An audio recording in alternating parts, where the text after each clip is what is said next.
Half a bottle of sweet urine is sold for 10 million, but neighbors are all scrambling for it. A bottle of ice water is used as a dowry, and women are even more eager to marry because the global doomsday game has arrived. Different doomsday disasters occur on Earth every month, and humans randomly receive a refuge with unique talents, while others are risking their lives to collect resources outside to upgrade their refuge. You have already turned your refuge into the strongest fortress in the world, chatting about life every day with the reward of an S-level combat beauty, all thanks to your talent refuge for Otaku's home. As long as you stay in the refuge for a day, you can receive the most urgently needed survival reward. At this moment, a cold and mechanical voice sounded in everyone's ears again. In 10 minutes, the first round of doomsday disaster will arrive. The disaster theme is extreme heat, with temperatures as low as 60 degrees spreading globally. Please carefully check the attributes of your shelter, collect resources as much as possible, and ensure survival. Listening to the prompts in your ears, you quickly walk to the window and look outside. The streets are chaotic,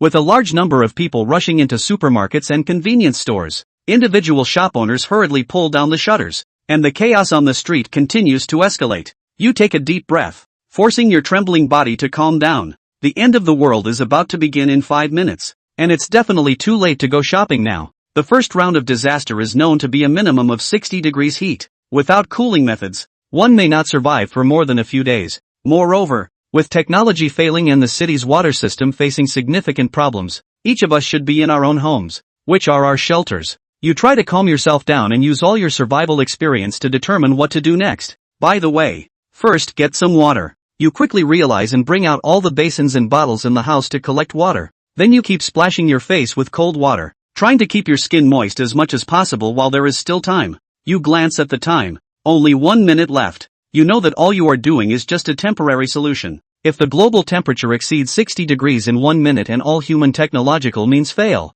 it will be difficult to survive no matter what you do. It seems that you can only rely on the talent of the shelter. You lift your head, take a deep breath, speak in a deep voice, activate the shelter talent. Ding! Congratulations on obtaining the shelter talent. The home of the otaku. The home of the otaku. SSS level. You can randomly receive a survival reward that is most urgently needed every 24 hours you stay in your shelter. When the shelter is upgraded, the effect of this talent will also increase. What? SSS level shelter talent? You were stunned on the spot, then immediately delighted. You can stay at home and still get rewards, and they are the most urgently needed rewards. Isn't that just giving you what you lack? Damn! Why bother doing anything else? Isn't this talent just allowing you to lie flat during the apocalypse? However, you still need to wait until this time tomorrow to verify the specific effects. And for now, you have done everything you can do, so you can only pray that you can hold on until tomorrow. Your murmurs have not yet fallen. Suddenly a scorching heat that makes you feel extremely hot all over your body rushes in.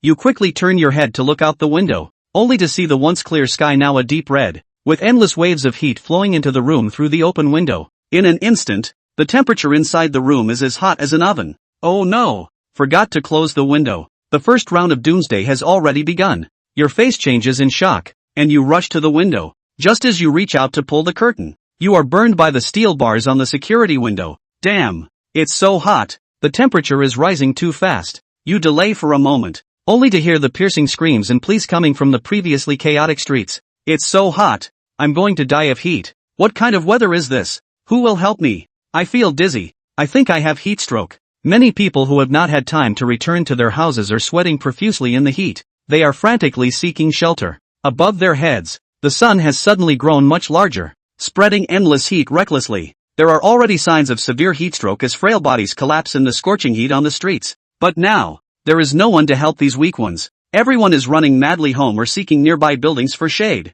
You pull the curtains, wrap your palms, grit your teeth to close the windows, and then pull up the curtains. The temperature inside the house has dropped slightly. Although it is still hot inside, it is slightly better than the furnace-like environment outside. The doomsday has only just begun for a few minutes, and you are already sweating profusely, with a huge amount of water coming out of your body, your lips cracking, your head starting to feel dizzy, your body inexplicably tired, and your mind feeling restless. This is a sign that your body is rapidly becoming dehydrated. Sui did not dare to be sloppy, and hurriedly stripped himself naked, then drank a bottle of water painfully, drilled into the bathroom, and soaked himself in the bathtub, but the water in the tub was already somewhat warm, and the extremely hot earth temperature kept the tub of ice water warming up. Will I just cook myself if I keep soaking? This thought popped up in Sui's head, but quickly dispelled it. If it was just a 60-degree climate, it wouldn't be such a stretch. But the disaster information also says that the climate for the first doomsday was as low as 60 degrees. It doesn't say it won't get higher. The oppressive feeling of heat and dryness made it hard for Sui to maintain his composure,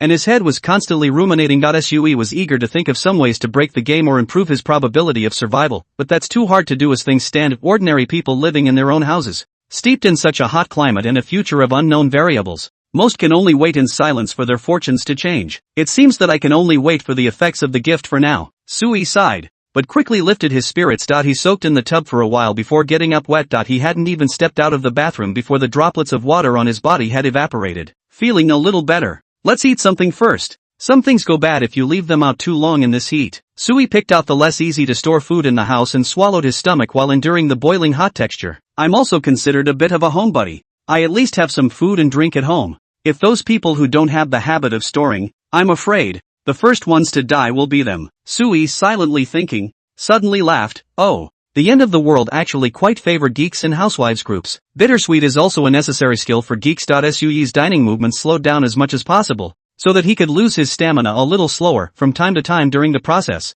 He could hear yelling and screaming coming from people outside the house and from the floors above and below. Sui couldn't really hear it, but he could feel the desperation and difficulty in these shouts. It's too hot. The human body has a hard time adapting to steep changes in heat. When the end of the world comes steeply, many human beings with insufficient stress resistance will inevitably panic, or even break down their heart defenses on the spot. Extreme hot temperatures can make people agitated and too stressed to calm down. In order to avoid overstressing himself mentally, Sui kept drinking water while taking out a pen and paper to start thinking about his current state of existence. If the talent works, then at noon tomorrow, I'll get my first reward. According to the talent effects, what is my most pressing need at the moment? Sui surveyed his supplies and mused slightly. The disaster of the first round is the heat, and the heat corresponds to excessive water loss. So theoretically what I lack the most is drinking water. But if you look at the supplies I have so far, food and water will last a few days. Not exactly the most urgently needed resources. I'm actually more short of food than drinking water. After all,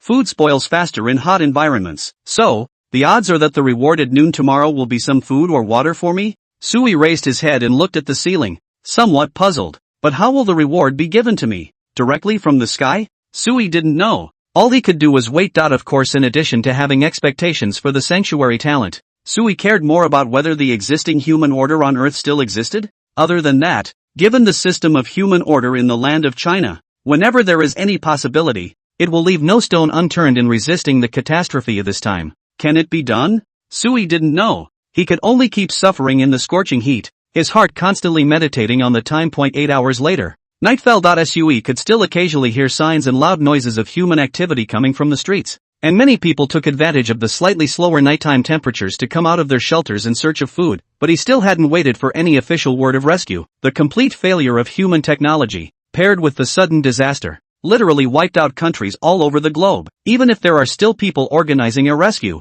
I'm afraid it will be a drop in the bucket in a short time. After all, next month is a new disaster crisis. Humans across the globe have become toys. Sui closed his eyes and lay on the bed. A night of thinking had allowed him to thoroughly figure out his current situation instead of hoping for others. You should rely on yourself. How do you survive on your own? House. Noon the next day. Sui was lying drowsily on the bed. He suddenly raised his head, glanced at the wall clock on the wall, and muttered, "It's time. The refuge's talent reward should be coming." Before Sui's words fell, a translucent message box suddenly popped up in front of his eyes. "Congratulations. You have successfully triggered the shelter talent, and have received a random reward. Ice water maker, grade D. As the information box appeared, a white light suddenly bloomed on the floor in front of Sui. When the white light dissipated, an object resembling a large freezer lay across the landscape. Sui froze for a moment. His gaze looking over. He could clearly see a fine line of text descriptions appearing above the large freezer. Ice water maker, level D refuge item. It has a constant cooling effect with cold storage space. It can automatically generate 10 servings of iced water, drinkable, every 24 hours.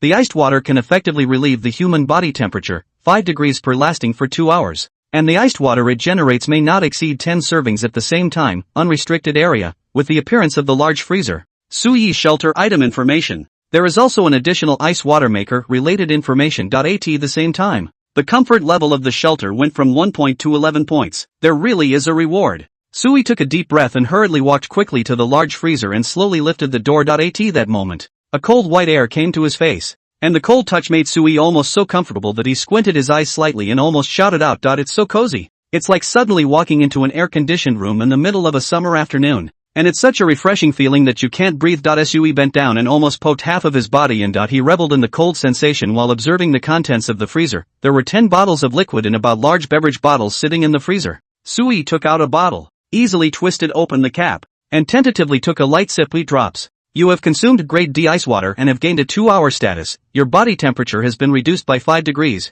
A sip of ice water down the drain. Sui can clearly feel a cold sensation flowing through the whole body. The original hot skin also quieted down. The pores slightly closed. And not sweating like rain, much more comfortable. What a treat! Sui sighed contentedly. This was indeed the most urgently needed supplies for him at the moment. With this stuff in place, the biggest survival problem in hot and extreme environments is solved. No need to worry about heat stroke or lack of water. Just as Sui was about to continue studying the freezer, suddenly a sharp knock came from outside the door. Knock, knock. Knock, knock, knock. Knock, knock, knock. The voice was urgent and seemed to be slamming the door. Sui instantly tensed up. His instincts told him that there seemed to be a group of people out there with no idea of what purpose. Sui narrowed his eyes slightly. He did not respond to the knock on the door. Instead, he held his breath and stood still without making any noise, even if it was his first time experiencing Armageddon. He was by and large aware of the unpredictability of the human heart in the face of great disaster. Now that the world is collapsing and disasters are rampant, who knows if the group out there is evil?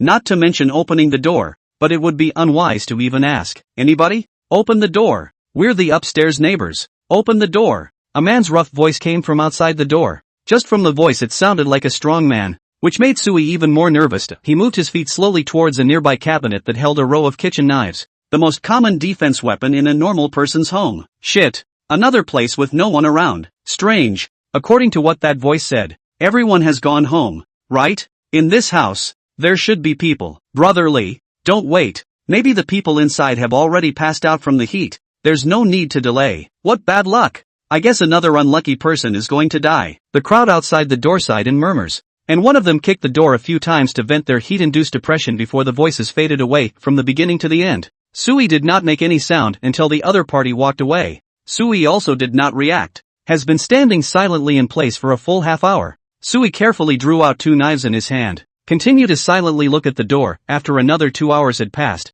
Sui gently took a sip of ice water to replenish his strength, tiptoed to the door of his room, and aimed the cat's eye to look outside. There's no one left. They were completely far away, and no one killed a return check on Sui's residence. What are they? Walking out in droves, looking for survivors in this one building? Listening to their discussions, it seems like they've been checking out quite a few rooms and seeing dead people. Sui pondered in his heart. The intelligence was limited and he couldn't analyze much, but Sui could be sure of one thing. His own sanctuary talent was really useful. As soon as that was secured, Soi didn't need to step out of his house at all. Just stay home every day and you can easily carry through the hot end of the first month. It's a good thing I locked the door to my room yesterday, or if someone had broken in and found out I had a freezer. Sui glanced back at his freezer and was a little thankful in his heart. You can't afford to be defensive. And who's to say someone won't be evil if they find out about this stuff? The world order has collapsed. There are no laws to protect people in the apocalypse, and everyone is left to their own devices and cannot trust others. I have to be extra careful if I want to survive. Sui silently read in his mind.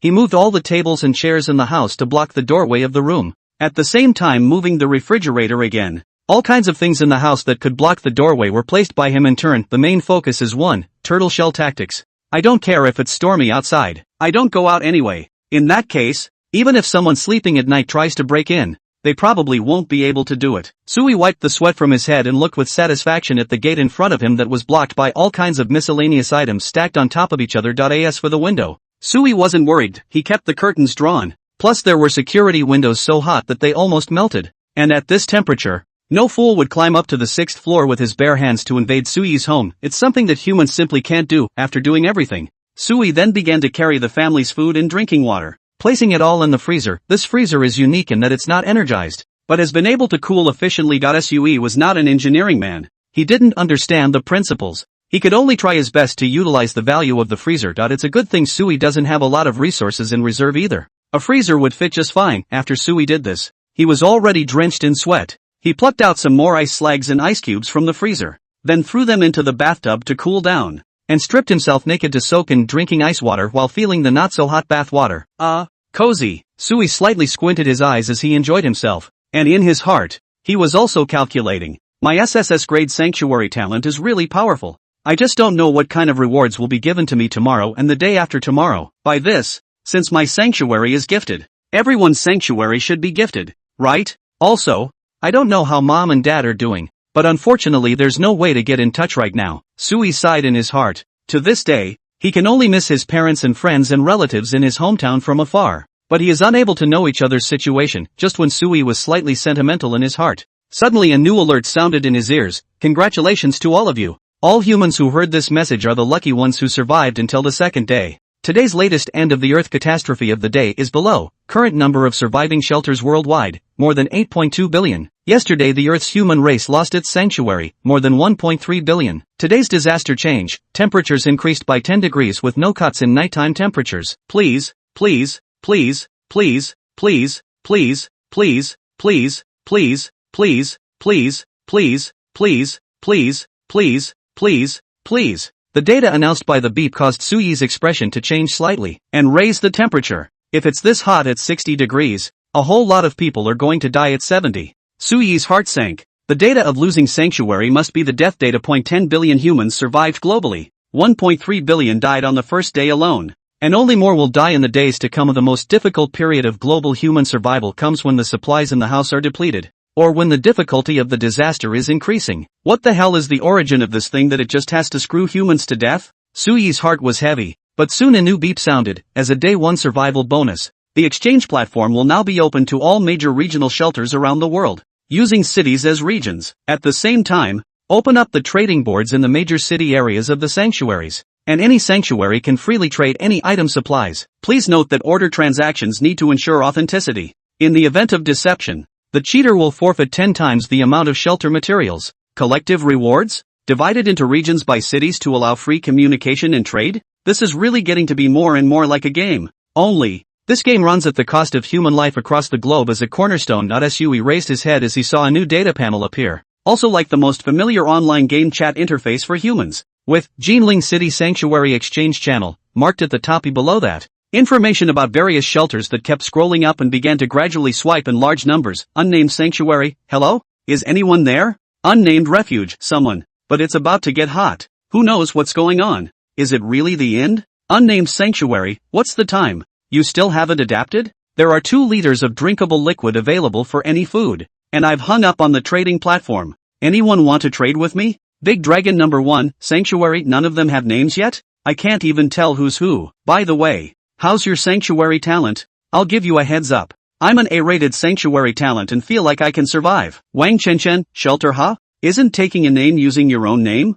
I don't talk about my talent. I'm afraid you guys are bad people. Unnamed refuge, it's time to hide. We humans need to stick together. Help the weak. Together we'll get through this. That said, which big brother is helping me? The weak. The child hasn't eaten for most of the day and is almost out of drink. Unnamed sanctuary, mom, dad, where are you? It's Den Yo. I'm Den Yo. I'm Den Yo. Unnamed sanctuary, Den Yo. Can you not brush the screen? We're all dying of thirst, and you're still here looking for your mom? Sui silently observed the chat message without speaking. The chat messages are littered with messages seeking people, asking for help, and trading. There are a handful of shelters that try to communicate with people about their talents and the doomsday situation. And it looks like this would be one of the shelters that are better endowed and not under pressure to survive for a while. It's currently the second day, and from a rational analysis, most people should be able to hold out despite the panic and fear. And the real existential crisis is yet to come. After Sui briefly looked at it for a while, he realized that everyone was cautious and didn't say any useful information. Of course, there is no shortage of self-proclaimed officials making desperate appeals to unite the living forces and bring back into play the organizational capacity of the Chinese people, but at this point in time, no one can be sure that there are no crooks here. Sui opened the trading interface after looking at it for a while. It's full of trading information for all types of needs in Jinling City and the surrounding area shelters, mostly barter orders, and quite a few one-sided distress messages. Trade information, 1 liter of urine available. Sweet mouth. Trade for food. No show. Trade information, a $2 version of a bottle of mineral water. As long as it's easy to store food. Ask for a day and a half's worth of adult food. No knives accepted. Trade information, a complete set of collectible Ming Dynasty General's armor, with saber and bow and arrow. A must-have for the doomsday home. Only accept 7 days worth of water and food. Transaction information, my neighbor hoards food and I hoard guns. My neighbor is my granary. Available is a set of strong crossbows with 20 free iron arrows. 5 days worth of food and drink. There is a lot of trading information out there and it's constantly being added to. It seems that there are more survivors in the Golden Refuge. I just wonder how many more we'll see in the next few days. Sui carefully examined it and found that there were not too many valuable things inside. And the various types of trading items were nothing more than food and drink, weapons, and tools in hard currency. Of course, there were people selling gold bars and jewelry at high prices. Just no one was asking for them. On the contrary, the orders that were yelling about selling sweet mouth urine were actually all filled. Quickly displaying, order has been successfully traded, even the urine is bought, but the treasure is left untouched. It's true that in a world of chaos, eating and drinking is the way to go. Sui glanced down at the half bottle of ice water still left in his hand and mused a bit. Why don't I try it too? Hang it up and see what I can sell. He had quite a bit of ice water left and it didn't matter if he hung half a bottle up. Sui quickly operated and traded the half bottle of water on the shelf. The trade demand stated that he only wanted food and weapons and such. At the same time, Sui made the information of this half bottle of water completely public, and anyone who viewed it would be able to know that it was a gift prop of the refuge. This could fully show the value of the ice water. While Sui was not worried about being exposed, after all, he is also unnamed refuge, which is the equivalent of an anonymous identity, and right after Sui had just hooked up the ice water, less than 2 seconds later, the beep quickly sounded. You have new order transaction information. Please reply as soon as possible. Someone came to buy it so soon? Sui was pleasantly surprised and opened the interface to take a closer look. Buyer's message, unnamed sanctuary. Hello, I'd like to trade you 2 buckets of instant noodles for your ice water. Please agree to my trade request. 2 buckets of noodles? Save your food. It'll last you at least 3 days. Sui rested his chin and didn't reply to the message. He was ready to wait a little longer anyway. The maximum duration of each order was 24 hours, and Sui didn't have the worry of food shortage for the time being. What's more, with the trading platform, Sui was able to trade ice water for food every day, and in the scorching temperatures, nothing was worth more than water. You have new order transaction information. Please reply as soon as possible. You have new order transaction information. Please reply as soon as possible. You have new order transaction information. Please reply as soon as possible. Several new tips popped up in a row, causing Sui to freeze and check them in a hurry. Buyer's message, dude, in or out, 1 edible item for a change? Buyer's message, a big bottle of sweet tasting liquid. A bottle for a half bottle. You'll never lose. Buyer's message, cigarettes or not? 3 packs of Huazi. Buy you half a bottle, absolutely no loss. This stuff in the end of the day is sure to sell. Buyer's message, brother, the beauty of the latest small inner. Absolutely fragrant. 7 various colors. I hope to make you satisfied. Sui was dumbfounded. What kind of deal news is this? Except for the cigarettes and stuff, which were more normal. The rest was just weird stuff. There were even messages that attempted to remotely seduce Sui. What? Seb seduced? What is this? 7 colors? Can this stuff be food? Sui was too lazy to reply to these messages, but uninterruptedly a large number of alert messages rang out. We all covet the special effect of this half bottle of ice water, fixed to reduce the temperature of the human body by 5 degrees.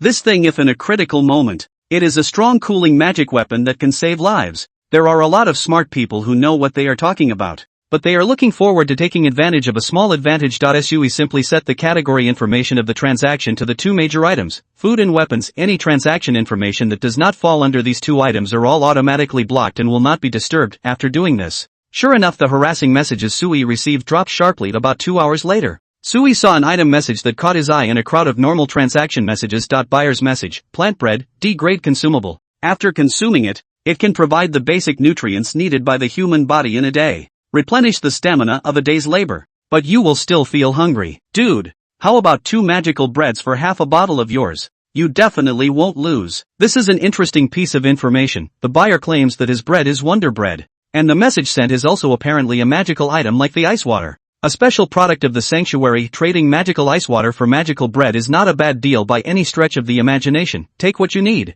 Sui quickly agreed to the trade request and confirmed the transaction. A short while later, the beep sounded. Drops. Your order has been successfully traded. As the beep sounded, the item information of the shelter interface had more information about the plant bread. Sui mumbled in his heart and spread his hand. 2 small pieces of bread about the size of a palm appeared in his hand. This bread is wheat-colored and has a tantalizing aroma wafting through it to whet the appetite. On top of the bread, there is a clear display of information about the item, exactly as the buyer said it would be without saying a word. Sui directly ate a piece. It tastes nice and sweet. Sui licked his lips with intent. This bread can be really fragrant. The effect is also very excellent. I do not know how many more such breads this buddy has. Wait. Sui looked at the piece of bread that was still left in his hand. His mind flashed and he suddenly realized a problem. I'm gifted with a daily reward for the most desperately needed thing, and going by the first time around, the next reward is likely to be in the food category. After all, drinking water and food must be most important in the present situation. But if I get enough food in exchange for ice water, what would be the second reward? Sui muttered. Will the second reward change if I already have enough food? If it changes, doesn't that mean I can control what the rewards are? Sui was shocked to realize that this might be the correct use of talent. Apparently, humans around the globe each have a sanctuary. And humans need to learn how to run their own sanctuaries if they want to survive the constant apocalyptic catastrophes. Sui immediately walked towards the freezer and took out 5 bottles of ice water from it and then shelved it. This time, he chose to just have food in just 2 hours. A large number of trade requests poured in, ranging from normal food to magical food. Sui only picked foods that were large in quantity and easy to store, such as instant noodles and cookies. The main focus is one more. The price tags on the magical foods are all too high to replace a few of them, even though they are top-notch. After the 5 bottles of ice water were sold, Sui exchanged for a very complete variety of all kinds of dry foodstuffs piled up all over the bathroom area. Sui estimated that if he ate conservatively, it would be no problem to carry on for half a month. That takes care of the food problem. Wait until tomorrow to see what kind of reward I'm given, Sui muttered. He had already thought of his plan. As long as the sky isn't falling, stay out as long as you can. Make the most of your sanctuary talents and hold back your home to brush up on a ton of disaster resistance rewards first. It's a little boring, but at least I'm safe. Sui was lying on the sofa and was bored as he brushed up the chat channel of the Jinling area. The entire city is now without water and electricity, and cell phones, computers, and whatnot have long since ceased to work. The only pastime is to see what's going on in the city and get intelligence information about what's going on out there via remote chat. Sui's intention was to spy in the dark, but he didn't expect to see people from half of the city calling out to him just as he opened the chat channel. Is Brother Ice Water here? Requesting support for a wave of ice water. Price is negotiable. Brother Ice Water. A few more bottles. I didn't grab any earlier. I can give more food. At Ice Water. Big brother. I just risked dying in a supermarket $0 purchase, begging for a bottle of water. In the city channel, Ice Water Brother was being shouted everywhere, and Sui reacted. The group is calling out to themselves. They all want ice water. There were also some people who didn't pay much attention to outside information, inquiring curiously, what are you guys shouting about? Who is Brother Ice Water? Are there still internet celebrities in Doomsday? Brother Ice Water is so much more pushy than Netflix. Immediately, someone explained, just now, in the trading platform, several bottles of ice water appeared, and that stuff can cool down the body when you drink it. Think about it, the temperature is going to get higher soon. It's 70 degrees. If you have a bottle of ice water in your hand, you can definitely save your life at the critical time. Internet celebrity? How can Netflix be compared to my Brother Ice Water? My Brother Ice Water is simply a saint. Brother Ice Water, please, sell another bottle. Brother Ice Water. Ha, ice water. I want ice water. I feel like I'm dying. It's hot. There are ants crawling. Please, ice water. Sell me another bottle. I feel sick. I'll sell half a bottle. Sui sucked in a breath of cool air. Humans are crazy. There were quite a few people who knew what they were doing, and with the exchange of information, everyone realized the key to the ice water. But nay, people couldn't call out Brother Ice Water, who seemed to have disappeared without a trace. All that was left was the chat channel, where some of the lucky ones were showing off with their purchased ice water, or dumping it in place to make the difference in price. Special ice water. 10 cases of bubbly to start. The highest bidder wins. Ice Water Brothers Ice Water is on the shelves. Come for tons of food. Or Gentlewomen's University as well. Ice Water 1 Sip Edition is online. Tested in person. A small sip can have a cooling effect. 1 Sip Special is 5 packs of instant noodles, or 5 bottles of regular drinking water. When Sui saw this information, his tiger's body shook on the spot. Nice guy. Ah, the business instincts of the Chinese. It's the end of days, and you're not forgetting to make the difference. Keeping some of the magical ice water for yourself and then selling some of it backhandedly can, in turn, keep a lot of lucky people assured of their supplies up front. This simultaneously made Sui realize how valuable the ice water in his hand was at the moment. Damn. Sold at a loss. Sui sighed, but he wasn't going to sell the rest of the ice water just yet. Right now I'm the only one in the entire Jinling who has cooling ice water, and those 4.5 bottles on the market haven't been digested yet, so putting them on the shelves again would just make the ice water even less expensive. Wait a little longer. When they don't have ice water in their hands, when they're desperate, that's when I'll maximize my benefits. Sui was calm. He didn't feel that there was anything wrong with what he was doing. In the hour of doom, one's own interests are the prime position, the deaths of the rest are none of my business. Time flew by and it was soon 8 o'clock in the evening. Temperatures didn't drop because it got dark. And the extra 10 degrees of heat added today made every human breath at night feel as if they were experiencing an Oregon barbecue. Sue was also distracted by the heat and kept swiping trade messages and area chats to pass the time until, there was a sudden burst of human voices in the street outside the window. Someone's coming out? Sue hurriedly walked quickly to the window and slightly lifted the gap in the curtain to look out. Only a few people holding candlesticks and rudimentary torches were seen on the streets at night. And they were coming out of the residential building where Sue was one after another. Move faster. Don't be a grunt. It's hot as hell out there. Brother Lee, can we really find food? It's much hotter out here than inside. And I feel like my throat is smoking. We have to find it even if we can't find it. Or else we'll wait to starve to death? This shitty weather. It actually doesn't really cool down at night. A couple of men in workmen's uniforms were complaining loudly. And there were windows open on all floors of the building, with people looking downward. Rico? Sui's heart stirred. Isn't this the man who knocked on the door during the day? Sui recognized the group of men, but didn't know where they came from or what they were up to. Sui was usually too busy to see many of his neighbors. I'm really thirsty. I remember there are several stores in this street. Let's go over and take a look. Got all the guys, right? Don't come back to nothing again like last night. Lee, I've got everything. Say, can we bring more food for the ice water later? They say that stuff is divine. Ice water? Humph. It's too expensive to be cost effective. We'll just drink some regular water. The men exchanged words as they made their way deeper into the darkness. Sue, who had been observing from the shadows, could really see that the group of men seemed to be holding steel bars, kitchen knives, homemade bows and arrows, and other weapons in their hands. The heat of the end. The enemy is hot, and they're afraid they're carrying so many weapons for something else. Sue muttered, suddenly alert, there must be someone in the stores. They're going to rob the stores. The high-temperature apocalypse brought only extreme climatic changes that broke the original living environment of human beings on Earth, but did not directly wipe out human beings. It's humans who are in the most danger from each other than the unbearable hot temperatures. The global urban shutdown and lack of resources of all kinds can easily breed the deepest, darkest side of the human heart this time of year. The more people who don't follow the old rules, the more they live not a moment too soon. Good man, spare your life. Spare me. Ah, husband, what have you done with my husband? Murder. Somebody. Kill someone. Ear-piercing screams steeply broke the night sky, and in the dark depths of the street not far away, there came clearly the screams of men and the mournful cries of women, interspersed with the cries of children. In an instant, tension gripped several nearby residential buildings. In the darkness, countless pairs of prying eyes silently watched the direction from which the voice came. About an hour or so later, Lee and the others were walking back carrying large bags of supplies, talking and laughing on the way. Brother, why don't you let me fuck that bitch? She's kinda got some flavor. What do you know? We need to conserve our strength now. And you're not afraid of dying of dehydration if we do that in this heat? Hey, it's a shame, just touching it, but it feels so good in my hand. Ha ha, quick, we have food now. Let's move a few more times in the evening. Don't let anyone else pick up the slack. The men exchanged lewd smiles from time to time,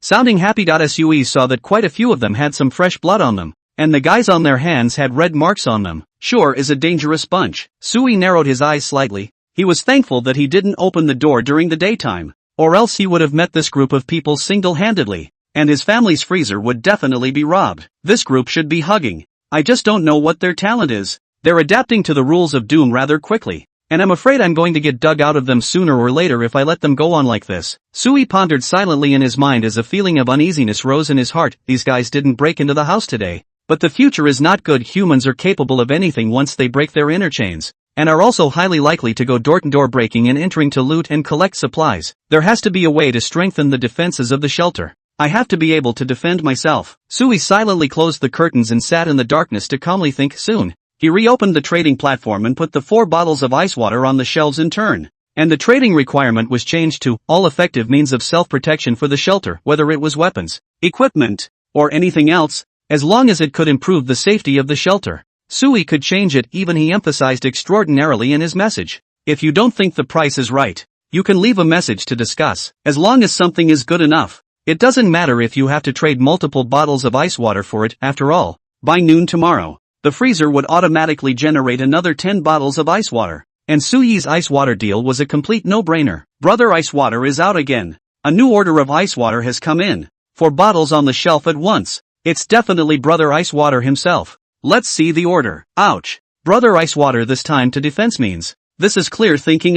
Brother Ice Water doesn't lack for food and drink now. And if he gets some more defense, then he'll basically be high and dry in this apocalypse. Damn. I'm going to die of thirst stranded here. And while the next door neighbor's family is dead, Ice Water is already thinking about the safety of the shelter. Human beings should unite together to get through this. I call on Ice Water to give more ice water to everyone for free and be a great hero to the whole city. Some discussion of the new ice and water order drifted through the chat channels, but more continued to be distress messages and appeals from self-styled saviors. On the night of the second day of the apocalypse, people have lost the initial novelty of experiencing the end of the world, and all that remains is the fear of the future. As resources become scarcer and scarcer, and temperatures become more and more oppressive, people must face up to the fact that this is a truly deadly global horror. And it was precisely because of the scarcity of resources that led to the ice water on the shelves of Sui being particularly sought after. The bottles of ice water bought in the afternoon had already been consumed, and the new order of 4 bottles of ice water received the attention of most of the surviving shelters across the city,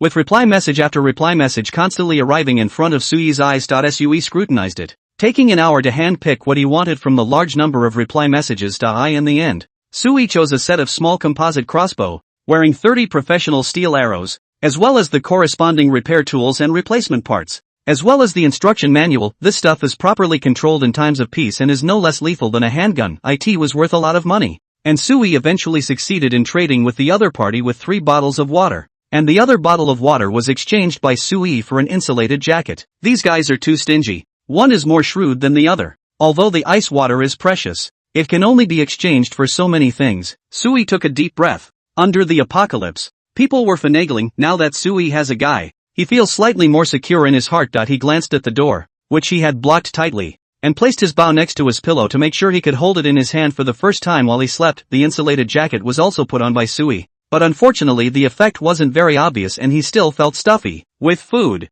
water and weapons, all I should be missing now is medicine. Sui lay on the bed, slowly thinking about his future plans for survival in the darkness. Tomorrow's ice water. Try to replace it with some medication, such as patchouli water or something like that. I wonder what tomorrow's reward will be. Now that I have my basic survival covered, will the reward be a repeat of food and water? Or something new? In the midst of slowly thinking, Sui unknowingly fell asleep. Boom! Ah! Don't come any closer. I'll call the police. Help! Somebody help me! It's going to kill! Suddenly, a woman's piercing scream came from upstairs, waking Sui from his sleep. He got up from the bed in a hurry and swiftly grabbed his bow, his eyes alert to the doorway of the room. The gate was safe and sound and there was no one else in the house. After ensuring his safety, Sui then turned his gaze to the ceiling. This is an old neighborhood. The sound insulation effect is not very good. Sui can clearly hear the clanging and clattering sounds of fighting coming from upstairs. There was the drinking and cursing of men, and the screams of women, and the constant and chaotic movement of objects being smashed around the room. What are you doing? To hurt people? Don't come over. I am armed. Ah! There was another manly scream, and it seemed as if some fellow who had seen fit was overpowered. Is it Rico's group?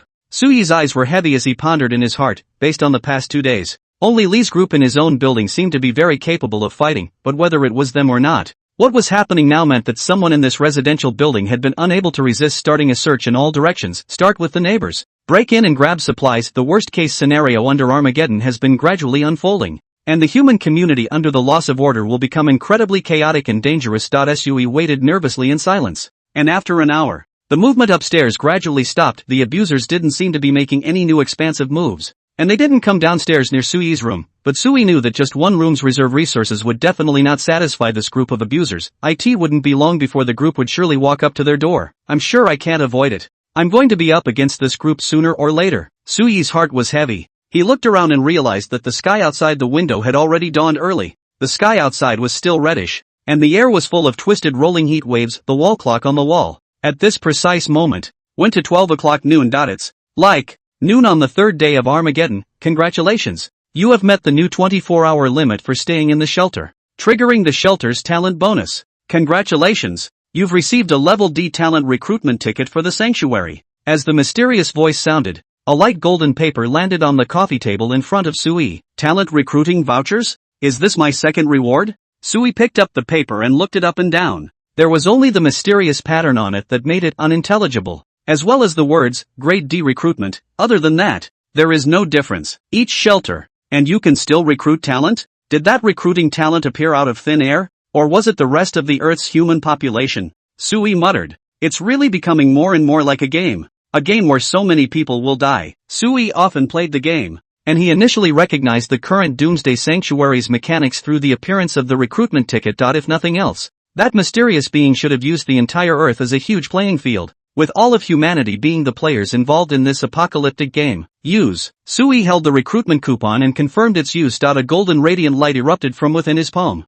and then the golden light detached from his palm and floated in front of Sui's face, expanding, gradually coalescing into a golden human form. When the golden light dissipated, a short, but bright-eyed young woman stood in front of Sui. Big change. Sui was dumbfounded. Even though he was mentally prepared, he was still shocked by this scene to the point of inner shock. The girl in front of me is only less than 1.6 meters, about 20 years of age, ordinary looking, but the pupils are bright, and there is a very strong spirit between the looks. Soldier Lin Yu, meet the chief. The girl's voice was loud and clear as she stood upright and saluted towards Sui with her chest out and her head held high. Very imposing. A warrior? It was then that Sui noticed that she was wearing a camouflage combat suit, which was covered with well-designed pockets and attachments that were fully functional and in line with the human body's usage habits. Her military boots are solid and sturdy, with a non-slip textured sole designed to be slip-resistant and abrasion-resistant, providing plenty of grip on complex terrain. A multifunctional tactical belt hung around Lin Yu's waist, loaded with a pistol,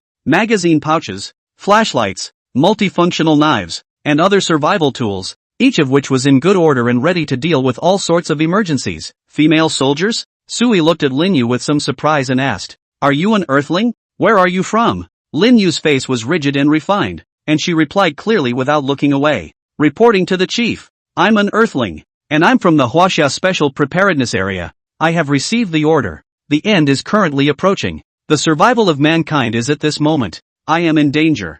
I need to protect the chief, and follow the chief's orders." Lin Yu's answer was clear and unmistakable, and at the same time, it also allowed Sui to guess some generalities. This may be the new human being that the mysterious being built using Earth humans as a blueprint, and her memories naturally have the notion of allegiance to me. Knowing roughly what's going on right now, Sui pondered silently in his mind. This is sanctuary talent. This is really becoming more and more like playing a doomsday management game. At the same time, a beep sounded in Sui's ears. "Congratulations. You've successfully recruited a D-class combat type talent, Special Forces Soldier Lin Yu. You have successfully opened the corresponding information panel of the talent. You can check all the talents of your shelter in the interface of the shelter talent module." With the sound of the prompt, Sui had an additional talent item in the shelter information in front of him. The population size of the shelter, 2, went from 1 to 2, and the safety level went from 1 to 1. Sui's finger clicked on the talent module, and Lin Yu's detailed information quickly popped up before his eyes. Talent data information, name, Lin Yu, age, 22. Type, military. Talent level, D. Physical strength, 85. Neurologic response, 83. Endurance durability, 88. Spiritual will, 95. Self-healing immunity, 82. Talent characteristics, loyalty, she is a loyal Chinese warrior who will never betray the sanctuary, no matter what hardships arise. Talent, soldier basic, she is proficient in all conventional combat techniques of the modern soldier, and has, fusion, proficiency in firearms and knives, as well as specializing in free fighting, reconnaissance, wilderness survival, and other military abilities. Combat rating, 105 points. A panel that was extremely similar to the game data was in front of Sui, listing Lin Yu's personal information in detail. Lin Yu has 105 combat points. Is that considered high or low? Sui pondered slightly, but quickly concluded, she's definitely stronger than me anyway. Sui is an ordinary office worker, usually nothing to do, love to play games, read novels, occasionally fitness. With Sui's physical state,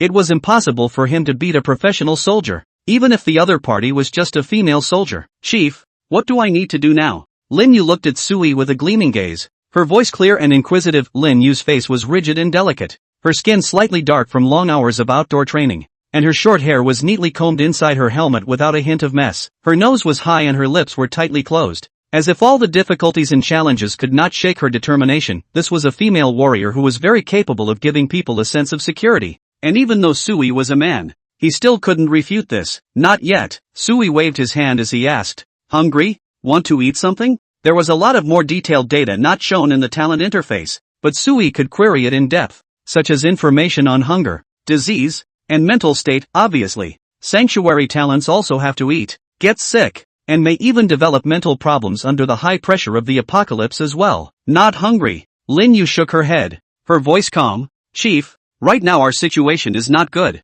Supplies are severely understocked. I can't afford to waste food. In a non-combat state, I can eat only one meal in 3 days. A meal that is only half the amount of food a grown man would eat. Half a meal in 3 days? Hiss. It really deserved to be a Chinese soldier. This endurance and staying power. Simply Inhuman. Sue gave a thumbs up, and before he could say anything, a new mysterious beep suddenly rang in his ears. City area announcements are now being made. Shelters have been given talents. And the Shelter Exploration Mission module is now open. All shelters can dispatch talents for exploration missions. Obtain more survival supplies. At the same time, the Sanctuary Level Leaderboard, Sanctuary Talent Leaderboard, and Sanctuary Exploration Quest Leaderboard are now open in this region. When the current round of Armageddon is over, more survival rewards will be given out based on leaderboard rankings. This time, the alert was a citywide notice. For a time, the entire city was abuzz. And the originally dead chat channel stirred up a furor. Unnamed refuge. What the hell? Open quests? Open leaderboards? Why does this doomsday smell like a kryptonite online game? Unnamed sanctuary, we're half dead here. And the mysterious being is sitting here watching us play a game? Damn. I'm dying of thirst. I'm a big bull. Which big brother recruited the talent? Is it strong? Can you help me contact mom and dad? Wang Chinchen, I looked at the leaderboard. The talent leaderboard is just one. It's the unnamed refuge. But unfortunately there's no way to chat privately with this big brother. Jiling Human Self-Rescue Society. Call on this big brother to come forward. Join the Human Self-Rescue Association and contribute to the victims all over the city. The chat channel was abuzz with all of them talking about it. Some speculated that this person was Brother Icewater. Others stepped forward and pretended to be this mysterious list one. And others were in close communication with the Quest module. Sue silently observed for a while before closing the chat interface. And then opened the 3 leaderboards to take a look. The shelter rankings were cluttered with clear level 0 shelters. And Sui saw that his ranking showed 35164. The shelter's talent ranking was refreshingly much better, with only Sui in the first position on the list, meaning that he was the only one in the entire city who was the first to recruit shelter talents. The Sanctuary Exploration Quest leaderboards, on the other hand, are empty, with no one on them. Sui closed the leaderboards and opened the newest exploration module that appeared in the refuge again. Current exploration quests, automatically refreshed daily. 1. Material gathering, E-rank quest mission that takes 8 hours. Some random supplies can be obtained. And the mission harvest depends on the talent score, talent level and mission level. Requires dispatching a sanctuary talent. Point 2. Materials collection, a D-level exploration mission that takes 12 hours. You can randomly obtain some materials for upgrading the sanctuary. And the harvest of the mission depends on the talent score, talent level and mission level. You need to send a shelter talent with a minimum of D.3. Medicine collection, D-level quest mission that takes 12 hours. Some random medicines can be obtained.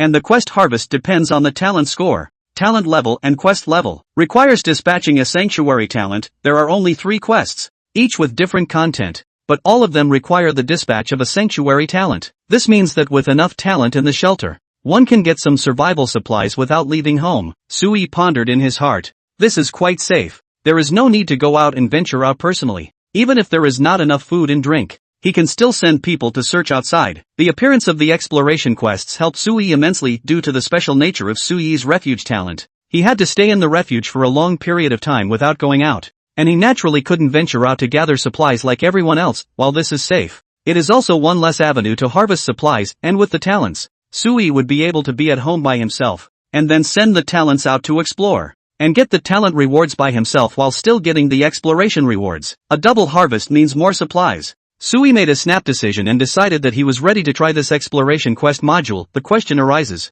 which of the 3 tasks should I choose? The harvests in these 3 missions, the missions which were all needed by Sui, but nay, he only had 1 Linyu to use right now. Let's try this 8-hour one first. It's shorter and works faster. Sui quickly made a decision, and he did not dare to let Linyu go out and explore for too long. After all, there were still abusers in this building, and God knows when they would find themselves in this room. Sui picked the mission and Linyu instantly responded. Chief, I have received the mission and I promise to complete it. Linyu snapped a salute and was about to turn around and leave, but was shouted at by Sui. Wait! Sui glanced at the strong crossbow in his hand, hesitating for a moment or handing the kitchen props to Linyu. Pick and choose. Is there any weapon you can use yourself? Also this insulated jacket. See if you can use it. Bring some food and 2 bottles of ice water. It's hot out there. Don't get heat stroke. Sui was tempted to give the bow to Linyu to enhance her safety out and about, but Sui was also worried about the abusers breaking in, and he had to prioritize his own safety. Thank you, Chief. Linyu took her jacket, picked out 2 more fruit knives for backup, and patted her holster again. She smiled a sunny smile. Chief, don't worry. I'm strong. Almost forgot. This bitch came out with a gun. Are there enough bullets? Sui inquired. And Lin Yu nodded. Enough for a submachine pistol. 20-round capacity with 3 magazines, 60 rounds of ammunition. That's certainly enough. Sui nodded with satisfaction. Go on. Be careful with your own safety. There's no need to force yourself with supplies or anything. Yes, Chief. Lin Yu turned around in a spirited manner, walked to the door of the room, and then stopped. Chief, this door. Lin Yu turned around and pointed to the large amount of clutter piled up at the entrance of the room. Ah, forget it. We used them to block the door before. Sui somewhat awkwardly patted his head. You know, I'm not good at fighting. I did this to keep myself safe. The chief is smart and did the right thing. Lin Yu smiled as she helped Sui clear out the doorway of his room. And before she left the door, Lin Yu kept her head down in front of the door for some more time. Chief,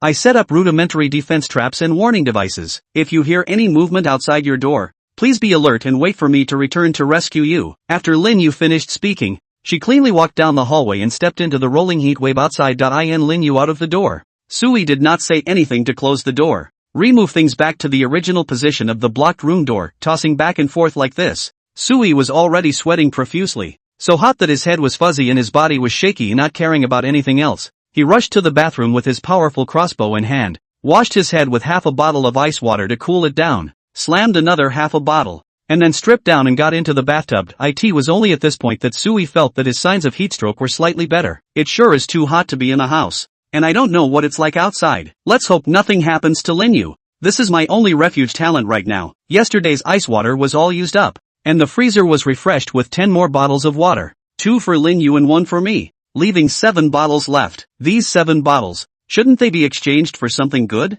Sui lay in the bathtub and opened the shelter's city area trading platform. He roughly browsed through it and found that there were more magical items on it than yesterday, mostly some food and water. But the price tag is extremely expensive. It also seems that it's not just my gift of sanctuary that works well, but other people's gifts may not be bad either. Sui meditated in his mind. He didn't find anything too much worth buying, however, considering that the value of the ice water might continue to depreciate as the goodies became more plentiful. He spent 3 bottles of ice water to buy some storage-resistant food first. There were still 4 bottles of water left, and Sui wasn't going to use them for the time being. Waiting for the night to see if the afternoon was dull. And Sui had gone through all the comic books in the house and reread them over and over again to kill the boredom. At about 5 p.m. Suddenly the sounds of smashing and drinking and cursing came from upstairs again. Sui had gotten a little used to it this time and wasn't that alarmed. He just listened with his side ears for a while and checked the corners of the house again to make sure that the surroundings were covered tightly. I don't know how many people these thugs upstairs have wrecked, and I don't know when it will be my turn. Sui mused in his heart.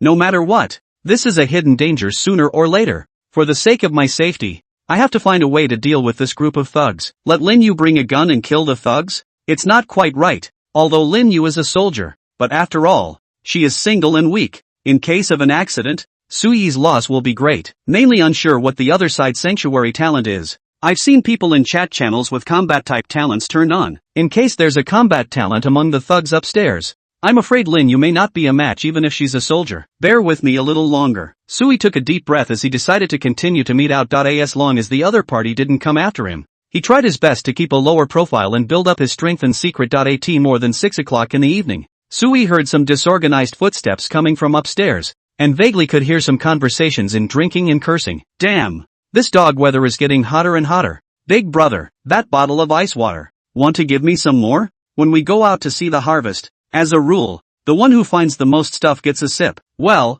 big brother, you see my performance. By the way, brother, I seem to hear at noon downstairs vaguely a woman's voice, said what the chief and so on. We hear is not an official? Being an official? It's the end of the world now. Being an official is useless. Come back later and look for the woman to see what's going on. The conversations passed by the doorway of Sui's room and made their way downstairs. Sui stood by the window and silently saw a group of men dragging empty sacks out of the residential building through a gap in the curtains. The head of the group was none other than Lee's group from yesterday, but the group had grown a bit, increasing the manpower to 13. I seem to have been targeted, Sui silently thought in his heart. The soundproofing effect of the old residential building was extremely poor, and the movement of summoning Lin Yu seemed to have been detected by Lee's group. The building has 8 floors, with an escalator staircase, and 4 households on 1 floor, and because it's a well-furnished neighborhood, it's said that every single one of them is inhabited. Most of the people who live here are commuters from the neighborhood, and there are also construction site workers who, judging by their size,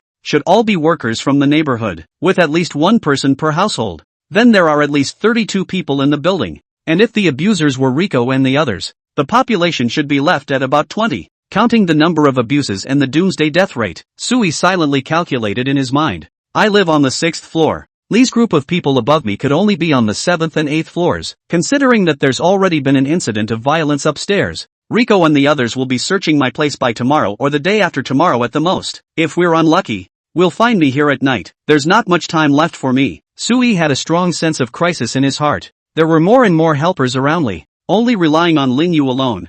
I'm afraid that it's not quite possible to deal with these dozen of strong men working at the construction site at the same time. If he considered using a gun, he might be able to deter the thugs, but in case the other party had some difficult sanctuary talent, Sui's defeat rate was even greater. Still need to find a way to upgrade the shelter's protection.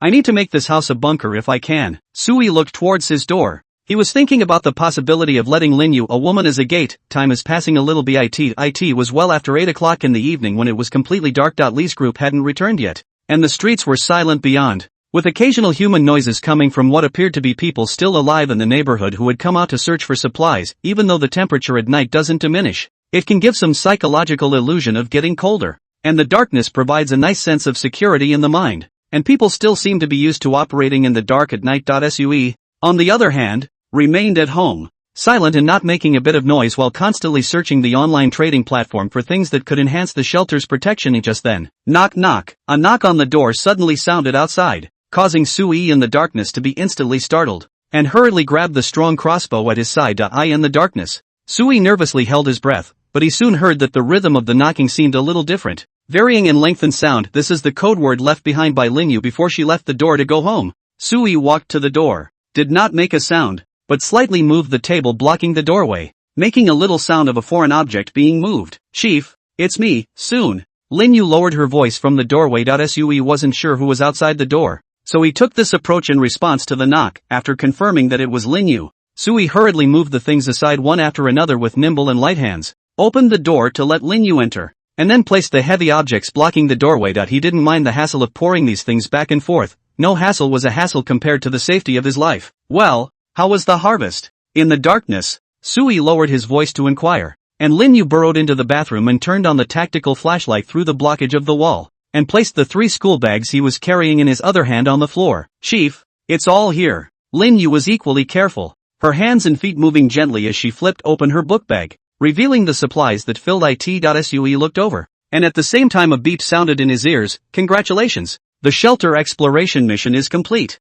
and the explorers have brought back the following supplies: 20 bags of cookies, 35 boxes of chocolates, 6 large bags of candies, 3 small rolls of toilet paper, 3 boxes of painkillers, 2 boxes of cold medicines, 8 boxes of patchouli water, 20 tins of all kinds of canned fruits and vegetables, 20 bags of dried fruits. Score of this quest completion, excellent. Your shelter has thus gained 10 survival points. Your shelter opens a survival points store, where you can use survival points to purchase doomsday items, or improve talent attributes. Survival points? Sui raised his eyebrows. He remembered that there was indeed this item in the shelter data, but he did not know that the original survival points were so useful. According to the introduction, it seems that the more survival points there are, the faster the sanctuary can become stronger, and the only way to steadily gain survival points at the moment seems to be through exploration missions. Well done. Sui patted Lin Yu's shoulder and instructed, turn off the lights, pick some things and stuff them in the freezer. Then we'll have dinner. Okay, Chief, but I'm not hungry yet. Eat something even if you're not hungry, to replenish your strength. Sui could notice an imperceptible stamina bar on top of Lin Yu's head, which had turned from a full green value at noon to a yellow half. This 8-hour quest had obviously left Lin Yu a little tired, and she had to rest. This also made Sui dispel the idea of letting Lin Yu continue exploring overnight. Currently the refuge only had this one talent. It had to be taken care of and not overly squeezed. With an extra helper in the house today, it was much easier for Sui to handle things. At 10 p.m., the two ate briefly and opened 2 cans to replenish their body's nutritional needs, and then Lin Yu took the initiative to suggest to improve the basic protection measures in the house while the night was still young, setting up some internal traps and warning devices. Sui naturally nodded his head happily in agreement. Having a professional soldier messing with these was definitely better than messing with them on his own. Lin Yu took the initiative to get busy. Sui also helped out at the side, patiently seeking advice and asking along the way, what else are you missing? Tell me everything. I'll find a way to get some. Chief, I'll also need nylon rope, more knives, chili powder, and other regular items as well. Knowing the current state of the shelter, Lin Yu didn't ask for too much in the way of supplies. I know.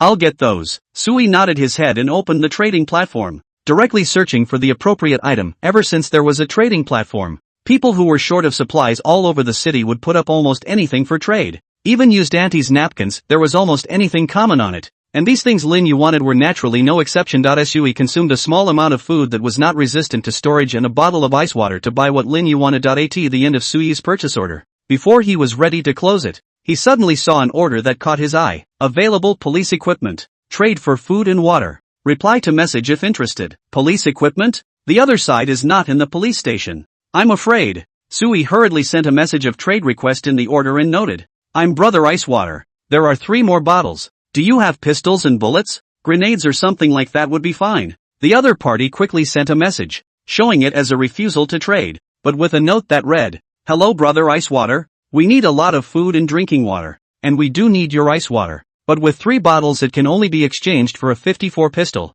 and I can enclose 10 rounds of ammo for you, which will be enough to defend yourself in the near future and wait for rescue. Waiting for help? It seems that the identity of the other side is official and still hasn't quenched the determination to save the city. This is also very much in line with the usual style of Chinese people. In the face of disasters there are always heroes who come forward. Sui pondered. He knew that the other party's refusal to trade was not really a refusal to trade, but rather a way to realize the private chat between the shelters. To ensure adequate communication with the buyer, a pistol and 10 rounds of ammunition doesn't seem to help much. Sui was calculating in his heart. According to the other party's idea, it seems that he doesn't want to give too much weapon resources. He should be worried about the problem of weapon recycling and the negative social impact after the disaster is over. If that's the case, I can do without the pistol. It would be nice to get some more ammo. Sui turned his head and lowered his voice to Lin Yu, who was working at the side, and asked, Lin Yu, what type of bullets do you have? CZ-75 submachine pistol with a magazine modified to hold 20 rounds and a 9x19mm pistol round model. Lin Yu replied without looking back. Sui did not understand this military knowledge. He memorized this content and replied to the seller's message. 3 bottles of ice water and 100 rounds of 9x19mm pistol ammunition. You have an assault pistol? The other party quickly noticed and sent a message with some surprise. Brother Ice Water. What are you? To be able to hold a firearm in China? Are you one of my fellow officers? I can't give you that many bullets. I'm not sure of your identity. I can only give you 20 rounds at most. 10 more bags of crackers and 100 rounds of ammunition. Sui did not answer the question positively and only gave the price, which made the other party even more unsure of Sui's identity. You're my comrade? Okay, 50 rounds, that's my biggest concession, plus a box of painkillers, a box of cold medicine, a box of patchouli, and 100 rounds of ammo. The conditions Sui gave almost moved the other party. If food shortages and whatnot might be tolerated for a while, but medicine is truly too precious. It's so hot out right now that it's hard to get these medications if there's no pharmacy nearby. Or if someone at the pharmacy isn't open, and all of these drugs are extremely useful in the current environment, painkillers and orthos, in particular, are lifesavers. Congratulations, you have successfully completed an order transaction. The other party quickly agreed, didn't send another refusal message, and simply agreed to the order with alacrity, sending 100 rounds of ammunition. At the same time, the online platform also took away the trade items given by Sui, leaving him with 1/10 of his material reserves directly, but these are worth it. Sui looked at the 2 small bullet boxes stacked in front of him, which were filled with brand new bullets, and there was a suppressed smile at the corner of his mouth. Lin Yu, did you use any bullets today? How many are left? Chief, I'm saving. I didn't use my gun today. I still have 60 rounds left. Here's 100 rounds. Don't be too frugal. Shoot when it counts. Sui handed the box of bullets to Lin Yu and smiled. It's a pity that I didn't get any magazines. Next time I'll find a way to buy more. Thank you, Chief. When Lin Yu saw the bullet, her beautiful eyes lit up for a split second and she hastily took the bullet. She understood very well that the safety of her life and that of her chief now depended almost entirely on this gun and bullets of her own. Now that there were more bullets, the pressure in Sui's heart was less, and a smile could not help but appear on his face. Lin Yu, let me help you with the traps. Just as the 2 people were relaxing, a sudden loud bang came. It shattered the silence of the night. Rumble. A sound like a missile blowing up came from the window, and a fire instantly lit up the night sky outside. The loud noise was so close that it scared Sui almost out of his soul, and Lin Yu was also instantly alert. What's happening? Sui almost jumped up in place and rushed to the window to look out. A fiery red light reflected on Sui's face. He looked out of the window with horror, but he saw that in the next street was erupting a burst of burning sky fire.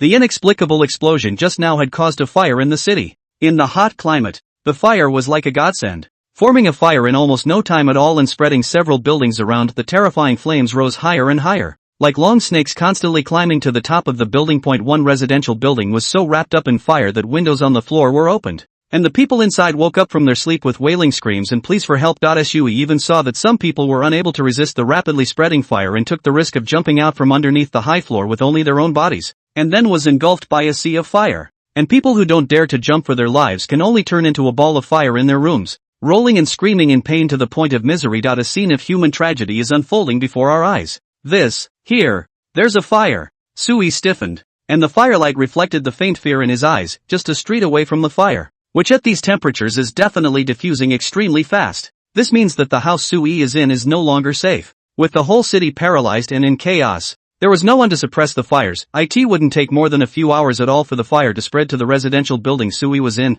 and in a few days it could spread across half the city. The entire city of Jinling may be destroyed in this sudden fire. The raging fire also caused an uproar in the city area's chat channels, which were already filled with pessimism, and there was wailing everywhere. Finished. I'm finished. The fire is right next to me and it's about to reach me. Help me. Somebody help me. I'm in a fire. I was close. I saw what looked like an explosion caused by a gas line leak. I guess we're all doomed. Where is anyone left to put out the fire now? Brother Ice Water. Calling Brother Ice Water. Our city needs heroes to step up. Stop yelling. You expect Ice Water to take those little bottles of water and douse the fire? Are you not awake? The entire city's chat channel was plunged into a state of trepidation, and everyone was filled with despair. Sui's expression was also silent. He knew that this was a critical situation that was almost impossible to reverse. Chief, we need to get out of here fast. Lin Yu also walked to Sui's side. Her gaze was heavy as she looked ahead and whispered, "This fire will destroy the city, and within 2 hours it will surely spread to us,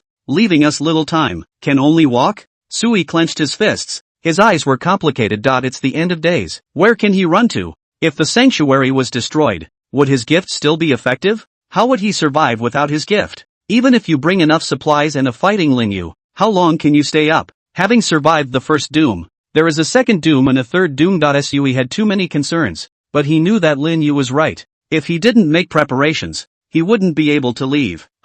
Lin Yu looked at the fire in front of her and suddenly murmured in confusion, "It seems to have stopped spreading?"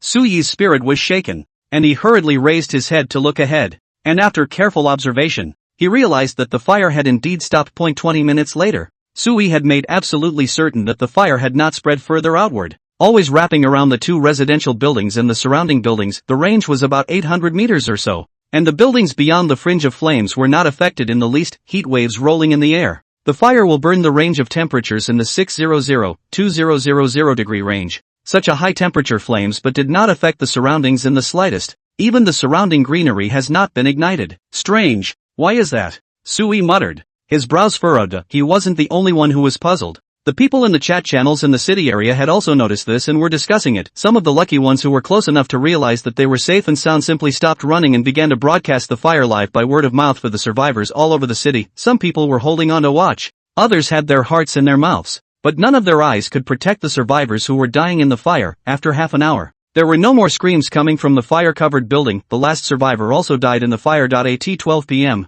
the flames that had been burning rapidly went out, stopping completely in less than 10 minutes. Leaving behind a building of several ruins that continued to billow thick black smoke. This fire burns strangely and goes out strangely. Sui had been watching until the fire went out, and right at this moment, a few seconds after the fire was extinguished, a citywide alert announcement appeared. Now for a city region announcement. The first regional doomsday-derived disaster has been born. The derived disasters module is now officially open. Globally, spin-off disasters can erupt anywhere, at any time, depending on the current type of doomsday. Derivative disasters do not affect organisms and objects outside the disaster area, and there may be signs when they occur, and some disasters are notified and alerted in advance. If any shelter survives the spin-off disaster, that shelter will receive a large amount of doomsday survival points. If it does not survive, it dies. The icy announcement voice appeared, causing surprise and dawning realization throughout the city. It's getting more and more like a game, and random events are popping up. Sui muttered. He guessed that the derivative disasters should be centered around random catastrophic events that could erupt in reality. The downside is that the devastation is mostly strong and not something that the current shelters can resist. The good thing is that it won't ripple out indefinitely.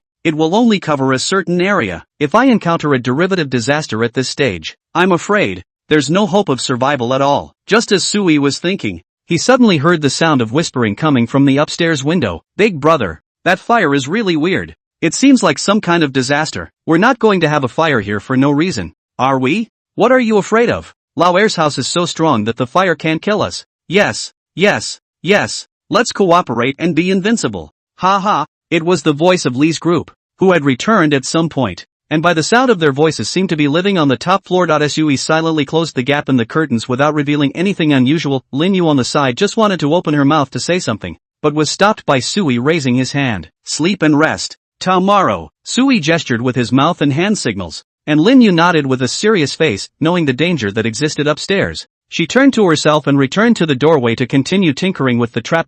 Sui took out the thin quilt from the cabinet and spread it on the sofa, constructing a simple bed for Lin Yu, and then brought the already open freezer close to Lin Yu to cool down. This freezer does not need electricity, can be a constant source of refrigeration, so Sui also use it as an air conditioner to use. Open for a long time to emit cold air to reduce the temperature of the house. It's the only way to make sure that the two of them don't get so hot that they can't sleep. After doing everything, Sui laid down on the bed and closed his eyes to sleep. Perhaps it was due to the fact that Lin Yu was guarding him tonight. Sui slept extraordinarily soundly. It wasn't until 11 a.m. the next day that Lin Yu carefully nudged Sui awake. Chief, I heard a commotion outside. The group upstairs seems to have gone downstairs to search for supplies. In the morning, they seem to have killed someone upstairs, and by the sound of it, it seemed to be an old man. Lin Yu looked at Sui with a serious expression. Her gaze had a cynical glow and Sui patted his groggy head after slumber and waved his hand. Don't mind them. Let's protect ourselves first. Well, Chief, do I still have to set out exploring today?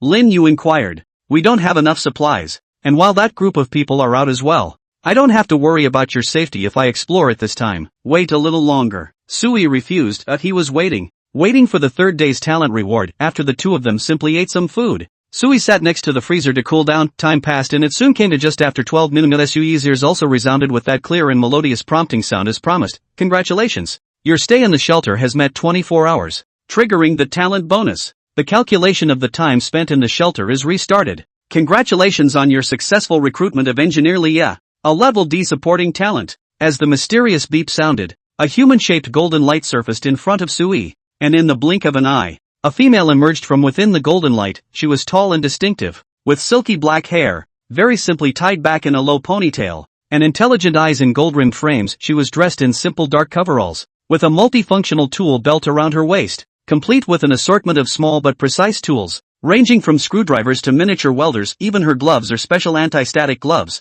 and she carries a backpack with various electronic components and measuring instruments. Another talent reward. Sui's eyes lit up as he realized that as long as there was enough food and water, the talent unit's reward had already appeared twice in a row. Does this mean that, in the eyes of the gifted mechanism, the resource I currently lack most is talent? The fact that the refuge has population data suggests that population is also a critical resource for the refuge, and that talent units are actually a higher level population resource. As Sui was calculating in his mind, the new talent, Leah, was politely greeting Sui. Hello, boss. I'm glad to serve you, boss. Another new designation, but these talents are loyal to the sanctuary and it doesn't matter what they are called. Sui sized up Leah while opening her data panel to check. Talent data information, name, Leah age, 28 years, type, engineer, talent level, D. Physical strength, 75. Neurologic response, 90. Endurance durability, 80. Spiritual will, 78. Self-healing immunity, 78. Talent characteristics, intelligence, she possesses outstanding IQ and problem-solving ability,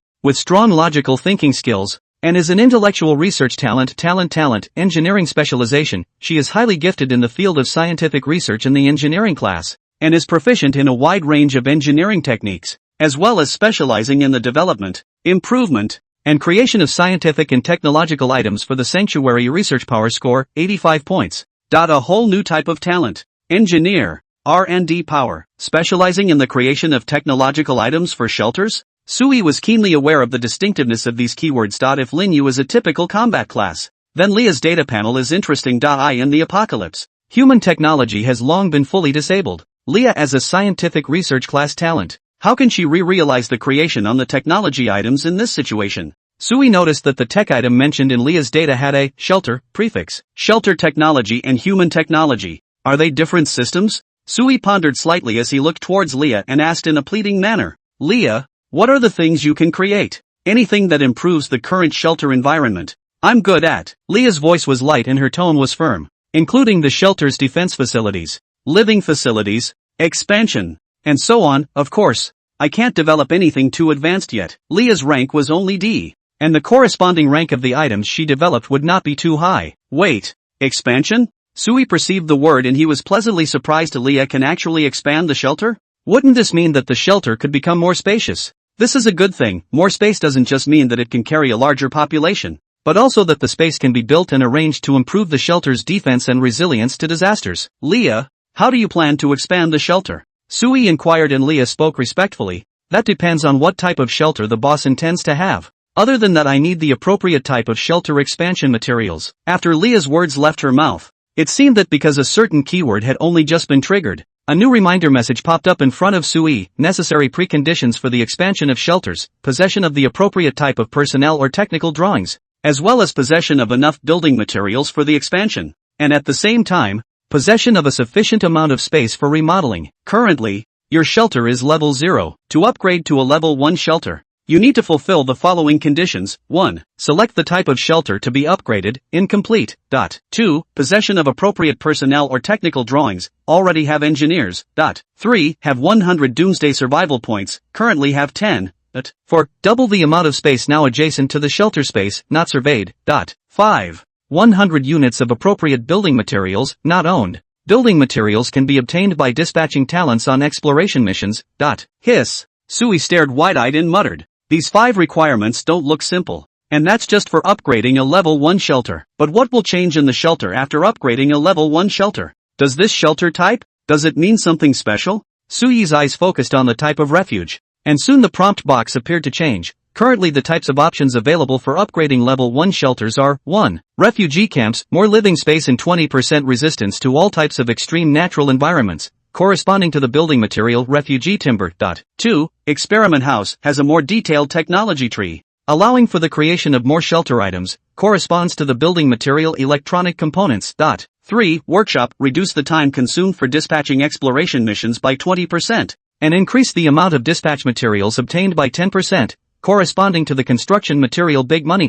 Please choose your shelter type carefully. Each shelter type has its own fixed upgrade route. Once the type of shelter is determined, it cannot be changed in the future without specific means. Sui scanned the information in front of him and probably had a number in his heart. The 3 shelter types, each corresponding to a different shelter style, can be roughly categorized as disaster resistance, scientific research, and active work. These 3 also correspond to different attitudes in the face of disaster and have their own different strengths. Which one should I choose? Wait, I haven't even fulfilled the conditions for the upgrade yet. How did I even pick it? None of the 3 corresponding building materials sound like something found on Earth. Let's get them together first. Sui laughed bitterly. In his current situation, he could only say that whichever of these 3 materials came together first, he would upgrade whichever type of shelter. Lin Yu, prepare to go out and explore. Sui turned his head as he opened today's dispatched quests and found today's material gathering quest that took 12 hours. Yes. Lin Yu nodded and took 2 bottles of ice water and dry food with her before moving the clutter that was blocking the door and leaving the house. It was now after 12 noon,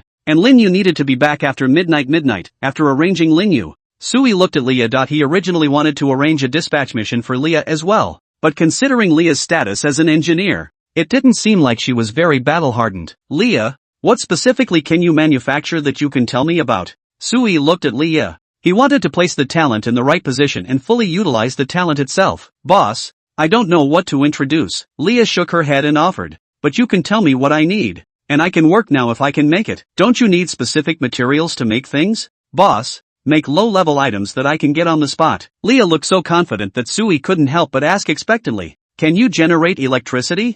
Build a motor or something. Electrical energy. Something that is vital to mankind. It could do a lot if it had electricity. Leah shook her head. Lacking specific materials and drawings, I can't do it. So, modify our shelter and improve our defenses? Sui asked. And Leah nodded. It can be simply repaired and strengthened, but it can't be enhanced too much. Boost as much as you can. Sui was already satisfied, as long as the shelter was strong enough to resist the risks. Work now. I'll help you. By the way, keep the commotion down, so the neighbors don't hear you. Okay, boss. Leah nodded, grabbed her own kit and got to work. She didn't let Sui help her, and started working on the room on her own, taking measurements, planning, and so on. Sui strolled along, wanting to help, but unable to intervene solely. Sui just lay back down on the bed again, thinking about what to do next. He thought of many things, about the upgrading of the refuge, the arrangement of talents, and the potential threat of Lee and the others. All kinds of thoughts kept colliding in Sui's head. The temperature in the room was still hot, but the good thing was that the freezer was right next to it, constantly emitting coldness, and the silky cool feeling made Sui's mind drowsy, and he fell asleep in a daze. Boss, wake up, Leah softly shouted, causing Sui to open his eyes with a jolt and roll over from the bed. It was already dark outside the window, and Sui was suddenly startled. Lee, yeah, how long have I been sleeping? 9 hours, boss. Leah squatted beside the bed and said softly, your mental stress is too much, so you sleep heavily, but it's a good thing. Effective sleep can repair your mental state. Leah, did anything happen during the time I was asleep? Is there any movement outside? Boss, a wave of people came outside about an hour ago, Leah reported softly. It seems to be a group of men who tried to push our door open, but were unsuccessful. It's Rico and the others. Sui instantly tensed up as he reflexively looked towards the door. With just this glance, Sui froze. All of the obstacles he had placed by the door to the room were gone, and they were all back in their original places in the room, and what was once an old wooden door now boasts an inner structure of steel bars threaded and covered. The outside is a wooden door, while the inside is covered with a thin layer of steel bars interspersed. There was also a fine layer of iron spikes on the top of these steel trappings, which seemed to be a purpose-built defense in case the wooden door outside was pushed open. The entire door of the room, permeated with a heavy and tingling feeling, gave Sui a great sense of security. It was much more impressive than the door to his room, which was piled high with clutter, and at first glance was hard to break through from the outside. You did all this? Sui looked at Leah and inquired in surprise. Leah nodded. Yes, boss, due to the limited materials, I can only do this for now. Materials? Where did you get those materials? Sui then realized that there were no iron products in the house. Where did Leah get these things to remodel the gate? It's hard to believe that this bitch can make something out of nothing. Boss, I explored the remaining 3 homes on the same level outside the door and found some usable materials from inside, Leah explained. And these words made Sui realize something. It seems that if one gives the order, the talent will figure out how to get the job done on their own. For example, Leah would take it upon herself to explore the surrounding area of the shelter in order to find suitable materials. There's no danger, is there? Sui paused and reminded. Pay attention to safety issues. You can't be too risky. Thank you for your concern, boss. I made sure I had security issues before exploring the perimeter and didn't make a huge fuss. Leah paused and said, I was going to make some lockpicks to open the doors of my neighbors' houses, but I went out and found that all of their houses had been forcibly broken into. The remaining 3 rooms on this floor are unoccupied, with only a few bloodstains that appear to have been invaded from the outside. The interior was messy. Food and water were taken, and all I could find were repair materials that no one wanted. It was only in consideration of what happened to our neighbors that I made a limited modification to our front door. Plus I made some house traps, as well as 5 steel spears. Leah turned her head sideways, her gaze going to the corner. There lay 5 steel spears about 2 meters long, the bodies of which were common steel pipework, the heads welded to kitchen knives, carefully polished and shiny. It's a good one. Sui's eyes lit up. This was a long weapon. In the absence of firearms, holding such a spear could also provide some resistance in the face of thugs. Leah, you really can do it. Thanks for the compliment, boss. By the way, the group didn't break down the gate just now. Did they realize there was someone in here? Sui asked, a little chagrined that he had slept too deeply and had not heard any of these movements. This is not really Sui's fault. In the 3 days of the end of the world, Sui has been under a lot of mental pressure, especially during the period of time when he was alone. There were villains and natural disasters on the outside, and he also had to consider the shortage of supplies on the inside. It's hard to be woken up once you've fallen into a deep sleep after many days of constant high pressure. Shouldn't have found out. Leah shook her head.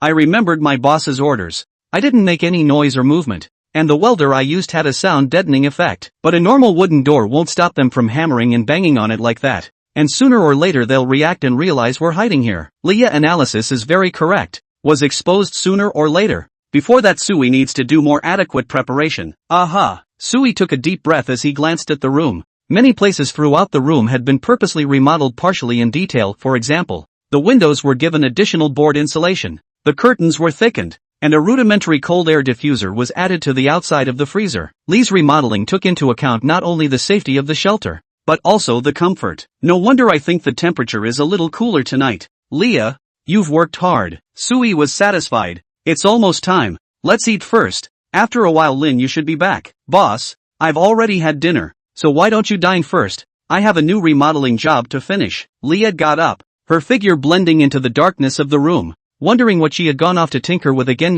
Sui picked up the bread and ice water and ate while preparing to open the trading platform to check if there were any new items to trade today. He had made it a habit to trade the ice water he couldn't use up every day to maximize the accumulation of the shelter's stored resources. In the browsing interface, Sui incidentally discovered that of the 5 major requirements for the shelter upgrade, one of them had already been completed. Adjacent available space for upgrading shelters has been successfully surveyed. Successful detection? Is this why Leah searched a few houses in the neighborhood? Sui pondered in his mind. Then in that case, if there are the rest of the shelters next to the shelter, wouldn't it be necessary to drive the other side to extinction in order to fulfill the requirements of the expansion? After all, most modern dwellings are connected to each other, and where both dwellings are shelters, there is bound to be a natural conflict of expanding shelters. It seems that even if someone doesn't want to upgrade their shelter and get into trouble, someone else will come along and get themselves into trouble. In the doomsday, anyone who wants to get stronger and upgrade their shelters, I'm afraid this process will lead to the death of many humans at the hands of their own kind. Sui sighed. He couldn't change the sinister circumstances of the disaster. He only wanted to protect himself. Opening the trading platform, Sui was the first to search for weapon trading orders. What he lacked the most right now was still weapons. And if possible, Sui hoped to get another gun and some of the bullets. I have 6 bottles of ice water left for the day. I should be able to buy some nice weapons, right? Sui quickly searched for suitable order information, and soon he saw an order for weapons for sale posted by a shelter named Jiling Rescue Team. There are large quantities of all types of police weapons and equipment available, which can be exchanged for medication, food, and water. Interested parties should submit information. Remarks: don't ask me where I am. The shelter has a population limit and we can't house too many survivors. No one can help the weak right now. You're on your own. The message was interesting. Not only was the other party selling weapons, they seemed to know some of the insider mechanics of the sanctuary. It looks like he should have tried to rescue more of the city's survivors, but it seems to have failed. Sui muttered. Is this the mechanism of the Doomsday game that doesn't allow humans to hold together, forcing us to fight individually in Doomsday? Sui quickly submitted the ice water order, and at the same time tentatively asked his question in the transaction message. The other party quickly gave a reply. Hello, brother Ice Water. I'm very interested in your order. We can talk in detail. During the exchange and negotiation, the other party didn't press the price much and agreed to Sui's trade request very quickly. At the same time, the other party gave Sui a few key pieces of information about the city. Brother Ice Water, we now know that humans who also have shelters cannot live in other shelters, and for those who voluntarily give up their shelters, our level 0 shelters can't hold too many. There is a limit on the maximum number of people who can live there. We can't offer relief help to more people. We can only seek to provide support in the form of food and weapons while we think about survival ourselves. This game has interrupted our best human ability to unite, but we have not given up and are still looking for new ways to hopefully help more of our fellow man. I hope Brother Ice Water will do his best to help some people if he can. Our nation needs more heroes to step up in times of crisis. The other party seemed to be an official person, and persuaded Sui with bitter words. At the same time, it also made Sui realize that in the past few days, there was still a group of people in the city who were actively carrying out rescue operations, trying to gather more people to embrace the warmth, but they failed and are still looking for new ways. Thank you for the information. I will do what I can to help the weak. Sui's reply was defiant. He hadn't planned on it, but considering how generous the other man really was, it didn't matter if he said something about the scene. 6 bottles of ice water for 254 pistols and 50 rounds of ammunition. A really good deal. Sui played with the pistol in front of him and sighed greatly, although the pistol in front of him was a bit old, and the number of bullets was not large, but at least it could realize the armed configuration of 1 gun for each person in the shelter, even if you run into any problems. Don't worry too much. Leah, can you shoot? Sui turned to Leah in the darkness and lowered his voice to inquire. Leah quickly poked out a head, looking cute under the moonlight from the crack in the window. Boss, I can use a gun, but my accuracy is average. Can you teach me?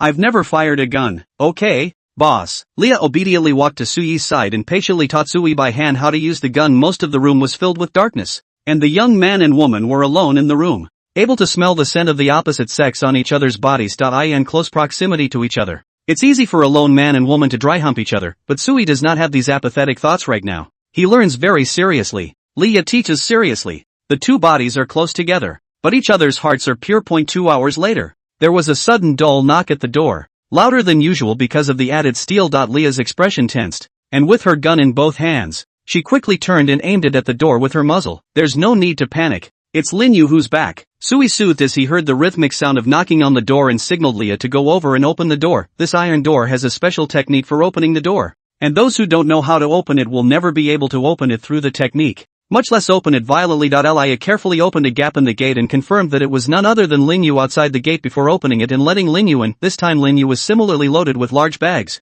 She placed her things on the ground and opened them in front of Sui. Inside was a heap of a wide array of electronic components, and some of the flowery banknotes. Congratulations! This talent quest has garnered 103 units of electronics and 76 units of big money. Score of this quest completion, perfect. You have earned 20 survival points. Lin Yu, good job. The smile at the corner of Sui's mouth couldn't be pressed. This wave of material collection mission was too perfect, and directly put together the necessary materials for a shelter upgrade. Classification to IT also gave 20 survival points along the way, and Sui now had 30 survival points, but this material gathering quest really just gives upgrade materials. Other supplies are as good as nothing. Of the 5 pre-requirements for upgrading the shelter, Sui had now met 4, and was just short of scraping together 100 survival points to upgrade the level 1 shelter. According to the exchange between Leah and Sui at night, Leah told Sui that if he upgraded a level 1 laboratory-type shelter, it was possible to restore the power system to the shelter, and could barely reach the pre-disaster living conditions. Sui,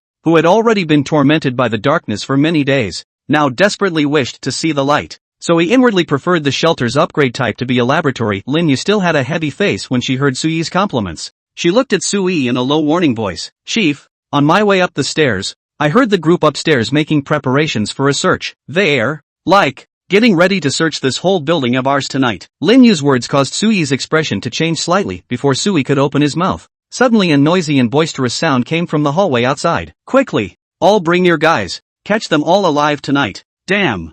I didn't realize that killing people actually gives survival points. Lee said that we'll take care of this building tonight, and tomorrow and the day after that we'll take care of the next few buildings. It won't be long before the whole city is ours. We are the Emperor of Jinling. Ha ha ha. There's definitely meat to be had if you follow brotherly. The group's voices were getting closer and closer, and soon gathered at the door of Sui's room. This is it. I thought there was something odd about it before, and I can't believe I can't open this shitty door. Brothers, just break down the door. If there are people, kill them. If not, search the supplies. Sui's expression instantly became gloomy and embarrassed. The mob's movements were faster than he expected. Without any warning, they actually attacked directly in the night. Lin Yu's news had only just been informed to Sui when the mob outside the door had already assembled in the hallway outside the door. Sui barely had any time to react. He had already heard the men outside the door seemingly begin to thoroughly inspect the floor, and the looming voices of thugs coming from the next door neighbor's room. Ha! The traces I set up here yesterday are gone?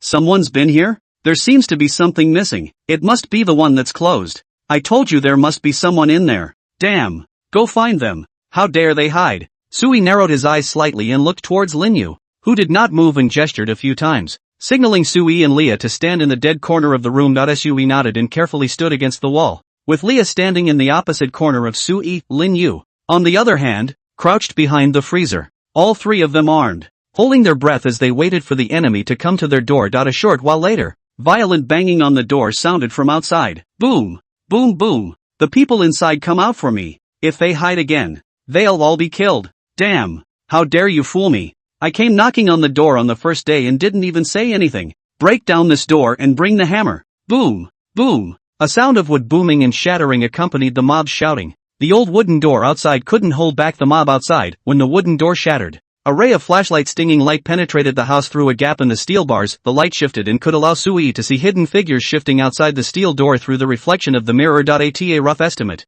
there were at least 20 of them. The group of thugs has grown again, and with the enemy outnumbered, Sui does not dare to shoot to expose his position. On the contrary, Lin Yu was extremely bold, and she decisively shot the moment the light shone in. Ta-da! A small hail of bullets erupted from within the muzzle fire, and almost instantly there was a plop outside the door. Ah! There's a gun. The man inside has a gun. Shit. I'm hit. Brotherly. I'm hit. I'm dying. Take cover. Let's hide. Where are our guns? Take it out and fight. There was a scream and panic outside, and Lin Yu's surprise attack directly interrupted the other party's arrogance. Awesome. Sui's eyes lit up and looked towards Lin Yu, who was crouching behind the freezer. He was aware of how tedious the iron door had been transformed by Leah, and although there were gaps between the steel bars, none of the gaps were large. If he let Sui do the shooting, most of his bullets wouldn't be able to pass through the gap. and would probably bounce around the house and injure his own people. Lin Yu's marksmanship was extraordinary, and she was able to do this with a repeating submachine pistol.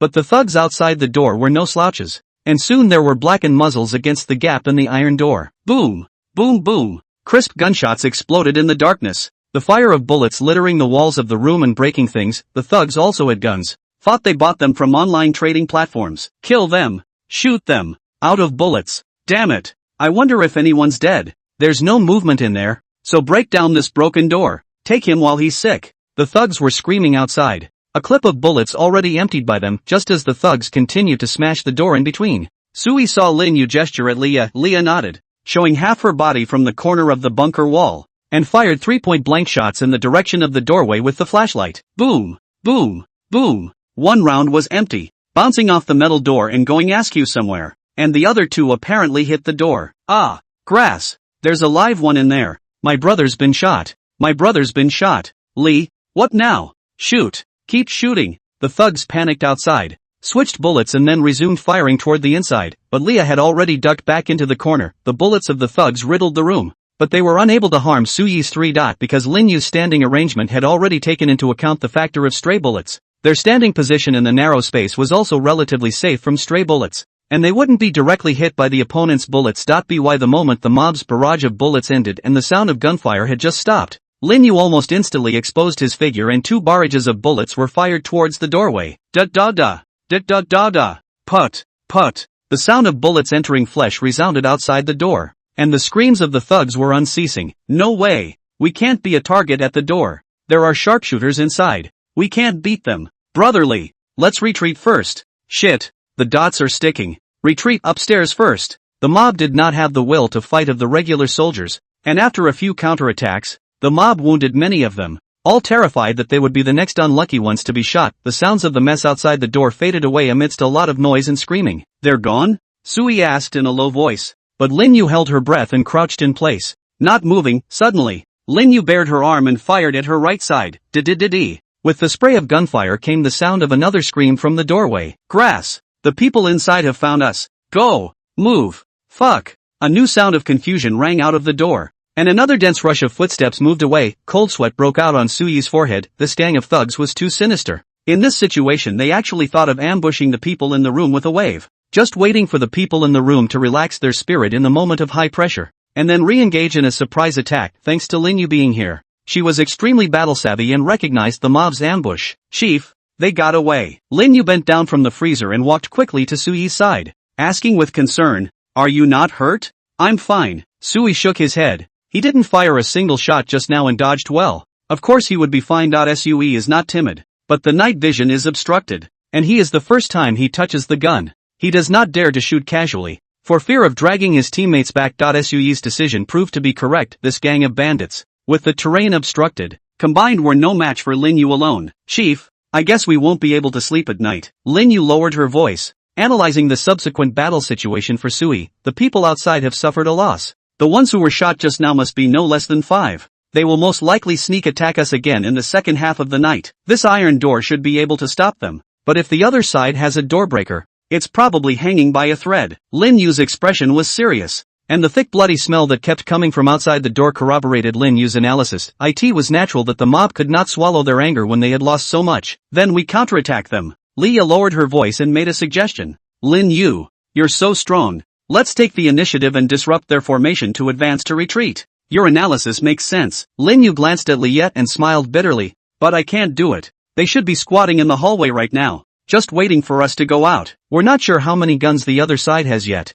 and on top of that the chief has said that the other side might have some kind of combat talent, and that shit should be tougher. I'm actually not afraid of death, but I'm worried that if I go out there, I might not be able to do enough to wipe them out, and if I die and miss a few more enemies, the chief will be in danger." Lin Yu frowned tightly. Right now she was the only combat unit in the shelter, and although Leah could shoot, her combat skills were definitely far inferior to Lin Yu's, not to mention Sui, who was just an ordinary person a few days ago. Letting Sui fight for his life was no problem, but at best he could only be considered a fighting force. Then it seems that delaying tactics are the only way to go. Leah glanced at Sui and whispered, "Boss, let's not let Lin Yu go out these days. Let's keep watch and find a way to beat the enemy into pain before we break the game." "I'm afraid We don't have that much time to spend. Sui's expression was ugly as he opened the city area chat channel and saw a message that shocked him. High prices for grenades, flamethrowers, fire oil and other weaponry. Supplies are negotiable. If you're selling, put in an order.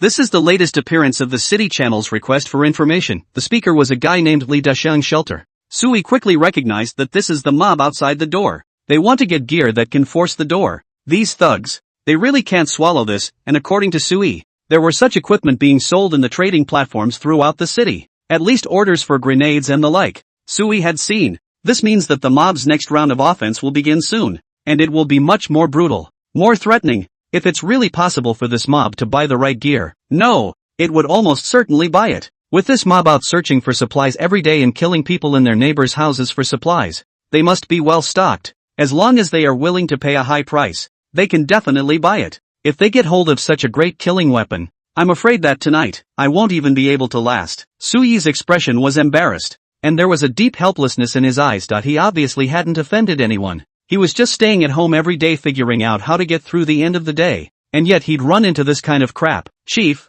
you, seeing the change in Sui's expression, Lin Yu inquired in a low voice, is the situation bad? Aha. Sui nodded his head as he informed both Lin Yu and Leah of his concerns and findings. Do you have any solutions? Just hang on until noon tomorrow. Hang on until then. Sui was very sincere in asking for advice, hoping that the two talents would give him the right advice. As long as he lasted until noon tomorrow, Sui would be able to obtain a new talent reward according to the information presented in the talent. The talent rewards would give Sui the most urgently needed rewards at the moment, and Sui would surely be able to acquire the thing that would break the game. Lin Yu lowered her head and did not speak, while Leah glanced at Sui. Then Lin Yu, wanting to speak, boss, I have an idea, but it's a bit dangerous. Come on, tell me. Sui's eyes lit up and anxiously pursued the question. It would only be best if there was a way to break the situation now. If we really waited until that mob bought their gear and blocked the door again, it would all be over then. At this stage, the shelter is an ordinary living house, and there is no way it can stop big killers like flamethrowers and grenades. It may be necessary to risk Lin Yu. Leah looked towards Lin Yu and whispered,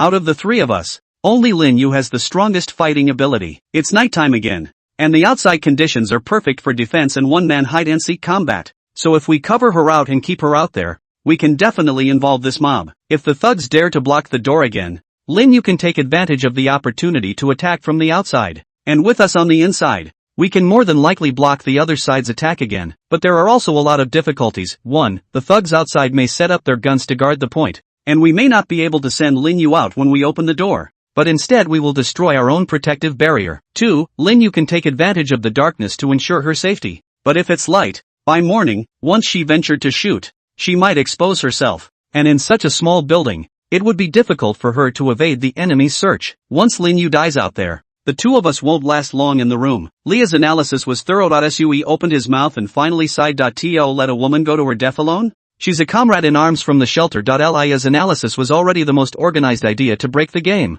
and Sui couldn't think of a better way. After all, the difference in numbers between them and the mob was so great that it was hard to have any viable ploys that could be used. Just do it. Lin Yu suddenly spoke up. She agreed with Leah's plan. Chief, Leah is right. If I go out, I can grasp more initiative and can stall that group of bandits to the greatest extent possible. You're going to die. Sui looked at Lin Yu with a complicated expression. There is a high probability that you will die outside. I'm not afraid to die, as long as I can keep the chief alive. Lin Yu replied without hesitation, her eyes burning with determination. Her expression firm. The chief is the most important thing. I'll do my best to stall the enemy until noon. Sui was silent. His bottom line as a human being told him that it was wrong to send a woman to her death, but the desire to survive told Sui that this was the only way. Even if Lin Yu's risky behavior was probably useless, it was better than the three of them being trapped in this house. Then there's the question, how do we get out? Leah looked at Lin Yu, whose eyes looked out the window, her English eyebrows raised. Take the window.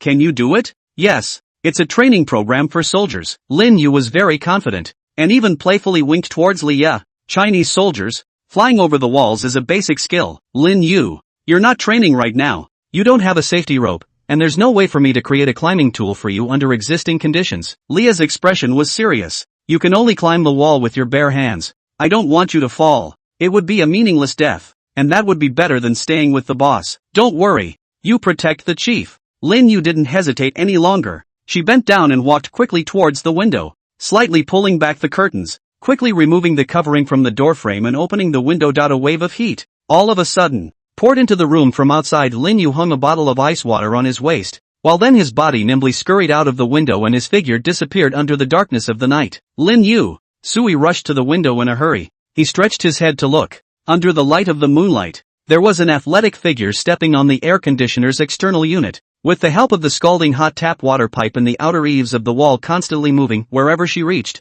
It rolled. It was a menacing image, and if she stepped out of line, she would fall to pieces. Heat waves swept in from all around her, wrapping around her entire body, constantly taking away her strength and moisture. Boss, get back here. Leah yanked Sui back from behind. Be careful of the doorway. In case the enemy fires, you'll get shot from this position. Trust Lin Yu. It's the only way for us to live. Leah dragged Sui back to the corner with a serious expression. Boss, you can't be too soft-hearted. In extraordinary times, we should practice extraordinary means. Is it my soft heart? Sui lowered his head, and there was a bitter smile at the corner of his mouth. If he was truly soft-hearted, he wouldn't have been silent and allowed the two to decide, allowing Lin Yu to go on a risky course of action that would surely lead to death. Sui knew it was the right thing to do. But, people have a conscience. Sui also understands that he should be a bit more hard-hearted in the end times, and learn to obliterate his conscience, but he wasn't a fictional reborn, and couldn't be naturally cold and unfeeling, but in order to live, he had to do it again. Yes, I have done that. Sui lowered his head and meditated in his heart with a complicated expression.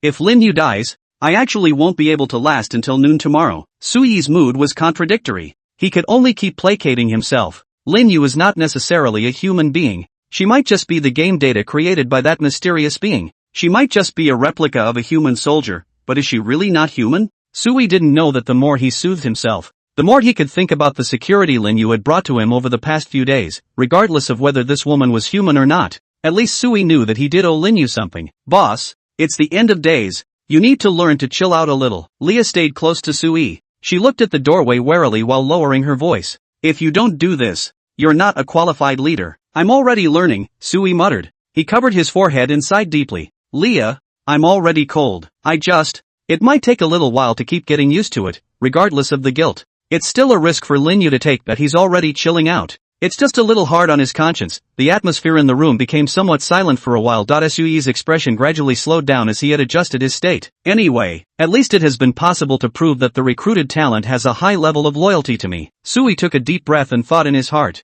I hope I can last until noon tomorrow. In the high-pressure environment of Armageddon, having time to honor one's conscience is also a luxury. I don't know how much time has passed. There was still no movement outside the door. The mob didn't seem to have procured enough equipment to break down the door, and the only sounds upstairs were some cursing and swearing, accompanied by the screams of some of the wounded. Lin Yu is also nowhere to be found. There is no body downstairs that she missed and fell to her death, and Sui doesn't know where she's hiding. A little bit of time passes. Soon it was dawn. Sui braced his drowsy spirit when he noticed that the sky outside the window had become crimson. Suddenly, a sharp gunshot came from upstairs. It was Lin Yu who struck. Sui had a jolt and hurriedly looked up at the ceiling. Leah beside him also gripped her pistol tightly and looked nervously at the door frequently. Soon there was the sound of bullets discharging from a gunfight upstairs, punctuated by screams and angry curses. It's the window. Over there by the window. Shit. It's a woman. Is it the resident downstairs? I don't know. Brother Lee, my brother is out of breath. He's dead. He's dead. Fuck. I don't want to wait any longer.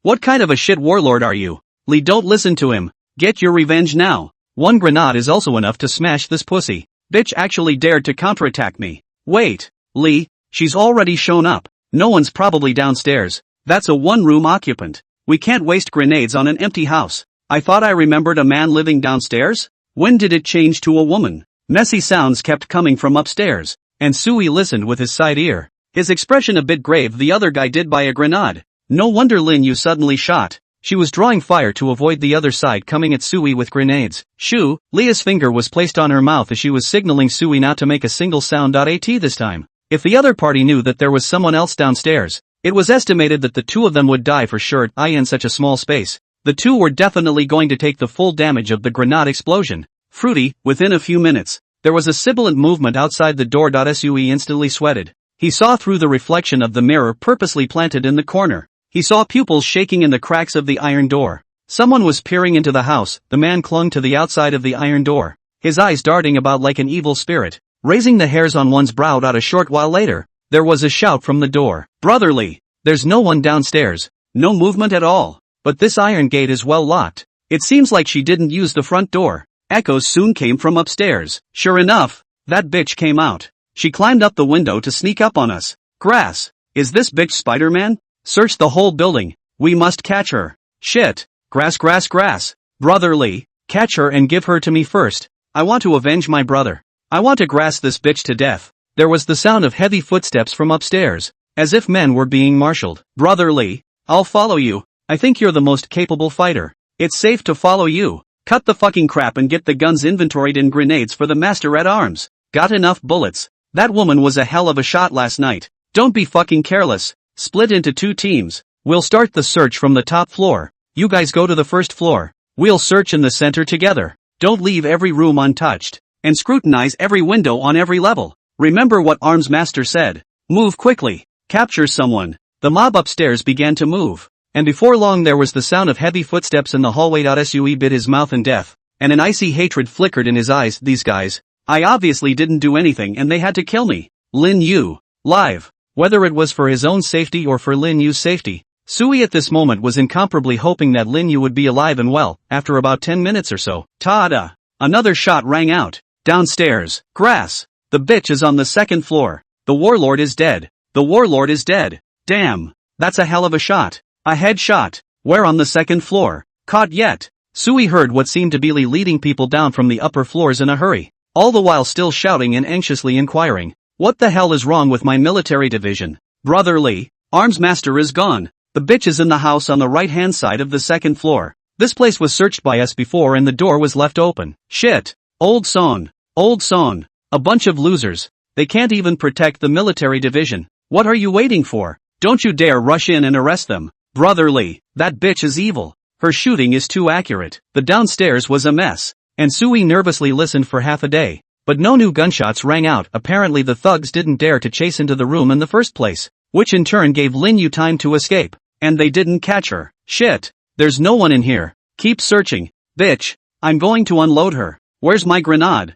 Give it to me. Brother Lee. In the building. Da-da-day. Da-da-da-da. A shot rang out. This time from the top floor. And some unlucky guy didn't even give a warning and was shot straight to death. Rico was almost frantic, stomping up from downstairs with his men, and pouncing again. Bunch of losers. Stall her and wait for me. Lee was almost furious. The men didn't talk back and seemed to be afraid of Lee, but they also feared Lin Yu. And the more they trembled, the greater their fear of Lin Yu grew. This woman is a godsend. She shoots and kills. And when she kills, she changes her spots. One hesitation and you won't be able to catch him at all. And this woman was very resourceful. She completely avoided Lee and only struck out at the subordinates around Lee. Good. Very good. Sui clenched his fists tightly. There was sweat pouring out from his forehead. He didn't notice it and nervously murmured, Lin, you did a good job. Don't meet up with this Lee. He definitely has a talent for fighting. Boss, it's 10:30 a.m. Leah whispered a reminder from the side, and in order not to let the mob outside the door notice, she was practically talking against Sui's ear hole. Sui raised his head and glanced at the wall clock. It was partially hit by last night's stray bullet. The main body was already broken, and only the hands could barely be seen, still beating slowly. 2 hours to go. Sui clenched his teeth. The only thing he was worried about right now was the bonus effect of the talent. He wasn't sure if the talent would really work. After all, it was still only a talent reward from a level 0 shelter. Even if he was given the thing he needed most urgently, what if it didn't come in handy? Or couldn't solve the predicament at hand? That would really be a complete dead end. Sui didn't have a better solution. He could only pray in his heart, and his heart was very tormented. But if only I had gotten off to a better start. But if only I hadn't had these thugs on my side. Oi, Sui was sighing deeply. The heavens had given him SSS grade talent, but had also placed such a group of crazy thugs by his side. It really is a curse with an unspeakable potential for fairness. Time was passing little by little, and the sound of gunfire from both sides was uninterrupted, fluttering up and down, drifting in and out right now. Even Sui was unsure of Lin Yu's location. He'd also ventured out the window a few times to peer out, but hadn't seen any Lin Yu climbing. God knows how the hell she did it, dodging like a ghost. The not-so-large residential building almost became Lin Yu's main battlefield. However, Lin Yu wasn't invincible. She had been fighting a guerrilla war, not engaging in a head-on conflict with the other side, and running away after the fight. In the course of the guerrilla warfare, Sui heard the thugs walk past her door several times. The Lee even suspected halfway through that Lin Yu had hidden back inside the house and tried to forcefully break down the door. But fortunately, Leah's improvement skills were so strong that Lee returned without any success. So angry that he kicked the iron door several times, the two sides just stood there until the clock came to 12:20 just as the new rewards were almost ready to be handed out. A sudden deafening and shocking bang came from the roof of the building. Rumble. The entire floor shook as Suyi's body lurched out of balance, and he saw a sizzling mass of dust and debris falling from the ceiling. It's a grenade. Leah's eyes widened as she almost lost her voice. The enemy used a grenade. It definitely caught Lin Yu. Is she dead? Isn't she dead? Sui clenched his teeth tightly and climbed up. He looked at Leah, who shook her head in silence. She didn't know, and now no one knew if Lin Yu was dead or alive after the grenade. The loud, excited laughter of men came faintly from upstairs. Ha ha ha ha ha, bitch, I can't blow you up. Brother Lee is awesome. I thought our building was going to collapse. This old building is pretty durable. I'm surprised it didn't collapse. Where's the bitch? Where's the body? I don't know. Like it fell? Look for it. I want to see the corpse even in death. I want the body whipped. Ha ha ha. Rico, is that a proper flogging? Line up, line up. Me too. My second. The maniacal laughter of the mob upstairs almost signaled that they had won. After a morning of wrangling, the twat was finally killed by them. Sui couldn't stop trembling as he listened to his ears. Not because of fear. He's in a rage. Lin Yu put her life on the line to stall for time and still died? These assholes. Give me what I need most. You can't lie to me. You made that clear. Sui closed his eyes as he mumbled almost to himself, squeezing his hands until his fingers were white. I want the reward I need the most. Give me what I need the most. I need to kill people. I need to kill the most right now. I'm going to kill these sons of bitches. Congratulations. Your stay in the shelter has met 24 hours, triggering the talent bonus. The calculation of the time spent in the shelter is restarted. Congratulations. You've earned the talent reward Class D combat team card, consumable, accompanied by a line of clearly lettered message boxes flashing in front of Suyi's eyes. A golden card landed in the palm of Suyi's hand. It was a card about the size of a bank card, gold in color, with the faint silhouettes of several soldiers engraved on it. The top of the card is presented with a detailed description of the item's information. D-Class Combat Team, consumable item. After using it, it can randomly summon a technology-oriented combat team of 3 to 6 people, with the strength of each member fixed at D-Class, and adaptive equipment according to the number of people. The effect of this prop only lasts for 2 hours, and the combat team is retrieved after the deadline. Temporary summoning class. Minimum of 3 people with D-rank strength military personnel. Suyi's eyes lit up. Just how strong the strength of a D-class soldier was had already been displayed in Lin Yu's body, which was almost comparable to a special forces-like combat power. The minimum is a 3-man combat team, which absolutely annihilates this mob. Summon. Without hesitation, Sui chose to use the card, and immediately a misty golden light surfaced around him. When the golden light dissipated, 6 special military people wearing a full set of armed equipment stood by Suyi's side, ready to go. They were all male, wearing special camouflage uniforms, combat boots, night vision devices on their heads, grenades and navigators on their hips, and carrying black firearms of varying lengths. Each of them had a steely and sharp look in their eyes, and exuded an air of well-trained, bold determination. Sui only slightly swept a glance and judged that these 6 people had a very clear division of labor. There were battlefield medics with medical kits, main attackers with submachine guns, and teammates standing next to them with special rifles in their hands, protecting the sniper with a Barrett at the core. 3 main attackers, a medic, a comms officer, and a sniper. 6-man combat team, fully configured. Chief. The lead rusher saluted at Sui,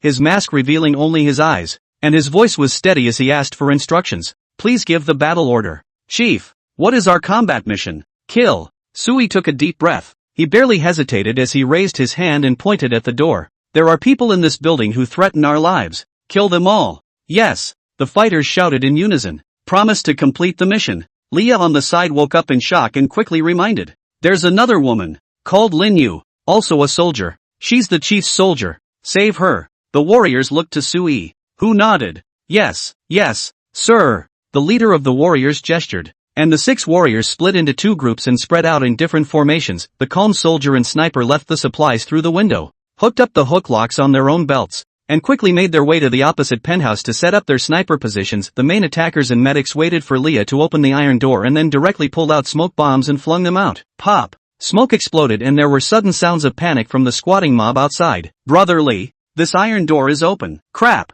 Where's the smoke coming from? Ta-da! A volley of bullets swept through the room and the mob's panic notice came to an abrupt end. The male soldiers signaled to each other and stepped into tactical steps, blending silently into the smoke. Not a moment too soon. Da-da-da! Da-da-da-da! Da-da-da! Da-da-da-da! Intense and rhythmic gunshots rang out from the door, and with each shot came the dull thud of a body falling to the ground. And few screams. This meant that every enemy they spotted was basically too late to make a new warning sound and died a clean death. As the fighters began their sweeping activities, the shouts of the mob soon came. It's the enemy! It's coming again! A soldier? Crap! It's really a soldier! Is that the team that rescued us? Grass! They're killing our people! I surrender! I surrender! Don't kill me! Grass! This is definitely not the regular army! How dare they take on ordinary people? Quickly return fire! There was a steady stream of panic sounds from the mob outside the door, and the occasional sound of a concussion bomb and smoke grenade going off during that time. The gunfire never stopped. Sue also heard, at the same time, the sound of sniping that rang out from time to time from the roof of the building in the distance. Boom! Boom! Snipers don't fire very often, but they are extremely powerful, and Barrett's bullets can penetrate almost any obstacle. Even enemies hiding behind cover can be killed in a single blow and exposed under the scanning of a heat sensor. The thugs, once spotted by the snipers, were killed on the spot. There's a sniper out there. Take cover. Rico. Brotherly. Shit. Rico got shot in the head by a sniper. Brothers, run. The clutter outside the door kept ringing out, and it was clear that with the 6 warriors cooperating with each other, the ragtag group outside was no match at all. Only the screams and panic sounds of the thugs continued to ring out. Sui did not hear the sound of the warriors being frustrated. He walked over to the window and looked down to see a number of bloodstained thugs downstairs fleeing from the building in all directions. Their faces full of fear. The snipers upstairs killed them all with a single shot. Point-blank bursts. In a few moments, however, 7 or 8 corpses lay downstairs, and the remaining survivors were forced to flee back into the building, where they continued to face the cold, unforgiving sweep of submachine guns and rifles. Sui stood by the window, indifferently watching this scene. He was a little uncomfortable. He was indeed uncomfortable seeing a dead person in person for the first time, but this discomfort was quickly replaced by the thrill of revenge. However, in a few breaths, Sui's discomfort was swept away and there was no more feeling. Have I adapted? Sui's heart murmured in silence. His face remained expressionless, without the slightest bit of pleasure. Lin Yu hadn't shown up yet, and he still lost out. After 2 hours, the combat team would be retrieved, and overall, he seemed to have pressed on with nothing but pure anger. The battle cleared up extremely fast. Not long after the communication headset left behind by the communication soldier came a voice. Chief,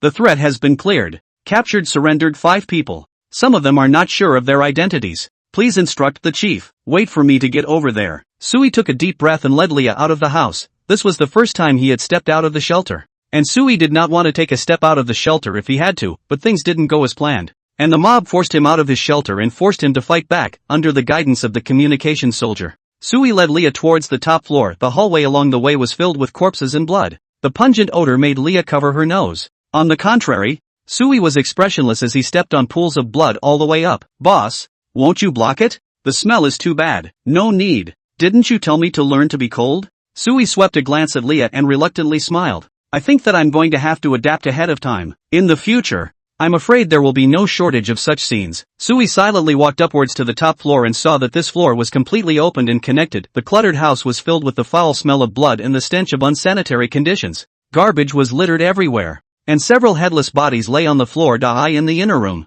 there were a dozen or so naked women, crouching in the corner with their heads in their hands, their faces full of horror, traces of a white, fishy odor still lingering on their bodies. Chief, the rifleman guarding the female captives saluted Sui and reported in a low voice. The resistors have all been killed. These women are unarmed and suspected to have been captured by the bandits for lust. Should they be killed as well? No need. Sui swept a glance. This was a group of naked women who didn't even have weapons, with only desperate numbness on their faces. He even saw some familiar faces in there. A running girl he'd seen before on his way to work, a young woman from a neighboring house who took her daughter to school, and a cleaning lady who worked at a nearby company. Without exception, all of them, whether they were adults or not, were poisoned. Where are the rest of them? Sui withdrew his gaze and looked at the rifleman, who pointed to the room across the hall. There are a few that surrendered and are being guarded there. No, I'm asking about Linyu, the female soldier. Sui stared at the rifleman. Did you find it? Arrangements have been made to continue the search.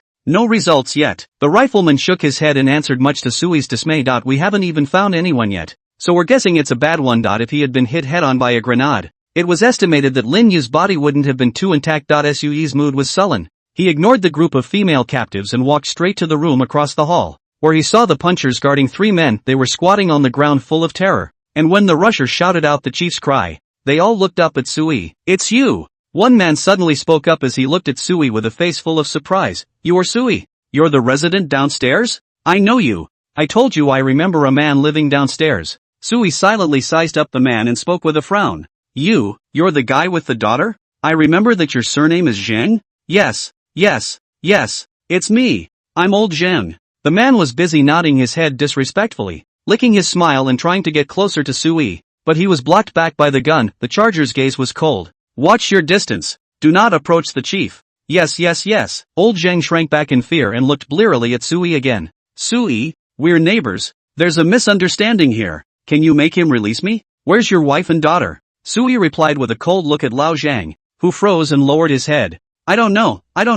They're right next door. Aren't they? Not a bit of clothes on. I saw it all just now. There was a sneer at the corner of Sui's mouth. Even a wife and child can be sold. I don't have a neighbor like you. It's not like that. Sui, I can't beat that Li. Lao Zhang's face was red. He was trying his best to defend himself, but was choked by Sui's next question. So you didn't sleep with other women? That Li, did he let you sleep with other women? Lao Zhang froze and was silent. The answer, already, is self-evident. Sold his wife and daughter to survive on his own. Sui looked at him indifferently.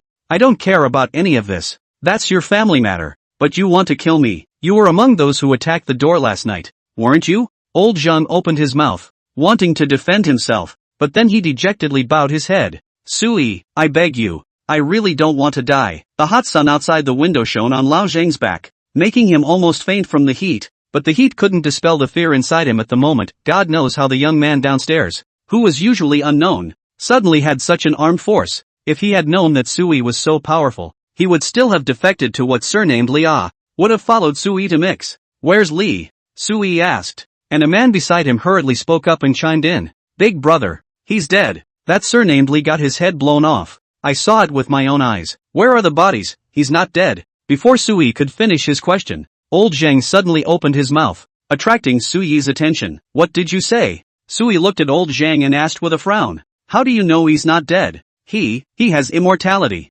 Old Zhang looked up at Sui, gritting his teeth and deciding to snitch. That guy, he's very strong. There's no way to kill him. Someone tried, but he came back to life. He's been stabbed through the heart and his head's been cut off, but he still manages to come back to life. This guy, he can't be killed at all. There have long been people who have defied him, but no one can kill him. Old Zhang's tattletale caused the two men around him to have odd expressions. They didn't expect Lao Zhang to be so courageous, betraying Big Brother so thoroughly, not worrying at all about Big Brother's liquidation and retaliation afterward. Really? Sui frowned at old Zhang. He wasn't too sure that someone had actually acquired such a terrifying talent anymore, back from the dead? I'm afraid that's an SSS rank talent as well. This is almost invincible in the end of days. No matter what kind of threat you face, you don't have to be afraid. Really? Old Zhang gritted his teeth and nodded his head, his face full of grayness. I don't want to live anyway. I don't want to suffer from this lousy anger. It's best if you can kill him, and if you can't kill him, then just give me a pain in the ass. It doesn't look like Ali.Sui was silent, and after a moment gave the order. Take Lao Zhang to recognize the body. Find the body of surname Li, and if you can't find the body, find someone else. Yes. The puncher nodded and escorted Lao Zhang outside. The remaining medics and riflemen switched places, with the rifleman guarding the remaining prisoners and securing Sui. Kept the two captives and planned to ask something else. Tell me about all the good things you've done with the last name Li. Sui swept a glance at the two captives and spoke indifferently. Tell me everything you know. Don't think of lying to me. Old Zhang doesn't want to live anymore. I'll look for him to corroborate everything you say. If I find out that you've lied to me, you'll accompany old Zhang on his way. In Sui's words, he clearly gave the two men hope to live. The two captives looked at each other, and one of them spoke through gritted teeth. What do you want to know, Big Brother? The whole thing. What have you all done since the beginning of the end? Sui swept a glance at the two captives and asked emphatically, especially that one surnamed Li. What's so weird about him? Big Brother, if we tell you, you can't kill us. The other man was a bit timid. He swallowed nervously and mumbled a statement. Just that day after we were sent back, the sky went red. The two of us lived together, right on the third floor, when there was no food in the house and we were starving. It was at this time that the man named Li approached us and said he could take us out to get something to eat and water to drink. We'll just follow him, and every night we'll go out and look for supplies, and during the day we'll sleep upstairs and play with women. After that the surname Li found many people and robbed most of this floor. The more the man said, the lower his head. Seemed to know that he had done a lot of things that were worse than animals. That surname Li began to just threaten the big guys, and then that day, he moved to kill. Then he said he'd kill anyone who didn't obey. And the old man's gate was the first to suffer. He had the men go out hunting with him in groups and come back afterward to sleep with the women. And many of them thought that since the world had ended, they might as well listen to him. The man rambled on. And Sui interrupted with a frown. What's the deal with surname Lee's undead body? I don't know. A slight look of fear appeared on the man's face as he muttered and shook his head. I did see it. He had his head cut off. There's a girl on the roof. Her boyfriend was there when the apocalypse broke out. Rumored to be a great student of sparring. That guy cut off old Lee's head. And then old Lee's head grew back in no time and killed that man. That guy's woman. Then she was played alive by old Lee. And no one dared to defy old Lee after that. Sui raised his eyebrows and spoke coldly. Neither dare nor want to. Right? The man shuddered and fell silent. This old Lee is also a character. With the means of grace and authority, to make an example of at the same time also share the benefits to these men. Originally, the end of the day was a time of panic. And with old Lee doing this, most of the men were willing to follow him. If there are no surprises, I'm afraid that old Lee's sanctuary will easily grow, since old Lee's talent is immortality. What is your talent? Sui asked indifferently, and the man froze, somewhat confused. Talent? What is talent? Sui raised his eyebrows as he looked the man up and down in silence. This guy didn't look like he was lying. Or is there a great need to hide his talent? Sui couldn't see through it, but it was the man who was flustered by his eyes, and couldn't help but hasten to explain. Big brother, you don't think that we can't be killed just like old Lee, do you? We're just people. We're mortals. One cut and we're dead. Don't joke. Don't try it. We are just trying to survive. And many things are forced upon us. Even if they want to kill us, then it should be the police who come to arrest us and should try and sentence us. The man explained in a panic. And Sui suddenly spoke up and interrupted. You haven't been back to your house? Been following Brother Lee? Huh? Yeah, big guy. The man froze and nodded in disbelief. Old Lee won't let us spread out. He's afraid of people betraying him. He wants everyone under his watch, even if they sleep where he can see them. No wonder, Sui muttered. That surnamed Lee was probably aware of the existence of the talent, and he was also afraid of the emergence of difficult opponents, forcing everyone not to be allowed to return to their shelters. There were many people who were brought along by the surnamed Lee at the beginning of the end, before they had the chance to open their talents. Without talent, this group is really just purely average. Sui silently inwardly called out to the data panel of the sanctuary and found that there was indeed no response. In that case, a conservative estimate is that only the one surnamed Lee has talent, and these three who are still alive should not have their talent turned on. Sui pondered in his heart. The only thing that gave him a headache now was the immortal body of the surnamed Lee. Just then the worst news came. Punch and Lao Zhang brought back news that they carefully searched the upstairs and downstairs and found no body surnamed Lee. This caused Sui's brows to furrow. Not finding a body meant that this guy had been resurrected. A potential enemy that is still alive, which is an immense threat, after all. These 5 fighters of Sui's lasted less than an hour. Once they were recalled and Lin Yu didn't know whether she was alive or dead. The combat power of Sui's refuge would drop to freezing point. Thinking of this, a new sense of crisis rose within Sui. Keep this group of prisoners in custody. Get the comms back and the snipers to continue searching for the whereabouts of the last name Lee. Sui frowned and ordered quickly. Take all the supplies here and move them downstairs. As long as it's something that can be eaten and used, bring it all with you. Leave no one behind. Go and inform Leah again that she should refortify her home and that the entire building is hers to use for supplies. But the time she can be given is only 1 hour. At Sui's command, everyone except the sniper moved. The 3 captives were also being watched as they began to do hard labor, continually packing supplies up and down the stairs, carrying all the supplies that Lee and the others had worked so hard to gather over the past few days outside. The 7 big men kept carrying the supplies up and down. The speed was not slow, but Sui was still too slow. He kept pinching the time in his mind as he kept hovering and pacing in front of the group of women in the inner room. Sui really didn't have any crooked thoughts. He was just calculating whether he could utilize this group of women to provide more security for the shelter. They should have been tortured enough by Lee to hate him more, right? Sui rested his chin and muttered, if I can awaken the hatred in their hearts, they can also become my helpers. After all, the enemy of my enemy is my friend. As for what to do about this group of women, Sui hadn't thought about it yet. All he wanted to do now was to increase his available forces as much as possible and unite everything to resist the revivable Rico. Just as Sui was pondering on how to open his mouth to communicate with this group of numb women, suddenly a new line of prompt information surfaced in front of his eyes, causing him to freeze on the spot. It has been detected that you have been in another person's shelter for more than 30 minutes. The current shelter owner is not in the shelter and is in a state of unable to resist.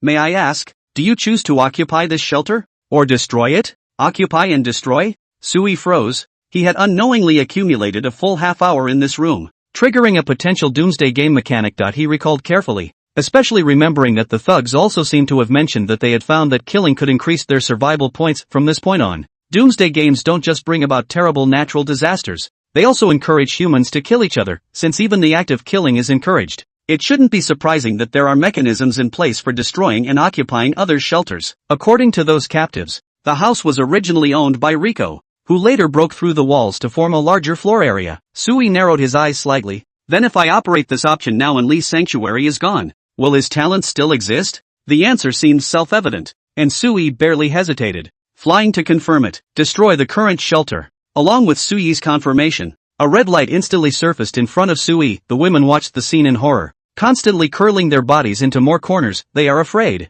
dreading the new torment and change. Sui did not have the time to take care of the emotions of this group of poor women. He stared dead on at the red light in front of him, watching it spread and spread, spreading over half of the room in a few breaths. When the red light dissipated, Sui received a new alert message. Congratulations! You have been rewarded with 100 survival points for destroying a level 0 shelter. The current owner of the sanctuary will lose the right to the sanctuary talent and all Doom game mechanics. You now have a 30% probability of inheriting props from the current shelter, and the inheritance percentage is 20%. Since this is your first time destroying a shelter, the probability of inheritance is increased to 100%. The inheritance percentage is increased to 100%. Please, do you confirm the inheritance? If you do not respond to this message within 24 hours, the inheritance will be considered abandoned. A series of alert messages made Sui overjoyed. Sure enough, by destroying the sanctuary, he lost his resurrection talent. Ha ha ha, good, very good. Sui's excited smile was hard to suppress. He didn't notice the group of women in front of him looking at him with increasingly desperate eyes. It seemed to them that the young man had been quite normal, and suddenly he was laughing more than a little lewdly. It's just that at least the guy isn't ugly. So it's not a bad idea to let him sleep around. Just as the women were trying to appease themselves in their despair, Sui had already made a new confirmation of the message. Confirmation of inheritance. Sui raised his eyebrows. He wouldn't let go of any opportunity to grow himself, although there might not be anything good in Lee's shelter. More is more. And Sui didn't mind. Inheritance complete. Currently the destroyed shelter has 876 survival points, 1 E-Class bun-making machine and 3 bottles of F-Class cooling liquid.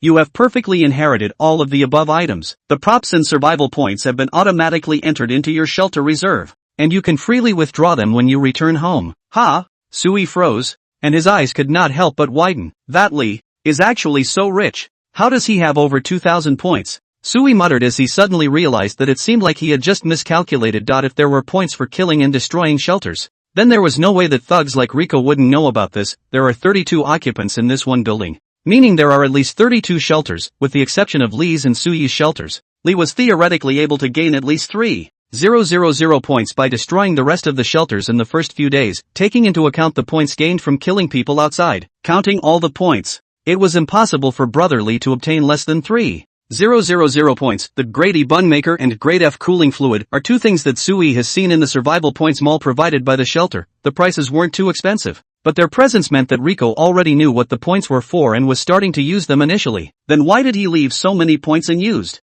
Sui blinked. He could only think that this might be a case of Lee knowing about this matter, that shelters could be upgraded. He wanted to save up his points to upgrade or buy some more expensive point props. As a result, before he saved enough points, he was intercepted by Sui now, and all the survival points that he had managed to save were given to Sui. So many points. It's a direct wave of wealth for me. Sui sighed, and the last point condition for upgrading the shelter was fulfilled, so he could upgrade the shelter. Now that Lee's gift of immortality was gone as well, even if he was still alive, he wasn't much of a threat. At least on the bright side. Without Lin Yu, Sui still had Leah by his side. 2 against 1. And you still can't beat them? What's more, Sui didn't even plan to go out casually. All he had to do was let Leah keep raising the shelter's defenses, and stay home himself, getting stronger every day. In that case, Sui didn't believe that a Lee without a shelter could still do anything to himself. Pick up the pace. Sui picked up the walkie-talkie given by the communication soldier and commanded in a deep voice to the male soldiers carrying the supplies. We only have less than half an hour left. Put your hands and feet faster. Also, set aside 2 men to place some traps in front of the house. Remember, the more the merrier. Don't be afraid to waste supplies. Make full use of your military literacy and maximize the level of security around the shelter. Sui intended to make good use of the soldiers again in the last hours, so that they could set up enough countermeasures for the shelter before they disappeared. Yes, Chief. A clear response came over the intercom. Strange to say, the intercom system in the city police department was out of order, and this group of summoned soldiers had an intact combat communication system. It seems that the tech limitations targeted by the Doomsday Game are only the tech systems originally possessed by Earth humans. The technological modules born out of the sanctuary mechanism have not been disturbed or restricted. By the way, Chief, what about these prisoners? Correspondents sent inquiries for instructions. They also seem to know that they were about to leave and shouldn't leave such a threatening figure behind with the chief. Chief, I request to shoot down this dangerous group of people to maximize your safety. The communicator had his walkie-talkie in his hand,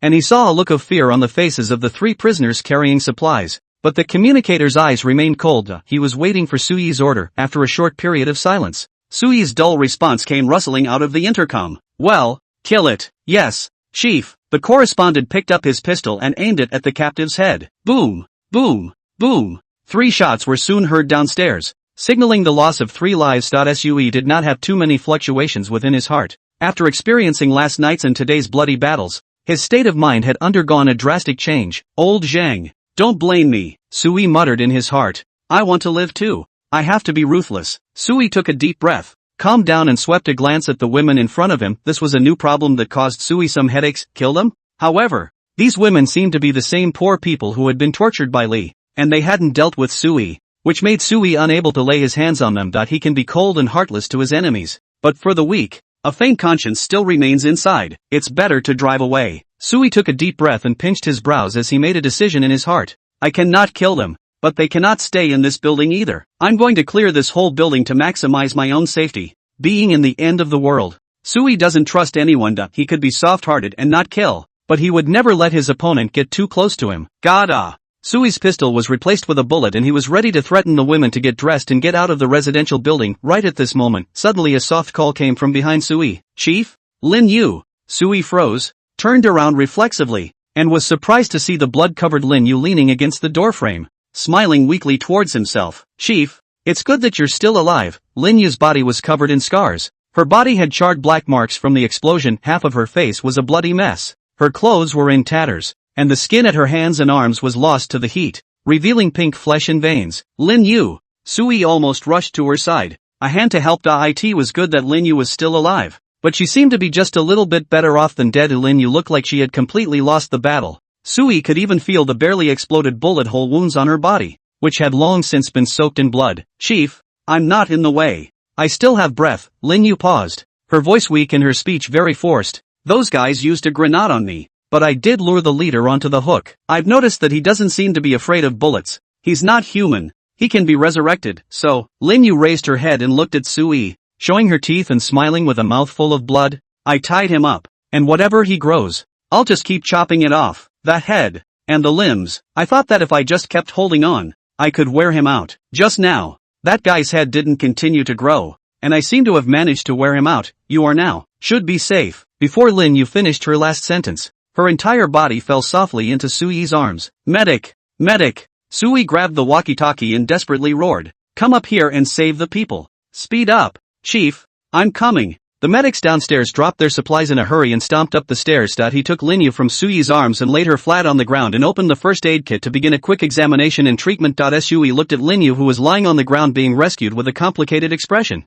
He still underestimated the loyalty of talents. Lin Yu discovered Li's resurrection talent, but still didn't think about escaping. She tried her best to hold Li back, although Lin Yu thought that she had consumed Li. It didn't matter anymore. Li was definitely dead without his talent and had his head chopped off by Lin Yu. The current Sui only wanted to be able to save Lin Yu as soon as possible. Such a loyal and battle-oriented talent would simply mean so much to the refuge. Chief, I can't save her. The medic looked up with a somewhat apologetic look on his face. She has 7 bullet holes in her body. She was also blown up by a grenade, and the skin on her body was basically lost to the hot climate. She's severely dehydrated, lost a lot of blood, and has damage to her internal organs. Surgery must be performed to save her. But I lack the surgical conditions and medical supplies. It should be by sheer force of will that she's made it this far, and I expect she'll be dead before nightfall. The medical soldier's return caused Sui's expression to sink. It was now afternoon, and not many hours before dark. Even if he appeared to be taking Lin Yu to the nearest hospital to find an operating table and medical supplies, the medics wouldn't last that long and they'd be nearly gone. She must be saved.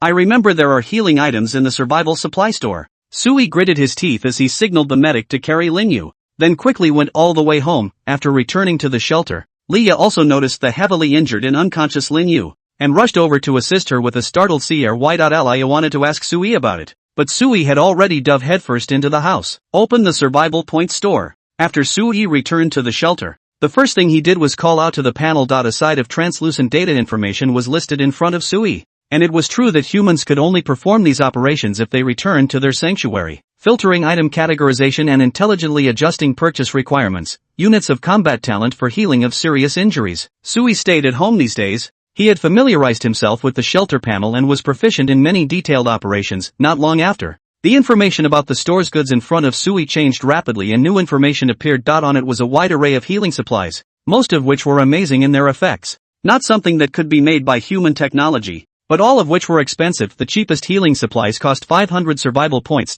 Sui didn't hesitate too much. After he made a slight selection, he directly made a purchase. Sui was generous to his own people who gave their lives to him. Even if the other person might just be a replicant built by the shelter. Congratulations. You have successfully purchased the Class C Medical Consumable Genetic Improvement Potion. Gene Improvement Potion, C-Grade Medical Consumable. Use on target, can inject new gene sequence, can fully treat most of the target's injuries, and has a certain probability to optimize the target's gene sequence and improve the target's physical quality. Purchase price, 1000 survival points. 1,000 point price for points. Looking around the world, I guess there are not many people who can shell out that many points in one go right now, but Sui did not have immediate reluctance to give up. Directly purchased to get in the hand, and injected at Lin Yue.as. The turquoise liquid was pushed into Lin Yu's veins by the syringe. In a short while Lin Yu's originally pale face began to redden, and the wounds on her body were still slowly healing as far as the naked eye could see, although Lin Yu was still in a coma. According to the latest examination by the medical soldiers,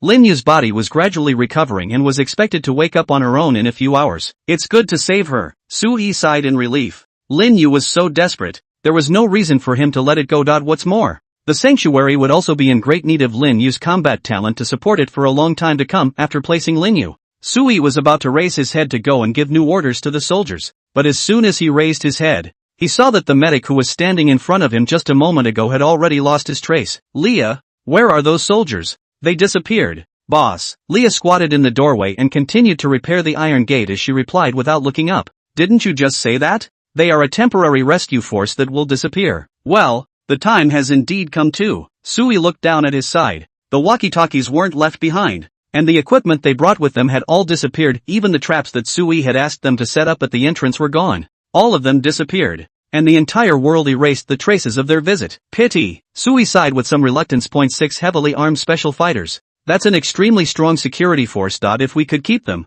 the safety of the shelter would be greatly increased. It's probably because my shelter level was too low, and the talent reward only gave me temporary access. If the sanctuary level had been higher, I might have had more battle-oriented talent rewards. Sui now desperately wanted to upgrade the shelter, but to be cautious, he first asked Leah to go upstairs and drive the group of women away. Of course, Sui wouldn't be too heartless. Clothes and some of the food would be left for them, the group of women. However, we're certainly not to remain on this floor. Sui has to maintain the internal security of the entire building and make sure there aren't any strangers. After Leah shooed the women away, she stayed downstairs and began remodeling the building's exterior entrances according to Sui's instructions, placing new traps at the building's corridors constantly. In the meantime, the sky outside the window, too, was unconsciously getting dark. The crimson glow disappeared and was replaced by a dark night sky, with only the bright moon providing some light to the humans at night. Sui opened the chat interface of the shelter, wanting to observe today's intelligence information, and also wanting to know if the fighting in this building during the daytime had an impact on the people in the neighborhood. As expected, Sui just opened the chat channel and saw many people discussing this matter. Really? That scene felt like I was watching a police movie. And that gunfire didn't stop from last night until this afternoon. I live in the building across the street, and I've seen a guy climbing around the outside of the building like Spider-Man, ducking around and playing gorilla. It's a shame I can't open my cell phone, or I'd really have to videotape you guys. I've been watching them all day. They're so much fun to fight. Overkill? I don't even know how many people died then. I can smell the stench of the dead even from this far away. That building is probably going to stink to high heaven. Hey, this is the end. Humans are already killing each other, not knowing at all to be united with each other. No, you guys are really watching this like it's a shoot 'em up movie? Don't you have anything else in mind? I did hear someone say that a lot of women came out of that building just now, and it looked as if they had been evicted. Seems like something like that. Grass, get out the door. Take one in. Dude, wait for me. Leave me the one with the biggest ass. That's what I like. The battle that erupted in Sui's building had obviously attracted the attention of some of the city's survivors, but the dominant message throughout the chat channel wasn't all about discussing this matter. After all, it had been a few days since the apocalypse broke out now, and there was chaos and killing all over the city. Sui's tussle in this building was just a wave in the ocean that could only attract the attention and discussion of the nearby survivors. Can't see any new dangers, but at least it's safe to assume that the building should be targeted. Sui closed the chat message box and muttered his analysis. But with the foresight displayed during the day, there shouldn't be anyone ungrateful enough to come over and look for trouble, right? Just buy me a few more days of bonus time and I'll be able to get through the most difficult pre-apocalyptic situation. Sui took a deep breath as he checked the curtains in his home to make sure no one was disturbing him before he began to conjure up the shelter panel. Check shelter upgrade conditions. Congratulations! Your 5 major upgrade prerequisites have all been met. You can currently upgrade your shelter to a -1 level lab house, or you can continue to wait for more upgrade directions. Start the upgrade. Sui did not hesitate and directly began to execute the operation. He didn't have time to pick. There were only 3 upgradable shelter types anyway, and upgrading any of them was pretty much the same. What he cared about was not the type of refuge, but whether the talent rewards could be more generous after the upgrade. Congratulations! The conditions have been met. The shelter is being upgraded. As the information in front of Sui's eyes changed, a burst of golden light emerged from the void and spread throughout the house. Everything in the room was enveloped in golden light, which was dazzling but did not hurt his eyes. Only that Sui could not see the specific upgrade process of the refuge after a few breaths. The golden light dissipated and everything returned to calm. Sui hastily surveyed the surroundings, but was somewhat disappointed to find that the shelter seemed to be the same hanging pattern as before. It was still the same house he lived in. Nothing had changed in terms of size, contents, or rooms. Congratulations! The shelter has been upgraded to a level 1 lab house. You can gain additional area in the 4 adjacent spaces to the left, right, front and back of the shelter. The area of the new shelter will be 4 to 5 times the size of the previous one. You are now free to remodel the adjacent space by consuming supplies and survival points to give your shelter a facelift. Currently, the experimental technology tree has been opened in the shelter. You can arrange suitable talents and improve the technology level of the shelter by consuming supplies and survival points. After a series of brand new information prompts, Sui came to a realization. So this is just an upgrade, and I still have to come in person for the specific remodeling process of the shelter? Sui realized that there was an additional sanctuary remodeling option in the information of the sanctuary module in front of his eyes. He reached out and clicked it open, and a trance came over him. Sui felt his soul being drawn out of his body, and his entire perspective took on an overhead angle. Observing the entire sanctuary from top to bottom, all of the walls and obstacles were vaporized, and the floor was spread out with a range of green markings that contained the supplies of Sui's original house and the neighbors to the left, right, and front. The green range spread throughout the current floor. It represented that these belonged to Sui's sanctuary space, and Sui also saw a series of building options pop up in front of him, and he was free to place new rooms, open up walls, adjust the position of load-bearing walls, or lay out the colors of the rooms and buy all kinds of ornaments within these green ranges. This damn thing has really become a building game. Sui stared with wide eyes, feeling that this world had gone completely insane. Sui felt like he was playing the game The Sims, experiencing the detailed and complex to the extreme shelter building module, but obviously one is a living, breathing human being, surviving on Earth. How is it that one's existence is becoming more and more like a game? Sui's heart was shaken. He didn't remodel the shelter at the first opportunity, but silently exited the construction interface. He needed to calm down a bit, and by the way, he also needed to conceptualize what to do to adjust the upgraded shelter. Just as Sui had just exited the shelter building interface, a sudden round of brand new information prompts surrounded Sui like a wave. Congratulations! The shelter upgrade has been completed and your shelter talent has been upgraded. Sanctuary talent House of Geeks has been enhanced. House of Geeks, for every 24 hours you stay in your shelter, you will receive 1 random survival reward that is currently most desperately needed. The rewards are at a minimum of C grade, except for special rewards, and the current talent time resets to 12 o'clock noon sharp.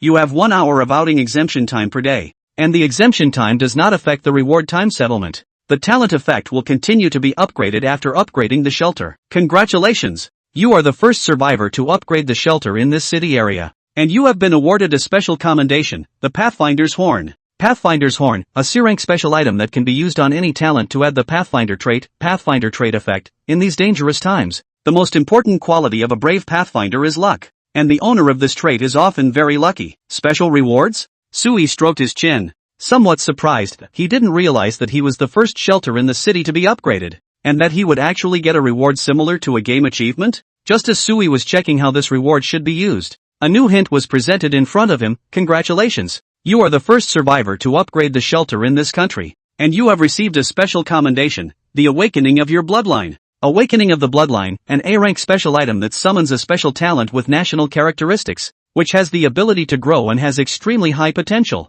And a special bonus. Suyi's eyes widened. There was a national number 1 achievement outside of being number 1 in the city region? Class A talent. Damn. Make a fortune. Suyi's mouth is laughing until it can't close. White whoring an A-class talent. This is estimated to be the top talent leading all the shelters at this stage. But at the same time, Sui recognized the not-so-good news for the nation. It's been so many days since the Doomsday opened, and I'm the only one in the country who was the first to upgrade the shelter. How much pressure should there be on other people to survive? Sui sighed. Most of humanity's technological means were restricted, and there were only some low-end technologies and simple weapons that could be used. But this isn't a Doomsday like Resident Evil, where air becomes the enemy in the face of global heat. After all, there is no way that a human being, even with a firearm in hand, can stop the heat from pervading the area by firing a gun instead. The lack of many lifelike technologies has deprived humanity of most of the means to effectively withstand the heat. Sui's sigh didn't last long. He knew deep down that he was just an ordinary person and didn't have such a big pattern to worry about the life and death of all mankind.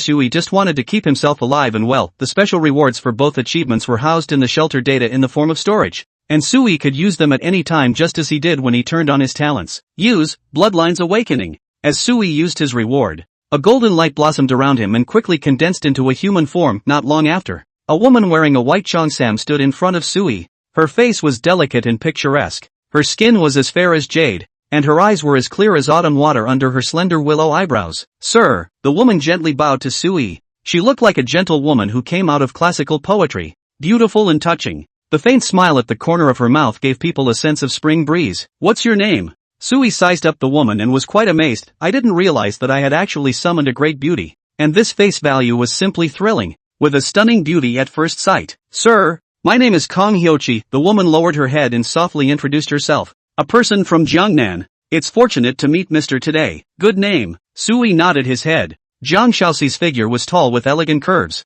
The white cheongsam completely set off her surplus waist, making her look delicate and graceful. This woman's temperament was flamboyant, with a very obvious oriental woman's graceful beauty, and she looked to have come from an unusual background. But what attracted Sui the most on her body was not the proud figure under the cheongsam, but the piece of ancient jade she wore around her waist. With complex patterns carved on the jade surface, the jade was round and turquoise in color, emitting a faint shimmering light that was visible to the naked eye. Congratulations. You've earned a class of special talent Kong Hyochi. An information prompt appeared in front of Sui's eyes, and he opened Jiang Xiaoji's data panel in passing. Sui glanced at it, and his face instantly changed in shock. Name, Kong Hyochi. Age, 28 years. Type, National Fortune Wizard. Talent level, a level of physical strength. 60. Neurologic response, 68. Endurance durability, 50. Spiritual will, 368. Self-healing immunity, 211. Talent characterization frowny face. National fortune enhancement. She possesses the specific qualities of the Chinese nation, and being in a state of national fortune enhancement, the shelter she is in will not be victimized by the doomsday-spawned catastrophe.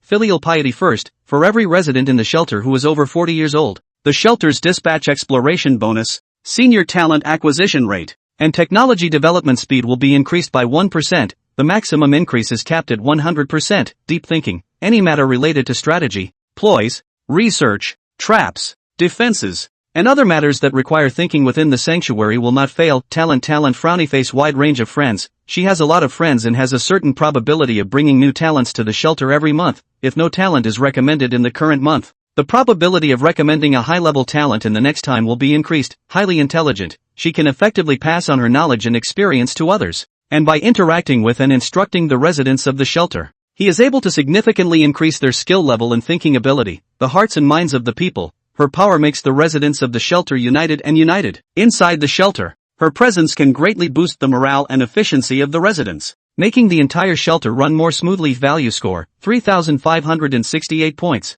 Hiss. Sui couldn't help but suck in a breath of cool air as he repeatedly looked at Jiang Xiaoji's talent data to confirm that he wasn't blinking. This is too much. Sui muttered that Jiang Xiaoji's stats were simply several blocks away from both Linyu and Liya. A whopping 368 spiritual will and 211 points of self-healing immunity values. These weren't enough to shock Sui. They at best indicated that Kong Hyochi's data panel was a talent type that wasn't good at fighting. What surprised and shocked Sui the most was Jiang Xiaoji's talent traits and talent gifts. 3 traits, 3 talents. Working in tandem with each other simply gave Kang Hyo-chi the most perfect positioning for an interior-type talent. With the combined effects of her talents and traits, she can simply be called a group game buff self-propelled machine. The most crucial thing is this, making a wide range of friends. Do I need to worry about the lack of talents in the future? One for free in a month. And the probability of getting a high-level talent for free. Is this a buy one get in free? Sui laughed so hard that his mouth couldn't even close. The only thing on Jiang Shaoqi's entire panel that Sui felt some regret about was the trait, filial piety first.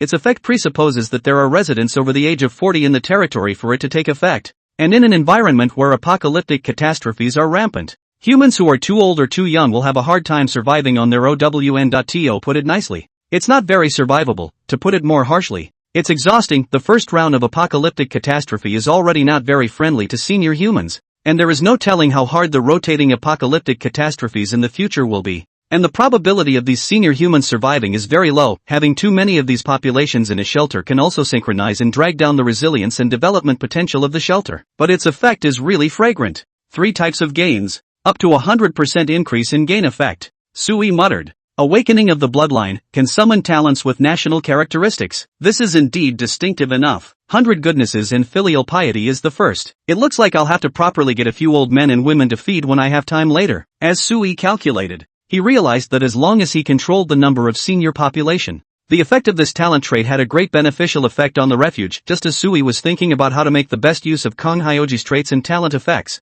suddenly a woman's slow murmur came from the bed behind him. Water. Water, it's Linyu. She opened her eyes, awakening from her severely injured coma. Her body had almost recovered from her injuries. She was just still weak. Here's the water. Slow down. Before Sui reacted, Zhang Shaoxi had already squatted and sat by the bedside with water, patiently and gently feeding Linyu with water. You are? Linyu was a bit puzzled and wary as she saw Sui standing behind Zhang Shaoxi and couldn't help but ask hoarsely, Chief, is she a new member? Aha. Sui nodded his head and purposely emphasized. She's very important. In the future, if there's anything going on in the family, you all have to listen to her. And I'm no exception. In Kang Hyoji's trait effect, it was already amply clear that she was a warlord type, internal affairs talent with uncommon wisdom. The bitch is smart. So it's definitely a good idea to take her advice on everything, even if it goes wrong. That doesn't bother me, because Sui felt that if even Kang Hyoji's intelligence could make a mistake, he himself would definitely not be able to think of the problem. As a leader, one should be self-aware in order to know how to make the best use of people. It's important. Chewing on the word, Linyu braced her weak body and tried to stand up. This comrade. I'd rather do it myself. She didn't dare to let Kang Hyo-chi take care of herself, but she was held down by Kang Hyo-chi. You're injured. You need to rest. Listen to her and get some rest. Sui smiled and opened his mouth. After a pause he also emphasized. You're important too. Don't take your body seriously. I'm important too. Linyu froze and looked up at the man in the darkness, who was smiling gently. Our family is, now, also growing a bit stronger than it was a few days ago. And it's kind of alive. Sui sat on the edge of the bed and said to Zhang Shaoqi, counting you and me, there are now 4 people in the shelter. Namely me and you, Li Yat and Lin Yu. Lin Yu was my first subordinate, a soldier and very loyal. Leah is an engineer with some knowledge of remodeling and technological research. Also, I've just checked for more information related to the talents, and I've given you operational access to some of the shelters. Sui paused. His expression was serious. Shaoxi, can I call you that? The sanctuary in the future will rely heavily on you. I am not a smart person. I hope you can use your wisdom to protect everyone. Aha. Kang Hyoji nodded tenderly and responded softly. I will. Sir. Linyu on the side looked at the 2 men from left to right, and when they finished their exchange, Linyu couldn't help but interject and ask, Chief, has the enemy been completely eliminated? Sui nodded. Yes, Chief, I seem to remember. You still have some warriors. Where are they? It's gone. Sui smiled bitterly and spoke. Our shelter. Ah, it's still 4 people right now, but it's possible that maybe it'll become a bit more in the future. By the way, Hyoji, I moved all the supplies back upstairs today before I had a chance to count and organize them, so I'm counting on you. Yes, sir. Kang Hyoji nodded and got up to walk towards the pile of supplies. Her gait was light and graceful, swaying between movements that were pleasing to the eye. And you also saw that the originally not so congested room had long since been filled with all kinds of supplies, with everything from toilet paper, toothbrushes, to food and drink. Supplies were piled up all over the room,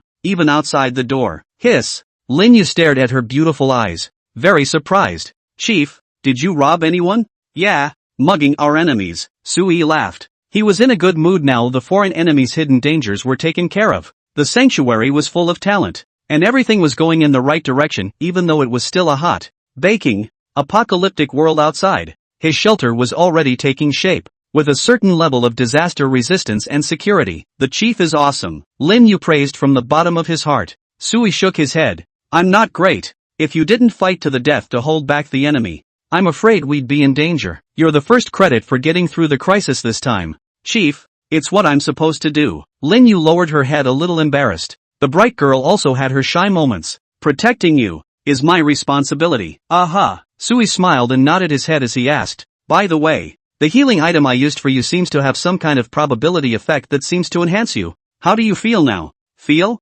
Lin Yu shook her head. I don't know. I'm a bit weak right now. I can't accurately judge. Sui nodded and smoothly opened Lin Yu's panel to take a look. All of Lin Yu's basic information surpassed 100 points. And a new talent trait was added, Seek and Explore, when she is sent on an exploratory mission. There is a tiny chance that she will additionally receive more supplies. On top of that, Lin Yu's talent level had changed from D to C, and his combat score had increased slightly, only that her physical state was labeled as weak, and the data showed that a 10-hour recovery period was needed. It seems that this 1,000 points of gene medicine is very effective. Sui was a bit surprised inwardly. It's better than what I expected. So I can say that it can be worth every penny. Sui analyzed that this might be because Lin Yu's own talent level was not high, plus the luck of stumbling upon the improved probability of the genetic medicine. Speaking of luck, Sui remembered that he still had a special reward he didn't use, Horn of the Openers, which adds a new trait to a talent. A trait that brings good luck from the introductory information. This thing is at least a special bonus,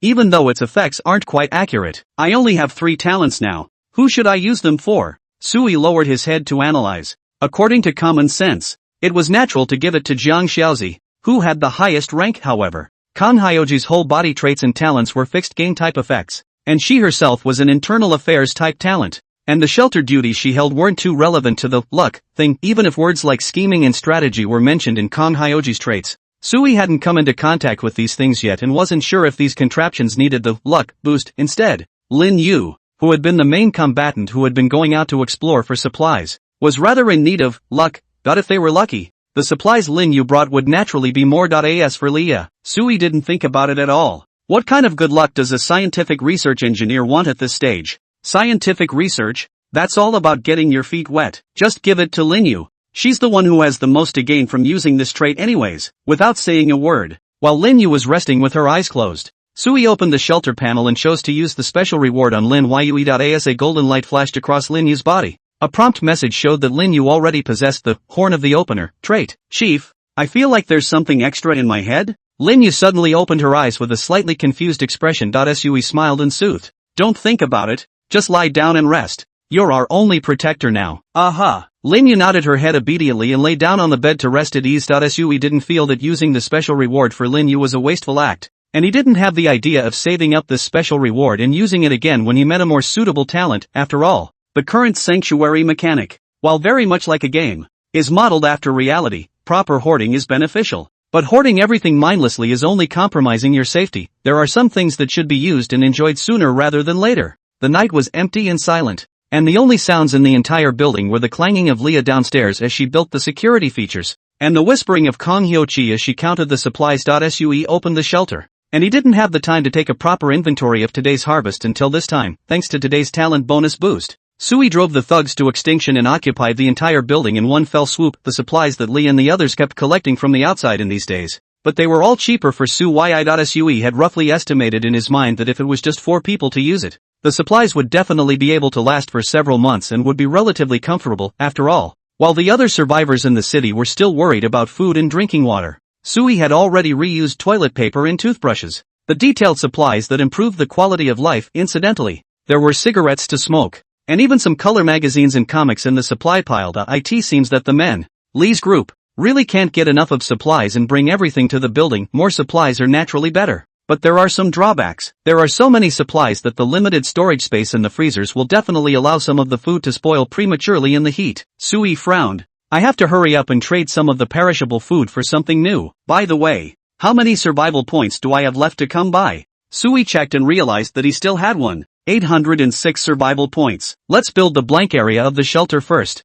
and with the extra points, See if we can get some more goodies. Sui opened the shelter's construction module, and that out-of-body feeling appeared once again. Sui's perspective was redrawn up to a top-down angle, and he didn't have too much shock or experience this time. And the first thing he did was start to scrutinize the overall construction of the shelter. This building is an old residential building with a total of 8 floors and 4 households on one floor. Sui's current scope of refuge was the entire 6th floor, which also included the upper and lower hallways. According to the trend that shelter upgrades would spread to the periphery, Sui could easily tell that as the shelter upgraded, sooner or later it would take over the entire building. My vision for the build, then, should be slightly longer term, to take the whole building as the main body for the future blueprint construction. As of right now, I don't have a way to build things directly on the rest of the floors, so naturally I can't do the defense mechanisms on the first floor, so the defense mechanism shouldn't be the main target. Also, this thing is too expensive. Sui took a look at the things that could be built in the shelter. There were iron gates, electric gates,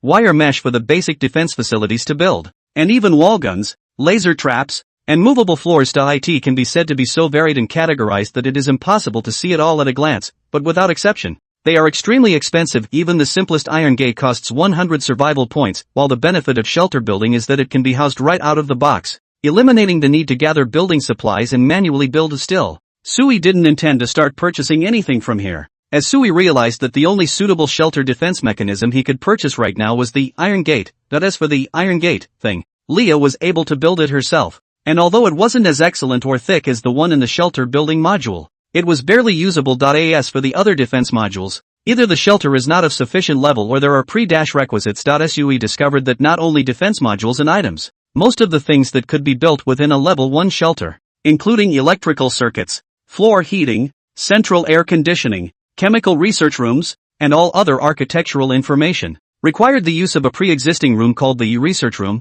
Research room consume 1000 survival points to create a level 1 research room, which opens up the technology tree system of the current shelter type, allowing for the development of more shelter front technology modules. Got it. Gotta have a tech tree to be able to climb tech to be able to buy more shelter building items directly. Sui nodded. It makes sense. It's becoming more and more apparent that I'm playing a game. This set is really so original that it's really just a unique apocalyptic survival game that fits perfectly with the human race on Earth, right? Sui had no choice but to tearfully and painfully spend a huge amount of 1,000 points to buy the research room. Please select the location for this room. The range of rooms you can choose to be placed in is shown in purple. As the prompt message lit up in front of his eyes, Sui saw that the research room occupied a very large area. It's one room that actually takes up the full size of the 2-bedroom, 1-bathroom house next door. The freshly upgraded level 1 shelter was not small, but it took up a third of the area in one room. True to form, the most important front building really does take up a lot of space. Sui sighed, thought a little, and chose to place it in an inward position, further away from the building. This thing is so important, it definitely needs to be protected. In case the building encounters an enemy in the future. You also have to make sure that the research room is not the first to be discovered or attacked by the enemy. Congratulations on your successful placement in a research house. Your shelter has opened the technology tree system. Upgrade the doomsday technology. Transform the good life. The good life? Let me see how good. Sui rubbed his hands together and opened the latest unlocked technology tree module that appeared on the shelter panel with slight anticipation. As Sui opened the technology tree list,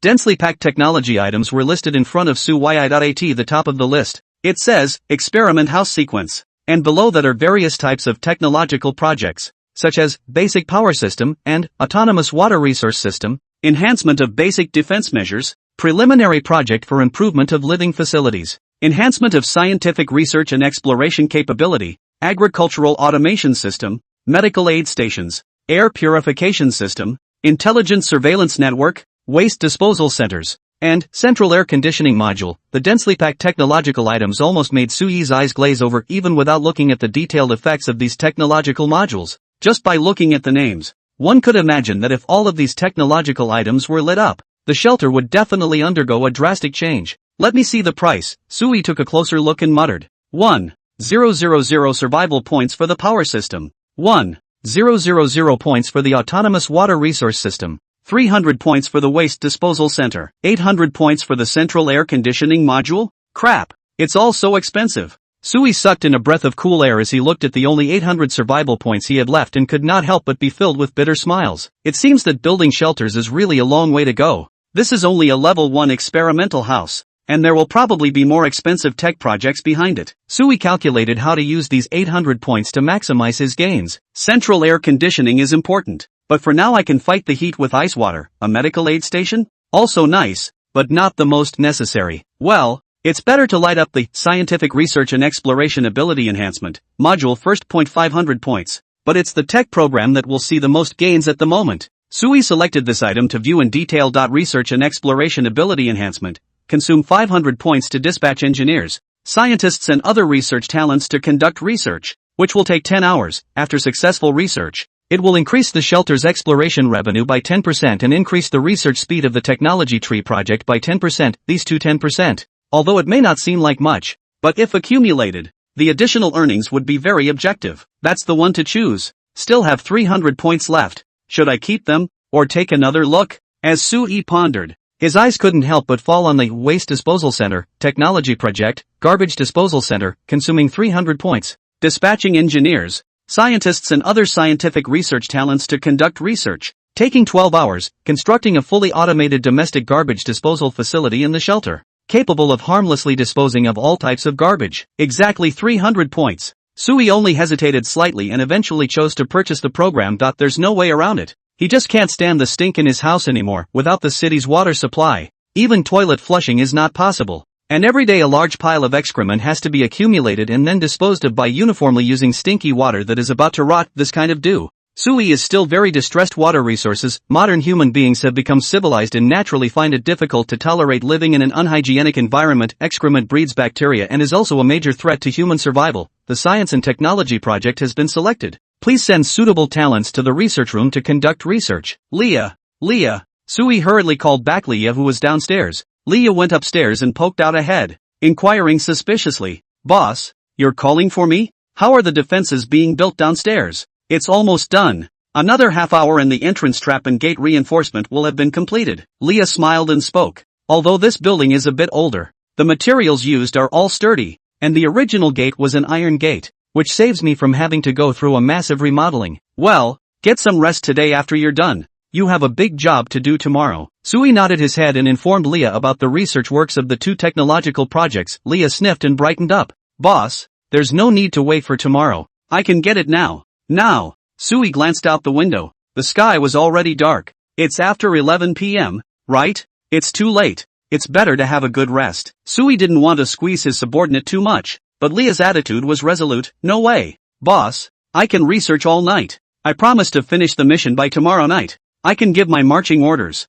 Leah was urgent, her beautiful eyes glittering with a fervor for technological research. Sui was helpless. He didn't expect Leah to look soft and weak, but in essence she was still a scientific research madman. Sir, I also support Miss Lee in conducting her research now. Kong Hyo-chi, who was on the side, suddenly opened her mouth and gave her opinion softly. This is an extraordinary moment. Our lives depend on it here. The sooner we let Ms. Lee play a role, the more we can safeguard everyone's safety. So, most of the time we can't focus too much on our normal routine, but we have to adapt it to the situation. Kan Hyoji said it politely, and Sui nodded his head in agreement. Okay, let's do it. It's just that we have to work hard for Leah. It's okay, boss. Leah raised her hand to wipe the sweat from her forehead, still holding the wrench in her hand, and her smile was sweet. I'm just happy to do this. After saying that, Leah asked Sui for the location of the research room and went out to dive in headfirst. The location of the scientific research room is in the original next-door neighbor's room. Sui also did not see what the scientific research room looks like.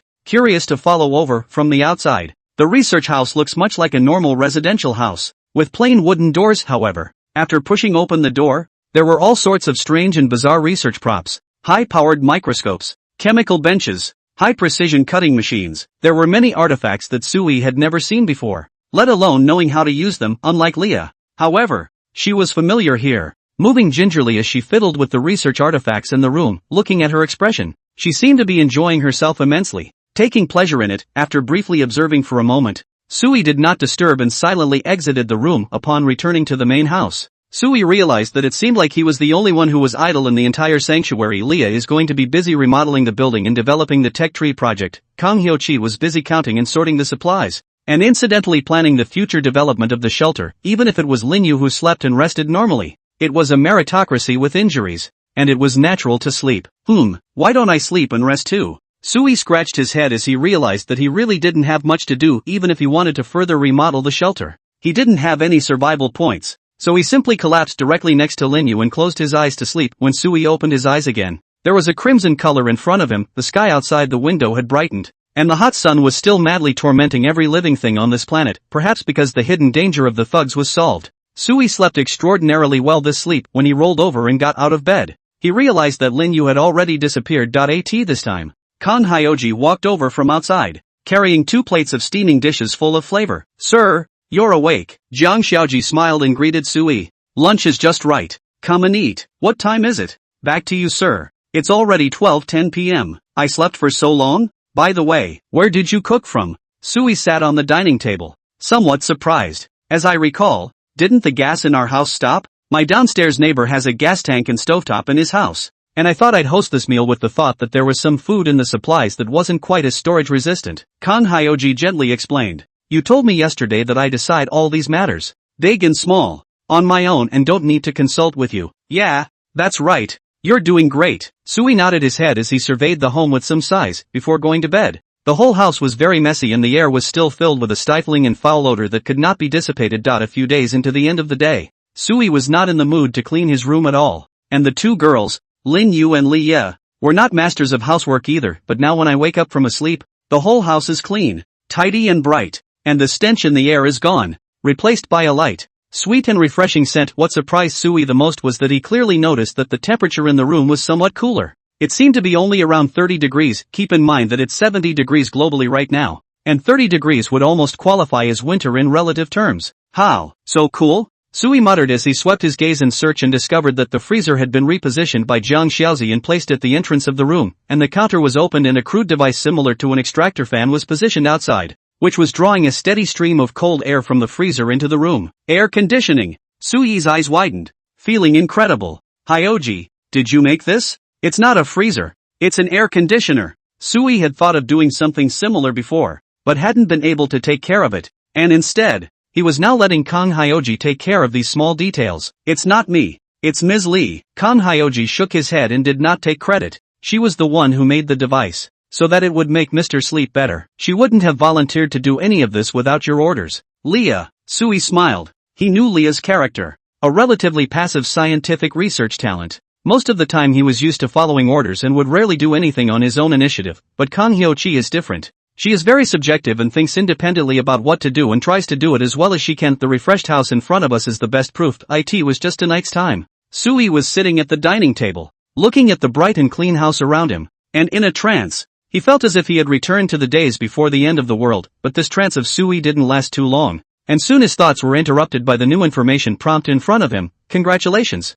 Your stay in the shelter has satisfied 24 hours, triggering the talent bonus. You have obtained the talent reward Class C technology weapon Infinite Rain Rifle, high sniper type."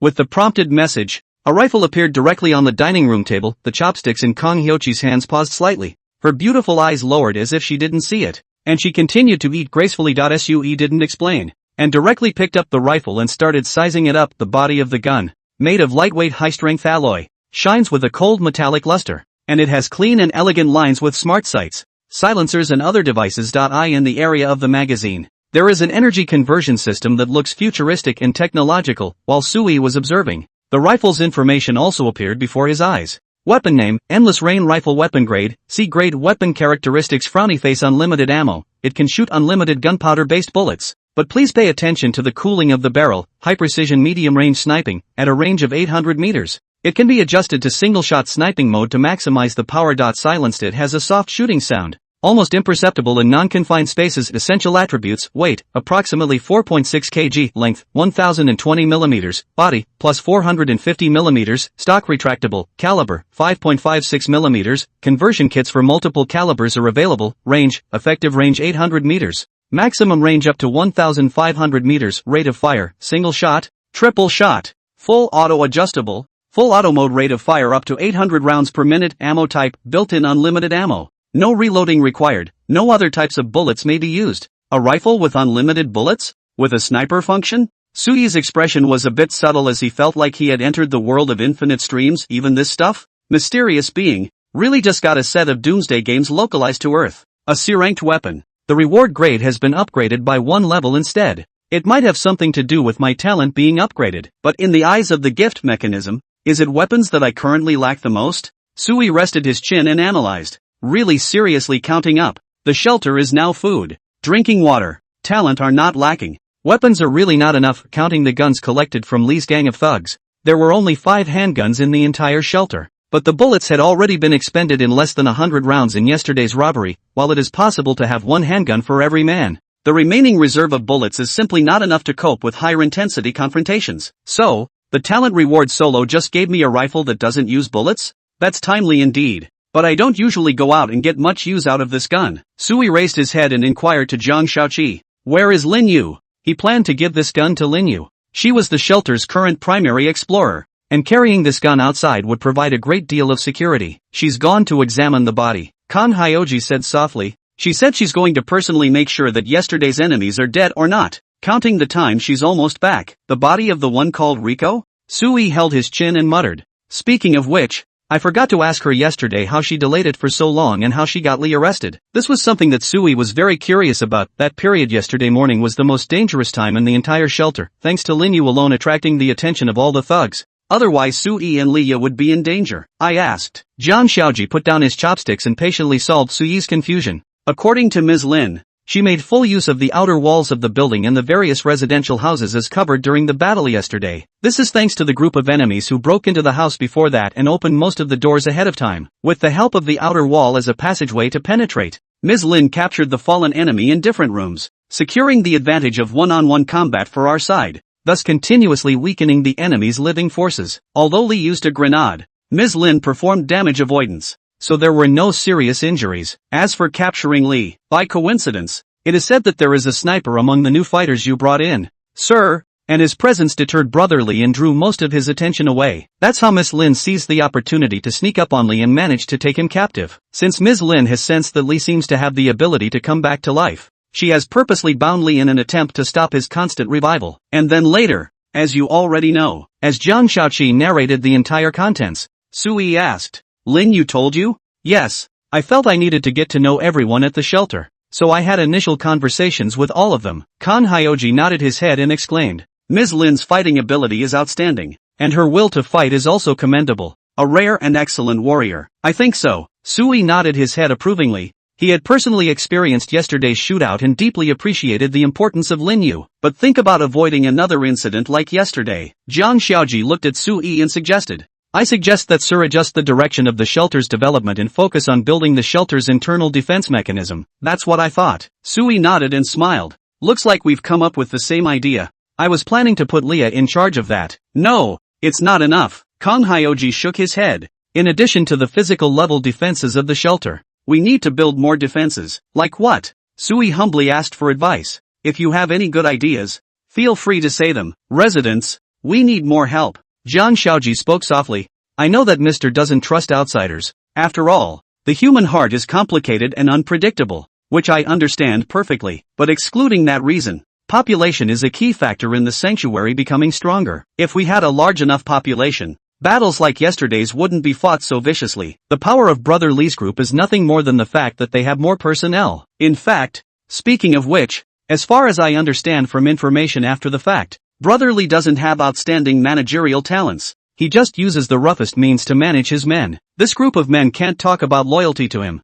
only resentment and fear. But even so, Lee still has a strong hold on them. Kan Hyoji paused and promised with a serious expression. If Sir is assured, I can take charge of this matter, and I'll be able to ensure the new residents' loyalty to Sir to the greatest extent possible. Gather the strength of all the people and forge the shield and sword of the gentleman. Kan Hyoji spoke very seriously, and it was clear that this was the direction she had in mind for Refuge to go. You're making a lot of sense, Sui pondered, tightening his brows as he was thinking very carefully about what Zhang Shaoqi had said. Sui's character was cautious, but he wasn't stupid. He could read the subtext that Zhang Shaozi hadn't said. Given today's apocalyptic rotating world situation, the current homestead approach is great, but in the event of an apocalyptic situation that requires unity in numbers to coexist, the single-minded sanctuary is doomed to suffer. And based on the mechanics that Doomsday games are now exhibiting, there is bound to be mutual annexation between shelters in order for humans to better survive. It is annexation that leads to more population and resources, and population size itself is one of the prerequisites for securing survival.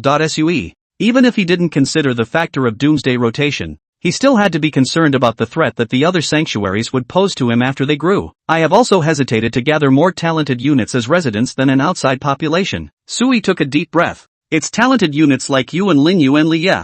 You're the cornerstone of the refuge. Sir, we don't have the means to steadily recruit talent. Jiang Shaoqi looked at Sui, his tone still gentle. So, you need to learn the art of mastering people. I will help you. Sui looked straight into Jiang Shaoxi's beautiful eyes, and suddenly felt some emotions in his heart. It turns out that meeting a military advisor is such a great feeling that you can't help but be persuaded. Jiang Shaoji's analysis was very correct. Sui could not refute it and nodded his head in agreement. Alright, I'll leave this matter to you. However, since you can see my character, you should understand me. Yes sir, I know what to do. Kang Hyoji spoke with a smile. I'll work out a perfect recruitment system for shelters, as well as a management program. I will do my best to tailor a secure identity for you. Kang Hyoji spoke mysteriously, and Sui was a bit curious. What identity is the safest? Kang Hyoji whispered, the big man behind the curtain. Hey chief, are you guys talking about something classified? The door to the room was carefully pushed open by Lin Yu, who looked in, not quite daring to come in because the expressions of both men in the room were serious, especially the chief, and there was some surprise and anticipation in the seriousness. It's okay, come on in, Sui beckoned and asked. Lin Yu, go check on the corpse. What's the situation? No resurrection. He's dead through and through. Lin Yu laughed heartily. The body was stinking. I threw him out of the building. Aha. Sui nodded his head and handed the rifle in his hand to Lin Yu and explained the basic information of the rifle to him. Is this for me? Lin Yu was pleasantly surprised as she lovingly stroked the gun, her beautiful eyes showing a look of infatuation. Soldiers love guns. It's instinctive. What's more, it's a rifle with unlimited bullets and is very versatile, capable of handling many dangerous and complex battlefield environments. Well, give Hyoji that assault pistol of yours for his defense. Chief, that gun is running low on ammo. Only 20 rounds left. Enough, Sui laughed. If we need to let Hyoji face the enemy now, it means that we are not far from annihilation. The chief is right. I would never let anyone hurt everyone. A resolute expression surfaced on Lin Yu's pretty face as she tightly gripped the rifle in her hand. Her heart filled with the confidence of becoming powerful. Lin Yu had indeed gotten stronger. Her battle rating after recovery was 256 points, which became 456 points after equipping her rifle. The rifle directly added 200 points to her combat rating, according to Sui's own estimation. Lin Yu's current actual combat power was at least at the peak level of an ordinary human. Those who were stronger than Lin Yu were, presumably, only superhumans in the movies. Then let's go. Sui opened the dispatch quests and found that the 3 dispatch quests that were refreshed daily had all been upgraded from D to C level. A more advanced dispatch mission. I'm sure the resource collection would be a bit richer as well. Sui picked a dispatch task of collecting medicines and sent it down to Lin Yu. Currently, the most lacking supplies in the shelter were medicines, and Lin Yu got the task and saluted with her chest puffed out. Please don't worry, Chief. I promise to complete the mission. After saying that, Lin Yu carried his gun and left the shelter with the necessary supplies. The mission was a 12-hour execution, and by the math she wouldn't be back until the evening. There are still too few combat class talents, and there's only one Lin Yu right now. Sui sighed. Once she's gone, the safety factor of the refuge will drop by several levels. Sir, everything will be fine. Kang Hyoji comforted. Everything will come. Take your time. Yeah, go ahead. Sui glanced at Lin Yu's back, and then looked at Jiang Shaoqi with interest. Continue to talk about your behind-the-scenes Big Brother building program. After Lin Yu left, Sui exchanged many words with Jiang Shaoqi. After Kang Hyoji's analysis and explanation, the specific means of the big man behind-the-scenes plan that she had tailored for Sui was to recruit more human survivors to work for the sanctuary, construct a management system centered on the refuge's talent units, with the appropriate talent units disciplining the survivors, suppressing the unfavorable factors among the survivors, and guiding them to work harder for the refuge. Soi, on the other hand, is behind the scenes, limiting the survivors' access to Soi and ensuring that Soi is surrounded by only the most loyal talent units. As long as we form a perfect management mechanism for the sanctuary, and form a pyramid system in which Mr. is the supreme, the talents are the supporters, and the survivors are the people, we can ensure the safety of Mr. S life, and at the same time take care of the high-speed development and growth of the sanctuary. Kang Hyoji said softly. The so-called big man behind the curtain, Sir, does not need to be personally involved in anything. He only needs to give orders and arrange for others to do it. When no one can touch you, your safety is naturally assured. Naturally, there is no need to worry about the wickedness of the heart. Jiang Shaoxi's words caused Sui to ponder slightly. This system sounds a bit familiar. Isn't this the ancient emperor? "Sir" can be interpreted that way. Kang Hyoji's smile made Suyi's heart thump. This bitch. She's trying to put a yellow robe on herself. But in all seriousness, Kang Hyoji did have a good point. If he had to satisfy Suyi's vigilance as well as take into account the sanctuary's growth and development, then this is the only way to go. Let's try it first. The future is anyone's guess. Suyi did not directly agree, promising to let Zhang Xiaozi first follow this path to arrange. "I'll make the arrangements." Kang Hyoji nodded as she reminded, "Sir, the food is getting cold. I'm going to heat it up for you, right?" "No, just eat it." Suyi waved his hand, feeling a bit extravagant. The end had opened many days ago, and most of the food in the city had rotted,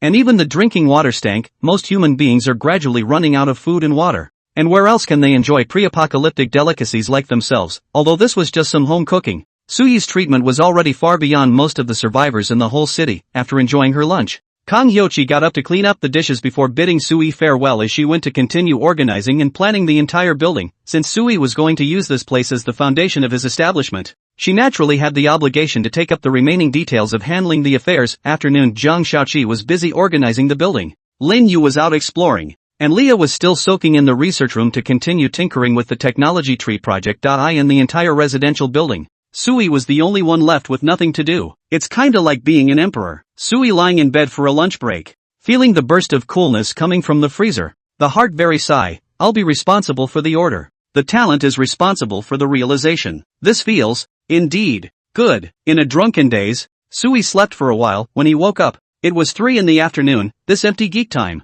There is really no way to pass the time. After all, now cannot have a computer and cell phone to entertain. Suyi can only find some new things to kill time on their own. Take a look at the trading platform and see if you can get some bullets in. Suyi opened the shelter's information interface and was about to open the trading platform when he suddenly realized that there were many new leaderboards in the shelter's leaderboard module today.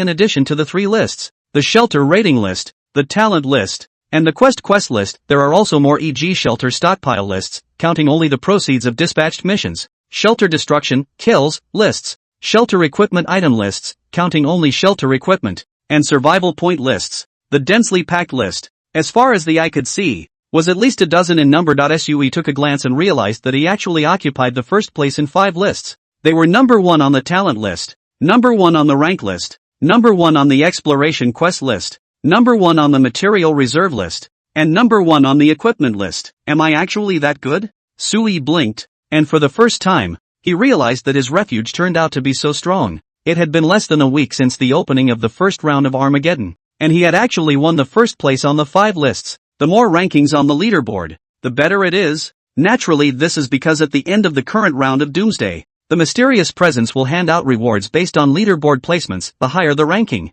the better the natural rewards, and the easier it is to create a huge advantage like snowballing.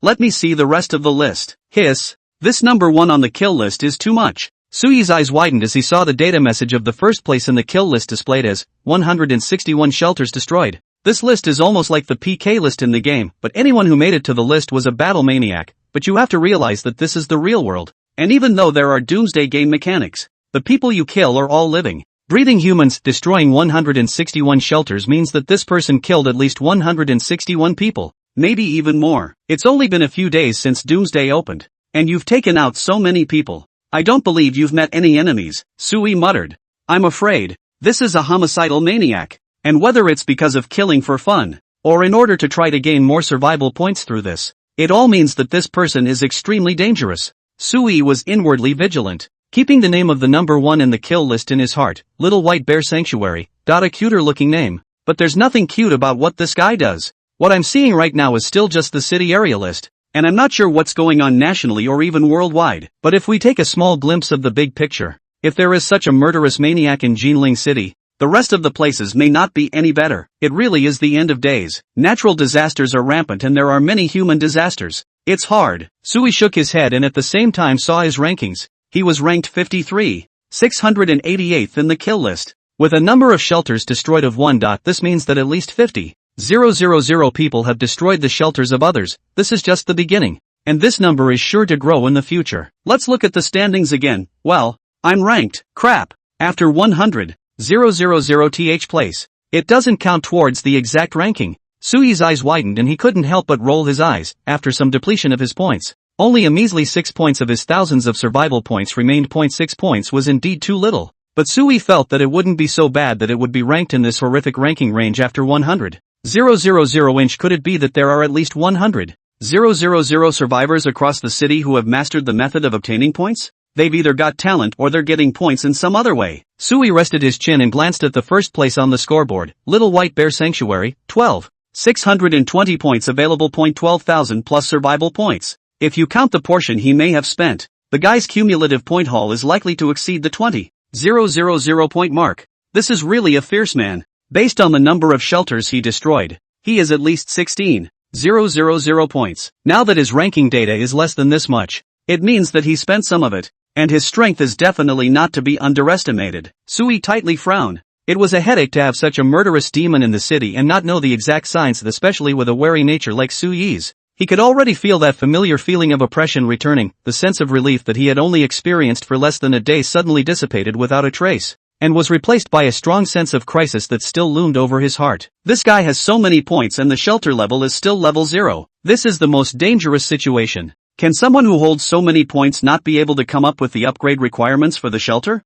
Impossible. He's definitely suppressing the shelter level on purpose. He still has cards that others don't know about. Where the hell is this guy? He shouldn't be very close to me, right? The more Sui thought about it, the more alarmed he felt. He silently and quickly closed the leaderboard data and hurriedly logged on to the trading platform and started searching for weapons and bullet-related orders, after filtering the conditions to find it. Sui was surprised to find that the price of today's related orders had actually soared several times. The day before yesterday he had been able to buy 100 rounds of ammunition with only a few bottles of ice water and some medicine. And today the seller replied with a message. Indeed, the price was not enough. The minimum offer the seller wants is 10 bottles of ice water, plus 20 pounds of storage-resistant food or 20 boxes of commonly used medications. It takes that many supplies to get 100 rounds of the most common handgun ammo. As for the other bullets, not for sale. Grenades aren't for sale either. Only pistol bullets, handguns, and body armor are for sale. Sui consulted several sellers and found that the prices were all very different. It seemed that just in one day, the group had raised the price as if they had discussed it. Strange. How did the price become so much more expensive? Sui frowned. He opened the city area chat channel and searched for keywords such as weapons and bullets to check the chat log messages. And he really found some clues. It's so annoying. The price of bullets today is so expensive. I can't afford them at all. I was so reluctant to save up some resources to buy a gun for defense. But it's not enough again. The rumor is that there have been too many gunfights erupting in the city in the past 2 days, mostly due to competition for supplies, and even deliberate massacres of weaker shelters. The sellers who have the guns have decided to control their shipments, not wanting the humans to kill each other. Bullshit. I don't believe that reason. They are clearly trying to embrace their own army. That's not so bad. There are still good people out there. My female neighbor next door was saved by a rescue team yesterday, but unfortunately they had limited supplies and couldn't save too many people. The hearts of the doomsday people are unpredictable. Hey, I'm getting the feeling that this post-apocalypse isn't much different from the pre-apocalypse. What is the meaning of this, brother?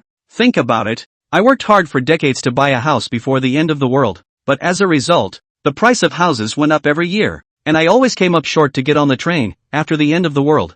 I worked hard to save up my resources to buy a gun for defense, and I came up short every time as well. Tell me in your conscience, is it the same thing before and after this doomsday? Has my situation changed at all? I'm still at the bottom of the fucking social ladder. Grass. Then wouldn't this doomsday be in vain? The survivors in the city area had complained about this problem yesterday, but the Sui at that time was resting after a big battle and didn't notice it at first. Originally, in the last few days of the doomsday, the survivors all over the city had initially gotten used to using online trading platforms to realize intercommunication, exchanging urgently needed supplies with each other to improve the overall hope of survival. There is even no shortage of good people with overflowing saints' hearts who are distributing supplies for free, or selling them at low prices to help others. But it hasn't been long since the whole atmosphere of the trading market has changed. The Madonnas are gone. The low-cost supplies are gone. Whether it's water, food, even weaponry, the prices have multiplied many times over. The more hard currency goods that are essential for survival, the more expensive they become. Things like toilet paper, toothbrushes, cigarettes, and other non-survival essentials, which are conversely cheap, are also unattended. We are all in a critical moment of life and death. We are all eating without food. Who cares about the quality of life? Sui also had a headache when faced with this problem. The cost he had originally brought to trade was ice water, but now it looked like ice water wasn't a necessity in the eyes of the survivors all over the city. After all, ice water is too little. Currently only Sui can produce steadily, but only 10 bottles per day. Even if all 10 bottles were sold, they would be nothing more than a drop of water in the blazing sun in the demand market of the entire city, and would be of no use at all. People have long since come to regard ice water as a special and scarce material, counting it as a luxury class item, and the demand for it has declined sharply. Is it hard for me to trade food that's about to expire for bullets? Sui pondered and tried to communicate with the sellers, only to realize that they were kinda picky. Many foods that are not easy to store are not expensive at all, half the price of storage-resistant foods. It's only been a few days. How come the big guys have gotten savvy? You all want to take advantage, right? Fine. I won't buy it. Sui gave up. He didn't want to suffer a loss. Plus Sui already had a rifle with unlimited bullets, and his need for weaponry wasn't too urgent, so he didn't need to be the wrongdoer. But I have to buy something, right? Sui looked at the list on the table of some of the food items that were about to expire and decay that Kang Hyo-chi had listed last night. These things are a great waste if they are not disposed of in time and left to rot. Eat. Totally inedible. The shelter also only had 4 people, but the amount of supplies stored was enough to keep dozens of people alive for a week. Even if Sui let everyone eat freely, he couldn't build all this food, after all. In addition to Sui, in addition to the 3 people are women. Women can have a large amount of food. The most able to eat is Lin Yu. This girl. No, just buy some cigarettes or something. They're cheap and I haven't smoked in days. Sui pondered. He felt that this was still a bit of a waste, while everyone else is still worried about starvation. They are already thinking about stocking up on a few cigarettes to fulfill their spiritual needs. Just as Sui was thinking about which things to buy, suddenly there was a burst of noisy people's voices coming from downstairs. It sounded as if there were a lot of people gathered downstairs. What's going on? Sui was startled as he rushed to the window and lifted the gap in the curtains to look down. He saw a group of women standing downstairs. The same group of women he had kicked out yesterday and one of the original occupants of the building. Going and coming back? Sui frowned. His eyes noticed that in the group of women, Lin Yu also stood out among them. She faced the crowd with her gun and seemed to calm the women before turning toward the residential building and opening the door in the special way Leah had taught her. Not long after,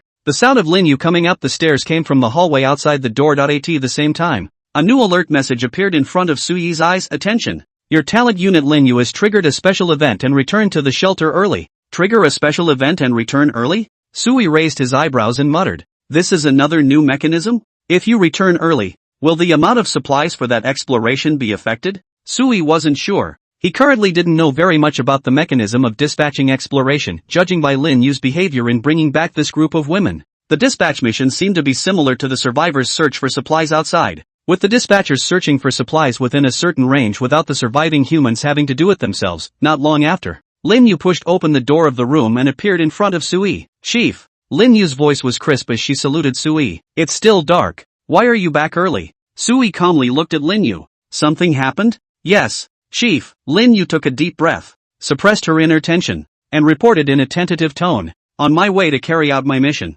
I found a group of thugs not far from the shelter committing acts of brutality against a group of innocent women. As a soldier, I have a duty to defend the people. So you fought off the mob and brought the women back. Sui lifted the curtains again and swept downward, his tone light. You should know that they were driven out by me. I know, Chief. Lin Yu lowered her head, her tone a little hesitant as she struggled to try and explain this matter. I'm not trying to violate the chief's orders. It's just that they are indeed pitiful. I know that there can be no unnecessary softness or kindness in a mission situation, but Ms. Kong mentioned to me last night that it's possible to bring back to the shelter if you meet the right people on your way to a mission. And she said that our shelter needs more fresh blood as well. She didn't specify which ones. So, I look at them poorly. Chief, I'm sorry. Lin Yu lowered her head. The more she spoke, the more she lost her breath and became downcast. I'll let them go now. Not really. Sui waved his hand and sighed slightly. It seems that Kang Hyo-chi is smart enough to have been thinking about the plan to develop the shelter since last night, and is certain that he will succeed in convincing himself today. At the same time, Jiang Xiaoji also saw Lin Yu's character. Although Lin Yu is a shelter talent unit, but in fact, in Sui's view and living people are no different. He repeatedly thought that this group of talents were actually no different from humans in nature, and Lin Yu's talent background was that of a Chinese soldier. From this point of view, Lin Yu completely had the awareness and action to step forward and help the weak, dare to sacrifice and protect the people. These 8 words are the best portrayal of Chinese soldiers. She did so, and Sui couldn't say anything. Every talent has its own characteristics. If not for Jiang Xiaozi's words at noon, Sui would have at most asked Lin Yu to drive the group of women away again, but now, it's different. Go find Kang Hyoji. Sui turned around, drew the curtains, and said softly, she'll take care of the women. Chief, will kill them? Lin Yu was a bit nervous and held the rifle in her hand in a death grip. Sui noticed her small movements and couldn't help but smile. Lin Yu, if I wanted you to kill them, would you do it? Chief, I don't know. Lin Yu instantly panicked. She stared at Sui with wide eyes.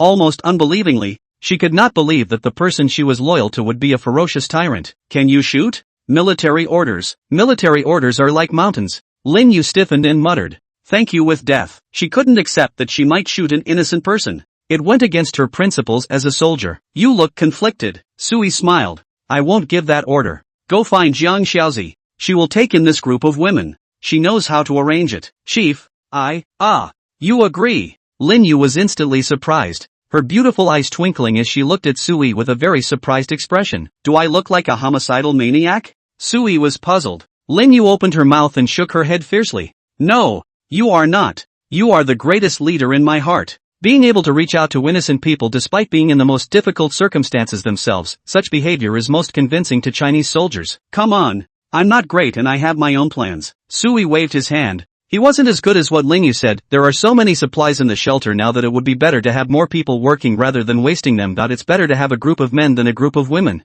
which is slightly less threatening and variable. Go ahead. Look for Kong Hyoji. Yes, Chief. Lin Yu turned away with excitement in her heart. She had to tell the poor women downstairs the good news. Am I being utilized? Sui looked downstairs through the curtains and muttered, but I can at least provide security as well, so it can only be considered a case of each to his own. In that case, I'm actually not too bad. The end hasn't changed me completely. Before Sui's self-talking voice could fall, a new alert message suddenly popped up in front of his eyes. Congratulations! You've accomplished the special event of the dispatch mission with flying colors. Your talent unit, Lin Yu, is highly motivated by the new talent feature My Faith. My Faith, talent trait. She has been sufficiently incentivized, and her allegiance has strengthened her beliefs and pursuits, and she possesses the opportunity to break through into a higher talent rank. Sui froze and was somewhat delighted. And there's an unexpected surprise? A special event that still looks like a mission being completed? And a reward? Am I fulfilling the spiritual needs of the talent so that the talent appears to progress and becoming stronger? This wave, I've earned it. Sui laughed happily. This was not only getting a group of hard labor for nothing, but also allowing Lin Yu to grow. As Lin Yu is currently the only military force in the sanctuary, Sui naturally wanted her to be as strong as possible. The current Lin Yu has a C rank. If she can get stronger again, she can break through to AB rank, right?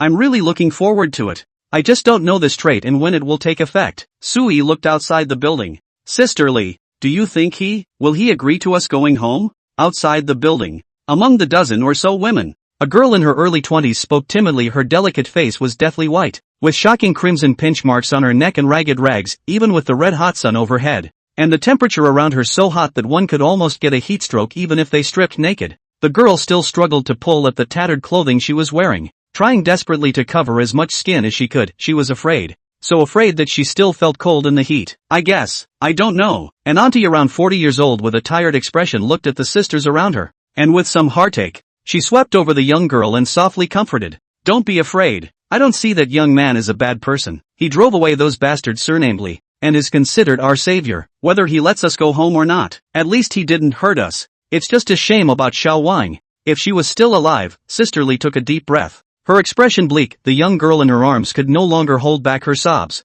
and she could not stop her tears from falling. The surrounding women also had deep resentment surfacing in their expressions when they heard the words. Surnamely brought that group of assholes and didn't even let go of the teenage girl's underage sister. If he won't let us in, where are we supposed to go? Someone spoke in a low voice, despair and death wish in their eyes. I don't know. A girl shook her head, a deep uncertainty in her eyes. Maybe it will actually die. They've tried, and they've seen the chaotic outside world since they were driven away yesterday until now. Outside, there was only scorching heat and villains. Countless eyes from the darkness staring at the group of women who were 3 short just from sleeping in a group hug at the subway station last night. There are 3 women, innocently missing in the dark of night, and no one bothered to find out what happened to them. The rest of the women simply didn't dare to remain in the subway station, but they stepped out to face the daytime sun, so hot that they almost fainted, and had no idea where to go. They walked aimlessly with hearts full of fear and anxiety, unbeknownst to the women. They returned to the neighborhood of the residential building a short time ago, but were confronted by a group of men out searching for supplies and were mobbed on the spot. The group of men tried to take the women by force,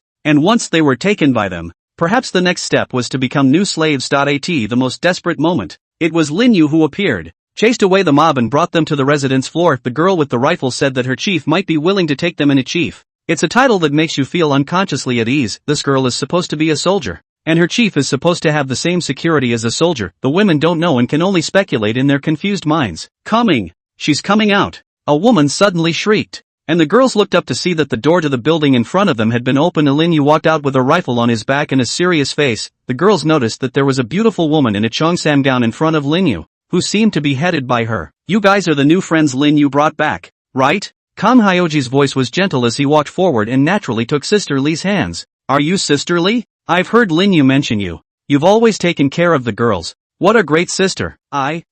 Sister Li froze, at a loss for words. But it's a good thing there were some scares along the way, and you guys are finally back. Kang Hyoji pulled Sister Li while greeting the girls. What are you waiting for? Quickly go home with me. Going home, a girl in the crowd timidly spoke up. Won't that man kick us out? He kicked us out yesterday. He didn't seem to welcome us. You mean Mr. Su? Kang Hyoji looked at the girl and gently explained. Yesterday, you were made to leave for fear that there were still thugs hiding in the building, and in order to purge the homestead of the threat, Mr. Su was indeed forced to let you commiserate outside for a night. But now the building has been confirmed to be free of danger. So Mr. Su waited for the first light of day and sent Lin Yu right out to look for you. Speaking of which, this incident was indeed done improperly by Mr. Su, and I would like to apologize to the sisters on his behalf. Kang Hyoji said it very sincerely. Apologizing on his absolutely beautiful face, Lin Yu was a little uncomfortable on the sidelines. She wasn't quite used to being a part of one of the lies, although the reason Kang Hyoji said was a bit far-fetched. In today's chaotic and dark world, any far-fetched reason can be accepted as long as it survives. Really? Sister Li was a bit surprised as she looked at Jiang Shaoqi with gratitude. You guys are really good people. I knew you guys were good people when that group of soldiers showed up yesterday and killed those sons of bitches, namely. And all of you are girls in there. Only Su. Yes, Mr. So, he's the only man. Surely a man who can be followed by you can't be a bad man. Sister Li's words were a bit messy. She was so excited at the moment. It is the survival instinct of all human beings to be able to go back to their original homes and not have to be afraid out there. Come back with me. Get some rest. I've prepared food and water. Kang Hyoji paused and smiled gently. You can also take a bath. Oh, this weather, it's a ready-made hot bath. Bathing. The women's eyes lit up at how many days it had been since they had bathed. Since the surname Li had taken over the whole building, they had been abused every day, and could only eat the leftovers from the group of men to feed their stomachs, sweet food and hot baths. All of this had been experienced a week before, but now it seemed like centuries away. Fine, let's go home. Sister Li nodded excitedly and led her sisters into the building after Kang Hyoji. Lin Yu watched from the sidelines, her eyes falling more on Kang Hyoji's body. Lin Yu muttered, no wonder the head honcho values her. What a cunning woman. Kang Hyoji turned around. Ms. Lin, what are you talking about? Nothing. Lin Yu quickly waved her hands. Mirage, I didn't say anything. Yeah, well, maybe I'm a little tired. Kang Hyoji turned around with a smile, and Lin Yu was so shocked that she hastily spat out her tongue. OMG. This woman's ears are so sensitive. Kang Hyoji's efficiency was good. She brought the women back inside the building and arranged everyone's residence in just half an hour. They originally lived within the building, just on different floors and rooms each. Kang Hyoji didn't let the women live in a centralized place, but let them go back to their own homes, each cleaning the house after the messy battle. And by the way, in the personal door-to-door delivery of drinking water and food, the women enjoyed a fairly hearty meal before taking turns washing the dirt off their bodies in the bathtub on the second floor and changing into their own clothes from home. In a trance. It was as if they were back before the end, aside from the fact that it was so hot that it made you dizzy. It seemed as if all the horrors hadn't happened, but soon, Kang Hyoji shatters this illusion as she gathers the women in the first floor hall. Sisters, the situation out there right now should be clear to everyone. Kang Hyoji looked at the 12 women in front of him and spoke in a calm tone. The end of the world has come. This is reality. Humans must hold together in order to survive. Also, as a woman, I understand better than anyone that under this disaster, the status of women will plummet and their survival will not be guaranteed. Mr. Su was a man, but he was also a benevolent leader who cleared out our homes and provided food, water and security. That's an extremely rare and valuable thing in a post-apocalyptic survival situation. Kang Hyoji's tone grew serious. In order to protect this peace and harmony, I hope that the sisters will unite together to guard our home. Only by uniting can we survive the apocalypse. I don't want anyone destroying my home, much less someone who still misses the idea of a time of peace. Throw away all your pride. Put away your princess diseases. Take life seriously. Kang Hyoji's words were very plain and simple, but they still managed to bring tears to the eyes of the women in front of him. They have already suffered and are more attuned to these sudden apocalyptic times than anyone else. Ms. Kong, Guarding the homeworld means are we required to fight? In the crowd, a little girl timidly spoke up. I've never fought anyone before. No need for you to risk it. Jiang Xiaoji smiled gently at her, relieving her terrified heart. For the battle, Mr. Su will arrange for someone to protect us. In our shelter, everyone has a role to play. Like Ms. Lin Yu, who is our warrior. Dangerous work, naturally, for her to do. Kang Hyoji looked to Lin Yu, who was standing beside him with a gun, and asked with a smile. Right, Ms. Lin Yu? You will protect us, right? Promise to finish the job. Lin Yu snapped upright, head held high, her pretty face incomparably serious, protecting people's lives. It's my duty and responsibility. The familiar firm emphasis and almost roaring declaration brought a strong sense of security to the surface within each woman. The declaration said by the Chinese soldiers was not just a slogan. It was a traditional and instinctive cognition that had been tested by war. So, you don't need to go to the battles that might happen. Kang Hyoji refaced the women and said with a smile, of course, we can't keep idle people in the shelter. We all have to contribute to make the home safer. For example,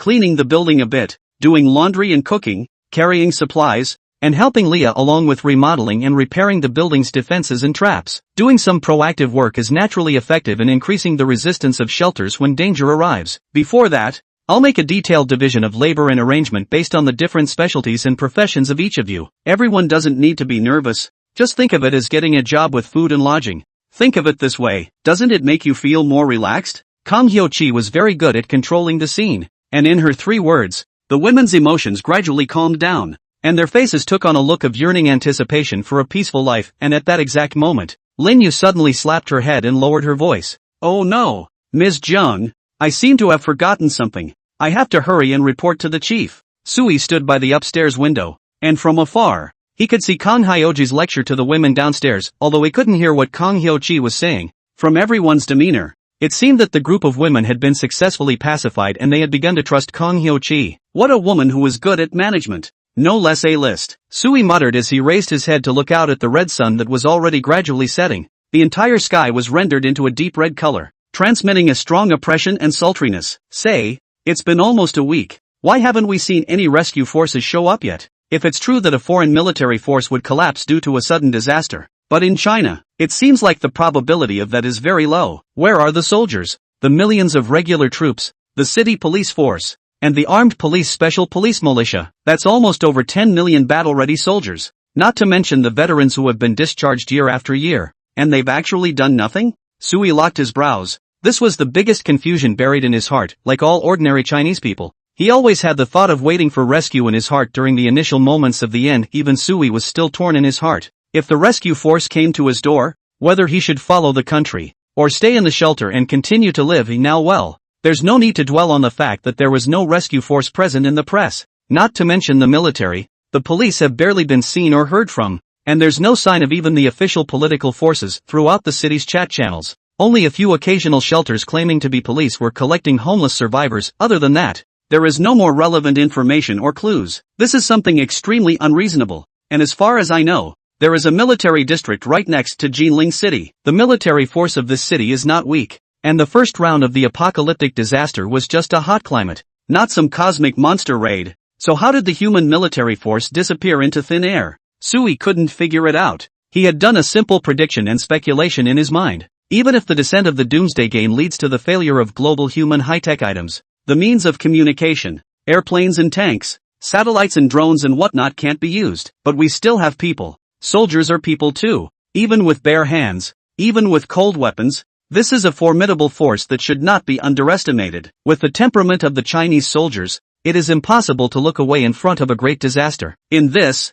there must be something hidden that I don't know about. Is it a result of Doom Game mechanics? Sui slightly pondered, frowning tightly. Derivative disaster wiped out the country's military force? It doesn't exist. Right. So many military personnel are scattered everywhere. How can they all be wiped out? Even if you kill them all, at least give the notification message. Given the current situation, the mechanics of the endgame are not an unprovoked massacre, and there is no reason for the mysterious presence to simply vaporize these military and political forces. And it's currently a heat apocalypse. A 70-degree climate is very scary, but it's not so bad that people can't live for a second. Where the hell did these people go? Strange, Sui muttered. Last time, the mysterious existence informed the number of global sacrifices. It's hard to believe that the 1.3 billion people who died, there are dignitaries and military people? Sui couldn't understand it and had no access to the relevant information. The only way he currently had to contact the outside world was from the city area communication channel provided by the mysterious being that was similar to the game's chat interface, but on it, every day, there were only all sorts of distress messages, trading messages and sighing desperados. With very little useful news, there is always a feeling that there is an invisible force that is deliberately suppressing the ability of society to save itself and correct its mistakes in the age of human civilization. Is that mysterious guy trying to see how humans struggle to survive in total chaos? It's like watching trapped noble lords as it admires human desperation. Sui sat on the bed, not quite calm inside. He was now in a relatively safe environment, and the content of his thoughts naturally grew in depth, but the more he thought about it, Sui realized that this sudden game of doom was filled with unspoken mysteries. Chief, are you there? Lin Yu's voice came from outside the room, breaking Sui's thoughts. Come in. Yes. Lin Yu pushed the door in and saluted Sui. Chief, I have an important situation to report. Say. Sui nodded his head, and Lin Yu organized his wording and said in a deep voice, during my mission just now, I discovered a large supermarket that was left unattended, and after I explored it, I found that it was not guarded, and that the supplies had been emptied a bit, but there is still a large amount of supplies left inside, and I can't take too many of them with me alone. So I'm asking the chief for instructions. Should my next focus of collection be in this large supermarket? An unmanned hypermarket? Sui froze and rubbed his chin. It can't be a trap, right? In such a chaotic situation, everyone can't get enough to eat, and the streets are full of hungry people who risk dying of heat to forage for food. There's actually a supermarket that no one has occupied? That shouldn't be the case. It wouldn't be emptied right away if it was discovered. Chief, it shouldn't be a trap. I double-checked. Lin Yu shook her head and said seriously, but there are traces of a fight left in the supermarket. There are bodies and blood left behind, and the time of death is probably in these 2 days. According to the scene, someone should have attacked and killed the owner of the supermarket and the Aborigines, and then left with some supplies. I think the killers should keep coming back to the supermarket to carry supplies for the next few days. So, you want a tiger's mouth? Sui frowned. A bit risky, Chief. They don't have guns, Lin Yu said in a deep voice. The weapons used to kill people are all sharps leading to 90% of them are regular commercial props. No military equipment. The dead bodies were at 8. The fight was intense, and the prognosis is that the perpetrators were probably around 10 to 15 in size, and no more than 30, counting any potential backup forces that may have been present. And I have it. Lin Yu patted the rifle behind his back, his tone transmitting an extremely powerful confidence. 1 versus 30. One gun is enough.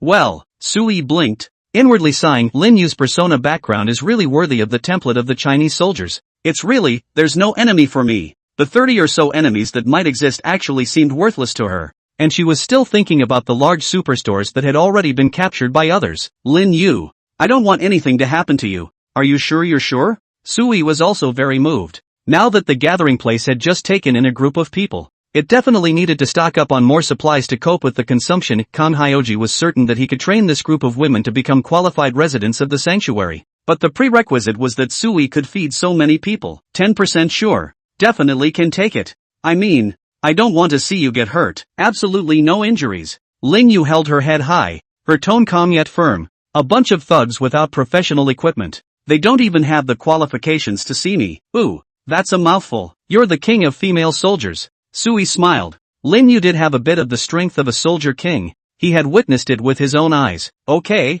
I agree. The battle plan is up to you. I'm not a professional, but I suggest you go to Kang Hyoji for some sort of ploy. She's smart enough to help you. Also, notify Leah and try to build you some more small things that you can use. Sui paused and reminded. Don't be in a hurry. Make more preparations. I can't afford to lose you. This sentence, Sui said sincerely. It wasn't about love. He really couldn't lose Lin Yu. She was too important, guaranteed to return victorious. Lin Yu snapped a salute before turning to leave. After receiving permission, she immediately found Leah, who was soaking in the research room, and together they searched for Kang Hyoji to seek a good plan to break the enemy and a plan to move the supplies. The three women came together for about an hour or so before they began to move apart. At 8 p.m., Sui watched from the window as Lin Yu left the building with Zhang Xiuji and 12 women in great numbers. Nice guy. Pouring it on. Aside from Leah and Sui, Lin Yu had brought the women out in full force, in each of their hands. There were simple steel spears and wooden shields that Leah had quickly built through the research room, and the complete configuration was considered to be some combat power. As I recall, I warned her not to be too hasty, didn't I? Sui was a bit uneasy and muttered, "It's nighttime. Are they going to attack at night? What a bunch of bold women. 8 o'clock in the evening, Kang Hyoji walks the girls through the streets under the night. There were a few flashlights in the group, as well as simple torches built by Leah, so there was no need to worry about night lighting. The most intolerable thing remains the hot climate. The girls are wearing many clothes, wrapping themselves up tightly, even wearing masks on their faces. At first glance it looked as if everyone was having a winter day, and there were even people wearing down jackets. This is the way Leah teaches people to keep out the heat, by wearing multiple layers of clothing and adding layers of air, thus providing better insulation. For the inner layer, you can opt for moisture-wicking fabrics such as cotton or high-tech synthetic fibers to keep your skin dry, and for the outer layer, you can opt for thicker materials to block the heat. This proved to be effective, and although everyone was sweating profusely in their clothes, it was better than exposing their skin to direct contact with 70-degree heat. But even so, everyone still felt dizzy. The end of the high temperatures lasted for many days, and people are still having trouble getting used to it. Hold on a little longer. Jiang Xiuji distributed a small sip of ice water to each person to lower their body temperature, and at the same time soothingly boosted their morale. Sisters, we are not in an era of peace. We can't rely on men. Let's unite ourselves. When this haul of supplies is over, I'll propose to Mr. Su that we distribute more basic necessities to everyone. Also, we're not just carrying food this time. Things like sanitary napkins and insulation supplies are also essential. Kang Hyoji's words brightened the girl's eyes. Everyone is a woman and has a slightly more troublesome life than a man. It would be the greatest blessing to be able to live as if it were peacetime in an apocalyptic setting. Kang Hyoji didn't lie. She did intend to carry more supplies other than non-food. After all, now that the heat had lasted for many days, food had basically rotted away except for canned goods and the like. So instead of looking for something edible in a bunch of rags, it would be better to take more of the rest of the necessary supplies and be prepared for a protracted battle. We, just going to carry supplies? A girl looked at the steel spears and shields in her hands and spoke a little hesitantly. I feel like we're going to war. It's just for defense. We won't be used in a real fight. Kang Hyoji said soothingly, taking the initiative to walk in front of the group. Before long, the group arrived at the large superstore 6 blocks away. It was a 7-story urban shopping building with a shattered front door, a mess of garbage in front of it, and dried blood all over the walls. The inside of the shopping building has long been empty. Kang Hyoji walks into the building with the timid and frightened women, finds the guide sign, and walks straight to the underground supermarket to carry it inside. The women were a little timid at first, fearing that a mob would pop up somewhere around them and surround them, but as time passed, people were attracted to the diverse stock of supplies in the building and began to collect and carry them with vigor. We all know that as long as we move more stuff back, the less stressful it is to survive. Everyone is struggling for their survival now, and no one dares to slack off. Kang Hyoji dispatched the women to keep moving the supplies outside the building and then uniformly move them back when there was a sufficient amount. Put the heavy, big stuff at the bottom of the cart. Multiple shopping carts connected together. We'll be pulling a lot of carts by ourselves when the time comes. There's a courier point nearby. Go 2 men and bring the courier point's moving truck. It's good for transporting supplies. Kang Hyoji commanded the women while she glanced at the chaotic street and sighed slightly due to the suddenness of the apocalyptic outbreak. All of the people were sent back to their shelters at the same time, causing the streets to be littered with crooked cars crashing into each other. Even if she got Leah to unlock and get a van, there was no way she could drive in it. It looks like we'll just have to work hard and carry it a few more times. There are quite a few things that can be useful to us in a superstore of this size, so I don't think we'll be able to move them all in one night. Kang Hyoji murmured as she glanced up again at the dark depths around her. Kang Hyoji's sixth sense told her that she seemed to be targeted. The women light torches and flashlights in the darkness, shining brightly as if they were fireflies in the darkness. Deep in the darkness, there seemed to be evil eyes gazing greedily at the women. The bait has been laid, and the prey does not appear? Jiang Xiaoji raised her willow eyebrows as she used her body as bait in order to provide the best sniping environment for Lin Yu. Even in order to take care of Lin Yu's sniper perspective problem, she purposely placed the gathering place at the entrance of the spacious shopping building,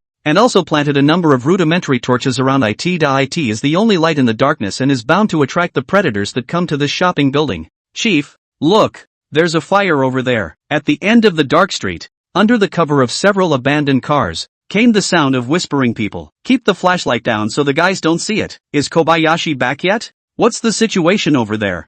I'm back, Brother Dalu. It's a bunch of women over there. I looked. No men. All women. Oh, there are still women who dare to come out now? Big Brother Lu touched his big bald head. He bent down and crouched in the back of the car, smiling somewhat meaningfully. A bunch of hugging women. And lambs. It looks like we're going to have some meat tonight. Brother, don't be careless. A young man next to him held up the frames of his glasses and lowered his voice. Anything can happen these days. The gutter will overturn the boat. Let's observe a little more. Little brother Lu was right. Let's take another look. The men next to him chimed in, and it seemed that the young man with the glasses was in everyone's good graces. Well, look again. Big Lu nodded, and the crowd waited for another hour. Extremely patient, they hid in the darkness and watched as the women carried more and more supplies out of the supermarket, piling up trolley after cart. Brother De Lu, I feel like it's almost time. These pussies feel like they're going back. If we don't do it, the cooked duck will fly away. Brother De Lu, I want to sleep with a woman tonight,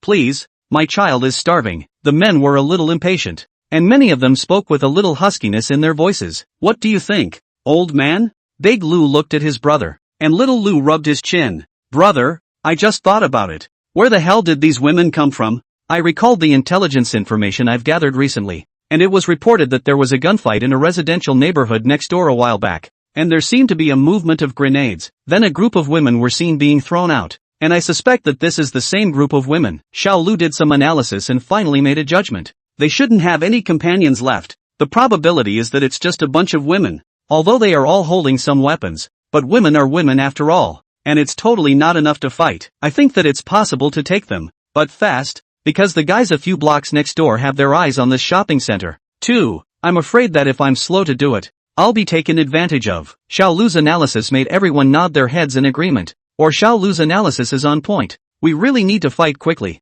We can't take it lightly just because the opponent is a woman. In case these pussies get cut off, then I'm sure I won't be able to sleep at night. It's worse than being dead. Let's talk about it in advance. This prettiest one goes to Big Brother Lu. We'll split the rest, and if there's not enough, we'll take turns sleeping together. Is everyone okay with that? Someone suggested a plan of distribution, and the rest of the men agreed. Big Brother Lu made a stern face and scolded. We haven't gotten it yet. What's the hurry? Even if we have to split it, it's still my brother who sleeps with the one wearing the cheongsam. The prettiest one will definitely go to the one with the best brain. Brother Xiao Lu looked at Brother De Lu with a face full of emotion. Brother De Lu patted him on the shoulder. Brother is just a handful of dead strength. You have a good brain. Of course you eat the best. Brother is looking forward to you can still find a daughter-in-law for my old Lu family. That cheongsam lady looks pretty good and is qualified to be my family's daughter-in-law. Little Brother Lu was moved beyond words, and the men next to him could not wait any longer and urged, Brother De Lu,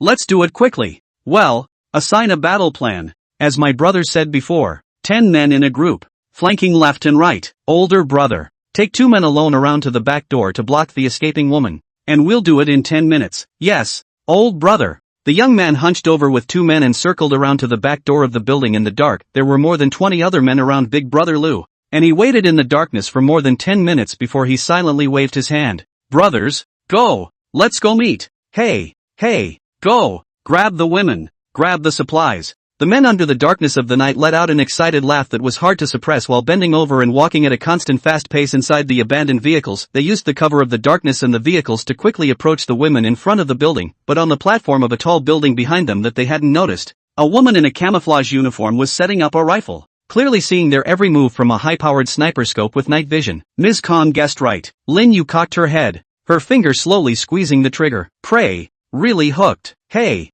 babes. In the darkness, there was a sudden playful greeting from the men, and the nearest girl was startled. Ah, who is it? She turned to look, but saw more than 24 men coming toward them in droves to the left and right. The men holding fire axes, steel bars, kitchen knives, and other weapons in their hands. Sister Ginger, Sister Jen. The girl was so shocked that she turned and ran while yelling at the top of her lungs. The girls, who were focused on carrying the supplies, looked up and suddenly changed color. They had been surrounded by this group of men. Don't mess up. Don't panic. Kang Hyoji's crisp voice lifted a few degrees as she remained calm and calming the girls. Take a deep breath and remember what I taught you. When the women heard Kang Hyoji's voice, they had a backbone and kept running from afar to gather around her. Some of the girls remembered Kang Hyoji's command before she left, which caused them to pick up the scattered steel spears and shields from the ground in a panic, and face the men with shivering shields in hand. Yo, still want to get rough? Look everyone, it's the maiden Ugh.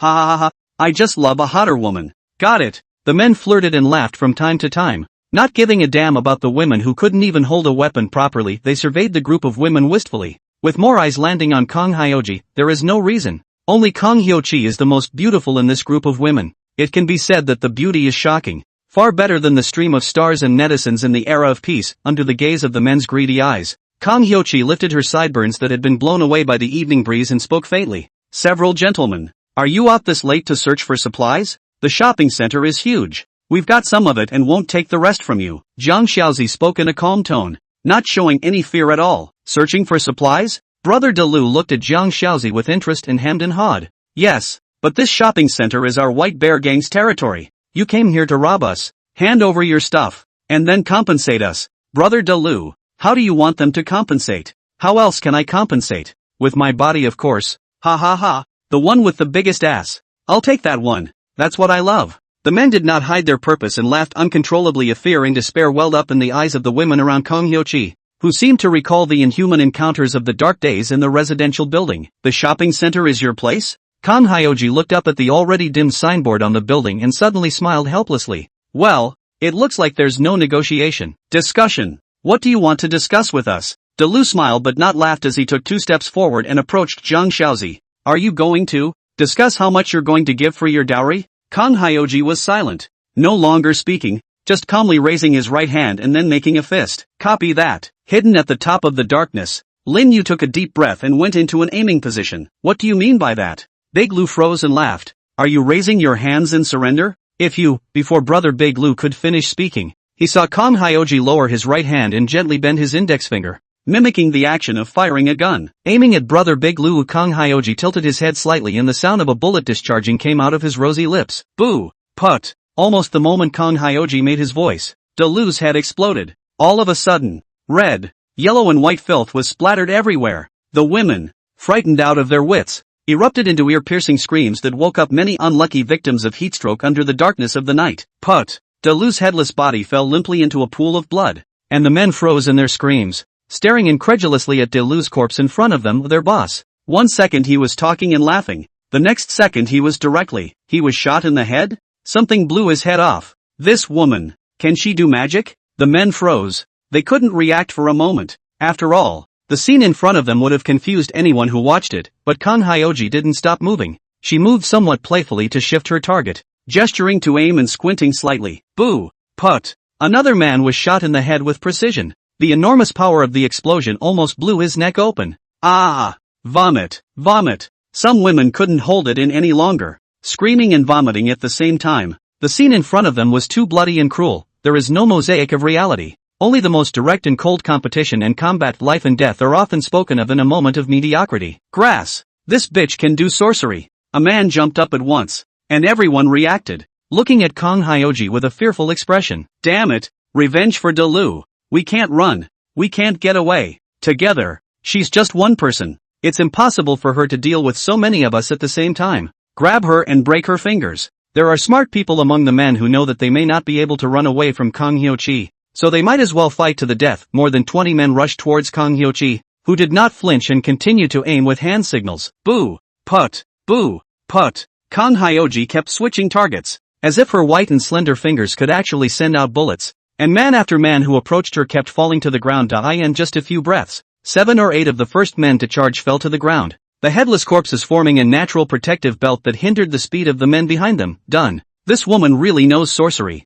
Whoever she aims at dies. Is this her gift of sanctuary? Some men were so shocked that they froze in place, murmuring with icy coldness. Void aiming? Point at someone and they die? Help Ms. Kong. In the group of women, the oldest sister, Li, was the first to react. She wiped off the vomit at the corner of her mouth, forced back the fear and uneasiness in her heart, and hissed encouragingly to her sisters. If Ms. Jiang dies, we don't have a chance to run. Take up arms. Protect Ms. Kong. At Li's hissing yell, the girls came to their senses, picked up the steel spears in their hands, and spread out, barely maintaining a special formation to deal with any new charge the men might launch, although the women's palms still trembled as they gripped their weapons. Their eyes were determined. All conflicting emotions turned into anger in this moment. Whether it was anger at the man or anger at this damned doomsday, it all became a motivation to fight in this moment. They only had one thought now, to remember to the death the formations and simple fighting techniques taught by Miss Kong. Then, desperate. They're growing, a little faster than I expected. Jiang Xiaoji raised her willow eyebrows lightly,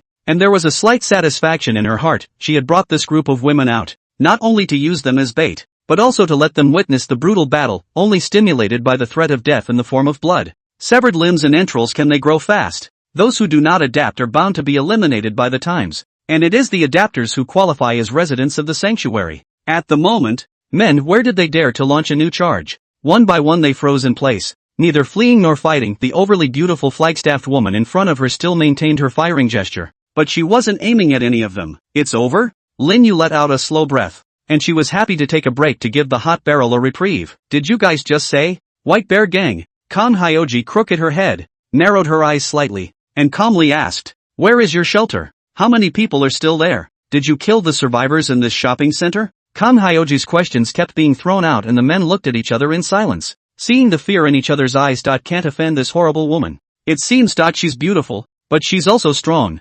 Beauty, we're nice people. We just wanted to say hi to you earlier. A man had the courage to speak up in a hoarse voice, his eyes fixed on Kang Hyoji's fingers for fear that she would aim at him. Say hello? Kang Hyoji sneered. Answer my question. Kang Hyoji let out a scolding that scared the men into a collective shiver, and someone couldn't help himself and shouted in a hurry. Don't you mess around. Behind us is the Little White Bear Refuge. Big brother Pungjai is shining on us. I advise you to be sensible. Your talent is indeed powerful, but Little White Bear is even stronger. It's the #1 Doom player in town. If you let us go, we can pretend nothing happened, and we definitely won't tell anyone about you. Anyway, we don't know who you are, much less where you are. A man made a hasty move and said something that made the rest of the men nod their heads in agreement and look at Kang Hyoji with bated breath. This statement, which was both a threat and showed that he would not be a danger to Kang Hyoji, was most convincing. After all, in terms of common sense, no one wants to make too many enemies in Doomsday, let alone offend Big Brother. List 1. The Little White Bear's reputation has resounded throughout the city in the past few days, but any survivor with a shelter panel knows the great name of the Little White Bear shelter.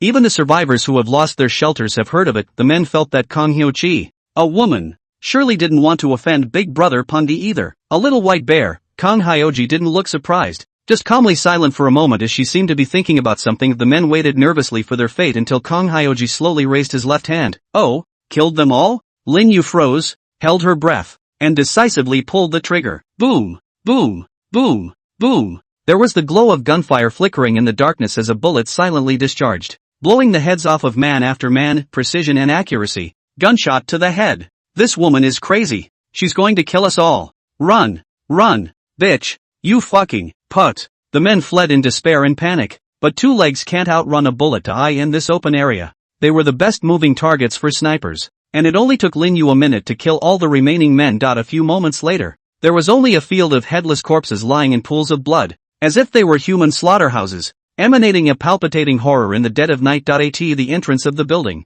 the ground was full of corpses, and the pungent blood wafted thickly through the air. The women were silent. Some looked at Kang Hyoji with fearful eyes, but quickly moved away. Kang Hyoji's ruthlessness shocks the women. A moment later, Sister Lee took the initiative to break the silence. She forced herself to endure the nausea of the corpse in her heart and took the initiative to greet her sisters. Quickly, all move and get rid of the corpse. Sister Lee's thinking is simple. Kang Hyoji kills people, so they always have to do something as well. She kills, we bury the body. The division of labor is both clear and we can show off in front of Ms. Kang. Saves her from thinking we are all trash. If she kicks us out in disgust, it's fine. In case she kills us too. There was a deep fear in the women's hearts, and although none of them were willing, they continued to hold their noses and prepare for work. No need. Zhang Xiaozi waved his hand. His voice was calm and gentle, a far cry from his indifference just now. There are so many corpses, it's impossible to pack them up. Hurry up and continue to gather supplies. Don't waste time. Hey. Yes. Sister Lee nodded her head in a much more respectful manner and hurriedly greeted her sisters as they continued to load the supplies onto the truck. There was only a young girl of 17 or 18 years old,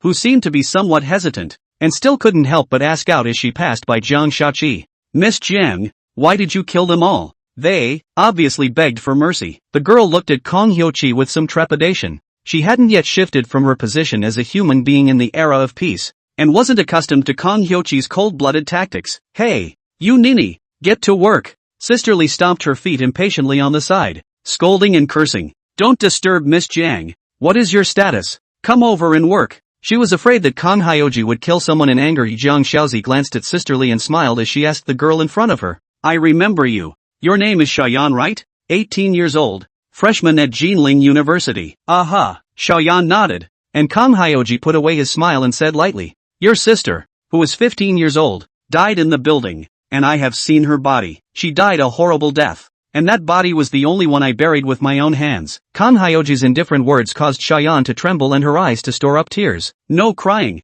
Look at me. Kang Hyoji suddenly raised his pitch. and Xiaoyan raised her head to look at her blankly. Her expression thick with aggression. The surrounding women nervously looked at Kong Hyochi, fearing that she would suddenly make a move. If you had been more courageous back then, if you dared to resist and fight for your life, your sister wouldn't have died so tragically. Ms. Kong, I couldn't beat them. I tried to resist, then go fight for your life. Go and die. Be killed by them. It's better than what happened to your sister. Kong Hyoji's tone was so cold that Xiaoyan mumbled that she couldn't say anything and could only lower her head. Even your sister's death didn't make you recognize the times. So what face do you have to stand here and question me? Either strip naked and find a man to kneel and beg for peace, or take the weapon in your hand and fight to the death against all who would violate you. Kong Hyoji moved closer to the girl, almost face to face, and she narrowed her eyes slightly. So, Xiaoyan, what do you want to do? Will you follow me and fight for your life? Or do you want to go find a good man? I don't know. Xiaoyan's tears snapped and fell. She was rendered speechless by Kong Hyoji. She simply wanted to ask. She didn't mean anything else. Ms. Kong. Ouch. Ms. Kong. She's still a child. Sister Li hurriedly stepped forward, pulling Xiaoyan in her arms, bending over to Jiang Shaoqi with a compensatory smile. You are generous. Don't bother with her. I'll turn around and teach her a good lesson. With that, Sister Li hit Xiaoyan's arm very hard, and the pain made Xiaoyan cry even louder. It's okay, I don't care. Kong Hyoji spoke faintly. Let her cry. This might be the last time she can cry. Kong Hyoji, what do you mean? Sister Li stared with wide eyes, pondering in her heart. She wouldn't be about to kill Xiaoyan just because of one word. Kong Hyoji didn't answer Sister Li's question as she turned to leave and turned her head to look at Xiaoyan after a few steps. You just asked me why I killed them all. Mr. mentioned to me about the Little White Bear Sanctuary. A homicidal maniac with the highest murder count in town. Think about it. Would such a murderous devil spare a bunch of tender women?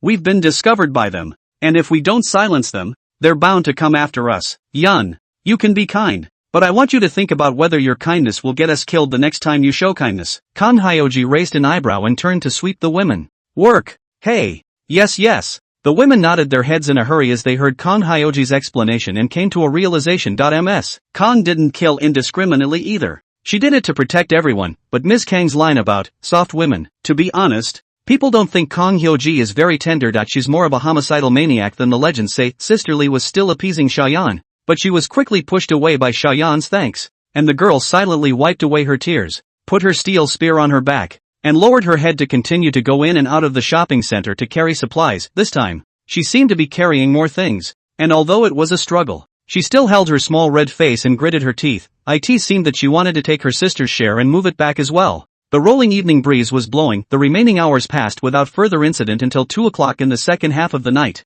when the party set out for home with a full load of supplies. 4 o'clock in the middle of the night, the sleeping Sui was awakened by the noise and heard the chattering voices of the women coming from downstairs. With a clear and pleasant laughter. A little curious, he pushed the door and followed the stairs to the first floor lobby. After Sui's talent was upgraded, he had an hour of outgoing exemption time every day, so he didn't have to worry about affecting his talent rewards. In the hallway, Sui saw that the hall was filled with all sorts of supplies, all stacked in shopping carts. The hall was filled to overflowing, and the women, carrying torches and flashlights, were carefully sorting the supplies amidst laughter. Their laughter is filled with the joy of the harvest. It's the joy that even the heat can't drive away. The hope of living. Lin Yu stood against the wall clutching her gun, her vigilant gaze scanning the surrounding area and seemingly looking up at the building. She saw the figure of a man. Pop! Lin Yu instantly stood at attention and reflexively shouted, "Good day, Chief!" In that instant, there was a silence from the boisterous women, and the air was instantly quiet. Countless pairs of eyes looked at Lin Yu, and then followed the direction of her salute. In the silence,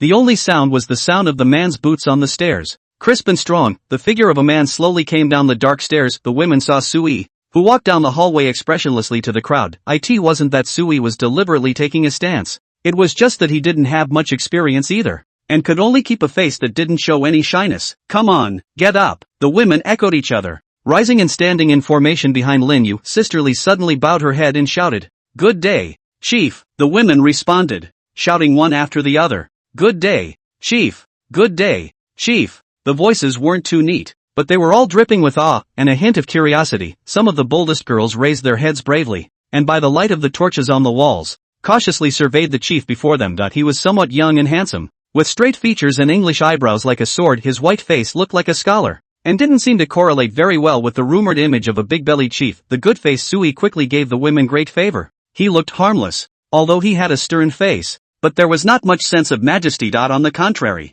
they extraordinarily give people a sense of cordiality, so that people want to unconsciously close to him. Sui stood in front of the women. Zhang Xiaozi seemed to smile, silent, and did not open his mouth. To give the main field to Sui, Lin Yu was even less likely to speak. She stood behind Sui like a pine in cypress. The most loyal guard. Zhang Xiaozi's beautiful eyes blinked towards Sui, signaling Sui to say something. It was the first time the chief had met with his own residents, and it was time to say something, or at least say hello. Sui took a deep breath as he suddenly felt the pressure on his shoulders. His shelter had already had its first inhabitants, a group of women who had suffered hardship and now depended on themselves to put their lives on the line. Indeed, one should say something so as to put these bitter people at ease. Sui slowly opened his mouth, and before he could open his mouth, suddenly a clear mutter came from the group of women. Chief, you're really handsome, eh? Sui froze. The words he was about to say were stifled, and he could only continue to maintain his serious expression. Zhang Xiaoji was understanding. She took the initiative to step out and break the silence, reporting respectfully to Sui. Sir, we've harvested quite a few supplies this evening. Here's the list. I've made detailed notes. Kang Hyoji was on the floor like a magic trick with a piece of paper filled with the contents of the supplies. The women didn't know when she made the record. They just thought the scene was amazing. Aha! Sui nodded gravely, looked carefully at the list for a while, and then lowered his voice and asked, enough to support us for how long? About half a month for this many people. If you consider the food spoilage problem. Kang Hyoji also lowered his voice. If you consider the efficiency of the subsequent exploration and gathering of supplies, Sir doesn't need to worry too much about this. I can solve it. Good. Sui nodded his head in satisfaction. Since there was an additional Zhang Xiaozi in the refuge, it had completely liberated him. It's really just like the saying, if you're on something secret, you're not on something secret. Ahem, anyway, that's the reasoning. In short, Kang Hyoji is very competent. You did a great job, and so did everyone else. Sui looked at the crowd. He didn't know what was wrong. He suddenly opened his mouth and said, comrades, all of you have worked hard. Oops, being called chief, it's a habit to say that. The women were also stunned, except for Lin Yu behind them, who instantly snapped to attention and reflexively saluted for the people. The women also responded by shouting in unison, for the people. The voices of the warblers were clear and pleasant, and their shouts were much neater, and they had a bit of the momentum of the female soldiers. Sui looked at the women and seemed to see a touch of excitement in their eyes, as if it wasn't quite the same as the uncertainty during the day. This poor group of women who had their shelters destroyed at the beginning of the apocalypse would have died an agonizing death in the apocalypse, but now, they seem to have rediscovered the courage and the strength to live. Good. Very good. With gusto. Sui highly praised and fully recognized the transformation of the women. Kang Hyoji watched the scene with a smile, and when he stopped, he whispered, Sir, there's something I want to talk to you about. Come up and say it. Sui nodded his head and gestured for Zhang Xiaozi to follow him upstairs. After the two left, the women in the hall exploded and started chattering. Hey, you guys, isn't the chief so handsome? Yeah, still young. Wait, why did Ms. Kong go upstairs with him? That goes without saying. The two of them must have. Shoo, just so you know, they're such a good-looking couple. I don't know who to envy all of a sudden. You guys say, between them, who would be a little stronger? Is it the chief? No, I think Ms. Jiang is stronger. She surely gives face to the chief in front of outsiders. She must be fierce behind closed doors. Sir, Zhang Xiaozi had just entered the house and softly knelt in front of Sui. Do what? Sui looked at Zhang Xiaozi with some surprise. Zhang Xiaozi gently removed Sui's shoes and softly said, You are the master. I am the servant. Outside you treat me with respect. Inside I have to follow the rules since I don't have that many rules here. Get up. Sui waved his hand and asked with some curiosity. That said, I haven't carefully asked about your origins. Lin Yu is from a modern military background. Liya is from a modern engineer background. You are from a bit earlier? With the way Kang Hyoji is acting, she doesn't look much like a modern person. She took the rules seriously and seemed to have some sort of tradition in her heart to hold on to. Sir, if we go by time, I'm of recent vintage. Kang Hyoji obviously understood what era it was now. She lowered her head and gently removed Sui's socks. If you seriously count, it should be the time of the Republic of China. Republic? Sui froze and pondered slightly. In that case, you do know why you came here? Sui had always had doubts about the talent units recruited by the refuge. Are they replicants? Or are they earthlings summoned from some special time and place? Sort of. Kang Hyoji pursed her lips and smiled. My world. It's not quite the same as Mr. S, but it's also the same in many ways. Anyway, now that I'm here, I'll serve you well, sir. After all, I can't go back. Kang Hyoji lowered his eyebrows, making Sui a little embarrassed. What was the thing you were about to tell me?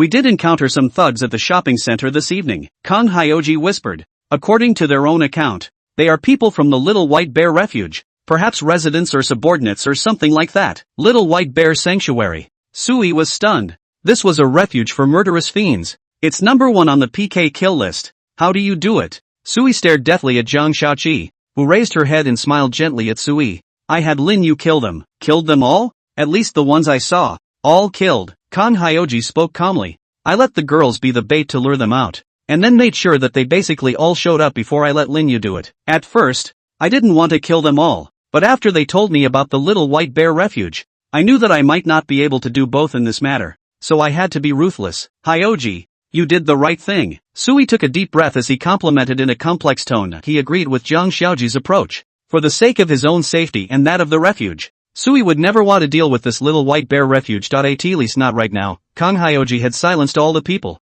so at least he could cut off the clues and not bring unnecessary trouble to the shelter. It's just that shopping center can't go anymore. Zhang Xiaoqi sighed slightly. It's so hard to find a place where you can get supplies in large quantities for a long period of time, so it looks like Lin Yu is going to have to work hard to search for more things again. It's not a problem. These will be there. Sui wasn't worried about survival. His gift of sanctuary would surely solve his current predicament. Sui was now thinking about what Kang Hyoji had done tonight, although she said it lightly. Sui could hear the faint aura of blood mixed in her tone. Sui originally thought that Zhang Xiaoxi was a smart and gentle woman, a typical internal affairs type of talent, not good with swords and soldiers, practicing more strategies, and adept at management. But now, Sui's judgment was wrong. That's right, a smart woman who came out of the Republican era. How could her methods not be ruthless? Sui inwardly sighed.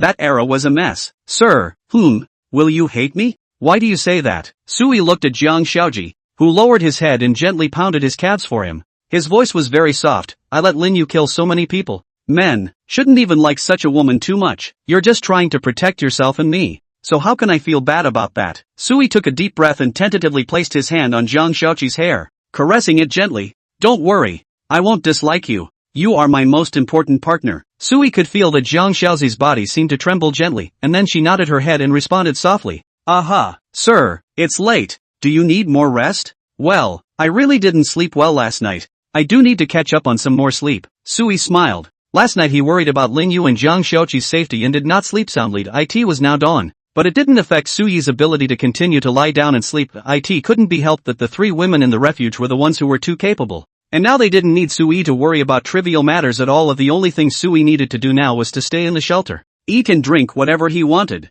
and then sit back and wait for the rewards to arrive. Hyoji, I'm going to take a nap. Call me at noon. I have something important to do at noon every day. I will. Sir, well, then you're. Hey, Hyoji, why are you taking off your clothes? Oi. Why are you in bed? Sui was startled and hastily retreated towards the bed. What are you, sleepy too? I'll let you have the bed? Sir, inside of Kang Hyoji's, she was wearing a small red garment that resembled a bib, and she desperately lowered her head to prevent Sui from seeing her blushing cheeks. Her voice was slight but firm. Sir, I think we can sleep together. That might be better. Hyoji, you're mistaken. I'm not like that. Sui froze, waved his hand and said with a straight face, You're beautiful, but we haven't known each other for long. I can understand your loyalty and dependence on me, but I won't use that to force you to sleep with me. You don't need to do that at all. Sir, wrong. Kang Hyoji raised her head. Her rosy cheeks hung with confused beauty. You are the one who sleeps with me. Ha?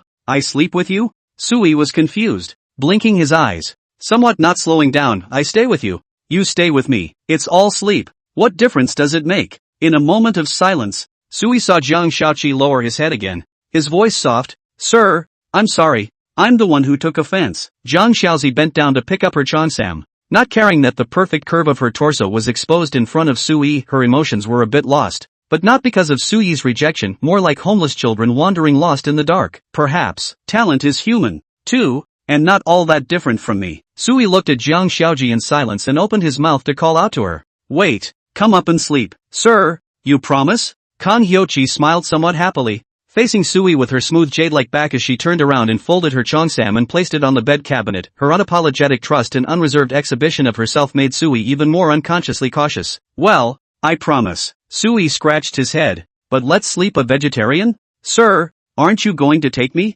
I don't think. I don't think you want to. I can be willing. Wait until you remove the word can sometime. Sui shrugged his shoulders. Perhaps you just need a bed to rest in peace right now. Not me as a man. More perhaps. You just need a home-like identity. You are from other worlds. A woman who came from one chaotic world to another. The wandering prodigal is also fond of warm harbors, and will give something he is not willing to give as a result. Sir, Kan Hyoji smiled and lay down beside Sui, covering him tenderly with the quilt. Has anyone ever told you that you are indeed a good man, Hyoji? In my time, good man is not a positive word. Good men. Sir, a good night's sleep. There were no stormy waves, only the ramblings of men and women in silence, and the gradual sound of Sui's snoring. Honestly, Sui felt that it was cool to sleep like this. There was a great beauty lying beside her, barely clothed, and her smooth skin had an icy feel to it.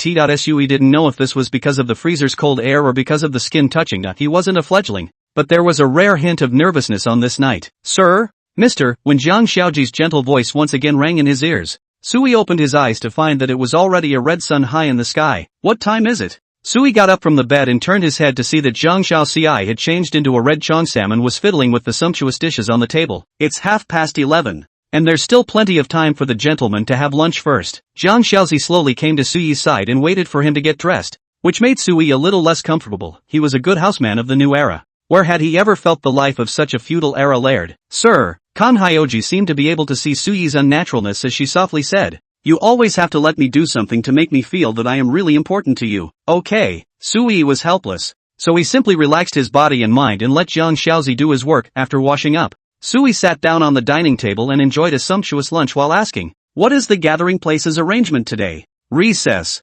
remodeling, cleaning. Jiang Xiaoji pinched food for Sui while reporting softly, we have just occupied this building for a short while. The rooms on the upper and lower floors need to be organized, and there are also many living supplies that need to be carefully distributed. We also have about a dozen people now, which isn't a lot, but we need a detailed management charter. That's why I didn't arrange for everyone to go out today. Even Lin Yu didn't go out to explore for supplies. After all, we killed so many people yesterday. There's bound to be people in the neighborhood searching for us now. Jiang Xiaoji paused and smiled. So, let's take this opportunity to clean up the house. Nice arrangement. Sui nodded his head in admiration, and Jiang Xiaozi added, in order to facilitate management, the floors on my 6th floor and above have been listed as off-limits, and non-talents are not allowed to go upstairs. In this way, that group of women won't be able to reach you, sir. And if they still have to recruit residents later on, they won't be able to see you easily, and will be able to protect your safety issues to a great extent. Kan Hyoji paused and spoke tentatively. Of course, if Mr. has the need, feel free to order me, and I'll pick some reliable and beautiful women to bring up. Bring it up for what? Sui froze, and quickly waved his hand. Don't. I'm not some colorful hungry ghost. We all get together to live. Don't really think of me as a feudal monarch. Yes, sir. Kan Hyoji pursed his lips in satisfaction. Sui is a traditional Chinese man. The creed of his life is to be poor to be alone and rich to help the world. If we can't afford it, then let ourselves live. We don't mind helping the poor people if we can. It is also because of this simple concept of survival that the nation of China has been able to develop and grow to this day. Then since there's nothing to do today, let's let everyone get some rest. Sui put down his chopsticks. He was already full. Tell everyone, don't worry too much about the future. Live a good and down-to-earth life. And as much as we have, we'll strive to give the big guys what kind of life we have. But also let everyone know that we don't raise white-eyed wolves here. Recognize what times are now. Don't get confused and do something mixed up, and then it's too late to regret it. Yes, sir. Jiang Xiaoqi bowed his head and obediently responded. I'll set up the rules and not let Mr. bother me. Hyoji, you're really good. Sui nodded with satisfaction and patted Jiang Xiaoqi's shoulder. Do well. The leader is optimistic about you. Yes, sir. Kan Hyoji smiled gently, incomparably cooperating with Sui. After some exchanges between the two, Kan Hyoji packed up the dishes and left the house. Although there was no quest to explore for supplies today, there was plenty of business to keep busy with for the rest of the day. Since Sui recruited Jiang Xiaoci, the entire shelter now belongs to her. The busiest, major affairs, all aspects. Sui basically decentralized to Jiang Xiaoci, because Sui believes that her management ability is certainly much better than his own. With Sui having ensured that the talent was extremely loyal, Kan Hyoji was now basically in a one-man position. On the contrary, it was Sui himself who was living an easier and easier life after having Jiang Xiaozi, sleeping with a soft, beautiful woman in your arms at night, opening your eyes to a hot meal, having someone to wait on you no matter what you're doing, and all you have to do something is issue an order. It's just clothes on the table. Sui sighed. sitting on the recliner next to the window, slightly squinting his eyes to feel the temperature coming from the red sun outside the window due to the cold air transfer mechanism of the freezer being expanded. The temperature in the room was controlled by Kang Hyo-chi at around 28 degrees, which directly led to Sui feeling cool all the time and having the urge to sunbathe. That sounds like a stretch. The people outside the shelter are struggling to survive in the heat, and every day people are dying of dehydration or heat stroke, and everyone is madly constantly working on the shelter's game mechanics, desperately trading in the meager resources of heat reduction to ensure their survival. Only Sui, the weirdo, actually tried to sunbathe in the heat of doom. In a daze, Sui suddenly felt something flashing in front of him. He got up from his recliner and opened his eyes to see that it was time and the new talent rewards had been handed out. Congratulations! Triggering the talent reward. You have obtained a Class C shelter room. Crop farm can be placed directly. As the information prompt appeared, a yellow design drawing appeared in Sui's hand. Sui looked down, and relevant item information surfaced on the design drawings. Crop farm, sea-level shelter room, can be placed in the shelter's spare room location. Need to occupy 2 room locations. After the placement of the automatic generation of the full matching farm environment, can choose 3 kinds of crops to cultivate. Ha! A breeding room? Sui was shocked. This meant that he would have no more worries about food in the future. A freezer with unlimited production of ice water in the front and a whole room of farms in the back, this where there is still a need to go out and explore the supplies.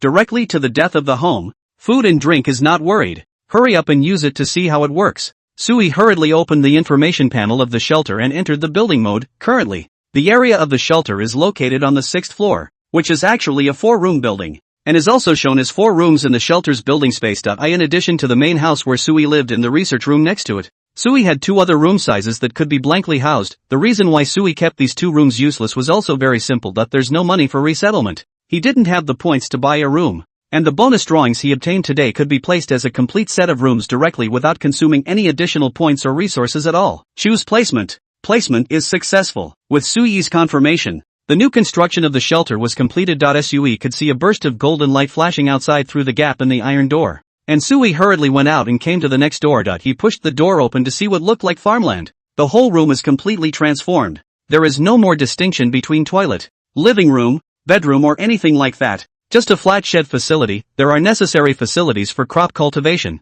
such as temperature control equipment, ventilation equipment, lighting equipment, sunlight equipment, and so on. Only, the shed here had not yet housed the crops, and Sui had only just stepped into the room when a new information prompt appeared in front of him. Crops have not been placed in the current crop farming room. Please make your selection. Below the information is a column of various types of crops, vegetables, and fruits to choose from. The number of species is not a large number, about 20, mostly common species and not unexpected. Sui held the mindset of giving it a try and tried to select the 3 cultivation targets of rice, sweet potato, and orange. With Sui's confirmation, a white light instantly covered the entire shed room. In just a few breaths, tons of crops appeared and filled the shed room. Crops have been identified and are in the cultivation phase. Fertilizing operations may be performed daily, 1 time. Optional daily fertilizer resource, 100 survival points or normal fertilizer resource. Fertilization accelerates ripening time by a factor of 2. Current base ripening time, 3 days/10 pounds yield each. Hiss. Sui's eyes widened as he muttered. This is a godly artifact. Fertilizing accelerates the ripening time. And even without fertilizer, the base ripening time is 3 days out of yield? Grass. I'm not just whoring out food, although it only gives 30 pounds of production in 3 days. You know how many shelters are there now? With only 16 people at full capacity, that's only 1 to 1.2 pounds, not kilograms, of food production per day. Based on a consumption quota where 1 person is fed every day, with 16 people, that's 20 pounds of consumption per day when you're eating your way through, and this large shed room directly meets a small half of the food expenses in the shelter. And all this without spending anything on shed base gains. Shortened ripening time if fertilized. On top of that, Sui even saw that in the room's information panel, there were actually upgradable operations. This shed room was currently level 1, and as soon as the shelter was upgraded to level 2, Sui would be able to consume survival points to synchronize the upgrade of the shed room for higher food production.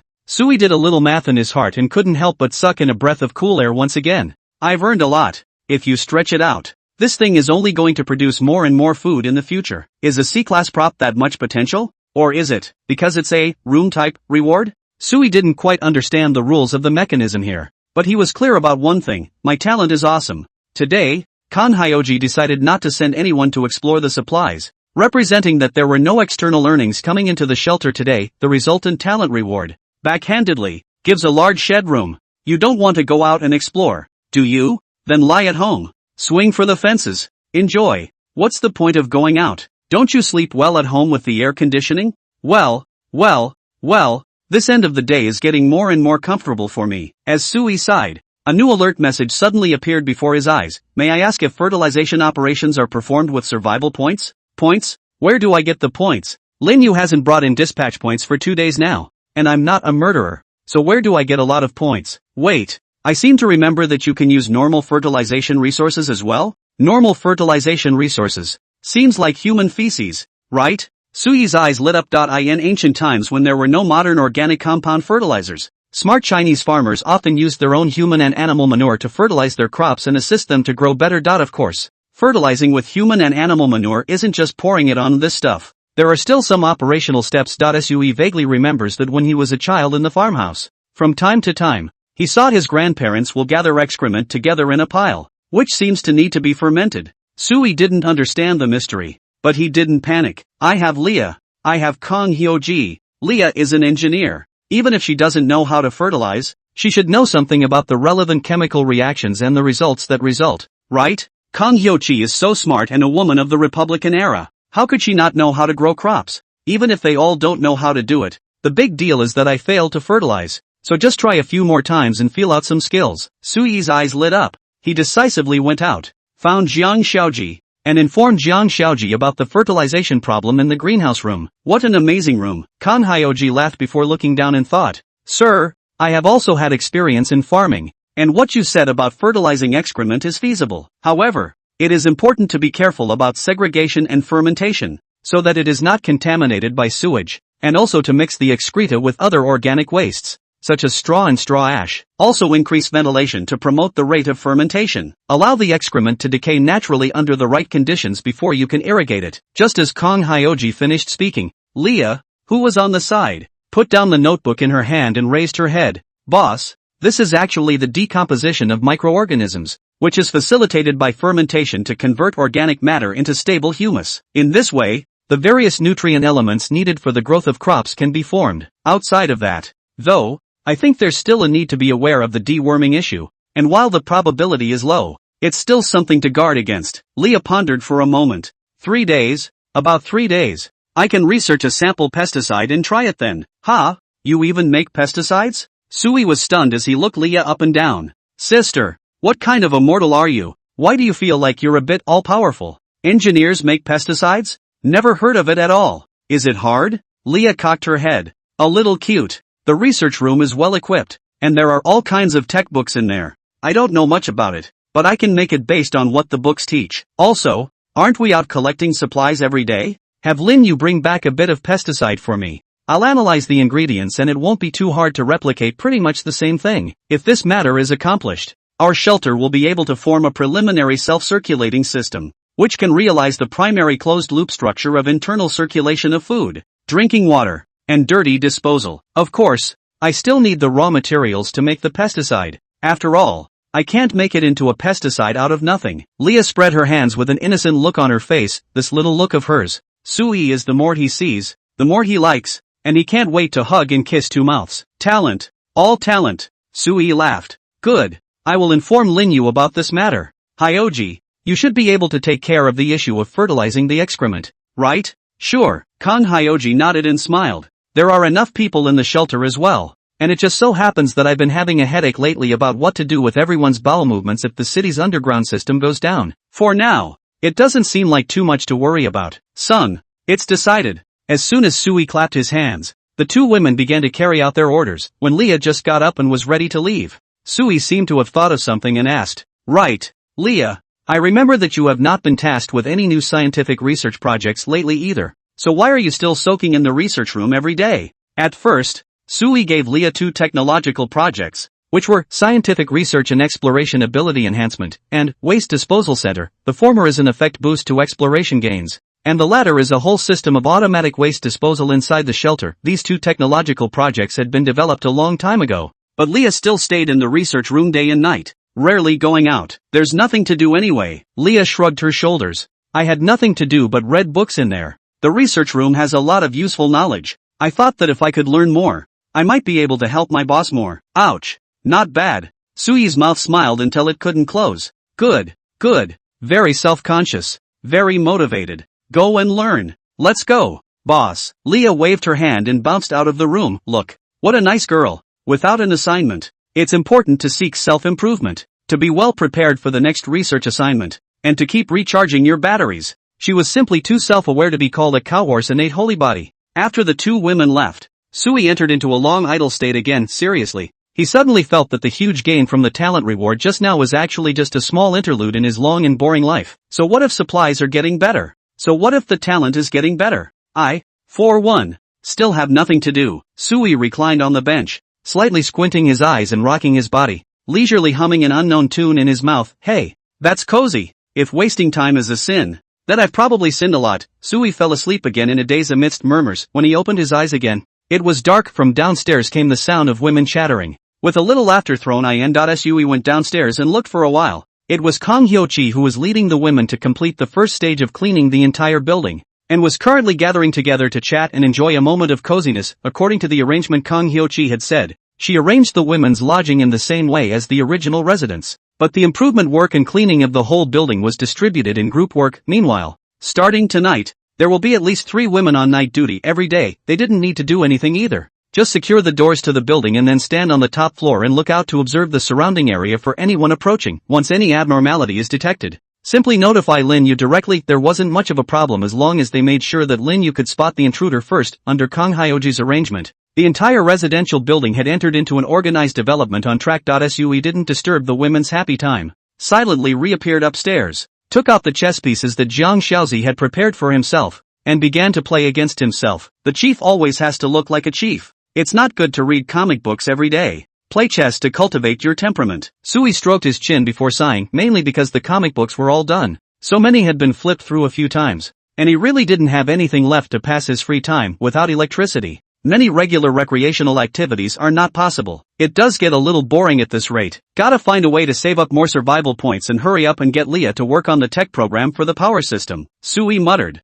When the time comes, find a high compatibility computer, and then get 700 large-scale single-player games, and play all night without closing your eyes. When you're tired of playing, you cuddle Hyoji and go to sleep. And when you wake up from your nap, you eat, and continue to play afterward. Hiss. What a day. Sui sighed. If the parents are around, more or less still have to harshly criticize 2 sentences of not doing their jobs, but Sui felt that it was already the end of the world. So what was the point of being serious about business? Make sure you live and live better and better. That's all that matters. What's the point of living if you can't even live? Sui has little ambition or self-giving spirit to save all mankind. All he wanted was to live well, to make the shelters safer and safer, so safe that even if the sky fell apart outside, he would still be safe. While Sui was thinking about a bright future life, suddenly the mysterious voice that he hadn't heard for a long time rang in his ears. Warning. Attention all Doom game players. Important rules for the endgame coming up below.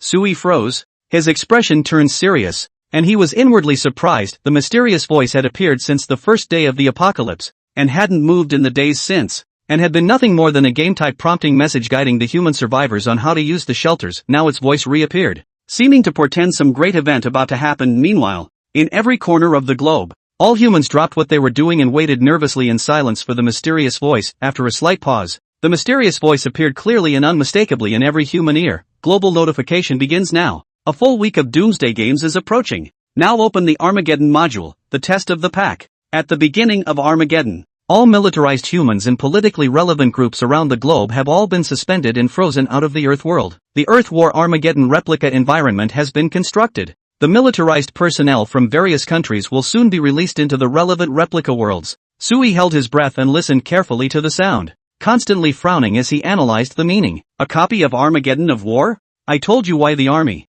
police and officials were nowhere to be seen. It turns out they've all been staged. Now, is it going to be their turn to make an appearance? But by the looks of it, it seems they can't return to Earth yet? Sui muttered. And before he could make a new judgment, the mysterious voice sounded once again. Nationwide notification of the Wasia region is now underway. In 1 hour, online voting for the National Doomsday is about to open. Vote, decide the difficulty of the copy of the war faced by the militarized population of your country. The higher the difficulty, the more generous the rewards for those who participate in the poll after the Armageddon War is won, and immediately after the vote is over. They will be rewarded with random survival materials based on the level of difficulty. Within each month, There exists only one ongoing apocalyptic war. If the country loses one of its apocalyptic wars, 1/10 of the country's population is randomly wiped out, and at the same time, they will be rewarded with a huge reinforcement for the next war. If you do not carry out the obliteration operation after losing the war, you will receive a huge weakening penalty for the next war. Prior to a war, humans in a war copy world may send a small amount of information, limited to 10 words or less, to their home country to guide a national vote. Note to the parties: 1. Life is only once, so please carefully consider the difficulty of your choice for a copy of the war. 2. A copy of the war affects the difficulty of human survival on a large scale, and if the war is localized to a disadvantage, it will still lead to the occurrence of apocalyptic derivative disasters in the home region. 3. The world of war copies and the world of the end of the earth are not interchangeable. If all the military human beings in the country die out in the war copies, they will only lose the qualification to participate in the next war copy and will not continue to wipe out the survivors in the country of the earth, and vice versa. 4. During the duration of the war, survivors from their own countries can watch the situation of the apocalyptic war within their own countries, or they can spend survival points to watch the complete process of the war situation. 5. During the duration of the war, military human beings in the copy of the Armageddon War can watch the number of survivors and the survival situation within the Earth's own country, and at the same time, after obtaining a victory in a skirmish, they can choose to ask for and give 2 operations. Request: in order to qualify for winning, make a mandatory request to the survivors within the country to obtain supplies, items, props, etc. from designated or random survivors. An additional operation may be performed before the first war. Giving with the qualification of winning. Make mandatory giving to survivors within the country. Giving supplies, items, props, etc. to designated or random survivors. An additional operation may be performed before the first war. A 1-hour buffer will now begin, so please prepare both sides within the nations of Earth, whether to keep yourself alive or to keep them alive. I look forward to seeing what you choose. As the mysterious voice finally disappeared, Sui froze in place for a long time. He heard me. The endgame is simply a charade against humanity. People who have survived to this point might still feel that the first round of heat apocalypse is nothing more than that, and that as long as they master the cooling measures they won't die, or even get very nourished if they are well endowed with their own shelters.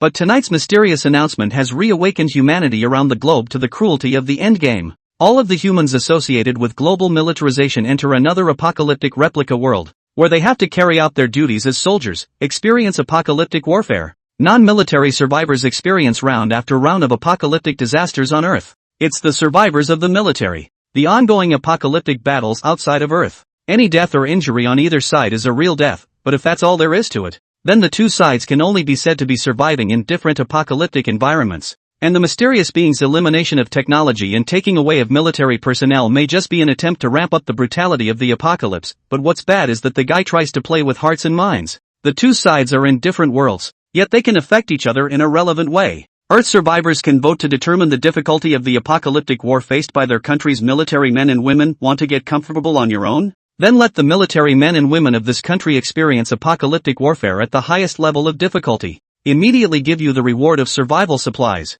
Soldiers in a copy of Armageddon, struggling to win the war in a desperate battle. Want to win the next victory to live? Then let the survivors of their own countries give their supplies, plunder their own populations, and strengthen their own hopes of staying alive. Of course, you can also choose not to oppress each other, just as long as you can resist the pressure to survive at increasingly higher levels of difficulty, facing more, bigger and more oppressive life and death crises. This is the truth about doomsday games, Sui muttered as he felt his palms trembling a little. No one can completely control their own destiny, and one cannot be complacent because they have good talent, because both of us are influencing each other. The human heart is hard to measure. This is not only testing all of humanity from the external environment, but also torturing the hearts of everyone around the globe. It wasn't until this moment that Sui truly understood. It turns out that the doomsday game has just been going on a relatively tame start to the week so far. What with the heat crisis? What with the urban chaos? What with the mobs? What with the lack of resources? These are just appetizers. They're not even really the end of days,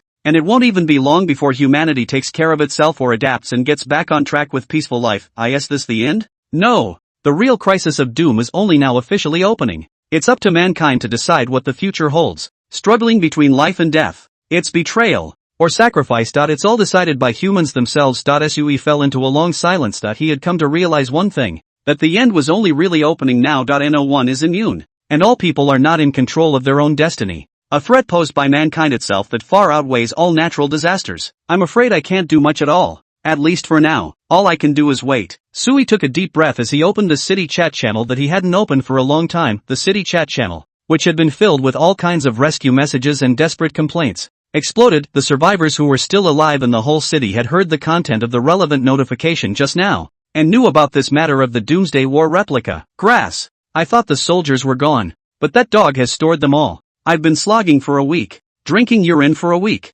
nibbled on moldy, rotten food for a week. I've been waiting for the state to rescue me, only to be told now that there's nothing the state can do to save me? They're going to go force some kind of apocalyptic war? Rest pussy. I took advantage of the doomsday, collected a large pile of gold jewelry and banknotes, just waiting for the country to calm down the doomsday, and then I made a wave of plunge blood money. As a result, you are now playing this with me? The people of the city are desperate, and the first to crumble are the survivors who think the age of doom will soon level out. This is not to blame this group of people naive. After all, in terms of China's national conditions, what the end of the day is not the end of the day. Put here to joke about it? If my army enters the city, it'll be solved in minutes. What natural or man-made disaster can't be solved? A nation that has survived for 5,000 years can be defeated by such difficulties? Do you really think it's a foreign country where a couple of zombies will make you wail? A little flooding and the whole country collapses? It's not that we're overconfident. It's purely that these things are not difficult, but now well, people are not confident. The mysterious existence was as if it had the power to read minds, and it seemed to know what the Huaxia man's bottom card was, and directly drained it away. Hey, you're out of cards. Keep playing the game of doom. Play one without squeaking. The nation of Huaxia is a unique nation of a group of heroes protecting mortals. Now that the heroes have been abducted and a bunch of mortals are left, it's not a deliberate attempt to cause trouble, but if it's really just that simple, it's not exactly a Skyfall opening. After all, new heroes can be born from mortals. The mysterious presence seemed to have anticipated this in advance, and directly backhanded a double world common doomsday survival mechanic to hit. Soldiers fight apocalyptic wars on other worlds, and ordinary people experience rotating apocalyptic disasters on Earth. This move, it's too nasty. It's taking the paycheck out of the kettle. A survivor cursed in the chat channel. Let them fight if they want to. Why do they have to drag us down with them? This whole mechanism down here looks complicated. But in fact there are two words between the lines, infighting. It's all about infighting us. Making us vote for the military to fight the most difficult wars, and then making the military keep siphoning off our resources in order to make sure we win the next one. This round of operations. But if one side does not trust the other, it will fall into, the military people fight the highest difficulty war every day, and will die without food or water. Even if there are still survivors who don't quite understand the mechanism, they have realized the seriousness of the problem after seeing the relevant explanations. This is not picking a fight between one or two people. The mysterious presence is playing with all of humanity. It forcibly polarized humanity into two camps, to make each other personally send each other to hell. Then what? How are we going to vote later? Minimum difficulty it is. After all, don't forget there's the wipeout mechanism. In case we lose the fight, any of us could die. Maximum difficulty. Trust in our soldiers. I want supplies. I'm dying of fucking thirst, and if I don't get something to drink, I can't wait until the day I'm obliterated. Damn. Even the officials have been drawn away. There is no leader. Who should we listen to? Why don't we compromise and pick a medium difficulty? Actually, I don't have much water left to drink. Disgusted my ass. Now we don't even know how many voting difficulties there are. Besides, it's not up to us as a city. There are so many places in the country. I have a feeling like I'm going to die. That Armageddon war. It doesn't sound too easy just by the sound of it. That thing doesn't say when it's going to stop. So is it going to be a never-ending fight? In that case, will they prioritize making sure they can survive, knowing they won't make it back? The entire chat channel was a mess. People were talking and discussing, and some were trying to keep order by shouting, but to no avail. In such moments, the only way to deter chaos and convince the public is to have the presence of high-ranking officials, soldiers, army and other special status. Other than that, we don't obey anyone, so why should we listen to you? Sui was well aware of this, and he just silently observed the growing chaos in the city. Perhaps this is what the mysterious being wishes to see. Just a few words sent the survivors who were still alive into confusion and their hearts into more despair about the future. It's just simply trying to toy with us. Sui sighed deeply. There were many survivors like him who observed silently. No one knows what's going on in other people's minds. And even people are not sure if the military people who have been drawn out still have the same persistence and principles they have always had. After all, this is not a time of peace or war between humans on Earth. It's doomsday. It's a brutal game that's being manipulated wholesale by a mysterious presence. The voting period is now open. publishing leading messages coming from the Doomsday War side of the country before the voting stage. The following are the details of the lead message. A new prompt appeared in front of everyone. A special red dialog box that slowly surfaced on the last line. IT was the guidance message.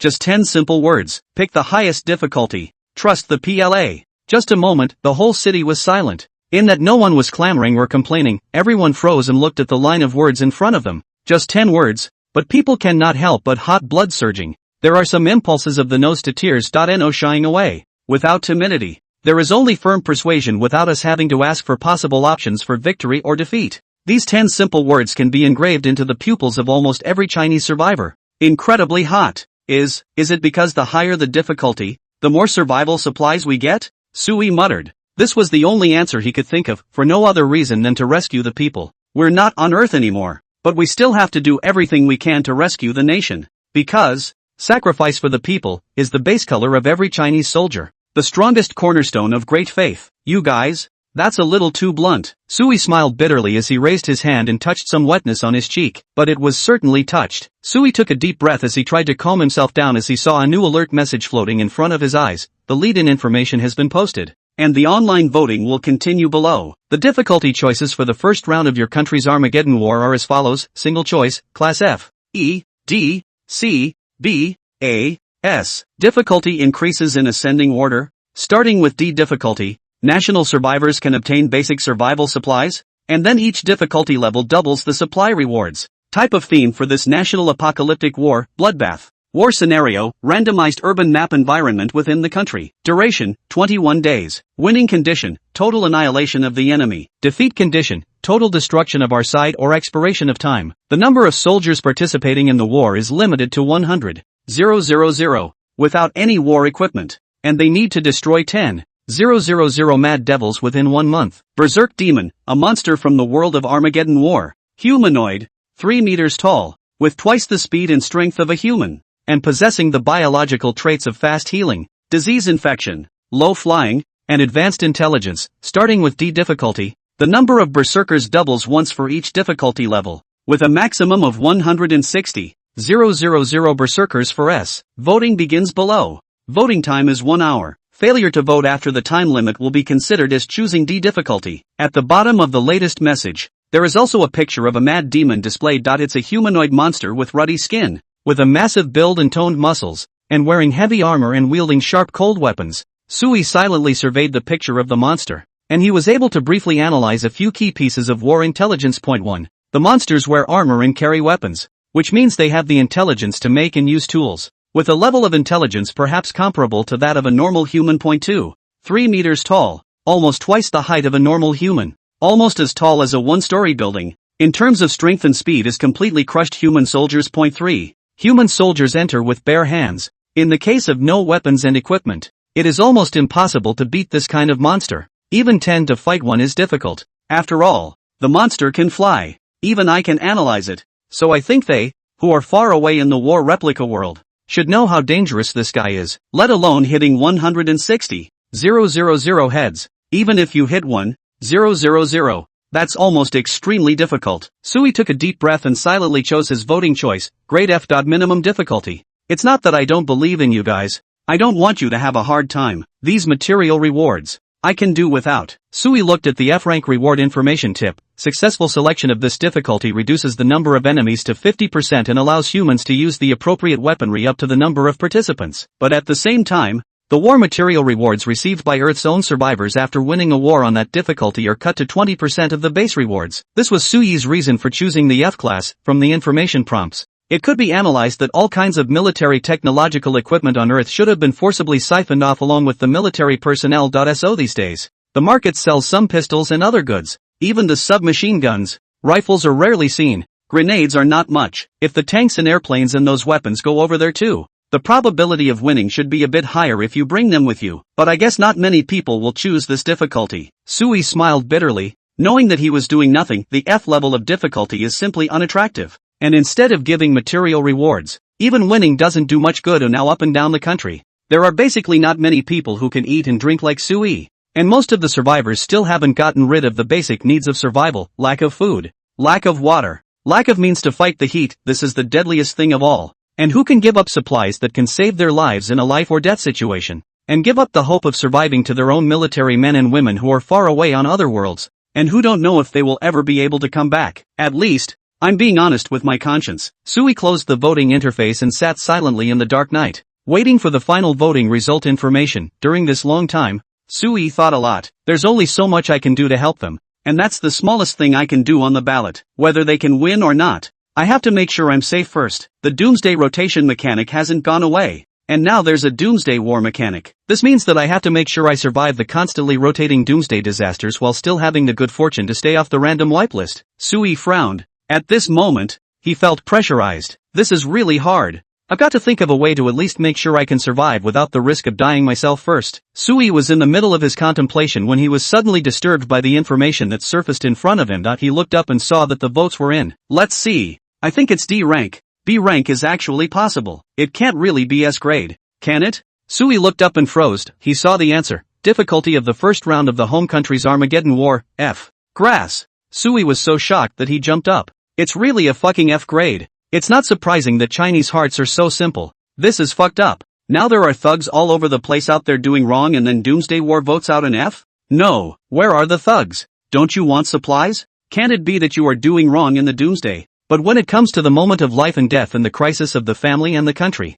each of you is righteous again. You're really a greenhorn. Sui was a bit confused. He felt that reality was a bit magical. Or perhaps his understanding of the country seemed a bit too one-sided. It wasn't just Sui who didn't understand. The people in the city chat channel also exploded. F grade? No. Weren't you guys just talking about voting C? That we take more or less survival supplies? Grass. Tricked. It turns out that only I voted for the S class. And only I listened to the country the most. You all want to rebel. Laugh your asses off. None of you fucking trust the PLA, do you? The results of a backhanded F-rated difficulty poll. The soldier boys have to be blindsided when they read it. Soldier brother, old man earth past generation. But my family let me play the lowest difficulty? Oh, one by one. They just cried and cried that they were about to die of thirst. And then this is the result? They'd rather die of thirst than vote for an F? You can't say that. I just looked at the exact number of votes. F rank is only leading by 83 votes. It's a slight advantage. The second place is B rank difficulty. And I'm sorely missing out on the B rank material reward. So, you voted B rank?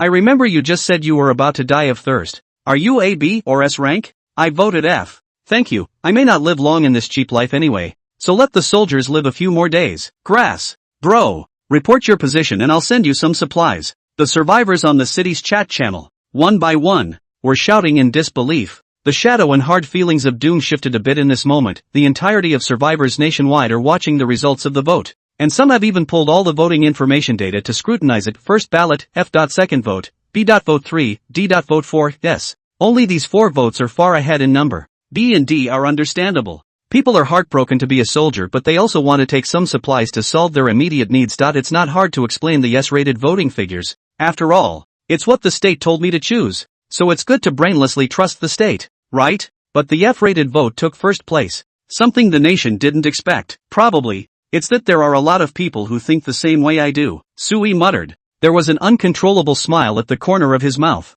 Originally, I just wanted to hold on to the mentality of trying to live up to my conscience. But as a result, good lord, everyone wants to live up to their conscience. The people of Huaxia are so awesome that they can even organize this kind of voting result. Sui had to admit that many people, including himself, were not really considered to really know their own people at all. That's why miraculous acts are created in reality that even our own people don't believe. Sui was happy and had the urge to confide in someone solely. Sui sought out Jiang Xiaozi and informed her of the matter in its entirety with Kang Hyoji's intelligence. She quickly analyzed the reason for this. Sir, do not need to be so surprised. The country since ancient times great wisdom hidden in the people, not to mention the modern people's wisdom opened early. Naturally understand the reasoning of the people and the land all exist, regardless of whether or not there is any hope for the army to return. Just by the mechanics of the apocalyptic war, favoring the soldiers is favoring yourself. Allow the soldiers to win at minimal cost. And once they win they can exchange it for a give operation to get survival supplies. It's only natural that the military would not perform the solicitation operation in order to ensure that they don't piss off the public in exchange for the high level of the next vote. As long as the military and civilian sides have some basis for mutual trust, it is naturally easy to form a mutually supportive situation. Even if they are on different sides of the world, they can still look away and take care of each other. Kang Hyoji's analysis made sense. But Sui felt that maybe the common people didn't think that complicated. Say, Hyoji, do you know the purpose of the Chinese Liberation Army? Sir, I've only been here a short time and I'm not sure yet. Kang Hyoji was humble. Is there a detail in it that I did not understand? Is my analysis not quite correct? Correct is quite correct. It's just that maybe people don't think that deep. Sui touched his chin and suddenly smiled. The PLA has the word people in front of it. This is the People's Army, defending the lives and interests of the people as the army's belief. Do you think that, with such an army, ordinary people would spare them to fight a war that is too grueling? So it is. Kang Hyoji froze and laughed softly. Probably. They are soldiers like Lin Yu. No, Lin Yu is a soldier like them. Sui was about to continue saying something more when suddenly a new alert message appeared in front of his eyes. Congratulations. The National Army has decided to use the pre-war extra operational privileges to activate the Give module. All survivors in this country are about to be rewarded with random grants from their own armies. Congratulations! You have received the grant randomized reward, a Class D water purifier. Class D water purifier, it can convert undrinkable water liquid into drinkable water, and can purify up to 200 liters per day. As the prompt message appeared, a golden light flashed in front of Sui. When the golden light dissipated, a large water purification device about a meter high appeared in front of Sui. This water purification device is a type that Sui has never seen before, and is obviously not an existing human technology. After all, the introduction of the item's information is clearly stated, can be purified non-potable water. There's no limit to what this thing can purify, so maybe it can purify anything that's water. Amazing. Kang Hyoji blinked her beautiful eyes from the side and softly marveled. She was surprised at this matter of items appearing out of thin air, while Sui was surprised that the country was actually in such a hurry to hand out rewards before the first war. The armies of each country have the privilege of asking and giving once either the populace is claimed to increase the odds of winning the war, or the populace is rewarded with random survival supplies. Obviously, the army of China did not hesitate to choose give, and even this was so fast that it was almost carried out not long after the voting results had just come out, fearing that if they were a little late, there would be common people who would die in the apocalyptic disaster.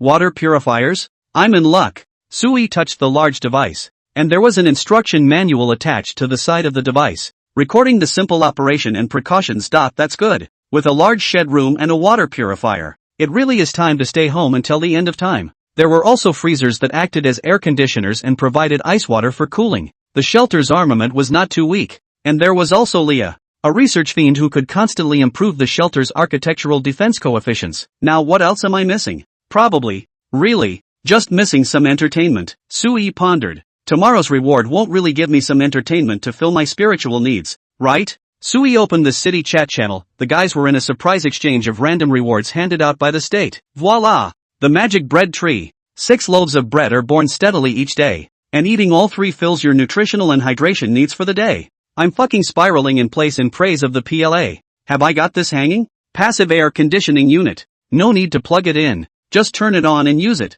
Cold and warm for your own use. It can also activate hibernation mode, reducing the body's energy consumption, and won't enter a real hibernation state. Ha! Am I the worst off? I got a fucking weapon. A laser dagger that doesn't need recharging. What do I need it for? Give me more food. I looked around and roughly analyzed it. It seems like the rewards we got are the parts we are more desperate for, right? It's still a pretty reasonable mechanism that doesn't screw things up too much. And this mysterious being is still quite preoccupied. You're all surprised like unseen fools. Isn't this stuff supposed to be? Who are they? They are the people's sons and daughters of the people. 100% of them will brainlessly choose the give operation, and it will be the same in the future. Don't even think about it. Ha? What do you mean? There will be these rewards in the future? It's obviously the end of the world, and I'm going to be protected by the PLA every day?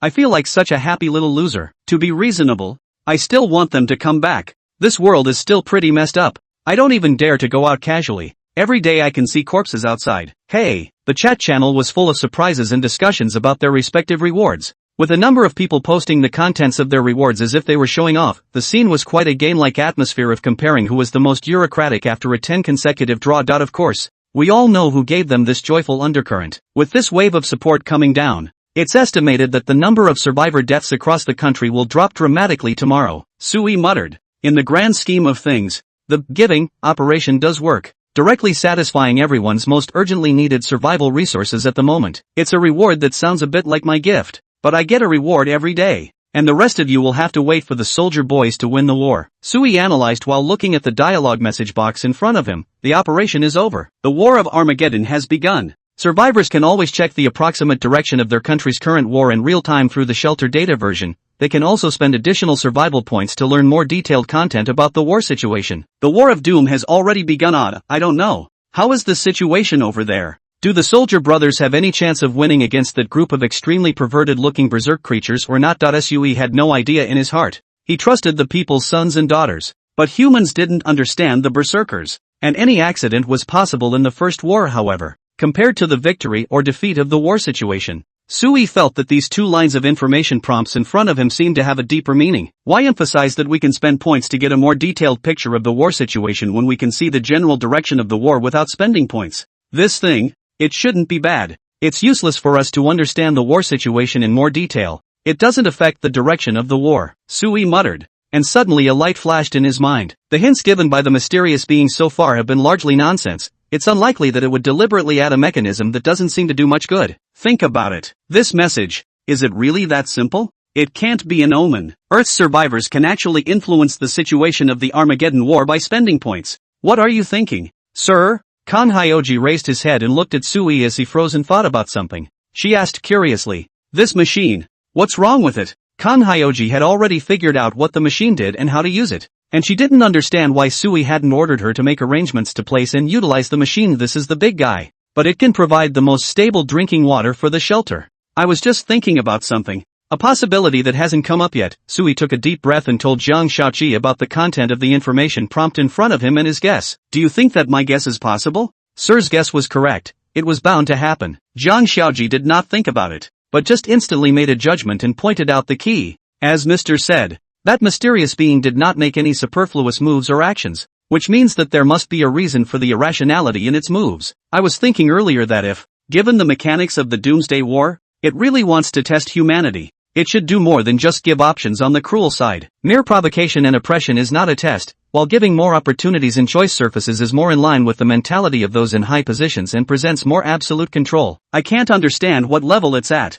what great power it wields. I just think, if it was me facing a group of ants and I wanted to test them, it would inevitably give way to birth. If I'm just trying to kill a bunch of ants, why go through all the trouble when I can just pour a pot of boiling water? Kan Hyoji paused and smiled. So Sir's guess was completely correct. Although we don't know when this new mechanism will appear, we are almost certain that we must have the possibility of influencing the Armageddon War. This influence, of course, can support more than just our troops. And it doesn't preclude someone from weakening their war effort. I think that's what makes it fair with more choices. The real battle between good and evil in human nature. Kan Hyoji's approval made Sui breathe a sigh of relief. It seems that it's not that I'm overthinking it. And smart people think so too. So it's mostly true. Then in that case, the rest of the smart people must have thought of that too. Once more and more people know this, then the survival points will be more useful. Whether it's to help the military, or to weaken it. Everyone with a different agenda will try to get as many survival points as they can. Sui muttered.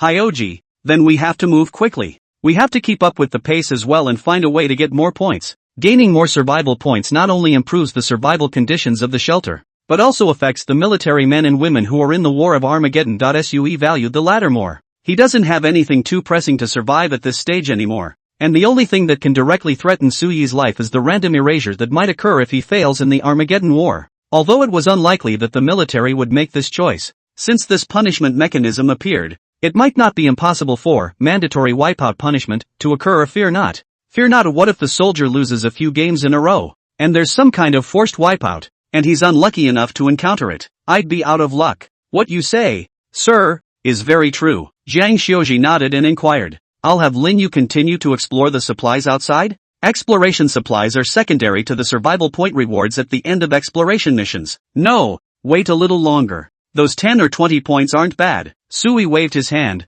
Whether it's the demand for points to build a shelter, or to support the Doomsday War, it certainly won't be too low. Ordinary means, simply not enough to save. We have to use extraordinary means. Sui's eyes flickered with a strange light, and he had some subtle mental transformation at this moment. Zhang Xiaoji was very understanding. She felt the slight change from Sui's heart and couldn't help but lower her head and utter a word. Little White Bear Sanctuary. Sui was silent and did not speak. After a long moment, he raised an eyebrow. Are you expecting me to learn about the Little White Bear Refuge? No, Kanhyoji shook her head as she spoke with a smile. Sir, you told me that the Little White Bear Sanctuary holds the most survival points in the entire city, and destroying the sanctuary in turn allows you to directly inherit the other party's unused points. So, sir, why don't you do the people a favor? Late night. Sue was lying on the bed, staring blankly out of the window with his bright eyes open in the darkness. Beside him was Jiang Xiaoji, who had already been sleeping sweetly. She naturally lay down beside Sui since she had arranged for the water purifier in the night watch,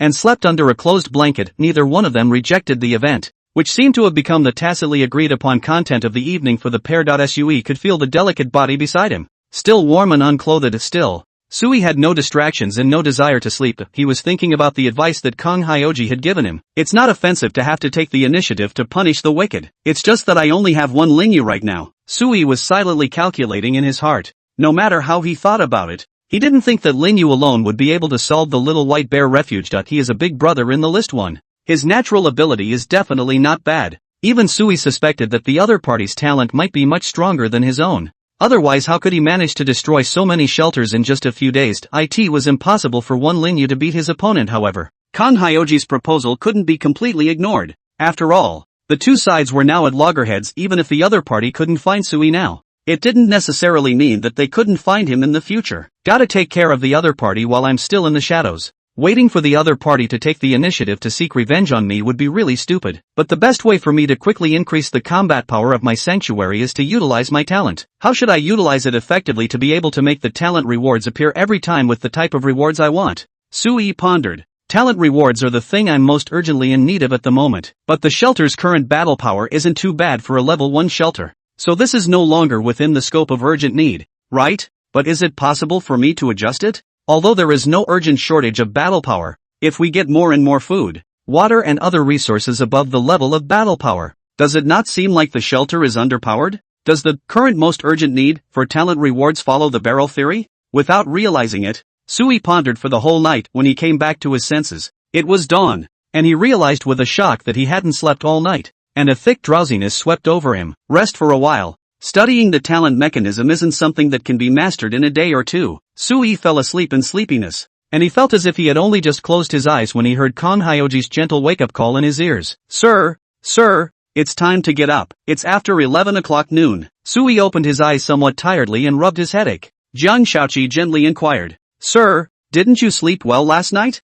Well, thought about it all night. Sui sighed. Hyoji, how can we improve the fighting strength of the refuge? Accumulate a self-recycling material supply system to develop a larger population from which to train armies and research weaponry. Kang Hyoji gave an answer almost without hesitation. Creating an army that is loyal to Mr. is naturally fearless of any threat. Build an army? Sui froze as he looked at Jiang Xiaoqi and suddenly asked, have you been planning this all along? Including persuading me to take in that group of women. Was it also because of this purpose? Sir, Kang Hyoji didn't retort. He just lowered his head and explained softly. I understand women better than men, and I'm more certain to train them. I'm getting more and more curious about what you used to do. You're even good at things like training female soldiers? Sui looked Jiang Xiaoqi up and down and asked tentatively, can you tell me about it? If my question is not considered offensive. Special Forces Cultivation Garrison Director. Kang Hyoji did not hide it and even explained in detail for Sui. This position, it's probably the identity of a special soldier trainer during the resistance period in this world,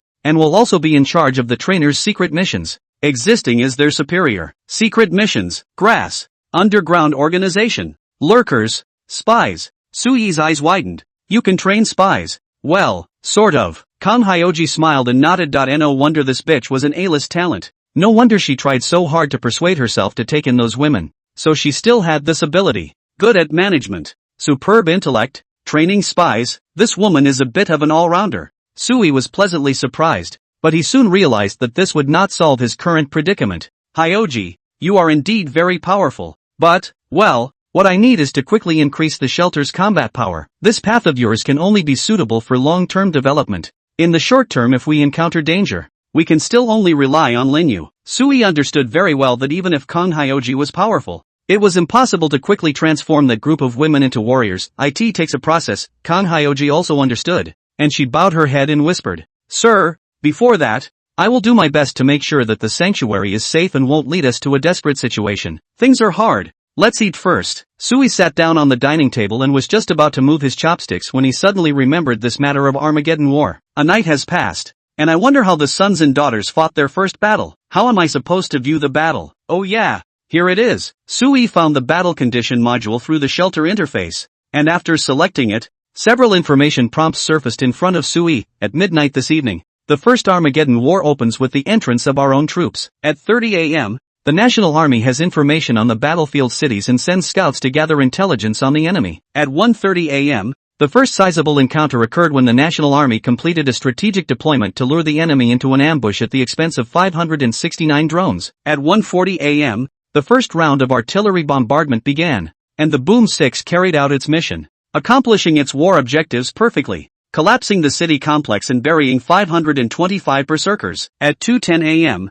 18 J-20s were jointly deployed to suppress the low-flying capabilities of the maniacs and disrupt the enemy's intent to break out of the city's ruins. At 2:30 a.m., the Dongfeng 15 began cluster bombing, which lasted 2 hours. At 4:30 a.m., drones entered the ruins and confirmed killing a total of 506 enemy bodies, with suspected remnants escaping. At 5:26 a.m., the command confirmed the battle situation of another heavy armored synthetic brigade, which successfully delayed more than 200 berserkers and suspected the other side to be berserker scouts. At the same time, large-scale berserker activity targets were found, suspected to be conducting ambush and support activities in the field. At 5:40 a.m., the command activated the Defender 2D long-range rocket launcher to conduct a full-coverage saturation strike on the area of mass maniacal activity. At 6:20 a.m., the artillery bombardment stopped and the results could not be confirmed. The second round of drone baiting operations began and failed. At 7:50 a.m., the battlefield went silent. Sui read it line by line, his mouth unconsciously opened wide. You guys have been snogging all night?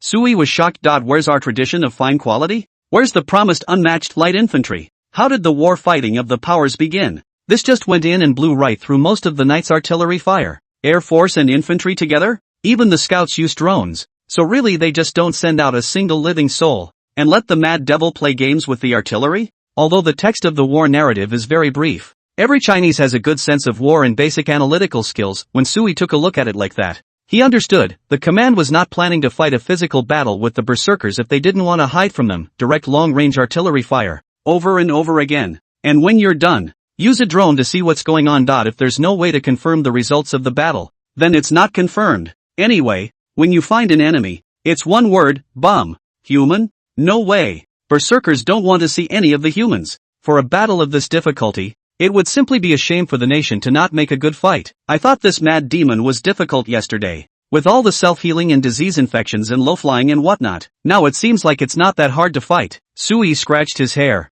He suddenly realized the meaning of the sentence in the F-rank difficulty. Humans are allowed to use weapons and equipment that do not exceed the number of participants in the battle. In China, the size of 100,000 soldiers. That's the number of people in the establishment of a group army. There are few weapons in the country that fall under this establishment system, and as long as the rules allow it, then theoretically even nukes can be brought in. No. Sui already seriously suspected that with this frequency of artillery firing by the sons and daughters, the nukes might have already been brought in and just not used yet. Further down the page, I continued to look at the war information, only to find that there were no updates. It's almost 12 noon, and the quiet period lasts this long? Sui pondered and muttered. It can't be. Wouldn't be planning to do a big one at once, right? Hello? It's a 21-day war with a time limit. That's a lot of time. There's no need to be so quick about it. At F-rank difficulty, the enemy is a 5,000 headed berserker, but based on the battle damage from the bombardment in the early hours of the morning,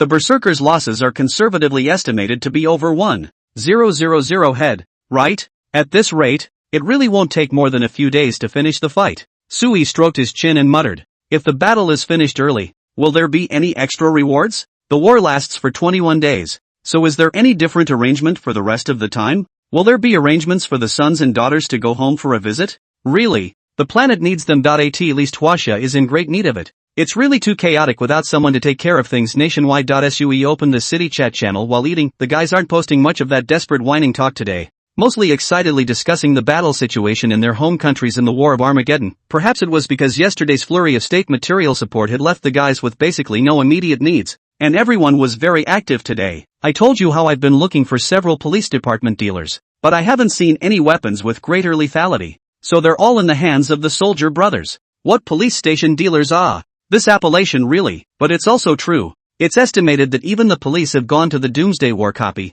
otherwise which turn of some petty people to occupy the police station. Who's a curmudgeon? Who the fuck are you calling a curfew? Don't you dare post the location. Should I say no? Ow. This battle report is so enjoyable to read. I was worried all night last night. I thought it would be a tough fight, but I didn't think it would be this. Great. Really just start hanging the aliens. That said, Madman counts as an alien, right? I don't even feel like going out looking for food right now. I just keep refreshing the battle reports. And I'm getting a little antsy with no movement this morning. I don't think you're anxious about the sons and daughters. You're anxious about the country winning and hurrying to give rewards to all the people, aren't you? The confusion of the rest of the survivors was also the confusion of Sui. Everyone had some vague guesses in their minds according to the consistent style of Chinese officials. Either dead hold back not to say anything, say something is to come to a super big. Just as Sui was pondering what the country was planning to do, suddenly a new alert message appeared in front of his eyes. It was the talent reward for today that had been issued. Congratulations. You've triggered the talent reward and obtained a battle talent raffle ticket, 10 or less. Combat talent raffle ticket, Class D special entertainment item. Consumable, upon use. The shelter can obtain 1 to 10 random numbers of Class D combat class talents. Crap? Sui's eyes widened. The surprise inside his heart knew no bounds. It really is what I think comes? Combat talent reward comes directly today? This is too much of a surprise. According to the C rank standard of the upgraded talent experience, the D rank rewards were a few notches lower. But this thing was a special reward. If you get lucky and draw a combat class talent higher than 1D, you're making money. With a flash of golden light, a purple raffle ticket appeared in Sui's hand. Sui observed for a moment, and just as he was preparing to use it with excitement in his heart, there was a sudden flash of light in his mind. Wait. Say, there's no mechanic in the endgame that emphasizes that talents aren't allowed to use props under the sanctuary system, right? After all, these are all things that fall within the Doom game mechanics. And if it's possible for a talent to use this role, why not let Lin Yu use it? Sui repeatedly checked the information on this item and confirmed that there were no instructions prohibiting talents from using it. Try it, just in case it works. If Lin Yu could use it, wouldn't this be a way to use her good luck buff? Sui got up with a huff and hurriedly walked out the door to call for Lin Yu. Chief. Lin Yu quickly responded, running downstairs in a flurry of wind.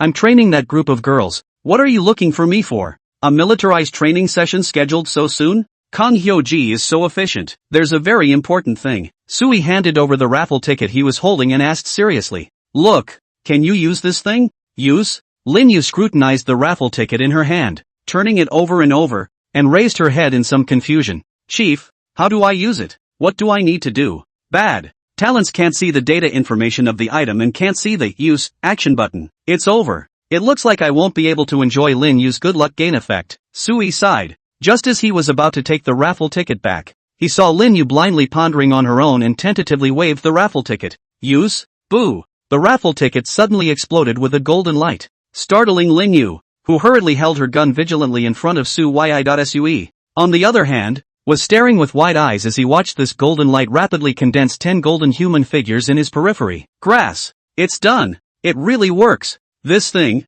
it can actually be triggered vocally. Sui was pleasantly surprised as he held down Lin Yu's shoulder, signaling her to put away her gun, and then Sui looked towards the golden light with obvious excitement in his eyes. Lin Yu's good luck effect really worked as the 10 clusters of humanoid golden light dissipated in the blink of an eye, revealing 10 tall and strong males without exception. They were all dressed in modern military gear, covered in camouflage uniforms and equipped with basic weaponry and fighting tools. Comrades in arms? Lin Yu frowned. She could tell that these people were all Chinese soldiers like her, but she didn't recognize them when the golden light had completely dissipated. 10 soldiers had filled the already small and cramped room. As if they had anticipated this, they looked at Sui in unison and stood at attention to salute. Hello, Chief! The male soldiers roared in unison. Their voices were very impressive, and each warrior exuded a biting aura all over his body. Just a quick glance showed that their will to fight was very strong. Well, hello there. Sui laughed until his mouth was almost closed. Shit. 10 D-level soldiers. Blood money. One must know that when Lin Yu was still at D rank,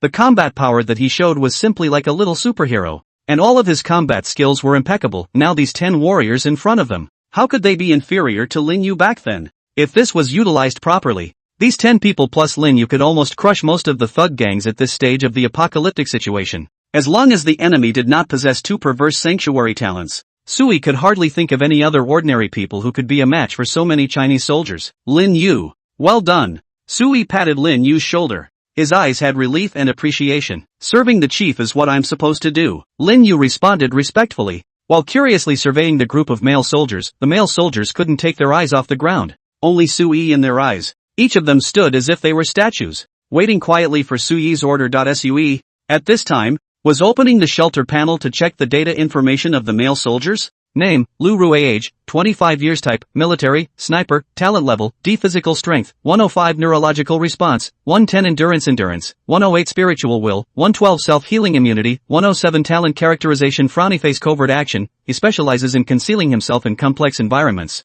allowing him to lurk in any complicated terrain and deliver precise strikes against enemies at long range. Talent frowny face. Accurate shooting, after a long period of military training, his shooting accuracy is extremely high, almost hitting 100 shots. Name, Zhang Yi. Age, 24. Type, military, scout. Talent level, D. Physical strength, 102. Neurological response, 115. Endurance, 105. Spiritual will, 110. Self-healing immunity, 106. Talent characterization. Frowny face. High speed endurance, his endurance is very long-lasting, with plenty of stamina, and he specializes in moving quickly and traversing various terrains. Talent frowny face. Enemy detection, he has an extremely keen sense of any hostile unit, able to distinguish between most lurking and camouflaged enemy units. Name, Li Yang. Age, 25 years. Type, military, communications. Talent level, D. Physical strength, 103. Neurological response, 109. Endurance, 106. Spiritual will, 113. Self-healing immunization, 109. Talent characterization. Frowny face. Technical support, he specializes in the use of a variety of communications equipment and technical means, has a detailed understanding of the field of military-type communications, and is able to build and maintain basic military communications in harsh environments. Talent frowny face. Fast coding, he has excellent coding and information capabilities, and is able to complete complex communication cracking and encryption operations in a short period of time.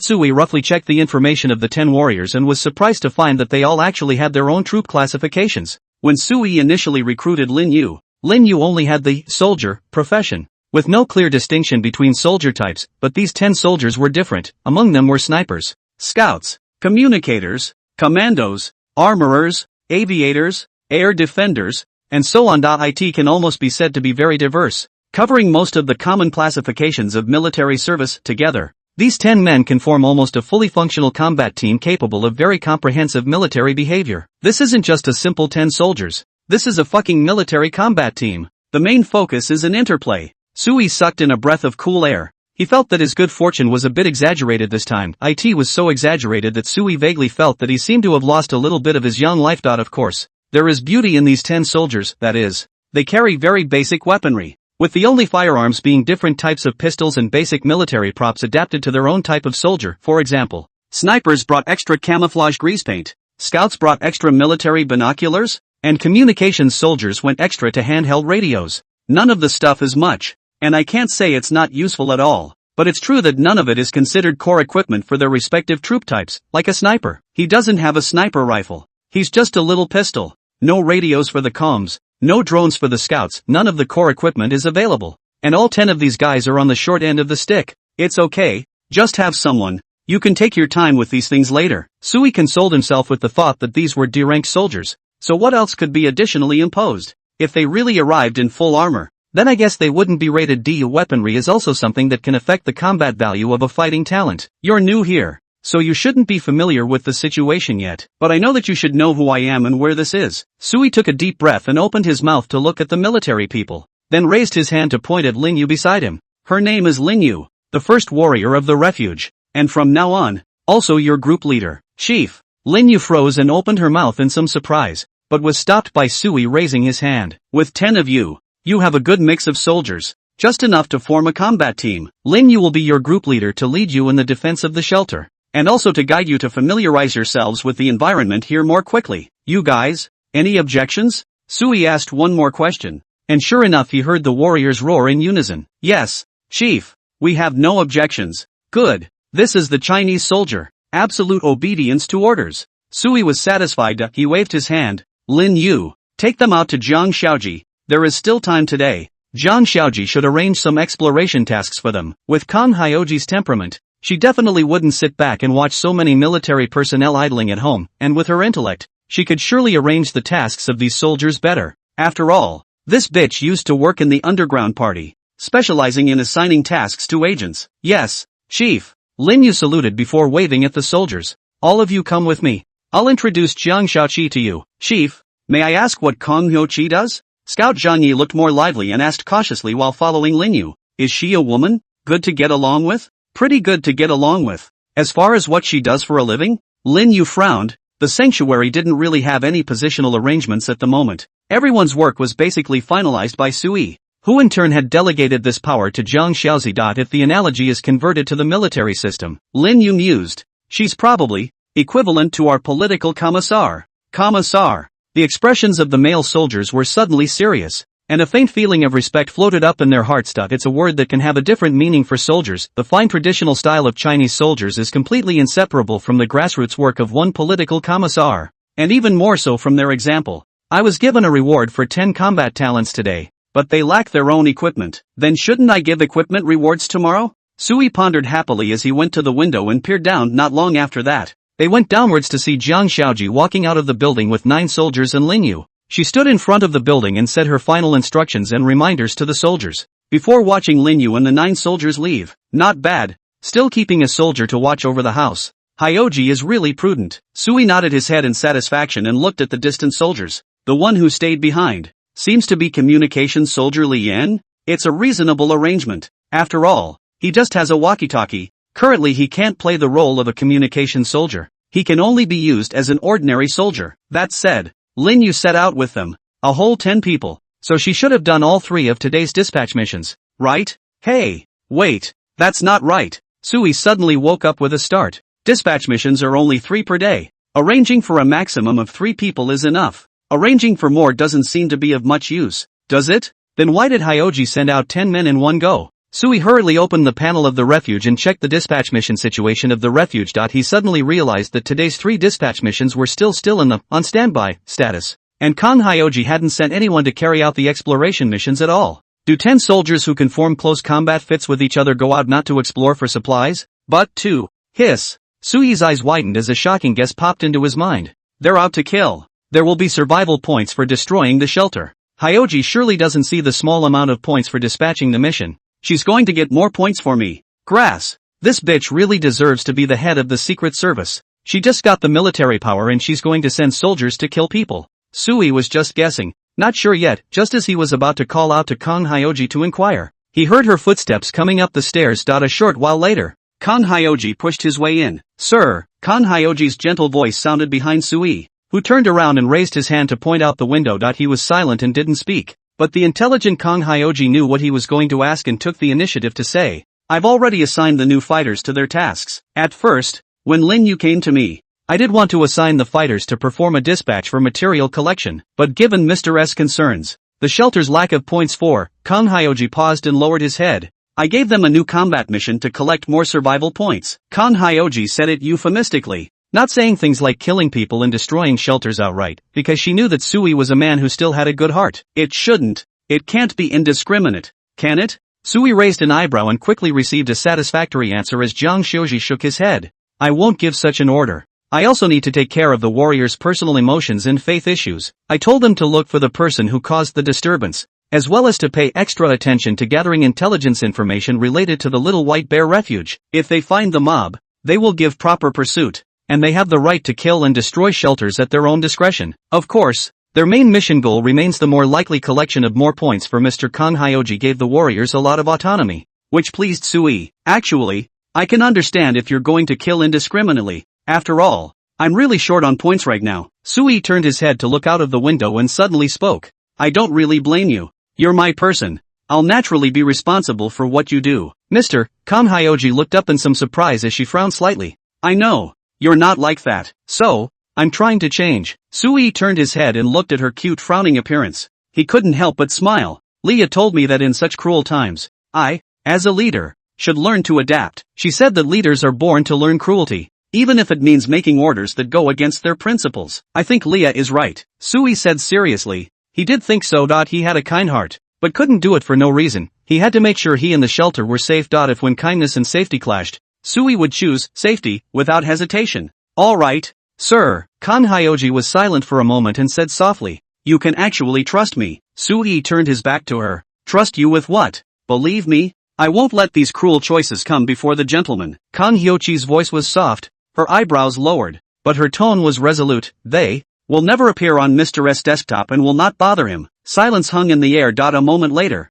Sui broke the silence with a smile. Well, it's quite good, Hyoji. Go and get busy. Yes, sir. Jiang Shaoxi respectfully saluted and turned to leave, but stopped temporarily as she turned back to look at Sui's back. Sir, I'm serious. I will protect you. Not just physically. Yeah, Sui had just turned around and was ready to speak when he realized that Kang Hyoji had already gone downstairs. Well, Sui stroked his chin and suddenly laughed out loud. Being solemnly promised protection by a woman. Does this count as me eating soft food? But you can't tell. It actually feels pretty good. The 10 warriors departed. But unfortunately Sui did not have the means of long-distance communication and was not yet clear about the details of their mission. All Sui could do now was to wait for the results, while waiting in boredom. Sui had begun to try to do some self-exercise planning in his room. At the same time, Sui secretly vowed in his heart for the 100th time. The first thing I'll do when I gather all the points is to light up the technology tree project and restore the power system of the shelter. I must, absolutely, play a few all-night computer games hard. No one can stop me. As it turns out, an outstanding leader is not that good at what he does. At the very least, you must be able to withstand loneliness and boredom, and be able to maintain a cool head in any boring situation. And Sui's way of maintaining a cool head right now was simple sleep. But the most important thing Sui did every day now was to sleep. And he realized that since the doomsday had opened, the amount of time he spent sleeping had increased in a straight line, which was a bit strange. There was nothing physically wrong with him, nor was he injured and in need of recuperation, nor was he tired and sleepy. It's simply that he's suddenly become very sleepy. If it wasn't for the fact that his physical quality hadn't significantly improved, Sui would have even wondered if this was a new talent that he had awakened. When Sui opened up again, it was already dark outside the window. Another night's sleep. Kang Hyoji wasn't around, which meant it should be just nightfall. Just as Sui lazily got up from his bed and wanted to raise his head to check the time of the wall clock on the wall, he suddenly noticed a series of dense information prompts in front of his eyes. Congratulations. The first war in this country is over. State of war, a great victory. War evaluation, total annihilation without injury. Perfect score. The home country won the war and now gives out victory rewards to home country survivors based on the difficulty of the war. Congratulations. You've acquired the F-class consumable little yellow fruit. Small yellow fruit, a yellow, juicy fruit that, when consumed, satisfies the body's food and water needs for a day. The National Army has accumulated 3 battle victories in the last round of war. And the National Army has activated the right to win the war by conducting 3 nationwide give operations. Congratulations! You have obtained the F-class consumable little yellow fruit, the F-class weapon beautiful knife, and the F-class special item 10 survival points. Ouch! It's really just one day to end the fight. Sui instantly sobered up and hurriedly climbed up to check the information, only to find that although his country had won the war, the reward was very cheap. In the end, the win reward and the battle reward were crammed together for a total of 4 rewards, which didn't add up to be as valuable as Sui's 10 bottles of ice water per day. TCH, but at least it was a win and no one died. Sui smacked his lips and didn't feel disappointed. Anyway, these things were all for nothing. Soldiers are out there fighting to the death, so we can't complain that the material rewards aren't good enough, can we? Anyway, it's good to win, even if there are no rewards. Make sure the National Army wins. After all, the price of losing is one that survivors across the country can't afford. Sui opened the information record of the battle module to check the approximate flow of the war, and found that in the evening the army had mapped out the information situation of the distribution of the remaining berserkers in the morning, and then human fighters were sent to be the bait themselves under the cover of drones to lead them into the tank swarm, and then there was no more. Although the berserkers possessed twice the physical qualities of humans, they still weren't good enough in front of the dual steel torrents of land and air. 100,000 heavily armed sons and daughters of the army. Casually bring some equipment can easily crush. Even cannot use any complex tactical arrangements. Win without suspense. Perhaps the subs had won too easily, and many survivors, after browsing the direction of the war, had been discussing it on the chat channel, agreeing that it was time to give the subs a boost of intensity. This nigga isn't even close to the intensity of the usual military drills. Even the red and blue army confrontation is more intense than this. Level F is really no fun. Vote for a higher difficulty next time. Must show the soldier boys the horrors of apocalyptic warfare. Yes, I support it. I'm also in great need of more material rewards, so little F rank rewards are similar to sending out beggars. Who cares? Sui browsed through the chat channel and realized that people were screaming a lot. After some intense and incomparable discussions and speeches, everyone arrogantly decided to adjust the difficulty of the next round of Armageddon War upwards by 1 level, from F to E. A hard lesson for the sons and daughters. Sui looked dumbfounded. This Nima is also called on strength, shouting fierceness, and co-opting one rank upwards, right? You guys don't even dare to let them challenge them over the level. It's really just a foot in the door. Sui was all happy to see it. It seems like people are not only heartbroken about their sons and daughters, but they're also terrified of the random light penalty for losing a war. But then again, the first round of battles lasted 21 days, and now that we've taken care of the battles in one day, what will we do with the rest of the time? Sui pondered. Will they let these soldiers go home? My guess is that it's unlikely. So what will the soldiers do during these 20 days? And in what space? It wasn't just Sui's quandary. Most of the domestic survivors had this question, but soon, a new alert message appeared. Resolving Sui's doubts, global announcement. The first round of Armageddon War has been completed by a country, and the Armageddon War-related rankings have been opened. Congratulations to the national player, whose army was the first in the world to complete the Armageddon War, and was rewarded with the achievement Domestic Military Industrial System Replica of a specified type.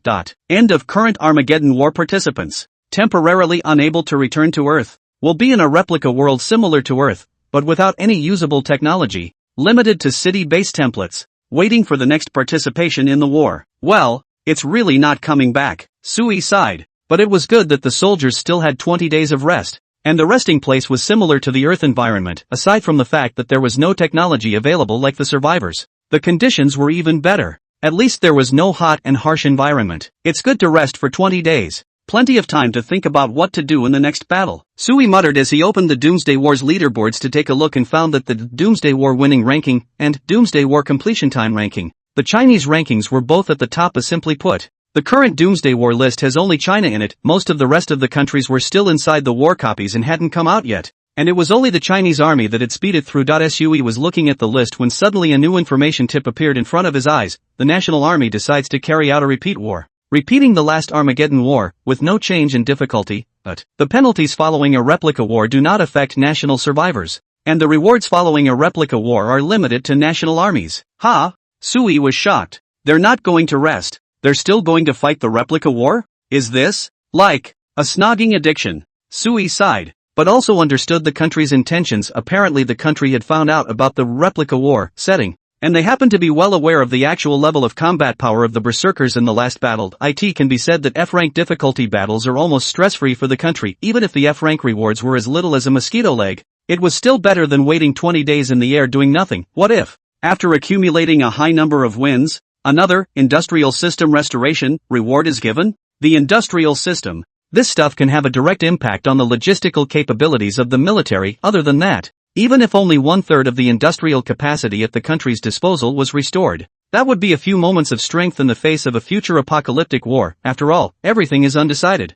Boom, heck. The state's attitude is simple. There's no need for any breaks. And fighting an F-class war is no different than taking a break. Keep hitting as many rewards as you can to create a snowballing advantage. The country is trying so hard. It seems I can't be too decadent. Sui took a deep breath and clenched his fists. I'm going to be a good otaku. Seriously, kill my free time. That sounds a bit outrageous, but it's true. Sui's way to become stronger was to lie flat and wait, constantly wasting time and boredom. In the chat channel, there was still a lot of shock and discussion about the country's behavior, but Sui didn't feel much of it anymore. It's a neutral way of fighting a war. Just as Sui was about to continue to fall back to sleep and continue to kill time, suddenly another information prompt appeared in front of his eyes. How is it that this day after day, there is constant news? Let's sleep. Grass. Lin, you killed someone. Sui's eyes widened as he stared dead on at the information prompt in front of him. The talent unit under your command wins a battle with the rest of the sanctuary. Due to your absence, it is automatically determined that your key personnel will make the shelter occupation decision. Your talent Lin, you chose to destroy the current shelter, and you have inherited the remaining survival points of the current shelter. 358 points. Inheritance of props is being judged. Inheritance failed. You have not inherited the current shelter's reserve props. The flurry of information in front of Sui's eyes meant that Lin Yu had made her move. This group of soldiers really found the right target and directly gave Sui a little surprise. Lay around the house, do nothing, and get over 300 survival points straight away. This is really more than a dispatch mission. The 3 dispatch missions add up to 30 points a day. This destroying a shelter is more than 300 points. Sui sighed, but at the same time, he was also a bit curious. Where is the shelter that Lin Yu and the others destroyed? What's the situation in that place? Unfortunately, there isn't a remote means of communication either, so I'll just have to wait for them to return to find out what happened. Sui shook his head. feeling sorry for himself for not being able to participate personally, but the shelter is just getting started. And it's normal to lack these tools. Go to sleep. Go to sleep. Tomorrow I'll discuss with Jiang Shaoqi to see how to spend these 300 or so points. Sui collapsed on the bed. And in a daze, he saw something flashing in front of him again. Sui opened his eyes and was instantly confused. Warning. Your talent is in the field fighting with a shelter. Your talent Lin Yu chose to destroy the current shelter. And you have inherited the remaining survival points of the current shelter. 563 points. Inheritance of props is being determined. Successful. You've acquired the Class D Magic Bread Tree and Class E Butterfly Shirt from the current shelter storage. Ha! Sui immediately lost his sleepiness. How did this add another 500 points? What are Lin Yu and the others doing? Stabbing a bandit's nest? Sui was puzzled. He pondered. The interval between these two information prompts was only 30 minutes, right? This meant that Lin Yu was destroying two shelters almost uninterruptedly. And even these two shelters might be very close to each other. Just like the residential building Sui was in. If that's the case, won't a new raider alert message appear in the next 30 minutes? Sui had no intention of continuing to sleep and waited patiently. He counted the minutes silently. 30 minutes later, your talent Lin Yu has chosen to destroy the current shelter. You have inherited the remaining survival points of the current shelter. 100 points. Inheritance of props is being determined. Successful. There are no props in the shelter. Sure enough. Destroyed another one. Sui took a deep breath of cool air. Solid. She's really busting up criminal gangs. It was definitely a building's worth of shelter clusters that allowed Lin Yu to continuously destroy shelters for the rest of the night. Sui didn't sleep because every time he got a little sleepy, a new alert message would surface in front of his eyes, signaling that Lin Yu had destroyed a new sanctuary. Such promptings continued until dawn. When they gradually ceased, they'd been killing it all night. Sui opened the refuge and scanned his survival points before Lin Yu set off. He only had 86 survival points left after Lin Yu had been out fighting all night. Sui now had 788 survival points. A wild 4,000 survival points in one night. That's efficient. Much faster than dispatching a mission. Sui felt like he was going to roll his eyes with pleasure. And he couldn't suppress the smile at the corner of his mouth. He now realized how Lee's harvest mood was in the beginning. Lin Yu had definitely trashed an entire building. Even though most of the thugs in this building have no survival points, destroying a level 0 shelter still has a guaranteed 100 survival point bonus. This residential building, even if it is an old model, there are at least 20 or 30 houses, which guarantees 2,000 or 3,000 points of survival points. Taking into account those survival points that some of the thugs had saved up on their own, it did add up to as much as 4,000 or 5,000. Are you still awake, sir? A soft murmuring sound came from Sui's side. He turned his head to see that Jiang Shaozi had already woken up from her sleep and was looking at him with sleepy eyes, black hair scattered, lazy and a few dainty. Let a person thumping heart, can't sleep. Lin Yu and the others did a great job. Sui shook his head, the excitement in his psyche not yet suppressed. More than 4,000 points. They got me more than 4,000 points in one night. Come on, Hyoji, what do you think we should do with so many points? Any good suggestions? Sui had no sleep. He only wanted to spend points painfully now. It couldn't be likely in the group of thugs that Lin Yu and the others had taken out, where people died and points weren't spent. Really sad. So many points? It seems like Lin Yu and the others are really capable. Jiang Shaozi smiled gently. She got up with her jade arms propped up, her head somewhat lazily leaning on Sui's shoulder. So many points that I don't actually know what to spend them on. And I don't fully understand the doomsday game that Mr. is talking about. But if we look at our current situation and consider the safety of the gentleman, then we should focus on strengthening the building we are in. Along the lines of Mr. is the core of the shelter. Creating a powerful shelter almost comparable to a bunker is what we need. And to fulfill that, in my humble opinion, perhaps it's high-tech methods. Kang Hyoji lowered his head to play with Sui's finger and suddenly said, Sir, I remember that the room Leah has been staying in is the research room, right? Ah, yes, not bad. Sui's heart was beating a little violently. Is this woman teasing me? But it didn't look quite like it. Her movements were offhand, and she was thinking hard about the question she'd posed. Kang Hyoji cocked his little head. Then let's make use of the research room. Doesn't Mr. keep complaining about the power system restoration problems? We can improve the armed facilities of the shelter as much as we can while still meeting the shelter's basic living needs. Where I used to live, there were always a lot of machine guns, turrets and other defense mechanisms, and I think our shelter would be a lot safer if we had those. Of course, we don't just have to deal with human threats, but we also have to take into account the potential threats posed by natural disasters. Kang Hyochi's bit of analysis was thorough and very simple at its core, excluding all the messy factors. The most important thing in the refuge was Sui himself. Without Sui, it's all empty talk. The defenses of that shelter are essential to protect Sui. Well, I'll take a look at the tech tree. Sui opened the technology tree and flipped through the densely packed scientific research projects. Since Jiang Shaoqi could not see this information, Sui dictated the content of his message and then listened to Jiang Shaoqi's analysis and advice, with the two communicating and exchanging ideas. Sui eventually picked several technology projects. Basic electricity system, consume 1,000 points to obtain a small-scale power generation facility and the corresponding construction technology, which can be built to provide the shelter with the normal level of electricity used by human residents, and can supply the electricity needs of 10 shelter rooms, except for special types of rooms. Autonomous water system, consume 1,000 points to obtain a small-scale pumping and storage tank, automatically fills up every day, which, when constructed, can provide the daily water needs of up to 50 residents of the shelter. The water system's water intake points can be spread throughout the shelter and derive partially outward. These two projects are technology projects that Sui has long wanted to buy once lit. There are ready-made magical props directly available that can make the shelter water-free and electricity-free, coupled with Sui's original water purifier, freezers, and large shed rooms. The effects of each other add to each other. The shelter's quality of life level can directly return to the normal level before the end of the world. But these two contraptions are also really expensive, and a normal person would have to save up for a long time to be able to afford them. 2,000 points gone. The rest look at the defenses. Sui adjusted the classification of the technology tree, and the data and information in front of him changed rapidly, presenting densely packed refuge defense and weapon technology items. Basic defense module of the shelter main body. Consume 1,500 points to make the perimeter of the main body module where the shelter is located have a multi-level sealed door system,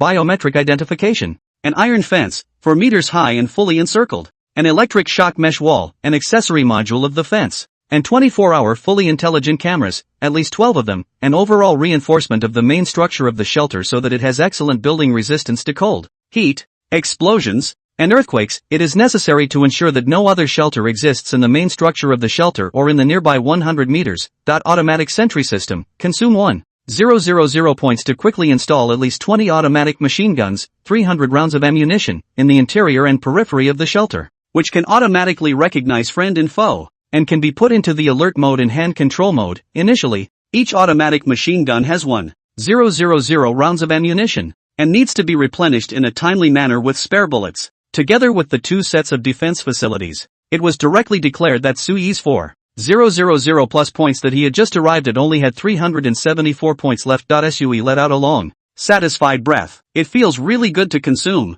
Nope. Spent it. Sui selected the tech items and was about to purchase them when Jiang Shaoqi, who was on the side, suddenly frowned. Sir, aren't there over 300 points left? Why don't you spend it all? Kang Hyoji blinked and gently reminded. Do you want to keep it to be taken by someone else? Right. Makes sense. Not a dime. All spent. As long as it's enhancing the survivability of the shelter, it's worth spending any number of points. Sui nodded. That's right. The military expenditure is not used up as kept as war reparations. We do not do this wrongdoer. Let me take another look. This is good. Exactly 350 points. Sui selected another shelter's defense facility technology project, underground isolated shelter module. 350 points are consumed to derive an underground space belonging to the shelter under the shelter's main building, with a spatial range that can accommodate 10 people, without any additional facilities, but with greater resistance to natural disasters. This tech tree program, of sorts, enhances the resilience of shelters even further. The subject itself has been strengthened.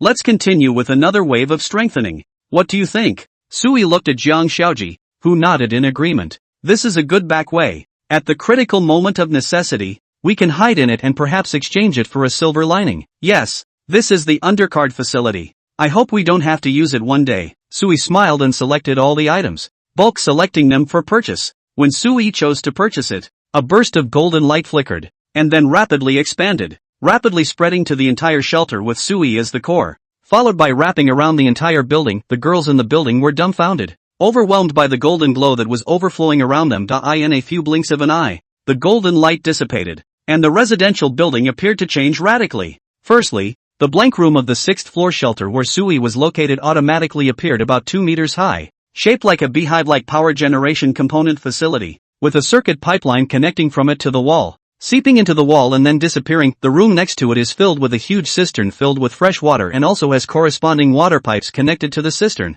which are automatically distributed and connected to different rooms throughout the residential building. Since the technology items purchased by Sui directly acted on the main structure of the shelter, And although the scope of Suyi's shelter was only on the first floor of the 6th floor, the main structure belonged to this entire residential building therefore. These technology programs will have a direct effect on the entire building. In addition to the application of plumbing and electrical systems, the changes in this building are very noticeable. The first is the flat-out extra security cameras in the building. With 360 no-dead-angle rotating cameras that ensure high-definition imaging and callbacks around the clock, the terminal of the surveillance screen was located in Suyi's room. And right next to his bed there was an additional surveillance split-screen screen consisting of multiple screens, which allowed Suyi to easily see the vast majority of the areas of the entire building and the house. Beyond that, there are machine gun firing ports hidden on each floor, and their control terminals and monitoring terminals are fused to allow for synchronized operation. Meanwhile, Suyi had already learned through the monitoring terminal that the walls of the residential building had been completely remodeled. The inner layer of the wall where the automatic machine gun is located is freely movable and can be closed and opened at any time,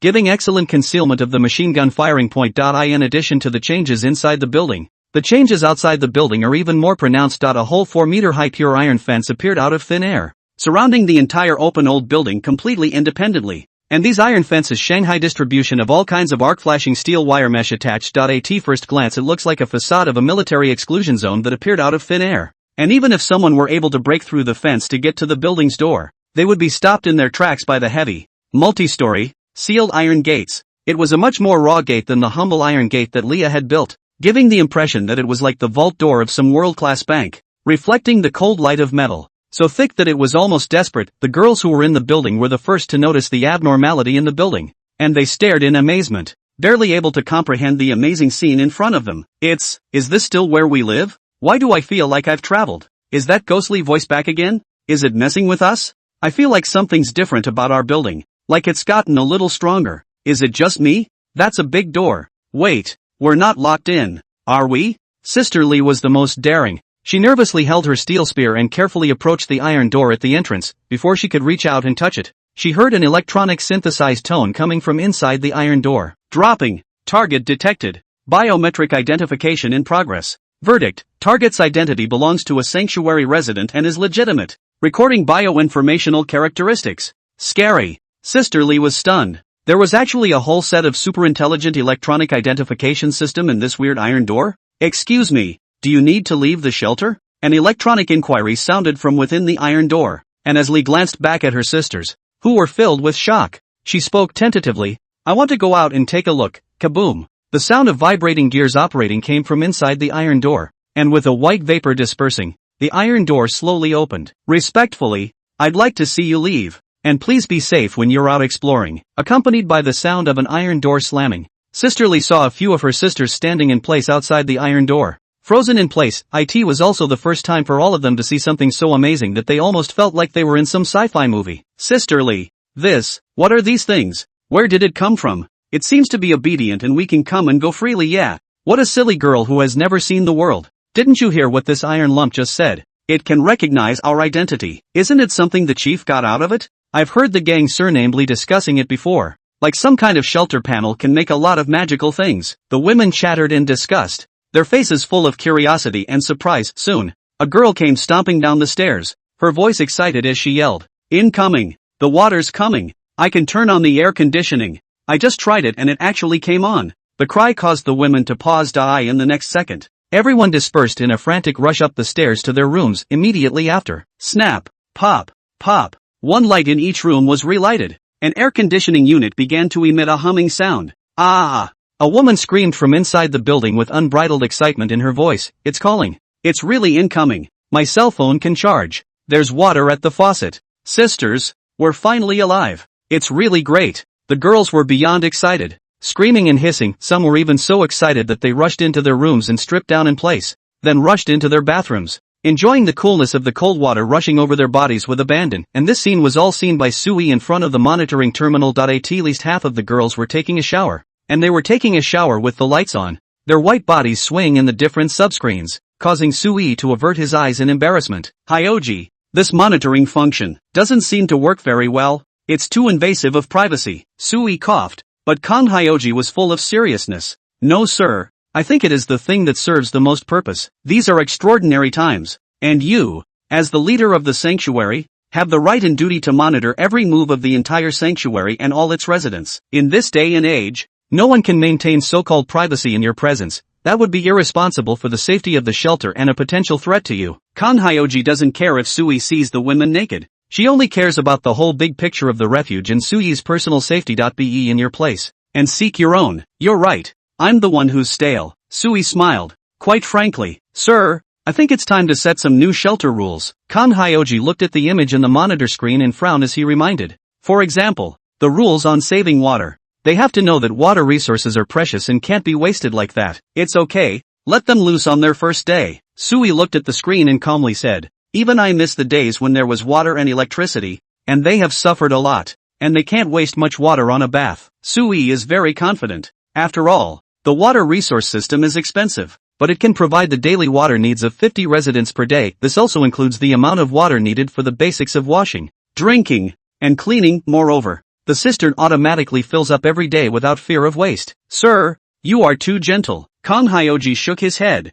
but didn't continue to persuade. In her own heart, she understood more than anyone else that it was because of this tenderness and kindness from Sui that she was willing to offer more of her abilities for him, but willing as she was, she would still focus on the longevity of the sanctuary and would not allow the women to waste water. Sir, the water in the cistern. We should be able to carry it out, right? Kan Hyoji reminded. We can add more storage space to carry out the water we save every day and make full use of the cistern's automatic recovery function. Nice offer. You're always one step ahead of me in what you think. Sui nodded his head in agreement. Jiang Shaoxi's head was just good, spinning faster than ordinary people, while ordinary people might still be immersed in the joy of restored water and electricity and unable to extricate themselves from it. Kan Hyoji had already begun to figure out how to utilize the restored water and electricity to strengthen the shelter's resource reserves. With your permission, sir, I'd like to go ahead and do some new planning now to take full advantage of these new tech project facilities. Kan Hyoji looked at the girl's happiness and added after a pause, better shelter rules will also be established. Okay,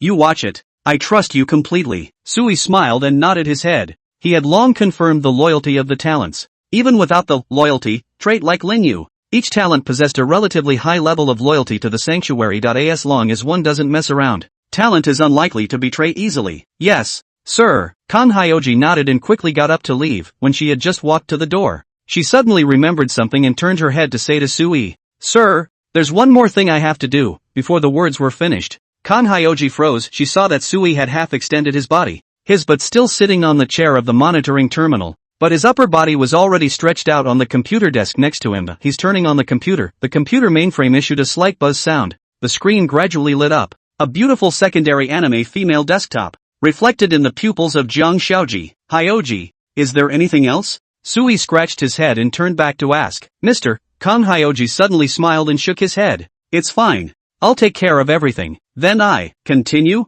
Sui pointed at the computer, and the smile at the corner of Jiang Shaoqi's mouth became more gentle. Sir, have fun. The words are gone. Kan Hyoji floated out of the room. I don't know if it was an illusion, but Sui vaguely seemed to hear Jiang Shaoxi's laughter in a lowered voice from outside the house. He's such a big fun-loving boy then. Sui blinked and muttered. Is that a compliment? Computer games sure are fun. Though, forget it. Whatever. It's suffocating me. Sui directly changed position, sitting comfortably in front of the computer, casually found a single game in the computer. Double-click to start. Play. I'm not doing anything today. Just playing games. What's the most fun for a geek? Yeah, happy mug yug. It's not that stuff. It's the game. It's a game. The happy bowl can only be a short-lived pleasure once, but the game can give geeks great and lasting pleasure, especially for extremely time-poor geeks. A great gaming masterpiece can kill your entire day. Sui never thought that he would one day be so fascinated by the game Red Alert. This could be holding it in too long. The computers have electricity, but with no internet worldwide, online gaming is out of the question. The good thing is that Sui's computer has downloaded many single-player games, and many of them have a multi-week, repeated play gameplay system, enough for Sui to play for a long time. Not if you get tired of the game. It doesn't matter. There are still those hundreds of of study materials to pass the time. Not if you're tired of that, you can play Minesweeper. Spider Solitaire is fine. Sui felt that if he could one day play with his computer to the point where he never wanted to turn it on again, then his sanctuary should grow to be extremely powerful, because before that, Sui would definitely consume a lot of time. Like right now. Sui felt as if he had just started playing the game and hadn't even started a few games yet, when a talent information tip that must arrive every day at noon suddenly surfaced in front of his eyes. Congratulations! You've triggered the talent bonus and obtained the C-grade entertainment item Villain Warning Device. Villain Warning Device, C-rank entertainment prop. carry it close to your body. It will turn red if someone around you has bad intentions towards you in the sanctuary. Or if your subordinates are disloyal, if you are not being targeted by a villain, and no one is harmful to your attempts and possibilities. It will be blue. Hey, why did you give such a thing? Sui looked at the contraption in his hand, which was just like a watch band that could just be clasped on his wrist. It even has an electronic time display. And like an electronic watch, the chronograph function is part of the package. A warning type entertainment prop for the gifted. Is this thing what I desperately need right now? Sui rested his chin, and after a little pondering, he realized that he really did need this thing. As one's gathering place continued to grow, then one's plan to agree to Kong Hyoji's, big man behind the scenes, would definitely be accelerated. By then the population of the sanctuary will surely be growing, and the loyalty of the talented units will be assured. But what about the non-talented units? Who knows if the current and future residents of the shelter are fully committed to themselves and the shelter? Even if there is a state of allegiance now, will there be a change in the future? People are fickle. In case there is a mole in the shelter and you don't have the means to detect it, you're not just planting a time bomb. This talent is really quite impressive. There are only about 10 women in the shelter now, and this is putting me on the heart detector in advance? Sui fiddled with his watch. He pondered slightly, and instead of continuing to play the game, he got up and left the room. The detection limit range shown within the watch was 50 meters in diameter, and Sui followed the stairs, floor by floor. He could easily cover all the residents on this floor just by standing in the hallway, even if the residents were in their rooms doing their own thing, from the 6th floor to the 1st floor. Sui took advantage of the fact that the girls were all at home to test all the residents of the building. The result satisfied Sui. The color of the strap stayed blue and did not turn red. This means that they are still in a state of allegiance to me at the moment and have no intention of jeopardizing me or the sanctuary. This thing is really good.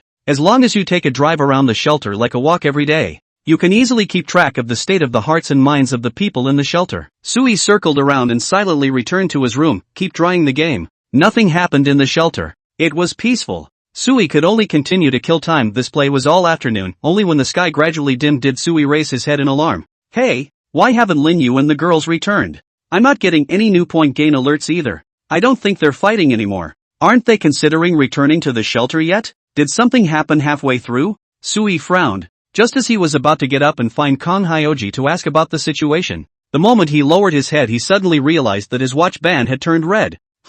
Sui froze as he took a closer look and realized that the strap had turned blue again. Before long, it turned red again. Over the course of a few minutes, it changed rapidly, eventually stopping at blue. What's going on here? Items from a doomsday game shouldn't break easily. So this is something wrong with those girls? Malice in their hearts towards me? Sui was shocked in his heart. This was not a small thing, but wherever Chinese people are concerned, they are most jealous of such things as villainous concealment. As the saying goes, a dike of 1,000 miles is destroyed by an anthill. And it is the immovable threat hidden in the shadows that poses the greatest danger. No, I have to find out. Sui locked his brows tightly as he quickly left the room while studying the content of the function introduction that the strap came with. This research really showed Sui the key information. It says here, the detection effect has a lag time, so that even if the threatening person experiences a psychological change towards the wearer, the threat signal remains for a small amount of time as a warning. If the threat signal flashes frequently, it means that the threatener is at the edge of the limit range of detection, caused by a weak detection signal. Sui muttered as he jerked his head up and stood in the hallway looking out at the fence. The 50-meter limit of detection range is right at the edge of the fence, right? It's not the girls who are in trouble. It's an unexpected visitor. Sui had just realized this when he heard stomping footsteps coming from the rooftop of the top floor, and soon a young girl in charge of lookout duties scrambled downstairs. Ah, it's the chief. Hello, chief. The girl collided with Sui in the hallway. She saluted in a panicked and nervous manner. Sui frowned. What happened, chief? I just saw it up there. The girl raised her hand and pointed to the rooftop and then outside, swallowing nervously. Those three, they're back. Which three? Sui asked, and the woman's nervous breathing was misplaced. It's those three people. The subway station. We slept in the subway station all night. The three people who disappeared. Sui raised his eyebrows. He knew about this matter. The women had made do for the night at the subway station after he had driven them away earlier, and as a result 3 unlucky girls were missing. Listening to her, now these 3 missing persons have returned on their own? Sui touched his strap and asked, just the 3 of them? The girl nodded her head in a hurry, a bit at a loss for words. Chief, shall we pick them up and bring them in? There was some excitement and faint guilt on her face, as if she still accepted and trusted the 3 companions. There's no rush. Call Kong Hyoji here. I'll wait for her on the rooftop. Sui raised his eyebrows and turned around to go upstairs. 10 minutes later. Sui stood on the rooftop, where there was a rudimentary telescope modified by Leah. Through the binoculars, Sui could clearly see that on the neighborhood street outside the fence, there were 3 ragged women who were constantly wandering outside the fence, filled with panic and fear. They clumped together, neither moving away nor coming too close, but simply walking and gawking along the fence. Just the 3 of them? Sui glanced down at his strap. He watched closely and noticed that whenever the 3 women got closer to the edge of the fence, the color of the strap shifted to red and then quickly to blue, with the weak signal showing. It appears that the abnormalities in the strap were brought on by these 3 women. They were originally residents of this building. It's normal for them to know the way home. But, why would they be malicious about this place? Sui raised his eyebrows. As he was in the middle of his thoughts, he heard the sound of crisp footsteps coming from behind him. Sui turned his head to see that it was Jiang Xiaozi leading 3 women up to the rooftop. Some of the women still had pistols in their hands and looked a little nervous. Why did you bring a gun up here? Sui glanced at the submachine pistol in Jiang Xiaozi's hand, which was still the weapon Lin Yu had used in the first place. Sir, I don't think it's coming from a good place. Kang Hyoji stood side by side with Sui and used another telescope to look at the picture outside the fence. I've already explained to the girls about the changes in our building, but I think that outsiders should have noticed the changes in our place as well. Sir, watch their faces. They want to come in. They want to visit us. At this point in time, the sudden visit of these 3 missing people should not be a coincidence. I don't think this visit, I'm afraid, will bring no good. Kang Hyochi's explanation was brief, with a rather heavy dose of subjective judgment, and the woman next to her didn't seem too convinced, but Sui knew that Kang Hyoji's intuition was right. Well, it's true that they're up to no good, but it's not clear exactly what they want to do. Sui shook the strap on his hand at Kang Hyoji without explaining the role, and just asked, what do you suggest for those 3 people? Sir, let them in. Kang Hyoji had been sizing up the 3 women outside the fence. His voice was calm. We should be targeted. There is no such thing as 1,000 days of defense against thieves. We must take the initiative to solve the hidden danger. Where are Lin Yu and the others? When will they be back? Sir, before the trip, I set a deadline for them to be home in 30 minutes at the latest. Kang Hyoji paused and took out a small remote control button from his pocket and handed it to Sui unexpectedly. She brought the control button for the automatic machine gun firing port in Sui's room as well. It's so understanding and thoughtful, even without Lin Yu and the others in the shelter. The shelter that had been fully upgraded was not afraid of most enemies. These 20 automatic machine guns were big killers.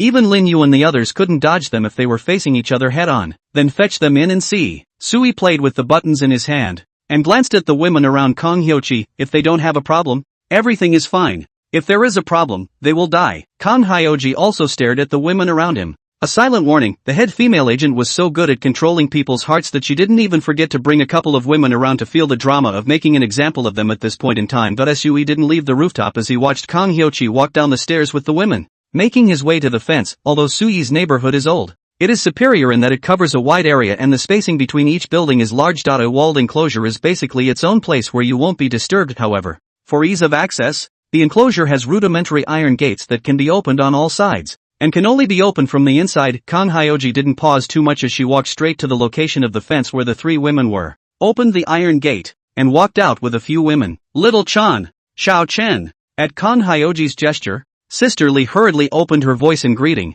causing the 3 women to turn their heads and look over when they heard it from afar. Oh my goodness, it's really you 3. Sister Li, full of surprise, broke away from the group and walked up quickly, pulling the small hand of one of the women. Where the hell have you guys been? After that night, how come we couldn't find you guys? Hooray for God's blessing that all 3 of you are back. Sister Li didn't allow the 3 women to refuse at all and pulled them over to Kang Hyoji. Ms. Kong, these are the 3 sisters who disappeared from the subway station that I mentioned to you earlier. Hooray, they actually made it back alive. Sister Li excitedly introduced them to Kang Hyoji, who looked them up and down. The 3 girls were ragged and quite exposed, with bruise marks from abuse on various parts of their bodies, a panicked and disturbed look on their faces, and even the smell of their bodies was fishy and unpleasant. Sister Li signaled the 3 girls, hurry up and yell for someone. They hurriedly lowered their heads and spoke timidly. Hello, Ms. Jung. Aha. Kang Hyoji nodded and asked lightly, I'm happy that you guys came back, but I'm curious, why did you guys disappear from the subway station at that time?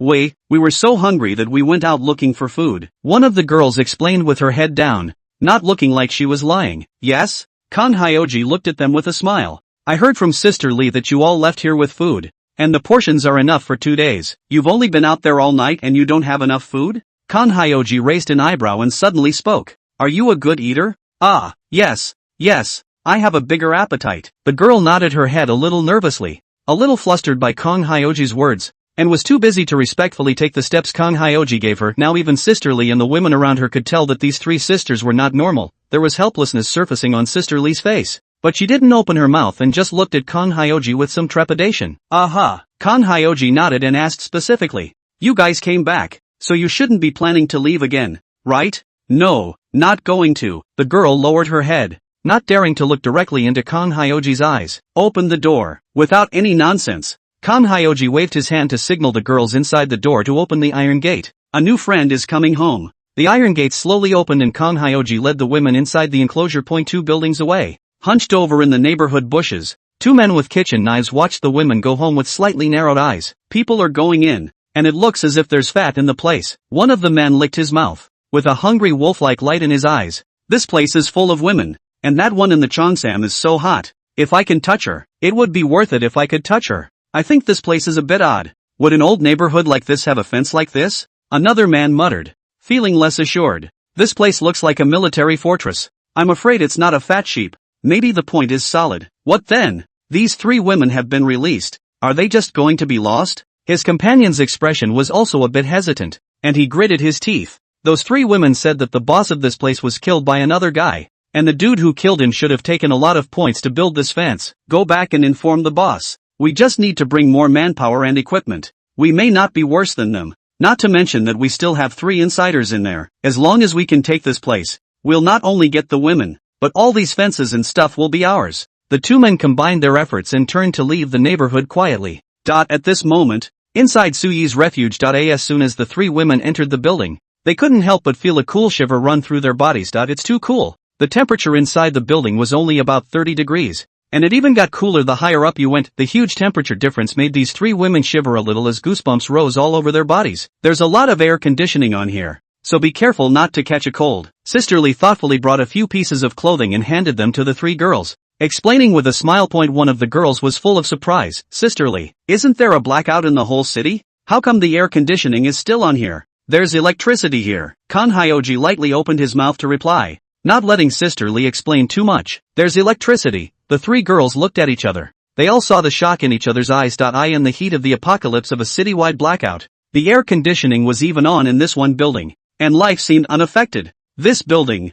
or where we were not so long ago? The girls were a little confused and lapsed into silence. Though standing in familiar surroundings, they were still filled with an apprehensive sense of strangeness. Instead, it was Kong Hyoji who took the lead as she looked the girls up and down and asked bluntly, "Tell me, what is the purpose of your return, Ms. Kong?" "They probably just want to go home." Sister Lee still wanted to help and say something, but under Kong Hyoji's cold eyes, she sensibly shut up. Yeah, we just want to go home." One of the girls hurriedly nodded her head as she lowered her head and replied, "We lived here before. Sister Lee can testify to that. We've been searching for Sister Lee and their location since we lost contact. We looked everywhere and had no choice but to come home and take our chances. And we didn't think you guys were really at home." Before the girl could finish her words, the girl behind Kong Hyoji, Xiao Wang, suddenly spoke. "You're lying. We've been looking for you guys ever since we got out of the subway station and almost got into danger. If it wasn't for Sister Lin Yu saving us, we wouldn't even know where we are now. So many of us women together would be in danger.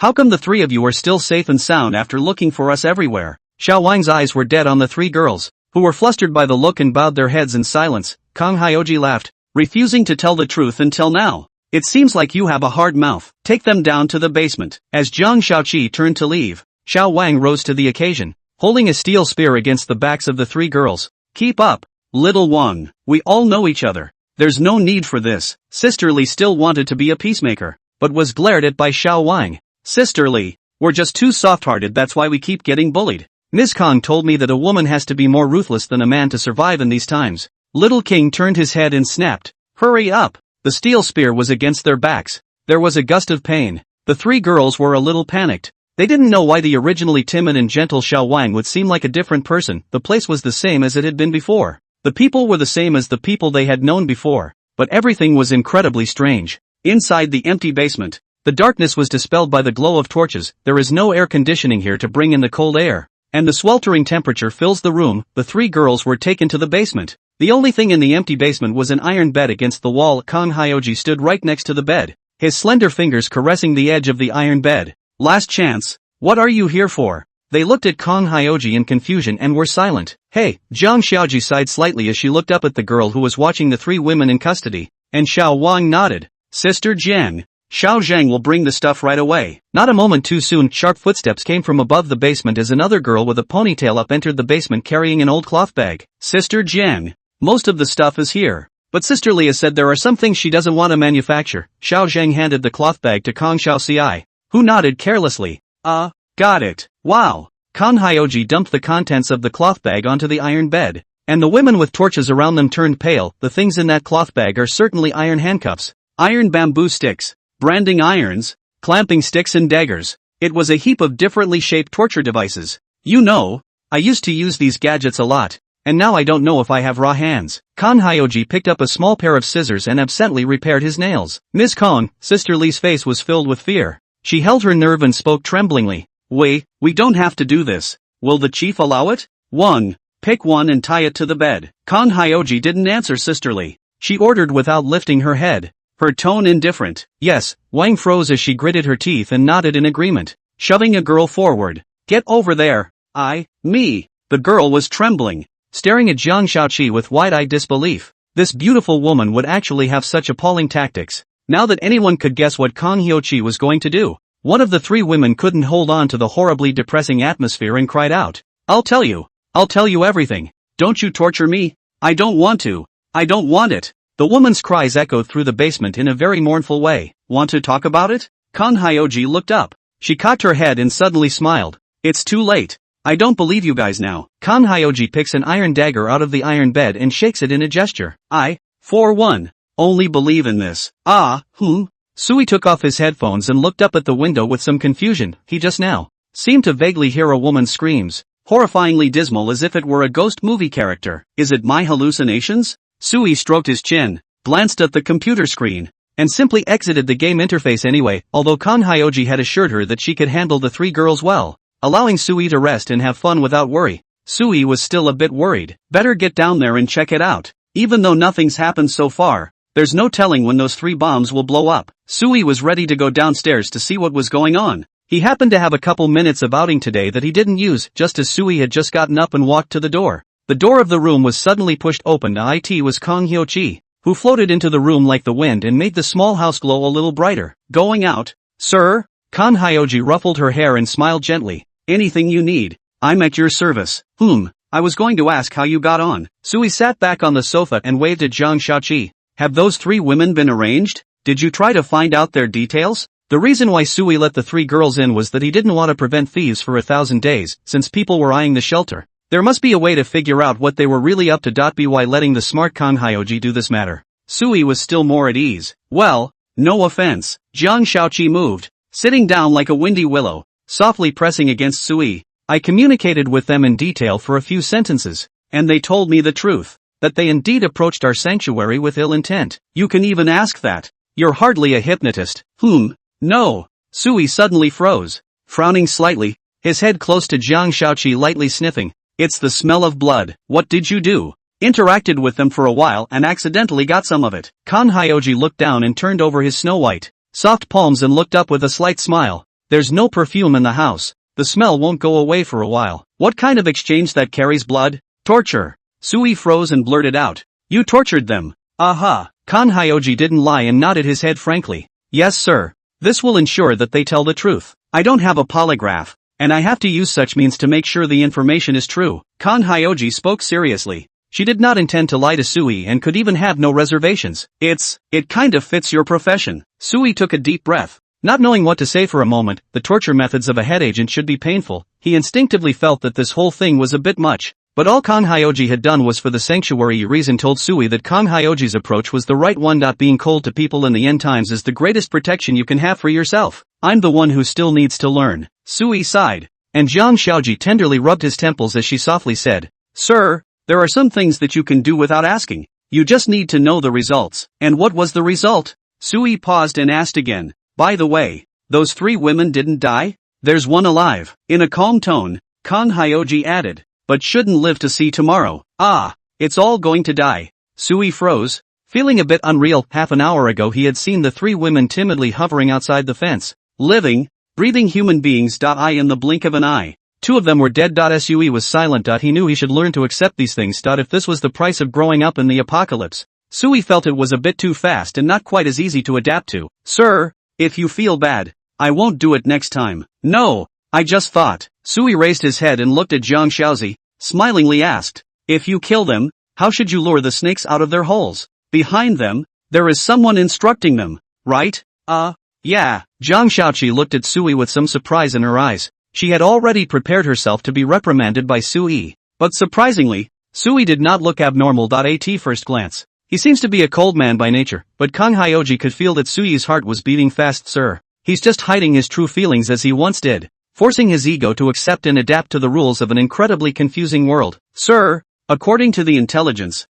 they no longer have any value to live, and even living would bring some trouble. Kang Hyoji organized himself and spoke softly. According to their account, they were taken by a group of thugs at the subway station. And the gathering place of the thugs is 8 blocks away from us. There was a man leading that mob who had a strange natural ability that seemed to allow him to remotely grasp people's lives and deaths, as well as torture their flesh. Because of this gift, he has gathered a number of henchmen and uses this ability to continually capture straggling survivors, finding sanctuary behind him by capturing them. As for finding the refuge and doing what? Probably looting supplies, or destroying the refuge. Those 3 girls were controlled by the gift, unable to take control of their own lives or deaths. And they were forced to come back here to act as insiders to contact the mob that was attempting to overrun our sanctuary. Kang Hyoji paused, ruffling her hair without thinking, and spoke faintly. According to the original plan, that group of people should have contacted them before nightfall. It's dark now, and the mob hasn't come, so naturally they're worthless. Why do you say that?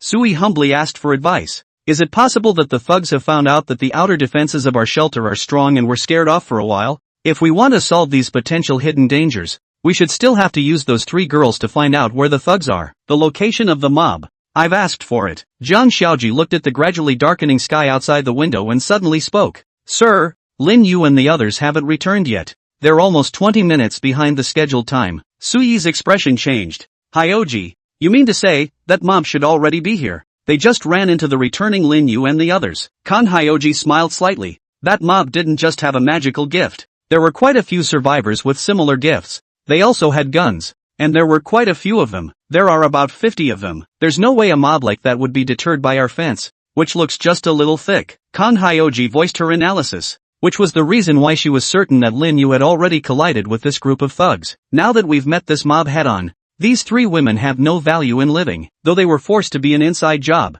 I'm not sure the thugs' talent can go far beyond controlling them to riot and hurt people. If the sanctuary is about to face combat, I need to purge the interior of all potential threats. Kang Hyoji explained in great detail, and today she said more than ever. Hyoji, why do I feel like you're teaching a child? Sir, I just don't want to be misunderstood by you. Kang Hyoji bowed his head slightly. I am not an indiscriminate woman. Well, I believe you. Sui swept over Zhang Xiaoji and spoke very seriously. If it wasn't for you, even if I knew that there was something wrong with these 3 women, I wouldn't have been able to find out the truth behind it so quickly. It would be a worst-case scenario if my hesitation delayed things and compromised the safety of the shelter. You made the right decision. You didn't do anything wrong. He didn't have any reason to blame Kang Hyoji. Kang Hyoji is using her wits, shielding herself from the threats in Doomsday, and doing all the dirty work, never letting Soi make these brutal decisions herself. Her loyalty has been proven by her actions. But this Doomsday does seem a bit. Sui took a deep breath and laughed. My people are sitting at home, and I still encounter thugs who come to my door to die. Sir, you don't seem to be worried about Lin Yu and the others losing in an encounter battle. Won't lose. Even if we can't beat them, we can still come back and hide. Sui shook the remote control in his hand, an expectant smile on his lips. We have quite a few machine guns. Sui's voice had only just fallen when Sister Li's shout rang out from the hallway. Ms. Kong! Ms. Kong! Miss Lin Yu is back. Sui got up and walked downstairs with Zhang Xiaozi. Just as they arrived on the first floor, they saw Lin Yu and the male soldiers cleaning the dust and blood from their bodies. Lin Yu, Chief. Lin Yu raised his head and led the soldiers to salute Sui. Lin Yu returns to the line. Aha. Sui nodded his head and walked over to Lin Yu's side, lowering his voice and asking, did you encounter enemies in front of your home? Yes. Lin Yu nodded her head and straightened her back to report. After receiving Ms. Zhang's assignment yesterday afternoon, I formed a 10-member combat team and set out to use the shelter as the core, searching for traces of potential thugs within a 5-block radius. as well as scouting for locations suspected of storing large quantities of supplies. We found a night market street and witnessed a group of thugs committing an act of violence, brutally murdering several survivors out searching for supplies in the street. Through our initial judgment, we agreed that the other side fit the target profile of the extermination, struck out to kill the enemy, and learn more about where the thugs were hiding from their captors. That night, we approached the gathering point, and after arranging our tactics, we made a night attack that took all night to end the battle. This morning, we moved the survival supplies in the shelter and prepared to return after placing them in a safer place. On our way back in the afternoon, we found a grain store, and the search was delayed by fighting that broke out with the outlaws. As we were about to return in the evening, a large group of armed men were spotted near the shelter, suspected to be approaching the shelter, and in order to ensure the safety of the shelter, we broke out into battle with them in advance. Lin Yu paused and exclaimed, "In the end, 20 of the enemy were killed and the rest fled. We were worried about the sanctuary, so we didn't pursue." Lin Yu's mid-air reporting voice caused envious colors to emerge in the eyes of the surrounding women. They also wanted to be like Lin Yu, to have strong fighting abilities and be able to proudly speak of their battles. Nice. Sui nodded his head in satisfaction as he waved at Lin Yu.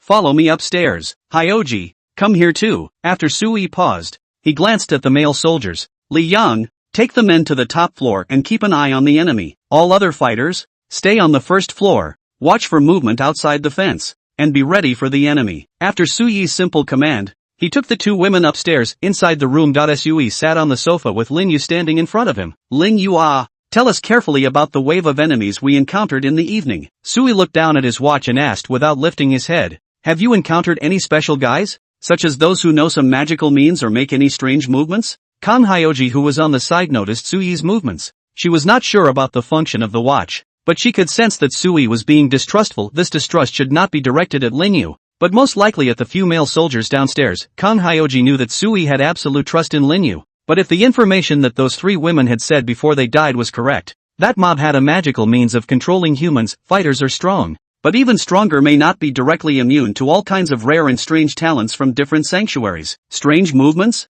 Lin Yu tilted her head, recalling carefully, "There was a guy who seemed to be pointing at me on the way to the battle. I don't know what kind of stuff he was muttering. I didn't hear him. So how are you feeling?" Sui looked up and asked, "Is there anything uncomfortable?" "No, it feels good." Lin Yu shook her head and said, "That person had his palm shot off by Lu Rue and ran away. Even if he had any abilities, he probably couldn't use them." "Aha." Sui looked down to check his watch and didn't notice any change in the color of the watch. It seems that the male soldier should not have been affected by the talent. As for Lin Yu, Sui wasn't worried in the slightest. Lin Yu's loyalty trait was very powerful. It was a trait that never betrayed the sanctuary in any desperate situation, according to Sui's understanding of the Doomsday Game's mechanics. Even if there was something attempting to control Lin Yu, it would fail. How did the rest of the mob fare? Did you guys feel pressured to fight? There was no pressure. They were well armed with guns and compound bows but poorly equipped to fight. Lin Yu shook her head and said in a deep voice, "Although there are a lot of people, but I can tell that they are all a bunch of rabble, and they ran away on their own without fighting for a while. There are guns and bows and arrows, and they are outnumbered, but they can't hurt even one warrior?" The ruthlessness of this group of people was not even as good as Li's group of people. Li's group of people had been in a dead heat with Lin Yu for at least a while in the first place, and they hadn't even thought about escaping. Strange. Was the intel wrong? Sui looked at Zhang Shaoqi. Among the people fighting, there are no gifted people. Perhaps the gifted are leaders, of no small stature. Kang Hyoji reminded. Although this is something that the captives don't know either, but based on my guess, those who have mastered the talent should belong to the stronger. At this stage of the city's atmosphere, strong people as leaders should rarely go into battle themselves. Lin Yu probably just hasn't encountered them. Aha. Sui nodded his head, closing his eyes and thinking slightly. On the side, Kang Hyoji didn't interrupt, and this time she didn't take the initiative to give any advice. This time, Zhang Xiaozi decided to wait for Sui's order. She keenly noticed that Sui was growing and changing every day, including Sui calling Lin Yu upstairs alone this time. Yet putting Li Yang and the rest of the warriors together, this was clearly asking Li Yang to supervise the rest of the fighters while calling Lin Yu up to confirm more insider information. Once that group of male soldiers were controlled, Sui was able to make a comprehensive judgment through the two performances of Lin Yu and Li Yang, thus implementing a quick counter-control. This was Kang Hyochi's understanding of Sui's behavior, and she was unaware that Sui's strap served to more accurately judge hostility. Sui didn't think for too long. He quickly opened his eyes. "Lin Yu, tired? Tired?" Lin Yu froze, and she reflexively glanced at Zhang Xiaoji next to her, only to see him waving his hand at her without a trace. Lin Yu quickly comprehended, and she exclaimed, Chief, I'm not tired. Can still continue to fight. Really? It is my duty to guard the chief and the sanctuary. Good. Then a night attack. But not a total annihilation. Sui nodded and looked at Zhang Shaoqi. I think that this group of people should not know that Lin Yu is one of us yet. They were thwarted halfway through. And they shouldn't have expected us to have gotten a hold of their position. Much less that we would take the initiative at night. Under our night attack, they are bound to be in disarray. And as long as they are in disarray we will be safe. And the initiative will be in our hands. Sui was asking Zhang Shaoqi for advice. And she agreed with a smile. What Mr. said is very true. I also think that we should take the initiative and extinguish the danger in the cradle. Okay, that's the way to do it. Sui immediately clapped. I have little experience in how to fight a war, so I won't guide the insiders from the outsiders. Lin Yu, you and Xiao Ci will discuss it. I have only one request. If you are not defeated, retreat as fast as you can. I told you, people with shelters have more or less odd abilities. Just in case of guttering, you can draw the enemy to us when conditions permit. Sui pressed the remote control button in his hand, and the sound of gears operating in the wall of the room to Lin Yu's right was heard, and the mouth of a black hole automatic machine gun was revealed. Our home can provide you with fire support. Sui winked at Lin Yu, who had surprise on her face but didn't ask much. She was excellent soldier, very self-conscious and never asked for classified information from the chief. Yes, chief. Lin Yu stood at attention and saluted with a serious expression. We will definitely complete the mission. Wipe out the enemy. Go ahead. You make the plan. I just want results. Sui watched the two leave, and he was soon left alone in the room. It was now 8 o'clock in the evening. Night had fallen. The streets outside the windows were filled with silence, and the entire rest of the buildings in the neighborhood were dull and unmoving. I also wonder if the survivors of the rest of the building are dead, or just too afraid to make a sound. There was no sound in the city under the darkness. If not for the fact that there was still movement on the city chat channel, Sui would have mistakenly thought that he was in a deserted ghost town. I may not be able to tolerate all three of you women. Sui looked at the dim night color outside the window and muttered. But I can, at least, help you guys take revenge. You have not died in vain, and you will be accompanied on the road to the Yellow Springs. Half an hour later, the warriors who had just returned to the gathering place set off. This time even Li Yang set off together. Sui stood outside the window and watched the warriors disappear into the darkness of the night. They had already learned about the gathering point of the thugs through Kong Hyoji's intelligence. This time, their goal was to spread as much chaos and kill the enemy as possible,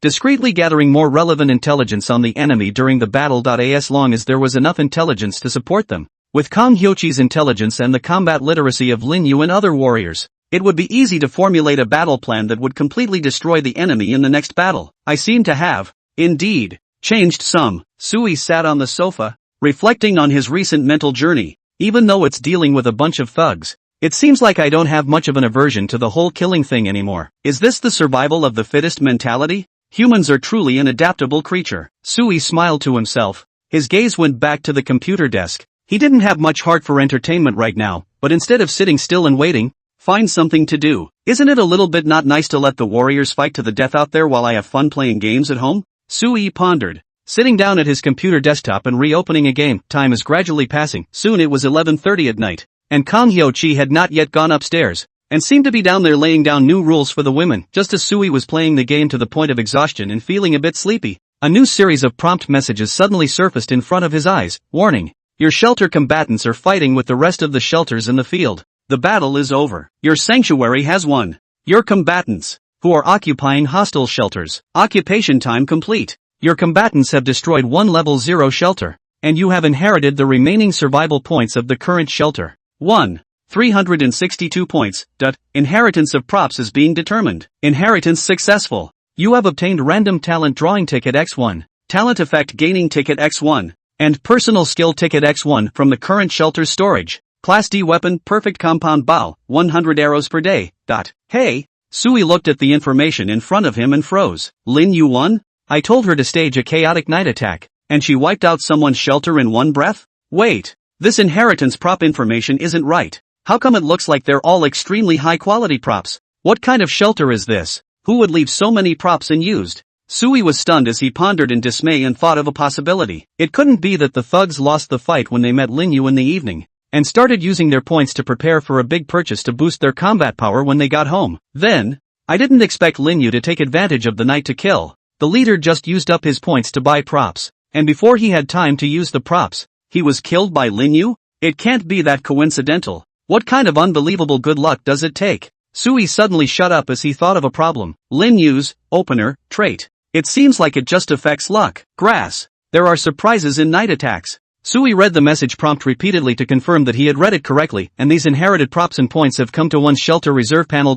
Sui had even taken out these props and placed them in front of him. Random talent raffle ticket special prop that can summon 1 DB level random shelter talent. This prop is a special prop and the purchaser needs to be qualified to purchase it first. Talent effect gain coupon special props that can gain 1 shelter talent, and must appear to make the talent take a good, enhanced turn. This is a special item, and the purchaser needs to be qualified to buy it first. Personal skill coupon props in the points mall. 2,000 points required for purchase. Can randomly obtain a personal skill, for player use only. Level no more than C grade, perfect compound bow, D grade weapon. 1,000 points required for purchase. It has the title of sniper rifle among bows and arrows, utilizing a pulley to save the user's drawing power, and equipped with a precise aiming system. It can easily kill large prey, equipped with a quiver of arrows. It automatically recovers up to 100 rounds of alloy arrows per day. Hiss. This dude is strong. For this rich family fortune, it's properly a big shot on the charts. Sui sucked in a mouthful of cool air.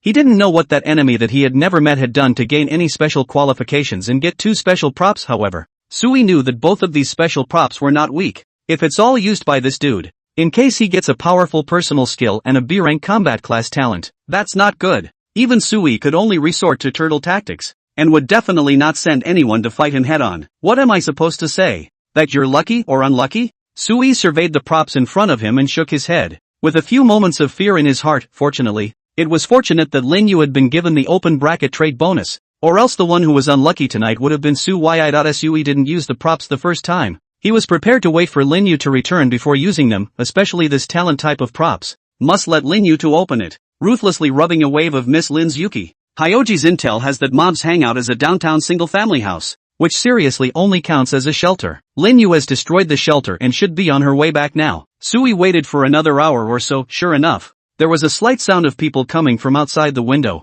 The iron door was opened, and it was Lin Yu who had returned with the warriors in a dusty manner. Once again, she came home victorious. This ninny, to Sui, is also considered to have a hefty military record. Not long after, Sui heard hurried footsteps outside the building, and Lin Yu quickly pushed the door out. Chief, I'm back. Lin Yu stood in front of Sui in high spirits, and he could still smell the faint smell of blood coming from Lin Yu's body. How was the battle? Sui looked Lin Yu up and down and asked with concern. Not hurt? No. Total annihilation of the enemy. Lin Yu held her head high and was very proud. They're a bit strong, but under a night attack, they're not organized at all. I gave my rifle to Lu Rue. That kid's sniping skills are really better than mine. He took out all the opposing resistance in the first place, but I'm not so bad. I think I took out one of the leaders. Lin Yu was happy, and Sui carefully asked, before that leader was killed by you, was he staring at the air in place, just like I usually do? Hey, Chief, how do you know? Lin Yu was shocked and very dismayed.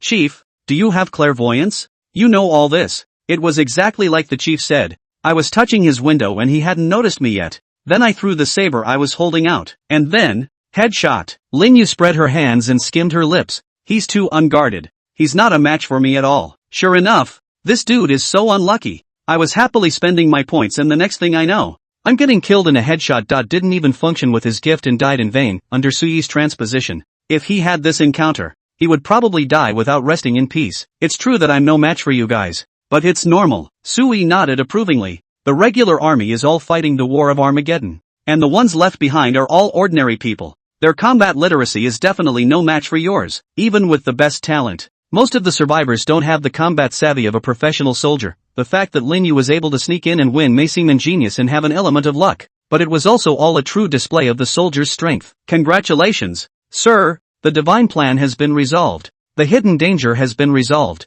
and there will be no worries in the future. Kan Hyochi spoke with a smile from the side, and Sui cursed with a laugh. Why have you suddenly learned to kiss ass? Kan Hyoji covered his mouth and laughed lightly, not refuting. What about the aftermath of the war? Sui looked at Lin Yu. This time he asked in a very detailed manner and did not leave everything to Jiang Shaoqi. Sui knew that as the leader of the refuge, there were many things that he himself did not understand, but he had to be proactive in learning and figuring them out. There are no more enemies alive in that villa. On the contrary, some prisoners were found. Men, women, and children. I heard from their captors that they were all captured to be meat puppets. That's what the leader called them to control them, and I saw them as pitiful. so I made the decision to let them go. They asked me what my name was on the way out, and I lied thinking I couldn't expose us. Lin Yu paused, and Sui pursued. How did you lie? I said, my name is Thunderbolt. Lin Yu scratched his head and smiled a little coyly. They insisted that I was the Liberation Army. I said I wasn't. I was the Lei Foam Army. Ha ha ha. Line. What a Thunderbolt Army. Sui laughed and did not blame. Lin Yu looked at Sui in a good mood, and only then did he dare to carefully continue to open his mouth. Besides, I took pity on them and let them take away some of the villa's supplies, all of which were something to eat and drink. I thought I came to fight. I didn't make any preparations at that time, and I couldn't take too many things with me at once, and the fight was pretty intense, so the survivors must have heard it. I figured that even if I made a second trip to the villa to carry it, I figured I'd get a lot of supplies stolen, so I might as well do some good. Lin Yu watched as the smile on Sui's face disappeared. She became even more apprehensive inside and couldn't help but lower her head. Chief, I'm sorry, I was wrong. It's okay, you're right. We're going into combat. We're talking about a quick battle and a quick retreat. We can't take that many supplies with us if we win. Sui waved his hand. Although he was a bit heartbroken by the supplies, he still couldn't bear to harshly criticize Lin Yu, who had accomplished a great deal in battle. If you give it away, then you give it away. Consider it as accumulating in you. Chief, you're so nice. Lin Yu smiled. It was true that the chief was a kind-hearted person and wouldn't really blame her. Sui sighed. He could sort of see that these three women under him really had very different personalities. Leah is a stuffy person, a homebody like herself, who doesn't go out every day to do research. Kang Hyoji is a ruthless woman, and it's definitely true to describe her as a killer. On the contrary, it was Lin Yu, the other type, who was a warrior himself and dealt with blood every day, but still had goodwill in his heart and always saw the weak suffer. It seems that in the future, the dirty work will have to be done by Xiao Ci, and the more positive things can instead be handled by Lin Yu. Sui pondered in his heart and suddenly burst into joy. Doesn't this mean that one has the equivalent of black and white gloves and someone to represent one's will in everything one does, when you think about it? Isn't this Kang Hyoji's behind-the-scenes plan for himself? Jiang Xiaozi on the side had not said anything. She just smiled lightly and stood elegantly and demurely, her beautiful eyes always falling on Sui's body. By the way, that Lu Rue is a sniper, right? That rifle, and it's a crime to give it to him. A sniper should be able to play with a compound bow as well, right? Sui pointed to the compound bow on the desktop. Give him this thing and use it as a substitute for the sniper rifle for now. Yes, Chief, I'm going to pass it on to him. Lin Yu nodded her head and was about to leave with the composite bow, but was shouted out by Sui. Wait, don't be in a hurry. Do something for me, Chief, please command. Lin Yu turned around and stood upright. Sui smiled and beckoned. Come here, don't be so serious. Here, sit next to me. Lin Yu's pretty face blushed, but she still sat beside Sui in a well-behaved manner. Chief, is there any new mission? It's not that serious. It's just that last time you helped me with the coupon, remember? Remember, there's another one today. Help me use it. Sui handed the random talent raffle ticket to Lin Yu and looked at her with anticipation. You have a good hand. You use it. The talent gain coupon and personal skill coupon, both of which directly acted on Sui himself. Surely could not count on Lin Yu's good luck to boost them. So, the talent draw is not Lin Yu. Hero Chi, Sui must eat. Good. Lin Yu nodded obediently, using the same method as last time, and tentatively shook the voucher in her hand. Use. A dazzling golden light filled the room. In an instant, golden light like an ocean spread over the entire room, and Sui suddenly opened his eyes wide in surprise. This is not a simple movement. Absolutely superb talent. The golden light did not diffuse for a long time, and after a few breaths, it quickly retracted and coalesced into a golden humanoid in front of Sui. It was the first time Kang Hyoji had seen the scene, and her beautiful eyes surveyed it curiously. Not long after, the golden light completely dissipated. A middle-aged man wearing gold-rimmed glasses and a white coat stood in front of Sui. Congratulations. Successfully recruited B-level talent, Chun Kirin. B-level talent. Lin Yu's oomph really blew up. Hello boss. The man stood in front of Sui and saluted respectfully. My name is Chun Kirin, your personal physician. The man's appearance was cool, with a smile at the corners of his mouth, but there was an undisguised madness and indifference in his eyes. He wasn't like the rest of the doctors who gave people a warm sense of security. Chen Qiren's body exuded an icy and dangerous aura that made Lin Yu involuntarily tense up and stare at this dangerous guy dead in the face. A personal physician? Kang Hyoji sized up Chen Qiren with interest, and she smelled the flavor of her kind. Yes. Chen Qiren's tone was calm, and he responded politely with a smile. At this time, Sui had silently opened Chen Qiren's data and glanced at it. Name, Chen Qiren. Age, 40 years. Type, doctor. Scientist talent level, B. Physical strength, 120. Neurologic response, 266. Endurance, 153. Spiritual will, 268. Self-healing immunity, 288. Talent characterization frowny face medical genius, he specializes in most medical subjects, with surgery, internal medicine, genetic research, and more being his best areas. Poison specialization, he prefers killing to healing, he's good at poisoning, but not so much at detoxifying. Talent frowny face killer, he loves to kill, has uncommon and alternative killing skills, he used to be a world-class killer, and then retired from the circle because he fell in love with a girl.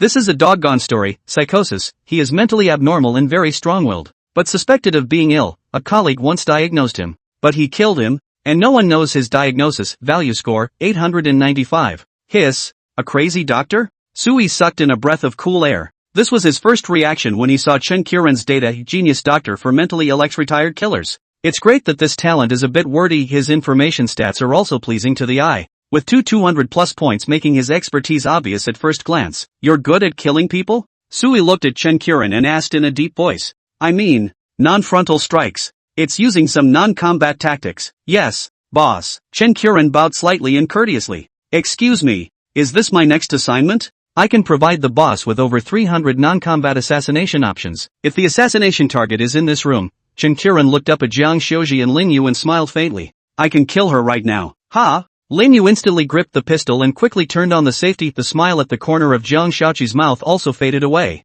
slightly narrowing her beautiful eyes as she sized up Chen Qiren. One of our own. All of our own. Don't fuck around. Sui hurriedly opened his mouth as he looked at Chen Qiren. A doctor who can kill is somewhat also in line with the characteristics of the profession. It seems that the treatment business of the refuge will be yours in the future. So it's a companion. Chen Qiren smiled as he squatted in front of the table and poured 2 cups of tea and handed them to the 2 women. It was me who took offense just now. I hope that the 2 beautiful ladies don't mind. Out of the way. Lin Yu put away his gun, but didn't take the cup of tea, and so did Jiang Xiaoqi. You guys go on. Sui smiled. People have just come and haven't recognized all the people. Some small misunderstandings don't get in the way. A cup of tea is also considered a tribute. Not a tribute. Chen Qiren paused and said in a low voice. This cup of tea is the antidote. I just poisoned it. Ha! Sui froze, incredulously looking at Chen Qiren. Chen Qiren put down his tea, his expression somewhat innocent, took out a small spray from his waist and shook it. This is my homemade neurotoxin potion that has a paralyzing and dizziness effect,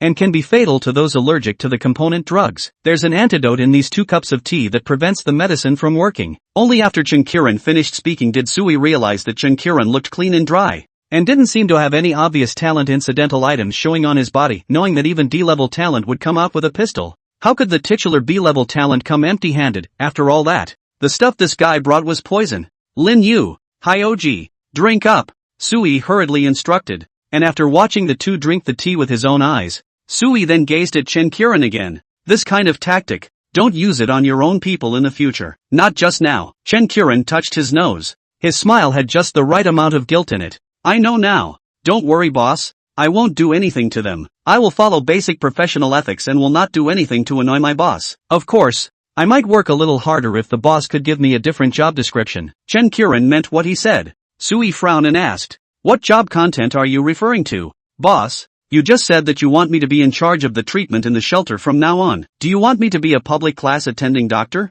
Chen Qiren shrugged his shoulders. Helpless. Actually, I don't really like treating patients. I prefer doing some medical type of research than treatment. What research? Human anatomy. No. Sui immediately rejected seriously. Don't you think of doing anything bad to my people. Be honest as your doctor, and you'll be responsible for any headaches that people have in the future. If you can't cure it, it's your dereliction of duty. Okay, boss. Chen Qiren could not hide the disappointment on his face. As you wish. I am a doctor. A doctor who saves lives. Sui saw Chen Qiren's difficulty, but he wasn't going to change his decision. For one thing, there was already a permanent population in the shelter, and as one's talent recruitment grew, a medical system would surely have to be set up as well. Secondly, Sui felt that Chen Qiren's character was a bit uncontrollable, and he had to suppress this guy. Hyoji, take him down. Sui instructed. Pick a room to be his infirmary, and turn around and have Lin Yu go out and find him some medical equipment. Yes, sir. Kan Hyoji nodded gently.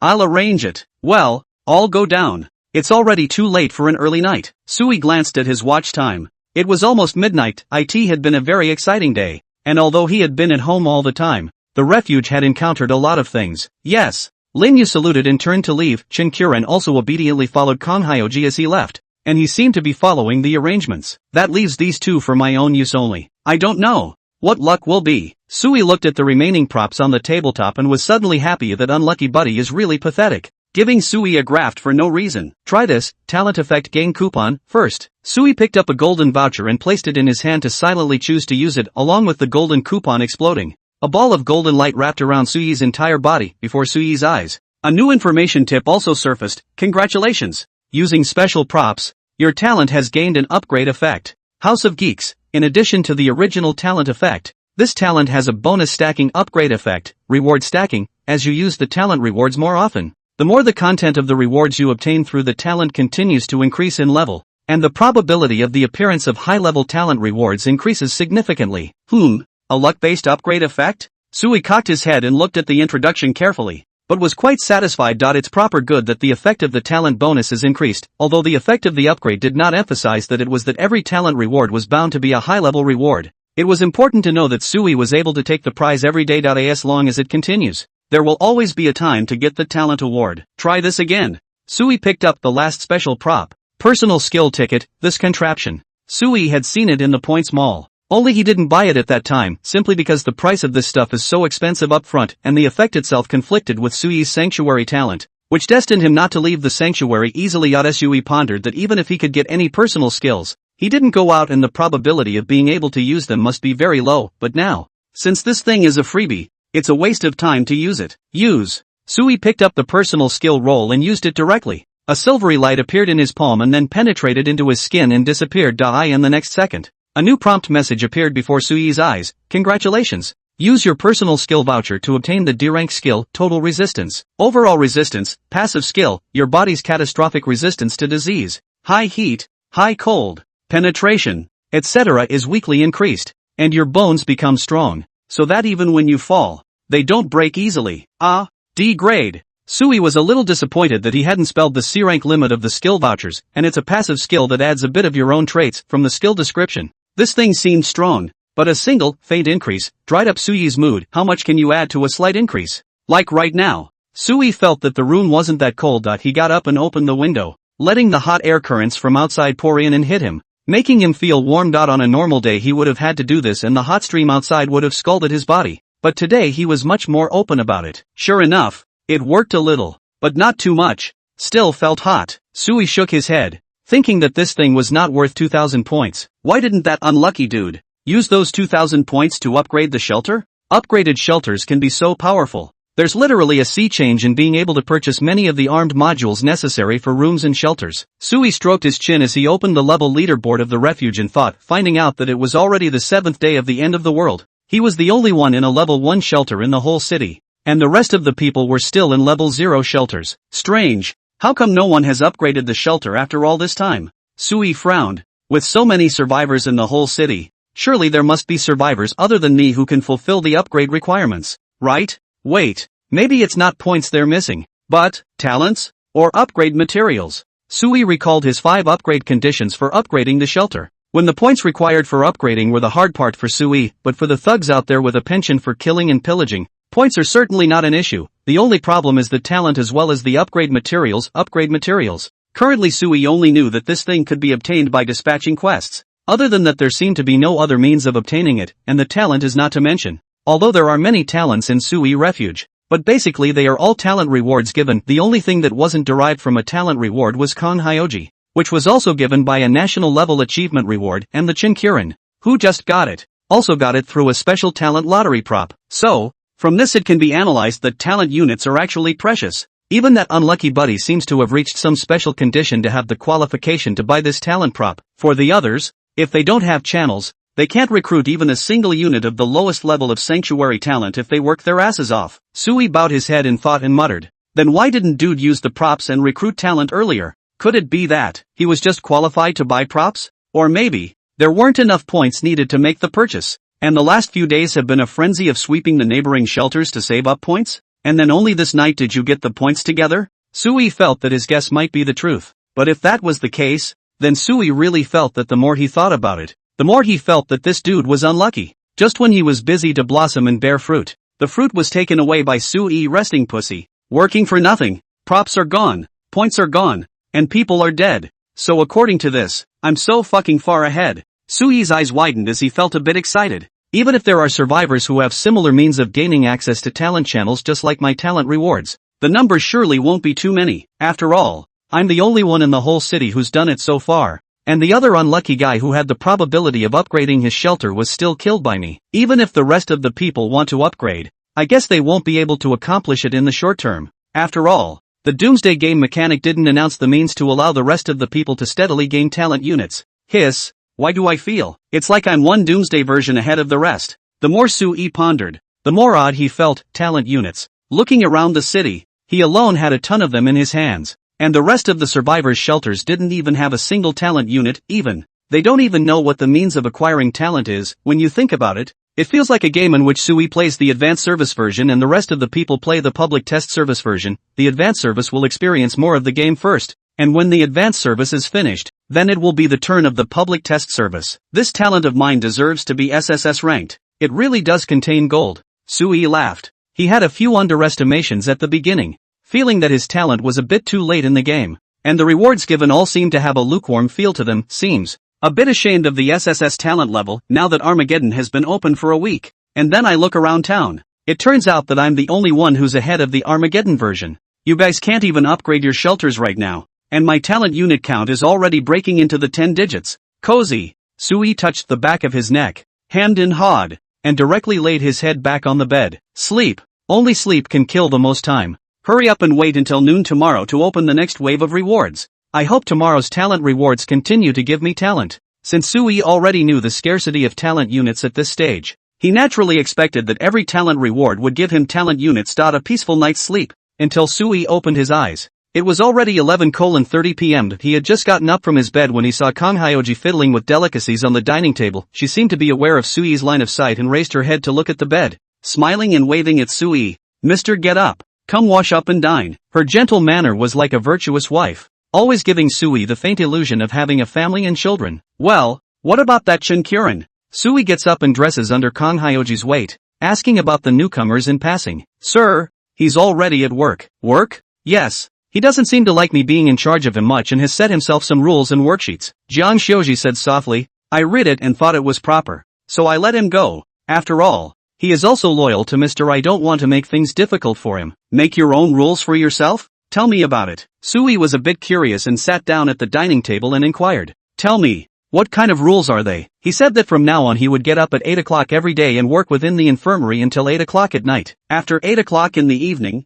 he no longer does any more seeing and saving, unless it is at your personal command. Every weekend, he's going to take a day off from work to see the doctor. Also, he wants to have the use of Leah's research center. And he seems to want to go in and make something. Poison. I'm guessing. Kong Hyoji spoke in such detail that Sui was all ears and happy. It's the end of the world and this dude is still here getting himself a commute? A single week off? Really thinks he's a doctor. A doctor in this hospital is a lot busier than he is. And there's talk of emergencies. Sui laughed as Jiang Shaozi asked, is Mr. Permission? If it's not allowed, I'll have him change it. No harm done. There aren't many people at the shelter right now. And people don't get sick every day. So let him be. Sui shook his head. It's good to let him acclimatize for a while longer. Right, he's going to use the research center. What's Leah's attitude? Leah wouldn't let him in. Kong Hyoji said softly. I couldn't get through to Leah. Plus Leah also seemed to be working on some new technology module lately, and I thought that it might be helpful for the shelter. So I didn't let him go in and disturb him. Well done. Sui nodded. Ask Shinkurin what equipment he wants. Let the warriors go out and explore to find it. Satisfy it if you can. And let him wait if you can't. His current position is to save people mainly, poisoning and killing and things like that. He can't be used for the time being, so let him not be in a hurry. By the way, it's almost time to resume the shelter's exploration mission schedule today, and we'll have to pull a full load of all 3 of the daily missions, mainly collecting materials for the shelter's upgrades. Sui's refuge was now well stocked with supplies, props, and talent. He wasn't short of supplies like food and drink right now. He was short of materials for upgrading the shelter. Sui thought about taking advantage of this rare chance to take the lead and make more power to keep his refuge far ahead. Being one level ahead is simply not enough. If possible, Sui hoped to upgrade his refuge by 7 or 8 levels himself before the other survivors upgraded theirs. Yes, sir. Kong Hyoji nodded in response. and the two exchanged some remaining topics. Time passed, and just after the meal, the time for the talent rewards arrived. Sui had just sat on the sofa to make himself a cup of tea when suddenly a new alert message appeared in front of his eyes. Sui raised his head expectantly to take a glance, and instantly froze on the spot, the full cup of tea in his hand falling between his pants legs as he lost his concentration. Ow! Grass! It's hot! It burns! Sui shouted at once, lost his way and scalded the chicken. Ah! Sir! Kang Hyoji, who was cleaning up the mess on the side, saw the scene with sharp eyes and hurriedly stepped forward in panic. Don't move! Sir! Let me handle this! Kang Hyoji's reaction was extremely fast. Taking out the ice water from the freezer and the clean towel next to him and rushing to Suyi's face, she dropped to both knees and removed Suyi's shorts in a blaze of speed, cooling the burned area with a towel dipped in cold water while carefully and gently wiping it off. Kang Hyoji kept his head down and stayed close. She watched the injury carefully with wide eyes so that she could make an accurate judgment for the next step. As the head of the agents, having some basic knowledge of first aid didn't surprise Sui. He's just a little embarrassed right now. Kang Hyoji was so close that he could even feel the breath coming out of Kang Hyoji's mouth and nose, warm and a little cozy. Boops. A hardcore brother, may be receiving incorrect charge signals. Sui felt bad in his heart and wanted to forcefully suppress the impulse within, but could not control it. Science tells us that the more men try to control it, the less control they have. So it tends to start saluting the red flag at inopportune times. Mr. Kang Hyoji raised her head. No shy expression, just a serious face. How do you feel? Does it hurt a lot? She still moved gently to wipe, so gentle that Suyi's body almost trembled. It doesn't hurt. I just caught myself off guard earlier. Sui lowered his voice, trying to look less hoarse and hard to bear. Such a big beautiful woman, kneeling to do something like this. It's a very positive act of first aid, but it's still mind-numbing. It's really okay? Do you want Shin-Kuren to take a look? Let him? No way. No need. I'm fine. Sui didn't even think about it and directly rejected it outright. While in order to increase his credibility, Sui was still emphasizing over and over again, Hyoji, I got a new reward yesterday. My heat resistance was increased. I was just taken by surprise. It's really nothing. You can see it hasn't even broken the skin. Sui said seriously. He was indeed fine. Just a faint feeling of being burned. But the impact was not great. Really? Kang Hyoji seriously lowered his head to survey the situation, and after a long time hesitantly raised his head and softly proposed, why don't I try it on you, sir? Try what? Try it to see if it's affected. Kang Hyoji slightly opened her red lips to signal the way she was about to take. It's, Sui froze. He naturally did not want to refuse. Just as he was about to nod his head in agreement, Lin Yu's voice suddenly came from outside the door. Ms. Jung, what is today's mission schedule? We've rested, had dinner, and are ready to go at any time. Saying that, Lin Yu directly pushed the door in. She was Suyi's most trusted warrior and naturally had the right to enter Suyi's room without greeting him, but fortunately, the door to the room was at a corner, so Lin Yu couldn't see the ambiguous position of the two. By the time Lin Yu walked to the sofa, Kang Hyoji had already stood up and Suyi's pants were on. Chief, you're awake. Lin Yu smiled and saluted Sui before softly wondering. Ha, Chief, you seem to be looking a bit uncomfortable. A bit of blood on your face? Is it a fever? I'll go call Shin-Kuren. No need. Zhang Shaoqi called out to Lin Yu and shook her head. It's just that it's too hot. I'll just turn the air conditioner down. Zhang Shaoqi's light explanation did not arouse Lin Yu's suspicion as she nodded and turned around, asking, Ms. Zhang, what am I going to do today? Is it a continuation of a combat mission? Lin Yu jumped at the chance. Kang Hyoji had given the fighters a detailed and long-term battle plan targeting all the thugs and survivor shelters around the sanctuary. With Zhang Shaoxi's tactics, Sui could have guessed even if he hadn't asked, that this was most likely a thunderous cleanup, fearing that when they encountered the prickly survivors, Kang Hyoji would press the Yi thug name and then send Lin Yu to behead them. With Lin Yu's simple character, she wouldn't even think deeply about whether the target of the mission given by Zhang Shaoxi was a good guy or a bad guy. She would just directly execute the mission and be done with it. Well, you come out with me. Zhang Shaoqi glanced at Sui and bowed her head slightly. Sir, I'll go and get busy first. I'll come back later to check your body. Well, go ahead. Sui nodded and slightly adjusted his sitting position. Kang Hyoji's simple sentence almost made the hardcore brothers excited again. Body check? Is the chief unwell? It's a routine checkup. After all, the chief's status is important enough to require frequent medical checkups, and I happen to know some medical technology. Ms. Kong is really good. The two women talked and laughed as they walked out of the room. Sui lay down on the sofa, and after a moment's reprieve raised his head and looked into the void. This culprit, Sui muttered, once again scrutinizing the talent reward information in front of him. Congratulations. You have triggered the advanced talent bonus. Congratulations. You have gained the talent bonus. S-rank personal skill, greedy parasite. Greedy parasite, S-rank active skill. Entertainment skill, you may choose any target to parasitize, must be a living creature, and must be able to complete the parasitization without the target realizing it. After parasitizing, you gain a random copy of one of the target's possessions each day. Skill limit, can only parasitize one target at a time, and cannot replace the parasitized object until the target dies. How? There's still this kind of reward, Sui muttered. He was previously frozen by this reward. First of all, Sui was excited and happy when he saw the reward for the S-rank personal skill. According to reason, it was impossible for Sui to encounter an S-rank talent reward at this stage, but he had upgraded his talent bonus last night, and today he had come across the talent jackpot straight away. But the question is, how is it a recreational skill? Counting on that, I really don't have anything I'm desperately in need of at the moment here at the sanctuary. Overall, I do seem to be quite lacking in means of entertainment. In the whole shelter, there seems to be only one computer that I can play, and I've played all the single-player games in there several times before. When Sui thought of something he could play with, Kanhyoji could not help but come to mind, but he quickly shook off the thought. Kanhyoji was a talent, not a toy. Along those lines, the talent rewards do have a higher probability of entertainment-type rewards to fill my mental void. After all, for geeks, eating and drinking can be unimportant, but playing games is important. But the question is, what to do with this skill? Sui mulled it over, thinking carefully. Judging from the skill description, it's really entertaining. No matter what target I choose, I get a replica on the target every day. It's random, it's very much a gamble on luck, and it does have a bit of a sense of fun underneath the excitement. If you're lucky, you might copy something valuable. If you're unlucky, you might copy the socks people are wearing. It's just that the parasitic profit is a bit large. Only a single target can be selected, and replacing the target presupposes that the previous parasitic target is dead. That's a pretty big restriction, and it seems a bit unworthy of an S-rank rating. Wait, in the skill description, there doesn't seem to be a restriction on the classification of items that can be copied. Sui narrowed his eyes slightly. If I choose my parasitic target to be on a certain powerful survivor, do I have the probability to copy his talents, his skills, his props, and even his survival points? Sui's eyes widened as he carefully read the skill description over and over again, realizing that his guess would most likely come true because there was really no limit to the range of this skill's replication. Copy what the target has. This thing, it covers simply too much. Whatever it is, it can be called something. According to this, I can only parasitize my enemies, Sui muttered. After all, if I want to change the parasitic target,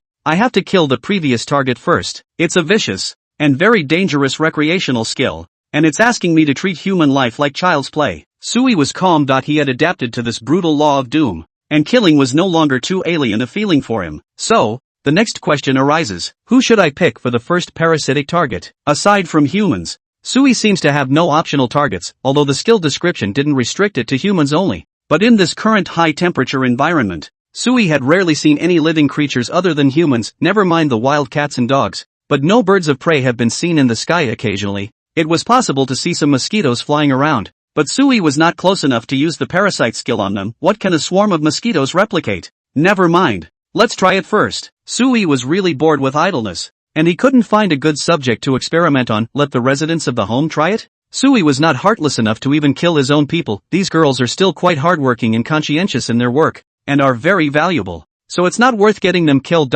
Sui thought left and right. So he opened the window and let in an unknown mosquito. The streets are now filled with flying insects everywhere, and the city has long since changed without sanitation workers. Parasite. Sui gazed at the flying insects, his mouth silently chanting "Die" in the next second. Sui felt a wave of dizziness, and his body involuntarily fell into the sofa. When Sui managed to calm down his body's hard feelings and tried to be strong enough to regain his consciousness, he was shocked to find that his perspective and feelings were somewhat misplaced. He could, now, clearly feel that he had two perspectives. One is the usual human perspective of looking at the house, and the other is the compound eye perspective of lying on a table and seeing yourself full of horror. This is a bug's perspective? Grr, this is really parasitic. I actually have the perspective of a bug. Sui's heart was greatly shaken. No, it's so dizzy. It's getting dizzy. Sui covered his head, and along with the struggles of the flying insects, he felt that heaven and earth were turning upside down. Sui couldn't stand it and resisted the urge to vomit,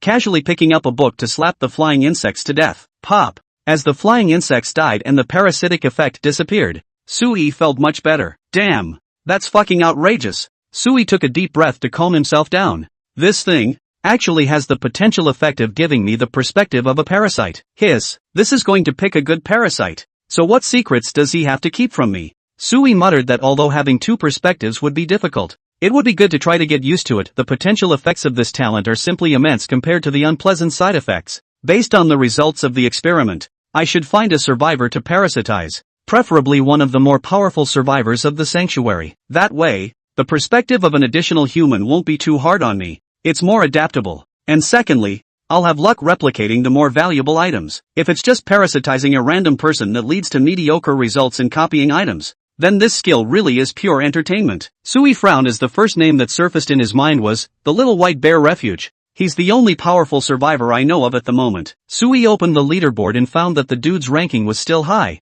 and the number of shelters destroyed was way ahead of exaggeration. It's really the number one PK list big brother. It's really about killing people. First of all, it can be guessed that this dude's talent is certainly not low, and the effect will definitely be strong. If he hadn't been unable to obtain talent units for a while yet, or had been limited by the upgrade materials, with these survival points he's gained, he could have completely upgraded the shelters several times. If I can parasitize him, the odds of me being able to replicate something good must be quite a bit higher. But how do I find him? Sui is pondering. He can't just shout on the chat channel, "Little White Bear, where are you? Come out and touch me." This definitely does not work. After all, parasitism is not control. The target after parasitism still has its own subjective consciousness and can also resist Sui. According to Sui's scheme, he wanted to complete the parasitism without the Little White Bear's knowledge, and continue to maintain the situation in which he was in the dark and the Little White Bear was in the light. I didn't even want to meet him too early before, but now I'm looking forward to seeing him. Sui lay on the sofa and after a little thought, he got up and went downstairs to find Zhang Xiaozi. This moment, Kang Hyoji was in a war room on the second floor, assigning today's tasks to the warriors. When Sui walked in, he saw Lin Yu and the others fully armed and just ready to go. Any other orders, sir? Kang Hyoji is very smart. She rarely sees Sui go downstairs. Every time Sui goes downstairs it is for something important. Aha! Sui nodded his head and beckoned the crowd to gather back around. Hyoji, have you told the guys about the Little White Bear Sanctuary I mentioned before? Mentioned. Kang Hyoji nodded. I've always emphasized the need to circumvent head-on conflict with the Little White Bear Refuge in the course of a mission, and focus on gathering intelligence on the other side. Jiang Xiaoji knew Sui's natural characteristic. The longer he dragged his feet the more powerful he became. In order to fully utilize Sui's natural characteristics, Jiang Xiaozi's development policy for the sanctuary had always been based on defense. To create multiple defensive street chains around shelters, creating progressive turf ranges that methodically push outward. Well, but now there's a bit of a new surprise. Sui mused and spoke. Hyoji, I need to find the leader of the Little White Bear Refuge now. I have a way to target him effectively in the long run. Sir, dare I ask what the solution is? Parasite. Sui weighed 1 or 2. Did not hide. Those present are his talents. Loyalty is guaranteed. They are in a life and death relationship with the refuge. I have mastered a parasitic skill, and as soon as I see the leader of the Little White Bear Sanctuary, I can complete the parasitization and have access to all of his cards. Sui paused and laughed. Of course, it's just a probability, not an absolute. Master all the opponent's cards. Kang Hyoji's eyes lit up. She could understand all too well how perverse this skill was. If that was true, then Sui's sanctuary would be invincible. Sir, is it okay to just see the leader of the Little White Bear Sanctuary? That's about it. More parasitic approaches I'm still testing. Sui nodded his head. After his initial tests, the first requirement for parasitism was at least to see the other party first. If you can't even see each other, you simply can't complete the parasitization. It's, Kang Hyoji slightly pondered, and Sui looked at her with anticipation. Hyoji, is there a way? I know it's a bit hard, but if it's done, that group will undoubtedly be working for us. Sui coughed, feeling that he was being a bit forceful. The Little White Bear Sanctuary is known throughout the city as a killing spree, and it's not easy to meet them. But any easy approach is a huge danger. It's not hard. Kang Hyoji raised his eyebrows and spoke softly. Sir, I will take full responsibility for this matter. However, I need to confirm it with you. Really? Just seeing him is all that matters? Yes. Sui nodded his head without hesitation. This was a parasitic method that had already been verified by him. Okay, I know what to do. Kang Hyoji nodded. I may need some time, so I hope that you will be patient. Well, over to you. Sui nodded his head in satisfaction. Having a smart military advisor is comfortable. If there is any problem that can't be solved, just ask the military advisor, and the military advisor will do it directly and properly. We don't need to be smart. We just need to learn to delegate authority to our people and then lay back at home and play the game to win. Sui felt that this was the correct use of his talent. No wonder talent rewards are always frequent rewards for your talent unit. It seems that I always thought that staying at home and holding myself back was the path to invincibility. But really,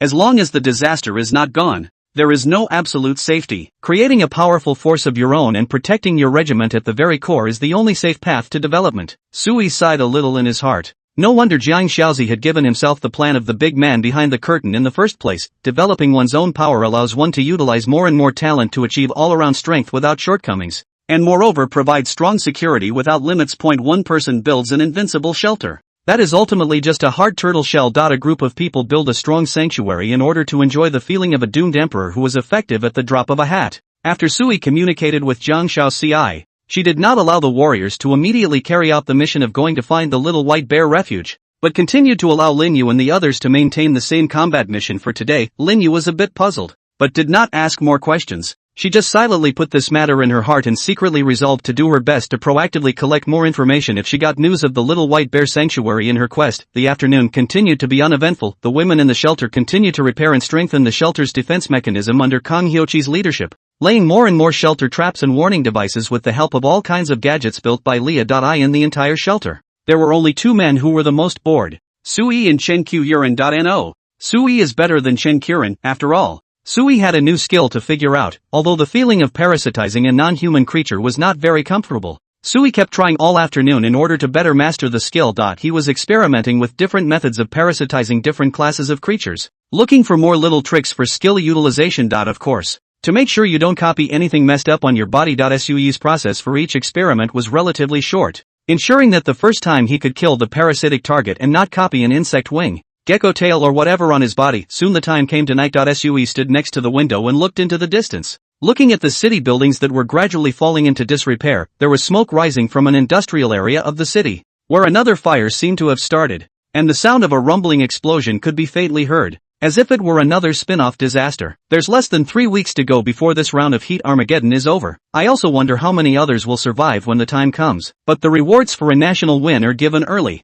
so it should keep a lot of the nation's survivors alive. Sui pondered in his mind, and suddenly noticed that the entrance door of the residential building downstairs was opened, and Chen Qiuran walked out with a few marijuana bags in his hand. The entrance to that sack was open and filled with drinking water, food, household items, and all sorts of knickknacks that Leah had built. What's he going to do with all that stuff out of the house? When Chen Qiuran went out, it was inevitably arranged by Jiang Shaozi. Although this dude had just joined the talent unit, Sui could tell that parts of Chen Qiuran's personality were very similar to his own. If you can stay home, stay home. Don't go out for nothing. Lie down flat in idleness. It was hard to imagine that this was the character of an assassin, a bit less self-disciplined. But Chen Qiuran did, while Sui was puzzled. Kang Hyoji had already pushed the door into the room from behind. Hyoji, you let Chen Qiuran go out? Sui pointed to the sky outside the window. It's already dark now. Letting him go out this late, there is indeed some danger. Kang Hyoji nodded his head in acknowledgement. Sui however didn't think so. This guy, I think the danger is secondary. I'm just curious, why does he go out with such a thing? An assassin who specializes in poison goes out on a dark night in the heat apocalypse. It's about as dangerous as going home and unlikely to die out there. Sir, you don't know. Jiang Shaoji smiled and said, the other day during their search, Lin Yu and the others discovered a spontaneous bazaar formed by the survivors 6 streets away from us. There are people there all the time with items to swap things and barter,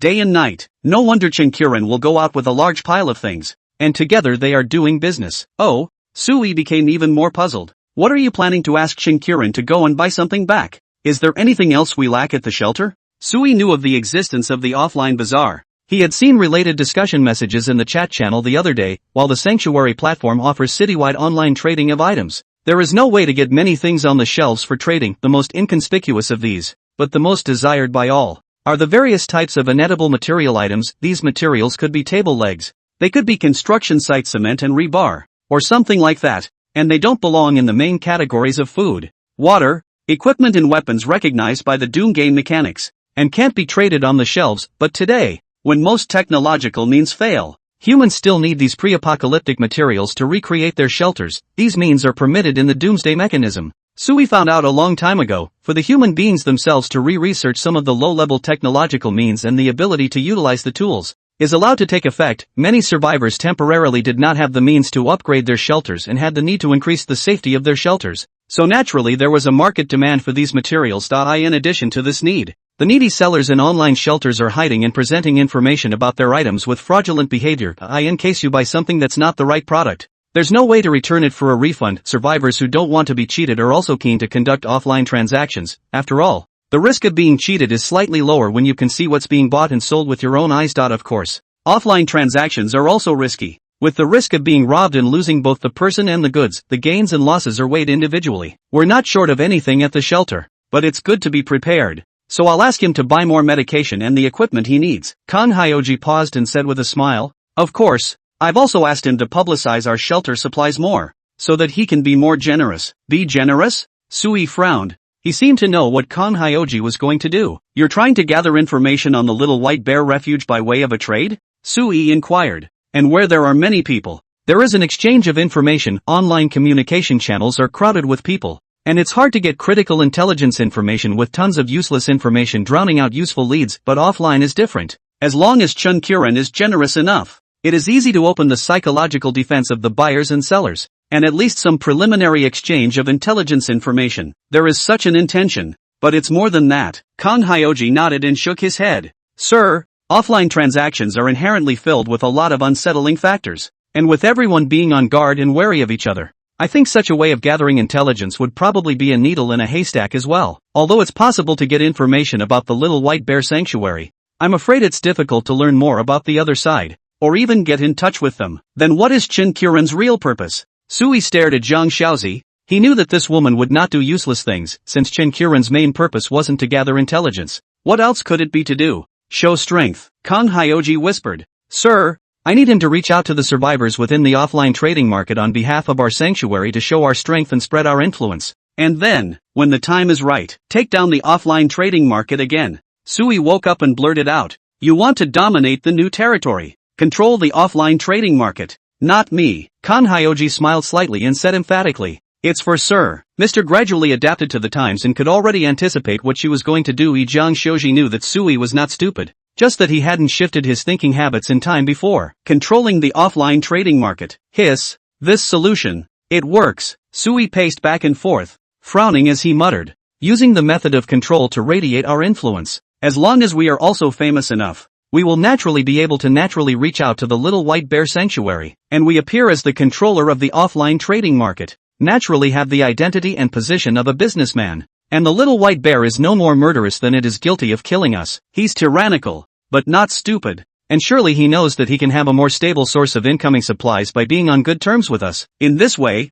since we can further conceal our sanctuary by remote controlling the trading market, we can also show our strength and thus actually reach out to the Little White Bear Sanctuary." "So, Hyoji, this trading market, are you only going to use it as a shell to cover our identities?" Sui looked at Zhang Xiaoji, who shook his head. "Naturally it's not only that. As Mr. brings in more and more new partners, the pressure we have to support our family will naturally increase. A shelter that will eventually fail to protect more and more people. We want more territory, more say, and more armed forces to maximize Mr. safety." Kang Hyoji's purpose was simple. She wanted the land of the trading market, not just to reach out to the Little White Bear Sanctuary. More than anything, she's going to use the trading market to grow the sanctuary while forming a buffer against danger. As long as they took the trading market, they could suck away most of the eyes and attention that were hostile to Sui's sanctuary once someone was going to cross paths with Sui. The trading market, as the obvious turf, would inevitably bear the brunt. In this way, Sui's own shelter may not be the first to encounter the enemy's attack,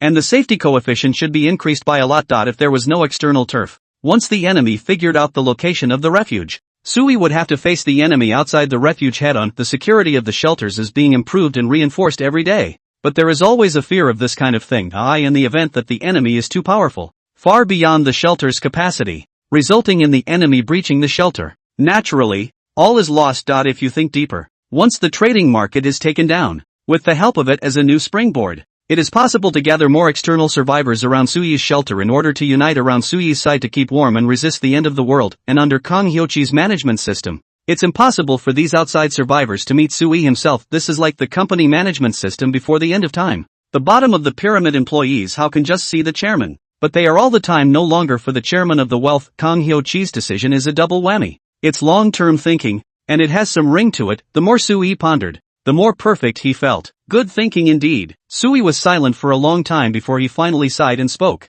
Xiao Ci, you are really powerful. This move, whether we encounter danger or develop smoothly, will be beneficial and harmless to us. Jiang Xiaoji was creating layer after layer of external protective power for Sui, not just providing protection on a physical level, but all-round protection. Mr. is great too. Kang Hyochi blinked her beautiful eyes and spoke gently. Whatever Hyochi thinks about, she can't hide it from you.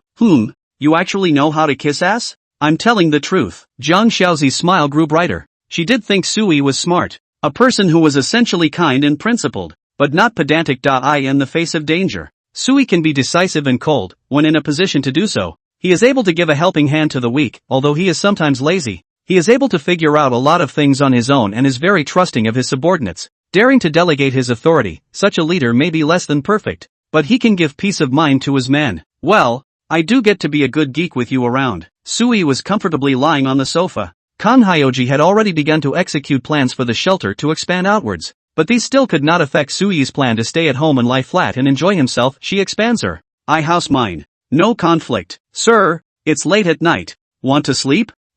Yeah. Sui got up and suddenly opened his mouth and said with a smile, Xiao Ci, I suddenly feel as if I am a bit like Luo Do. Just rely on you for everything. Xiaoqi is no better than Zhuge Liang, and Mr. is not as middle of the road as Ado. Kang Hyoji lowered his head and spoke softly. In Hyoji's opinion, Sir is just not too competitive. Mr. doesn't like to fight for it, but I can go and take it for Mr. This is what Jiang Xiaoji did not say. Sui did not ask, and is about to lie down on the bed to sleep. Unexpectedly, Kang Hyoji reminded, Sir, it seems like you haven't bathed for a long time. The water resources in the shelter are sufficient. Would you like to take a bath? That's right. I don't think I've had a serious wash in all the days of Doomsday. Sui nodded. Take a bath and let the water run. It's been in place for a long time. It's in the downstairs room that Leah remodeled yesterday. It's a big bathtub. Kang Hyoji gently opened the door and guided Sui to a room downstairs. The house was basically remodeled in a major way, with all of the original amenities inside the house being emptied out. A third of the way up the wall in the room was a raised platform,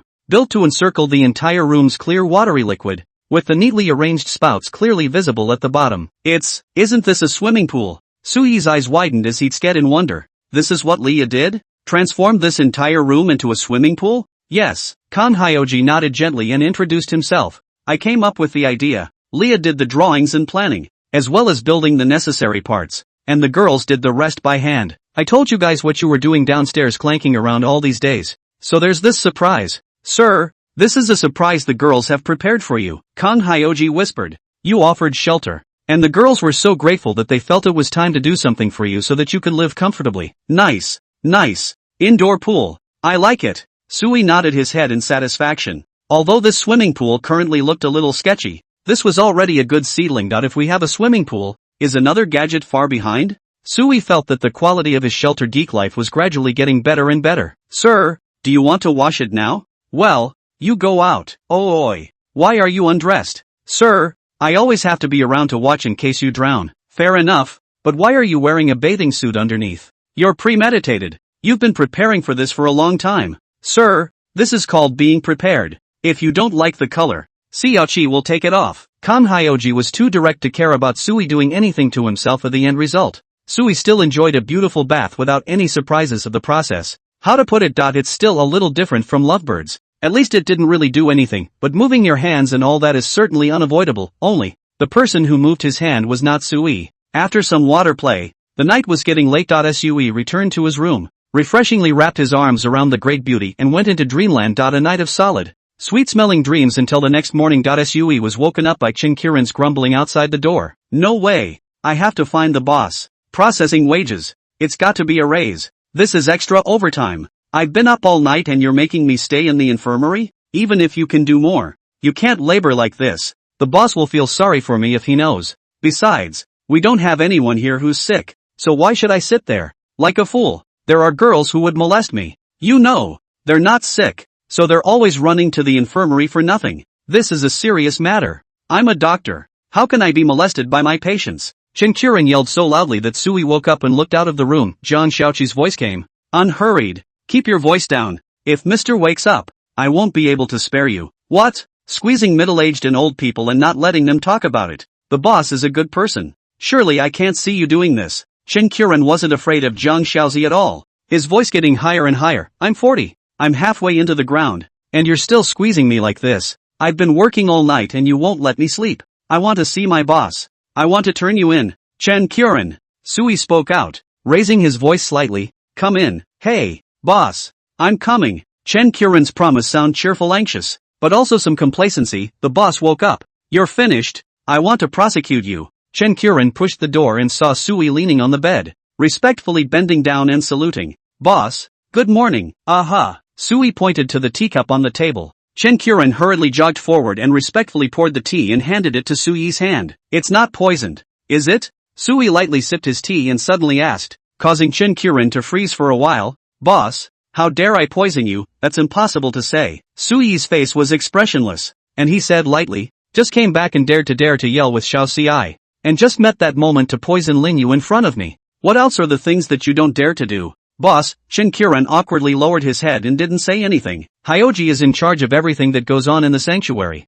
And whatever she tells you to do, it's on me. Sui put down his teacup and looked Chen Qiren up and down. I heard what you just said outside means. What? After meeting the new boss last night, you don't want to work for me anymore? Boss, that's not what I meant now. Chen Qiren hurriedly explained. I just think, right, that there's a bit too much going on. This bitch, yuck. It's Ms. Jiang who arranged a bit too many tasks for me. I can't do it alone. Well, I'll give you a raise then? Sui nodded and asked. But what about the fact that there's no such thing as a paycheck in my sanctuary? Fire you? Don't, boss. Chen Qiren scratched his head, his smile growing more and more awkward. Where else can I go with this? I know it's wrong. I won't dare next time. Sui didn't say anything, just got up and washed himself. Chen Qiren silently followed Sui all the way. When Sui had cleaned himself up, he looked at Chen Qiren in the mirror and asked indifferently. Say it, what is it that you are looking for me for? It can't really be about complaining about Xiao Ci. You're smart enough to know Hyoji's place in the sanctuary. Boss, Chen Qiren scratched his head as he glanced at Zhang Xiaoqi who was standing in the doorway watching the two of them,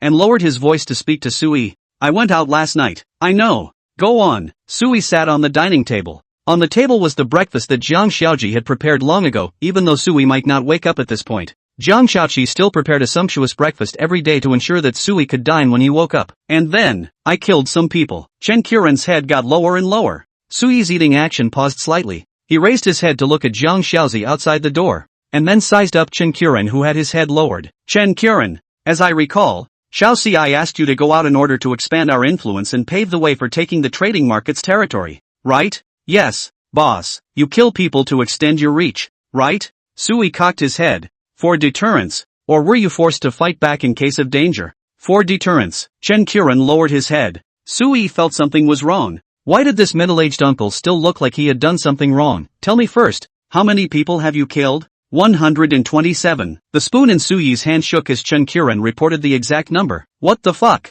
Sui's tone of voice turned higher as he looked at Chen Qiren with wide eyes. Say that again. Boss, I killed 127 of them. With poison, small-scale neural aerosol toxins. Chen Qiren lowered his head, not daring to look Sui in the eyes, as if he was a child who had done something wrong. Damn, another murderer. Sui covered his forehead. What kind of talents he had summoned to Lin Yu? Those soldiers will kill even if it's normal. That Kong Hyo-chi, the head of the agent, has no psychological pressure on killing. But how come you, the doctor, also went on a killing spree? Oh, I forgot. You're also a retired world-class assassin. What are you doing killing so many people when you're told to go out on a mission? They were mindful of what I had in my hands. And then Ms. Kong said that we should properly expand our influence and show our strength, Chen Qiren explained in a low voice. And Sui took a deep breath. Then tell me, how many people are there in total at that trading location? 268 people, according to the intelligence gathered at the shelter. It is one of the larger trading markets. The rest of the ones gathered closer together are at most 40 to 50 people in size. 268 people. You fucking killed 127. You took out half of them. Sui pinched his fingers and tried to calm himself down as he looked at Chen Qiren and begged in a very sincere tone. You call this a deterrent? This is deterrence? You're fucking exterminating people. Sui felt his entire body go numb. It wasn't that he was being kind and feeling sorry for the dead people. He just felt as if the plan was going to go down the drain now. Who was a good person to go to occupy the territory and make a killing with Chen Qiren like this? What kind of turf are you grabbing when everyone's dead? Who do you make deals with when everyone's dead? Boss, it's a land grab. Chen Qiren smiled awkwardly and explained. If you go to a place where people stay, the territory is at least still there. What a way to go to someone and leave them behind. You're really talented. Sui gave a thumbs up. He finally knew how Chen Qiren got into a fight with Jiang Shaoxiai. Jiang Shaoxiai knew about this matter, and must have scolded him as well. Thanks for the compliment, boss. Grass. Did this uncle think I was complimenting him? Forget it, it's already happened. Sui took a deep breath and actually did not go into a rage, which made Chen Qiren somewhat surprised. Boss, aren't you angry? Angry, but it's no use scolding you. Sui shook his head, his fingers pinching the spoon and calculating. These people are already dead. It's a pity, there's no value at all in you killing these guys. Didn't destroy the sanctuary and didn't get the inherited items, the gang will be killed for nothing, and will cause a panic, leading to the fear that no one will dare to come to this trading place again. People want to come here to do business, and then they meet a murderous demon. Who would dare to come to this place to do business? Too bad. Looks like we'll have to change the trading market. Sui sighed deeply. Someone else will have to do this. But, forget it, there's not enough manpower. Lin Yu and the others still have to brush materials every day. So you'd better pay attention next time. Who would dare to go into business with such murderous tactics as yours? Sui still couldn't hold back, and gave Chen Qiren a stern lecture. There are many things that can't be solved by just killing people. Our purpose is to occupy territory. Is a place where no one is called territory? The purpose of occupying the trading market is to make it better for people to come and trade. To trade under our shelter, so that these people will listen to us and surround us as an external force. Good for you. You just killed half of them. Sui rolled his eyes, but unexpectedly Chen Qiren suddenly raised his head and spoke in confusion. Boss, the mission objective. I've already completed it. What did you accomplish? Spread the influence, make sure the trading market is under our control, and get more survivors who come to trade to rely on us and become part of our power. Chen Qiren paused and whispered. Those few that survived, before they left, they even took my hand and cried, telling me that they would come back tomorrow night to trade. And they also told me to be there tomorrow night.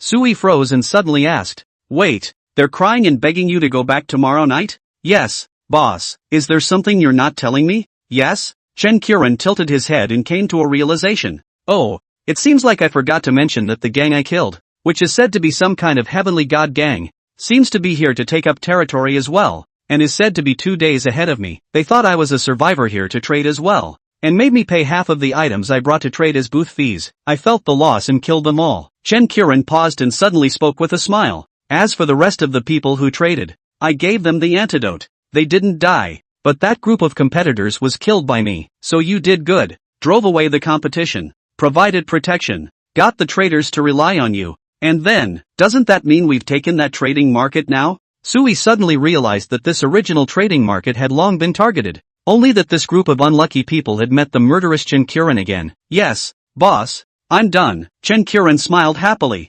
without the guilty look of having done something wrong just now. This guy, he's been pretending. Grass. Sui turned furious. Why didn't you say so just now? Chen Qiren raised his head, his face full of innocence, a smile on the corner of his mouth. You didn't ask either. His smile was full of the pleasure of a prank gone wrong. Not if I don't ask. You won't tell, right? Gotta. Almost forgot. The dude is a psychopath. Sui raised his head and glanced at Jiang Shaoxiai outside the door. She also had a surprised look on her face. Apparently Chen Qiren did not tell her about this matter either. Chen Qiren, this guy is on purpose. Intentionally only say half of the words. Shelved here to find fun. It's not going to happen again. Sui made a stern face and pointed at Chen Qiren. Your ability to do things is good, but if you do this, it's easy to cause misunderstandings for everyone. Chen Qiren smiled and winked. Isn't this, yet, a successful misunderstanding? Sui was furious. Chen Qiren, get your attitude right. Yes, boss. Chen Qiren responded loudly, but Sui didn't know if he really listened. Tomorrow,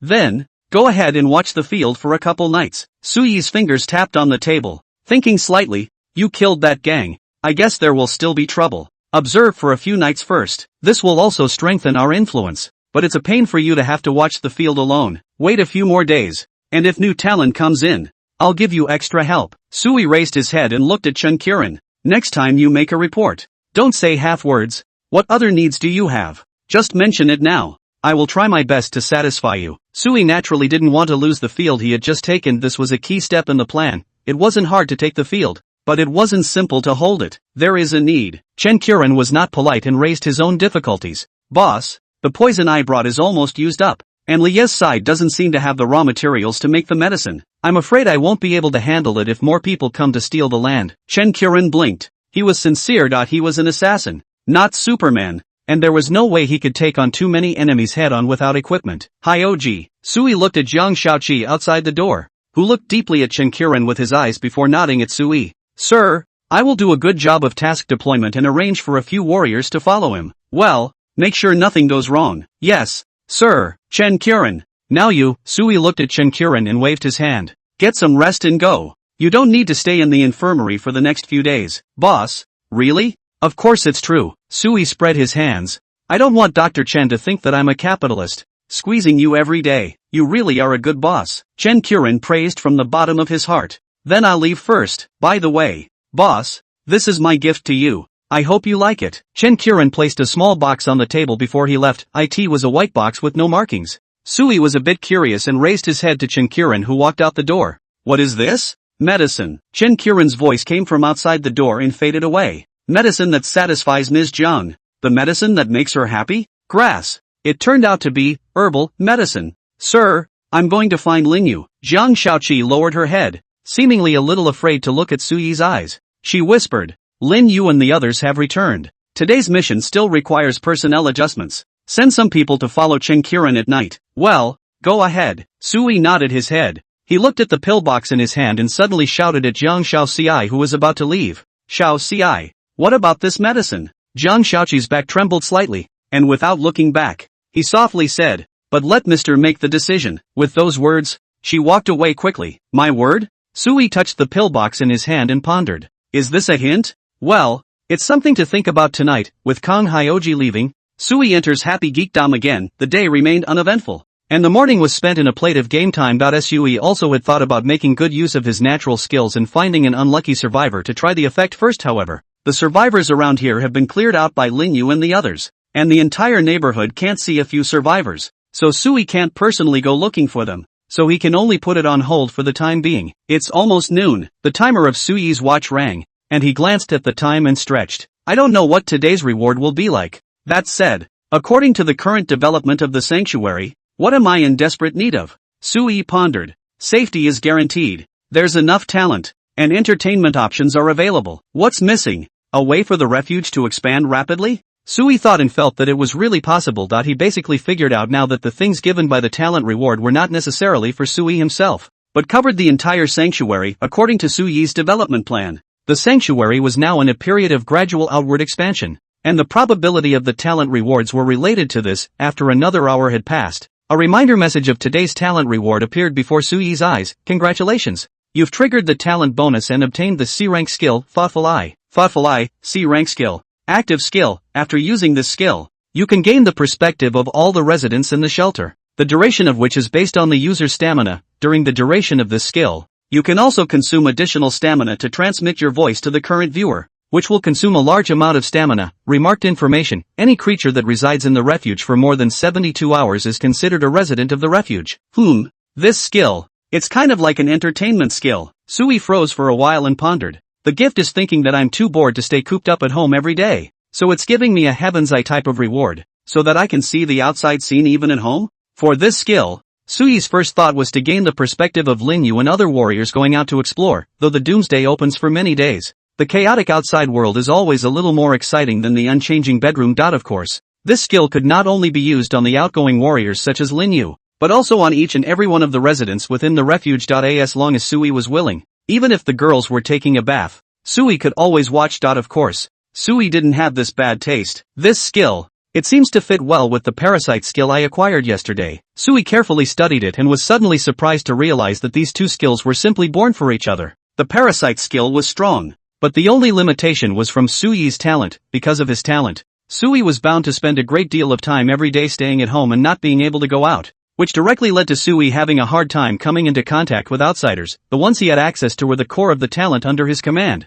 not suitable targets for parasitism. Just like now, if there was no good means or target, Sui's parasite skill might be delayed for a long time without being able to utilize it. Parasitism can't be accomplished without contact, and a prerequisite for parasitism is at least touching, or seeing, the target. However, at this moment with this C-ranked, Eye of Thought, skill, Sui's parasitizing skill does not require him to personally leave the shelter, and only needs to use the perspective of Linyu and the other outgoing people to complete the parasitizing. That's a good talent bonus. It's really what I desperately need right now. Sui let out a laugh. Although it hasn't been experimented whether parasitism can also be accomplished from a remote viewpoint. Since this skill has appeared, it's more than likely that parasitism can be accomplished through it. Talent rewards were never given to useless things, and since they were given, Sui was sure to use them. Hurry up and try. Sui turned off his computer. He couldn't wait to try out his new skills. Counting the time, Lin Yu and the others should have already set off for some time. I'll go to Hyoji first and ask about today's mission schedule. Sui quickly went downstairs and found Zhang Xiaozi to ask for today's personnel task schedule. The girls were still inside the shelter continuing to repair and enhance the various facilities of the shelter. And Lia was still in her room tinkering with her research, building different new tools for the shelter. In the process, Qin Qiren was huffing and puffing in his room while the 3 warriors were on 3 separate exploration missions. The remaining 8 fighters, including Lin Yu, were divided into 3 combat groups in a 3-3 system, and continued to carry out regular outing tasks such as exploration, elimination, and patrolling. Sir, you are usually not interested in any of this. Why are you so concerned today? Kan Hyoji finished the task organization and asked with some curiosity. I got a good one. It's fun. Sui smiled mysteriously, then went up the stairs at a fiery pace, reciting the skills in his mind. Use the skill thoughtful eye to think of the target resident, Lin Yu. As Sui's skill was used, he instantly felt a strange glow in front of his eyes. Soon, Sui, who was sitting on the sofa, felt as if he was blind, and his eyes were all black. After a few breaths, Sui regained his sight, but it was no longer the environment in his bedroom that was before him, but an outside perspective that was constantly moving. Judging from the image,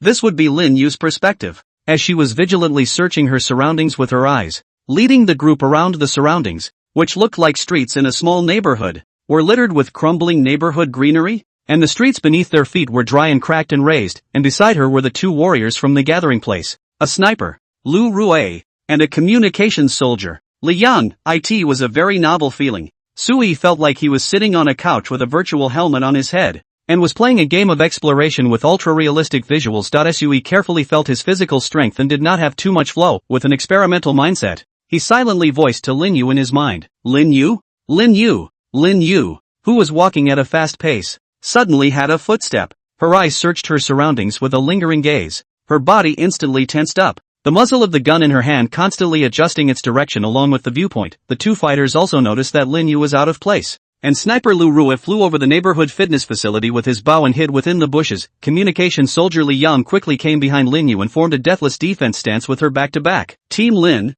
what's going on? Li Yang held his pistol and vigilantly searched the surrounding area, while lowering his voice and inquiring, any hostile situation? I heard the chief's voice. Lin Yu lowered her voice and narrowed her eyes slightly. It's not a hallucination. I really heard it. The chief is at home. How can his voice be heard by me without a communication intercom? As I recall, the chief said that many of the survivors have special abilities, which could mean we're being targeted. Someone impersonating the chief is communicating with me. Ha! Sui froze as he realized that he could not only see Lin Yu's perspective, but he could also hear the voices around her. But Lin Yu seemed to be too wary, and she didn't respond to Sui's voice at all, thinking that it was some survivor's natural ability. Lin Yu, it's really me. I've mastered a new skill. I can share your perspective. Sui tried to make more sounds. He could feel his stamina draining away, but it wasn't much and he could still hold on. Sure enough, someone is on to us. Lin Yu was even more vigilant, his sweaty hairs exploding, almost ready to shoot at any moment. That voice and tone, it's exactly the same as the chief. Li Yang, pay attention. If you hear any voices, remember not to trust them recklessly. The survivors in this city have many magical abilities. I've seen immortality before. Lin Yu still didn't respond and kept circling around, her eyes searching the surroundings with biting coldness. This little girl, she's so guarded. Sui sighed, but it was a good thing. As a warrior out exploring, it was better to be overly careful and vigilant than to be conceited and careless. Lin Yu, it's really me. Sui, looking at Lin Yu's silence, took a deep breath and threw out the killer. When you were injured before, I was the one who took care of you. On your inner thigh, there are 2 moles, and no hair. Chief. Lin Yu was immediately shocked and blurted out, it's really the chief. This secret was only known to Sui and Lia in the entire shelter, because Lin Yu was only injured that one time, and only Sui and Lia had seen her body. Now believe it. Sui smiled helplessly. I can now share your perspective. This is my new skill, but I can't communicate with you too often.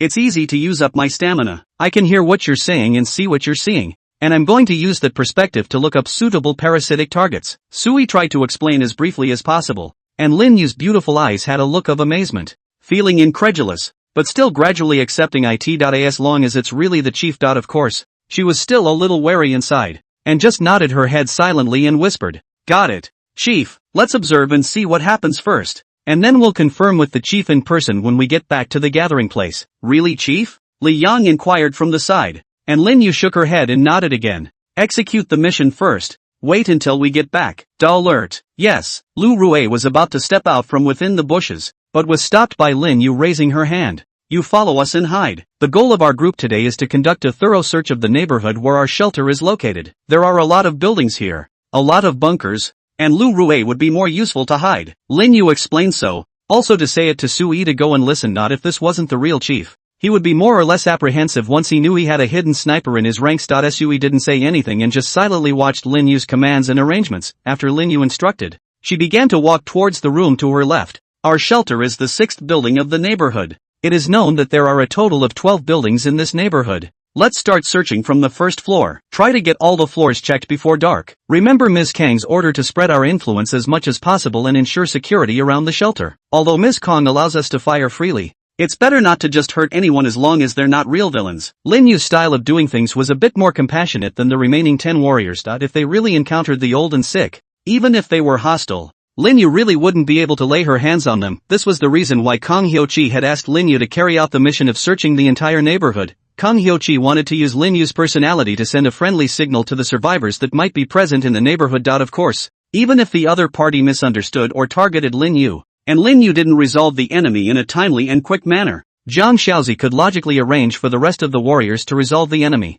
and then at the same time suppress and remind some of Lin Yu's good intentions, so that she wouldn't commit the same offense next time. Although Suyi's neighborhood is an old neighborhood, it covers a large area, and the distance between each building is more spacious. Team Lin Yu did not hide her figure and behavior. She vigilantly walked straight to the 1st floor, and from the 1st floor level began to conduct a house-to-house search. "Excuse me, is there anyone in there? We are the other survivors of the neighborhood. No offense, just here to bring everyone together to fight the apocalypse." Lin Yu knocked softly on the door with the insulated part of the butt of the gun, while asking aloud if farther behind her stood Li Yang, armed and on guard, the two of them positioned to take care of each other. "I realize that people may be wary, so if there is any hope of making contact with us, you may proceed to building 6, the one with the fence. We are soldiers. We promise protection, food and water and are committed to restoring the neighborhood to its original peaceful order." Lin Yu repeated her shouts, and when there was no movement within the 1st floor, she turned around and began to continue searching the rest of the floors. "Team Lin,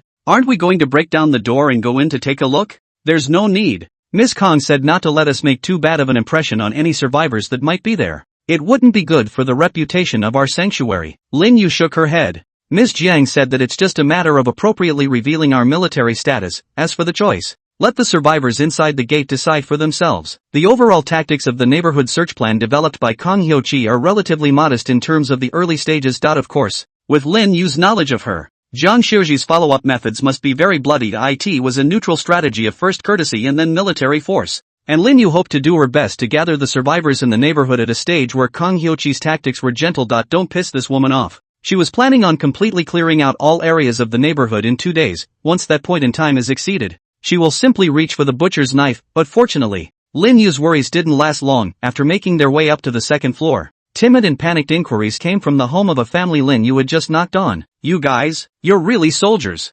"Yes, liars. You're liars. All the soldiers have gone to the Armageddon War replica world, and now there's no regular army in the whole country. We're not liberators, and we certainly won't hurt you," Lin Yu said sincerely. "If you need rescue, open the door. If not, we'll leave." Squeak, the old wooden door was slowly opened, revealing a gap through the security door, and there was a cloaked woman inside, revealing skeptical eyes looking up and down at Lin Yu outside. "Hello." Lin Yu's expression was serious. Holding his rifle and standing straight, she wore military camouflage uniforms and looked exactly like the image of an army soldier that the people of China had seen when she was armed with a gun. The same aura of righteousness and determination in the eyes makes it involuntarily easy to trust and rely on them. "Really? A soldier? A female soldier?" Inside, the women were muttering, and vaguely an older boy's voice, "Mommy, it's a rescue. It's really a rescue. No, it's too dangerous. She's from an unknown source. What if she's a bad guy when we open the door? She's got a gun, and if she wanted to kill us, she'd have broken in a long time ago. We don't have any food left in the house. Just half a bucket of instant noodles. What can she rob? We're all dead. Possibly. Don't you want female soldiers in the War of Doom? As long as he really is a soldier. We're saved. There was a brief scuffle inside, and soon the woman opened the door. Revealing herself and blocking the 3 older boys behind her, Lin Yu took a look at the child that seemed to be of middle school age. A minor. Sue had already known through the chat channel that at the beginning of the apocalyptic outbreak, minors without the ability to protect themselves and elderly people who couldn't take care of themselves wouldn't be given independent shelters, but would instead directly stay in the same shelter with their immediate family members. Lin Yu knew this as well and did not wonder, but simply nodded at the women. Hello, I've come to rescue you. What a soldier. The woman was a little surprised. She hesitated for a moment, but slowly opened the security door. To the people of China. People with guns may not always be villains, and if she is wearing a military uniform, she is likely to be a great savior of the people. If her professional identity can be confirmed, then there is no doubt that this is the most trustworthy person. I may not trust my family, but I surely trust my country's soldiers. This is unique in the world. The security door was opened and the women did not notice any hostile behavior from Lin Yu. With her gun pointed down, Lin Yu turned to the woman and said, "Is that all that's in the house? Anything to pack? If I may, I can take you to Building 6, where we have our gathering place for survivors without the ability to defend themselves. If you don't want to go, we won't force you, but I need to do a good job of registering basic information." Lin Yu strictly enforced the mission process and tried her best to express her goodwill. "You came to save us?" The woman's eyes widened as she asked urgently. "How many of you have come? Has the army entered the city? How long will it take to liberate us? Without a large force, we don't have enough." Lin Yu spoke patiently. "We can, for now, only try to ensure the safety of the survivors in this neighborhood." It's not a rescue into the city. The woman was filled with disappointment that the entry of the army into the city, which she had expected, had not happened. The great savior didn't come, just a woman who looked suspiciously like a soldier. Oh, and there was a male soldier standing next to her. "So what if we don't go with you?" A boy behind the women timidly spoke out, speaking directly. "You're not the PLA. I don't believe you. I'm sorry, but the neighborhood is now under military control, and all survivors are to be collected into the 6th building for unified management and distribution." Li Yang spoke in a deep voice, not allowing Lin Yu to explain. "This is a mission order signed by the chief. We can provide security, but for the sake of more survivors and the chief's safety, we likewise won't allow unstable factors to disrupt this security." Lin Yu was silent and didn't say anything. She knew that Li Yang was thinking that he was being too gentle with this group of mothers and children, which somewhat affected the efficiency of the mission. "Willing to come with us?" Li Yang inquired. The woman hesitated slightly and nodded her head through clenched teeth.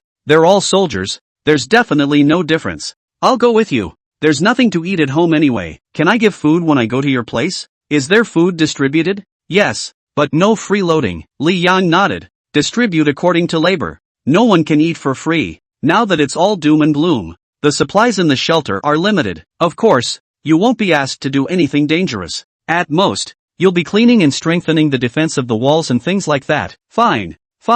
I understand. The women nodded repeatedly. "The country is in trouble, and it's not easy for you, so we'll follow the arrangements and assignments." "Aha." Li Yang nodded his head and was just about to open his mouth when the door next to him was unexpectedly opened. Swish! Li Yang reacted instantly and took aim with his gun. Don't shoot! The wooden door of the next household was opened and a fat man with bare shoulders stepped out, yelling and raising his hands. "Comrade, I'm also a disaster victim. I'll go with you too. Don't leave me behind." Li Yang frowned. "You've been eavesdropping just now? What do you mean eavesdropping? How do you talk like that, comrade?" The fat man was not happy and rolled his eyes. "Aren't you here to save me? I'm also taking the initiative to cooperate and not make your job difficult. Isn't that good?" Li Yang was dumbfounded. "If you put it that way, that's really the reasoning now." The man was indeed very self-conscious and saved Li Yang from knocking on the door again. "Well, Team Lin, let's continue the search." Li Yang looked at Lin Yu, who nodded and turned to lead the team to continue. During the search that lasted for 3 hours, the number of survivors from the neighborhood that were found by Lin Yu was quite large. In the first building alone, there were a total of 25 people, and at least half of the shelters were open. Of course, they were not in a good position themselves, mostly short of supplies and unsustainable. When the first building was searched for survivors, Lin Yu returned and brought the group back to the shelter. Jiang Shaoqi had already arranged for Sister Li to bring people to wait near the city walls, and after viewing Lin Yu's return, Sister Li brightened up and greeted the survivors behind Lin Yu. Come on, all line up here. Everyone has to do a good job of registering their information, saying their family situation, their members, their occupation, their age, etc. The sanctuary gift is also to be spoken of, and no willful concealment is permitted here, which would jeopardize the subsequent arrangements. Those who are found to be willfully concealing it will be expelled outright. Sister Lee greeted her loudly as a few women in the crowd of survivors suddenly inquired in amazement. Isn't that big Sister Lee? Quick look, it's really Old Lee. I didn't realize Old Lee was here. I told you it must be the PLA coming. What's Old Lee's status? She's on the neighborhood committee. Of course she's here on business. Hey, Old Lee, why didn't you say something about this earlier? Causing me to starve at home for days. Many people in the survivors seemed to recognize Sister Lee and greeted her warmly. Sister Lee was also as if she had changed, with a spring in her step, dispatching left and right where she was, and she seemed to have recovered her peacetime moments of scenery shuttling left and right. It seems that Kong Hyoji's staffing arrangement is positioned accurately. Sui had already cancelled his skills and stood by the window looking down. Having found Sister Lee to take charge of the reception, it will significantly reduce the wariness of the remaining survivors. Bringing the survivors of the neighborhood together successfully will reduce the risk of uncontrollable risk factors arising around the shelter, and will also increase the numerical advantage of the shelter and the power it can mobilize. Sui had changed a lot now, and he could easily see Kong Hyoji's purpose in arranging this, with Lin Yu's military status bringing in the survivors, and with Sister Lee's former profession to appease them. It was easy to pull up the outside forces of the shelter and bring in more labor. After all, the strength or otherwise of a power would largely be judged by its numbers, and in the overall development plan Kong Hyoji had made for the sanctuary, it was bound to create a sanctuary force that belonged to Sui himself. Come, we're all from home, we're all acquaintances, and we're not blindly polite. Sister Lee smiled all over her face. Doing this kind of thing she looked very comfortable, but let's say it in advance. Everyone knows my Old Lee's character. What I say, everyone does. Don't disrupt the order. Otherwise, without waiting for the chief to speak, we, Old Lee, will be the first to be spared. All cooperate with me, line up and don't make any noise. Strive to show the good quality of our neighborhood. While Sister Lee was coordinating, Lin Yu had already left silently with the squad members, and they were going to continue on to the rest of the buildings. Lin Yu's efficiency was fast, and in just one whole afternoon, he had completed the search of the entire 10 buildings, bringing in over 300 survivors. Based on Suyi's perspective of observing Lin Yu,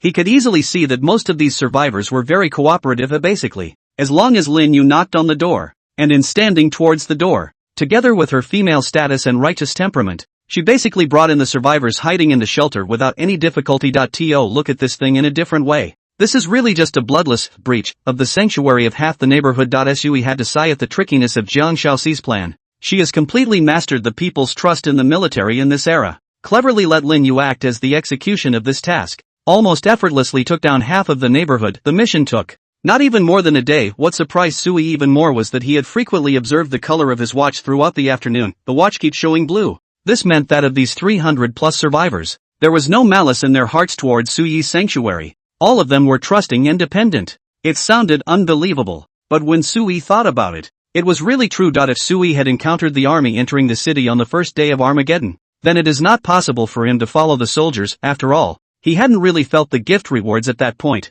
and there was no way he'd give up his hopes of being rescued for something that hadn't even materialized yet. Anyone who hesitates for even a second before something like the army entering the city is disrespecting the sons and daughters of the people. It's also, well, too smooth. Sui watched the night gradually fall and muttered, the entire neighborhood, it's so easily planned and managed? Everyone is so cooperative? Really? It would stress me out a bit. Sui sighed deeply as he suddenly felt a bit of a heavy burden on his shoulders. The group's unconditional trust in the sanctuary is basically all because of this status of sons and daughters, but Lin Yu and the others, they were not the original soldiers of this world. There is a misunderstanding here. A deliberate misdirection by Kong Hyoji. It's just that, at least what I do is really no different than rescue. Misunderstandings are misunderstandings, and I didn't do anything to them. Sui took a deep breath and quickly adjusted his emotions. That said, Lin Yu has gone to the last building and should be back later. The purge of the entire neighborhood can almost come to an end, and the next phase is next. Before Suyi's thoughts unfolded, a sudden burst of intense gunfire came from deep within the neighborhood. Da-da-da,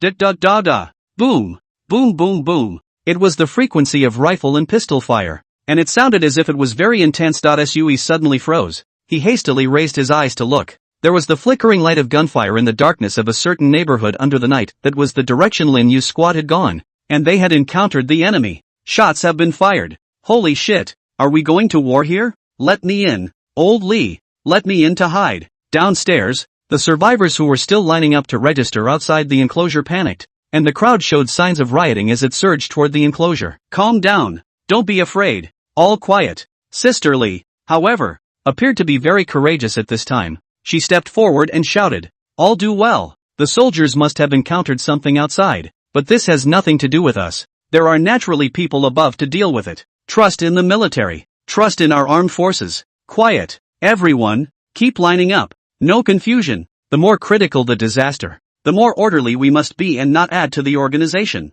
A few words from Sister Lee really calmed the crowd down. Of course, this was also mainly because Sister Lee was blocking the entrance and exit of the wall with her girls, and there was no way for everyone to rush in at once. The crowd could only hold back their inner trepidation as they waited silently in the darkness. And the line to check in went a lot faster with the intense sound of gunfire in the distance. Sui swept a glance downstairs and found that Chin Kirin, this kid, did not know when he woke up from his sleep and was leaning against the wall not far from the boarding gate, playing with a small knife in his hand. He should have been thrown down by Kong Hyoji in order to be used as a temporary fighter for Sister Lee. However, most of the survivors who were willing to come to the shelter for registration were honest residents, very much characterized by the traditional hard-working characteristics of the Chinese people. With this group, the main focus is a respectful and obedient one. It's hard to make any massive mess. The dishonest ones, I'm afraid they're at war with Lin Yu and the others, Sui muttered, sitting back on the sofa, activating his skill and connecting to Lin Yu's perspective. After Sui reconnected, it was pitch black before his eyes. He couldn't see anything, but he could hear Lin Yu's calm breathing and her raised muzzle from time to time. At this moment,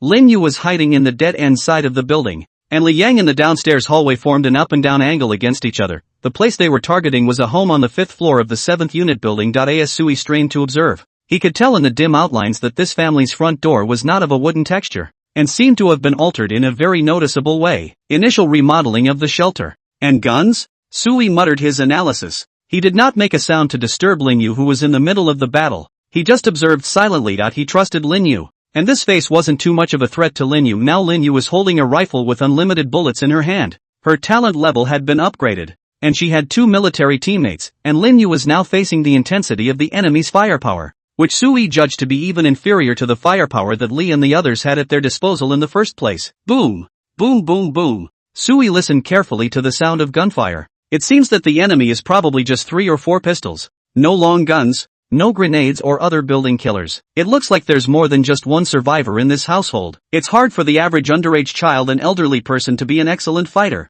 and if you rule that out, there are survivors from other shelters in this household. Did they group together in advance to form a small group for survival? Or, did someone destroy someone else's shelter and take prisoners for control? Sui pondered and felt that the former was very likely. He'd seen similar solicitations in the city chat channels before. A handful of shelters calling for poorly endowed survivors in desperate need of supplies to come out of their shelters and defect to them, instead of staying home by yourself and waiting to die. Why don't you just abandon your shelter and group together to form a stronger force to increase the group's probability of survival in an apocalyptic disaster? In the midst of Sui's thoughts, he heard the calm shouts coming from Li Yang downstairs. Those inside, give up pointless resistance. Give up your weapons. Surrender is your only way out. Only a good attitude will earn you leniency from our sanctuary. Otherwise you will be shot on the spot. Li Yang's words were really a decent shout, but the people in the shelter inside didn't listen at all. And what responded to Li Yang were pistol bullets. And a man's shouting voice. You've got a fucking mouth on you. Do you really think you're a soldier?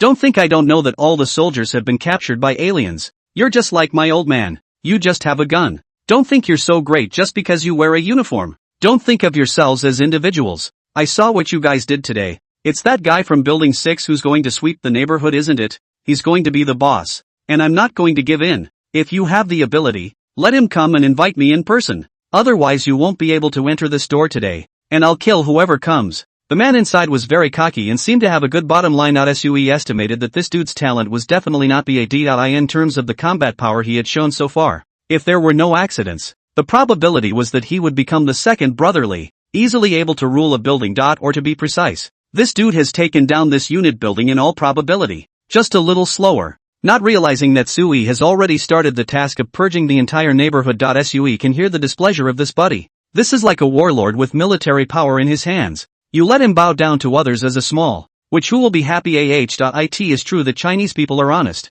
but if there are people with guns in their hands and the world is in chaos, then the honest Chinese people will also shout out the phrase, the king and his vassals would rather have seeds than men. Yes, this nation is that marvelous. Last warning, Li Yang was shouting in a cold voice. If you don't surrender, all of you will be shot. I'm afraid of your ass. Come in if you can. The man in the room was arrogant to the extreme. His voice domineering. There are only 2 of you. 2 guns. I have 7 men and 4 guns. I can kill you all. Even if we want to talk about the boss. It's that grandson from the 6th building who will kowtow to me and recognize his big brother. Tonight, if you are capable of charging in, if you but dare to come in, I will kowtow to you. Shit. That son of a bitch is crazy. Li Yang frowned tightly. He had the urge to break the door and was certain that he could do it. He and Lin Yu are both battle-hardened. Spelling the risk of injury is able to attack this household strongly. Not to mention that there are snipers outside Lu Rue in the frame of the composite bow. Don't be impulsive. Lin Yu's cold voice came from downstairs.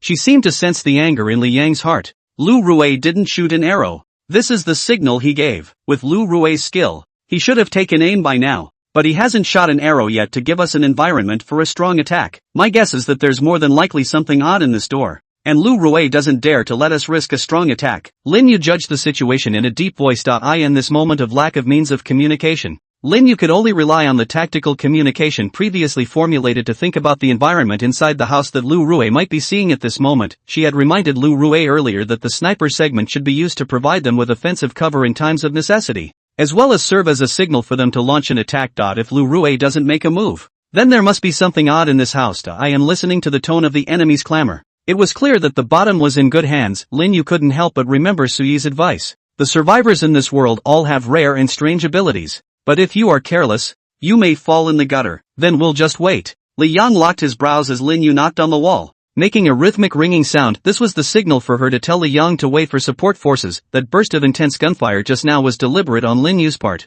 She took off her silencer and fought a fierce gun battle just to alert the shelter not far away. She believed that with Kang Hyoji's intelligence, she could definitely make better tactical support. Sue also felt Lin Yu's riding the tiger at this moment. Opposite the bright card mastered what special means. Lin Yu did not dare to be careless. A time to attack this family. At the same time also have to beware of the upstairs and downstairs closed portals and the possibility of drilling new enemy sneak attack. This situation was unfavorable to Lin Yu. She could only suppress her opponent with Li Yang to get out of the door. But she couldn't do anything to attack in either. Gotta send backup. It's just 3 people. I'm afraid I can't take this household. Sui made a decisive judgment. He could already tell that this family was hardcore. Typically not soft. Since soft doesn't work, let's serve hard food. Sui interrupted his skill and was about to get up and go downstairs when he saw that Zhang Xiaozi was already standing at the door. Hyoji, you're just in time. Sui spoke in a deep voice. Send someone to support Lin Yu. She has encountered an enemy. I judge that it should be a survivor who holds a special talent. Sir,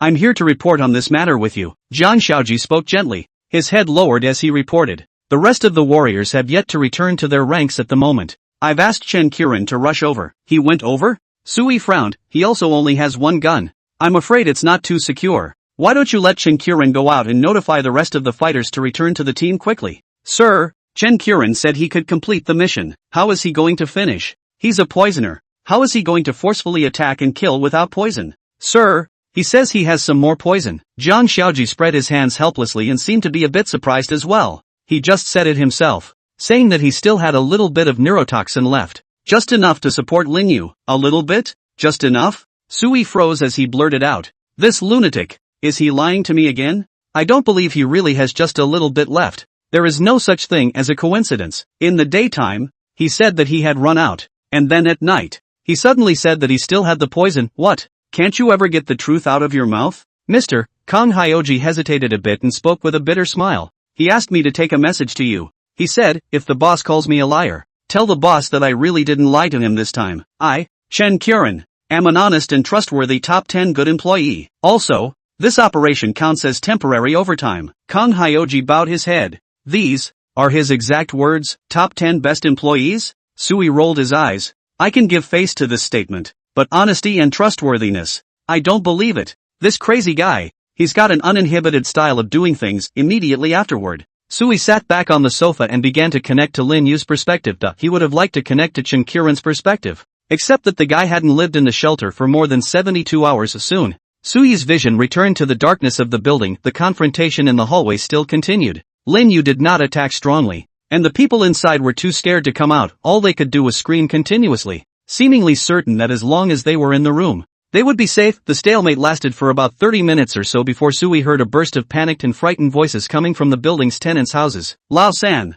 Lao San! What's wrong with you? Crap! Lao San's been poisoned. Why is he bleeding from all 7 orifices? Boss, how come your nose is also put? There's smoke. Where did this come from? A commotion and shrieks continued to ring out, followed by the sound of bodies falling over. Lin Yu and Li Yang were shocked in their hearts, and before they could make a sound, they heard crisp footsteps coming from the street downstairs, and before long, they heard Qin Qiren's lazy voice coming from the street. Team Lin, stop pussyfooting around. Everyone in there is dead. The words had only just fallen when Lin Yu's tactical flashlight shone downward, but he saw Qin Qiren leaning against the wall, smoking a cigarette prettily. The boss sent me to back you guys up. Things are settled. I'm going back. Qin Qiren waved his hand at the hallway, stretched and turned around. Overtime is over. Go home and sleep. Grass. It seems like I still have to work the night shift at night. It's really annoying. The man grumbled and walked away. As if he had come only to pass on a message, Lin Yu gestured at Li Yang, and the two of them broke through the door in a tactical formation and entered the room. Under the light of the tactical flashlight, there were all the bodies of men and women on the ground, all of them in a pool of blood, purple, bleeding from the 7 orifices, obviously poisoned to death. Within the air, there was still a faint white smoke that hadn't dissipated, and Lin Yu frowned slightly, covering her mouth and nose before starting to quickly inspect the battlefield. Upon inspection, she found a special arrow on the ground, an arrow shot by Lu Rui, and a broken vial near the arrow. He had Lu Rui shoot the poison in and then finish off the house. Lin Yu muttered, the chaotic images that had just appeared in the house already floating in her mind. In the small room, the power of Qin Qiren's poison had been expanded without limits. Team Lin, there's a robot here. Li Yang suddenly opened his mouth to greet him as he crouched down on the ground and rummaged through the corpses to find the body of a complete male robot. It had about the body of an adult, and its appearance was no different from that of a human, but the epidermis of its body was covered with a metallic luster, and several pairs of electronic eyes grew on its head, arms, knees, shoulders, with weapon parts everywhere on the body, with pitch black barrels and muzzles. It looks like a Terminator-class mass murderer. Is this their bottom line? Lin Yu frowned as she tried to tap the robot's torso, making a dull metallic sound. The guy's defense was strong, not like he could be penetrated by an unusual bullet. Strange, they have such a weapon. Why don't they let it out to destroy us? Lin Yu couldn't figure it out, but Sui could see it clearly. He realized that he could see the information of this robot's items directly through Lin Yu's perspective. I love my home model D6612 guard robot, shelter gift item. It can grow with the level of the shelter. Each shelter upgrade can adjust its 3 states. Guard form, auxiliary form, it is loyal and powerful, and is the best helper of the shelter. However, it can't leave the shelter, and its activity range is limited to the interior of the shelter. Talent rewards lead to robots? Sui muttered. There's actually this kind of stuff, but it's really perverted. No wonder these guys are emboldened. If this Lin Yu forcefully breaks through the door, he can be directly sifted by this robot. Say, if this robot has a gun barrel, why doesn't it fire outward at the shelter entrance? Could it be that the range of its weapon attack has the same range limitations of the shelter? Or is this mob worried that the robot's barrels will be too powerful and bring down the old building? This robot is just at first glance an object of extraordinary combat power. With this thing at home, the defense is simply bursting. As long as it is not a natural disaster such as an earthquake that directly destroys the shelter, ordinary man-made disasters simply cannot threaten the owner of the shelter.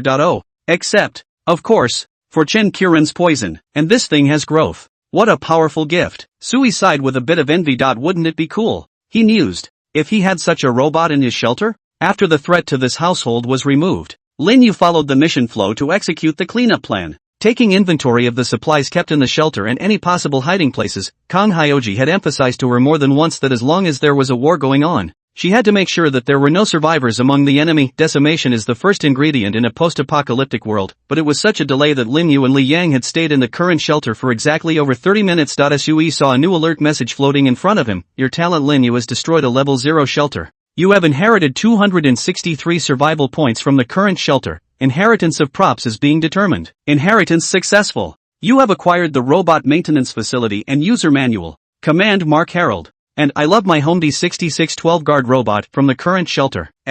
Sui froze as he looked at the information in front of him and couldn't help but stare. Grass. This robot was inherited by me. Wait, isn't it a sanctuary talent? Aren't talents not inherited? Sui blinked as he hastily exited the connection view and opened the reserve information panel of the shelter interface. He saw it. The robot is here. Take it out. Sui hurriedly took the robot out of the shelter reserve panel, and sure enough, it was the robot, which had been transferred from that family room to Sui's front. It remained silent, as if it had not been activated, and the message above its head remained unchanged. It seems to have been used as a shelter item and then inherited by me? Sui frowned. There was no way for him to wake up this robot, so he could only call it quits for the time being, and then began to check the remaining 2 inherited items. The first was the Robot Maintenance Facility and Usage Manual, which was a stack of papers that clearly documented where this robot came from, how to use it, and directions for upgrading its modules. Sui just glanced at it and was instantly delighted. An unexpected pleasure. I can actually use this robot? According to the manual, Sui sidestepped the contents of the robot's original owner's talent. The original owner's gift is the ability to directly create a powerful robot with direct allegiance to the sanctuary. The robot has 3 forms, and the original owner's gift can change the robot's 3 forms at any time. If a robot is damaged or lost, then the original owner's talent can regain the lost robot after 24 hours. However, the original owner can only have 1 talent robot at any one time. But this instruction manual also emphasizes the point that robots created through talent are sanctuary items. It does not belong to the gift itself. It is an item created by the gift and falls within the category of sanctuary items, meaning it is something that can be inherited by others to get. If that's all it was, the others would just get an empty shell robot that couldn't be activated. But this robot, it has a control system that recognizes its master and has the command mark heraldry. The command marker heraldry is a small Joe's special circular heraldry, through which you can set a command sequence number on a robot. The original owner is the irrevocable first command sequence, which is the goal of the robot's highest allegiance that cannot be replaced. In addition to this, the command mark heraldry can also set the second and third sequences of users. The instructions give an explanation that the command marker heraldry is an incidental item for robotic products. It exists so that the shelter owner can authorize control of the robot when he or she is unable to do so, in order to achieve a 24/7 mode of operation in which the machine is still moving in the absence of the person. And now the original owner Karma is gone. He's dead. Although the robot's first sequence could not be changed, Sui could mark himself as the object of the robot's second sequence of commands through the command marking heraldry. That means I'm its only owner. Sui looked at the small coat of arms in his hand and was a little excited inside. The only thing this coat of arms does is to give the robot's command authority to modify and replace it, though it's not as powerful or secure as the original owner's first sequence. But after all, it's something for nothing. To be able to use it is blood money. Add a second sequence that recognizes my biosignatures. Sui looked at the instructions and tentatively began to operate, bringing the crest close to the robot's chest. Tick-tock. The electronic eye on the robot's head revived, taking on a reddish glow while emitting a crisp sound. Its chest also lit up with a wave of light that flowed throughout its body along its internal control system. New command sequence detected. Confirmation message correct. Ask for the first sequence, whether to add a new sequence of instructions. Query failed. First sequence not responding. Death suspected. Proceeding with command iteration. Follow the run rules and start detecting new sequences. Second sequence no response. Third sequence no response. No sequence response. Following the rules of operation. Recognizing command badge as the highest command indicator. Agreeing to a new sequence addition. Recognizing biological information for new sequence. Recognition successful. Add successful. The robot quickly got up with a loud click and stood straight in front of Sui. Hello my lord. I love my home model D6612 at your service. The robot's voice was crisp, announcing that it had successfully pledged allegiance to Sui. Sui looked at the robot in surprise, and he could simultaneously see a more detailed data panel above the robot's head. IT was an information and data organization similar to Talent, but different, presenting the detailed functions and roles of the robots. I love my home model D6612 guard robot. Robot category, guard robot. Robot currently exists. Command sequence, second sequence, robot operation system, autonomous defense and counterattack logic system, unable to recognize enemies outside the shelter and unable to attack, maximum robot strength, 10 tons, in case of emergency. Capable of heavy lifting or forcefully stopping intruders, maximum robot speed, 525 meters per second, able to move quickly to a designated position in a very short time, robot response time, 3 milliseconds, time from threat detection to activation of defense mechanisms, robot resistance to blowback, able to withstand small explosions and direct attacks from conventional light weapons. Battle continuity, unlimited continuous activity, unlimited energy, within the shelter's boundaries. Weapons module, built-in weapon, both arms are equipped with retractable high-frequency vibrating blades for use in close-quarters combat. External interface, supports quick-change modular weapon systems, such as energy beam launchers, stun batons, etc. Telescopic machine gun, hidden inside the robot arm, can be quickly extended and used when needed. Suitable for quick strikes at medium to close range. Rotating turret, located on the robot's chest. It can rotate 360 degrees and is equipped with an automatic locking and tracking system. Micro rocket launcher, integrated into the robot's legs. It fires small tracking rockets for chasing down high-speed moving targets or for air support.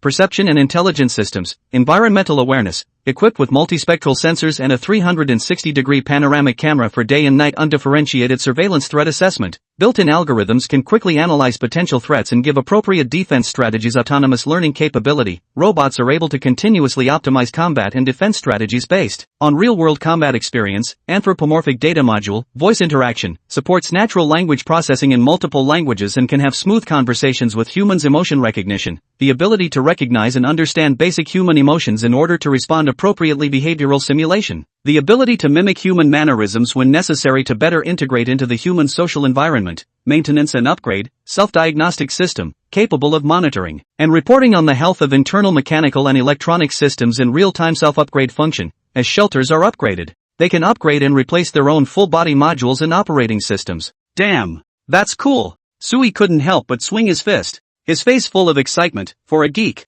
having an obedient battle-class robot is the best thing ever. It's clear from the robot's stats that this guy is a killer. Armed to the teeth. The only drawback, however, is that it can only be countered from within the shelter. If the enemy isn't within range of the shelter, even if it's just outside and attacking inward, the guy has no way to counterattack because the system's operating logic doesn't recognize it. That's a flaw that can be deadly. Sui sighed, slightly dissatisfied, but then he thought about it. This robot was created by the gift of Level 0 Sanctuary. It's kind of a normal phenomenon for a Level 0 Sanctuary to be able to get such awesome robots with some fatal flaws. It would be outrageous if it had no flaws. I'm guessing that this original owner's talent is probably at the S rank level, and the odds are that he doesn't have SSS rank talent. Otherwise, the robot might not have this only fatal limitation. But if that were really the case, then I would have been killed by this guy long ago. Where would it be my turn to develop now? Sui thought deeply, and inwardly, he was a bit thankful. Luckily, I wasn't too unlucky to have encountered too many sick shelters in the opening days of the apocalypse. But it's thanks to Chinkuren's poison. Or else even if all the warriors were to go and forcefully attack that household, they wouldn't be able to take it down at all. Sui surveyed the robot, and the more he looked at it, the more satisfied he became. This thing is in my shelter. That's just invincible. Now even if we let all the fighters go out on a mission, the safety of the home is guaranteed. Sui suddenly thought of the arrogant attitude of the robot's original owner, and he felt it deeply at this moment. Whoever dares to enter, dies. After looking at the robot's comprehensive data information, Sui called out to Jiang Shaoqi at the first opportunity. He added Kang Hyoji as the robot's third command sequence through the command crest, while informing Kang Hyoji of the robot's origin and role information. Congratulations, sir, on a fine treasure. Kang Hyoji smiled and opened her mouth, her beautiful eyes constantly measuring the robot curiously. She was also marveling at the robot's powerful fighting strength. This thing, I guess I'll just have to put it on the 6th floor to hold down the fort. This entire building is under our control, but it's not yet part of the sanctuary. This guy,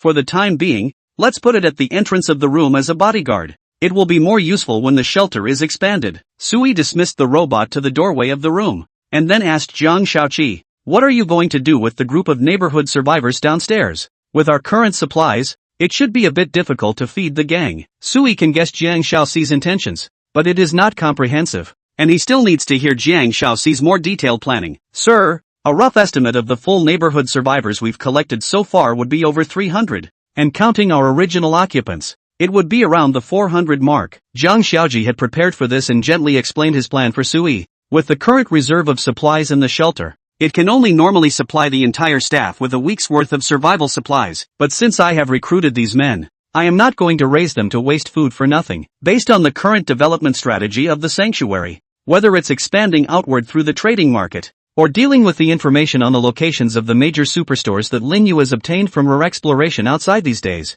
we need a large enough population to maintain access to these resources. These guys, I'm going to let them rest and adjust for a good day. And after that they'll be divided up by different genders and ages. There must be a male size of 20 to 30 of them, which will be allocated to Chinkuren along with 3 fighters to equip the basic armed force to maintain order in the trading market. As long as we maintain it with care, the offline trading locations will provide a steady stream of new revenue. When Kang Hyoji said this, Sui suddenly asked, "How much do you plan to charge for the stalls?" Or rather, a protection fee. Kang Hyoji's attitude was obvious, and it was natural for her to take down the trading market not to provide the survivors with a safe offline trading environment for no reason. She also has to make a profit from it to fill the drain on the shelter. Not much, a tenth. Kang Hyoji smiled and spoke. It's too much cheaper than half of the thug's draw, and since I'm offering different stall options, it shouldn't cause too many objections. As long as you can maintain the successful operation of one trading market, and the size of the trading market is over 100 people. Then you can turn back supplies to feed at least 20 people a day. This is just the initial planning. If we continue to grow the size of the trading market or occupy more trading market strongholds, our earnings will only be more substantial. At the same time, the trading market escort led by Chin Kuren can provide a forceful deterrent and bring more positive influence to our sanctuary. In addition to the trading market, I also intend to organize a portering team organization of around 120 to 150 people, specifically to follow the rest of the fighters in moving peripheral supplies. At the moment,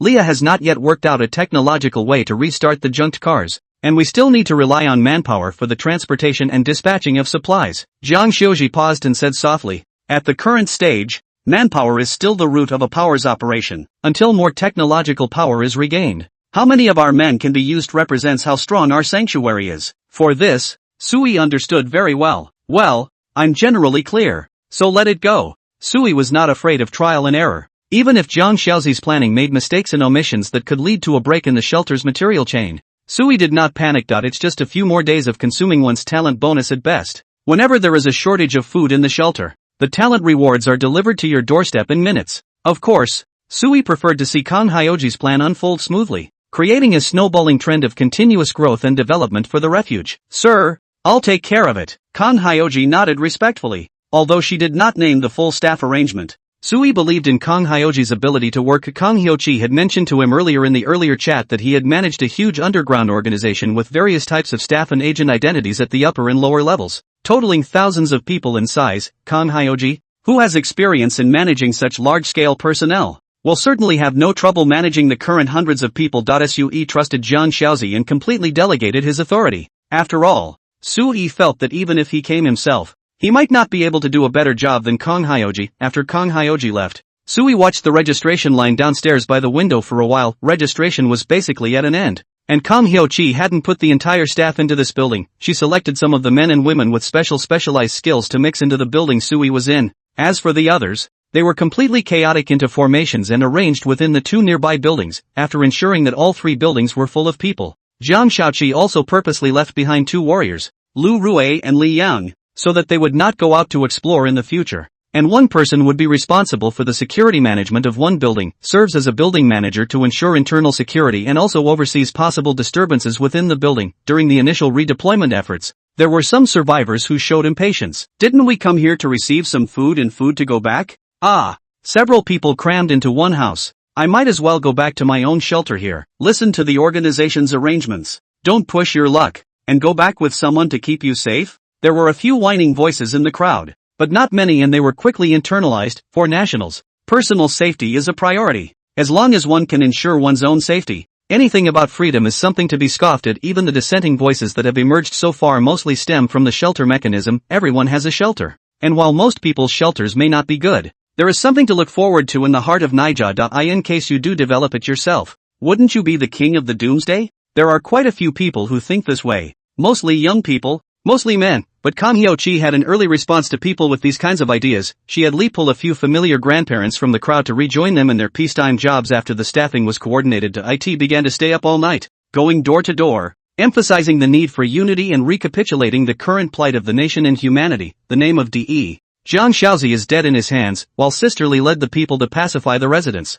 Jiang Shaoqi simultaneously asked Lin Yu and the rest of the idol fighters to immediately rejoin the neighborhood. One person goes to a room and takes turns destroying the rest of the shelters in the neighborhood. Disconnect the back roads. How can you not stay and work without your own sanctuary? Chen Kuren also wanted to do such a thing. He thought it was an easy job. As long as he stayed in a room for a full 30 minutes, you can do whatever you want during this period. No one cares at all. However, Jiang Xiaozi refused Chen Kuren's request, and Jiang Xiaozi allocated him 2 warriors to continue traveling to the trading market this night, and seized the time to establish the rules and systems of the trading market, as well as ensure the safety of the trading market. The jobs I'm given are always the most dangerous. Chen Kuren rolled his eyes and grumbled. I'm a doctor. How can you let a doctor go to the front line with a pistol? But grumbling aside, he left the shelter with 2 warriors and disappeared into the night. The entire sanctuary has entered into a time of great growth with an explosion of people. Even the girls, who were the first residents, were not allowed to be idle, and followed Sisterly to constantly pacify the new arrivals. The entire shelter,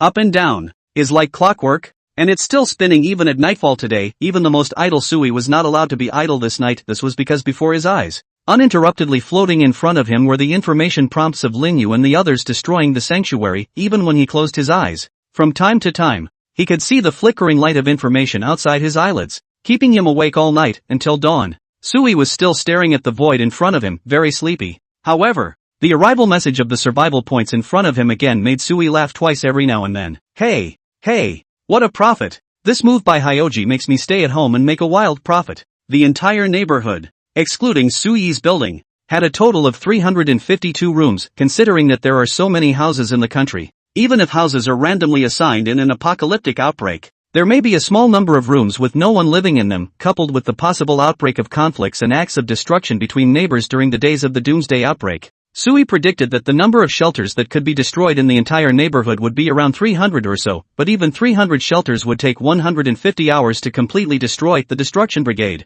including Lin Yu, totaled 8 people. Even if we spread out to destroy the shelters, it would take at least 18 hours. Completely destroying the shelters throughout the neighborhood would have to wait until at least the next night, but in the morning, Sui had already credited over 10,000 survival points. A level 0 shelter that is guaranteed to inherit 100 survival points when destroyed is an impossibly nerfable minimum. If the owner of the shelter has a little extra survival points of his own, that's an extra entry item. If there are also props and such within the shelter, there is also a probability that they will be inherited by Sui, just so a whole night's work. Sui not only accounted for 10,000 points, but also got some miscellaneous props. Of course, these props are not particularly valuable, and only a small number of them are resource-based. Judging as a whole, if you don't consider the influence of talent, a single shelter holding a small number of these props really doesn't have much potential for development, and the pressure for survival is extremely high. However, this is normal, but where the shelter has the potential to develop and can resist the end of the world itself, who would walk out of the room to defect to Sui?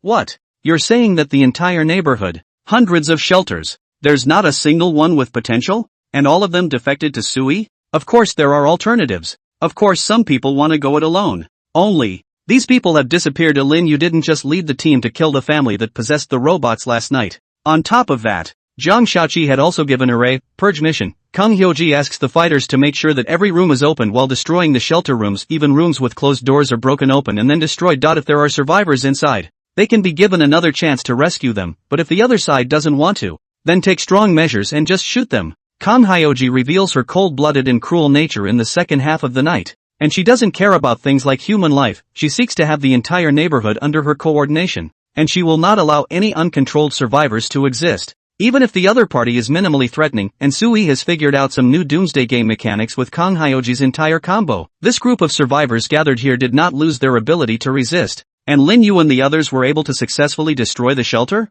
They lost their freedom at best. Is the loss of freedom one of the prerequisites for destroying a sanctuary? Then it would seem that the owner of a sanctuary cannot leave his sanctuary at will. Sui thought about it carefully. In fact, the 3 words refuge have already illustrated the core mechanism of the doomsday game. You've been given refuge and you're still running around all the time. You're looking forward to having your home stolen. Anyway, I don't care. I'm stranded at home every day. Who can steal from home? Sui shrugged his shoulders as he looked at the robot standing in the doorway and felt a sense of security inside. This robot's stats are really so unbeatable that it's like a doomsday version of the Terminator, but any frontal attack is unlikely to break through this robot's defenses. Immediately after, Sui opened the leaderboard data information. He saw his survival points ranking, which had skyrocketed to the top 1 position in the entire city area. Little White Bear Sanctuary has come in second, showing over 5,000 points. Of course, Sui knew that if he were to count the total survival score he had cumulatively obtained, he might not be as high as the Little White Bear Refuge, because the dude's survival points go up and down,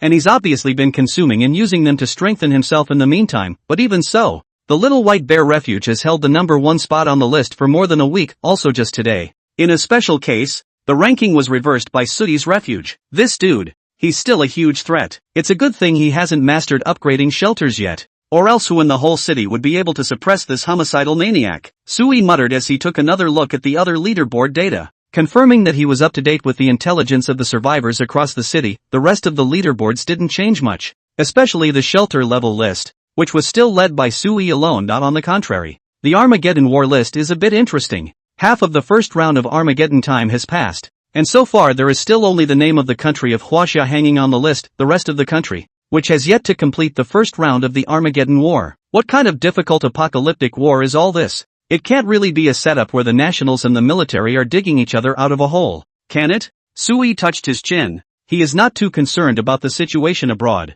The most gossip to eat a melon. The morning passed quickly until Sui was drowsy until noon. Lin Yu finally returned with the team. This also declared that the survival points of the neighborhood were declared to have been completely plundered by Sui. And apart from Sui's room, there was no longer any shelter in the entire neighborhood. It's worth noting that before Lin Yu's return, there were small arguments and disturbances in several buildings. Sui's watch also lit up red. Apparently, there were a number of survivors who got the news of their shelter's destruction alert who were panicking, but soon, this harassment subsided. Kang Hyochi didn't know what tactics he used, and he didn't shoot or kill anyone. And the short-lived phenomenon of a riot was just gone. Sui also purposely looked down at his watch and realized that the red color had also turned back to blue. He came to the window and watched, but he did see a few people leave the building where they lived, seemingly returning to their own sanctuary in the neighborhood. And within moments the group returned disoriented. At the bottom of the building, Sister Lee had brought someone to wait and greeted each of the re-entering survivors with a smile on her face. Harm. There's no point in keeping that house. Look at me.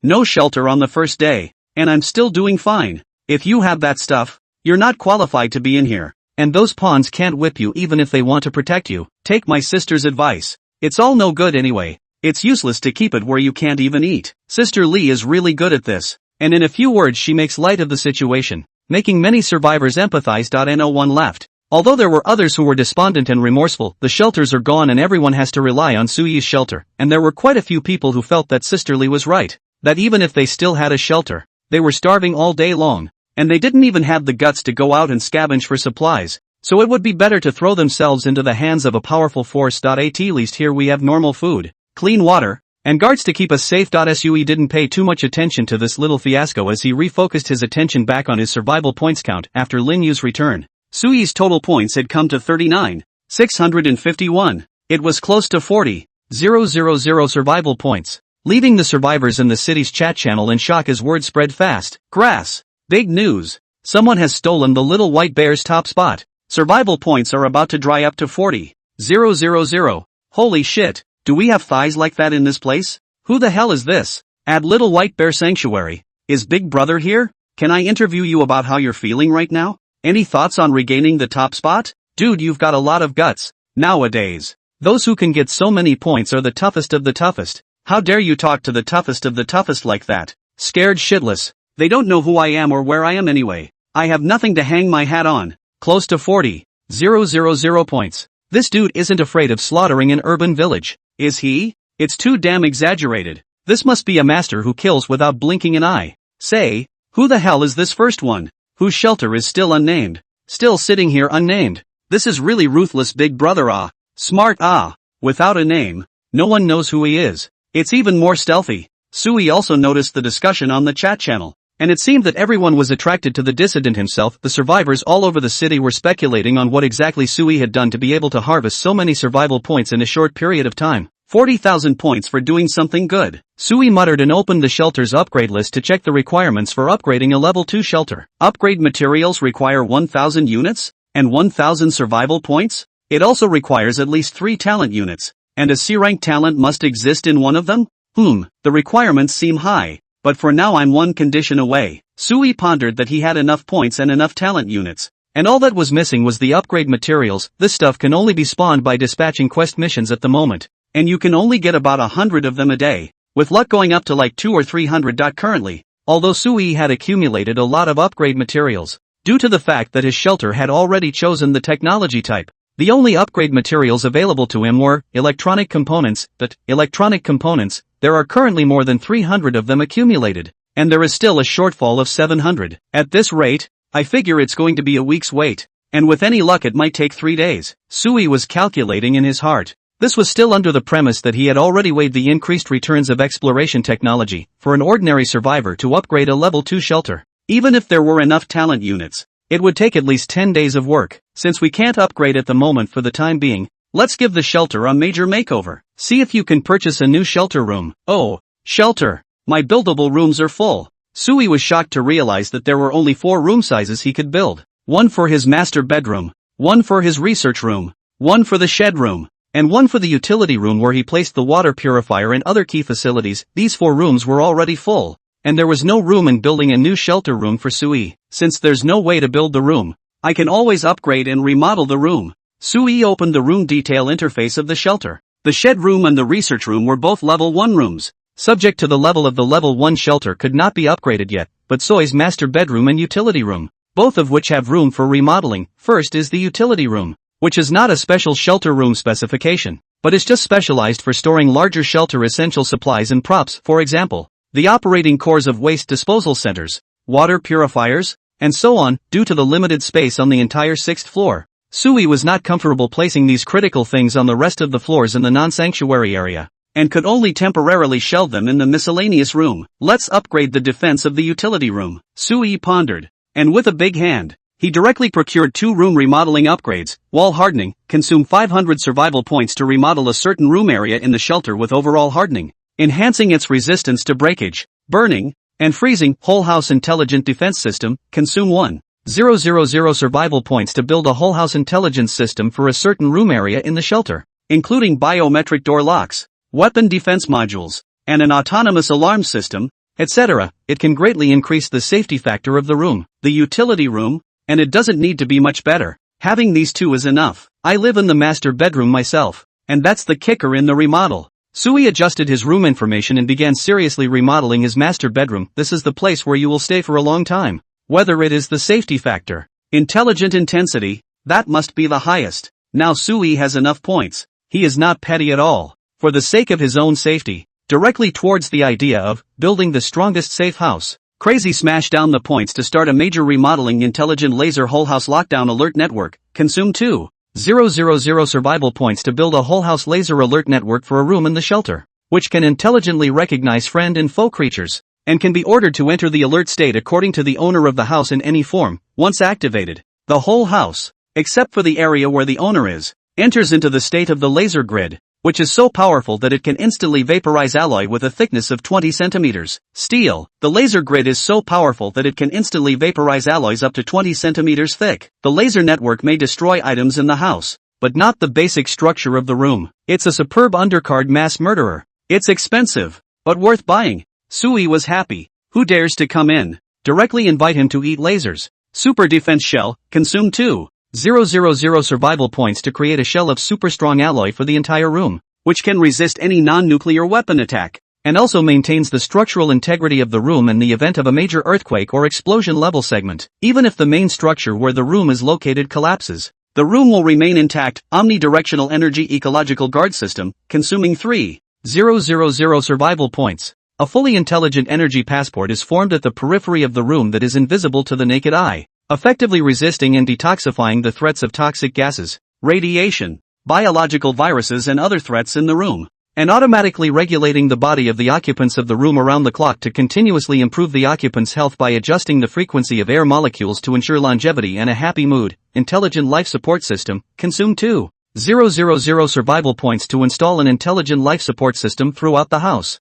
capable of providing survivors with the necessary conditions for survival in extreme external environments, providing clean air, suitable temperature, necessary water and food. The system requires no additional resources to maintain, but can only provide survival resources for up to 5 people per day. Superspec security police system, consume 2,000 survival points to build an all-around security network for the whole house composed of HD cameras, infrared sensors, sound recognition and other means, to monitor all creatures and details of the situation inside the house in real time. At the same time, add weapon modules such as flamethrowers, instantaneous refrigerants, gunpowder machine gun muzzles, laser scalpels, etc. Once any threat is detected, it will automatically activate the defense mechanism. And intelligently analyze the optimal response plan. Emergency evacuation system, consumes 1,000 survival points. The owner of the house can freely choose to control it, and in the event of an irresistible threat, he or she can activate the emergency evacuation device in any area of the room,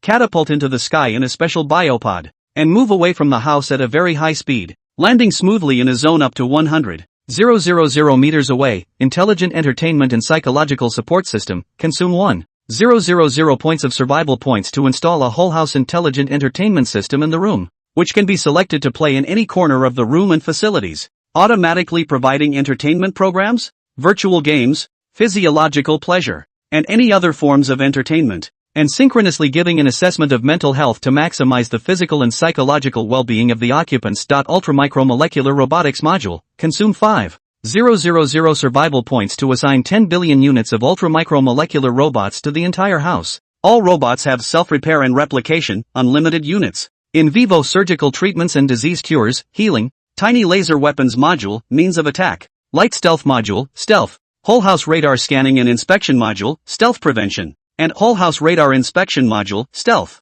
Tiny laser weapon module, means of attack. Light invisibility module, stealth. Whole house radar scanning and checking module, anti-stealth. Assembly and disassembly of large guard bodies can be combined to form large robots. That's it. Nothing else looks good. Sui smacked his mouth and shook his head. There's no more permission to purchase anything more advanced, so this much should be enough, right? Sui pondered and did some math and realized that he had only spent a total of 18,000 survival points after buying so many room remodeling items, counting the remodeling of the utility room. The total spend was less than 20,000 points. Too expensive, but also too cheap. Suicide point 20,000 points, which basically very few survivors could casually shell out at this stage. However, these 2 points were only half of the survival points consumed for Sui. That he still had close to 20,000 points to use. Choose to buy and start building. With a wave of Sui's hand, the survival points clattered down while a burst of golden light filled the room. Wrapping around his bedroom and the utility room next door, the golden light lasted for 10 minutes.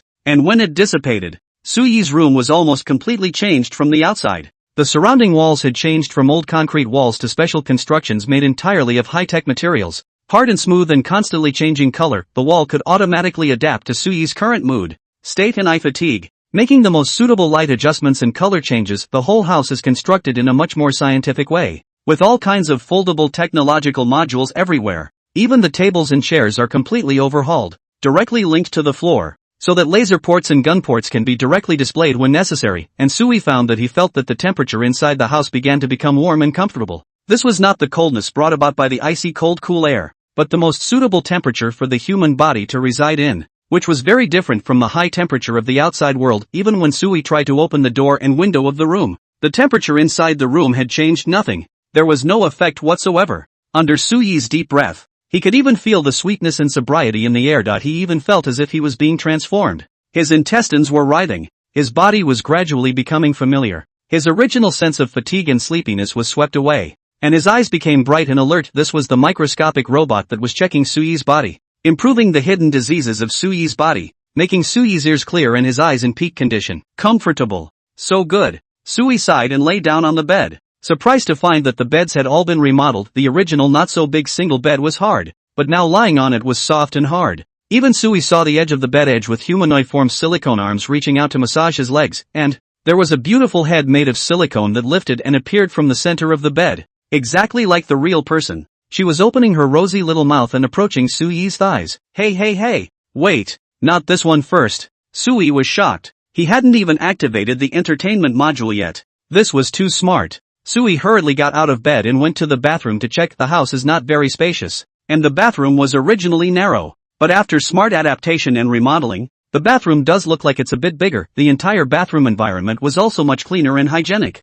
Sui found that even if he accidentally peed on the floor seemed to have a spirit, as if it was automatically absorbing the urine, maintaining the cleanliness and hygiene of the room. Of course, there are drawbacks. Sui had just finished shaking off the remaining few drops when he realized that an opening had silently cracked out on the wall next to the toilet. A pink hole filled with soft silicone products. The hole, which looks really tight, gives you a thumping feeling. Shit. Sui lifted his pants indignantly, somewhat puzzled. Do I look that needy? That's not smart enough either. Before the words even left his mouth, a line of smart message alerts surfaced on the bathroom mirror, based on a physical examination and mental health assessment by the ultramicrobot. The occupant has been free of X behaviors for more than 2 months and has been free of self-release behaviors for 3 weeks. To ensure your physical and mental health, make sure you do this at least once a week. Sui was stunned. Nice guy. And it shows. To be honest, it really wasn't good for Sui to acknowledge the intelligence systems detection and hold it for a long time, but the problem was that being in a doomsday situation, Sui didn't have the heart for it for the time being. Men are less interested in messing with these things when they feel threatened,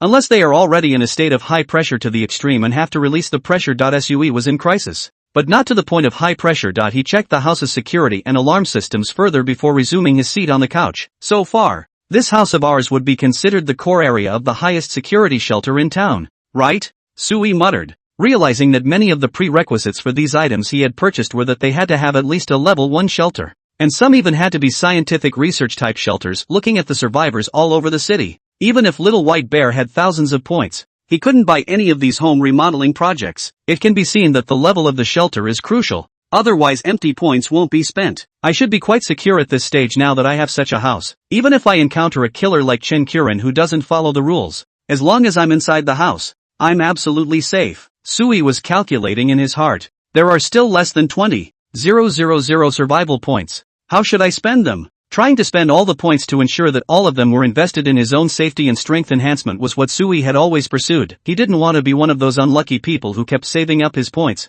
waiting until he was all karma and the points hadn't been spent yet, giving others a blank slate. Just as Sui was thinking, suddenly the timer on his watch rang. It's time to hand out rewards at noon. Before Sui's eyes, a new talent information tip also flew up. Sui just glanced at it and was overjoyed. Ouch! Crap! Another jackpot talent! Congratulations! You have triggered the advanced talent bonus. Congratulations! You have earned a talent bonus. A-Class Technology Armed Task Force, 500 man size.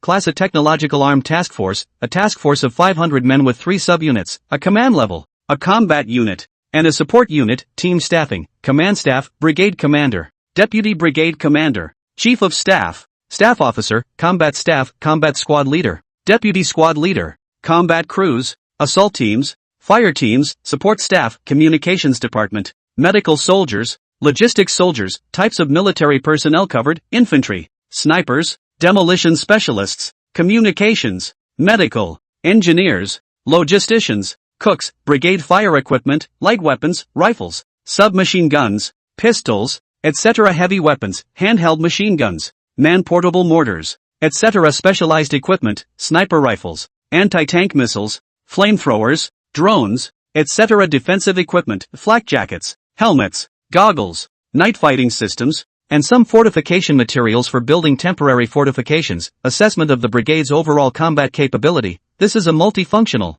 highly mobile cluster of combat units, capable of rapidly adjusting its staffing according to different mission requirements and adapting to the complex and volatile battlefield environments in most modern scenarios. Brigade military personnel rank, minimum of D talent unit, covering at least 10 C talent units. The moment the prompt message appeared, a sea of golden light filled Sui's room. Sui's eyes widened in surprise as he looked at the content of the information prompt in front of him. Bullshit! Another talent jackpot! A-level rewards are actually given to 500 talent units that are at least D-level, while talent ratings are mostly low. This is a sizable number. At 500 men, it's at least the fighting strength of a reinforced company. Sui sucked in a breath of cool air. The excitement in his heart knew no bounds. In an apocalyptic environment where the global military had disappeared, mastering the scale of force of a reinforced company of the regular army configured with combat weapons, it's no exaggeration to say that Sui could even take down the entire city, without the survivors' rarefied sanctuary talents getting in the way. Sui could have simply been an Earth Emperor in place.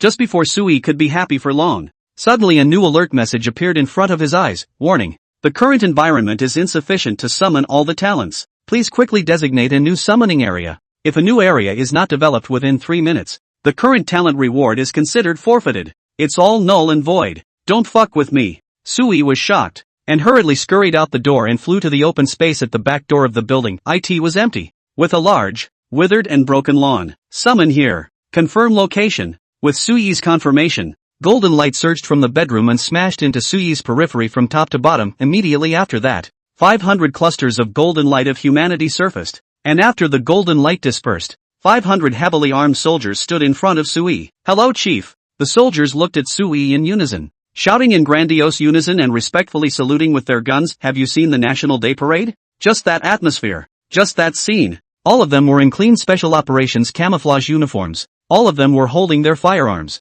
Their feet were together. Their bodies were upright. Their eyes were looking at Sui in unison. And the expression of each soldier was incomparably solemn. Anyone who looks at them will not doubt their ability to fight and their will to fight. Sui nodded his head excitedly and waved his hand. Well, comrades have worked hard. The soldiers quickly yelled. Serve the people. Sui laughed happily, though these 500 men were just the task force brigade and did not have the large equipment that regular army companies were equipped with. No tanks or airplanes or anything like that, but it's enough to get by. It could even be said to be the perfect configuration. The type of soldier that Sui currently needed the most. After all, this is a bunch of light infantry. The light infantry of China is almost unquestionably powerful in combat. Globally unique. Sui felt that he could stop eating beef from today. Don't ask. These 500 people in front of him, this is the base of his arrogance. The sound of the soldiers roaring in anger moved a lot, quickly attracting Jiang Shaoqi's attention, and she hurriedly brought Lin Yu downstairs. In the process of descending the stairs, Jiang Shaoqi had already seen Su Yi's figure and hurriedly dispatched Sisterly and Lin Yu to bring people to block off the back door area of the building, prohibiting the rest of the people from coming out to watch at will. But basically there weren't many people standing outside. After all, how cool it was inside the room. And there was electricity. And no one was happy to wander outside. Only some of the residents who heard the commotion opened their windows and peered down, and could vaguely see Su Yi's back and could make out a young figure. Is this our chief? It looks so young. He must have a particularly powerful talent to be able to fight a force of this size at such a young age. Hiss. Is that a new army? Is that a new support force? Crap. When did they get here? Doomsday War is lying, isn't it? What happened to the promised global army being siphoned off? How the fuck are we still missing a few hundred people? The chief must have a not bad background. He might be some kind of second generation who can actually command so many soldiers. The residents upstairs, each with their own speculations in their minds, kept peering down the stairs in shock. Jiang Shaoqi did not allow them to go up to the 6th floor, and very few people saw Su Yi, let alone came into contact with him face to face. This is a rare opportunity. Although you can only see a back, but at least you know whether the boss of your power is a man or a woman. Sir! Jiang Shaoqi quickly came to Su Yi's side and pulled him into the shadows of the building. It's sunny outside. You don't want to get sunburned. How am I so fragile? Did you forget that I have the passive skill of heat resistance? Su Yi smiled back, in a great mood. The smile on his lips never dissipated. Then be careful too. Kan Hyoji looked up at the eaves of the room that blocked the prying view and spoke meaningfully. Hyoji, worried about people seeing me? Su Yi narrowed his eyes slightly and smiled. There's no need to be so vigilant. Since I'm here, I'll be seen eventually, in your behind-the-scenes Big Brother plan. It can't be that I'll be out of sight all day long, right? Sir, that's not what I meant. Jiang Shaoqi hurriedly bowed his head and explained. It's just that the hearts of the people in the refuge are unstable at the moment, and I'm still unsure of how many ill-intentioned people are among them, so I still need to be cautious. If Mr. Lonely, you can find those girls to talk and relieve your boredom. At least they are already subordinate to Mr. and are unlikely to have second thoughts. The girls who were the first residents had already gained Jiang Shaoxi's initial trust, and the group of girls were being coached by Jiang Shaoxi every day, so their loyalty was guaranteed. Jiang Shaoxi thought that as long as he couldn't get past himself, no one could easily touch Su Yi, and it would be best if he didn't even look at him. The head agent was very suspicious, fearing that some bastard would take advantage of her snooze and sneak up on her gentleman. Well, I know your loyalty. Let's not talk about that. Su Yi raised his hand and pointed at the 500 soldiers under the sun. Their cheeks had sweat sliding down, but each of them still stood upright under the sun. Su Yi's tone was proud. Jiang Shaoqi, how is it? Have you ever seen so many soldiers before? I've seen a lot of soldiers, but I've never seen such a majestic soldier. Kan Hyoji said it euphemistically, the smile at the corner of his mouth with a faint favor. The head of agents during the war in the Republic of China, that saw countless troops. All kinds of dignitaries and high-ranking officials have contact. Even Kan Hyoji had temporarily and personally commanded frontline wars over the scale of 10,000 people when there was a shortage of talent in the camp, but she didn't say anything. She didn't want to strike Su Yi's manly pride mentality at the moment. Well then, the 500 are yours. Su Yi waved his hand. You make the arrangements. This is our new troop. Each one of them is not bad in battle. That way, you won't complain that we don't have enough people at the shelter anymore, right? Su Yi was all smiles. What an army size of 500 men. This is a military establishment that is larger than even the number of inhabitants. So who dares to have a wrong idea? The color of this watch will never be red again. In that case, the refuge will indeed be free of worry again. Jiang Shaoji spoke respectfully. With such a strong army at hand, I will definitely fight for another good result for Sir and enhance our overall strength. There's no rush to grab territory. Su Yi waved his hand and reminded. We are in the end of the world. Survival is the main focus. Your previous set of thinking of warlords grabbing territory sometimes can't be used. Let's make sure we're safe and have supplies first, and you can arrange the rest as you see fit. Yes, sir. Kan Hyoji nodded respectfully. The gang, it's all yours. Su Yi glanced at the soldiers in front of him and raised his hand to beckon a few captain and chief of staff looking soldiers to communicate with Kan Hyoji. After the explanation, Su Yi directly turned around to go upstairs. Is there anything else of importance that you are in such a hurry? Sir, Hyoji can be of service. Kan Hyoji's mind is always on Su Yi's, and she asks in time, hoping to share the new dilemma for Su Yi. Something does come up, but you shouldn't be able to help. Su Yi pointed upstairs and smiled. I have to go find Leah. We have so many more soldiers. The cooling temperature equipment that I mentioned before has to hurry up and let her get it out. Previously, Leah and Sui had reported that she had recently been researching on portable refrigeration equipment suitable for talent units when they went out to explore for supplies, which could effectively reduce the problem of losing physical strength during missions in high temperatures for military personnel, ensure the body temperature of the military personnel during the mission, and reduce the difficulty for the military personnel to go out for the mission. This is currently the only demand for a scientific research problem that the shelter has independently developed and overcome on its own. And it is one of the shelter's problems that was brought up by Kong Hyo-chi. Right now Sui had these extra 500 soldiers, so naturally he didn't want to slowly wait for Leah to develop it. He planned to go up and ask carefully. If you don't have a clue, then just spend the points on it. There were still close to 20,000 points left. Even if all of them were smashed on this 500-man army, it was a sure deal. Improving the strength of the army was improving Suyi's own strength. Then I really can't help. Jiang Xiaozi smiled gently and watched Sui go upstairs. Sui had only gone up to the 6th floor, and before he arrived at the door of the research room, a alert message suddenly popped up in front of his eyes, startling him into jumping in place. Grass. Lee's holding back a big one. Congratulations! Due to the influx of the latest scientific and technological data from the research room, your talent Leah feels a strong sense of fulfillment. Your talent Leah feels a strong sense of fulfillment and has surpassed her talent level. Congratulations! Talent Leah has been successfully advanced to a C-level talent unit. Ouch! Crikey! She upgraded herself. Sui stood at the entrance of the research room with a very shocked expression. She's been cooped up in the research room every day. She's even more of a nerd than I am. And she's still tinkering with upgrades? What a wizard this is! Sui hurriedly opened Leah's latest data list to check. It was discovered that in addition to the trait talents of engineering expertise and wisdom, Leah also had an additional trait, scholar.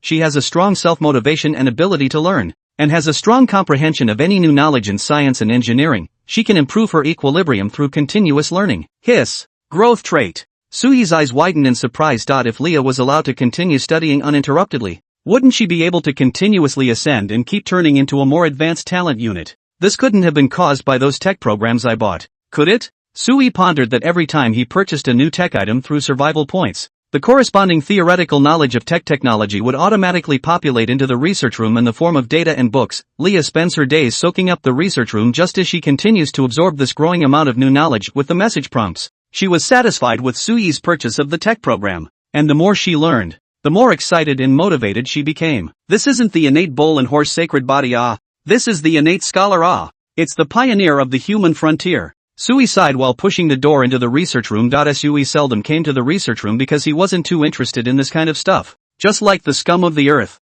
who got a headache when they saw this kind of stuff, but not Leah, who seems to be naturally fascinated by all scientific puzzles. Only once Sui entered the research room, he saw Leah bending over and creeping on a lab table. She had already changed into a simple white lab coat, which was stained with various colors of spots and stains, which were traces left behind by her countless experiments. Leah didn't notice Sui, who walked in through the door. She was concentrating and constantly focusing on the experiment in front of her. His hands deftly traveled between the instruments, adjusting various parameters from time to time. Her movements were swift and precise, and even though Sui was an outsider, he could sense that she seemed to be pursuing perfection in every detail of the experiment. Leah's entire being was very focused, her expression incomparably serious, as if the entire world was left with only her and her experiment. Sui stood silently observing without interrupting. Suddenly he felt that there was something amazingly attractive about women who were serious about their work. Leah wasn't particularly beautiful. Her beauty wasn't ostentatious, but like the stars in the deep night, she was silent and quietly twinkling in the not-so-large research room at the moment. A head of silky black hair was casually tied into a low ponytail by her,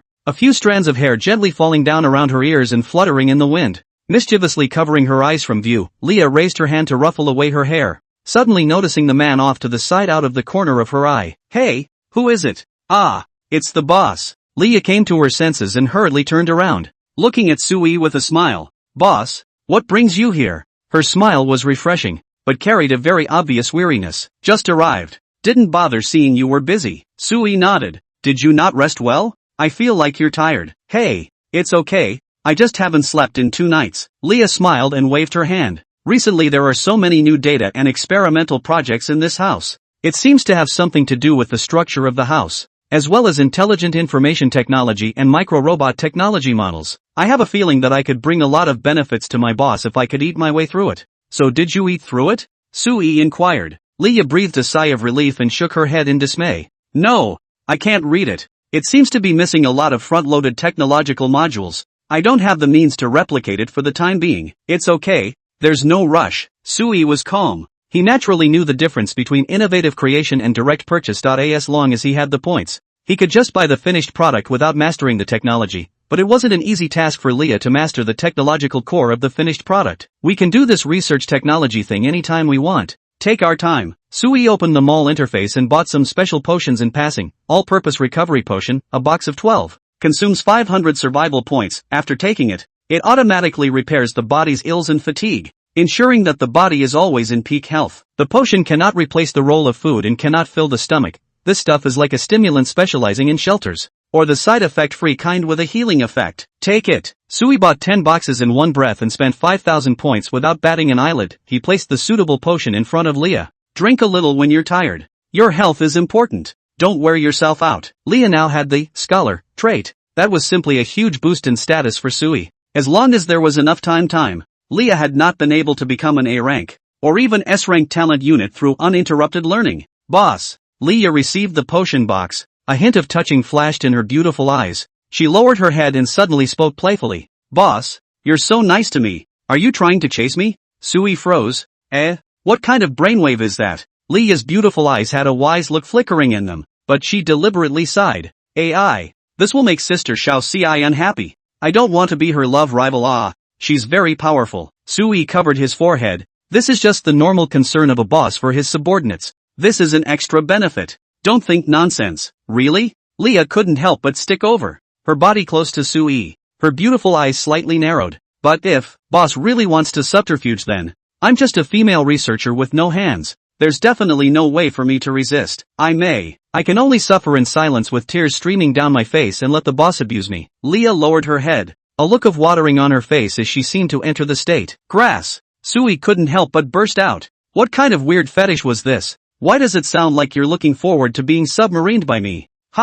Starting now? The boss likes the atmosphere here? Leah brightened up. Boss, then I'll go lock the door right away. Wait, did you misunderstand the word cursive? It's a tone of voice. It doesn't mean action. Sui hastily pulled Leah. Stop it, Al. Get to the point. How is the research on the cooling and refrigeration facilities that Xiao Ci discussed with you before? A bit of a head start and made. Leah turned around and pulled out a couple of small undershirts from a side drawer. Nah, it's not that hard. Except there's no way to mass produce them. It's all me making them manually. We lack raw materials and factories, and many of the technological programs can actually be worked out, but in limited quantities. That is indeed a dilemma. Sui froze and frowned tightly. If there were a few refrigeration units, it would have been enough for the original number of people, but now with 500 extra soldiers, the few refrigeration units were totally inadequate for the division. The problem Leah raised also made Sui realize that the difficulty he had in feeding this 500-man army was not just a shortage of refrigeration equipment. It's a lot harder to raise an army than it is to raise residents. As it is now.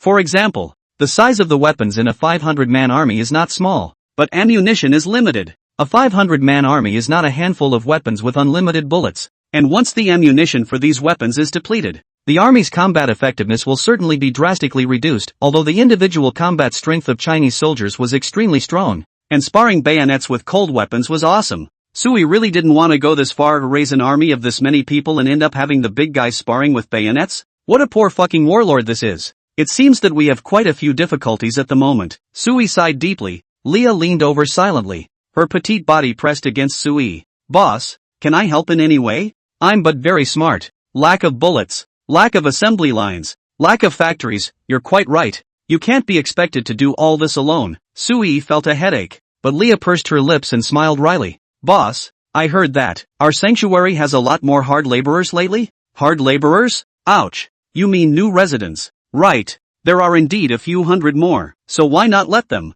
then, move the city's factories, airports and all kinds of facilities back? Leah tilted her head and looked at Sui with a smile. If there is no factory, then go and move in the factory equipment. We are just short of equipment, but not short of technology or workers. Although these people may not be skilled laborers, I've already worked out the production techniques, so I just need to teach them patiently. Leah's palm silently covered Sui's big hand, and spoke in a small voice. Boss, you have people, technology, and you're still worried about the lack of equipment? As long as there is one somewhere, just grab it. You know how to produce ammunition? Sui raised his head and looked at Leah in surprise. Leah shrugged her shoulders. Missiles won't do, but bullets for basic weapons are still possible. If necessary, give me another week. I'll try to get the assembly line production technology for rocket launchers. Crap. You can even build this shit. Were you born with it, boss? I'm not a genius, yo. It's that there's ready-made scientific data here. A whole set of perfect theories and experimental methods.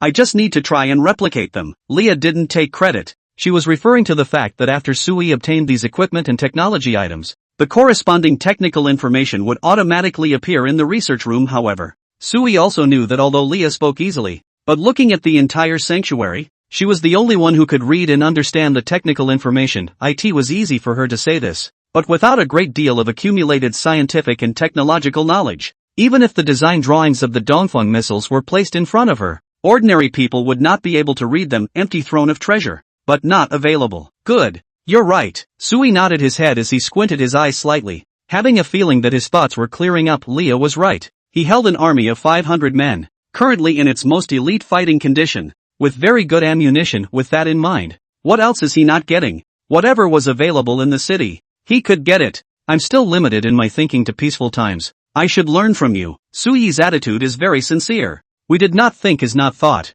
This is not shame. As long as there is a learning to correct the mentality on the line. Boss, do you want me to give you extracurricular tutoring? Leah wrapped her arm around Sui's shoulders, a bit of a female rogue, and looked up towards Sui and flirted. Nighttime tutoring, just you and me, absolutely private, will allow the boss to grow quickly.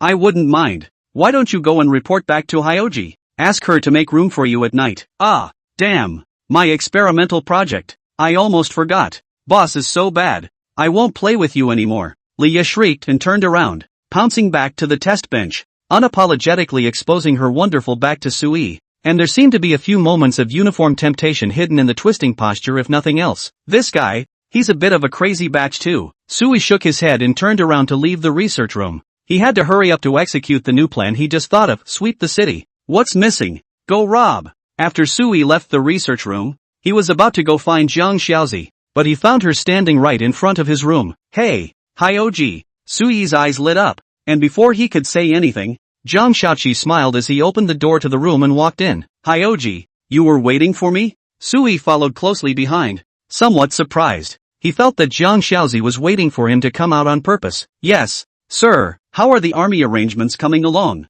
Sui sat on the sofa and took a sip of ice-cold water. Also, you're here to ask about the refrigeration equipment. Right, she figured it out. But we don't have a way to mass-produce it. I know. Jiang Xiaozi nodded his head and stood respectfully in front of Sui. The army has not been arranged yet. They were just allowed to rest inside the house.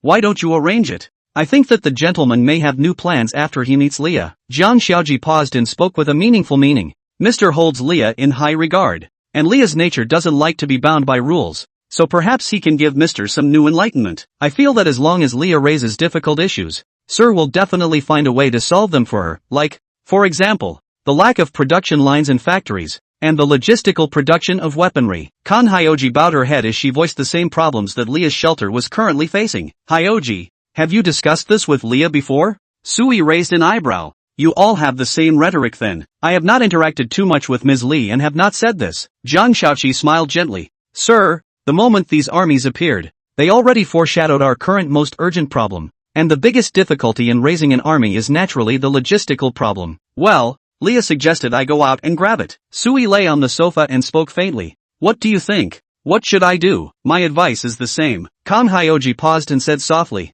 In the nearby streets, there are 2 police station bureaus. And according to Mr. the officers have entered the Doomsday War replica. Then the ones who are now hogging the police station are probably some stragglers who may be doing wrong with their weapons. I think it is natural that goodness, such as that of a gentleman, should not tolerate these thugs who are wreaking havoc on the people. Kan Hyoji's words made Sui laugh. You're asking me to rob the police station's equipment? Be the new thug? We're going to rob the turf again. No, sir, mastering the gun will only bring more peace. Jiang Xiaoqi shook his head. It has been some time since the end of the world, but Sir has never killed anyone with his own hands. Instead, he has taken in quite a few weaklings. In times of danger for the family and the country, there should be heroes who step forward, and Xiaoqi believes that Mr. is the hero that the times need. We are not an act of plunder, not a march of warlords, but we are clearing the world, for the sake of our country and for the sake of the people. Kan Hyoji's words were so resounding that Sui was dumbfounded. Hyoji, this isn't like you, although it's not very nice to say so. the feeling you gave me. You've always been quite ruthless in your methods. Yes? Zhang Xiaoqi cocked his head, suddenly smiled and said, perhaps it is the good conditioning of Mr. Xiaoqi. Xiaoqi also feels that the great justice should be in our hands. We should not use the thinking of the warlords to do things, when it is the first priority to survive, and more importantly, to bring more people to live. Ooh, nice guy. Turns out I just made a casual remark that changed the bitch's attitude from that of a party state agent head honcho to that of a communist vanguard fighter. I have nothing to say. You're absolutely right. Sui stroked his chin. Alright, let's do it. Grab the weaponry that's already in the city. Although there may not be any heavy weapons, but at least it can fill in some of the consumption of bullets. Yes, sir. Kang Hyoji nodded and turned to leave. She had been waiting for Sui's words. After all, the army's main behavioral regulation needed Sui's approval, even if Sui completely trusted Jiang Xiaozi. She always paid attention to these details and would not easily mobilize the army to do anything privately. Right,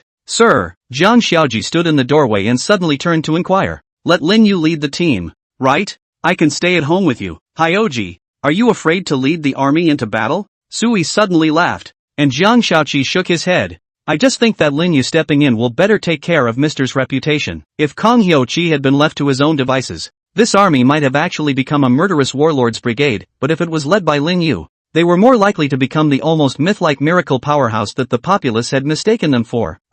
Yeah. Sui nodded his head in agreement. He was browsing through the interface of the Points Mall, when he suddenly realized that vehicles could actually be purchased on it. Wait, Hyoji, I'll buy something to equip the army with. Sui hurriedly called out to Jiang Xiaoqi of vehicles. That's good stuff. In a world where vehicles are stopping all over the globe and everyone is walking on two legs, the advantage of having a few extra vehicles can be so great. Sui is now left with 151 survival points, and the prices of the vehicles in the Points Mall vary, and the few that Sui has his eye on are quite expensive. Of course, there are cheap ones, even if they can be purchased from just a level 0 shelter, but Sui thought that since he was going to match his 500-man army, he must be buying military vehicles, and the performance of the military vehicles must be picked to be the best. Let's see. Of the vehicles that can be purchased at level 1 shelters, the most cost-effective ones are just these few. Sui waved his hand and chose to buy it. Armored personnel carriers, APC, model, Tiger 3 crew. Each vehicle can carry a maximum of 50 soldiers. Weapon system, 1 heavy machine gun on top and 1 light machine gun on each side. Armor protection, medium. Effective against light weapons and small caliber artillery. Speed, maximum speed 90 km/h. Purpose, rapidly transport soldiers to the battlefield and provide some fire support. Required for purchase, 1,000 survival points. Tactical support vehicle, TSV, model, ThunderX. Function, provide support for tactical command, communication relay, and field medical care. Weapons systems, no direct offensive weapons, but equipped with strong electromagnetic jamming equipment. Equipment, contains complete tactical communications equipment, field command system, and mobile medical facilities. Speed, maximum speed 80 km/h. Purpose, to enhance the tactical coordination capabilities of contingents, ensure the flow of information and provide battlefield support. Required for purchase, 1,000 survival points. Armored rescue vehicle, ARM, model, Guardian R. Function, rapid transfer of battlefield casualties. Battlefield repair support equipment, equipped with advanced life support systems, emergency operating tables, repair tools and equipment. Speed, maximum speed 70 km/h. Purpose, to reduce casualty mortality and improve battlefield survivability. Required for purchase, 1,000 survival points. Anti-aircraft missile vehicle, SAM, model, Skynet M. Weapon system, carries 8-man portable air defense missiles of protection, medium, equipped with advanced electronic countermeasure systems. Speed, maximum speed 85 km/h. Purpose, provide low-altitude defense against enemy air threats such as drones and helicopters. Required for purchase, 2,000 survival points. Supply truck, ST, model, Hercules S. Load. Each vehicle can carry enough supplies for 1,000 soldiers for 1 day's combat, cannot be automatically replenished and requires the consumption of the appropriate supplies in the shelter. Speed, maximum speed 75 km/h. Purpose, to ensure that contingents are adequately supported with supplies while on mission away from shelters. Required for purchase, 1,000 survival points. Each of these 5 models, with the exception of the armored personnel carrier, APC, for which 5 were purchased, was bought 1 each. With this consumption, 10,000 survival points were directly gone. There were still more than 5,000 survival points left, and Sui didn't leave them behind. Simply buying 10 of the most conventional large trucks in one breath. Civilian truck, CT, model, Julie T500. Load capacity, up to 50 tons, including cargo and personnel. Cargo loading capacity, about 35 tons of various kinds of materials, such as food, water, building materials and so on. Personnel transportation capacity, under the premise of safeguarding the safety of the cargo, up to 10 additional passengers, including the driver, can be carried in the compartment. Cabin dimensions, L10 MXW 2.5 MXH3M. Internal usable space, powertrain, equipped with a high-power diesel engine with a maximum output of 350 HP. Speed, maximum road speed 90 km per hour, slightly reduced under load, required for purchase. 500 survival points. Civilian big trucks are less expensive, but obviously not as cost-effective as armored vehicles. If it wasn't for the better loading of goods, Sui was tempted to keep buying armored personnel carriers. Great! The points are spent. Just 151 points left. Sui clapped his hands and took Jiang Xiaoji out of the room, walking out of the shelter to a larger open area before taking out all the purchased vehicles from within the shelter's reserve space, accompanied by flashes of golden light. A majestic and heavy vehicle appeared in front of Sui in unison. They surrounded Sui's side, almost like long dragons, and under the sunlight the body reflected a dazzling and eye-catching metallic light. Lin Yu! Sui turned around and shouted, and Lin Yu, who was in the middle of reorganizing his army, instantly responded. Here, like an early warning device, she was instantly galvanized and trotted to stand by Sui's side. Temporary specialized commander of the task force brigade, Lin Yu, reporting for duty. See these cars? It's all yours today. Sui pointed to the cars around him. The military vehicles, all of them belong to you. The civilian big trucks stay. And in addition, you allocate another 200 people for the combat team to stay. These military vehicles can only hold 300 people, so it shouldn't affect your combat effectiveness if you take 300 people with you, right? Sui inquired. And Lin Yu looked at these military vehicles with almost glowing eyes and spoke without hesitation. Absolutely no influence. Guaranteed to accomplish everything. This is no ordinary transportation equipment. This is clearly a huge addition to the army's war power. Look at these military vehicles,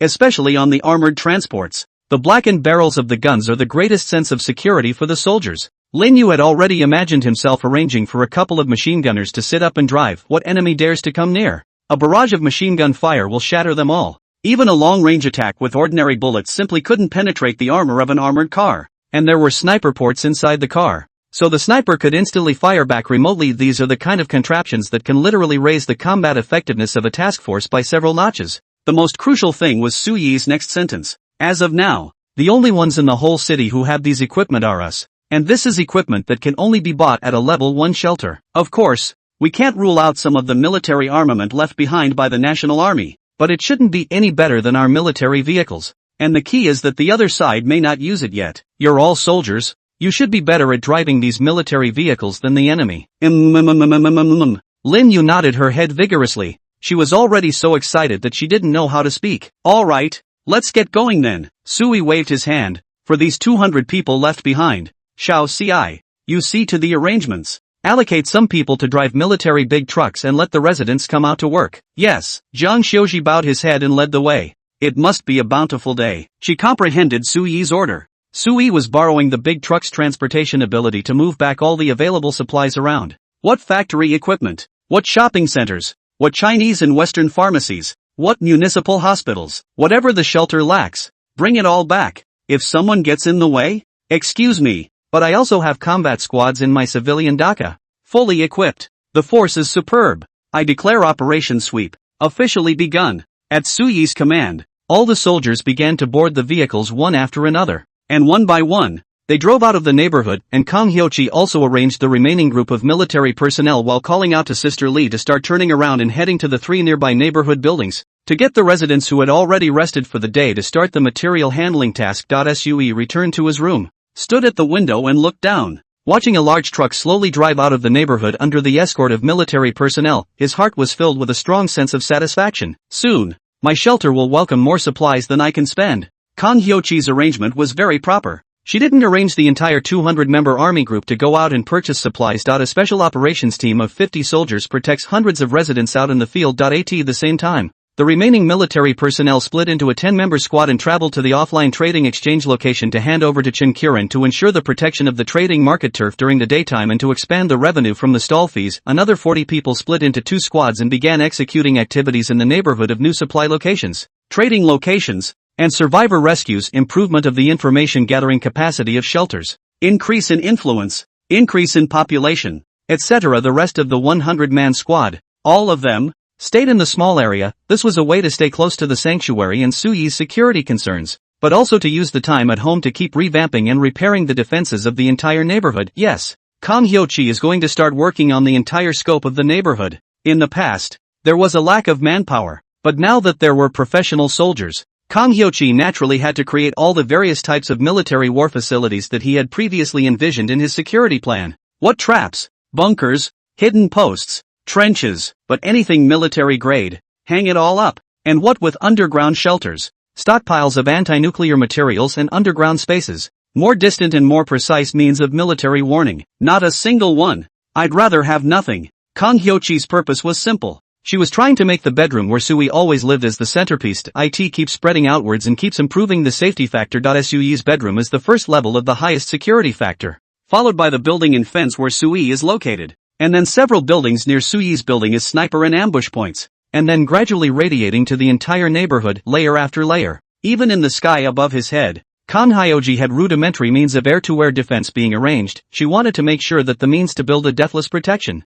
to protect Sui tightly to the extreme. It was not just his own people who could not just see Sui. Even if a large number of enemies attacked forcefully, they would never want to walk in front of Sui. Another dull and boring afternoon. What should I do? Sui looked up at the crimson sun and couldn't help but smack this mouth. How about giving Li Yejin a subterfuge? Tease this niece? Forget it. Save her the misunderstanding. She looks like she's going to come for real. How about killing a plate of civilization? Sui sat on the computer desk. Single-player game Thieves Kill Time. A sheikh can spend several nights, but doing so, Sui also felt that it was not right. This shelter of mine is getting bigger and bigger, and I can't swing it too far. The stronger the development, the more careful you should be. Besides, where's the fun in playing a computer game with my skills? I'm directly observing remotely, far beyond ordering. Sui simply laid down on the bed directly, positioned himself, and then connected to Lin Yu's perspective. In order to make sure that he didn't lose too much of his stamina. He also specifically took out some small props from the reserve space to replenish his stamina. These were the trinkets inherited from the rest of the refuge.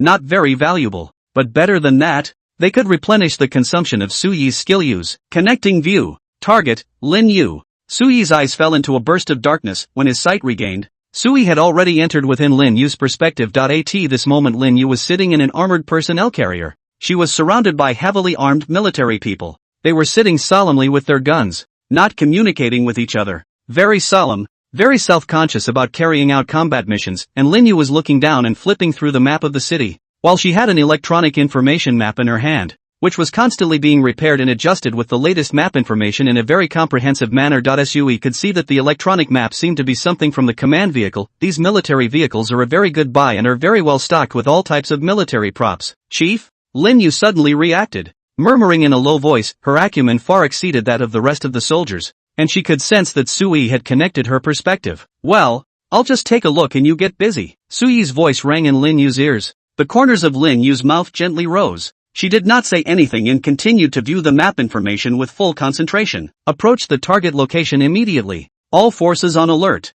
Vehicles slowed. Lin Yu suddenly picked up the walkie-talkie and began to give combat orders. Command vehicle pull back. Snipers all get off and enter suitable sniping locations. Communication soldiers provide accurate combat data. Demolitionists stand by. Combat teams are getting out one by one to make a front and rear encirclement. Armored vehicles 1, 2, and 3 continue forward in formation, approaching the target location. After Lin Yu finished speaking, she looked up at the warriors around her. All personnel check their equipment and enter combat mode. Wow! All the fighters in the car had looked down and quickly checked their guns and equipment. While turning on their gun safeties, they got up and stooped to stand at the door of the car. When the vehicle was parked, the gate was opened. Lin Yu gave an order. Get off! All the fighters came out in a line, automatically forming a standard combat formation, looking out for each other, vigilantly observing the surrounding environment, and then quickly finding cover to enter the standby state. After Lin Yu got out of the car, Sui also saw that all the surrounding troop carriers kept walking down the warriors. They formed an automatic battle group with each other in threes and kept scattering into the city's obstacles, and Lin Yu reboarded the command vehicle and directed the 3 armored vehicles to approach a police station in the middle of the street. On the remote monitoring screen inside the command vehicle, it was a larger police station, with heads bobbing inside. The glass doors that were supposed to be open long since shattered, and jumbled rocks and debris piled on top of piles of glass slag to form a rudimentary defense. Chief, it looks like military vehicles out there. Inside the hall of the police station, there was a yellow-headed, hairy kid who put down his binoculars and opened his mouth in some surprise to the bald big man beside him. Inside the police station, there were more than a dozen males, all wearing body armor and holding various types of police firearm weapons. It was just that the gang had colorful hair, wore their body armor in a substandard manner, and stood in a crooked position that didn't quite fit the solemn aura of the building. Military vehicles? The bald man frowned. He had thought that the commotion outside was some survivor who wanted to come and trade for equipment. It seemed as if the situation was not as optimistic as he had thought. He picked up the military binoculars under his neck, ascended to the third floor, and raised his eyes. He saw, to his surprise, that there were 3 whole armored vehicles blocking the doorway outside, with blackened machine gun ports exposed and swinging, seemingly vigilantly searching the surrounding area for any sign of the enemy. There were also a number of heavily armed military figures scattered around the perimeter of the armored vehicle. Most of their bodies were hidden in their bunkers, and they couldn't even see exactly how many there were, only that there were soldiers everywhere in this perimeter. Grass. This is the regular army. The bald big man was stunned. He was not stupid. This battle outside, at first glance, it was a serious army. This isn't some monkey-ass king imposter. Nor is it the group of nemesis who strut their stuff with police department gear. This group of people. One look at the eyes, movements, equipment configuration, is the proper configuration of the people's sons and daughters. Could it be that the army has come into the city to start a rescue operation? But, that mysterious being, didn't he say there was some kind of apocalyptic war? That pussy thing even asked me to vote, and I voted for an F. Is all this, is it an illusion? The bald big man felt a little puzzled by the situation. He looked down at his pistol, and then looked up at the military vehicle outside. Rubbing his eyes to look more closely, the military vehicles are still there. Pop! He raised his hand and slapped down, and the little brother next to him wailed and covered his thigh. Big brother, what are you doing hitting me?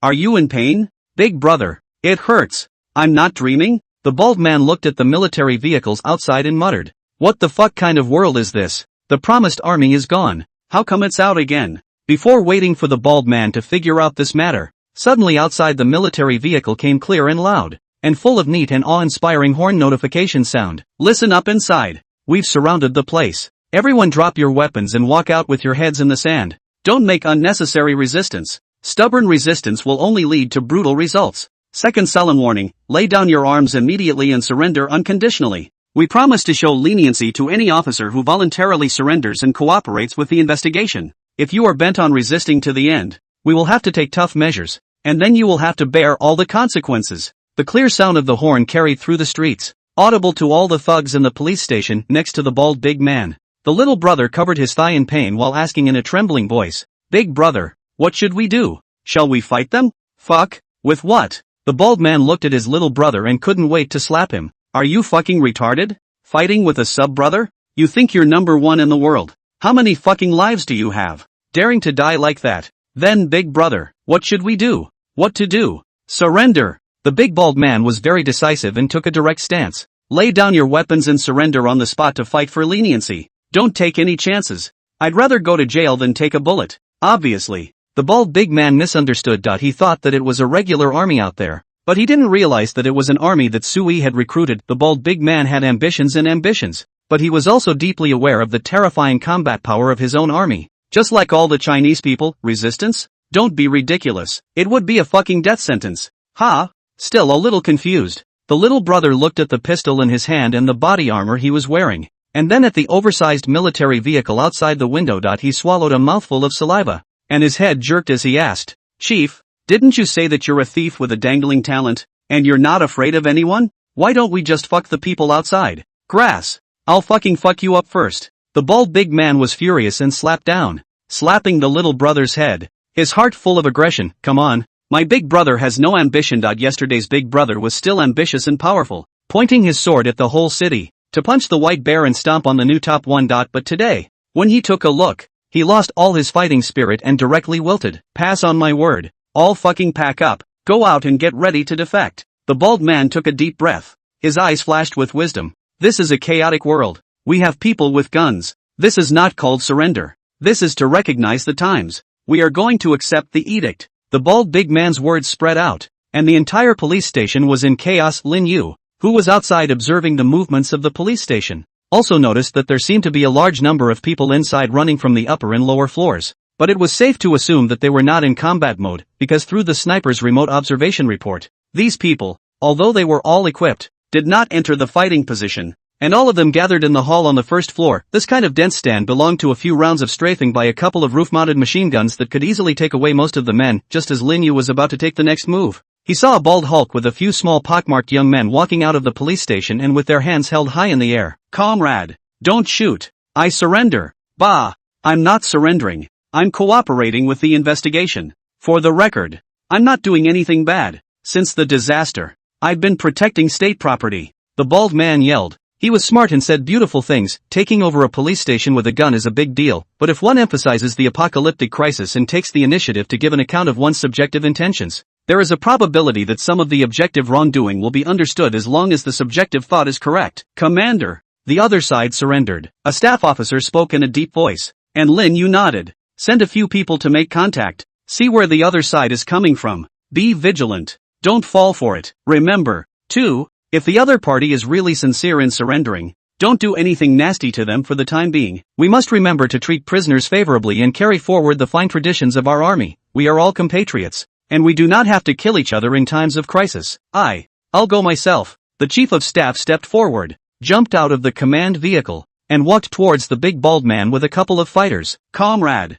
When the bald big man saw that there were people in the military vehicle who obviously looked like officers stepping out, the expression on his face became more and more respectful. His body was unconsciously tense, his hands held high in the air, not daring to put them down at all, lest he let the other party misunderstand his behavior. After all, there were a lot of gunpoints in the neighborhood, and he stepped out only to realize that there were gunpoints in different locations along almost the entire street. Even his own body was densely dotted with small red dots, and needless to ask, this was definitely a warning from a sniper. "What's your name?" The chief of staff walked over to the bald man and stood in front of him. His expression was serious, and he opened his mouth in a chorus of questions. "Give an honest account of where you came from. Fight for leniency." "Yes, yes, yes, comrade, I'll say it all." The bald man was very cooperative, and even took the initiative to hold his head and crouch down on the ground. The action looked a bit of a flowing skill. "Comrade, I know our rules. Confess and be lenient. My name is Wang Daniu. I'm from Huizhou, and I'm working on a construction site with a few nephews from my village. Not long ago, this is not the world is chaotic.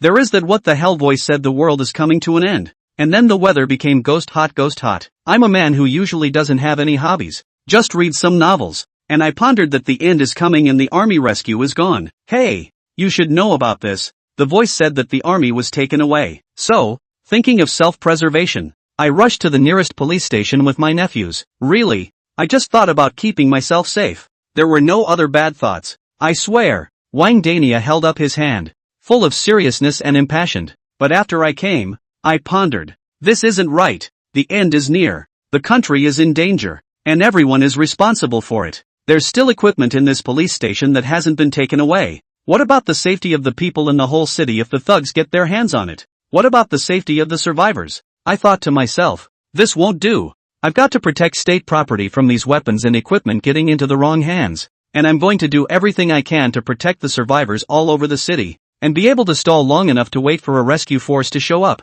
That's why I've been guarding the police station so hard, just hoping you guys would come soon. No, God has finally heard my pleas and prayers day and night, and you are finally here. The bald big man became more and more agitated as he spoke, and was even on the verge of crying out. I really think the sky of Huaxia has dawned. The rain dispersed. The sky is clearing up. The people's good days are back. The few nephews next to him were dumbfounded, only thinking that their uncle was too damn good at acting. Just this subtle expression and movement. It's so lifelike. He doesn't go to be an actor, but comes to be a bagman? What a talent. The chief of staff was also silenced by these words. This hangman is a fucking nag. In a few words, he cleared his act. You look, really, like a repeat offender. The chief of staff's eyes swept over Wang Dania with a lingering look. You've broken the law before and eaten jail time, right? The chief of staff's eyes seemed to be able to see through people's hearts. Wang Danio hastily lowered his head. He was also bachelor. Good nodded his head and admitted, when I was young, I didn't know how to do anything. I hurt someone in a fight. I didn't have the money to pay for compensation, and I ate 2 years in jail. But don't worry, comrade. The government has completely reformed me. I have long since cleaned up my act and made a fresh start. Comrade, I actually have one heart for my family and country. Love the people with fervor. Deeply aware of the need to be a useful person to society. The bald big man said something that was simply incomparably righteous, so that there was no way for people to be picky at all. He was so cooperative that the chief of staff had no way to ask for a pardon, and could only nod. For the time being, it is indeed a good comrade. And since you also have a hard time with it, let's keep it for the time being and see what happens. Just cooperate with the investigation and we won't misunderstand you. Now, call out the men, and hand over the equipment. The chief of staff narrowed his eyes slightly at Wang Daniu. Letting someone hand over his gun was a rather taboo matter in itself. As soon as Wang Daniu had the slightest hesitation, the chief of staff decided to take coercive measures on the spot and had people take him down on the fly. But what the chief of staff did not expect was that after hearing this, Wang Daniu was actually as relieved as if he was relieved, and he hurriedly took off the equipment on his body with a brain and threw it on the ground, what with pistols, magazines, grenades, body armor, and at the end of it all he urged his nephews and men around him, hurry up, dawdle, the comrades are waiting. Big brother, really, you fucking talk back again. I'm sorry comrade, my family winds up being lax in discipline. I'm sorry. After Wang Daniu apologized, he slapped his hand hard, and several nephews wailed and hurriedly threw their guns on the ground, full of reluctance. Come on, there's nothing left. 2 days ago, he was dreaming of being king and dominant in the age of doom, but now he's beaten back in the blink of an eye. Many youngsters have figured out their path to protagonist development, and the truth turns out to be a bit harsh. All the cubs inside, come out. After Wang Daniu handed over his gun, he hurriedly turned his head and shouted into the house, get the fuck out. Not a single one. Whoever fucking runs away, I'll be the first to not let him go. Don't get your fucking head out of your ass, all of you. At Wang Daniu's call, the men inside milled out in scattered formation, dropping one of their equipment weapons in front of the chief of staff. In less than 10 minutes, this police station was taken down without injury. Not a single shot was fired, and no blood was spilled. Sui, who had been silently observing, was stunned, as he muttered straight out, bullshit, this set of things CI has gotten up to, it really works. Sui was starting to get heartbroken. While it didn't seem good for him to do so, why couldn't he step up to the plate in this day and age with the lack of military guards? Wang Daniu's words just now, although they were only to excuse himself, they were also said in Sui's heart. It's clear that the world is in chaos, so why shouldn't I be a national hero? Doomsday is about killing each other? Is that what it's all about? It's all about life and death? That's what it's all about? On the basis of what? Do we Chinese have to do what's written in the novels? Sui didn't think so, and he suddenly felt that it seemed pretty good to actually take over the responsibility of his sons and daughters. It's a great name for righteousness, and it's simply the people's favorite. There is no harm in it, although the responsibility to pay is also heavy. But Sui is not afraid. Lin Yu in the command car also saw this scene. The cooperation of the other party surprised her, but soon Lin Yu reacted in order to arrange for the combat team to enter the police station in order to start the official takeover. Departure. Maintain combat formation. Snipers stay on guard. Take inventory of supplies. Be alert for hidden enemies, and watch for evasive attacks. With Lin Yu's order, one after another, small squads of soldiers within the streets entered the police station in a fishtail. They didn't just go through the front door, but also had soldiers who moved sharply over the wall to make sure it wasn't a full-on ambush regiment into the front door. Wang Daniu trembled as he noticed a large number of soldiers around him continuously drilling into the police station. A thunderous, serious and murderous soldier passed by him, causing Wang Daniu to stand even more lowly in front of the chief of staff. In his heart, he was immensely grateful for his smart decision, thanks to which he surrendered directly. Otherwise at this moment, he probably had already begun to discuss the process of the next reincarnation with the king of Hades. You're coming with me. The chief of staff glanced at Wang Daniu and turned to lead their group to a military vehicle. Comrade, we're not going to court for this, are we? Wang Daniu was inwardly apprehensive, and the chief of staff turned back and smiled meaningfully. That depends on whether you are worthy of cooperating with the investigation. Cooperate. I absolutely cooperate. Wang Daniu had a flash of light in his mind and quickly opened his mouth. Comrade, I know there's a word called whistleblowing with merit. I want to report it. Report what? Report thugs in this neighborhood, committing crimes, hijacking supplies, seizing police stations, taking people's daughters, and murdering people without a care in the world. After an hour of checking and counting, the entire police station has been declared completely taken. The supplies in the police station were also inventoried and carried back to the military vehicles one by the soldiers. After another half hour had passed, a list appeared in front of Lin Yu, which carefully listed the supplies and weapons stored in the police station. Weapons and equipment, 126 pistols, including all types of conventional police models, 12 rifles, mainly automatic rifles, such as Type 95, 1 light machine gun, 2 sniper rifles, 12 shotguns. Wink with Ifran defensive equipment, 215 sets of bulletproof vests, 35 sets of explosion-proof helmets, shields and stab-proof suits, 300 sets of bulletproof undershirts, helmets, goggles, gas masks and other miscellaneous attacks, weapons and ammunition, 32 police demolition grenades, 52 special grenades such as flashbangs and tear gas grenades, 3.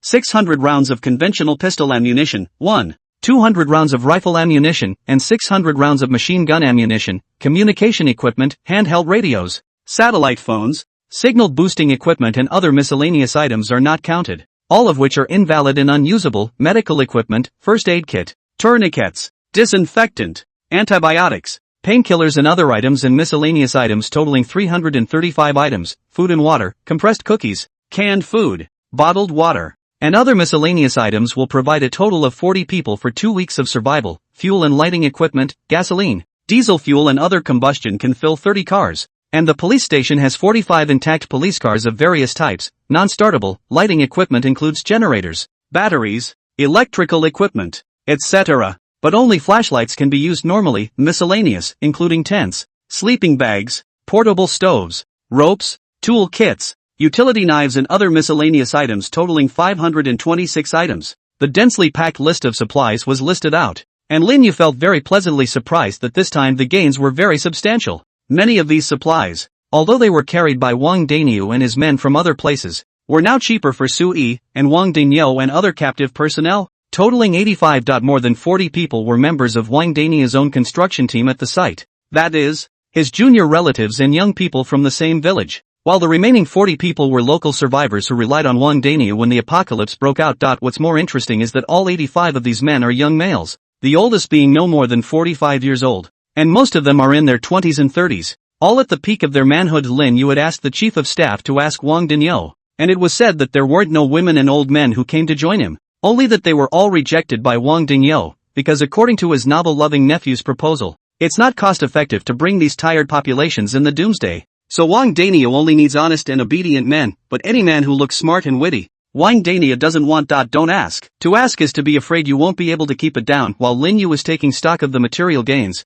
the chief of staff reboarded the command vehicle. Team Lin, almost done asking questions. Well, what's up with that crowd? Most of them are from construction sites, and some of the fantasies of taking advantage of the chaos and dominance are basically dispelled now, and they all have a great attitude. The chief of staff nodded. There were quite a few lean men, but none of them were bold enough to make a move, and everything they said seemed to be basically true. The chief of staff found it interesting that it was clearly a more threatening group of males and in possession of violent arms, yet they had not the slightest thought of resisting, and almost like a flock of lambs, they cooperated perfectly with their own investigations and inquiries. The obsequious attitude of Wang Daniu and the others even made the chief of staff feel a little embarrassed, and from time to time he felt that the tone of his questioning was not too much. That's normal. Lin Yu lowered her head and flipped through the list of supplies. In this era, in this country, the public's affinity for the military is high, higher than you can imagine. Then this is a good thing. The chief of staff laughed. Then we can save ourselves a lot of trouble. Ms. Kong said it was bad. Lin Yu raised his head and looked at the chief of staff with a serious expression.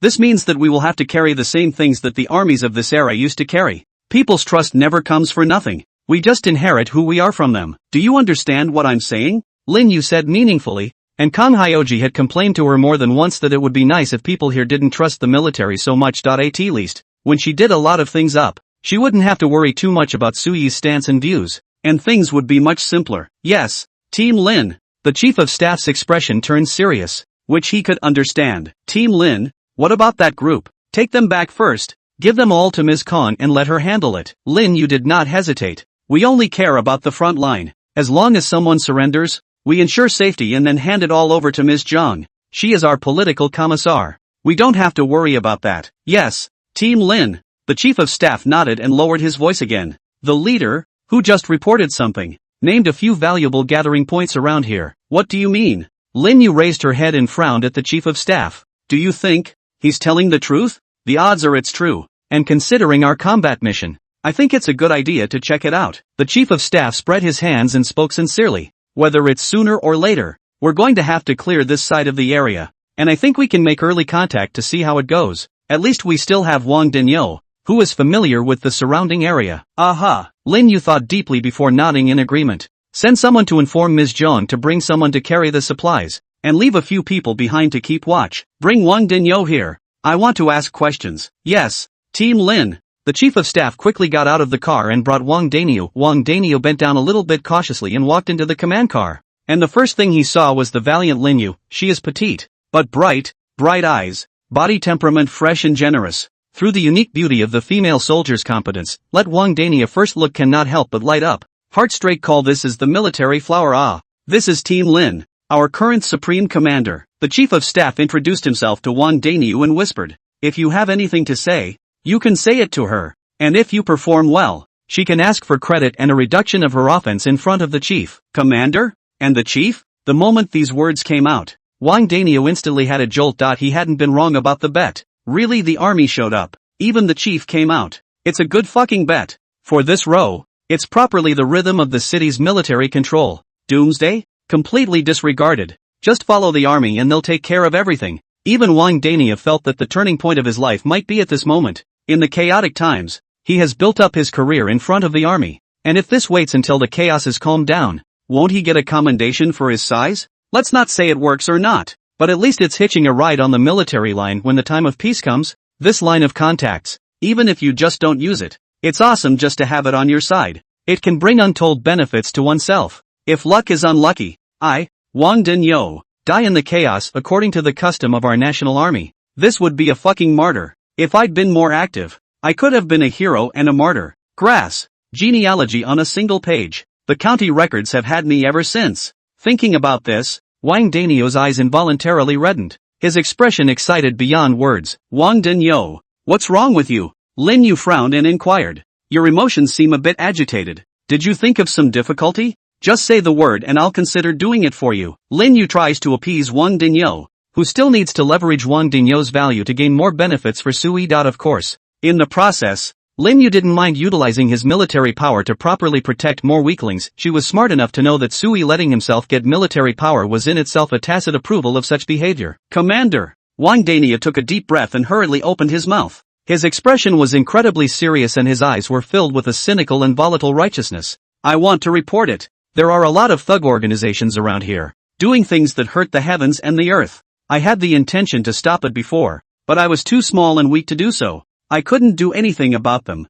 I could only watch them do evil things. I lay tormented in bed every day and tossed and turned and couldn't sleep. Fucking bunch of animals. Bastards who are worse than a son of a bitch. Luckily you guys came. It's really a green sky in Huaxia. The people have hope. Wait, Lin Yu interrupted. Get to the point. Yes, to the point. Wang Danio hurriedly nodded his head and said in a deep voice. In the days since I came to the police station after the outbreak of Armageddon, quite a few people have come to join me. I tried to take care of the survivors as much as I could with the idea of serving the country and the people, but there were some who didn't come to defect and were planning to come to buy guns and bullets. I thought it would be good to have a gun for defense since times are so chaotic out there, and since these people I'm raising need to eat and drink, I took it upon myself to sell some, but I didn't sell much, just sold pistols and bullets in strictly controlled quantities. Wang Dania patted his chest and emphasized his thoughts of serving the country and the people, but everyone knew that he was afraid that if he sold more rifles and grenades, people would turn around and hit him. Lin Yu nodded. Go on. After I sold these guns, I realized I was cheated. Fuck. These sons of bitches get their hands on a gun and start committing crimes. There's gunfire in this neighborhood every day, and sometimes when I take people out looking for food, I see people fucking women in the street and then killing her. That blood is soaring to the glass. What a fucking animal. Wang Daniu spoke with righteous indignation, and Lin Yu frowned and asked, you didn't bring anyone to stop it? This question confused Wang Daniu, and he mumbled and opened his mouth. I don't dare. I'm a bit afraid of death. Wang Dania had thought that it was the end of the world, so it would be better to do more than less. So where would he care? But such cold-blooded words he dared not utter in the presence of a soldier. In Wang Daniu's impression, but child soldiers that are cynical existence. That one is the level of heavenly soldiers. If he dares to talk like that, he'll surely lose his impression. Lin Yu didn't pursue the matter, just nodded and said, continue. I've seen a few scenes like this before, and I just figured, these guys aren't going to go kill crazy and come after me. I thought about it, and brought some people to check out the neighborhood, and because of my previous gun sales, all the survivors around here who were somewhat famous gave me some face, and were quite courteous. I've had some contact with them and found that they've even mapped out their territory. Which people occupy which neighborhoods, and one by one, they are like Earth Emperors, taking advantage of the fact that they are more gifted to bully the less gifted survivors of the shelters. As Wang Danio spoke, he suddenly asked, by the way, this thing called talent, do you know about it, Commander? Aha! Lin Yu nodded her head and lightly glanced at Wang Danio. I was about to ask you, What is your talent? According to the mechanics of the sanctuary, everyone is randomly assigned to a habitable sanctuary room, and randomly born with a talent as well. A police station is not a habitable building, and you stay in it all day long without fear that your sanctuary will be destroyed? Lin Yu asked some words, and Wang Dania's heart was relieved while being nervous. The test worked. What an all-knowing son of a bitch. Even knowing such things, it seems that the sons and daughters are well prepared, and are really bullish. Truth be told, my talent, TSK, it's a bit odd. Wang Dania touched his head and laughed nervously. That talent of mine, is that the farther and longer I stay away from home, then my body will be strong. I haven't eaten, drunk or slept in days, but nothing at all. As long as I don't go home, I'll always be a little better than average. And this talent? Sui, who was observing from behind the curtain, froze at the sound. The gift sounds and feels a bit opposite of his own, House of Geeks, but in terms of effectiveness, it doesn't seem to be as powerful as House of Geeks. Keep asking him, Sui mused, transmitting in Lin Yu's ear. Ask him about the specific effects of his talent. Have him repeat the information about the content of his talent, and then ask him if he isn't afraid of the sanctuary being destroyed? Lin Yu understood in her heart and conveyed Suyi's words. Wang Danio hurriedly repeated and recited in a well-behaved manner. The name of my talent is Wanderer's Aspiration. It's a B-rank talent, and the effect is, when the occupant leaves the shelter, depending on the time spent staying out, he or she continuously grows his or her physical fitness and health, while having a state of incapacitation, without having to eat, drink, or rest. The highest talent cumulatively increases physical fitness stats 3 times as much as I did in my heyday, including strength, speed, and the ability to self-heal, all of which are physically strengthened. But if I go back to the shelter, these states will disappear and I'll need to reaccumulate them the next time I come out. I figure it'll take about 5 days for me to fortify to my most extreme state. As for destroying shelters, I'm not afraid. I've asked some people who know what they're doing inside out, and it said that destroying shelters requires the occupants to be in a special state. A state where their personal freedom is restricted, where they're bound and captive themselves, or where they're seriously injured and unconscious. Otherwise, no one else can destroy my sanctuary, even if I'm not home. Wang Danio spoke in a calm tone, not like he was lying, considering how the people of China feel about their sons and daughters. If this dude can lie in this environment, it means that this dude's mental quality is simply far beyond normal. But even so, Sui was still wary and did not completely believe what Wang Dania said. So, you're a Superman? Lin Yu raised her eyebrows and muttered, triple physical fitness, sounds strong. Hey, where what Superman? Oh, I just can fight a little bit more than a normal person. Wang Dania scratched his head. Very simple, no matter how talented we are, can we go against cannons and airplanes? Our country still has aircraft carriers and nuclear bombs. Those things are much more powerful than talent. I didn't mean that I was going to be an enemy of the army in that statement. I was just complimenting. He. Wang Dania laughed a little awkwardly. But he did mean what he said officially.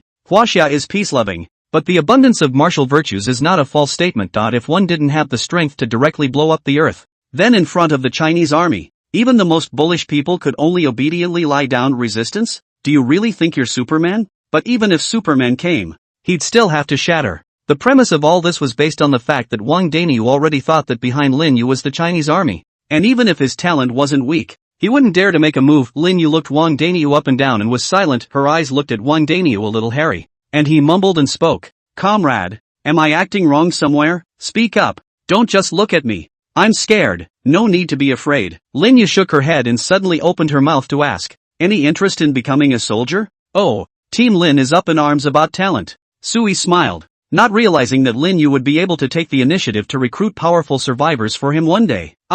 Being a soldier? Wang Dania froze and pointed to his nose in disbelief. Me? How can someone like me be a soldier? I've eaten in jail before. I know, but special things, special people. Lin Yu nodded her head and spoke faintly. You have a notable fighting ability, and I heard the words you said when you surrendered earlier. Since you have the heart to serve the country and the people, why don't you take the initiative to come forward and reflect your own value? Lin Yu originally intended to use a bit of agitation, but he didn't expect Wang Dania to hesitate at all and immediately nodded. Join the army. I must join the army. As long as the country is in need, I'll throw my head and spill my blood. Absolutely no second thoughts. Even let me die here. No, I must be allowed to die in battle. I will die for my country. Really die. Wang Dania spoke impassionately and fervently. And Lin Yu laughed. It won't be that serious. It may not die. No way. If he could die, Wang Dania would really consider it. If it's not dead, it probably won't matter, but if you die, grass,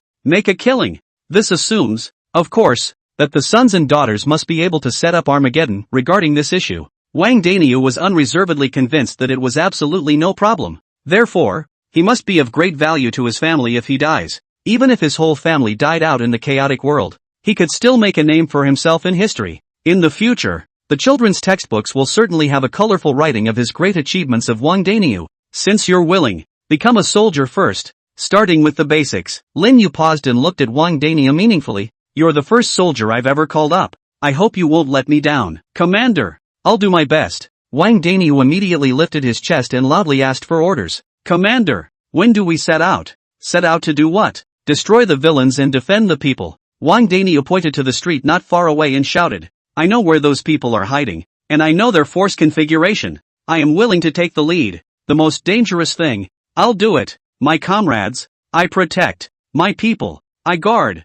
Grass. Sui exploded directly in the house. He looked dumbfounded. This dude. 1 hour he's a thug. The next he's straight up regular army. If this identity of his transformed, his temperament also transformed quickly. The whole person at a glance. Righteousness. Herculean prestige. Who can tell he's been in jail? Whoever reads this has to compliment a good hot-blooded man. Especially when this slogan was shouted. Sui's blood boiled when he heard it, and he couldn't wait to rush to the front line to dry a few villains. Aha! Lin Yu glanced at the chief of staff and nodded in agreement. There's still time today, so let's go take a look. Wang Daniu is right. We can't sit idly by while the people live and die in peace and security. Lin Yu could better appreciate the meaning and heaviness of those words, and she was even more happy to dedicate herself to it. The chief of staff nodded. Yes, I'll make the arrangements. With those words, the chief of staff was about to get out of the car. Wang Daniu, however, hurriedly shouted, Big brother, take me. I'll really take the lead. I'm fierce. I'm really fierce.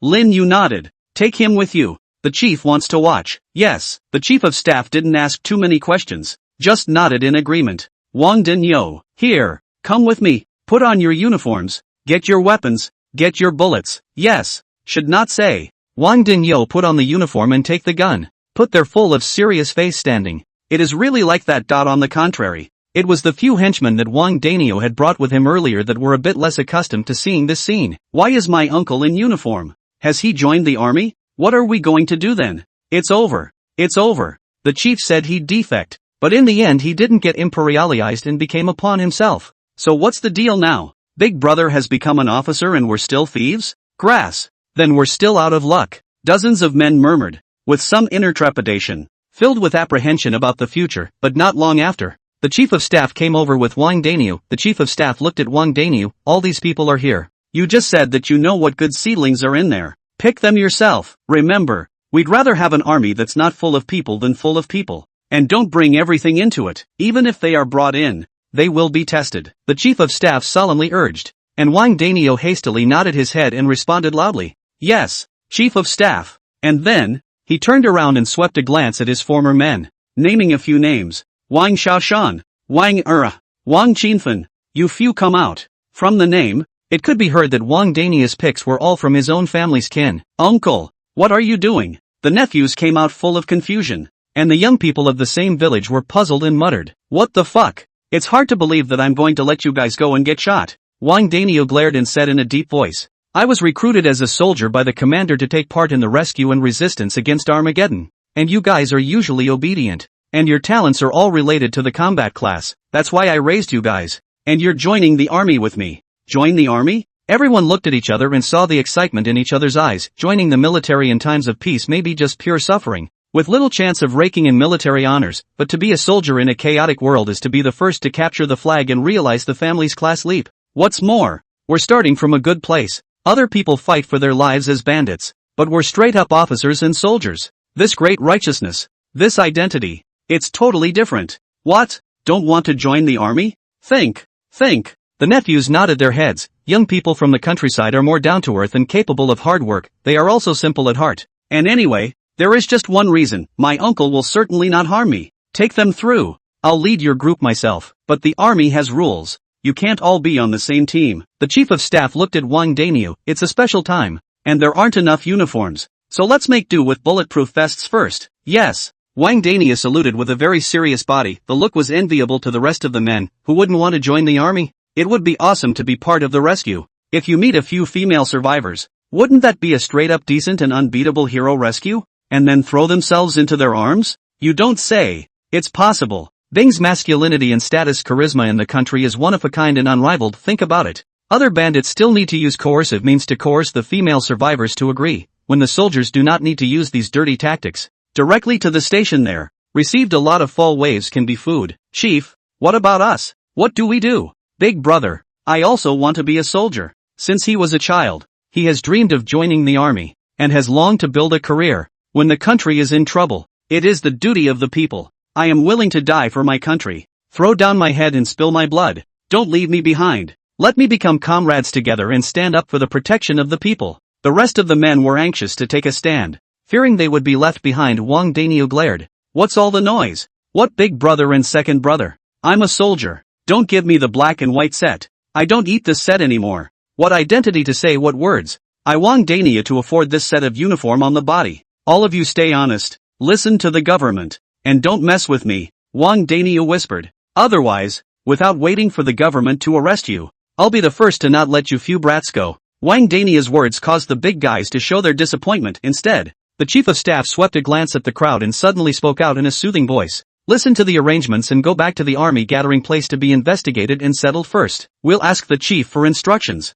and as long as everyone is clean and fit to join the army, we'll definitely give them the chance to serve the motherland. The chief of staff finished speaking and left with Wang Daniu and the others. After this division of personnel, the number of men plummeted, and the remaining group, now full of thoughts about Wang Daniu and the others joining the army, were even less inclined to think about anything else. Soon, a squad member was in charge of escorting the group of men back to the gathering place, and incidentally went to notify Kong Hyo-chi to bring someone to move the supplies in this large police station building. After leaving a small number of guards behind, Lin Yu continued to lead his troops to the nearby zone. Wang Dania took the initiative to lead the way. Eager to build a success in less than an hour's work, the army marched into the new neighborhood. Chief of Staff, this neighborhood is relatively close to the center of the city. There are 2 large supermarkets, 3 hardware stores, and 6 business KTVs. Next to it is the snack street, which is rumored to also have a wholesale oil and grain store and a few small cold storage warehouses. Wang Dania reported what he knew carefully to the chief of staff. It's just this piece,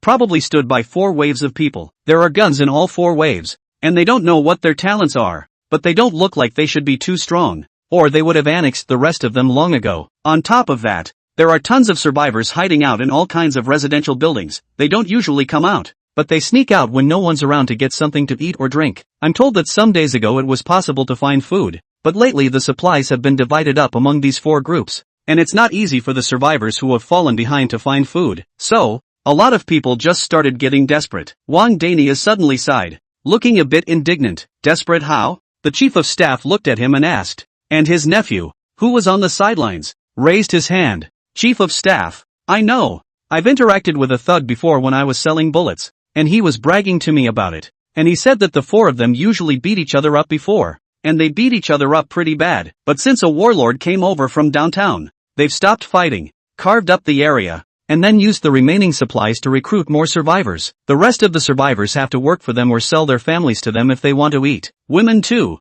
if they want to fill their stomachs, then they sleep with them. They sleep for half a meal. And if they want to fill their stomachs they have to play a lot of tricks. It's also rumored that they've been planning on lowering their prices lately, and aren't going to give too many supplies to the survivors out there. Sui, who had been observing from behind the curtain, couldn't help but blink when he heard this and muttered, "It's really gotten to the point where it's a case of a can for a woman. The world has really become a mess." But that said, it also fits the reality that in hot climates, most food rots so fast that it's simply inedible. The food that remains is even more scarce and precious, with their own shelters failing to provide a steady supply of supplies. Humans are often able to push their mental lower limits and do anything unthinkable in order to stay alive. Buying and selling people? The chief of staff had a keen sense of smell, and he asked with a sudden frown, "They can just recruit with food. Why do they need to buy and sell people?" "I don't know." My nephew shook his head, full of confusion. "That's what I heard, but didn't ask for details." "I know some." Wang Dania suddenly opened his mouth and lowered his voice. "It's said that there's a big brother over there in the city center who holds a lot of resources and has been expanding externally. This big brother seems to be quite powerful and has strong means,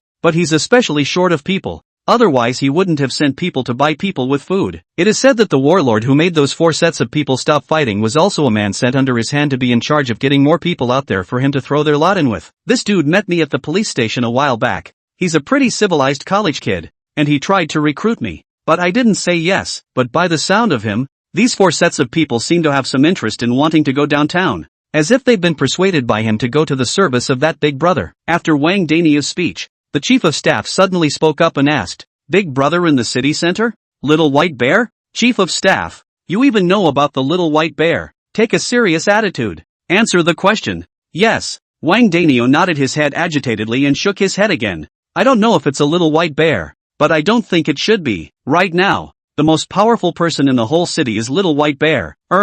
A dude popped up 2 days ago and stole Little White Bear's thunder. But Little White Bear's really not weak. Everyone basically knows him. If it's really a little white bear, then Big Brother is short of people and will definitely use that reputation to publicize it. This world is in chaos. Many people who can't survive will definitely hug the Big Brother's leg for survival. Even if the little white bear may be more ferocious, it's still better than starving to death and dying of heat." Wang Daniu had only finished speaking when the chief of staff had already nodded. "It seems it's not Little White Bear. It's another group." Sui had been listening behind the scenes. He could see the movements of the entire army through Lin Yu's command vehicle surveillance view and could easily hear the conversation between the chief of staff and Wang Daniu. It's true that it's not like Little White Bear, whose path to development is destroying sanctuaries. And destroying sanctuaries doesn't require that much help. Sui stroked his chin and suddenly let out a laugh. "This little white bear is estimated to be quite suffocating lately. Good for so long as the top of the list." Suddenly a few days was Sui to steal away, although Sui's points had been used up and was no longer number 1 on the list.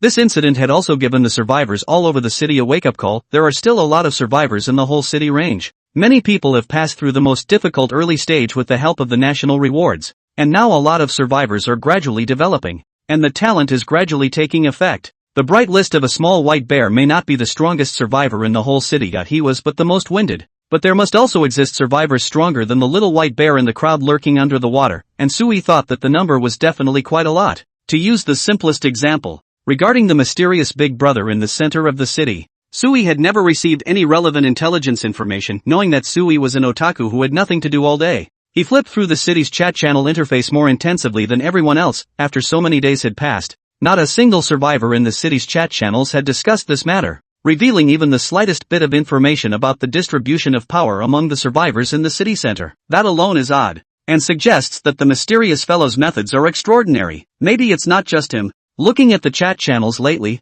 it seems like a lot of gifted people are starting to make their mark, and a lot of them are coming into their own. The only place I have a clear advantage at the moment is in shelter level. As for the rest, well, say no. Although the battle power of a 500-man army is strong, but in case there's an SSS class combat class gifted person in Jinling, these 500 people might not be enough. Sui pondered deeply. Through his own SSS rank talent, he was able to roughly understand that the power of the rest of the SSS rank talents were certainly not bad. House of Geeks is a typical late start talent that can only get more and more aggressive, but may not shine as brightly in the early going. If he encountered the kind of SSS grade talent that was dangling in the early stages, Sui felt that he might not be able to carry the other party's prying eyes and hostility. That's the only thing that's not so good. It's still a crisis not knowing the talent of those all over the city. Sui sighed deeply just as he was thinking. Wang Daniu had already picked up a military loudspeaker, stood on the roof of a military vehicle, and started shouting loudly along the street. "The army has entered the city.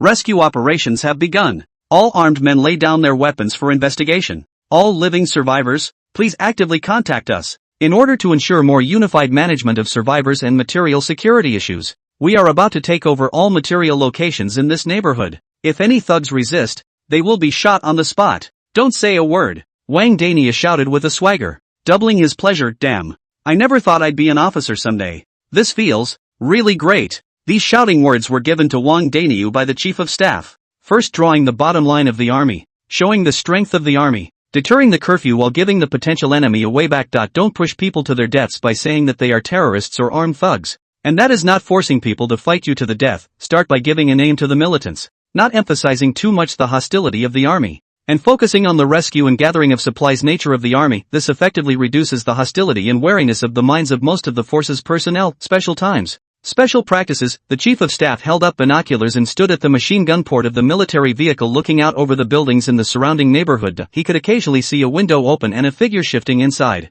as if someone was peering and watching the military vehicles driving up the block with the roads littered with abandoned cars and debris. The army didn't move very fast, and the soldiers cleared the obstacles while leaving enough time for the survivors of the neighborhood to think and observe. "Chief of staff, Why don't we sneak attack? To come out so openly, this is not a target. In case someone shoots a black gun, we can't even find where the enemy is. Wang Dania finished shouting and asked the chief of staff with some trepidation. The chief of staff looked at him lightly. Aren't you 3 times as physically fit, and 3 times as capable of self-healing? Afraid of pistol bullets? It wasn't particularly scary, but it was pretty painful. Wang Dania touched his head. I am afraid that our warriors will suffer. Don't be afraid to take a hit. Whoever shoots can see it. The chief of staff paused, but spoke up anyway. Our snipers have been laying down and monitoring along the way, and were able to counterattack and lock on to the enemy's position in time. In addition, every soldier is wearing body armor and also has an armored vehicle as a cover. The bottom line is, it's the commander's decision. The chief of staff looked toward the command vehicle and said in a deep voice,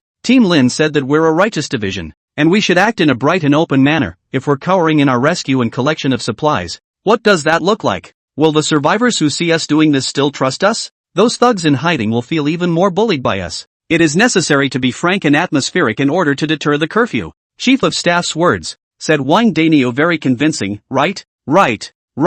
Is my awareness is not enough? What is our identity? How can we do those gutter things? Wang Danio just thinks that a soldier should do things in a big and honorable way. He still didn't know that this was actually Lin Yu's ploy as well. She took full advantage of the Chinese people's deep impression of the military and followed through with the native army's style of doing things. The brighter and brighter it was, the more it really emboldened potential thugs. After all, who wouldn't mutter at the sight of such a heavily armed army walking graciously down the road? Even if there were gifted people powerful enough to be able to tackle this army, would they dare to make a move? Do you dare to be sure that these less than 300 soldiers are the entire military force and not a vanguard squad? Considering the horrific number of Chinese troops, 300 men, I'm afraid it's just a vanguard to take the lead in the city. If we destroy these 300 people, if we get tens of thousands or hundreds of thousands of people, what's the point? Even the most gifted can't handle an army of this size. No modern man is stupid, especially in the face of the forceful intimidation of what is clearly a regular army. And anyone would be guilty in their mind, not to mention, Lin Yu's set of processes was quite effective. Half an hour had passed and not a single black gun had appeared in the press. Instead, one after another, a number of survivors came out of residential buildings and ran excitedly towards the army. Is it the People's Liberation Army? Is it the people's sons and daughters? Mom, the soldiers are here. Let's go downstairs. Soldier brother, comrade, quick, I'm a refugee.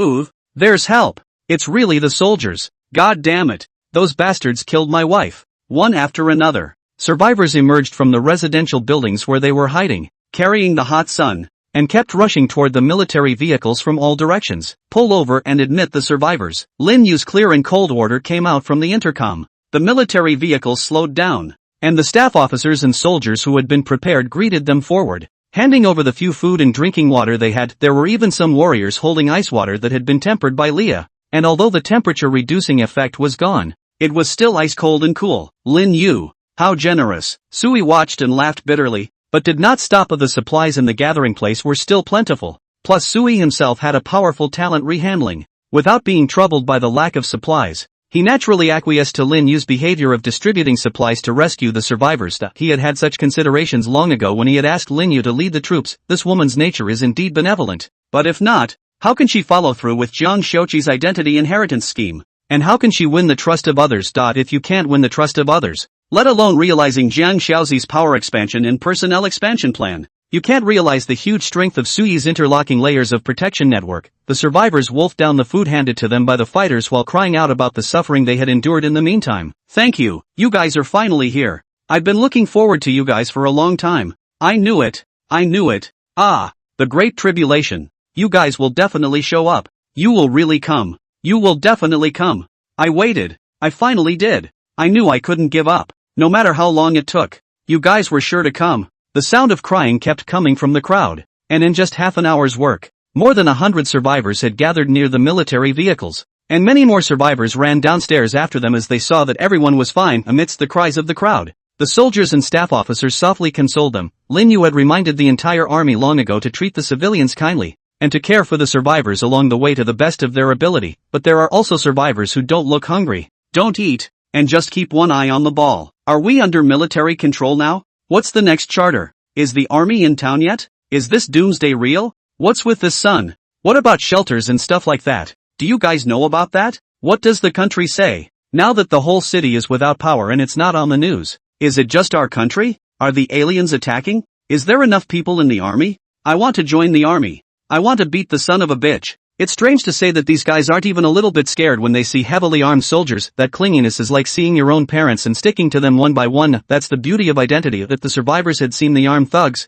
they would have run as far as they could for fear of disaster. But if you see a large troop in uniform and driving an army, as long as you basically confirm your identity, that one doesn't bring any fear at all, because this is an army that will never harm the people. An army that defends the people. I in the jurisprudence of the state. This is the people's army, or each person's own army, so to speak. Is anyone afraid of their own army? The answer is no. It was only when the big guys got so worked up that the fighters were a bit frazzled and not quite able to cope faced with many sensitive questions. The fighters were left with only uniform answers. It's a matter of confidentiality, so I can't talk about it for now, but I'll definitely do my best to ensure everyone's safety issues. The fighters were very patient, and although they were a bit busy dealing with the increasing number of survivors, they were very fulfilled inside. This feeling of being trusted unconditionally by ordinary people is the best compliment and the top military medal for almost every soldier. As soon as the crowd got close to the military vehicle, that inner sense of security brushed right through them. Impossible to describe in words. Each one of them almost swept away the inner gloom and was much more grounded inside. Some people even saw Wang Daniu in military uniform. They couldn't help but be surprised and chortled loudly. Crap! I know that bastard. Didn't he take over the police station? He's here too? He must have been arrested. If it were normal, how would one dare to talk to Wang Daniel like this? But what is the place now? What is the scene now? Before the army, the sky is the limit and the people are the greatest. I am the people, and I dare to speak so. Grass! Wang Daniel blared and retorted loudly. Look at my old man's clothes. I'm an official soldier now. What a rest! This is a special time. I joined the army. I serve my country. Oh, you can join the army too? There was laughter in the crowd. Egu. The bandit leader has also been edicted out, but you have to perform well, or else afterward, you'll have to eat a meal in jail. Oh, will you talk? Wang Daniel was anxious. He was afraid of this. In case it really came to peacetime, his own merits and faults cannot be offset. Then certainly finished. Wang Daniel, the chief of staff chirped. Watch your attitude. Attention to identity. Hey, yes. Wang Daniel scratched his head and rolled his eyes at the crowd. I'm sure to perform well and accept the people's supervision.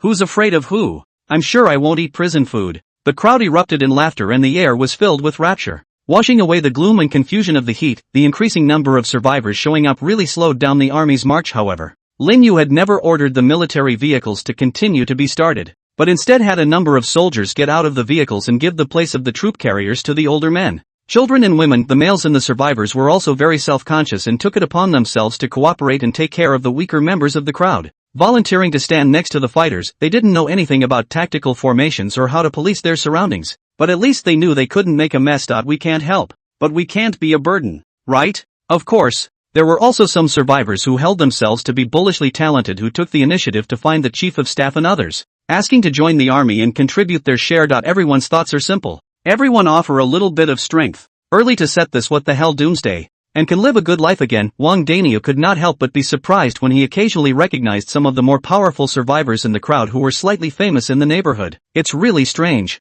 Those few big brothers recruit you. You don't take it as a matter of fact, and you still fight with others in a firefight. How is it that by now, every one of them is so positive that they can't wait to sell their lives and go to war? Being a soldier can be very hard. Don't want to eat good food and drink hot water. Or maybe you have to sleep on the street. Oh, Wang Daniel's teasing was quickly met with a sharp verbal rebuttal. Can this be called a thing? I'm not ashamed to give my life to my country, but what is it to give it to those outlaws? Old man's life is worth something. It's not for sale to anyone. I enlisted in the army. It's called being loyal to my country. Do you, a bumpkin, understand what it means to serve your country? I'd be happy to do that. I don't like it when bandits take me to eat, drink and sleep with women. I want to be a soldier and suffer. I'm happy. Don't talk to this fool. He doesn't know what spirituality means. When Wang Daniel heard these taunts, he was so angry that he grimaced. Don't fool around. When you become soldiers, I won't need to be polite to you. The old man is a good family man. You are a bandit leader being edicted.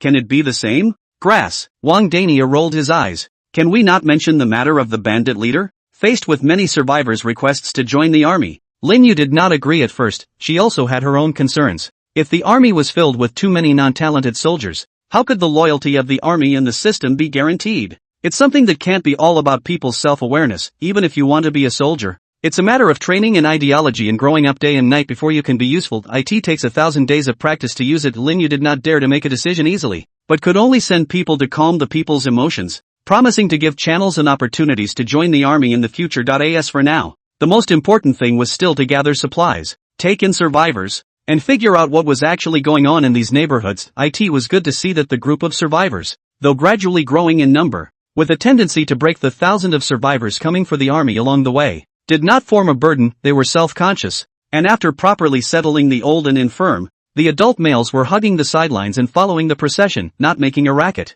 hiding from the sun a bit on their own, and not just reaching out to the army for food and drink until it's too late. This moment, the endurance in the bones of the Chinese people was utilized to the extreme. The army is disciplined and the people are aware. During the special period, of course we have to be more conscious and try not to bring trouble to the army. In the next half an hour, Lin Yu drove the military vehicle fleet directly to the entrance of the snack street. According to Wang Daniu's intelligence information, the two large superstores in the current neighborhood were basically emptied of food and drinking water, and what was left were some inedible household items and home appliances and so on. The only places where it's uncertain if food exists are those few small cold storage units. One of the cold storages was located in one of the restaurant chains in the snack street, and before the many supplies were collected, Lin Yu naturally had to make sure that food was collected first. According to Wang Daniu, those waves of thugs had people who had mastered the means of power generation, and had secured the refrigeration facilities of the cold storage at the first moment of the apocalyptic outbreak. The story wasn't a secret and was widely circulated among the survivors in the surrounding neighborhoods that power generation gifted person had only mastered one cold storage, but the rest of the cold storage's power generation also depended on him, and had to pay tribute to him every so often to ensure that the power was maintained. Team Lin, Wang Dinyo just said that there might be a group of people near that cold storage that have been hogging it. Well, first send out a scout to reconnoiter, and the follow-on combatants will advance in alley formation, Lin Yu commanded in a cold voice. There was no way she was going to give up on gathering supplies just because there were thugs ahead just now. Sui had already told her that Kong Hyochi had already driven all the trucks from the gathering place, part of them going to the police station to take over the supplies, and part of the empty trucks were already on their way to catch up with the military trucks. Lin Yu wouldn't allow himself to return empty-handed. It would be irresponsible to the many survivors in the gathering place. Wang Dinyo, the chief of staff, put down his walkie-talkie and called out to Wang Dinyo, who was sneaking around and bragging and farting with the survivors. Here, Wang Dania raised his voice accordingly, and the chief of staff ordered, "Take your men and take the lead. Enter the snack street. Whether or not you can redeem yourself depends on your performance. Snipers and follow-on fighters will be ready to back you up,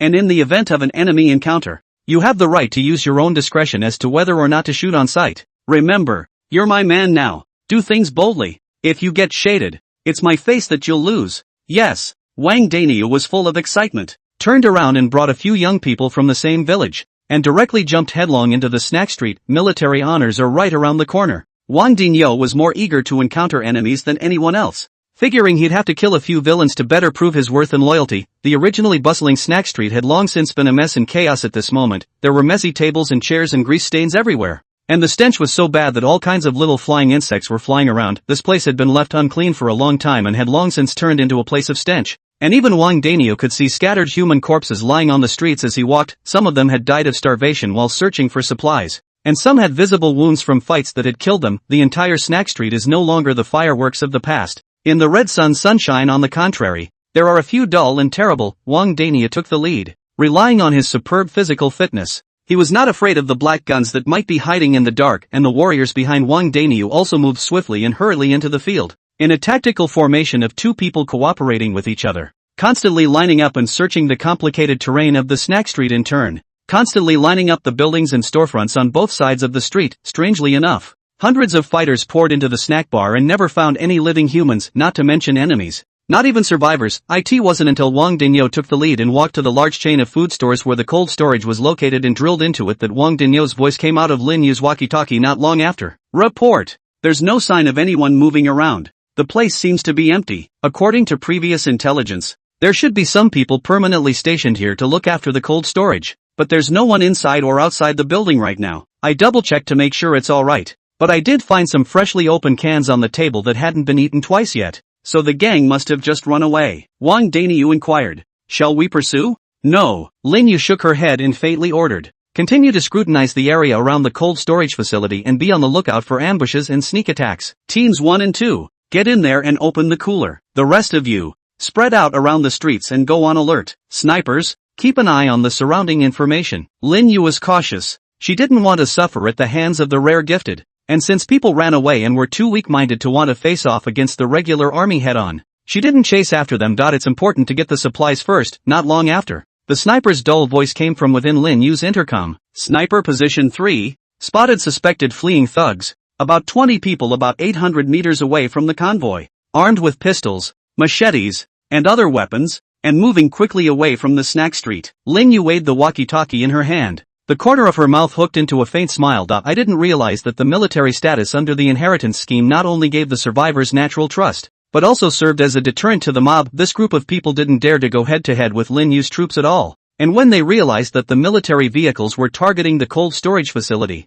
they directly left the cold storage facility behind and ran away. To be honest, this saved Lin Yu a lot of trouble, but where there is a military operation, there must be a military objective. Killing wasn't the goal. Taking down the key supplies was Lin Yu's main mission. Being able to take the target's supplies and population without bloodshed was a scene Lin Yu was happy to see. Over the next 2 hours, Lin Yu sent out warriors one after another to take turns entering the cold storage room to carry supplies. She didn't let all of them go in. The terrain of the snack street was complicated and narrow. Once the whole army entered to be ambushed by the special gifted, she was afraid that the loss would be excessive to leave at least half of the force on standby in the outer open areas, both to watch and care for the survivors accompanying the group and to support the forward forces at all times. Due to the shortage of removal manpower, the removal work continued until dark while the supplies were being moved. The large trucks from the gathering place slowly arrived, and a few of the fighters accompanying the team had taken in some new survivors along the way. It's worth noting that there were more supplies in the cooler than expected. In addition to the refrigerated poultry and frozen food that should have been there,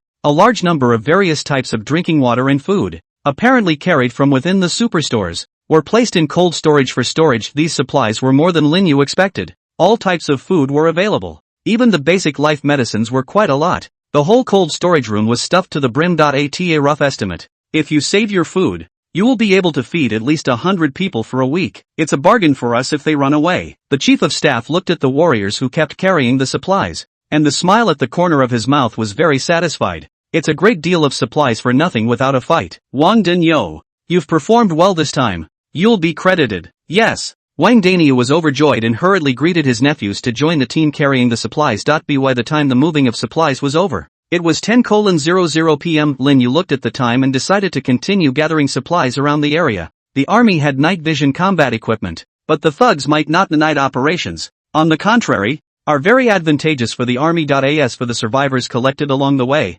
Lin Yu had them board large trucks and return to the gathering place under the escort of a small number of warriors. When the survivors returned to the neighborhood with the truck, Sister Li and others had already set up several registration desks, blowing electric fans and standing air conditioners next to them, waiting in the night. As a large truck slowly pulled into the neighborhood, more and more survivors stepped out of their vehicles, their first sight of survivors just like them coming from all directions. Without saying a word, the men simply boarded their vehicles and began moving supplies. Crowds of men and women, old and young, most of them rosy-cheeked and neatly dressed, talking and laughing with each other up and down, carrying all kinds of material items. And then in the commissioner's arrangements for storage in different categories, anything that isn't heat resistant, put it in the building with electricity first. Make no mistake, store resistant over here. Hey, don't mess with it. That one, put it down. No stealing, little brat. Whose kid is this? Why are you so greedy? Didn't you have enough to eat at night? I'm sorry, son, get over here. Don't make a mess. The crowd was raucous and the entire entrance to the neighborhood was brightly lit and crowded. The bustling images gave the survivors, who had just arrived in the neighborhood, the illusion of being back in peacetime. Where had they seen so many survivors stay together since the end of the world broke out? Even the humans who peered into the cluster by the window on weekdays, they were thugs for the wrong reasons, and none of them were normal. Comrade, what about? One young man politely asked a nearby staff member. We're new here. What does the government plan to do with us? Government? The staff member swept a glance at the material table in his hand and raised his head upsetly. I've also just joined not long ago. This doesn't seem to be any kind of governmental rescue office. I guess it's a temporary military area. It's all run by the soldiers. As for the arrangements, ask them. The staff member raised his hand, but saw several girls erecting makeshift wooden signs, waving them around as they shouted, "Welcome new refugees. Return to your new home. Come this way, all of you. Come this way and do your registration. Get your identification tags. No one is allowed in the neighborhood without a tag. One identity tag for each hand. Keep it carefully. It's a pain in the ass to replace it if you lose it, so don't be careless. The new survivors heard the shouts and gathered around them in a well-behaved manner, quickly lining up under the guidance of the girls, and the long queue continued all the way to Sister Lee and the other neighborhood committee workers. Don't talk to each other during lineup time and maintain order on the floor. Ask the staff in front of you directly if you have any questions. It is forbidden to make noise and clamor, affecting the rest of the survivors' rest. They have tasks to do during the day. Let's have quality. Be polite. This whole set of workflow down, not complicated at all. Basically in accordance with the peacetime management system, and occasionally then some Jiang Xiaozi's own added management system. The whole atmosphere is so familiar to all the guys that even new survivors fit right into IT feels. How can I put it? Like coming home. Hey, work with the job. Do what you're told and be done with it. Don't think about anything. Don't worry about anything. Let you do what you do. Eat, drink and be safe, right? That's the smell. The familiar and reassuring smell. A warm and welcoming smile returned to Lee's face as she saw the new survivors and knew that tonight would be another busy sleepless night, but she didn't feel tired at all. She could feel the whole gathering place changing for the better little by little. The days gradually returning to the peacetime look again. Now it's still going to be hard, tiring, and hot, but it's better than not even having your life protected. Moreover, during the daytime, Ms. Jiang had also gathered a few of their old men together and talked to them about the general plans and arrangements for the future. With Ms. Kang's commitment, each of the original residents can feel the bright future of the gathering place, and can also clearly feel that the management is constantly working hard to keep the big picture in mind in times of crisis. Sister Lee felt like a former grassroots staff member like herself. She also had to shoulder the responsibility and took the initiative to step forward to help the chief. Come, comrades, all over here. Everyone line up and register your information. These registrations are pretty much the same as what we do in peacetime, except there's more information to fill out about the shelters. What about the information about the shelter? You don't have to be too evasive. Just mainly explain the talent and your own abilities. As for what's in the shelter, you can keep it for yourself. As long as it's not something harmful, the top doesn't ask questions. But once there's going to be something that violates the disorder or is helpful to the rescue, everyone must take the initiative to account for it and obey the arrangement. Sister Lee did the registration work while patiently introducing each survivor. The registration process this time around is much more lenient overall than last time. The last registration group was aimed at the survivors in the district, and in Jiang Xiaozi's development plan, the closer the area is to Su Chen on a physical level, the stricter the degree of control will naturally be. That is why no shelters are allowed to exist in the neighborhood. They must all be destroyed and all supplies turned in. This is a hard and fast rule. And Sister Lee and the others have already communicated with this group of survivors and done a good job of calming them down and working on their minds. As for the survivors outside of the neighborhood, since they were farther away from the gathering place, the threat, if any, was not great, and with the large number of people, the destruction of the shelters was simply ignored for the time being, in order to make it easier for the hearts and minds of the people to be pacified. But gift registration is something that must be honestly accounted for. Kang Hyo-chi had considered this.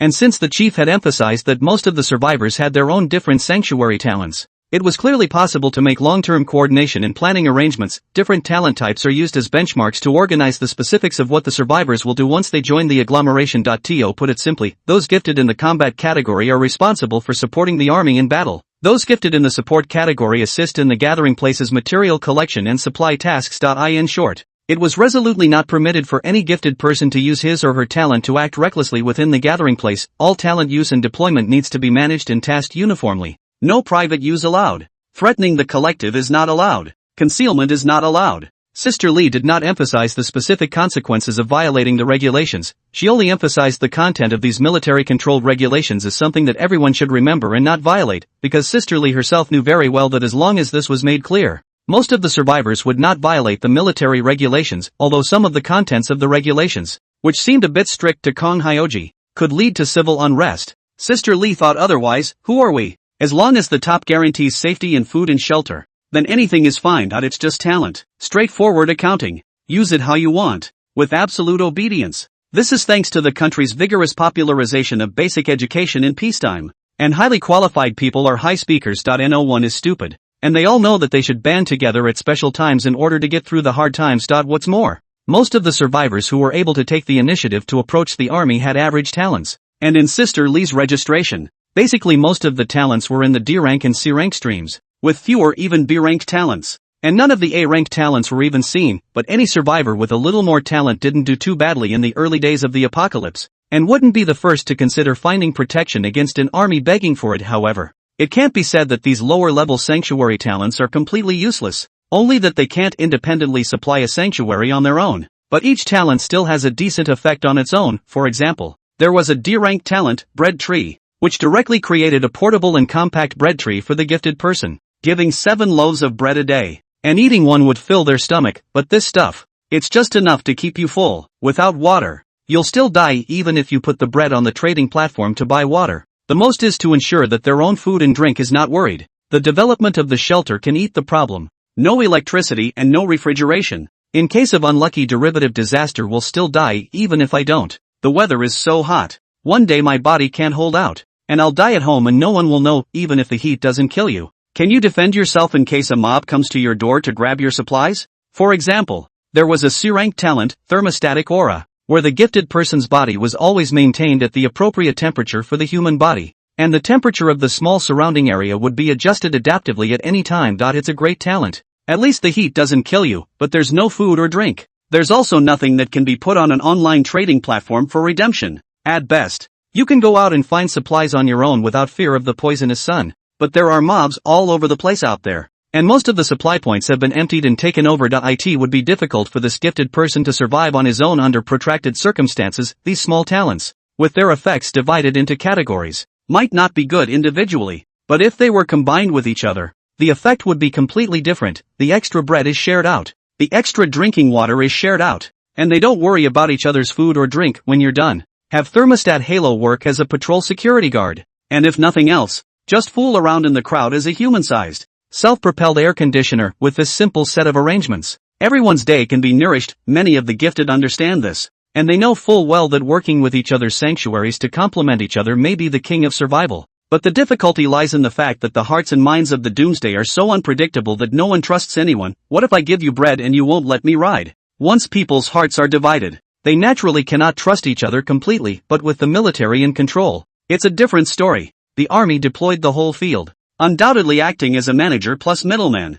ensuring the credit issue of a large number of small refuges hugging each other, as well as providing the most scarce security issue for most of the gifted. In this way, the collaborative solidarity of gifted people of all sizes with each other has a solid and viable foundation. These are truths that most survivors can figure out on their own. Who wouldn't want something that is clearly in their favor? Therefore, even though there are thousands of survivors flooded into the neighborhood to do registration, but the whole scene is still orderly and calm. The people do not mess. Fully demonstrated the excellent quality of the people of a large country in the face of danger. In the middle of Sister Lee's registration, Sui stood next to the window scanning the crowd while paying attention to the color of his watch from time to time, pale reddish color. Reddish, not obvious. This was also expected by Sui. Thousands of survivors flooded into the gathering place. It was impossible to completely trust the gathering place at the first time. Among them there would inevitably be survivors with their own small minds. Hyoji, what are you going to do about them? When Sui inquired without turning his head, Jiang Xiaoji stood demurely behind him,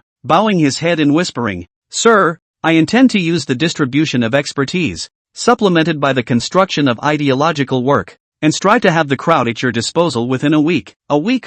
Will it be too short? I'm afraid that people's hearts will be unstable. Sui's fingers tapped on the windowsill and muttered, "Cia. There must be people with bad intentions among these people." Hyoji knows. Jiang Xiaozi nodded, her smile still gentle. People are herd animals. The collective influence is huge. Even if there are curmudgeons, they will be refined by the collective furnace. And the multi-layered system of living in our gathering place is beginning to pay off. The girls of the first residence are the courtier closest to you. They have been conditioned by me day and night, and will also serve as the first managers of the neighborhood. After that, the neighborhood survivors, and after that, this new group of survivors. Even if they have bad ideas, they still have to bypass a lot of difficulties to endanger the sanctuary and you, sir, and face the suppression and deterrence of the military, as well as the supervision and scrutiny of all kinds of sanctuary talents. Even if someone were lucky enough to get close to you on a physical level, they'd still have to deal with that robot, and this nearly impenetrable house of yours.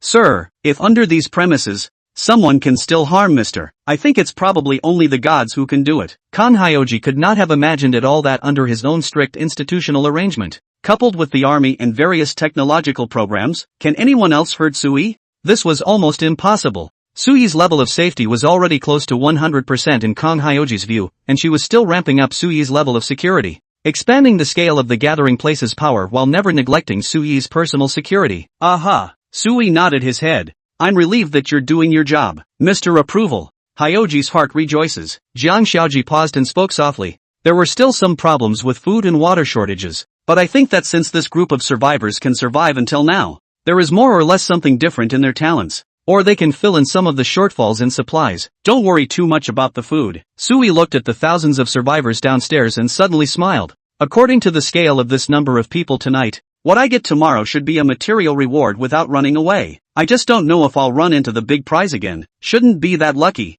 How can you run into a jackpot every day? Sui pondered in his heart that he had only just drawn a grand prize today. With an army of 500 men in his hands. By normal logic, the odds are that tomorrow at noon will be a small prize in the supplies category, but even so, Sui could be satisfied. He found that his talent was a bit like replenishing that short plank in the barrel principle, seeing his sanctuary as a whole as a barrel, and whichever area of the plank was short, the talent immediately replenished it. A little patch today, a little patch tomorrow, and gradually the whole barrel becomes more and more indestructible. Hyoji, do you have any other plans for tonight? Well, sir, it's not expected to be a big deal on that. Jiang Xiaoji reported carefully. Lin Yu is expected to return in the second half of the night. Chen Qiren is still guarding the offline trading location, and the survivors who were recruited today should rest for half a day to a day before arranging a new job. Under Kang Hyoji's planning, the entire shelter was moving upward in an organized manner. What else could Sui do? Sleep. Sui directly turned around and made up his mind. Wait until tomorrow's talent reward arrives. Going to bed so early? Sir, it's getting late. Chen Qiren asked me to give this to Mr. saying it would please him. Kang Hyoji placed a large black bag on the table. Sui fixed his eyes on it. Inside was a stack of game discs and device handles and such. Hey, where did Chen Qiren get these? It was said to have been received in the offline trade from time to time, and he had heard that the gentleman loved to play the game, and so he had carefully chosen to take some back. Kang Hyoji smiled and spoke. Hyoji doesn't understand the game, but Chen Qiren does have a heart. Well, it's a nice uncle. Sui was also very pleased. He was tired of playing all the games in the computer, and it was good to try a new game. After saying that, Sui walked to the table and flipped open the game disc in the black bag to check it out. This look didn't matter. Sui's expression directly froze. The game discs in front of him were all coverless, smooth and pictureless, with only bold black markings written in script. AI Girls 2 TMOD Combo Pack. The Elder Scrolls Laboratory of Love Latest Edition.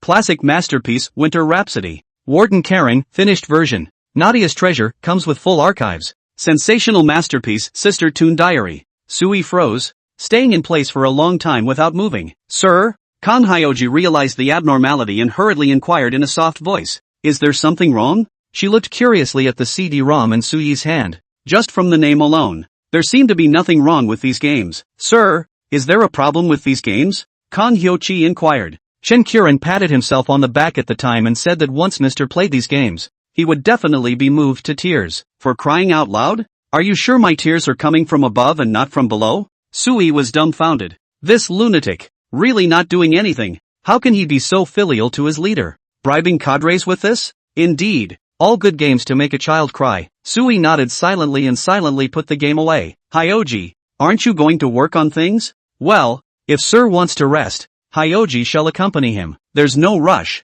I'm not sleeping yet, so go about your business. Sui looked serious. The shelter has just gotten on track. All development still needs to rely on you, Xiaozi. Those who can do more work. You've suffered. For the sake of Sir, Hyoji is not tired. Zhang Xiaoqi was icy smart, and after spreading a smile, she turned around and left the room, leaving the quiet and private space to Sui. Chen Qiren. Sui took a deep breath and began to assemble the gaming equipment with his head down. You do, indeed, impress me. The night was silent when the day dawned. Chen Qiren returned from outside the refuge with his team in a dusty state. He left some of the warriors and survivors to maintain order in the offline trading market during the day, and returned to the shelter himself with some new gadgets. Only as soon as he walked into the neighborhood, Chen Qiren couldn't wait to walk into the main building, yelling, Miss Jiang, has the boss gotten up yet? I've brought something new. It's fun. The boss will be satisfied. Sir? Zhang Xiaoqi had just arranged today's new task with the girls. She stood within the hall and pointed upstairs. Mr. seems to have been up all night. He shouldn't be lying down now. I'll take you up. Up all night? Chen Qiren's eyes lit up. The corner of his mouth hooked into a lewd smile. Hey, the boss must be having a good time. This can't go on. The body can't take it. We have to get a few body tonic formulas for the boss. Chen Qiren, what are you muttering? Kang Hyoji suspiciously turned his head to look at Chen Qiren. Nothing. I was wondering, how are our shelters stocked with medicines? Chen Qiren spoke with a face full of righteousness. You know, I'm a doctor.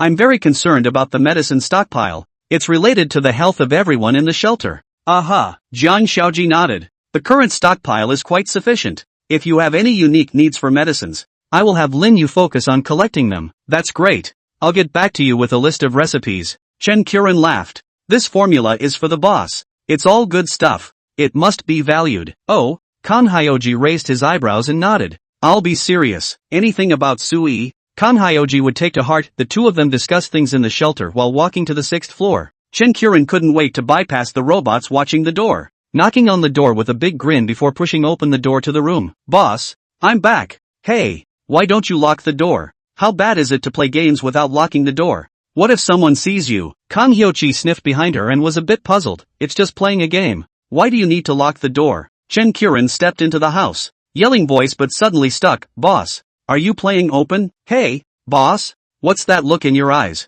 Chen Qiren was a bit startled, and Jiang Xiaoji hurriedly took a few steps forward. She saw that Sui was sitting on the sofa. His expression was incredibly serious and his eyes were gloomy as he stared at Chen Qiren in death. The eye in front of him, cluttered with dozens of discs and scattered assembled gaming devices, screens, and joysticks. Boss? Chen Qiren was a little nervous under the gaze of Sui's sinister eyes, swallowing his saliva and murmuring. He tentatively asked, It's overjoyed? Cool and confused? I'm clueless your ass. Sui became furious and copied the handle and smashed it, but Chen Qiren nimbly dodged it. Look at this shit you brought. Sui pointed at the CD-ROM and spoke angrily. Hulk Buster, Transformers, Neza Saga, The Avengers, Snow White and the Seven Dwarfs. What? Am I sorely lacking in childhood, not having seen these movies and cartoon animations? Ha? Chen Qiren was also confused. He rushed over, unbelievingly stuffed the CD-ROM into the device to run. His mouth still muttered. It should not be I obviously checked before taking the goods. How can?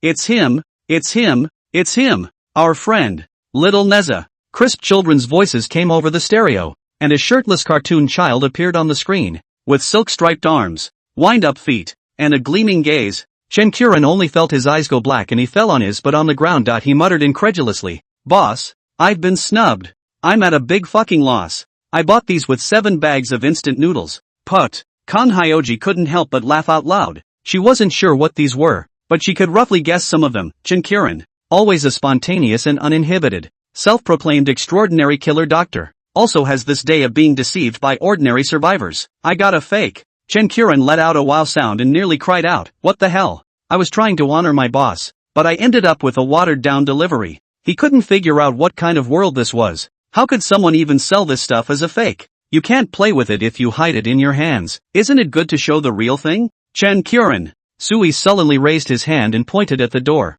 Go, work overtime. Hey, Chen Qiren hung his head low, patted his butt, and got up obediently. Boss, I'm going to work overtime. I won't be resting on the weekend today. I'm going to work. This time Chen Qiren did not yell at all to protest that the overtime was unreasonable. Very self-conscious, turned around and left the room, lest he should be scolded again if he went slow. Sir. Only after Chen Qiren left did Jiang Xiaoji tenderly squat beside Sui, her small hand resting on his arm. Did you watch an anime movie all night? Which I can't. I'm not that bored. Sui rolled his eyes. I intentionally scared him. To cure this old boy, last night, I had been watching the City Chat channel, wondering which one of the mysterious people in the city center was on the leaderboard. If you're unsure, sir, I'll have Lin Yu send a team of men to sneak into the city center to check it out. Jiang Xiaoji proposed. Sui shook his head and refused. No need. Although our soldiers are quite a lot right now, we have a lot of places to use them. Since the downtown side isn't in touch with us, let's maintain the status quo. The longer it drags on,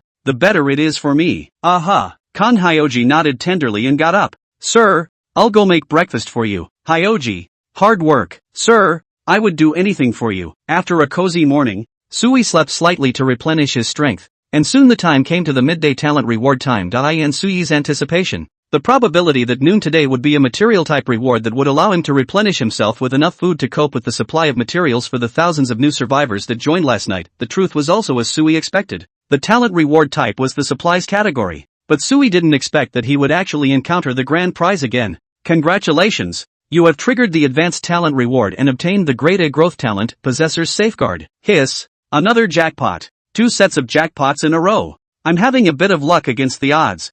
Sui sucked in a breath of cool air with a joyful expression. I didn't expect that the talent reward could actually give another talent? The name sounds like it should be related to the material security class, right? Sui hurriedly opened the shelter data interface to check his new talent. This look didn't matter. It directly made Sui freeze in place. Possessor Safeguard, an A-rank growth talent with uncapped growth potential, talent effect, can be contracted with any resident of the shelter. With its contract regulations, the contracted person is considered to be to the talent of the vassal. Signing the contract need to get the subjective permission of the contracted person. The other party shall not have any resistance to the mentality of the contract. Cannot be forced to contract. The contract is reached. The owner of the talent can have a part of the vassal of the control of the effect of the shelter. Can take effect, security covenant, talent covenant, positioning pact, material pact, pact of mutual harm, 5 major contract terms, positioning pact, material pact, and mutual harmlessness pact. Once signed, the covenant cannot be suspended. Security pact, the possessor's sanctuary is securely bound to the gifted sanctuary, and when either sanctuary encounters a crisis of destruction,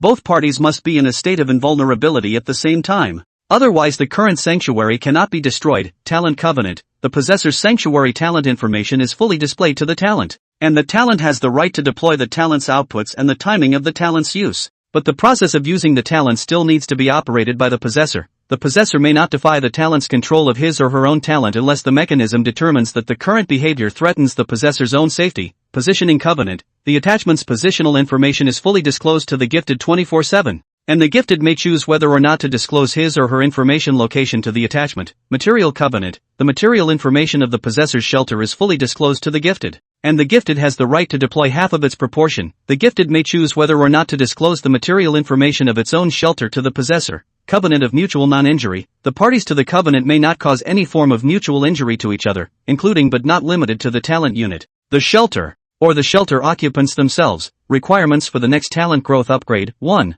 000 attachments successfully contracted, 0 attachments currently contracted. What a strong talent! Sui sucked in a breath of cool air, his eyes widening. Although this doesn't seem to be a material resource type talent, it's still too powerful. With this gift in hand, I won't even have to worry about the survivors sabotaging and turning against the water, and the safety of my own sanctuary is greatly assured. Sui loved the content of Security Covenant. For the possessors, this thing was 1 for 1, but for Sui himself, as long as the more possessors he signed up, the more unlikely it was that his sanctuary would be destroyed. If Sui signed 1,000 appendages, according to the content of the Security Covenant, Sui's refuge would not reach the condition of being destroyed unless 1,000 appendages and Sui himself were in a state of invulnerability at the same time. Is that possible? It's just too hard. As long as Sui hit a few people, then Sui's refuge could not be destroyed even if it was invaded. The most crucial thing was that with this talent in hand, Sui wouldn't need to destroy the residents' shelters at all. Previously, Sui had discussed this to Kong Hyoji. He felt that it was a bit of a shame to destroy the shelters in the entire neighborhood. If they were turned into his own, he would definitely be able to grow his overall strength even more. At that time, Jiang Xiaozi was firmly disagreeing with Sui's idea for the sake of Sui's own safety and future hidden dangers, thinking that Sui was too soft-hearted. But as it stands now, there are no more hidden concerns. The more sanctuaries I sign, quite the more sanctuaries I can develop. Although some of the shelters have average talent and development potential, so many of them listen to me that when added together, unrivaled, simply unrivaled. Sui knew even if he used his toes to think about it, the potential of this talent was definitely not just as simple as a rank. If we were to really do some serious math, this would at least have to be the potential of an SSS grade talent, right? The old man's fucking earned it, Sui muttered. He no longer hesitated and immediately got up and called for Jiang Shaoqi. Sir, breakfast is not ready yet. Are you hungry already? I'll give you no dinner. How can I have time to eat now?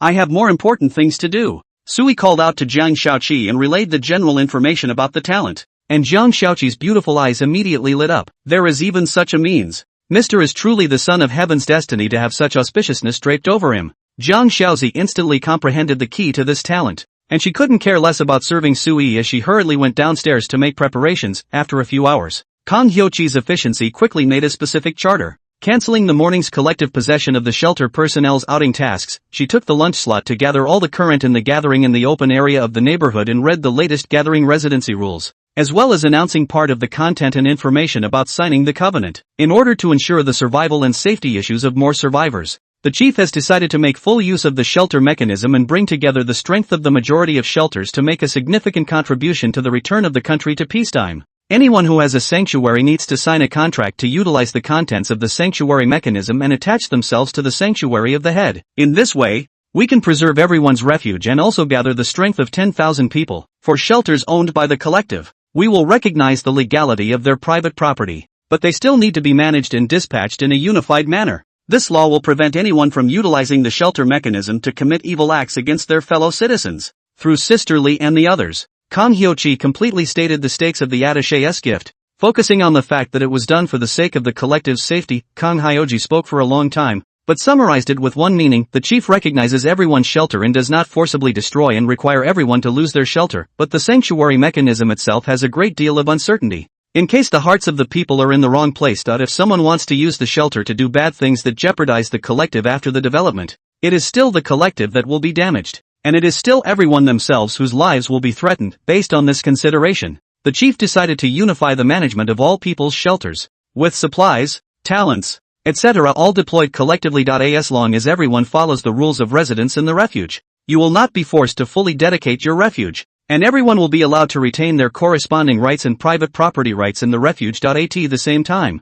for the better development of the aggregation, the head will have to allocate resources to focus on the development of some shelters according to the talent and potential of different shelters, so as to enhance the collective hope of survival. This gathering place does not force anyone to accept the terms, and comrades who do not recognize them are free to leave, unrestricted. Kang Hyo-ji was much more forgiving this time, not cold-blooded in his tactics, and did not intend to make the decision to destroy the sanctuary of those who did not accept it. This was mainly because Kang Hyo-chi had pinpointed the collective mindset. Most of the group had been ready to give up their sanctuary when they arrived here. Now that the chief has promised to protect everyone's shelter and help them develop, the only price to pay is to submit to collective deployment. Can you say no to a good thing like that? Obedience to the collective deployment. That is also for the sake of collective security and collective interests. But all the country, who cannot understand the weight and importance of the word collective, Kang Hyo-ji's decision was met with no resistance at all and was easily accepted by the new survivors. We all listen to Ms. Jung. You surely won't harm us. The chief defends the people. We all understand. Solidarity comes first when the country is in trouble. But whatever the chief needs, just take it away. And help me develop the shelter? Don't say anything. I agree with both hands and feet. I'm an online author. I'm going to write a book to praise the chief. The rebirth of the nation helped me develop a refuge. The crowd was buzzing with approval and strong support. This is not only because the head of the policy is good, but also because people also think that Jiang Xiaozi, this woman, is not only beautiful, temperament at a glance, is a decent person. Naturally have a good feeling. They didn't know Jiang Xiaoji's ruthless methods behind the scenes, and some of them had more misunderstandings by judging people by their appearance. But none of these little things were enough to affect the big picture. And Jiang Xiaoji didn't want to explain, smiling and announcing, since no one has any objections, let's hurry up and start the meal. Today everyone rests, and in the afternoon it will be under the arrangement of Sister Lee and the others to come and sign the contract in turn and join the process of unified deployment. If you have any questions, you can consult the staff. The head of the first time will certainly solve the livelihood problems and difficult life problems for everyone. The words are gone. Kang Hyo-ji waved his hand, signaling the girls to empty the halls of a few buildings as a temporary cafeteria full of food with all kinds of supplies. It was all rather humble canned food, cookies, and other things, but being able to manage to get full during the time of the apocalypse was simply the most wonderful taste for some of the survivors who hadn't had a few full meals. It is naturally more effective to eat and drink before having everyone cast their vote. After the meal, Kang Hyo-ji began to operate the specific signing process. The process was very simple. It only required Sui to send out an application for the content of the contract to the person who owned the shelter. This does not require Sui to stand in front of everyone in person, as long as the application can be sent within a certain range. In order to ensure the subjective understanding of the vassal, the specifics of the 5 covenants are shown to those who sign them. Without reservation, the contents of the 5 treaties, although at first glance they seem quite restrictive, are no big deal in front of the crowd. We've been brought up in rules and regulations. What's the point of having this kind of constraint? We originally came here with the mentality of not wanting a shelter, but now we can get back our own shelter and be led by the head of the development, which is simply a sure thing. What's more, by signing on, the next best thing is that you will never lose your sanctuary. After all, in order to destroy our shelter, we have to take out the chief's shelter first. Look at all those armies. Who could do this? So sign. It even took less than an afternoon, just less than 3 hours of work. Sui completed the signing of the refuge's full complement of survivors. No one is left out. All are attached. Congratulations! You have won. 256 possessors. Talent meets upgrade conditions and is being upgraded. The upgrade possessor's safeguard talent has been successfully upgraded. S-Class Vassal's Paradise has been upgraded. Direct upgrade. Sui sat on the couch, so happy that he jumped up and got the talent at noon and upgraded straight away in the afternoon. A-level talent becomes S-level. This jackpot was a blast. Let's see if the upgrade changes anything. Sui couldn't wait to open the content of the talent to check it out. And roughly flipping through it, he found that most of the information of the possessor's talent hadn't changed. Only that there was one more covenant content from 5 covenants. It became 6, Covenant of Satiety. Immediately after the gifted person enjoys food and water each day, the attached person receives half of the portion of food and water consumed by the gifted person. This covenant only works on normal food and drink that does not have a special effect and disappears instantly at 12 o'clock midnight if the possessor does not consume it that day. Grass. Divine skill. Sui's eyes were wide and ecstatic. This covenant at first glance doesn't seem to do much good for the gifted themselves, but it can do so much good for the annexed. A gifted person gets half a portion of what he or she eats as well. It's like getting tons of supplies out of nothing. If placed in the overall development of the power, this was simply a huge boost that could greatly alleviate the need for survival materials needed in the development of the power. Try it tonight. No, an afternoon tea now. Sui couldn't wait to try it out, and directly called out to Jiang Xiaoji to inform her of the content of the covenant, and then asked her to prepare an exquisite afternoon tea. In a short while, a smoothie orange wine was placed in front of Sui. The oranges are a product of the shed.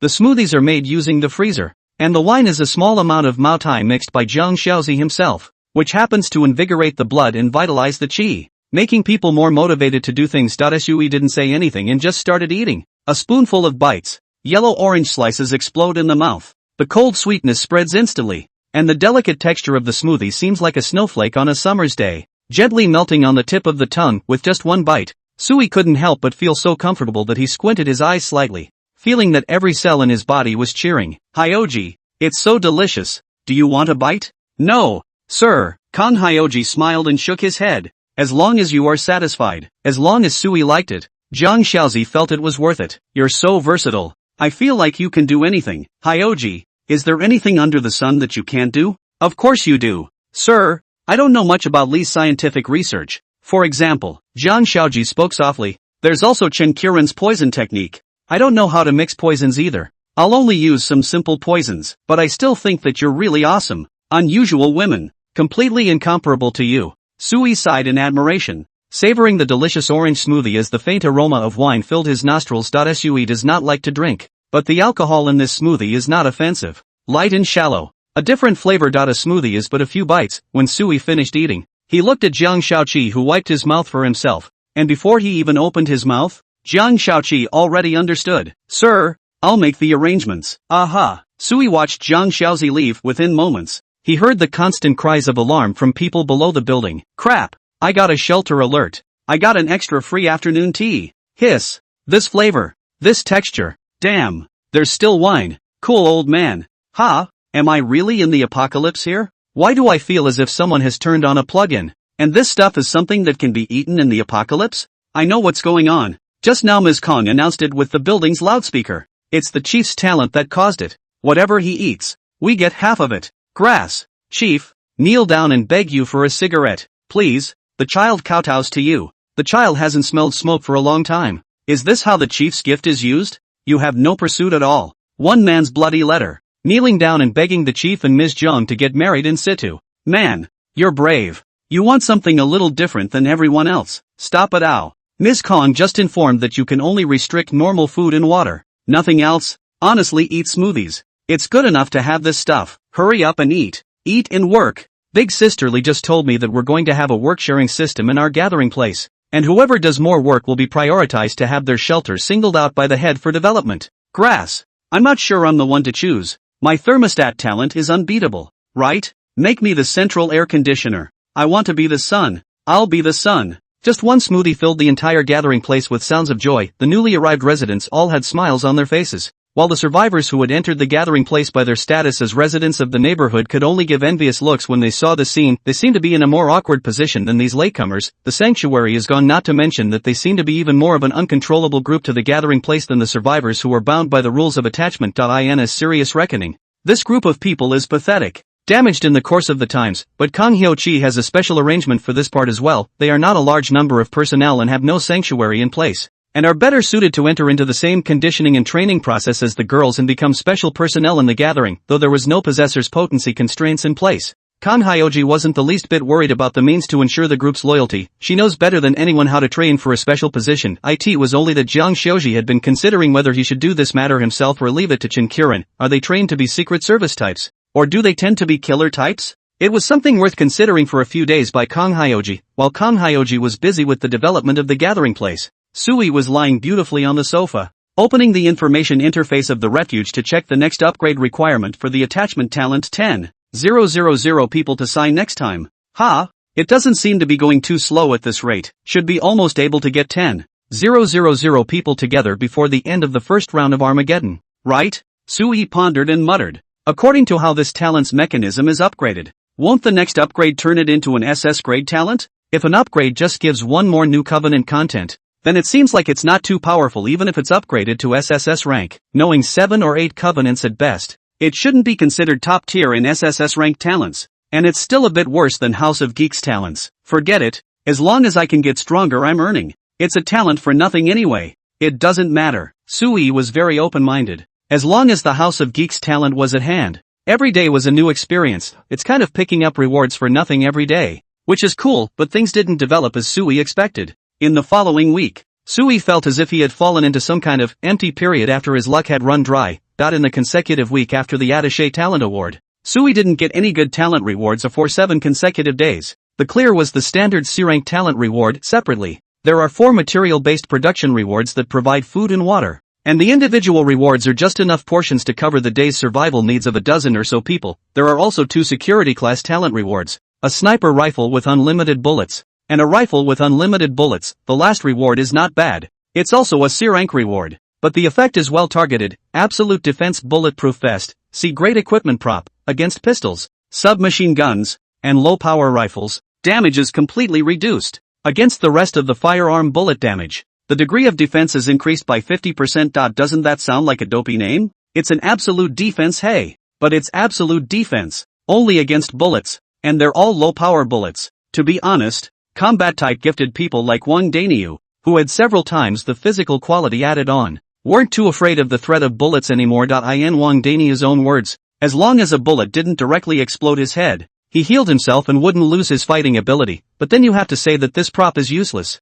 right? Then at this stage, this thing is really a bit useful, and the effect is not small, but it's also foreseeable that as the vast number of shelters continue to grow, this thing is bound to be phased out so quickly that it won't even hold its value as well as a rifle with unlimited ammo. Sui didn't keep it himself and directly threw this bulletproof vest to Linyud. He wasn't going out anyway, so it didn't matter if he had the clothes or not. But this week's consecutive wild drops in the quality of rewards also made Sui clearly recognize a problem. Is it possible that, in the gifted mind, I'm devoid of any much needed parts of my shelter at this stage? That's why there have been no grand prizes, as well as extraordinarily useful things? Sui blinked his eyes and thought carefully, realizing that it seemed to be true. One's own sanctuary had already formed a gathering place power. In terms of the number of inhabitants, the quality of talents, the size of the army, the possession of natural skills, and the storage of weapons and equipment and various types of supplies and medicines. So far, within this week, Sui's army had basically encountered no danger wherever they went, but all the thugs, when they see it from a distance, they just run away and don't go head-to-head with the army at all. However, most of the material locations that the army had their eyes on were taken without injury, and the occasional few ungrateful gifted people who were confident enough to grab them died under the army's gunfire attacks. High-temperature Armageddon, and less of a threat to Soi's gathering place, aside from the fact that there are still cases of people going out and passing out from heatstroke inside the gathering place. Since the electrical system has been restored to one building, everyone takes turns resting and cooling off in the main building area every day to make sure they don't lose their lives to the heat that's persecuting them. Considering all aspects, Sui couldn't think of anything else that his shelter lacked for the time being. But even so, it's good to give me a few more talent rewards, even if it's just C-rank talents. Sui got a taste of talent early on, and that can be too good to pass up, not to mention C-level talents, even D-level talents. Sui couldn't wait to have as many as possible, but the talent bonus just won't give it away. Maybe the grand prize for the Attaché's talent was too high of a grade and drained my geek talent. It's deflated. Sui sighed in a long voice. It wasn't just that this week hadn't been very productive talent-wise, Even the pace of going out and focusing on rescuing shelters hadn't gone as quickly as Suyi had expected. A week down the line, the shelter had only added about 2,000 new people to its population. Nothing like the first day of getting the possessor's talent, which had collected thousands of survivors in a single day. But this is something that really doesn't blame Lin Yu for not being attentive. In the entire gathering place, Lin Yu's group of soldiers were truly and sincerely launching rescue operations, itching to save some more civilians, and with Suyi currently having the possessor talent, there was also a need to gather more survivors. Only, God forbid, the survivors in so many surrounding neighborhoods were as good as missing, and no one was to be seen at all. Even when Lin Yu went door to door, there was no sign of him, and even some shelters were directly destroyed. With people leaving their homes, Kang Hyoji has done her analysis and she combines it with the information that the gathering place has so far and believes that this is the handiwork of the mysterious big brother in the center of the city. The man was desperate for a large population, and it was possible that the survivors from some of the more distant neighborhoods had been collected by him. Talent doesn't give a damn, and there are people who steal the population from me. Suyi covered his head and lay on the sofa rather helplessly. Kang Hyoji sat across from him and brought a glass of smoothie as was customary, gently admonishing, "Sir, I'd rather propose that Lin Yu send out a squad to take a look at the city center. Knowing the enemy is the only way to know the enemy, and we always need to know what's going on farther down the road in order to prepare a more detailed policy response. I think that Lu Rui's team would be a good fit. He specializes in scouting and sniping, and can accomplish this task excellently. No, there's no rush yet." Suyi waved his hand as he took a deep breath and picked up the smoothie and took a bite, before suddenly saying, "Shao ci, today is the last day." Suyi raised his head, his gaze becoming serious. "Tomorrow, it's the second round of doom." At this critical moment, Suyi didn't want to do anything extra and wouldn't let the personnel get too far away from the shelter. The second round of Armageddon. Kang Hyoji lowered his head in thought and quickly raised it again to ask, "Sir, do you know the specifics of the second round? Having intelligence to back us up will allow us to be more ahead of the game." "I don't know." Suyi shook his head with a serious expression. "I only know the time of the doomsday rotation. If I'm not wrong, it's around noon tomorrow. Before my talent is stimulated, the second round of Doomsday will appear. Who knows what the second round of Armageddon is going to be like, but I might be able to do a little better than the rest. At least I'll have one more contingency of talent by then." Suyi took a deep breath as he looked at the red sun outside the window and instructed Zhang Shaoqi, "Cancel all activities tonight and tell everyone to come back. The entire staff of the gathering place is to stay in the gathering place this evening and tomorrow morning and be as prepared as possible. Whether the second apocalypse is a zombie crisis, a moment of extreme cold, a meteorite landing, a virus running rampant, all must be prepared accordingly." Suyi paused and said in a deep voice, "Regardless of whether or not these are useful, at least we have to do something." "Sir, I understand." Kang Hyoji nodded and hurriedly left the room. It wasn't just Suyi who recognized this problem. Most of the time-conscious survivors realized that the one-month time period had expired and the first round of Armageddon would soon be over. Many of the survivors who have survived, whose bodies are just barely acclimatizing to these types of hot climates, will soon meet a new end. A collective of teachers from universities in the gathering place analyzed that if the second round of Armageddon is the opposite of high temperatures and extreme cold, it will be extremely harmful to the human body, going from barely adapting to a hot environment and then plummeting into an extremely cold climate of global sub-zero in an instant. Many ordinary human bodies may simply not be able to withstand such a drastic change, resulting in instant death. Of course, there was much more discussion than just this one apocalypse. Many possible doomsday scenarios have been proposed in the human imagination, all of which are extremely threatening to the survival of the human race. The more people in the gathering place discussed it, the heavier the mood became. Suyi's heart was also heavy as he heard these discussions through the surveillance system of the shelter. However, under this external pressure, mankind is unable to resist and can only wait silently for a new round of crisis to arrive. A little bit of time passes. As night fell, all the people within the gathering place began to enter into intense preparations under Kang Hyoji's dispatch. In fact, as early as a week ago, Kang Hyoji had made corresponding preparations, only limited by the lack of productivity of the gathering place. Many means of response could not be prepared in time. Even now, there is very little one can do. Most people are left to stare in the darkness of the night until dawn. So did Suyi. After the red sun reappeared, the time gradually came to 11:00 a.m. Suddenly, the mysterious voice that hadn't sounded for a long time suddenly appeared in the ears of every survivor around the globe. The first round of Doomsday Extreme Heat, coming to an end. Congratulations to every survivor who has survived. The survivor's settlement reward is now about to take place. After this global notification message, a brand new alert message surfaced before the eyes of all the survivors. So did Suyi. Sanctuary detection is in progress. You still have sanctuary. Shelter bonus will not be triggered. Shelter bonus, not triggered. This is the base bonus for surviving the apocalypse. If you lose your shelter but survive yourself, You will regain the nearest vacant room as a new level 0 shelter and regain your talents in the phase settlement. Cumulative survival points gain detection is in progress. You have accumulated more than 10,000 points. You have successfully obtained the first level of the survival points accumulation gain reward. First tier survival points reward, automatically issued to the sanctuary storage space upon opening. You can randomly receive 1 CB tier of full category reward content, including but not limited to humans, items, talents, skills, etc. Leaderboard information is being checked. You have accumulated 7 first place finishes on the regional leaderboards, namely number 1 in mechanism materials, number 1 in number of talents, and number 1 in talent ranking, number 1 in props, number 1 in talents, number 1 in shelter levels, and number 1 in shelter overall battle power rating. Information on some of the lists that are not open will be announced when the second round of Armageddon opens. When you have the number 1 score on the list, you do not count the score data of the remaining non-number 1 scores on the list. Based on your current leaderboard performance, you have been awarded 7 exclusive settlement rewards for regional leaderboard 1, but exclusive settlement reward for regional ranking 1, automatically sent to the sanctuary storage space upon opening. You can randomly obtain a BA level reward content of a specified category. It cannot be specified as a talent category. A composite score of your survival performance in the first round of Armageddon is underway. Your final grade is S. Commentary: you have survived the current apocalypse almost beyond what was expected of humanity in the first apocalypse, and have set up a fledgling gathering of shelters. You have not wasted resources, and have a tenacious will to survive. Congratulations! Based on the combined scores, you have been awarded a reward and S-ranked random reward. All reward contents, all of which are issued to the storage space of the shelter, can be opened after the second round of Armageddon. A long string of reward settlement information appeared in front of Sui, dazzling him. The first thing that came up was actually not the announcement of the second round of Armageddon. Let's start with the last round of stage settlements. Sui roughly scanned his rewards. They were indeed rich, but he didn't have the heart to celebrate that right now. He was still silently waiting for the second round of Doomsday information to be released. Compared to Sui's silence, the rest of the survivors in the building were much happier. From time to time, cheers rang out, and some people even cried out in pain and excitement. I got the shelter again.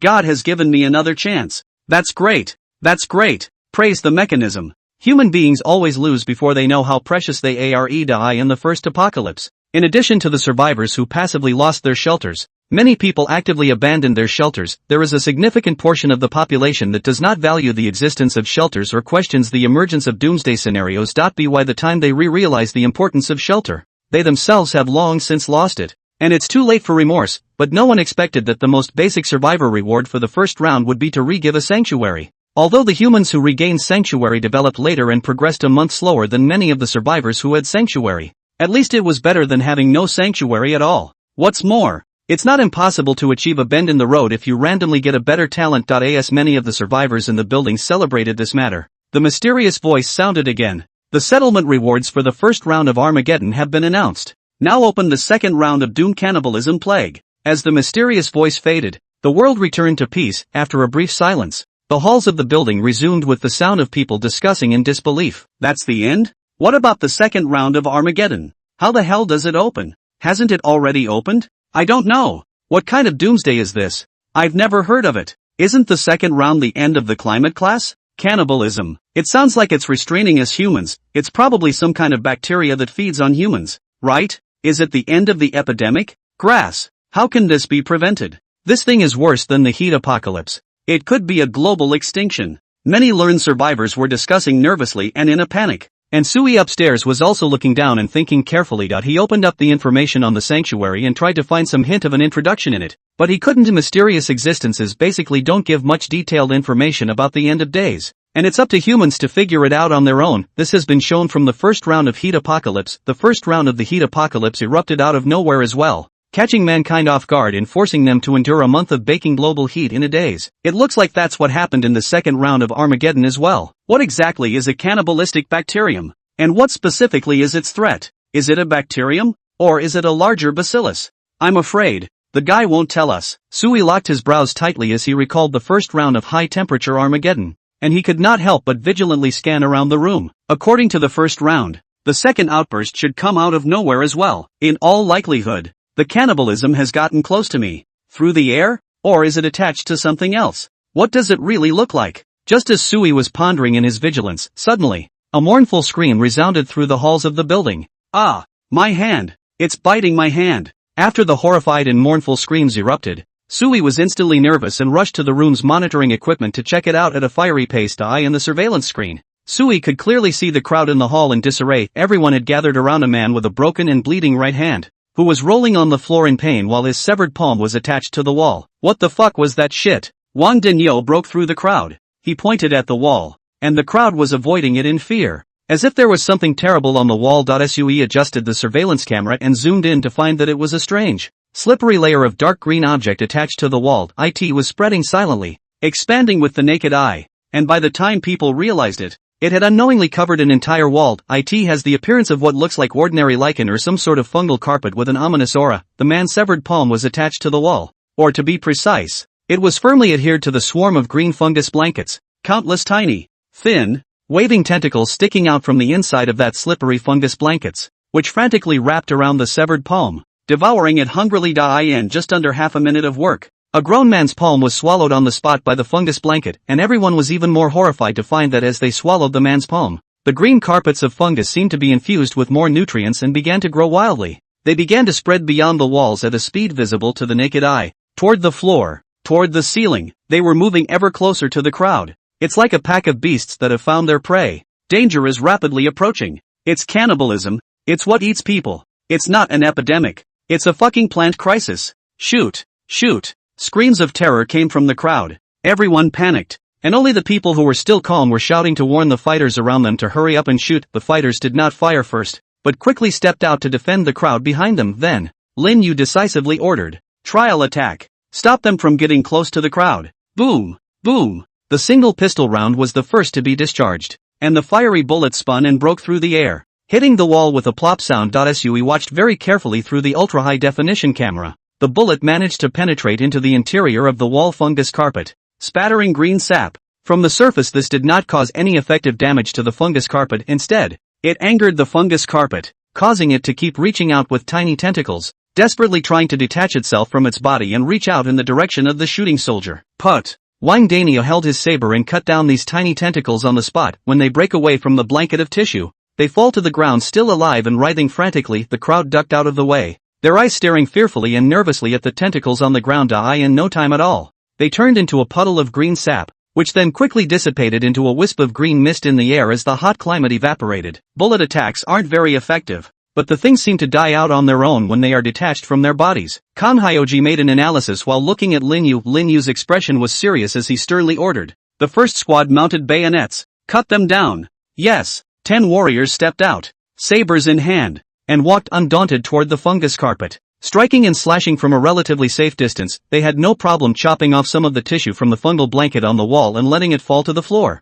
where it did evaporate on the spot into green sap. But soon the damaged part of the wall fungus carpet that was cut off, and then quickly grow out in the naked eye. Like a gecko with a broken arm can quickly heal the injured body. Very resilient, very lethal to humans, tougher to deal with. Kan Hyoji frowned slightly and muttered, "But if that's all it is, it doesn't seem to be too difficult to control. We still need to try some more methods to find the most effective means of restraining this swarm of bacilli." Just then, the door to the building was opened, and several warriors quickly ran in from outside, reporting in hushed tones. "Report! Many green unidentified vine-like plants have appeared outside, also suspected to be fungal carpets. We don't recognize it, but it seems to be aggressive, reaching out with tiny tentacles to attack the living." Lin Yu looked at the warriors and asked in a deep voice, "How many are out there?" "A lot." A communications soldier took out the drone surveillance equipment he had with him and displayed it in front of Lin Yu, and she and the soldiers around her saw beyond the building in the communications screen. A large number of fungus blankets have spread over most of the roads in the neighborhood, and green fungus blankets have also appeared in the green areas of the neighborhood. Even the outside of every building in the neighborhood is covered in a spreading blanket of fungus. Even the streets in the distance are not spared, as the drone's overhead view searches for a sea of green wherever the drone looks. The whole city, it seemed, had fallen in an instant. This group of weird plants appeared at an unknown time, and actually covered most of the city in a very short period of time, and kept expanding to the more hidden corners of the city, whether it's streets, buildings, sewers, city pipes, etc. All of them are full of these ghosts. As far as the eye can see, there is a dense green color, all of which is a slippery and slimy fungus carpet that is constantly wriggling and spreading. This is too much. Kan Hyoji's expression changed slightly as she immediately realized the seriousness of the matter, with the crazy aggressiveness and terrifying self-healing ability of the fungal carpet, as well as its rapid spreading properties. This was definitely no less terrifying a threat than the first round of the heat apocalypse. Continue to experiment with means of restraining cannibalism. Zhang Shaoqi ordered to Lin Yu. I'll go find Mr. His safety is most important. Yes. Lin Yu nodded and glanced at the chief of staff beside her. Take 3 squads upstairs and make sure to ensure the chief's safety. Team Lin, there are already 2 squads on standby up there. Keep sending people. He's our chief. Security can't be overlooked in any way. Yes. The chief of staff saluted in place, and without stopping to order up his personnel was about to go upstairs. On the side, Wang Dania took the initiative to ask for an order. Chief of staff, I'll go too.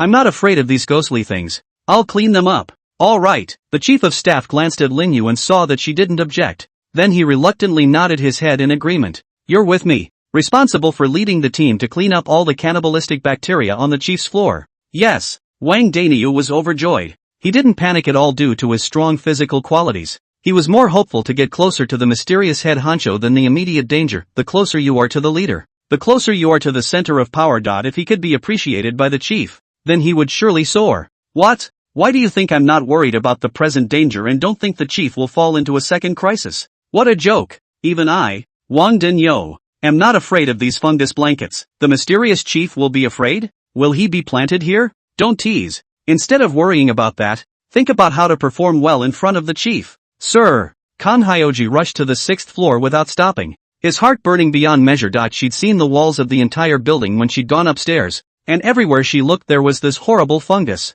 And they weren't just attached to the walls and ceilings anymore. It was present even on the handrails of the stairs. And human screams rang out from time to time within the building. As long as someone accidentally touches these fungi, even if it's just a case of brushing the edges and approaching, they will be swiftly attacked by the tentacles in the fungus. Part of the body's flesh and blood would be ripped off on the spot. Seeing these fungus blankets and hearing people's screams in his ears, Kan Hyoji was inwardly incredibly worried about Suyi's safety. She knew better than anyone else that Suyi's current biggest drawback was his lack for his own strength, compared to a survivor like Wang Dania who possessed a combat-type talent. Suyi's own combat power was actually not much different from that of an ordinary person. His skills and talents are all effect-based, not combat-based. The second apocalyptic outbreak of crisis cannibalism, on the other hand, happens to be a physical-level threat that can directly threaten the human body, a special existence that is difficult for ordinary people to resist. Sir, Kan Hyoji rushed up to the 6th floor, but suddenly froze in place. She saw the robot standing in the doorway, and her eyes wandered and landed near the 6th floor where Sui was. The distribution of fungal carpets throughout the 6th floor was less frequent,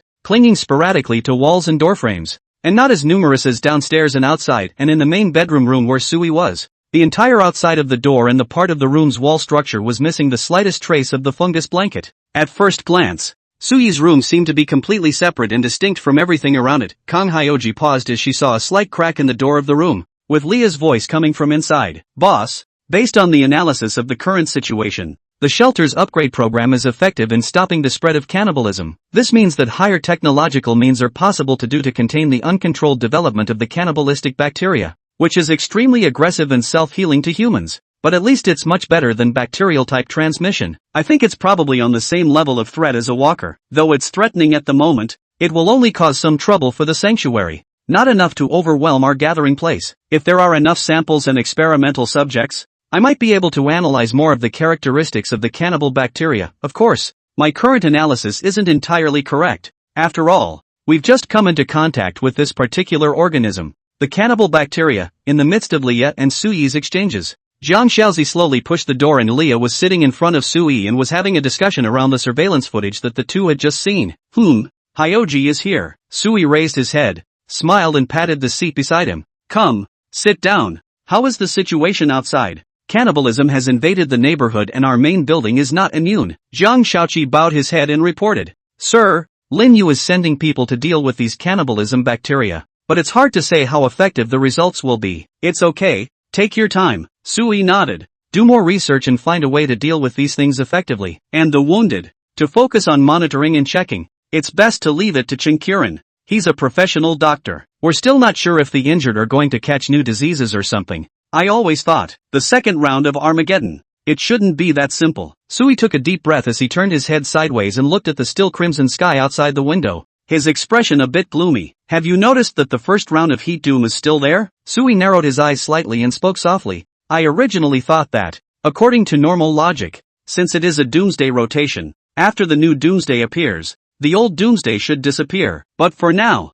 it should be that my judgment was wrong. That mysterious existence didn't even think about making the first round of Armageddon disappear. It adds a new Doomsday threat to the first Doomsday. The rotation in the apocalyptic rotation may not mean one round at a time, it may not mean rapid rotation, and it may even be more likely that it is just a rotation for apocalyptic wars and apocalyptic catastrophes. Sui rubbed his temples and sighed deeply. It is really toying with us. The heat is still there, and there's a bunch more cannibalistic bacteria. And that's just 2 Doomsday scenarios. If it's 7, 8, hundreds of Doomsday scenarios stacked on top of each other. Sui no longer dared to imagine this image. There will be meteorites falling from the sky, zombies running around, fungus carpets, and scorching heat. How can humans survive? Even the strongest shelter can't stand up to so many apocalyptic disasters at once. Sir, we shouldn't worry too much about the overly distant future, Kan Hyoji gently reminded. Living in the moment is what matters, living now is what gives you a future. She was relieving Sui and was also emphasizing the current cannibalism crisis. Take Leah out. Sui was silent for a moment and let out a long breath.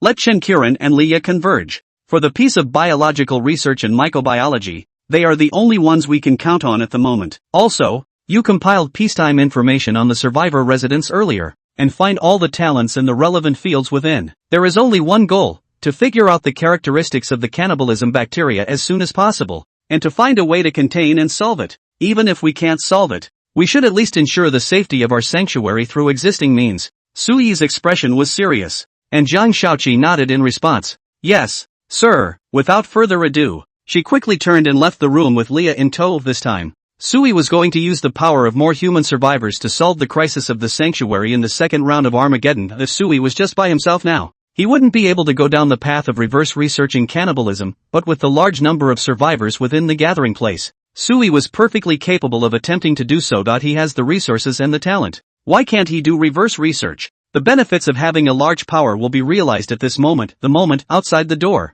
Wang Dinyo was working diligently to clean up the cannibalistic fungus up and down the 6-story building, constantly swinging his knife to cut down piece after piece of the fungus carpet tissue. It's just that, although he's doing a great job, his mind is not on his own work. He always took an angle every now and then. Peeking at the slightly open slit of the door. He could only vaguely hear the sounds of serious discussion coming from inside, but couldn't make out the picture. This is the chief's room. Right, I guess I'm the only one in the entire sanctuary who's qualified to be near here now. Wang Dania thought of this and dried even harder, closer to the chief. That's a special honor. It's really worthy of being our chief. Look at the bodyguards at the door. Others are living people as bodyguards. Our chief directly uses robots. That's lanky. This big guy. I wonder how he'd compare to me. Wang Dania took the time to also look at the robot standing at the door for a few moments. And for some reason, the robot's electronic eyes always fell on his own body. It stared at Wang Dania for an instant, and a few tiny gun muzzles were exposed on its shoulders aimed at Wang Dania, seemingly very wary. If it was an ordinary person,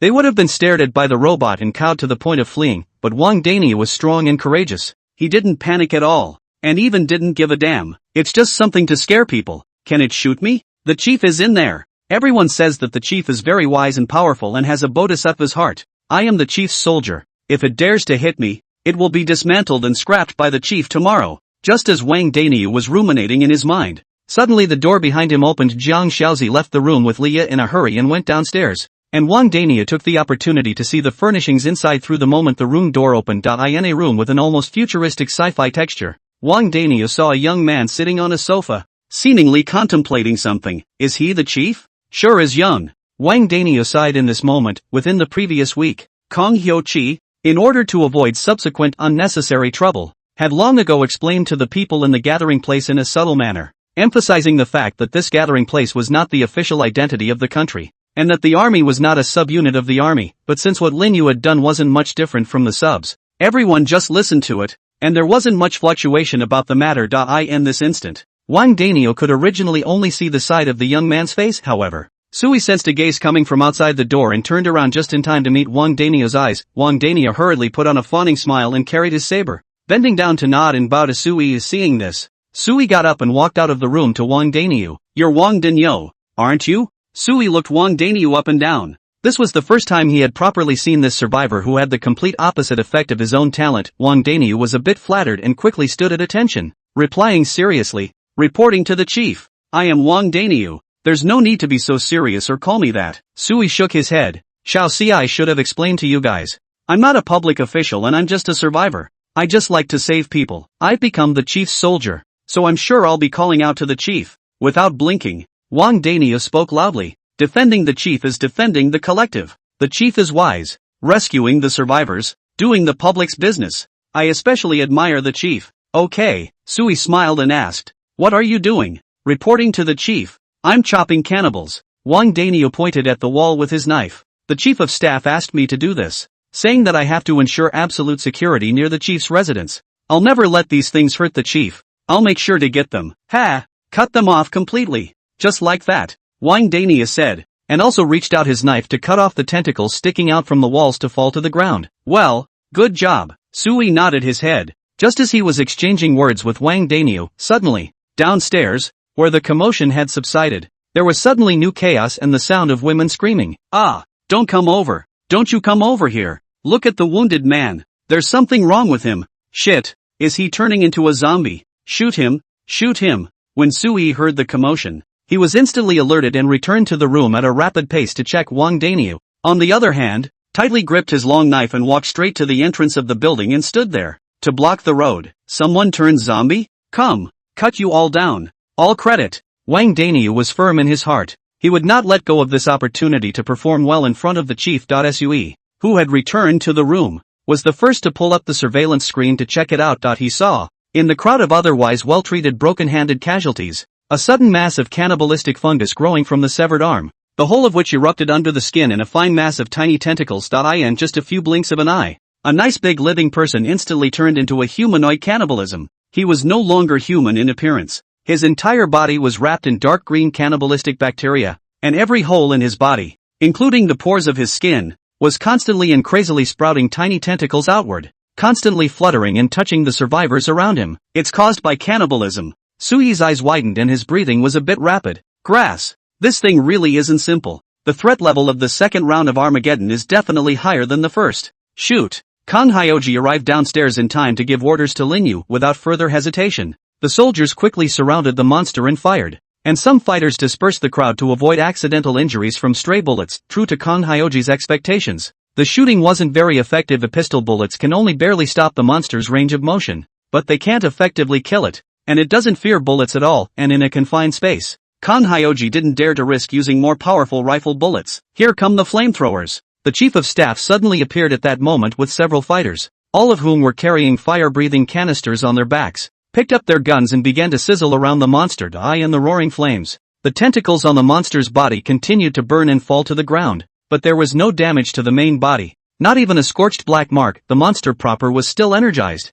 and the flames had no effect on it. "Resistant to heat, it shouldn't be. Is this even a plant?" Kang Hyo-chi frowned tightly as the crowd hid behind her, and the sound of whispered discussions kept coming. "This dude is so miserable. It's said that he's brushed up to several hundred labor points and worked aggressively, but it's a pity that he's turned into a monster today. This second round of Armageddon is so weird. I don't think these plants are from Earth. Are they?" Hiss. "This scene, the flames are blazing. The temperature is too high. I feel like I'm going to have a heat stroke again." "If you're afraid of the heat, go away. What are you staring at? Aren't you afraid to die? Quick, stand over here, kid. Don't get too close to the creature." Scared shitless, Team Lin is still there. The soldier is still alive. What am I afraid of? If they were in a post-apocalyptic environment where they survived alone, this group of inhabitants would never have dared to come together blindly and surround the monster, but not in the gathering place of Sui, with the soldier in front of them. Everyone was happy to stay and watch the fun. After all, we have never had the experience of seeing a monster so close and being safe and sound. With the flame attack also failing, Kang Hyoji didn't dare to experiment with new weaknesses directly within the gathering place. She looked to Linyu and signaled with her eyes. Linyu nodded his head and immediately ordered for several warriors to jointly move forward, using the special ropes, set of nets and blast shields brought from the police station to completely wrap and confine the monster. Afterwards, several adult male warriors used their best efforts to drag the creature out of the building and into an abandoned car for custody. No fear of hot flames, no fear of conventional sharpshooters, no fear of pistol bullets. Kang Hyoji looked at the several warriors with guns and flamethrowers lined up to surround the abandoned vehicle and sighed deeply. This monster, It's a tough one, with even she at her wit's end. It would only be harder and more dangerous for the survivors in the city who survived alone to encounter such a monster. Leah, do you have any ideas? Kan Hyoji looked to her side at Leah, who had been observing the monster from beside her and never said anything. Not that I can think of at the moment. Leah shook her head. Perhaps a pharmaceutical countermeasure might work, but I'd need to study it with some of the cannibalistic parts and derived tissues. Besides, I don't know much about the medical field, so I may have to rely on Mr. Chen more. After speaking, Leah looked at Chen Qiren and Jiang Xiaoji asked in a deep voice. Mr. Chen, what do you think? Just shut it down for now. Chen Qiren lazily leaned against the wall. I might have a bit of a solution, but I still need more raw materials. I would suggest clearing out these ghostly things in our gathering place first, and take the rest slowly. Well, it really should be, and it's imperative that we do a good job of cleaning up first, even if it's the stupid way. Kan Hyoji suddenly frowned as she looked at Chen Qiren, looking up and down in silence. Why are you looking at me in a strange way? Chen Qiren looked back curiously. He touched his cheeks narcissistically and suddenly waved his hand. Ms. Jiang, I know I'm very handsome, but it's impossible for us. You've always been like a boss lady in my heart. Between us, why are you able to lean against the wall? Kan Hyoji pointed at the wall. The cannibalism is right next to your arm. Aren't you afraid of being infected and turning into the monster you just saw? It's okay. Chen Qiren spread out his hands with full concern, even spreading his own palm completely, blocking the face of the two men to cover the wall straight. Clinging to a part of the cannibalism, Jiang Xiaoji and Leah witnessed that the dark green traces of the cannibalistic bacteria that were partially covered by Chen Qiren's palm were slowly dissipating, and they seemed to be actively avoiding and no longer spreading towards where Chen Qiren was. Ha! Leah uttered a shocked voice and suddenly asked, Mr. Chen, is it your poison? Part of it, I guess. I'm still experimenting with it, and have been since just now. Chen Qiren's palm was removed from the wall, and there were some white powders and crystals on it. It's antibiotics? Leah frowned and Chen Qiren nodded. This is the third available drug. It doesn't do much to kill this group of cannibals, but it seems to make them loathe and avoid them. It turns out that specific means of medication can take effect. Leah lowered her head in thought as she murmured in thought. Then in that case, it shouldn't be out of its bacterial framework yet, and it's still possible to damage its structure by directly destroying its cellular parts. Mr. Chen, it's a bit too dangerous for you to do that. Jiang Xiaoji frowned at Chen Qiren. Experimenting with your own body. In case the experiment fails, you will be victimized by the cannibalism bacteria. Ms. Kong, are you concerned about me? Chen Qiren blinked, and the older man smiled like a little hooligan. I wouldn't dare to be the boss's love interest. Yo, Chen Qiren, you're serious? I really don't care. Chen Qiren put away his smile and lazily waved his hand. A lousy life. If I want to die, I'll just die. Before I die I can do something for my boss. It's not in vain for him to pack my food. Don't do such dangerous experiments in the future. You're important to Sir. Kan Hyoji looked deeply, then at Leah, and asked in a low voice, got a clue? Judging by the results of Mr. Chen's experiments, this should be the only effective method of restraint that we currently have at our disposal for the time being. Leah replied, but most of the subjective human technology is unavailable right now, especially medical type means, and if we want to restrain the cannibal bacteria on a large scale, we have to gain the ability to produce large quantities of drugs on our own first. Until then, the focus can only be on collecting residual specific drugs from within the medical establishment and partially restraining them while new experiments are conducted. Aha! Jiang Xiaoji nodded. Leave these things to me. You guys focus on the experiments, and the first team of warriors will be handed over to you for distribution. As for the monster, Kan Hyoji glanced at the tightly wrapped cannibalism monster in the abandoned vehicle and said in a deep voice, it's all yours, just relax. Chen Qiren lazily raised his hand to shade the sun. I'll definitely serve it well. While the three of them were studying the cannibalistic fungus monster, Sui stayed quietly in the room without stepping out. In the state of the second doomsday opening up and not knowing anything about cannibalism yet, this room given a massive makeover is the safest place to be. Counting the time, it's almost time to get the talent reward. Sui sat on the sofa and kept looking down at his watch. Given the situation I'm currently in, the reward content should be related to cannibalism. Besides, it's been 7 days, so even if the grand prize doesn't come out this time either, at least give something that's really urgent. Even if we had a specialized plant scientist, that wouldn't be a bad idea. Sui took a deep breath, his eyes gazing at his watch's time clock. A few minutes later, a new message alert floated in front of him. Congratulations! You've triggered the talent bonus and gained an A-rank talent unit, Jiaosiki.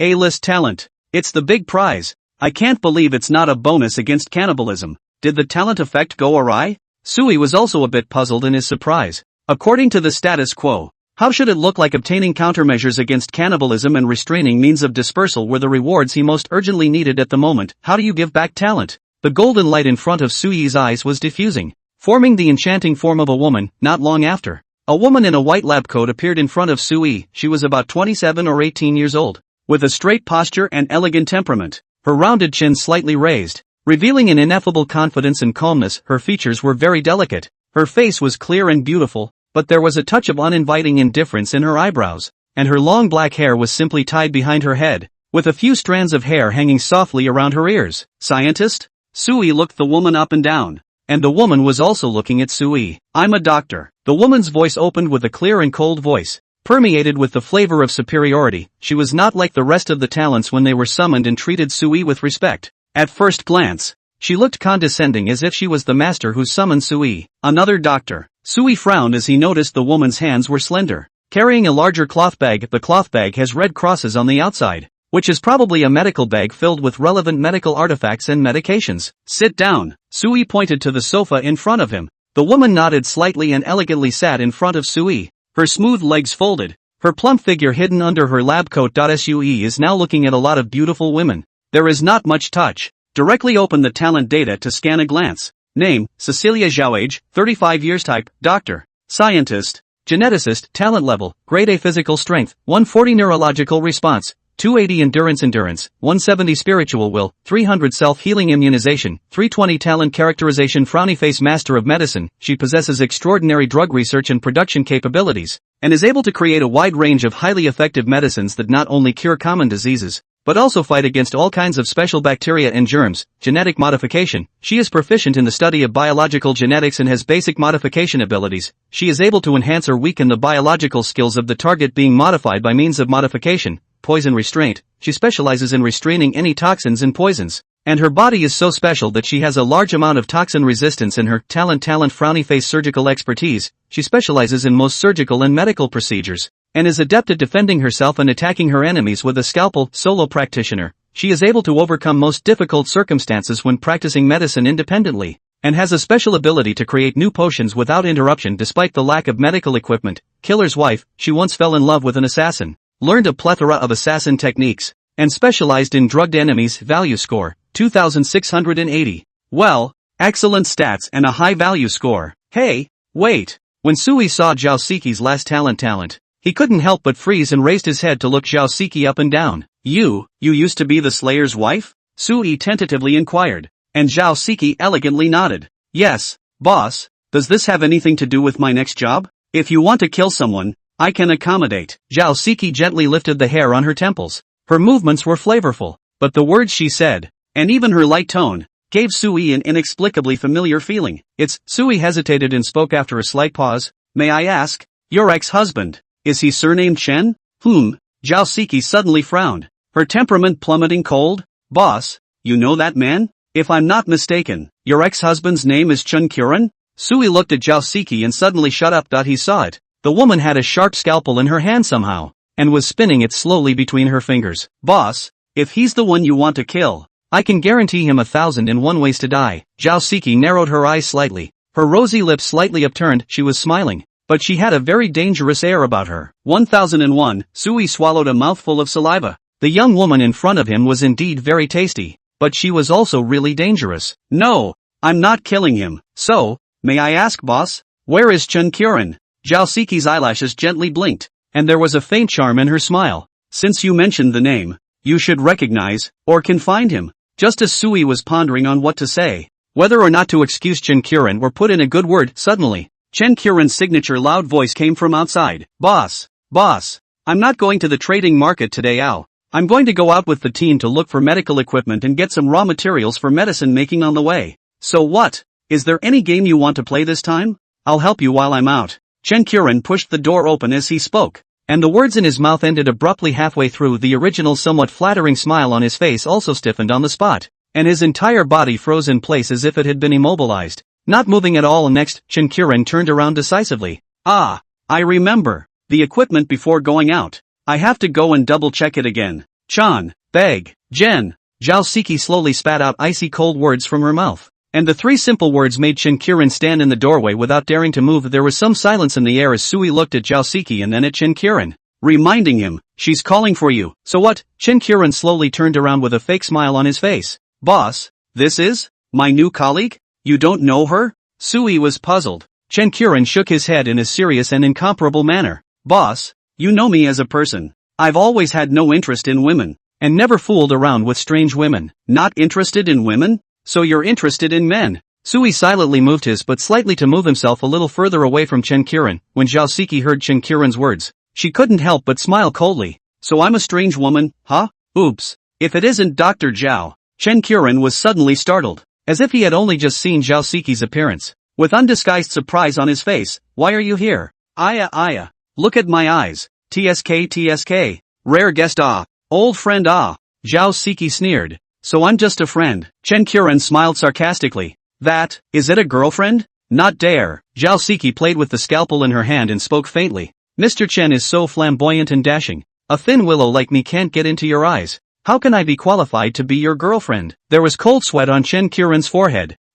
Is that an ex-girlfriend? Josuke was silent. Only her beautiful eyes narrowed slightly, and her aura around her body suddenly became filled with danger. Well. Sui watched as the atmosphere was gradually getting out of place, and hastily spoke out as he looked towards Josuke. Chinkirin is my man. If you have any grudges with him, you can tell me in detail. I'll make the decision, but don't get hurt here. Am I being clear enough? Sui's tone was serious. Josuke glanced at Sui. The cold ice on her face melted away, and she politely spread a smile. As you wish, my boss. I'm not going to hurt my feelings with him. Josuke re-looked at Chinkirin. Her phoenix eyes slightly narrowed. The corner of her mouth hooked up in a seductive smile. After all, they're all old friends, and I'm going to have to take my time with him to catch up and have a good time. Well, I can see that the woman has a lot of resentment. Sui didn't know what Chinkirin had actually done to Josuke, but looking at the two of them this way he guessed that they didn't want to pour their hearts out for a woman like Josuke. Sui had no choice. He decided to let Jiang Shaoqi handle it. Ms. Zhao,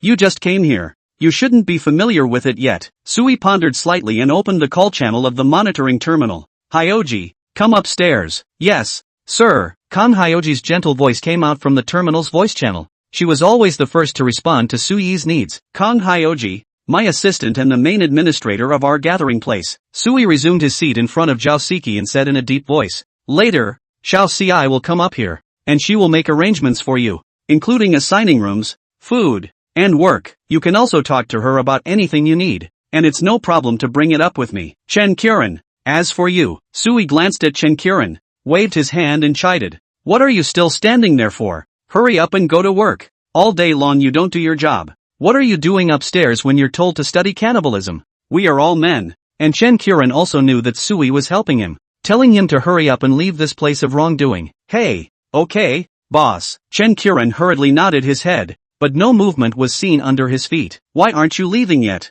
Sui frowned, muttering in his heart, is it possible that this guy can't stop seeing his old lover? He wants to talk to her for a while? Boss, Chinkirin pulled a smile worse than tears from his face. My legs are numb, can't walk. Numb? Sui frowned. You're a big man. Your legs are numb after standing for a while? Boss, it's this, old friend, who drugged me. Chinkirin timidly glanced at Josuke. That little look, as aggrieved as it could be. Sui was stunned when he heard this. He turned his head to look at Josuke, rather speechless. Those two are quite a pair. They just love to drug people when they are quiet. Are you complaining that I shouldn't have done it? Josuke raised her eyebrows and swept a glance at Chinkirin, who hurriedly shook his head, not daring to say a word more. Seeing as how the boss still needs you, today is over for now. Josuke waved her hand and faintly said, get lost. Without seeing Josuke's action of giving the antidote, Sui saw Chinkirin running out of the room as if he was fleeing, not daring to return his head for a moment.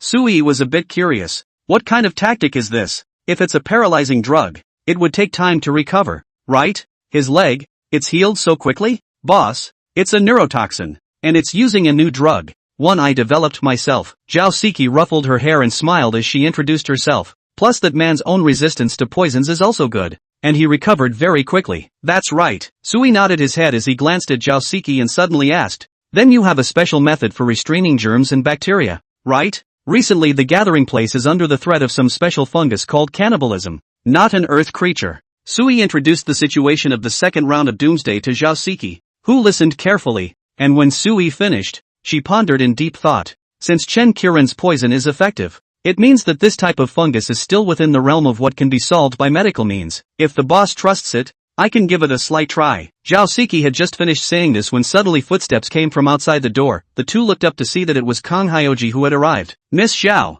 feel free to let go and try. I absolutely support you. Sui nodded his head. Since the talent reward had recruited Zhao Siki, there was a high probability that it meant that this woman had her own unique means of restraining the cannibal fungus. After Sui spoke, he introduced to Jiang Shaoqi. Shaoqi, this is Ms. Zhao Siki Zhao, the second doctor in our gathering place. Even more skilled than Chen Qiren's medical skills. He bites the word brilliant very hard. Zhao Siki revealed a satisfied smile, and Kang Hyoji glanced at Zhao Siki with seeming understanding. Don't worry, sir. I'll guide Miss Xiao well and try to get her to integrate with us sooner. After Jiang Shaoqi spoke, he looked at Zhao Siki with a smile. Ms. Zhao, come with me. Aha. Zhao Siki nodded her head as she sized up Kang Hyoji with interest and left the room with her. After the two women left, Sui held his chin and muttered, this is going to be interesting. Two killer doctors. From what I've seen so far, the two of them shouldn't kill each other. And Zhao Siki still has a decent amount of loyalty to me. It's just that, what did Chen Qiren do to her? He made me want to kill him 1,000 times. Sui was curious, but now was clearly not the time to explore this matter, for the restraining method of the cannibalism bacteria. It still needed research time, and Sui could only wait for now. While waiting, Sui didn't forget to try something else. I still have rewards from the last round of settlements that I haven't inventoried. So maybe I can get some new means of getting through the second round of Armageddon out of it. Sui muttered as he was alone in the room. Opening the storage space of the refuge, the data panel of the sanctuary has a separate storage space, but it's extremely limited in what it can hold. Mostly just in used rewards and times and such. Sui carefully counted. And in the first round of Doomsday's settlement, he gained a chance to win a CB-rated all-category random draw. This is the reward for accumulating more than 10,000 survival points. And it's only the first tier of point rewards. That little white bear doesn't necessarily have fewer points than I do, and he might as well have gotten the reward for this class. Sui was silently calculating in his heart. In addition to the point rewards, Sui also had the list settlement rewards of being the first on the 7 lists. First place on each regional list gets you a BA copy of the designated category bonus content, and Sui has a whole 7 copies. It's a good thing I didn't take the name Sanctuary. And no one knows I've taken the number 1 spot on so many lists. Except this thing is a bit of a pitfall, and the designated reward can't be a talent class. Sui's gaze fell on his last reward, which was the first round's combined final score, which would earn him an S-ranked random reward. So, next, Sui took a deep breath and adjusted his mood. Prize time. It's here. With so many chances to win, how can I say I'll be able to put together an awesome reward? There are a total of 8 chances to win. From lowest to highest. Sui couldn't think of any possibility for himself not to become stronger. Even if he was possessed by the god of mold and ate low insurance, these rewards were enough for him to become much stronger. Use 1 random all-category draw on a CB scale. As Sui spoke in a deep voice, a golden compact game console appeared in front of him, with 3 patterns on it spinning rapidly. By all category, I mean all category props, skills, talents, etc. that have appeared within the scope of the mechanic. As long as Sui was lucky enough, he could be rewarded in any category from the current Doom game mechanics. Sui personally believes that the best category to use is talent and the most valuable category is giftedness. As the pattern of the raffle machine gradually stopped, 3 different golden icons appeared in front of Sui. Congratulations! You've obtained a C-rank auxiliary prop Phantom Camouflage Spray. Phantom Camouflage Spray, C-grade auxiliary props. Spraying it on clothing where the human body can give it a certain degree of invisibility within a short period of time, and the user is difficult to be detected by most technological means and organisms within a certain range. The duration depends on the amount of spray, up to a maximum of half an hour. This item can be used up to 10 times per day, with the number of uses resuming on the second day. Sui looked at the compact bottle of spray that appeared in his hand and couldn't help but sigh. A spray with a stealth effect? Nice means of avoiding danger indeed. But I really can't use this right now. It looks like this will have to be used as a quest prop for the military. Not much luck in the first draw, it seems. Sui shook his head, not very satisfied. The first grade of the points reward lottery actually gave him the lowest grade C grade props, although the props effect was okay, but this omen was not good. Go on. I still have a chance. Sui took a deep breath. He pondered slightly, and was too lazy to try again and again, so he simply used the next 7 designated category props at once. Use 7 BA level rewards of designated categories. Each designated category is 5 skills, 2 weapons and equipment. Sui spoke in a deep voice as a new golden circle of light emerged before him. Sui should have specified to choose the most valuable talent rewards, but in order to consider his overall development, he still chose an additional 5 skills and 2 weapons and equipment to supplement and improve his current shortcoming areas. Skills and equipment, after all,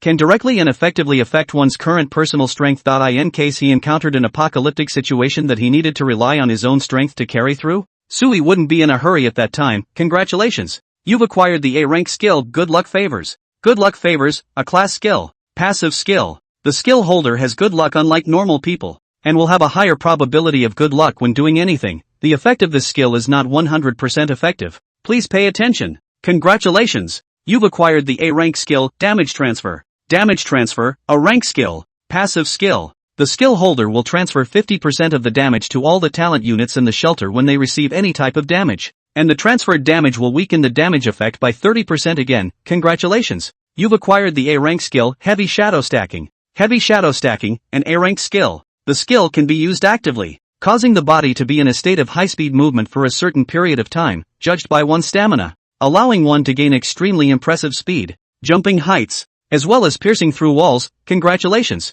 You've acquired the A rank skill Teleportation of the Heart's Desire. Instantaneous Migration, a ranked skill. Unlimited number of uses per day. User can move freely and instantaneously within the area they have traveled to by consuming a small amount of stamina when stamina is low. The skill cannot be used. Areas within the gathering ground that have been explored by the unit are considered to be the area the user has traveled to. Congratulations! You've acquired the A rank skill Big Brute. Great Brute, A class skill. Passive skill. The skill holder has an extremely powerful stamina recovery ability and automatically recovers full stamina status when stamina is about to be depleted for the day. At the same time, the skill holder's own stamina, self-healing power, and defense will continue to increase over time. Congratulations! You've acquired the A rank equipment Commander's Longsword. Commander's Longsword, Class A weapon. It is an ancient style of longsword, with a passive attack effect of sharpness, can quickly cut through most materials. After wearing it, it can apply the effects of 30% damage reduction, can be stacked with other effects, 30% speed increase, including nerve reaction,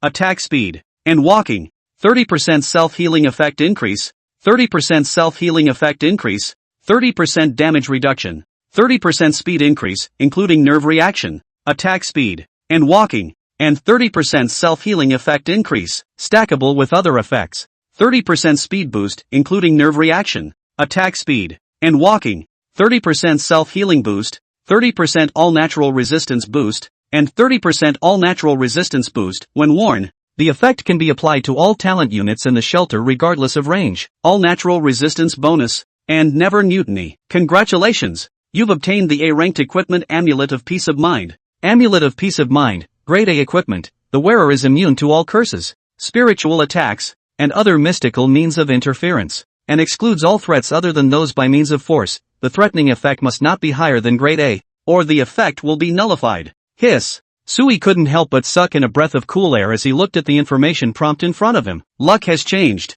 The first skill is the passive effect Good Luck, which comes right out with 7 A rank rewards. Isn't this the equivalent of a 10-peat that comes out 10 times gold? Sui was overjoyed as he watched a portion of the golden light seep into his body, while the other portion of the golden light slowly changed in front of his eyes into the appearance of 2 pieces of equipment. Not to mention, Sui directly grabbed the long sword and hung it on his waist. Before putting on the talisman, these 7 rewards were simply perfect to make up for Sui's current shortcomings, and also targeted to enhance the strength that Sui already had right now. Other than that, the effect of the longsword is simply perverse. Although it can't work on the residents, it can make all of Sui's talent and military units stronger. It was a group effect, and as long as there were more talents under Sui's command, the value and power of the longsword would increase. As for the talisman, although it looked inconspicuous and wasn't really useful at the moment, its appearance also gave Sui a wake-up call. There must exist survivors with mysterious means. This talisman, which can help me protect against all threats of mystical means of A rank and below, which directly increases my safety factor by quite a few times, Sui muttered. His personal protection on the physical level was basically the top at this stage. There are modified technological bedrooms, and their own organized forces and armies to protect them. On the physical level, it was basically difficult for an enemy to walk in front of Sui, but if the other party mastered any curses, parasites, remote mind control and other means, then Sui really had no ability to resist. This thing is like the effect of the poison that Shinkirin gave to the Cell Rebels back when Sui didn't have the normal offensive means to take down that shelter, and he couldn't fight off the I Love robot at all, but Shinkirin can use poison.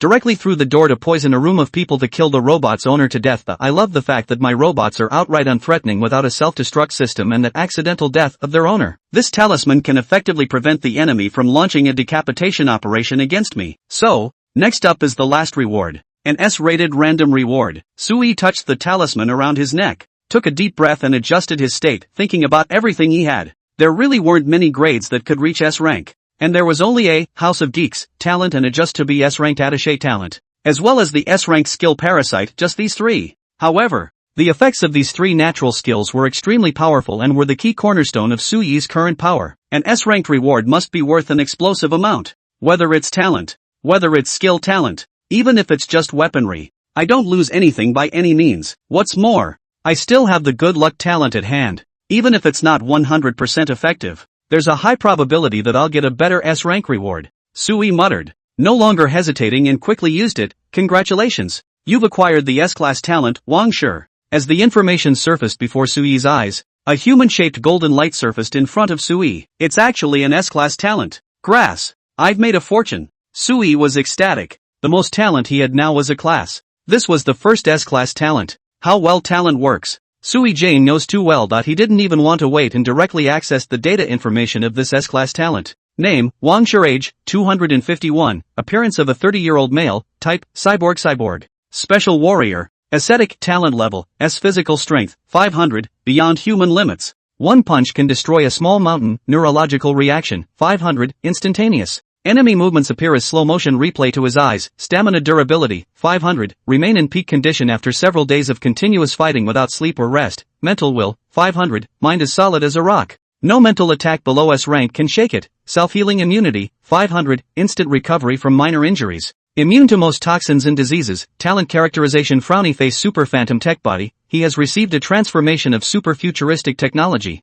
and the internal tissues of his body are partially mechanized, possessing combat abilities nearly comparable to those of the strongest military robots, and is regarded as the pinnacle of the combat soldiers of a level 3 cosmic technological civilization. Self-upgrade, due to the technological properties of his body, he possesses an extremely strong independent upgrade structure, and is able to repair, upgrade and modernize himself regardless of being in any extreme state of difficulty. Divine Power Awakening, his technological modification model is Divine Power, which allows him to overload his body's energy in any combat state, and gain an extreme ability value that exceeds his base stats by 5 to 10 times in a short period of time, allowing himself to reach unprecedented heights. Mind control, he is able to influence the mind of a living creature by simulating its brainwaves and magnetic field state, achieving an effect similar to mind control. The effect of this trait will be weakened if the target has relevant resistances and means of defense. Talent frowny face divine speed field, opens a special magnetic field area around itself. Within this area,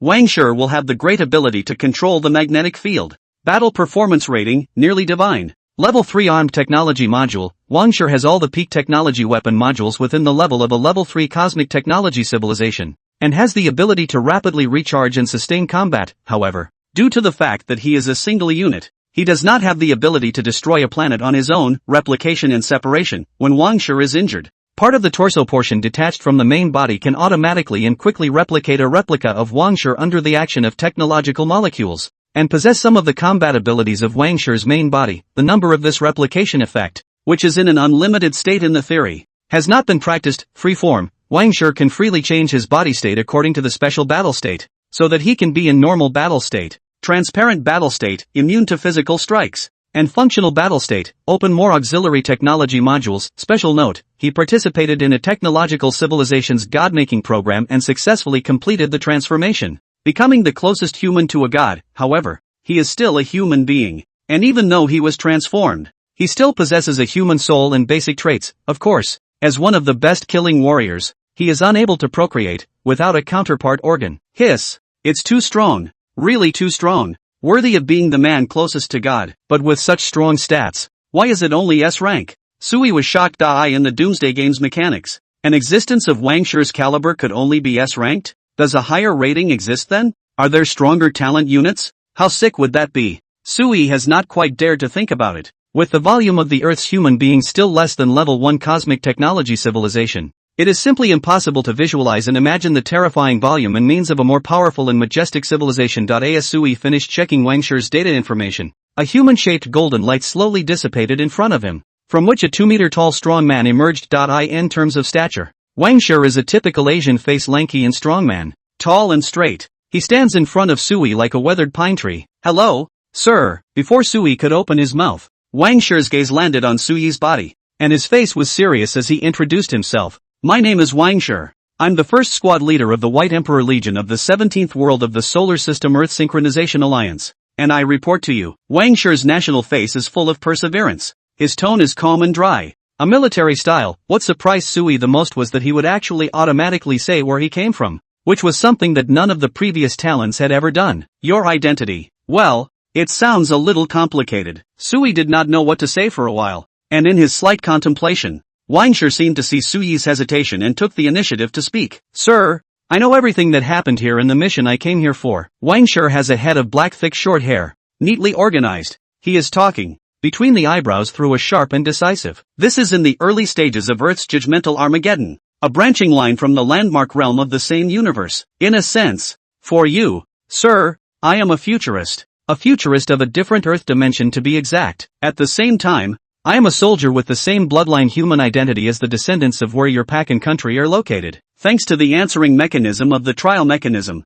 I understood most of what was happening here the moment I came here, but I don't have much more at my disposal than you do. What you know I know. Basically, what you don't know, I don't know." Wang Shi's eyes were deep and bright, as he was answering his own origin for Sui in a deep voice, due to the trial mechanism's technological level being too far ahead of its time. "I'm currently unable to determine whether I myself am a replica of the same generation of the realm or myself. I prefer the former, because if my memories hadn't been tampered with, my original body would have been on a mission for the 253rd Solar System Jupiter military exercise not too long ago. Of course, sir need not worry about my loyalty after recruitment. According to the technological indoctrination of the judgment mechanism, I am incapable on a bio-emotional level of actively betraying you or doing anything to harm you when you do not unduly harm and betray me. You can interpret this as meaning that this is a direct biogenetic boost to my favor with you, and I can't resist it. At the same time, based on the constitution of the Inferno Alliance region of the solar system, it is stipulated that when a follower of the military encounters ordinary humans and fellow humans in need of rescue at any location,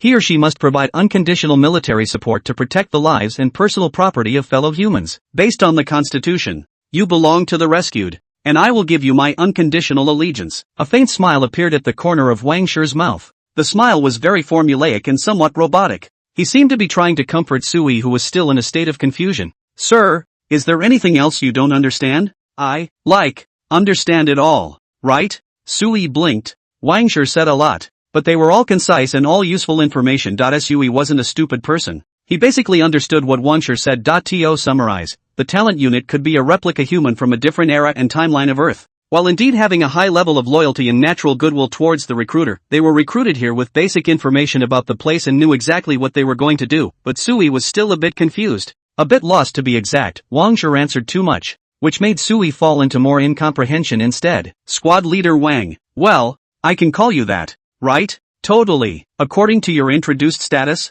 you should be similar to the Liberation Army in my time, right?" Sui inquired cautiously. He was not too sure if Wang Shi could understand the concept of sons and daughters. After all, we were in different timelines. In Wang Shi's time, the sons and daughters may not have been called by that name. "Yes." Wang Shi nodded his head, very dryly. "That was the orthodox predecessor of my army, the most elementary form of our army. In the world I live in, it has been refined and optimized many times, changing some names, but the basic purpose has not changed. So, in theory, sir, I could be viewed that way, and part of my code of conduct would be the same as the contemporary Yanhuang soldiers you know." Wang Shi's words caused Sui to nod in realization. "The sons and daughters are your predecessors, aren't they? That's understandable. This guy is probably a heavier saintly mother than Lin Yu. Of course, Madonna here is not a pejorative term, but a Madonna in the true sense of the word, a hero who can fearlessly sacrifice everything she has to save her fellow man. I just looked at your stats, and you seem to have altered, not purely human?" Sui had a strong interest in Wang Shi, not only because he took the initiative to communicate with Sui about things outside of the current world, but also due to his own special characteristics. Half human, half machine form, or ascetic, or special warrior, this dude's identity. It's not simple at first glance. I can understand sir's misunderstanding of me. Wang Shi stood straight in front of Sui. The clothes he was wearing were very much like army camouflage uniforms, but the style was not quite the same. The material was not ordinary fabric, and there was a short military knife on his waist. In this day and age, the idea and concept of mechanical modification may have just been introduced. In my time, Earth's technology has entered the maturity of a level 3 civilization, and although there are laws against private transformation, I fall within the scope of being a state transformation. Wang Shi explained his legitimacy while emphasizing, Sir, both in terms of jurisprudence and biological judgment, I am a human being, not a pure robot. No, I didn't mean to put you down. I was simply curious. Well, probably the curiosity of an ancient man about a modern man. Sui waved his hand as he coughed and lowered his voice. Why did you transform yourself? Is it to become stronger? Yes, Wang Shi nodded. In my time, the solar system has been at war with an extraterrestrial civilization and it lasted for 300 years. In order to better defend the solar system, we must have a more comprehensive technological force, including more powerful single soldiers. An ordinary human body is unable to adapt to the complex and changing battlefield of the universe. Wang Shi paused and suddenly spoke faintly. Behind me are the people. I have no choice. Sui stood in a it. Turns out that no matter how many eras have passed, there is always a group of people who are beginners. It is a legacy of faith. Uncorrupted by the years, it is also the reason why mankind has continued to grope its way through the vast years and yet never fades or goes out of fashion. Sir, I actually need to warn you. Wang Shi suddenly spoke up and said in a deep voice. I understand your curiosity about the future, but knowing too much about it will not solve your current predicament. I suggest that we should get through the current judgmental apocalypse first, otherwise it will be very difficult for this realm's Earth to survive. Well, you're right. Sui nodded his head, still unable to resist asking. One last question. What is Judgment Doomsday? I don't know. Just heard about it. Wang Shi shook his head. In the messaging of the higher civilizations, we learned of the existence of the Judgment Doomsday, a random test of different civilizations by a higher being. Its purpose is unknown. Its behind the scenes is unknown. Its identity is unknown. Its means are unknown. And its technology level is unknown. All we know is that it's dangerous, but it's also full of opportunity. If I had to describe it, I personally think it's probably more like a higher being toying with a lower being. It exists, kudos, but it also comes with destruction. Wang Shi paused and suddenly smiled slightly. It's like humans observing ants. Only we are ants. Well, even you don't know, so I, an ancient, am more than eager to figure it out. Sui spread his hands as he took a deep breath and adjusted himself. Wang Shi is right. It is useless to think too much and too complicated. First take care of the things in front of you. Don't get to the end of the time before a few rounds of their own karma. Then think about what the hell of the future in the future are. So, Squad Leader Wang, now that I'm in the second round of Doom, do you know anything about cannibalism? This thing is causing some trouble in my gathering place. Understood. Wang Shi nodded his head, which made Sui instantly happy. He had only asked casually, and had prepared his heart to introduce the cannibalism bacteria to Wang Shi carefully, and then see if the future warrior could come up with some feasible and more advanced solutions. As it turned out, I didn't realize that people knew about the cannibalism thing at all. Cannibalism, one of the many aliases for Lu's third universe fungus, was first discovered and named by Dr. Quan Lu of the Earth-Yen-Huan Alliance. Cannibalism is mostly active in the more backward region of the ancient biological planets. The distribution range is extremely wide, in the solar system within the scope of its traces,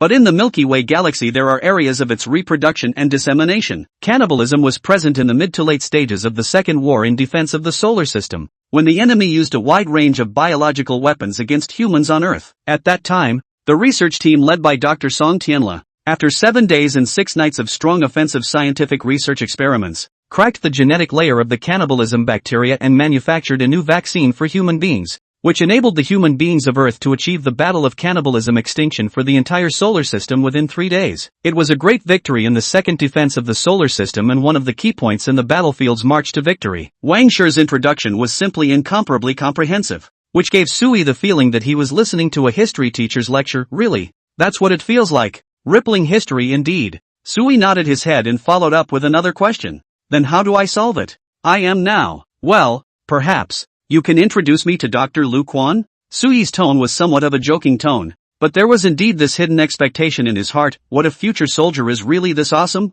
What if it's really buy one get one free? I can't introduce you to Dr. Quan Lu.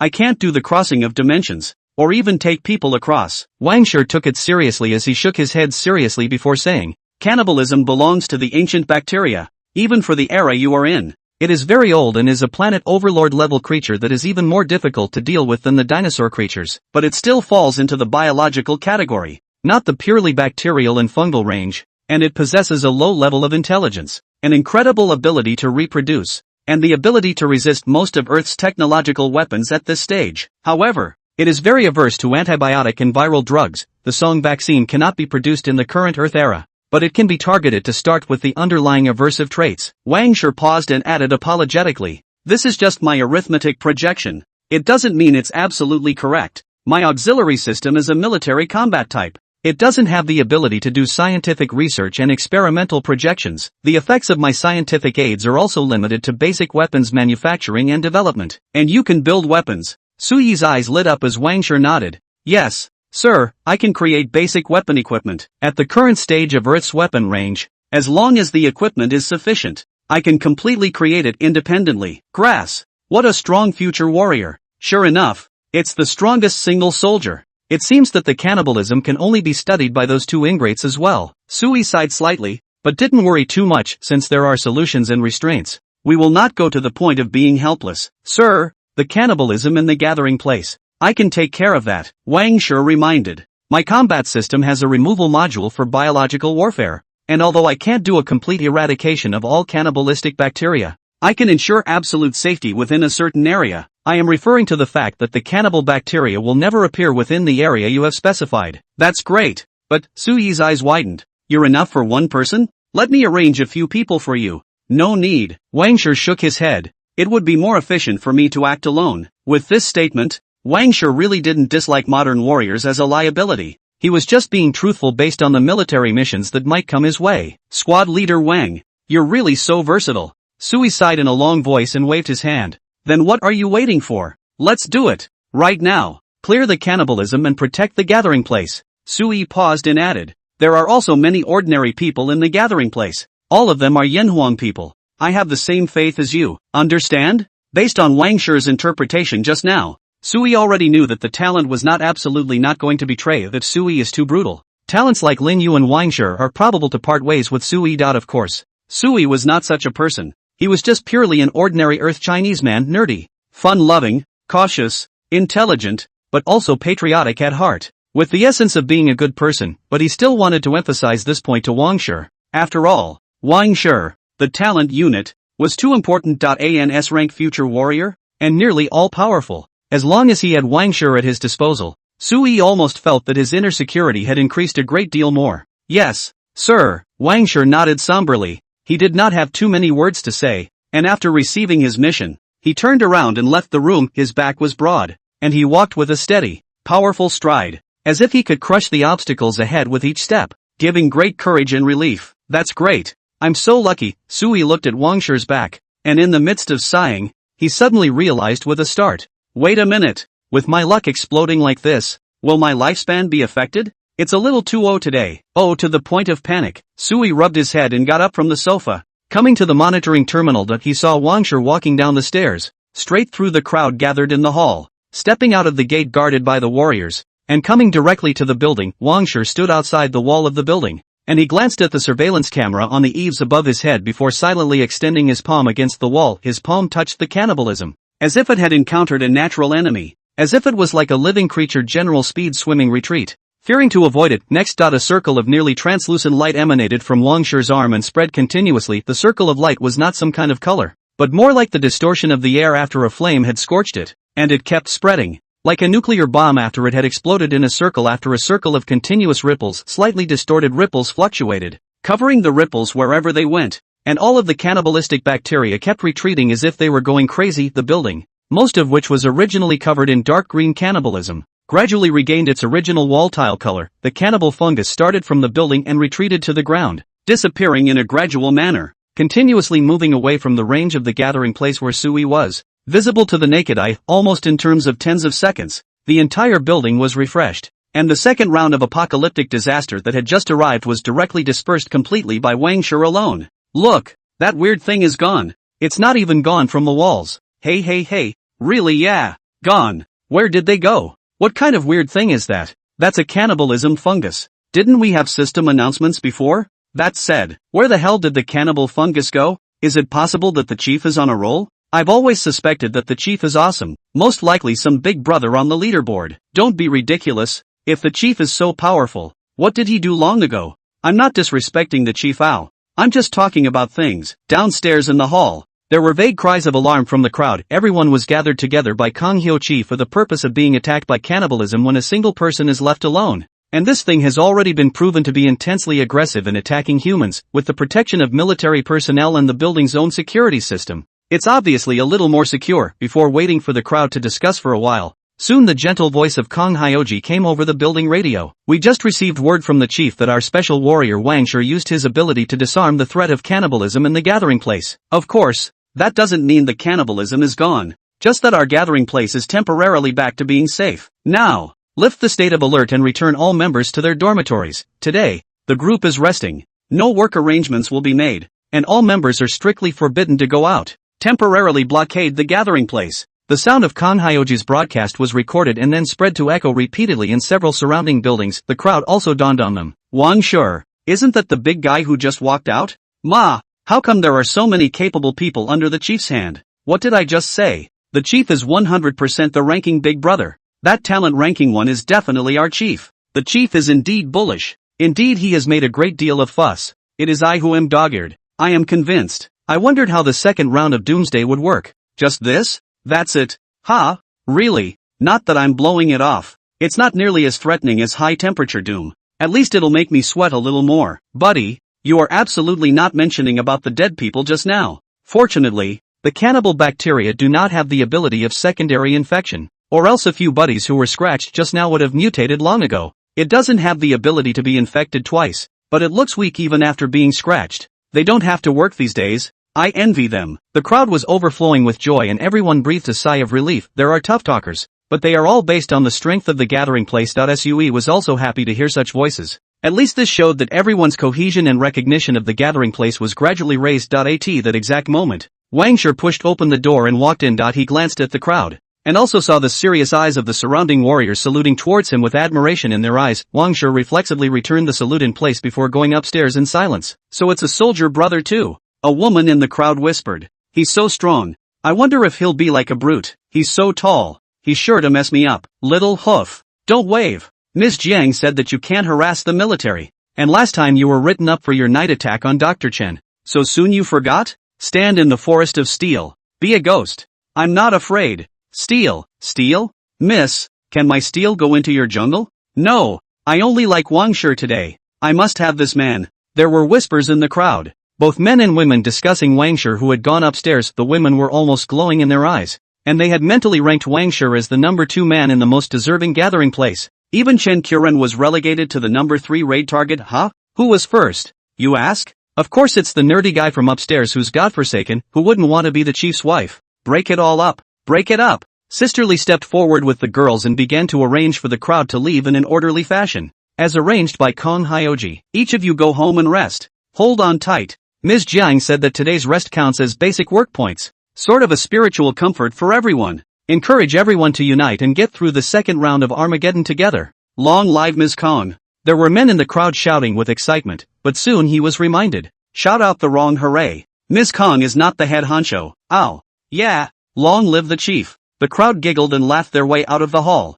And among the various types of talk in the gathering place, the figure of Wang Shi was added to the list today. Wang Shi had returned to Su Yi's room by the time the crowd left the stage. Jiang Xiaozi was also there. She was originally sitting beside Su Yi. When she saw the newcomer arrive, she hurriedly got up and stood behind Su Yi silently. Wang Shi just glanced at Jiang Xiaozi before saluting Su Yi with a solemn face and reporting, "Sir, I'm done. I saw it all, and it was very well done." Su Yi smiled and nodded his head as he asked, "Squad leader Wang, what was that tactic you used? I can't even understand it. Can you roughly explain?" "It's the magnetic field control module. I've slightly adjusted the magnetic field of the Earth's veins in the range where the gathering place is located, targeting it to the aversive magnetic field of ancient organisms such as cannibalisms, to achieve the effect of widespread dispersal." Wang Shi paused and replied, "Since my kinetic energy is too advanced for the current era, theoretically as long as I'm still around, the magnetic field effect won't go away, and there will be no cannibalistic fungi approaching the gathering place again." "A lasting effect that long?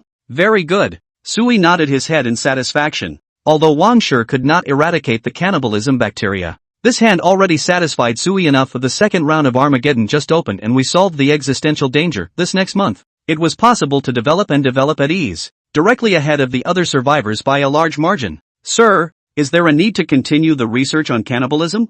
Zhang Xiaoji asked in a low voice from the side. Sui nodded. Continue. Wang Shi can only treat the symptoms. The root cause still needs to rely on those two. Speaking of which, where did you put Zhao Siki? She's out on a mission with Chen Qiren, escorted by Lin Yu, and is looking for medical equipment that she can use to prepare for the cannibalism analysis experiment that's coming up. Oh, there goes looking for equipment. Sui nodded his head and suddenly froze, jerking his head up to look at Zhang Xiaoqi. What did you just say? You let Zhao Siki follow Chen Qiren out? Kang Hyoji nodded. Yes, sir. Crap. They're going to fight. There's going to be people killed. Sui was instantly shocked. Sir, I don't think so. Zhang Xiaoqi cocked her head and frowned her willow eyebrows. They met for the first time and have no grievances against each other. Why would they fight each other? And also caused a death? No offense? That bitch hated to kill Chen Qiren 1,000 times. It's a long story. Sui let out a long sigh. He did not intend to explain too much. He planned to directly connect to Lin Yu's perspective to check out the situation, and incidentally remind Lin Yu to pay attention to the dynamics of the two. These two stay together and most likely won't do anything explicitly, but if they were to really move to kill, even if they were to lay down a slightly heavy hand, it could spread to the innocent. It doesn't matter if you poison him, but don't harm my Lin Yu. That's my future general. But just as Sui was about to start connecting to Lin Yu's perspective, suddenly a mysterious voice rang in his ears. Attention all survivors. The second round of Doomsday War replicas will be open soon. After 1 hour, the voting phase will be opened and information about the guidance of the country's military will be published. The second round of the War of Armageddon is here. Sui was startled. Too many things had happened in the gathering place recently, causing Sui to almost forget about this matter. Not only Sui, most of the survivors were also stunned after hearing this sudden prompt. Only a small number of survivors who were still having trouble surviving were ecstatic and excited, even appealing constantly on the chat channel. Grass. The second round of Armageddon War is finally here. Hurry up. Vote advance this time. I really don't have enough supplies in my shelter. It's been a long time waiting for today. Dreamed for a long time and finally had my dream realized. Don't give me another F rank.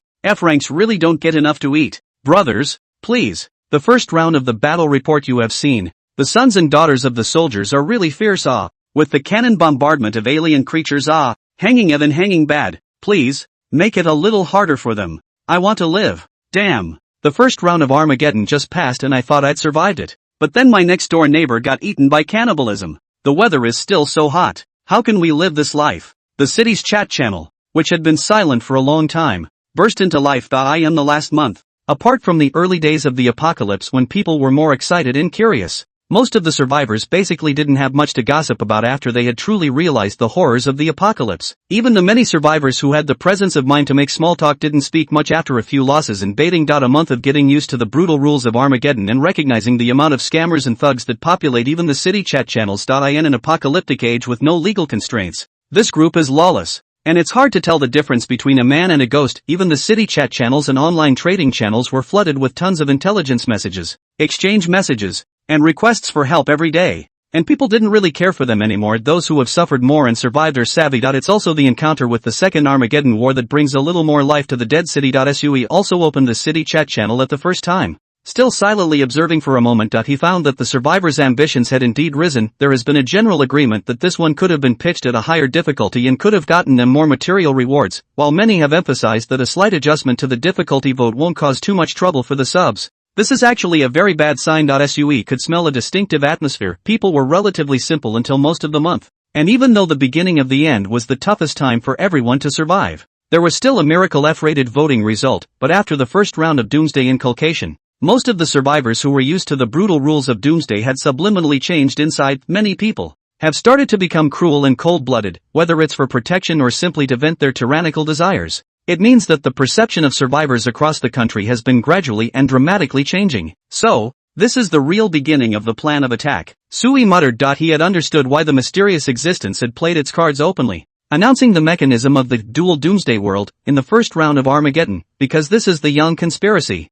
It is certain that human beings will certainly be in the cruel survival environment, constantly give up their bottom line, make the behavior of sacrificing compatriots, and ultimately evolve into a situation where both sides kill each other, the first, second, And even third and fourth rounds of Doomsday War replicas may still have people looking out for the big picture, looking out for each other, and sacrificing and giving to each other. But as more apocalyptic wars open up, and as round after round of apocalyptic catastrophes stack up on top of each other in a more perilous survival situation, will mankind still stand on principle? It's hard to say, even with the possibility of a random wipeout in the event of a Doomsday War defeat. There will never be a shortage of luck-minded gamblers in the human community. What if? What if I'm not the one who gets wiped out? Then wouldn't I just get a huge reward for nothing? As for the sons and daughters who died when they failed the Armageddon War on high, it's none of my business. There are few humans who think similarly. Even in peacetime there are traitors, let alone in the age of Armageddon. These are situations that I can't change. At least, I can't do it for a while. Sui sighed deeply.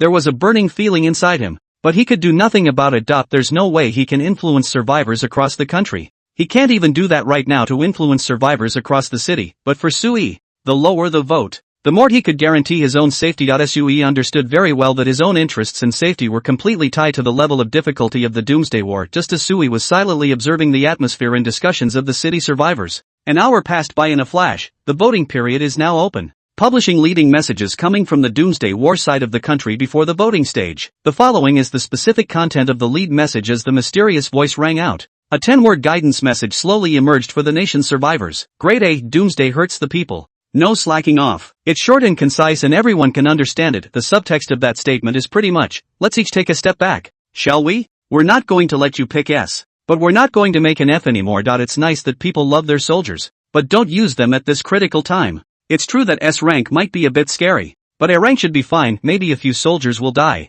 but at least it will give the nation's survivors a big wave of supplies to replenish, and will keep many of the survivors who might have died in the second Armageddon alive. That's an interesting piece of information. Maybe the sons and daughters are in a world where they can see the number of survivors in the country? That's why they're in a hurry. Sui muttered as he couldn't help but open the information on the number of survivors that was published in the daily update of the shelter. Current number of surviving shelters worldwide, more than 4.2 billion. Current number of surviving shelters in the country, more than 600 million. This number, updated daily. Sui hadn't looked at it for days, as he had long ago noticed this damage figure slowly decreasing late in the first round of Armageddon. This means that most survivors have acclimatized to the heat and have little problem staying alive. But if you take the survival numbers now, and compare them to a month ago, with a pre-apocalyptic global human population of over 10 billion worldwide, the first round of Armageddon took over 60% of human life. And that's just the first round of heat apocalypse. This number means that more than 2,000 people around the globe lost their shelters every second of the first apocalypse.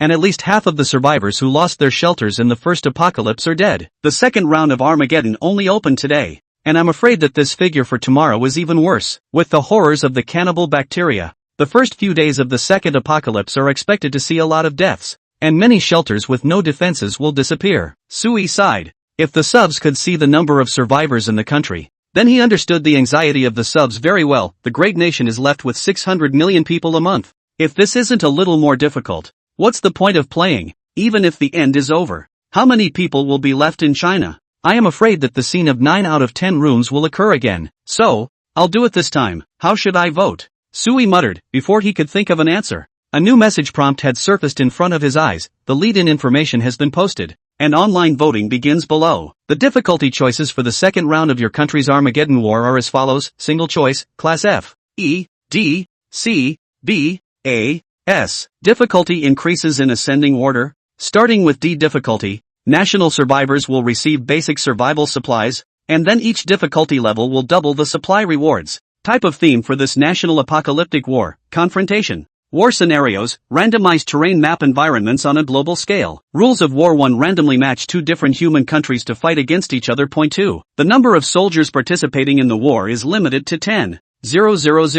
And they do not bring any war equipment with them. Point 3. During the battle, a large number of random neutral biological units, non-Earth creatures, exist in the map, and the neutral creatures will randomly attack one of the camps on both sides. They will not ally with humans. 4. The home country difficulty selection can affect the enemy can obtain the strength of the increase in the standard, according to the two sides of the national survivors of the voting difficulty of the comparison. The voting difficulty of the lower party can obtain more war advantages. The difficulty of the same or not enjoy the strength of the increase. Duration, 29 days. Winning condition, total annihilation of the enemy. Defeat condition, total destruction of our side or expiration of time. The number of soldiers participating in the war is limited to 10,000. without any war equipment. This match country, Sakura country. Voting begins below. Voting time is 1 hour. Failure to vote after that time is considered to be choosing the lowest level of difficulty. A large amount of prompt information about the second round of the Armageddon War appeared in front of Sui. Line by line. Sui didn't dare to be slow and carefully consulted when Sui saw that the theme of the war was confrontation. The first reaction of his brain was, this was an explicit card to make humans fight each other. Fight each other. An absolute poisonous plan. When Sui saw that the opposing country was the Sakura country, his brain's second reaction was, a good plan. Excellent strategy. Praise for Doomsday War. It wasn't just Sui who thought so. All the domestic survivors who saw this message immediately exploded in the chat channels of the major cities. Confrontation? Kill each other. Wait a minute. Little ghosts? Shit. It's got to be done. You talk to me about doomsday survival or something. I might think about surviving on my own. But if you're going to talk about brats, it's not a matter of whether I live or not. Old me even if I die. I didn't make it. The whole family perishes. I'll kill these bastards. Come on, guys. What era is this? We're all really tired of it. So stop yelling and mind your own business first. Okay? Caught a little traitor. Dare you report your location? I'll be fucking real with you directly offline. This kind of thing is never tiresome when it comes to anything. It's never outdated. I'm the one who holds a grudge. And I'll never forget 100 years of national shame. Nice doomsday mechanic. I suddenly kind of like it. Guys, don't say a word. F-class it up. It was a time when most of the country's survivors had an almost surprisingly consistent attitude, pick F. What resources are not resources? What's wrong with not surviving? It's all about getting the sons and daughters to bring more artillery. Preferably nukes too. And bomb the hell out of them. Sui also had no doubts and chose to vote almost immediately, great F. And then, Sui continued to observe the chat channel and realized that the words almost discussed by everyone were basically exactly the same. A month of doom is not enough to erase people's patriotism. I can become cruel, even to the point of killing my neighbors, but that doesn't mean I can allow to be oppressed by other nations in the Doomsday War. Especially by the Sakura nation. A man has only one life to fight for it. If we lose this battle, what's the point of living? An hour later, a new message alert appeared to the nation's survivors. This poll is closed and the results are announced. Grade F. Unsurprising results. Another F grade. Even after Sui opened the voting data bar, he hid his eyes and saw, ooh, the percentage of F-ranked votes occupied 92%. This time there was almost complete agreement. While another 8% of the survivors may be suffering from various thoughts or just can't hold out any longer, the majority of the survivors remain resolute in their attitudes. The result of this poll is, our F-class versus the opponent's A-class. The number of soldiers of the country participating in the war is raised to 100,000, and they can wear the corresponding weapons and equipment. The other party is only allowed to carry basic defense equipment, not any weapon equipment. Since this is not the first apocalyptic war, all nations are not eligible for pre-war give and take operations. The second round of the War of Armageddon officially opened. With the announcement of the latest news, the survivors in the country, who had just finished voting, felt overwhelmed. Grass, 100,000 to beat 10,000 with normal equipment. This is not proper crushing. Don't say anything, okay? Just pop the champagne. I'm going to take the piss out of last night. I'm full today. Dude, why are you still drinking pee at this hour? You're not going to live like this for a month, are you? Is there a possibility that I'm gifted with the ability to get an equal amount of food by drinking non-potable water? Ha! There's such a talent under the sky? The world is so big and strange. There was a cheerful atmosphere in the city area chat channel. Sui couldn't help but smile as well, but before he could laugh for a moment, a new message suddenly appeared in front of his eyes. Still related to the Doomsday War. Hasn't the Armageddon War already started? How come there's still information about it? Crap! What kind of new mechanism is this? Sui glanced at it and was shocked. The second round of Armageddon has begun, and all armies that finished the first round of Armageddon half a time earlier received the War Chest module. War Chest, Special Mechanism Module. All survivors of the country can actively inject any props, items, talents and other items into the War Chest. Every injection of a certain amount can obtain the corresponding amount of War Chest points. All items in the War Chest within the country will be converted into war resources to help the strength of the country's army to grow and maintain. At the same time, open the War Chest points leaderboard. The top 10,000 players in their country's war points ranking in any given time period will have the opportunity to communicate with their country's army. The higher the ranking, the lower the limit on what can be communicated, and receive a war legacy. War legacy: if your country's current war is lost, it will not take effect. When your country's current war is won, you will randomly obtain items, creatures, shown in talent units, talents, skills, war weapons, etc. within the war copy world. The higher the ranking of the war points, the more valuable the war legacy you will obtain. Legacy of war? Sui stroked his chin, not realizing that there was this benefit to winning the war early. It's a full-on snowball. It's not just countries that win too many wars, but even nationals can snowball with each other. The more resourceful survivors have the most advantage in this mechanic, being able to trade their lesser-needed items for war legacies with the probability of getting the contraptions they need. Even talent can be donated. Should I? Forget it, the talent units are precious. It's better not to mess with them. Sui shook his head. He wasn't going to contribute talents, but he definitely wanted to get some points. That's 10,000 names that have to get a spot to see what this legacy of war is all about. First, it wasn't just Sui who had ideas. All types of survivors in the city's chat channel had ideas. War legacy? Why do I feel that? This thing seems pretty powerful. If I understand correctly, something like the enemy berserker from the first round. This kind of creature can also be obtained? Then wouldn't I just be invincible in place? No more worrying about the shelter's defense. Come on, man. Treating Mad Demon like a treasure means you don't even have the extra resources. How are you going to compete for the 10,000 place? 600 million to grab 10,000. It's not that easy, TSK. It's all just a game for the bigwigs of the various regional rankings, and it's good for us civilians to eat our melon. So what? I just tried it, and it seems like it's not just mechanic items, but many non-mechanic items count as points. But not many. Crap. It's true. I just contributed a table and it gave me 1 point. I resisted contributing my pet cat's corpse, which I was going to keep for myself, but unfortunately it was all stinky and rotting and gave me 0.1 points. Sui couldn't help but be shocked when he glanced at the discussion message in the city chat channel. Where are the hands so fast? This is someone starting to operate? Sui hurriedly opened the Warpoints leaderboard, and found that the leaderboard information was updated almost once a minute, with the name of the first on the list alternating in turn, constantly refreshing the upper limit of donated points. This is the only one within the many rankings that is national in nature. It had only been less than 5 minutes since the latest Warpoints mechanism had been announced, and the first point on the list of Warpoints had already been pulled up to 12,000 points. Its value,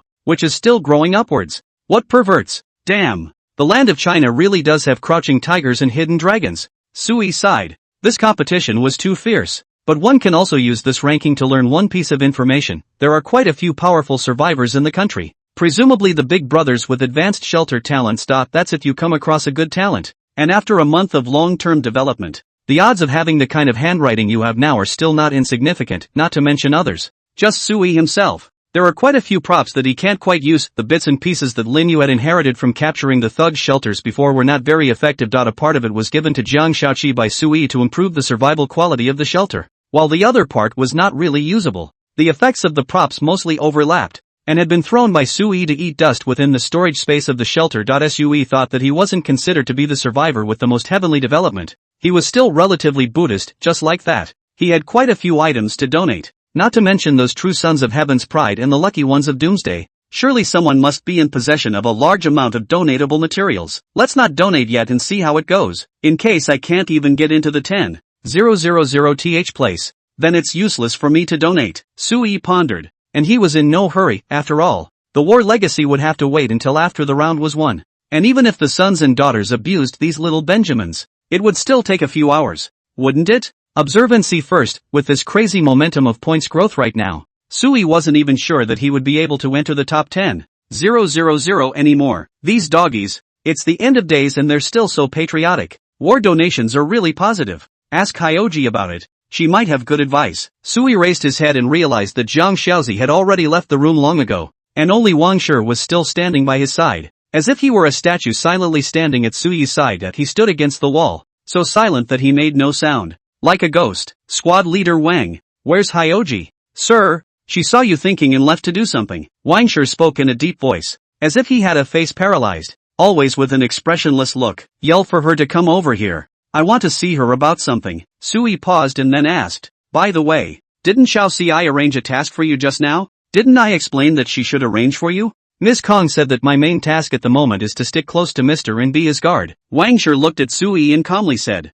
I think she is right. You are the core of the gathering place. Ensuring your safety is the most important. Of course, if you need anything at all, feel free to give the order. I'm always at your disposal. Well, that's a pretty good arrangement. 2. Sui nodded his head. The various arrangements of the current gathering place's personnel were quite reasonable, And there was nothing in particular that required Wangshi to step in. Wangshi left the room and soon returned with Kang Hyoji. What can I do for you, sir? Zhang Xiaoji tenderly sat beside Sui, who informed him of the entire situation of the second round of the Armageddon War, which also included the latest war legacy mechanism and the war points ranking. Hyoji, what do you think I should do? Should we go out and donate now, or wait a while? Sui paused and frowned. I myself am inclined to wait and see for a while longer, but I'm worried that in case the sons and daughters play another quick pass game, won't my hesitation right now make me miss out on this legacy of war reward? Sir, this time it will definitely not be a speed pass bureau. You can safely observe the data information of the leaderboard and make sure you can get into the top 10,000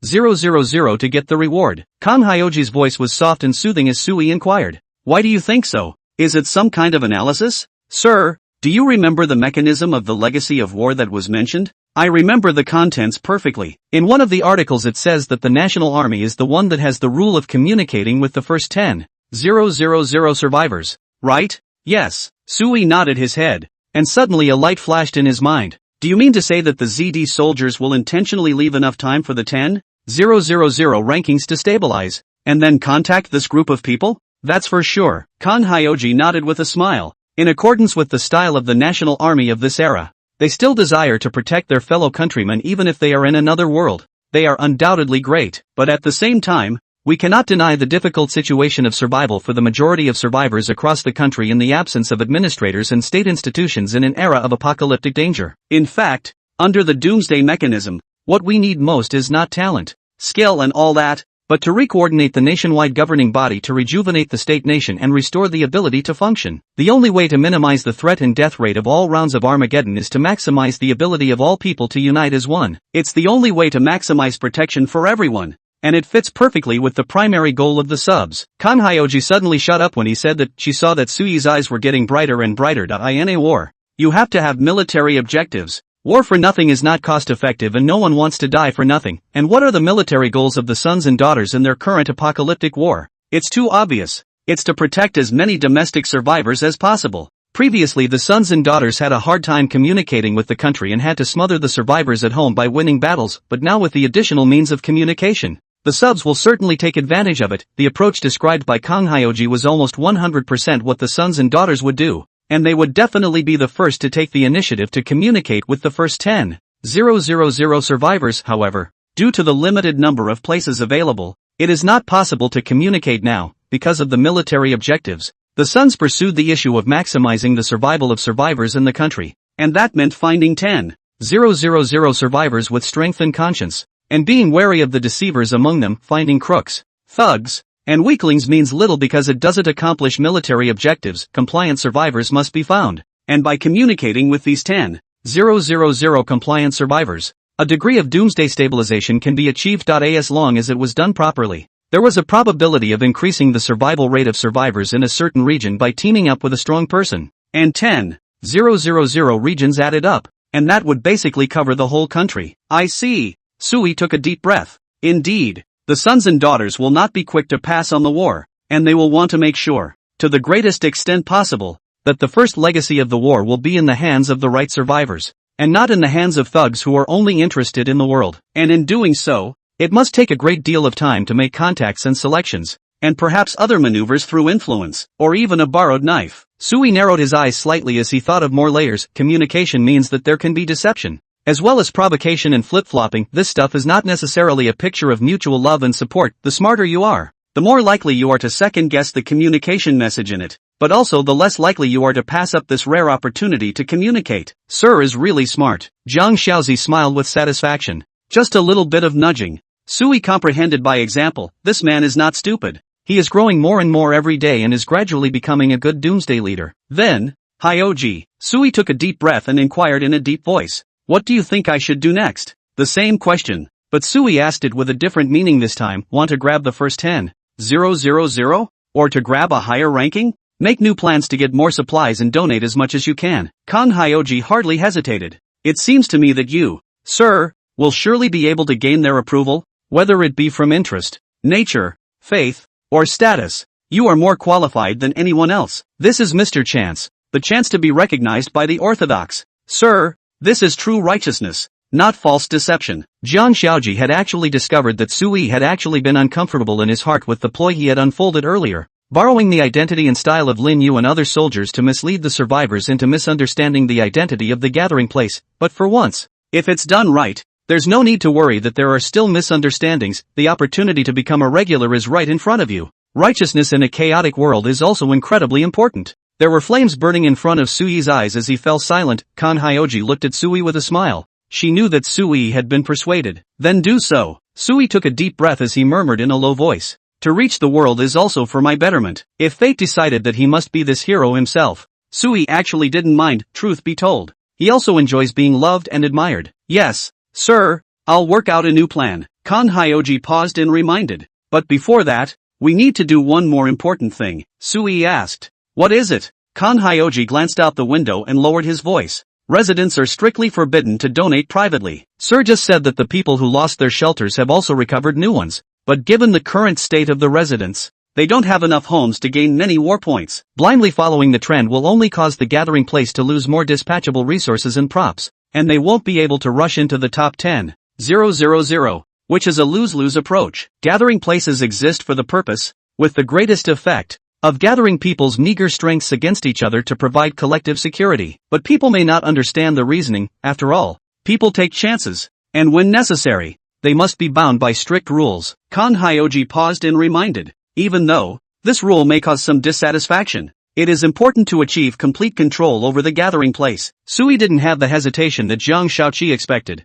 He almost decisively nodded. Let's do it. Violators will be severely punished. Sui made a categorical statement. Fully supporting Jiang Xiaozi's suggestion, this made Kan Hyoji slightly surprised. But even more relieved. The growth of Mr. is simply amazing. The Sui of a month ago might have had unnecessary softness and benevolence. But at this moment, Sui was already like an emperor of grace and mercy. He was fully aware of the need for cruelty. A certain amount of brutal repression and hard rules for the longer term. Explain? A true manager never explains too much to the managed. Time and history will tell. Half an hour later, Sui was able to hear the new rules and regulations stipulated by Kan Hyoji read out over the 3 building radios. The following is the announcement of the latest regulations of this gathering place. Regarding the latest war legacy, Kan Hyoji's efficiency was quick, and in a short time, he formulated perfect information about the rules, publicized them to the survivors of the entire gathering place, and fully explained the essentials and penalties for violating the rules. At this moment, the residents of the gathering place silently raised their heads to look at the broadcasting speakers and did not murmur. Everyone had their own considerations in mind, and Kan Hyoji knew for sure that not everyone would abide by the rules of the gathering place. But the gathering place had to do it. Collective and individual interests are bound to conflict in some cases. This incident, though, was just a minor incident. Kan Hyoji was worried about the small minds of the survivors within the gathering place in terms of that. But Sui instead thought that there were only a very small number of such people. After all, the effects of the possessor's talent were here, and most ordinary people were more concerned about the safety of their lives than going for that top 10,000 place. As long as the contract was signed, it was clear that it was difficult to make a complete split with Sui, and offending Sui at this time was the most unwise behavior. More than that, Sui was more concerned about the competition in the war points ranking. It's a little competitive, Sui muttered. He'd been keeping an eye on the leaderboards that the top 10,000 of the ranking is very competitive. Sui really cannot understand, in the end, how many Big Brother survivors stranded here to smash resources, really playing reality as a game right, one by one. The competition for the list is so intense. No, what the hell is that war legacy that people don't even know about yet? And now they're just hardcore grabbing rankings? In the end times, resources of all kinds are most certainly precious, and I just can't believe you guys don't understand that. Could it be that it's the high percentage of points exchanged for resources? Sui pondered silently. Then he took out an unused E-class prop from the storage space and performed a donation operation with an experimental mindset. Congratulations. You have completed the act of donation and gained 100 war points. Grade E props for 100 points? Sui mused as he looked at the fruit plate with a few oranges on the table in front of him. Sui smoothly donated the fruit plate. Congratulations. You have completed the act of donation and gained 1 war point. The gap is a bit wide. What about trying a weapon? Sui pulled out his own pistol. This thing was given to him by Jiang Xiaozi, saying that it was a matching gun. But Sui really couldn't use it. Congratulations. You have completed the act of donation and gained 10 war points. A pistol isn't as good as an E-rated prop? Hiss. The props I just donated are just the simplest of entertainment props.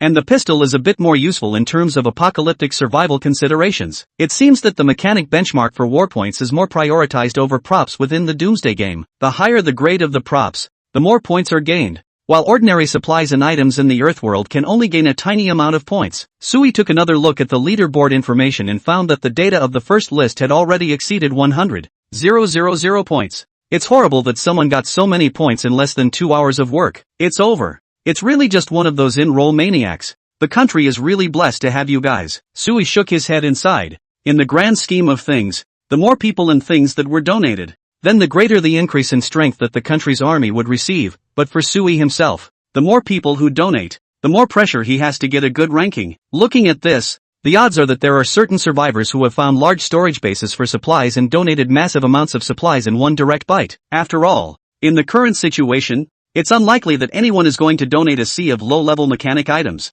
or be willing to part with high-level mechanic items. 10,000 th place, currently at 3,000 points. The pressure isn't particularly great. Sui counted the things he couldn't use in his shelter storage space. Squeezing into the top 10,000 should be no problem. Sui turned off the leaderboards. He planned to wait for a couple days first. Let's see what's going on with the War of the States. It's been almost 2 hours since the war started. Have the soldiers gotten through quickly? Sui opened the national war situation and was stunned by the results. At 2 p.m. today, the second round of the War of Armageddon opens with the entrance of the National Army. At 2:01 p.m., the National Army determined the current war copy world type, Osaka Castle on the island of Sakurakuni. At 2:20 p.m., the National Army launched the drone encirclement plan, searching for all enemy participants and completing the encirclement. At 2:30 p.m., the first wave of fighting appeared, and the enemy resisted our encirclement and was electrocuted by our drones with paralyzing electricity, losing combat power en masse. At 2:50 p.m., the last enemy was captured by our troops. All 10,000 of them were captured, and the war entered a stalemate. At 3 p.m. our troops guarded the prisoners and rested in place. Sui was shocked. Speedways up. 1 hour to capture the entire enemy army. It was a blitzkrieg of blitzkriegs. What artillery planes? Totally useless. Just little drones took care of this little scene. The survivors of their own country are still resting here to painstakingly study what is the legacy of war and whether to grab the list to seize the list. But it turns out that the soldiers have already finished the second round of the apocalyptic war in the other world. No. To be precise, the current round of the War of Armageddon is not over according to the requirements for winning the war. The entire enemy must be completely annihilated. But at the moment, the soldiers have only captured the soldiers of the Sakura country participating in the war, and have not killed them. What's the intention? Without a doubt, it was Kang Hyoji who guessed correctly that the soldiers were waiting for the top 10,000 in the domestic war points ranking to come out. They weren't going to end the battle quickly this time, and were going to use the time they had left to lay out the country. It's no fun. You don't see any powerful confrontations at all. Sui touched his head and sighed in a long voice. Really fucking love soldiers like sons. Back and forth all do so. Make us have to military personnel as if they are open. Where is this still called a war of doom, for all that intensity? It's not even close to a red and blue confrontation. There was no point in watching the Doomsday War, so Sui could only refocus on his own gathering place. Hyoji's gone to work on a new plan. It'll take a few more days to see how it works, and it should be in time for the final leaderboards to be set. Well, let's see how Lin Yu and the others are doing first. There's cannibalism all over the place out there, and I don't know if their search for medical equipment is going well. Sui took a deep breath as he glanced at Wang Shi, who was standing next to him, before silently activating his skill and connecting to Lin Yu's perspective. Sui had only connected his viewpoint when he heard the intense sound of gunfire within Lin Yu's viewpoint. She was leading a team to protect the two doctors, holding a gun and firing at the various types of dark green fungus plants around them. Guns were not much of a threat to the cannibals, but the rifles alternated fire and were still able to barely stop the cannibals from getting close. The whole street, at this moment, has become a sea of green. As far as the eye can see, all kinds of cannibalism parts. There are huge as tentacles of the vine fungus. There are also small as a spider web like the cannibalism blocked in the front road. In Lin Yu's perspective, the surrounding architecture buildings were basically engulfed in cannibalism. The ground that the armed squad stepped on underneath their feet was also covered in a thick layer of dark green color, and from time to time, the tentacles of the cannibal fungus rose up from their feet, constantly attacking the squad. Every time, the female doctor, Zhao Siki, who was protected in the middle of the squad, would gently raise her hand and sprinkle some powder and throw it on the ground, dispersing the cannibalistic bacteria around her. Watch your step. They're coming again, Lin Yu reminded in a deep voice. She had already seen a large number of cannibal fungus tentacles floating underneath the feet of one of the team members, and was about to send out a surprise attack, but in that instant, a spray of transparent liquid hit the tentacles of the cannibal bacteria, and the tentacles quickly retracted back to the ground as if they were scalded by boiling water. In the air, there was still a smell similar to that of disinfectant. The results were awesome. Chen Qiren hurriedly voiced his praise, a handsome face piled with fawning smiles. Dr. Zhao, you're amazing. I wouldn't dare to go and compare myself with Dr. Chen. This is just some small means. Zhao Siki slanted a glance at Chen Qiren, a faint mockery flooding her beautiful eyes. When I think of Dr. Chen's once glorious deeds, I feel panicky and scared in my heart even now. I dare not. I dare not. It's all about peer lifting. Chen Qiren hurriedly bowed his head and humbly waved his hands. Zhao Siki's pretty face sank. Chen Qiren, you know I'm not talking about your career, so what are you saying? Chen Qiren looked at Zhao Siki in confusion. For me, is there anything else besides my career? Zhao Siki's face was as gloomy as water, and she twisted her head away. No longer looking at this man, she was afraid she couldn't help herself and would kill the nasty guy on the spot. The members of the armed squad looked at the two men and felt a bit puzzled. It always seemed like these two guys looked like they were enemies, but managed to stand together nicely, especially Dr. Chen, who had been bragging about Zhao Siki whenever he caught a chance along the way. The whole thing was like licking a dog. No! Like a debt-collecting grandson. It was as if Zhao Siki owed him $8 or $10 million for not paying him back, and he was whispering all the way down, making people look and feel a little pitiful. Lin Yu didn't care about the personal matters of the two doctors. Her beautiful eyes scanned the surroundings sternly, and she hit the ground running. There are too many cannibalistic bacteria. The squad was running low on the bullets they had brought with them, and it was expected that the return trip might be problematic. The hospital isn't far. It's just up ahead. Lin Yu suddenly reminded the squad members in a low voice, and Chen Qiren glanced up. He could already see the conspicuous banner of the hospital ahead. It's a city hospital. It's huge, but with the massive coverage of cannibalistic bacteria, the whole hospital looked green and a bit spooky and scary. Then what are you waiting for? Go! Chen Qiren was already a bit impatient, and even took the initiative to walk to the front of the line. Hurry up! Dr. Zhao is missing the equipment in there. The burden of saving the world is on her shoulders. Zhao Siki frowned. Chen Qiren, are you being sarcastic? Chen Qiren hurriedly compensated with a smile. How dare I? This is not the truth. The boss is waiting for you to take credit. Ha! Zhao Siki looked at him with a sneer and stopped speaking. The procession traveled at a faster pace, and in a short time it arrived in front of the hospital. Along the way, they had not encountered any survivors, and had not even heard screams or cries for help. It seemed that in the whole world, all that was left was this rambling cannibalism and their group. Wait! Lin Yu suddenly stood still as she looked at the hospital's already tattered doors and suddenly sensed that something was wrong. Look guys, there, seems like there's something in there? Lin Yu pointed forward, and the crowd peered into the distance. They saw what appeared to be a red flame rolling slowly in the parking lot inside the hospital's main entrance. Amidst the green ground of the cannibalistic bacteria, this mass of red twisted like fire seems to be slowly emerging from the depths of the ground, shaped like a long door, stands in the central area of the city hospital parking lot.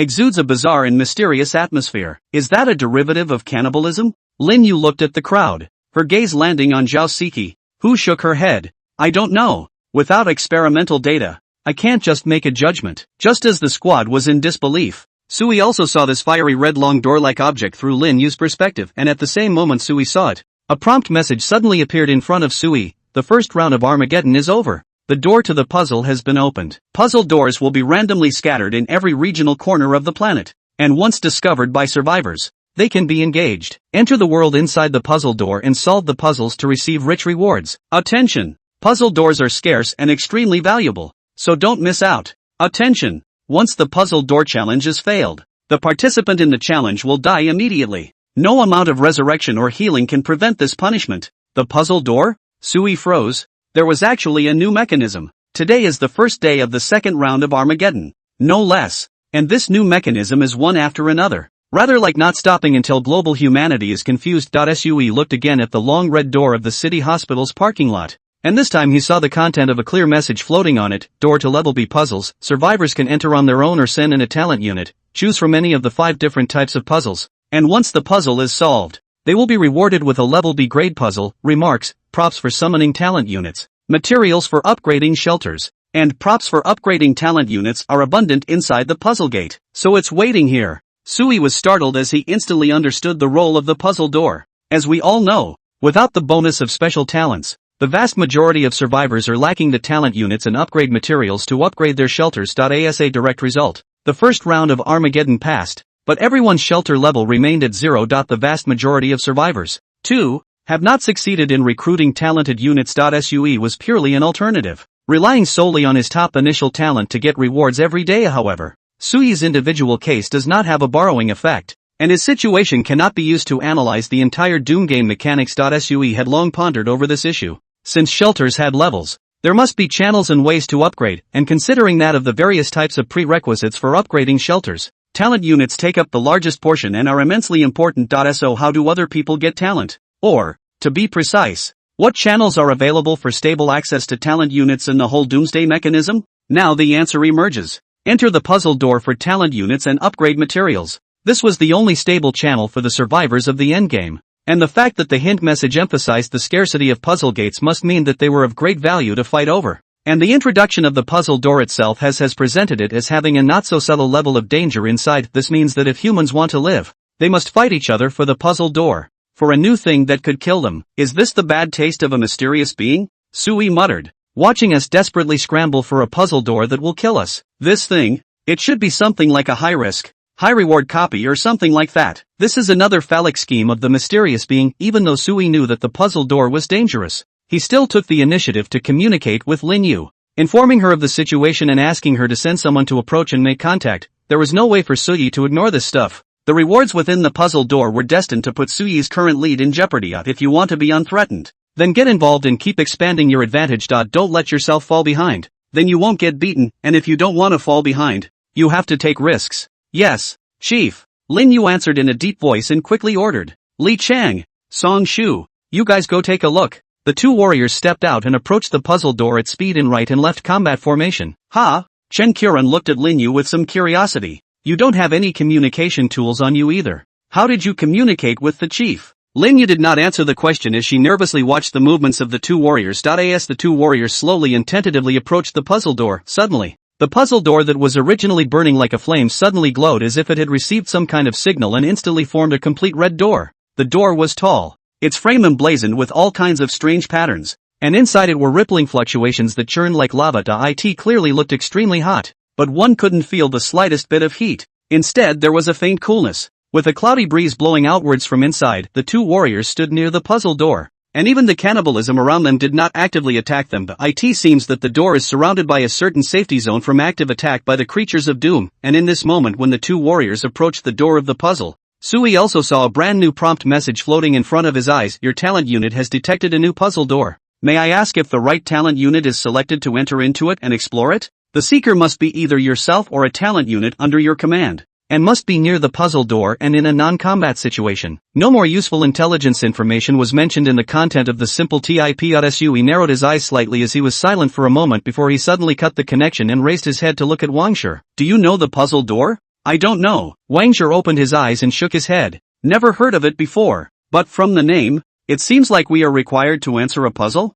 So are you good at solving puzzles? Sir, I have the aid of a level 3 tech combat brain. Wangshi pointed to his head and spoke calmly. Although not an intelligent research type, by the current standards of the world's technology, culture, and thought, I can answer most of the puzzles that exist in this world, except for the unanswerable ones. That would be great. Sui sighed in relief and smiled. He has the almost all-powerful future warrior Wangshi. Wangshi was an S-class talent, and the puzzle door in front of him was a B-class grade, regardless of the things and dangers inside this puzzle. Just from the rank alone, your B-ranked puzzle door can't kill my S-ranked talent, can it? Doomsday game mechanics. 2. There is some underlying logic to follow. The rank and grade of talent is one of those measures. Go ahead and find Lin Yu. Sui nodded and gave Wangshi a task. They are in the city hospital, where there is a puzzle door. Seek to resolve it and bring new resources to the gathering place. Yes. Wangshi saluted and cleanly turned to leave the room. He never said anything unnecessary. And when he got an order, then he followed through with it. Wangshi quickly left the shelter.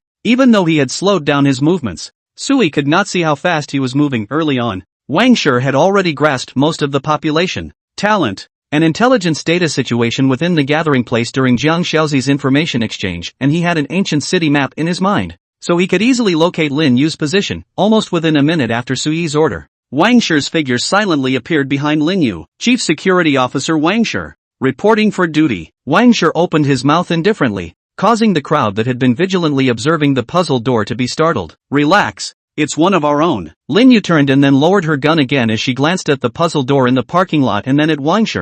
The chief asked you to solve it? Yes. Wang Shi swept a glance at the crowd and nodded. You guys continue with your original mission and leave this place to me. The words are gone, without making any unnecessary exchanges. He walked silently towards the door of the puzzle. The crowd also did not see him make any movements. He just stood in front of the puzzle door for a moment before taking the initiative to stride in, his figure blending into the red magma ripples. Hiss! Chen Qiren sucked in a mouthful of cool air and couldn't help but rub his arm. What a fierce man. A man who is ruthless. He's going in here? And not cast a stone for a bit? That's a real man. Going forward. Unafraid. Zhao Siki suddenly spoke up. Highly praising Wang Shi, Chen Qiren glanced at Zhao Siki full of grudges. But the female doctor didn't even look at him squarely and walked straight to the hospital building. Team Lin, let's continue the mission, Zhao Siki reminded as she walked. The team doesn't have enough bullets left, but as long as we find enough raw materials and equipment, we can use drugs to disperse the cannibalism on our way back. Aha! Lin Yu nodded her head and looked at the puzzle door 3 times a step as she led the team into the hospital building. Inside the building,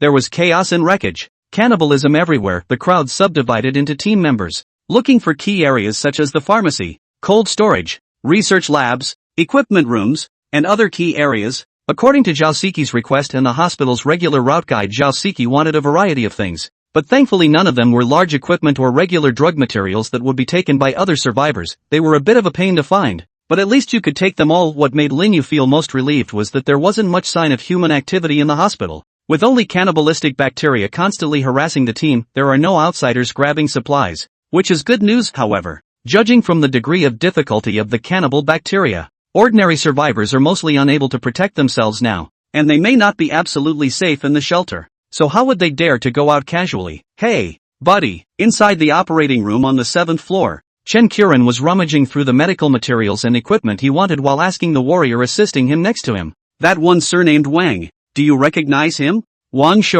Don't recognize it. The warrior shook his head, his eyes vigilantly searching his surroundings for danger, occasionally drawing his blade to slash away the cannibalistic tentacles that swooped through the walls. So, what do you think? He's manly? Chen Qiren paused and then asked, do you think he's a real man? I suppose so, the warrior replied absent-mindedly. Clearly his attention was not on the exchange. It must be quite something to serve as the chief's guard. Very capable? Chen Qiren disdainfully skimmed his mouth and raised his eyebrows and smiled. I do think that soldier is just a stupid big guy who can just fight. When it comes to having skills, he may not be as good as me. I'm not saying being a soldier is bad. You know what I mean? Chen Qiren pointed at himself and spoke meaningfully. Do you know why the chief asked Team Lin to personally come and protect Miss Zhao and I? The warrior shook his head. I don't know, because of who we are. Of course, we're doctors. The only doctors in the whole gathering place. It's up to me and Ms. Zhao to solve the problem of cannibalism. Chen Qiren raised his head with a proud expression. Can that stupid big man do it?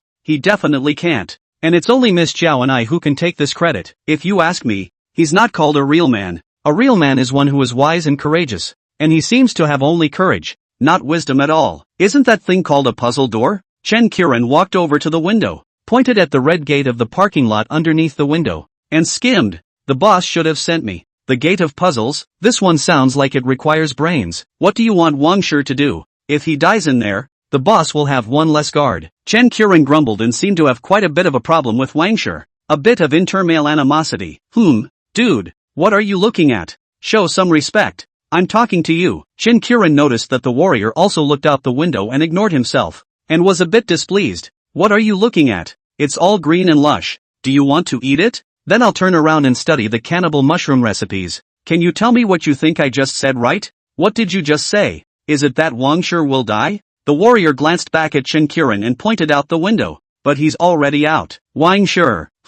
Coming out. Chen Qiren lay on his back on the window, casually sprinkling a piece of powder to dispel the annoying cannibalistic bacteria, and staring wide-eyed in the direction of the parking lot. The big guy had indeed stepped out of the gate and was standing in front of the red door. How long has it been? He's out already? Wang Shi seemed to notice Chen Qiren's line of sight and raised his head to look out in the direction of the hospital building, locking eyes with Chen Qiren from a distance. I'm surprised he didn't die in the puzzle door? Chen Qiren skimmed his mouth and muttered. It's really a blind cat meeting a dead rat. He doesn't look like a smart person who can solve puzzles. It's not exactly a puzzle. There's a combat element as well. Wang Shi's voice appeared in front of Chen Qiren. calmly answering his mutterings. Fighting, no wonder, soldiers are good at fighting. Ha, crap, grass. Chen Qiren suddenly reacted as he took several steps backwards in shock, staring out of the window with wide-eyed disbelief. You. Chen Qiren's voice trembled as he raised his hand to point at Wang Shi outside the window, his fingertips shaking badly. You can fly. How the fuck can you fly?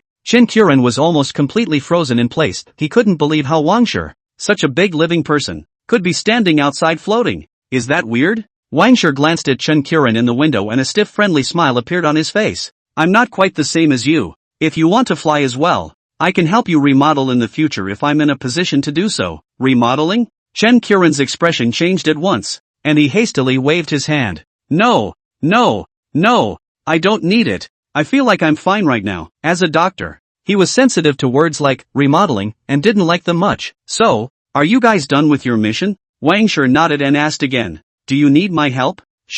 No need. There's no one else here. The mission isn't too difficult. Chen Qiren shook his head and refused, and Wang Shi nodded. Good. With those words, he turned to leave. This time Chen Qiren saw very clearly. This buddy is really just flying in the sky without the slightest external force. Chen Qiren stared at his legs dead on. Not finding anything related to jet or flame, Wang Shi was like Superman who was born to fly, making Chen Qiren feel incredible and completely incomprehensible. Dr. Chen, why don't you let Wang Shi stay? The warrior next to him looked at Chen Qiren and asked with some incomprehension. With his help, our mission can be completed more smoothly. You're so unsure? Chen Qiren looked at the warrior and asked rhetorically. You have to fake your own mission? Can it be that both of us are quite useless? The warrior was silent. No soldier could accept this idea. For this simple task, we won't need Wang Shi to stay behind. Chen Qiren smiled faintly, but in his heart, he muttered. If we let this pussy stay, Siki still doesn't know how she'll praise him. Inside the gathering place, Wang Shi quickly returned to Suyi's side with such speed that Suyi was shocked. He was still watching Lin Yu's perspective when he heard Wang Shi's voice in his ear. Sir, the mission is complete. That fast? Suyi disconnected and looked at Wang Shi in front of him with disbelief. How come he didn't get the alert message? The puzzle gate failed? No, it worked. Wang Shi flipped his hands and took out a small bag filled with things as if he was doing a magic trick, and he placed it in front of Suyi. This is the reward for clearing the puzzle door, as well as the combat record video screen. Please review it. Sir, after Wang Shi put down his things, he silently stood back next to the wall again, closing his eyes like a statue. Suyi's eyes fell on the item and a prompt message floated before his eyes. Congratulations. The talent unit Wang Shi under your command has successfully cleared the door of the B-level puzzle. All the rewards have been taken by the King's Stone. Please take care to retrieve them. These two prompt messages made Suyi feel a little strange. No timely briefings? Is this a special feature of the puzzle door? Or is it only this door that's so special? Suyi muttered. If the puzzle doors are all like this, then there is much more room for maneuvering in here.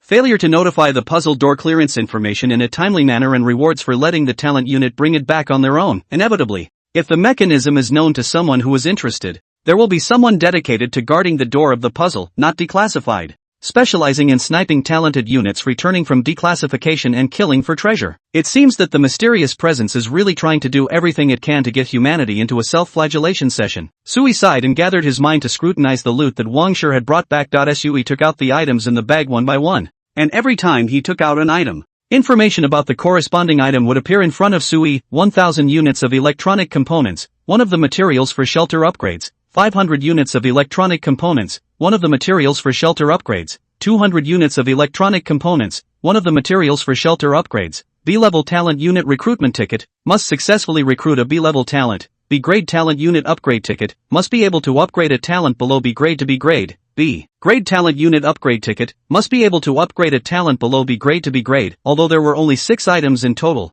it was enough to surprise Suyi. 3 reward types, got them all. The rewards of the puzzle door are worthy of its rare existence, and the rewards are indeed abundant. Suyi looked at the bag again, and inside was a small card, like a USB flash drive. Before Suyi could ask, Wang Shi opened his eyes and introduced. Sir, I detected that the current world's means of information transfer is relatively low-grade, so I stored the battle footage here. You can view it by using the current era, any relevant electronic device, Wang Shi said, his eyes falling on Suyi's computer. Good. Suyi nodded his head and inserted the flash drive into the computer. He was also curious about what was going on in the puzzle door and why Wang Shi had come out so quickly. The contents of the USB flash drive were stored in movie and television files, and after Suyi opened it, it was like watching a movie from Wang Shi's point of view to watch the decryption process of the entire puzzle door. No. It's not even just having Wang Shi's first perspective at all. Thanks to Wang Shi's full view combat module, Sui could clearly see the entire puzzle door in its entirety. After Wang Shi entered the door of the puzzle,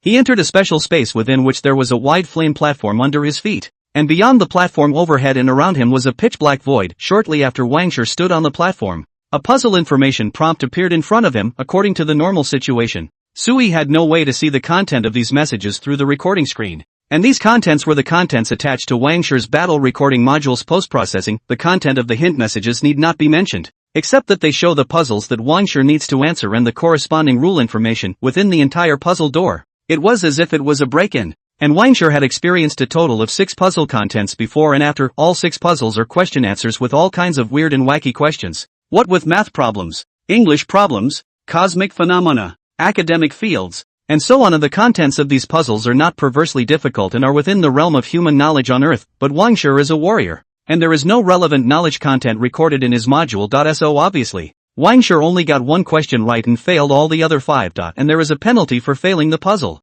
which will randomly bring down special replicas of the cosmic militant creatures to lay siege to the answerer. If it survives, it is still considered a successful answer and can be rewarded. And when Wang Shi failed to answer the question for the first time and easily solved hundreds of small dinosaur-type monsters, he simply stopped answering the question. Why use your brain when you can solve a problem with your fists? All jumbled answers and straight to work. S-class futuristic warriors almost perfectly displayed their superb single combat abilities here. What with the shoulder cannon cluster bombardment, EMP lasers, human magnetic field controllers, ultra-futuristic weapons are in rotation, and the graphics are comparable to the best sci-fi special effects blockbusters. A group of ferocious-looking, tall and powerful cosmic creatures were no match at all, and Wang Shi was just crushing them unilaterally. A crunchy messy kill, then walk out of the puzzle door with the reward. The entire battle process, which was very brief, even when paired with Wang Shi's text introduction and explanation that was added later, lasted a total of 5 or 6 minutes. That's it. When the entire battle footage was played out,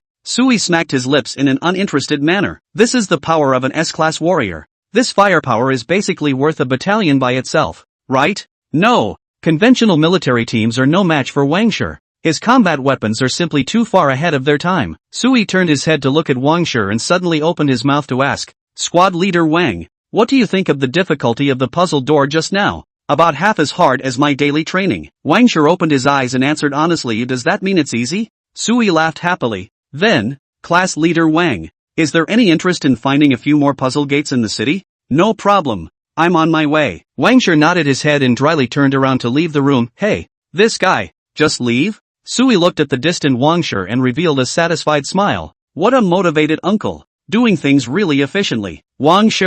Sui opened the communication device that Wang Shi had left behind earlier and contacted him remotely. Don't go in the S-ranked puzzle door, and make sure that the difficulty of the puzzle door is within your tolerance. I understand, sir. Wang Shi's calm voice came from within the communicator. I am the strongest single force you have at this stage, and I won't let myself just die dry. This old man, in fact, understands more than anyone else, just usually not very talkative. Now let me take stock. Xiao Xi is working on a plan for large-scale resource collection. Ling Yu and Shen Qiren are leading a team to attack the cannibalism potion, and Wang Shi has been sent out to find and raid the puzzle door. Sui had been calculating in his heart for a while, and the sense of adequacy in his heart was getting stronger and stronger. Is this what it feels like to be a big shot behind the scenes? It's indeed a bit cool. Everyone is diligently doing their business, leaving Sui to stay home and enjoy himself. No, I can't afford to slack off and use these 6 first. Sui's gaze fell on the reward items within the puzzle door. It was clear that there were 6 puzzle levels in the B-rank puzzle door,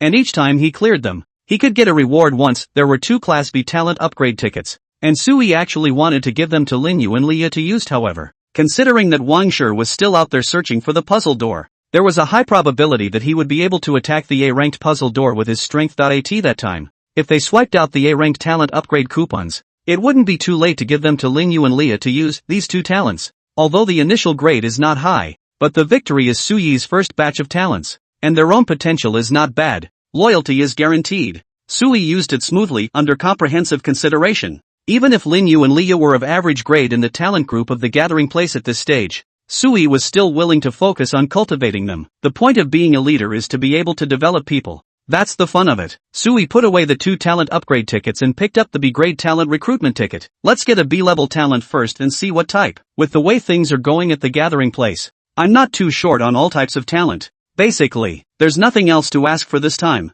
Just a random B-rank talent. Just as a way to replenish the talent pool of the gathering place, Sui hummed a little tune and casually used this recruitment ticket. A golden light floated in front of him, and a new alert message appeared. Congratulations! Successfully recruited B-class alien, Lun Yenshin. Ha! Sui was stunned. Alien? No! Even this stuff? According to Wang Shi's analysis, aren't the talent units according to replicated templates from various Earth-human time periods? Is it hard to believe that in some Earth plane node, there is an era of mastery of psychic powers? As Sui was surprised, the golden light had already coalesced into a human form, and a young man appeared in front of Sui. He was the alien Lun Yenshin. He was about 30 years old. His face was emaciated. His eyes were deep and full of the light of wisdom. His short black and dense hair was dry and crisp, and he was permeated with a mysterious and ineffable aura. Lun Yenshin was just wearing simple sportswear. His body was slender and well-proportioned. At first glance he looked similar to the neighboring uncle, but his eyes were exceptionally bright and had a special attraction. Here's, Lun Yenshin looked around. Her eyes landed on Sui's body and greeted him with a bright smile. Chief. Hello, my name is Lun Yenshin. Great Qin Nation Alliance Class B Alien. Mind Class. Chief, it's a little embarrassing to meet you for the first time and I come empty-handed. Lun Yenshin scratched his head. He looked very self-centered. A bit like Chen Qiren. At first glance he was quite a cheerful uncle. It's okay, I don't need a gift. Sui shook his head. He was still sizing up Lun Yenshin, but Lun Yenshin was still counting on the gift thing. That's not going to happen. I just paid my respects to the mountain head, so I definitely need to show a little. Why don't you? Boss, do you have a favorite woman? I'll go and get some. Screw it? Sui was shocked. You're a fucking Minotaur maniac? Lun Yenshin also realized that he said the wrong thing, and quickly lowered his voice to explain. Gov. I will hypnotize. Safekeeping lecture goddess. White moonlight and whatnot to your dead heart. Kicked out kicked not go. A rich man had previously approached me to place an order for the top of the line, bitch full raise high-end customized program, and directly gave it a perfect rating. What's this? That doesn't sound like a good word. Sui looked at Lun Yenshin who was full of pride. He couldn't help but swallow his saliva and asked softly, dude, what did you do before? What kind of work did you do? Ah, a small industry. Just a small circle. Not worth mentioning. I'm curious. Can I say? The chief wants to know. Of course he can talk. Lun Yenshin waved her hand and smiled brightly. The industry I work in is called Best Lover Trainer, specializing in training perfect lovers for clients who need them. Best lover? And trainer? Gore. Sui suddenly comprehended that this dude came from black work. Lun Yenshin looked good-natured, but Sui guessed that it was the same way as Chen Qiren, neither of which was a good person. Sui hurriedly opened Lun Yenshin's information to check a glance, and instantly understood why this dude was in this business. Name Lun Yenshin age, 30 years type, alien talent level, B physical strength, 100 neurological response, 180 endurance, 150 spiritual will, 280 self-healing immunization, 160 talent characterization frowny face mind whisper, he can communicate mentally to a single target without being detected, inducing or influencing the other person's thinking decisions. The effect on those with stronger willpower is diminished, emotional resonance, the ability to perceive and slightly influence the emotional state of those around you. Promoting a harmonious atmosphere or creating chaos when necessary, friendly eyes, his gaze reduces the hostility of any creature. And targets who are watched by him for too long can be kind to him or those he is kind to. A talent frowny face mind shackle, he can briefly control the thoughts and actions of a single target. But each control lasts no more than 1 minute and requires a 3-hour interval after use before it can be used again. The effect is drastically weakened or ineffective against targets with a willpower higher than his own. Optimistic appeasement, within a radius of 50 meters. It can emit a soothing psychic wave, lowering the hostility and tension of the surrounding crowd and greatly weakening their heart defenses. Desire tease, he can awaken a certain desire in a single target through his gaze, but only the types of desires that humans have. A value score, 1820. No wonder you're in this business. You're born to do bad things, Sui muttered. But he also realized that Lun Yenshin's powers were powerful. If used properly, this guy could be perfectly suited for a career as a psychiatrist in the gathering, and could even be used in a range of ways to soothe the collective mind and deepen everyone's loyalty to Sui. Yes. Sui's first persona tag reaction to Lun Yenshin was, humanoid self-propelled group loyalty increaser. With this dude around, the peace of mind factor in the gathering place will be greatly increased. Pretty good ability, but don't mess with it here. Sui took a deep breath, and after turning off the talent data interface, he reminded Lun Yenshin in a serious tone. You're the first alien in our gathering place. Your ability is really special. People shouldn't be able to defend against you, but this is not the capital for you to use your abilities as you please. To abide by the rules of the gathering place and not to abuse your abilities to infringe on the rights of others. Gov. I understand. Don't worry, Lu Nianxin threw over I understand it all, look and patted her chest in assurance. You must be afraid that I'll gang up on you, right? Don't worry. I'm absolutely loyal to you. I definitely don't need the ability to mess things up. No, not ganging up. Sui shook his head and spoke hesitantly. I'm afraid you'll train bitches indiscriminately. The gathering place was full of young girls, and there were quite a few pretty ones, combined that with the dude's previous work history. And who knows if he'll lose his grip one day and just do something unseemly. That's something, as long as the chief doesn't ask for it. I'm sure I won't have to use this ability. Lu Nianxin skimmed her lips, her face full of indifference, but Sui is still a bit uneasy. This dude is a talent, surely very good to use, but his hidden danger is not small in case if you start a harem in the gathering place. Who can defend this? Just as Sui was worried in his mind, suddenly the door of the room was pushed open and Zhang Xiaozi walked in. She glanced curiously at Lu Nianxin in the room, but wasn't surprised. New companions always appeared in Mr.'s room from time to time. Sir, Zhang Xiaoqi stood at the side and reported respectfully. The new resource plan has been formulated, and Lin Yu has returned with Chen Qiren and the others. I'm going to let Lin Yu lead the team to execute the new resource collection program. Chen Qiren's side said that the experiment can be opened, but it needs to use the research room. He thought Leah might not agree, so he wanted you to intervene personally. Aha! Sui did not look at Zhang Xiaozi, but rather watched Lu Nianxin rather vigilantly. But Lu Nianxin didn't even look at Zhang Xiaozi. He just swept his gaze lightly, and then continued to survey Sui's room furnishings. Looking at it with great interest, it seemed that in his eyes, Sui's bedroom, which was full of sci-fi temperament, was more interesting to him instead. Is it fate? Or are you immune to beautiful women? Sui was considering in his heart. He noticed that Lu Nianxin's glance at Zhang Xiaozi just now. There seemed to be a faint flicker of disgust, and he didn't know if his eyes were blurred. I'll talk to Leah personally. The research on cannibalism is important. Let Chen Qiren rest assured. Sui opened his mouth to Zhang Xiaoqi. He didn't forget to take care of business. Before Zhang Xiaoqi nodded, he saw Chen Qiren's big grinning voice coming from outside the door. What did I just say? The boss will definitely step in. Dr. Zhao, don't really believe the relationship between me and my boss. I've emphasized long ago. What kind of bond is that between me and my boss? That's simply an ancient monarch and minister. A sage and a good minister. If I say something, the boss will definitely adopt it. Chen Qiren bragged as he walked into the house. He was followed by an impatient Zhao Siki, who kept her distance from him at all times. If it wasn't for the fact that her boss had ordered the two of them to team up and take charge of the research on a restraining potion for the cannibalism bacteria, she really wouldn't have wanted to come into contact with this man. The two doctors walked into the room and happened to both see the newcomer standing in the room. Lu Nianxin. Zhao Siki sized up Lu Nianxin with interest, but saw that the young uncle didn't focus on her at all. Ever since Chen Qiren entered the house with his loud voice, Lu Nianxin couldn't help but look at him, and a pair of bright eyes landed on Chen Qiren's body and couldn't be pulled out. New employee? Chen Qiren noticed Lu Nianxin's gaze and nodded his head and smiled in greeting. Hello, Chen Qiren, the chief doctor of the gathering place. In the future, if you are not feeling well, look for me. I will give you free treatment. Well. First time meeting. My name is Lu Nianxin. Lu Nianxin was a little nervous, and even took 2 steps forward, very enthusiastically reaching out to shake Chen Qiren's big hand. Dr. Chen, is it? What a talented and handsome man. Ha ha ha, I love that. Chen Qiren was happy. I didn't expect this newcomer to be quite sensible and would kiss ass. It's just that he seems a little overzealous. Why won't he let go of my hand? Sui on the side seemed to see something. He looked up and down at Lu Nianxin and Chen Qiren, and suddenly opened his mouth and asked, Lu Nianxin, where are you from? Ah, chief, I just said it's from the Great Qin National Alliance. No, I'm asking for specific city area locations. Sui pointed to the map of the country on the wall and inquired, where is your hometown? This map was posted by Zhang Xiaozi. Usually it is she who reads a lot, but Sui has not used it much. Here it is. Lu Nianxin pointed in the direction of the Chuandi region on the map, the southwestern region of the country. Sui glanced at it, and immediately his expression dramatically changed, the corner of his mouth twitching. Rongqing, no wonder, Sui mumbled. But Lu Nianxin was a bit curious. Is this place called Rong City? Gov, what's so strange about it? Is it the people here, who are not too popular? That's not true. Sui glanced at Chen Qiren and reminded meaningfully,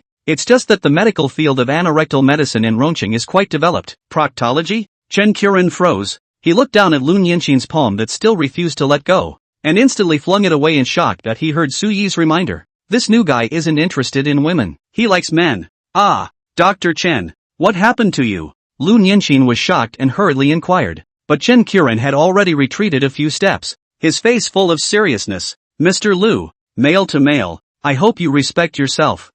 I didn't do anything. Lun Yinxin bowed her head in some aggravation, her eyes glowing with a strange light. Chen Qiren's expression slowed down a little, and with some guilt inside, he couldn't help but softly say, "Harm. I'm casually joking. Don't you mind? Dr. Chan does have a sense of humor. So can you. An old-timer. Show me the gathering place?" Lun Yinxin raised her head and smiled brightly, her gaze locking with Chen Qiren. "I'm still not too familiar with this place. I want to integrate earlier so I can help the chief." "Sure, no problem. I'll take care of it." Chen Qiren patted his chest in righteousness, completely lacking the sense of wariness and alienation he felt just now, and even took the initiative to walk towards Lun Yinxin and stood by his side, enthusiastically introducing him to the people in the room. "Look, this is Ms. Zhang Xiaoqi, our boss's personal secretary." The think tank in the gathering place, the actual manager, probably means vice president, also suspected to be the boss's current girlfriend. "This is Dr. Zhao Siki Zhao, a superb beauty who loves to use poisons the most and is very knowledgeable about pharmaceuticals. This is Team Lin.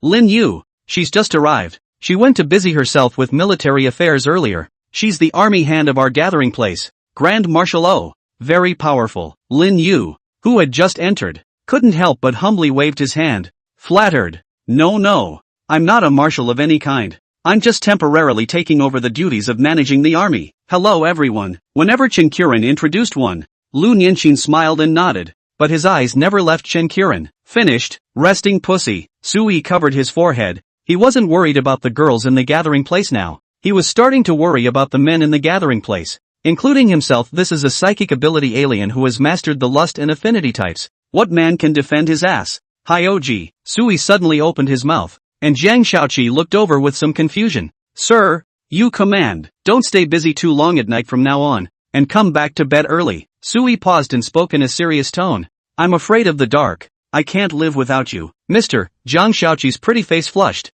not expecting Sui to actually emphasize this matter in front of so many people, but she still nodded her head gently and obediently. "Yes, sir." Among the crowd, only Zhao Siki looked at Chen Qiren with some confusion. She knew the man. How could he be so polite and gentle with a man? There's something odd. Zhao Siki looked Lun Yinxin up and down, but she didn't even look at her. "Old Chen." Sui stroked his chin and reminded, "Didn't you already retrieve the medical equipment? Hyoji, take the two doctors to the research room. I'll be upgrading the shelter later. And when I do, I'll expand the research center, and there'll be enough for 3 people to do research together." Sui looked at Zhang Xiaoji, who nodded. "I'll go inform Leah." With Sui personally speaking, it was impossible for Leah to monopolize the research room. "Boss." Chen Qiren smiled and looked at Sui. He pointed at Lun Yinxin. "New talent coming to the gathering place. I'll go and show him around first. I'm not as proficient as Ms. Zhao in the area of researching potions, so let her preside over the research. If you're told to go,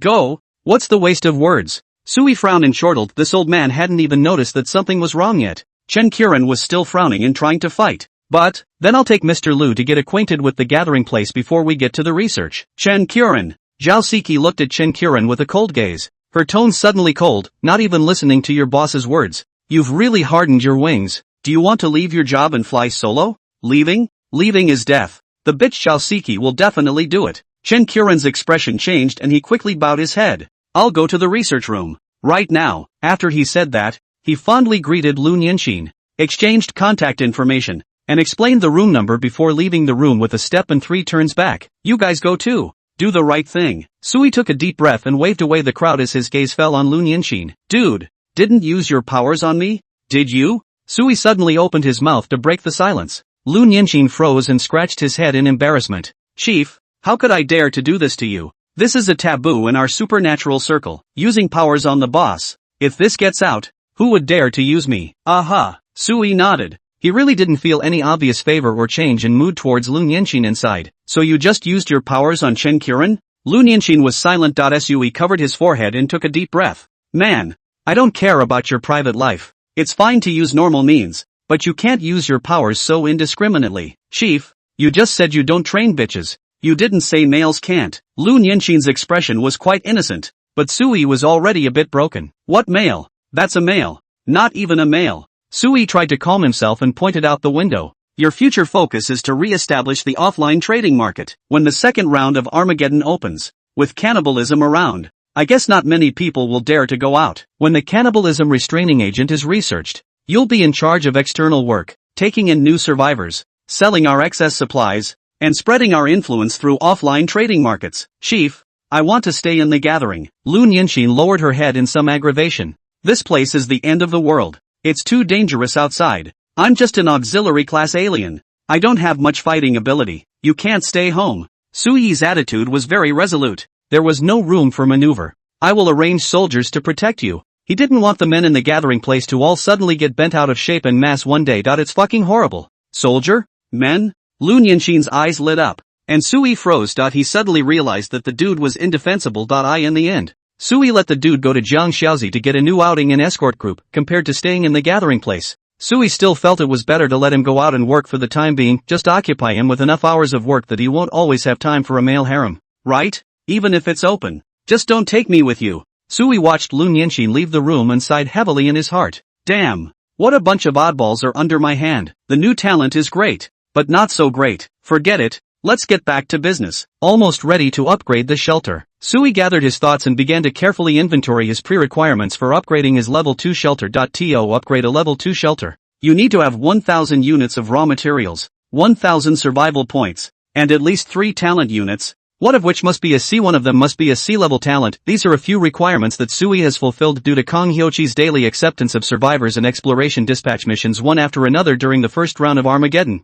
Su Yi's survival points had already reaccumulated to more than 2,000 points. As for the upgrade materials, due to Su Yi's route to technology, he could only use electronic components, upgrade materials. There wasn't enough of this stuff originally. Almost gaping, but today Wangsher speed past the door to the B-level puzzle and just filled in the gaps. As for the talent unit, that's not to mention that Su Yi has long been ahead of schedule to meet the requirements. Start upgrading. Su Yi knew the benefits of having a high shelter level, so of course, the sooner he upgraded, the better. Congratulations. The upgrade of the shelter to level 2 has been completed, and your shelter talent has been upgraded. Sanctuary talent House of Geeks has been enhanced. House of Geeks, for every 24 hours you stay in your shelter, you will receive one random survival reward that is currently most desperately needed. The reward is of minimum B grade, and the current talent time resets to 12 o'clock noon sharp.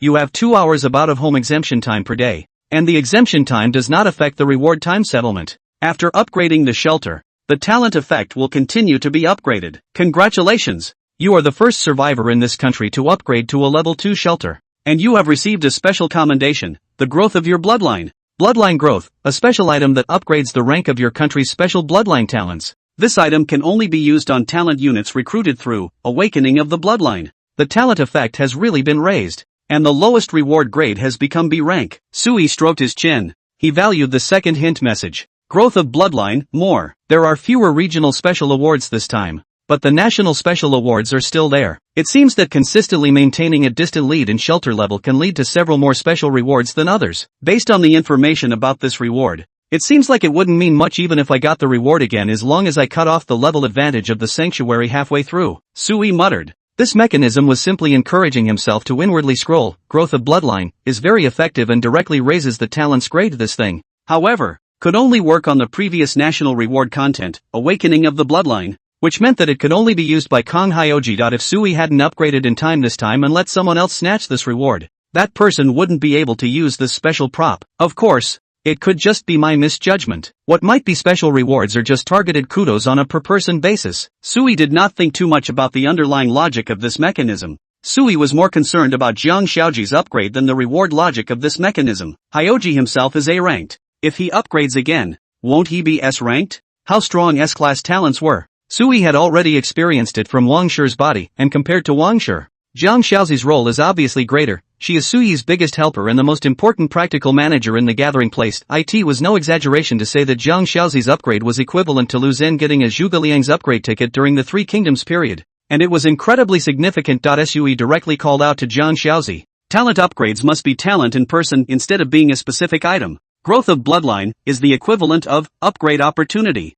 which is stored within the panel of the sanctuary. After Su Yi briefly explained the situation, he directly used the special upgrade opportunity in front of Jiang Xiaozi, accompanied by a golden light that surrounded Jiang Xiaoji's body. But in the blink of an eye, Jiang Xiaoji had already completed his upgrade. Congratulations! Due to your use of props, your talent Jiang Xiaoqi has upgraded his talent level. Your talent Kong Hyochi has become an S-class talent. From the outside, Kang Hyoji doesn't seem to have changed much, only the hint message that appeared before Sui's eyes signaled that Jiang Xiaoqi's rank had increased. She was still amazingly beautiful and looked at Sui tenderly. Is it ready, sir? Hyoji, how are you feeling? Sui looked at Jiang Xiaoqi with anticipation. And Jiang Xiaoqi slightly tilted her head sideways to feel the change in her own state. I feel that my strength has become a bit greater, and my body is not so tired. It seems like there isn't anything too special that has changed. Wait. Let me take a look first. Sui waved his hand as he couldn't wait to open the talent information interface to check Jiang Xiaoqi's upgrade information. Name, Kang Hyoji. Age, 28 years. Types, National Wizard.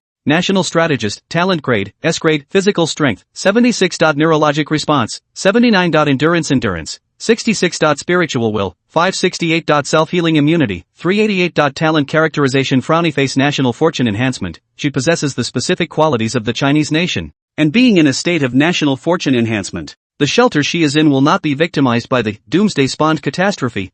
Filial piety, for every resident in the shelter who is over 40 years old. The shelter's dispatch exploration bonus, senior talent acquisition rate, and technology development speed will be increased by 1%. The maximum increase is capped at 100%. Deep thinking, any matter related to strategy, ploys, research, traps, defenses, and other matters that require thinking within the sanctuary will not fail. Leadership charisma, she is a natural leader, able to inspire the potential and loyalty of those around her. All the residents of the sanctuary under her leadership, regardless of their talent, are able to utilize their abilities beyond their limits. At the same time, she is able to see into people's hearts and minds, and can constantly improve the cohesion and loyalty of the members of the gathering place. Omnipotent strategy, she can effectively enhance all areas of development in the gathering place, including but not limited to science and technology, people's livelihood, economy and other segments. Bottlenecks in any area will be broken through in a hurry. For example, if scientific and technological research is in a bottleneck,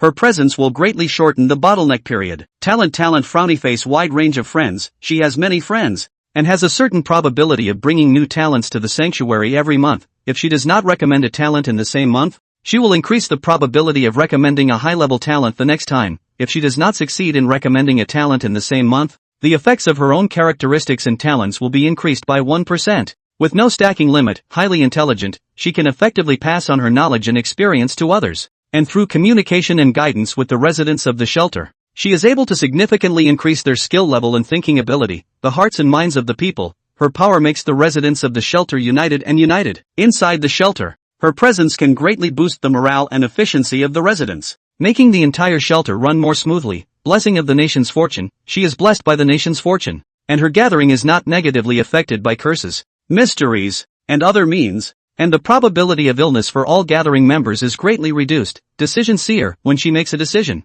an effect will be triggered randomly, allowing her to briefly look into the future and predict the future direction and outcome of her current decision. In order to avoid future losses caused by wrong decisions. Value score, 10. 286 points. Hiss. Sui's eyes widened in disbelief as he looked at the talent data information in front of him. It's outrageous. Wang Shi also only had 4 traits and 4 talents, and Kang Xiaozi directly had 5 traits and 5 talents, while there are traits and talents in it that were present at A level. It's not unchanged. Just for example, the characteristic of make wide range of friends, there was a noticeable change, and when Kang Hyoji was not citing talents, her own abilities could be stacked without any upper limit. The mechanism, it's outrageous. A 1% increase a month may not seem like much, but if we look at it over a longer period of time, what if we do not nominate talents for 1 year? What if we don't recommend anyone for 2 years? Then how horrible Kang Hyoji would have grown. And the new talents and traits that have appeared are each very counterintuitive as well. Leadership charisma ensures that the talents of the residents of the colony will never be overlooked and will be utilized to perfection, and guarantees the loyalty of all. Guaranteeing loyalty is actually all secondary. What makes Sui feel the most incredible is that this effect is not just for the talent units in the gathering place. It seems that survivors who are Doom players can themselves be affected by this effect. There's no need to say more about the bullishness of Omni strategy. What's the most annoying thing about a technology-based gathering place? That's not climbing the tech tree fast enough, not smooth enough. Looking back at the historical course of human scientific and technological research, it basically relies on a handful of technological explosions. Outside of the age of technological explosion, most of humanity has spent most of its time in the backward days of technological stagnation. The field of technological research is not just a matter of having enough talent, but also a matter of luck and the direction of technological research. A wrong direction of technological research can waste an extreme amount of time. However, The omnipotent strategy directly erased this hidden danger and drawback, allowing the bottleneck time of the technological research of the Sui gathering to be drastically shortened. These first two new features were still within Sui's understanding, shocking but not overly perverse, and it was the two newly appeared talents, National Blessing and Decision Profit, that made Sui feel incomprehensible. The country's luck shelter, also even so, the probability of illness is reduced well, looks understandable. As for this is not subject to the negative impact of curses and mysterious and other means. Sui just think it sounds very bullish, but do not quite understand. But Decision Profit is different. It's a proper see the future. What is a leader's greatest fear? I am afraid that my decision making will be wrong and I will be left in bad taste. Not to mention wreaking havoc on the country and the people. The more massive the power and country, the less likely it is to make decisions, because the larger the volume, the more developmental inertia there is after a decision has been made. Even if one recognizes the error and wants to change it, it often takes a generation, or even several generations, to fix and improve it. But with Decision Profit, making decisions is not such a concern. Bad decisions? Sorry for the advance warning. Eliminate the wrong answers. Then all that remains is the right answer. Let the gathering place always be on the most correct path of development. What a talent worth 10,000 critique points. This is nigh on outrageous. Sui sighed in a long voice. The satisfaction within his heart was almost impossible to describe in words. What does it mean that Kang Hyochi is bullish? It means that the time of the days he enjoys can be stretched indefinitely and the quality of his life will be higher and higher in the future. One has Jiang Xiaozi, who sits at the core development of the gathering place and widely influences all fields and all people in the whole gathering place. Martial arts have Wang Banzai, without the need to use their brains to directly show their muscles, hanging all combat units and enemy targets below S-class. What more can a man ask for when he is both a man of letters and a man of arms? Sui suddenly realized how Liu Bei felt back then when he was uprooted and met Zhuge Liang. Really, anyone else would have to cry. The hard times are coming to an end. The good times are coming. Have I changed much, sir? Kan Hyoji tenderly sat beside Sui as she softly smiled. You look like you're having a good time. It's simply too big a change for you not to notice it yourself? Sui looked at Jiang Xiaozi, and he couldn't suppress the smile at the corner of his mouth. Thought he was now looking at Kang Hyochi. How he was satisfied and how he liked it. Can detect some. Under Sui's fiery gaze, Jiang Xiaozi could not help but slightly lower her head, her pretty face flying halo, and softly said, it feels like my thinking is a bit more sensitive than before, and many of the problems that I couldn't think of are understood. It seems that it has also mastered some abilities similar to Lun Yinxin's, as if it's a supernatural ability. Kan Hyoji said softly, when I'm thinking about something, it's like I can see changes in the future. As if it's a meditative reminder of what I should or shouldn't do. Right, that's the one. It's a divine skill. Sui was almost so excited that he was about to jump up, and as he wrapped his arms around Kang Hyoji, he kissed her on the cheek with a mouthful of kisses. Strong. You're too strong. You're my big baby. Sui was so excited that he couldn't help himself, and for a while he acted inattentively and didn't even notice it himself. Jiang Xiaoji did not refuse, only burying her head deeper, a faint sweetness overflowing in her soft voice. As long as Mr. likes it. It's fine. Come on, Hyoji. Go try. Sui looked at Kang Hyoji encouragingly. Don't you still have some new plans to make? While we're at it, let's see how this ability to see the future is. Yes, sir. Kan Hyoji nodded her head obediently. As long as it was something Sui wished to see, she would do it. Then, sir, I'll go ahead and get busy. If you need anything, call me. Sui nodded his head excitedly and watched Kang Hyoji leave the room. This was the first time he had taken the initiative to rush Kang Hyoji to work, and although it seemed very much like a boss's oppressive behavior, he was really too eager to see Kang Hyoji's new abilities in effect. After a long time, Sui barely suppressed the excitement in his heart and suddenly realized a new problem. Ouch! Crap! I almost forgot about Linyu and Leah's upgrades. Sui tapped his head. In the rewards that Wang Shi had brought back earlier, there were 2 more chances to upgrade to a B-level talent. These 2 opportunities. Sui hadn't wanted to give Linyu and Leah the opportunity to use them so early, but currently, looking at the entire gathering place, there weren't too many good candidates for upgrading. It's better not to save it and use it in advance. Sui muttered that these 2 were also very important to the gathering place. Point 1 is in charge of army soldiers and the other is in charge of scientific and technological research of these 2 talents. If the grade is too low is not good, for fear of not being able to keep up with the average grade of the talents in the gathering place. The future may not be able to catch up. As long as it didn't affect the development of the gathering place too much.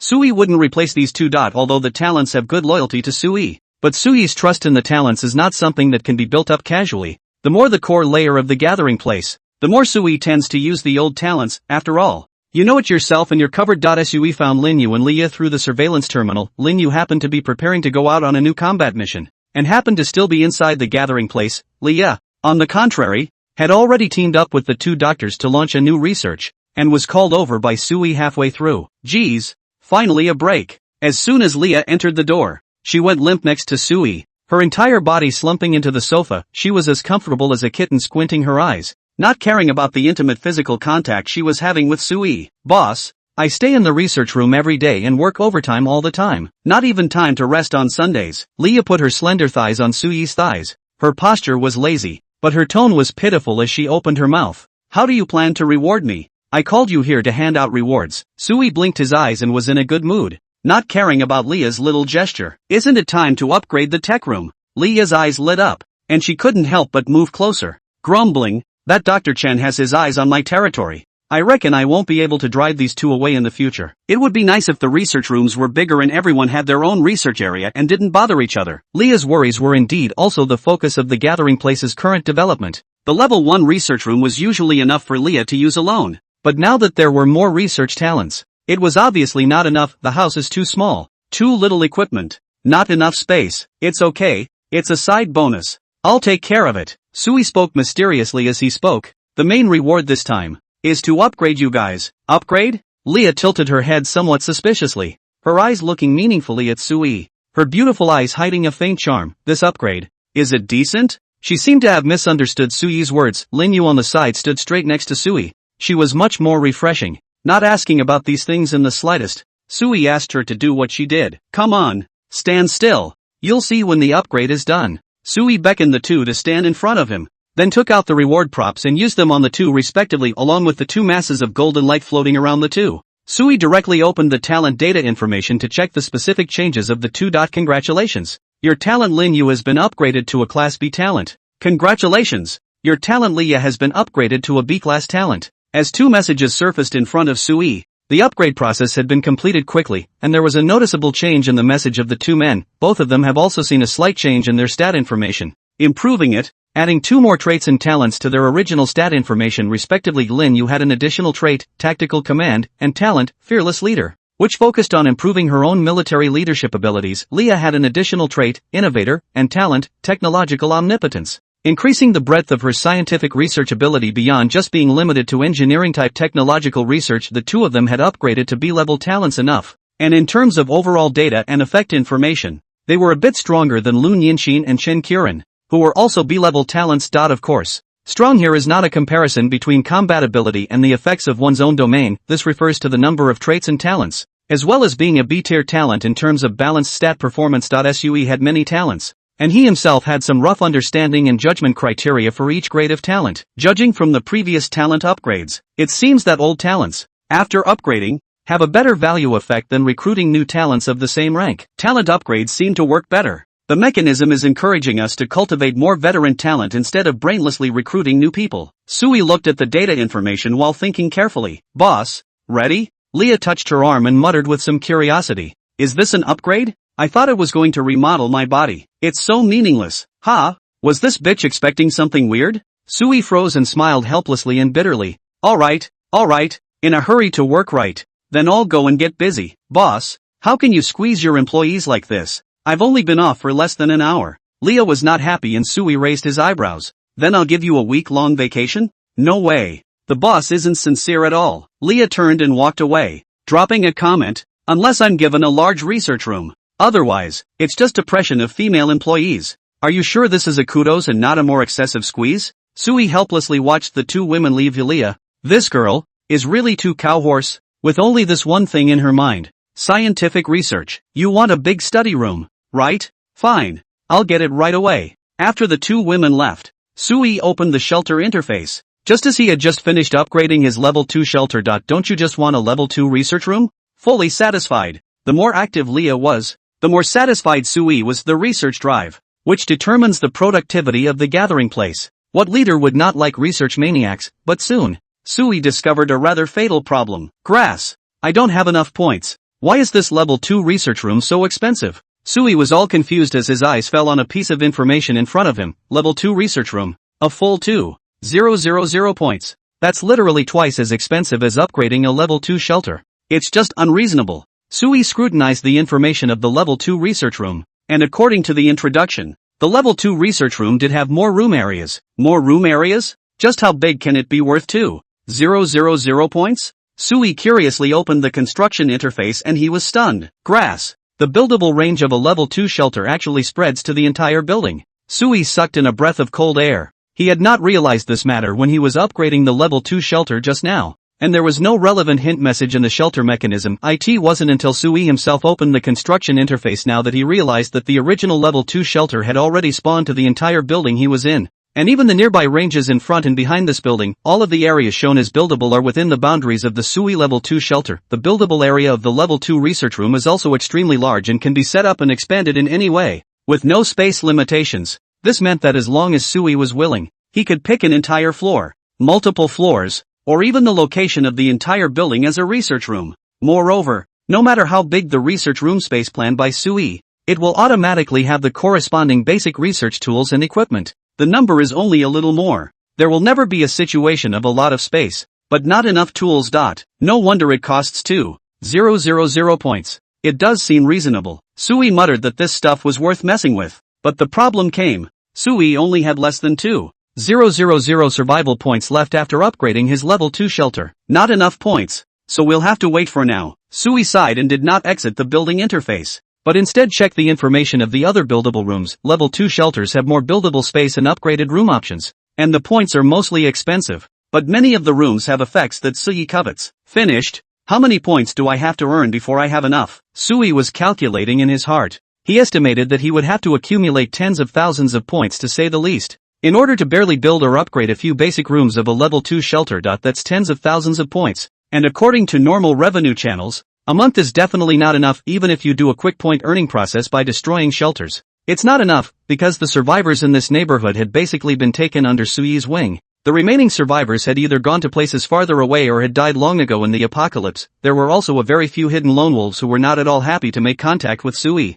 and Sui was too lazy to go to great lengths to find them for this amount of points. It's the second month of the end times, and the point gains from the wild expansion aren't really enough for normal development anymore. The first phase of the incremental period is nearing its end, and now it's either a matter of fighting for stock or opening up new areas of incremental points. As Sui pondered, he couldn't help but think of the people in the settlement. The number of survivors in Sui's gathering place now exceeded 3,200. In addition to the talent units, and thanks to the first round of Doomsday Settlement kudos, people who had lost their shelters have regained new ones. This means that 3,200 people have shelter. Even if this was only 3,200 level 0 shelters, you'd still get 320,000 base survival points after destroying them. Going to do it? Sui narrowed his eyes slightly. He had to admit that his heart had been moved. As long as he was ruthless, 320,000 survival points would easily come to him, which would help him immensely. Such a huge amount of money would not only allow Sui to complete the full build and upgrade of a level 2 shelter,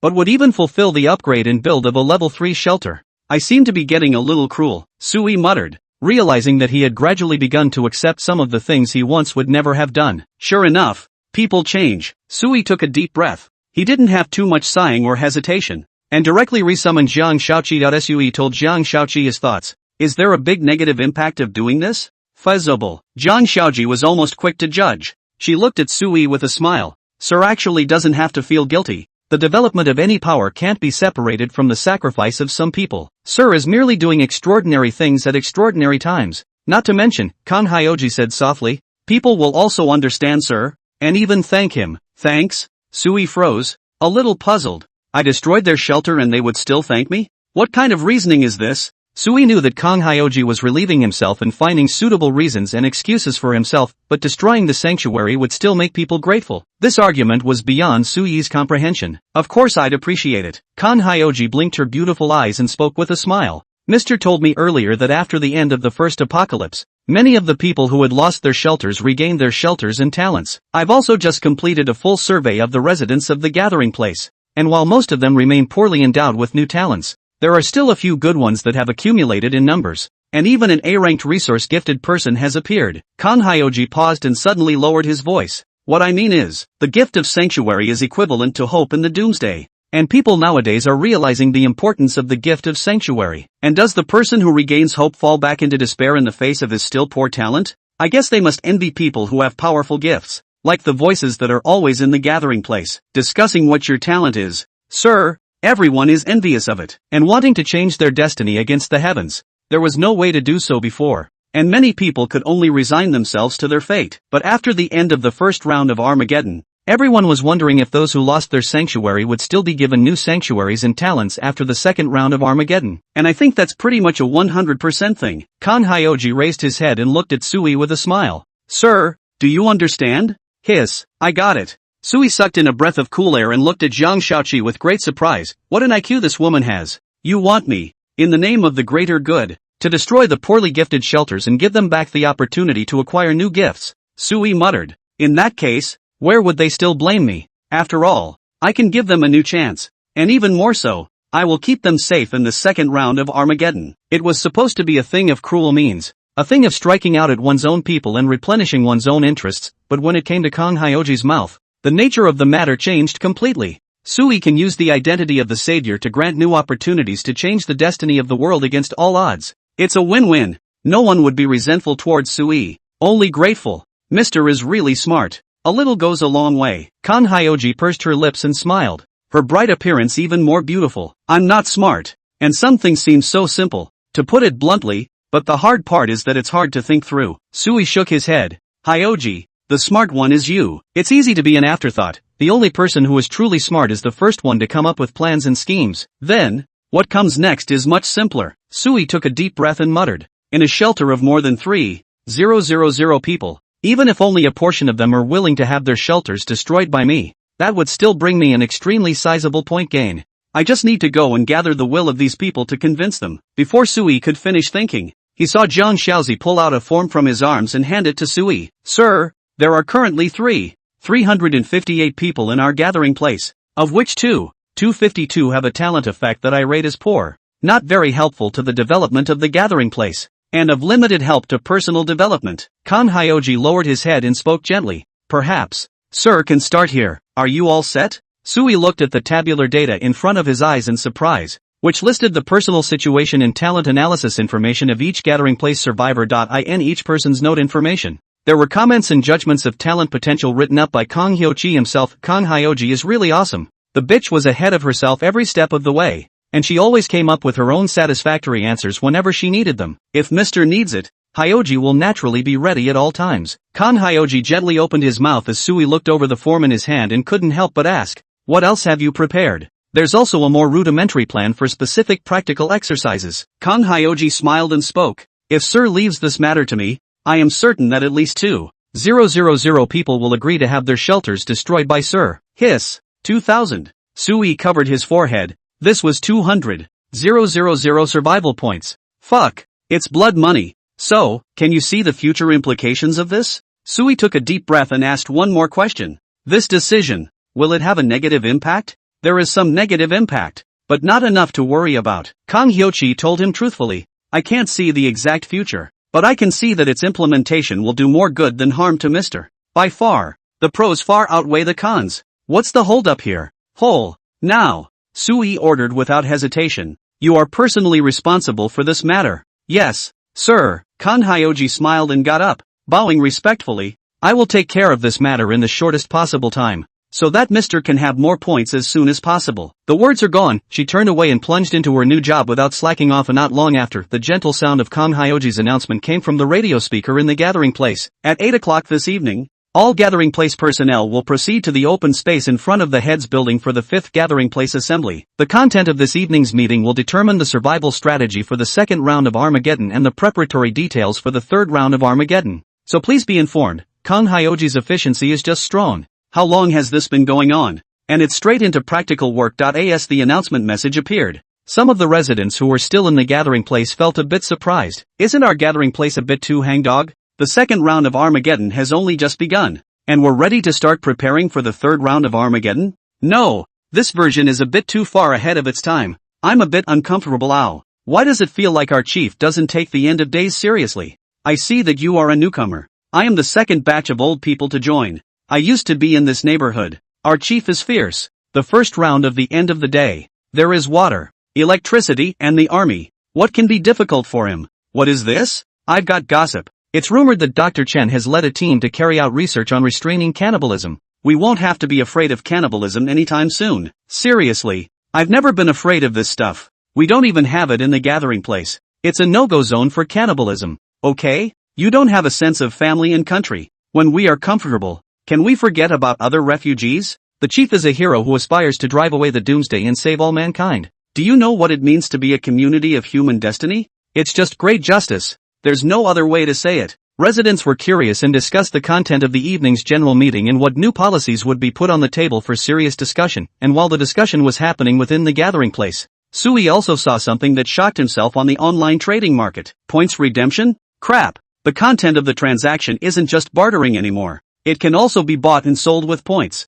Sui was surprised. This was another second round of the new mechanism. No reminders at all. It's all about figuring it out. If it wasn't for the fact that Sui would open the online trading market every once in a while to check the market, he would have really missed this new mechanism. Based on the intelligence exchanged in the city area chat channels, the online trading market has seen a new trading component since the beginning of the second round of Armageddon. Anyone can shelve an item, mark it up for survival points, and wait for a buyer. Even two new services, bargaining and auction, have been added. It seems that since the second round of Armageddon, the general survivors have had points in their hands, which has led to this mechanic. Sui muttered as he focused his gaze on those extra props and items he had on hand. So, should we sell some for points? Sui hesitated slightly. Although it was not true that he was currently short of survival points, he was also short of war points. The top 10,000 rankings hadn't been fixed yet, and Sui didn't want to cause a shortage of donated items because he was selling these supplies. Let's wait. There's no rush yet. Sui took a deep breath and just silently browsed up the new mechanism of the online trading market.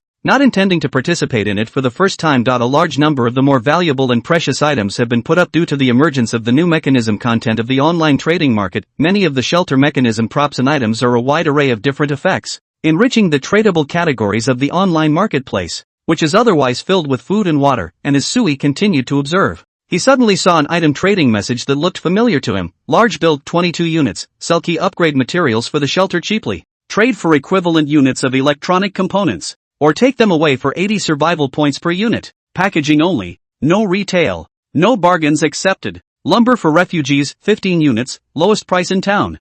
30 survival points per unit. Only accepts trades in categories related to points. Food and water don't come with bargains, and don't bother with reporters. Electronic components, 10 units, 50 survival points per unit. 52 survival points retail. Buy now. Isn't this a shelter upgrade material? Even this stuff can be sold? There are people willing to sell it too? Sui froze, but quickly figured out the reasoning. Whether it's puzzle door or dispatch quests, the upgrade materials you get in them are mostly randomized, and there were 3 types of shelter upgrade materials. So in case you were unlucky and didn't come across the one you wanted, that extra material would rot in your hands if you didn't sell it. Instead of keeping these materials that he couldn't use in his hands, he should hurry up and sell them in exchange for valuable items to make himself stronger. I remember. I have quite a few unused upgrade materials in my hand. I can sell them all, Sui muttered. He had tried to shelve upgrade materials before, but at that time, in the first round of Armageddon, the trading market had not expanded the category of tradable items,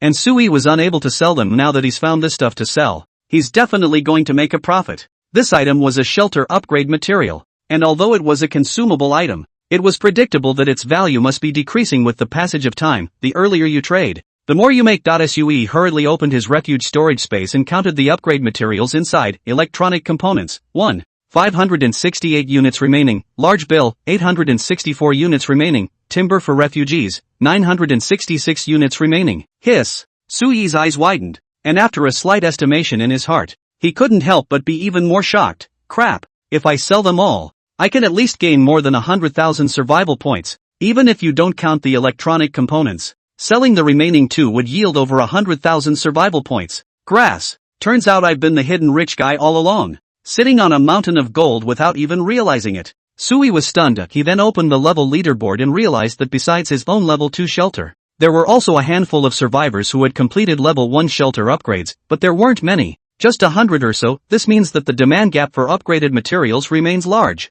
Sui immediately opened the talent ranking, and found that apart from himself still being in the first place, The ranking information of the rest of the people also appeared, the entire talent class ranking. There were only 30 or so people in total. This meant that the only people in the entire city who steadily held a channel of income from upgrade materials by dispatching quests were these people. The market demand is great. Very promising. Sui took a deep breath to calm his agitated heart. In order to maximize the benefits, Sui didn't rush to shelve the materials he had in his hands, but carefully collected relevant trade intelligence information. After dark, Sui basically mapped out the situation. The 3 kinds of upgrade materials correspond to the 3 kinds of shelter upgrade directions: electronic components, research and creation class; big bills, yield enhancement class; refugees would defense resistance class. 3 different types of shelters, adapted to different directions. If in the first round of Armageddon, then it must be the direction of shelter upgrades corresponding to refugees wood. That is the most popular. This type of shelter has decent resistance to all natural type disasters at level 1.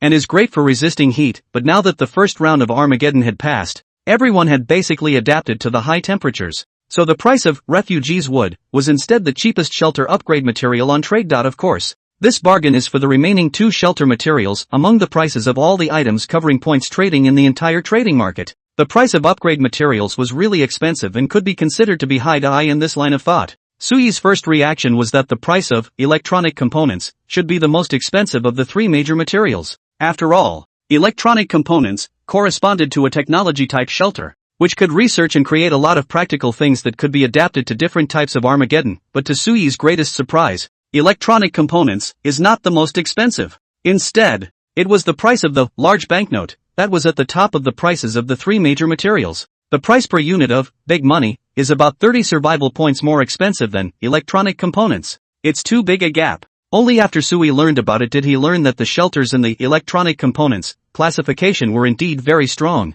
But a small number of survivors who had completed upgrades in the current classification had revealed information that this classification belonged to the big late stage of development. This is because choosing that categorized shelter, whether it is for research and development, purchasing tech items, purchasing tech rooms, etc., is all a large expenditure of points. Most of the items are priced to rival the survival points required for upgrades, if not more expensive. And compared to refugees timber classified shelters, the cost of shelter building is almost several times, or even 10 times higher. In a nutshell, it's strong, but really expensive. In the early days when no one had many survival points, at best, you could barely finish upgrading a level 1 tech shelter, and you couldn't even do any extra builds. In contrast, the big bucks counterpart of the gain sanctuary is different. Its build cost is not as exaggerated as that of the tech shelter, and the gain effect is very comprehensive. And after the upgrade is completed, it can significantly increase the proportion of everyone's access to key resources such as survival points and upgrade materials. Choosing to gain sanctuary means that you can develop a snowball-like development rate, constantly snowballing the various resources of the sanctuary. It is almost as if the vast majority of survivors agree that the option of upgrading gain shelters is the way to go. Because of the increased market demand, the price of large bills naturally remains high. With the opening of the second round of Armageddon, the global survivors have mastered access to talent and upgrade materials, and they have gradually begun to catch up with me. Sui muttered, I'm about a month ahead of everyone, which is equivalent to being a small version ahead in the game. Still can't slack off. Have to turn the lead into a concrete advantage for me. These 2 materials that can't be used must all be sold. Take advantage of the high demand and sell more at a high price. Sui mused and began to work on it. In a short while, he put up the large banknotes and refugees timber on the shelves in batches, hanging them up for sale in groups of 10 to 15. And the selling prices fluctuated and were not entirely consistent. The main reason for operating this way is to keep your money in the dark and hide your hand in case you put it up for sale with a big grin and a big bite. It will definitely cause a sensation all over the city and will attract some unwanted stares. Sui does not like to take risks.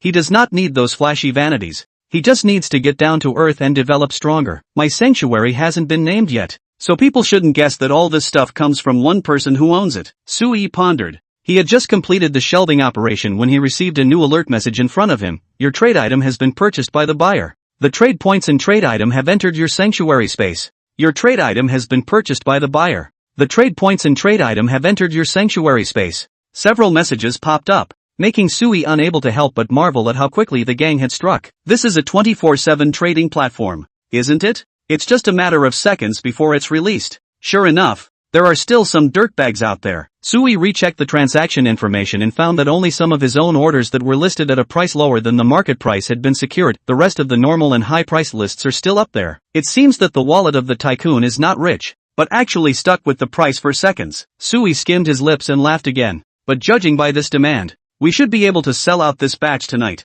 right? Even if it doesn't sell cleanly, the big deal is to slowly lower the price.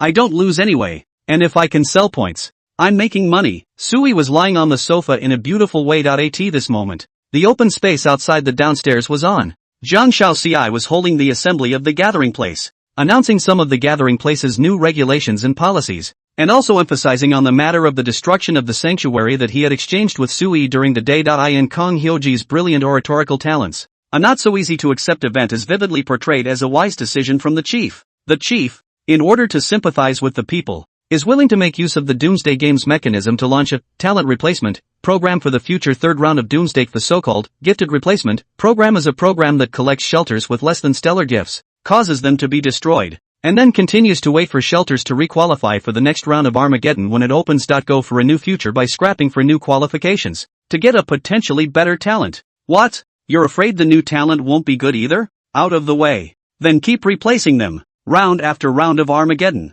with new opportunities each time, averaging once a month. You can always trade for a talent you're happy with yourself. What? Are you worried about running out of shelter and not being able to secure your safety and well-being in the apocalypse? You ask the rest of the people, many of whom had no shelter, how well protected they were by the chief in the first round of Armageddon. Dangerous and won't come near everyone at all. The first consideration of the chief in the gifted replacement program is the personal safety of everyone. Ensure safety before implementing the replacement program, even if you're a little punk. As long as you're willing to work, the head honcho will definitely make sure you don't die. And here's the kicker. This program, it's all voluntary, never forced. Anyone, at any time, can sign up for this program, which runs for a long time. There are no restrictions, total freedom for everyone. What strong-arm buying and selling doesn't exist? The head of our family is a heavenly good man who will only bring benefits and advantages to everyone and will not harm their personal interests at all. That alone is enough to move most people, coupled with the reputation and creditability that the gathering place had accumulated in its previous management. There were really a lot of people who were moved, and newer survivors who joined not long ago may still be skeptical about the strength and creditworthiness of the gathering. But the older folks are largely not worried about that. The chief has a bottom line. He didn't even mind me when I didn't have a refuge before. He even raised me. I definitely want to replace it with a good talent to serve the chief. Help the chief save more refugees. First things first, I'm not coveting any top-notch talent. I'm purely doing this for the greater good. At this time when my family and country are in great trouble, I want to offer my own small contribution. I agree with this point, because that's what I think too. I'm definitely not doing this to get stronger and then sleep with Ray. It's purely for the sake of better serving my country and its people. Ha? There's someone else hesitating? No way. No way. This kind of good thing that the government is underwriting. There are still people who are hesitant? You really can't catch the wind of a good policy, can you? No one else could do it if they wanted to. There's no one to protect them, and they'd be in danger without their shelters. But it doesn't matter to us. We can replace them whenever we want. If we're not satisfied with the new talent, I'll replace it next month. With your playstyle, I can only say it's average. If it were me, I'd just get stuck on the last day of the month before destroying the sanctuary, utilizing the mechanic perfectly. There only exists a one-day talent gap. Don't say anything, Ms. Khan. I'm signing up. I can't fucking stand this garbage E-rank talent. It's the same with or without it. Please give me a chance. I really can't stand this F-ranked, Rocco eating show, talent. I've been eating my own shang every day for a month now. I really want a change of flavor. With Kang Hyoji's excellent speech, more and more residents agreed with the talent replacement program. Some of them were just purely because they were really bad at talent, while others were the tokens Kang Hyoji had arranged earlier to create a buzz in the crowd. Once the sound was up, many waverers began to make up their minds, even gradually scrambling to be the first, fearing that they would run out of places. Everyone is switching. If I don't, won't I be inferior in the gathering place in the future? Although the gathering place does not encourage the differentiation of status based on talent level, but someone else's talent is better than mine. He is just talking louder than me. I also want to be bullish. I also want to be strong. And I also want to enjoy the adoring gaze of the girls. What to do? Then join the glorious talent replacement program.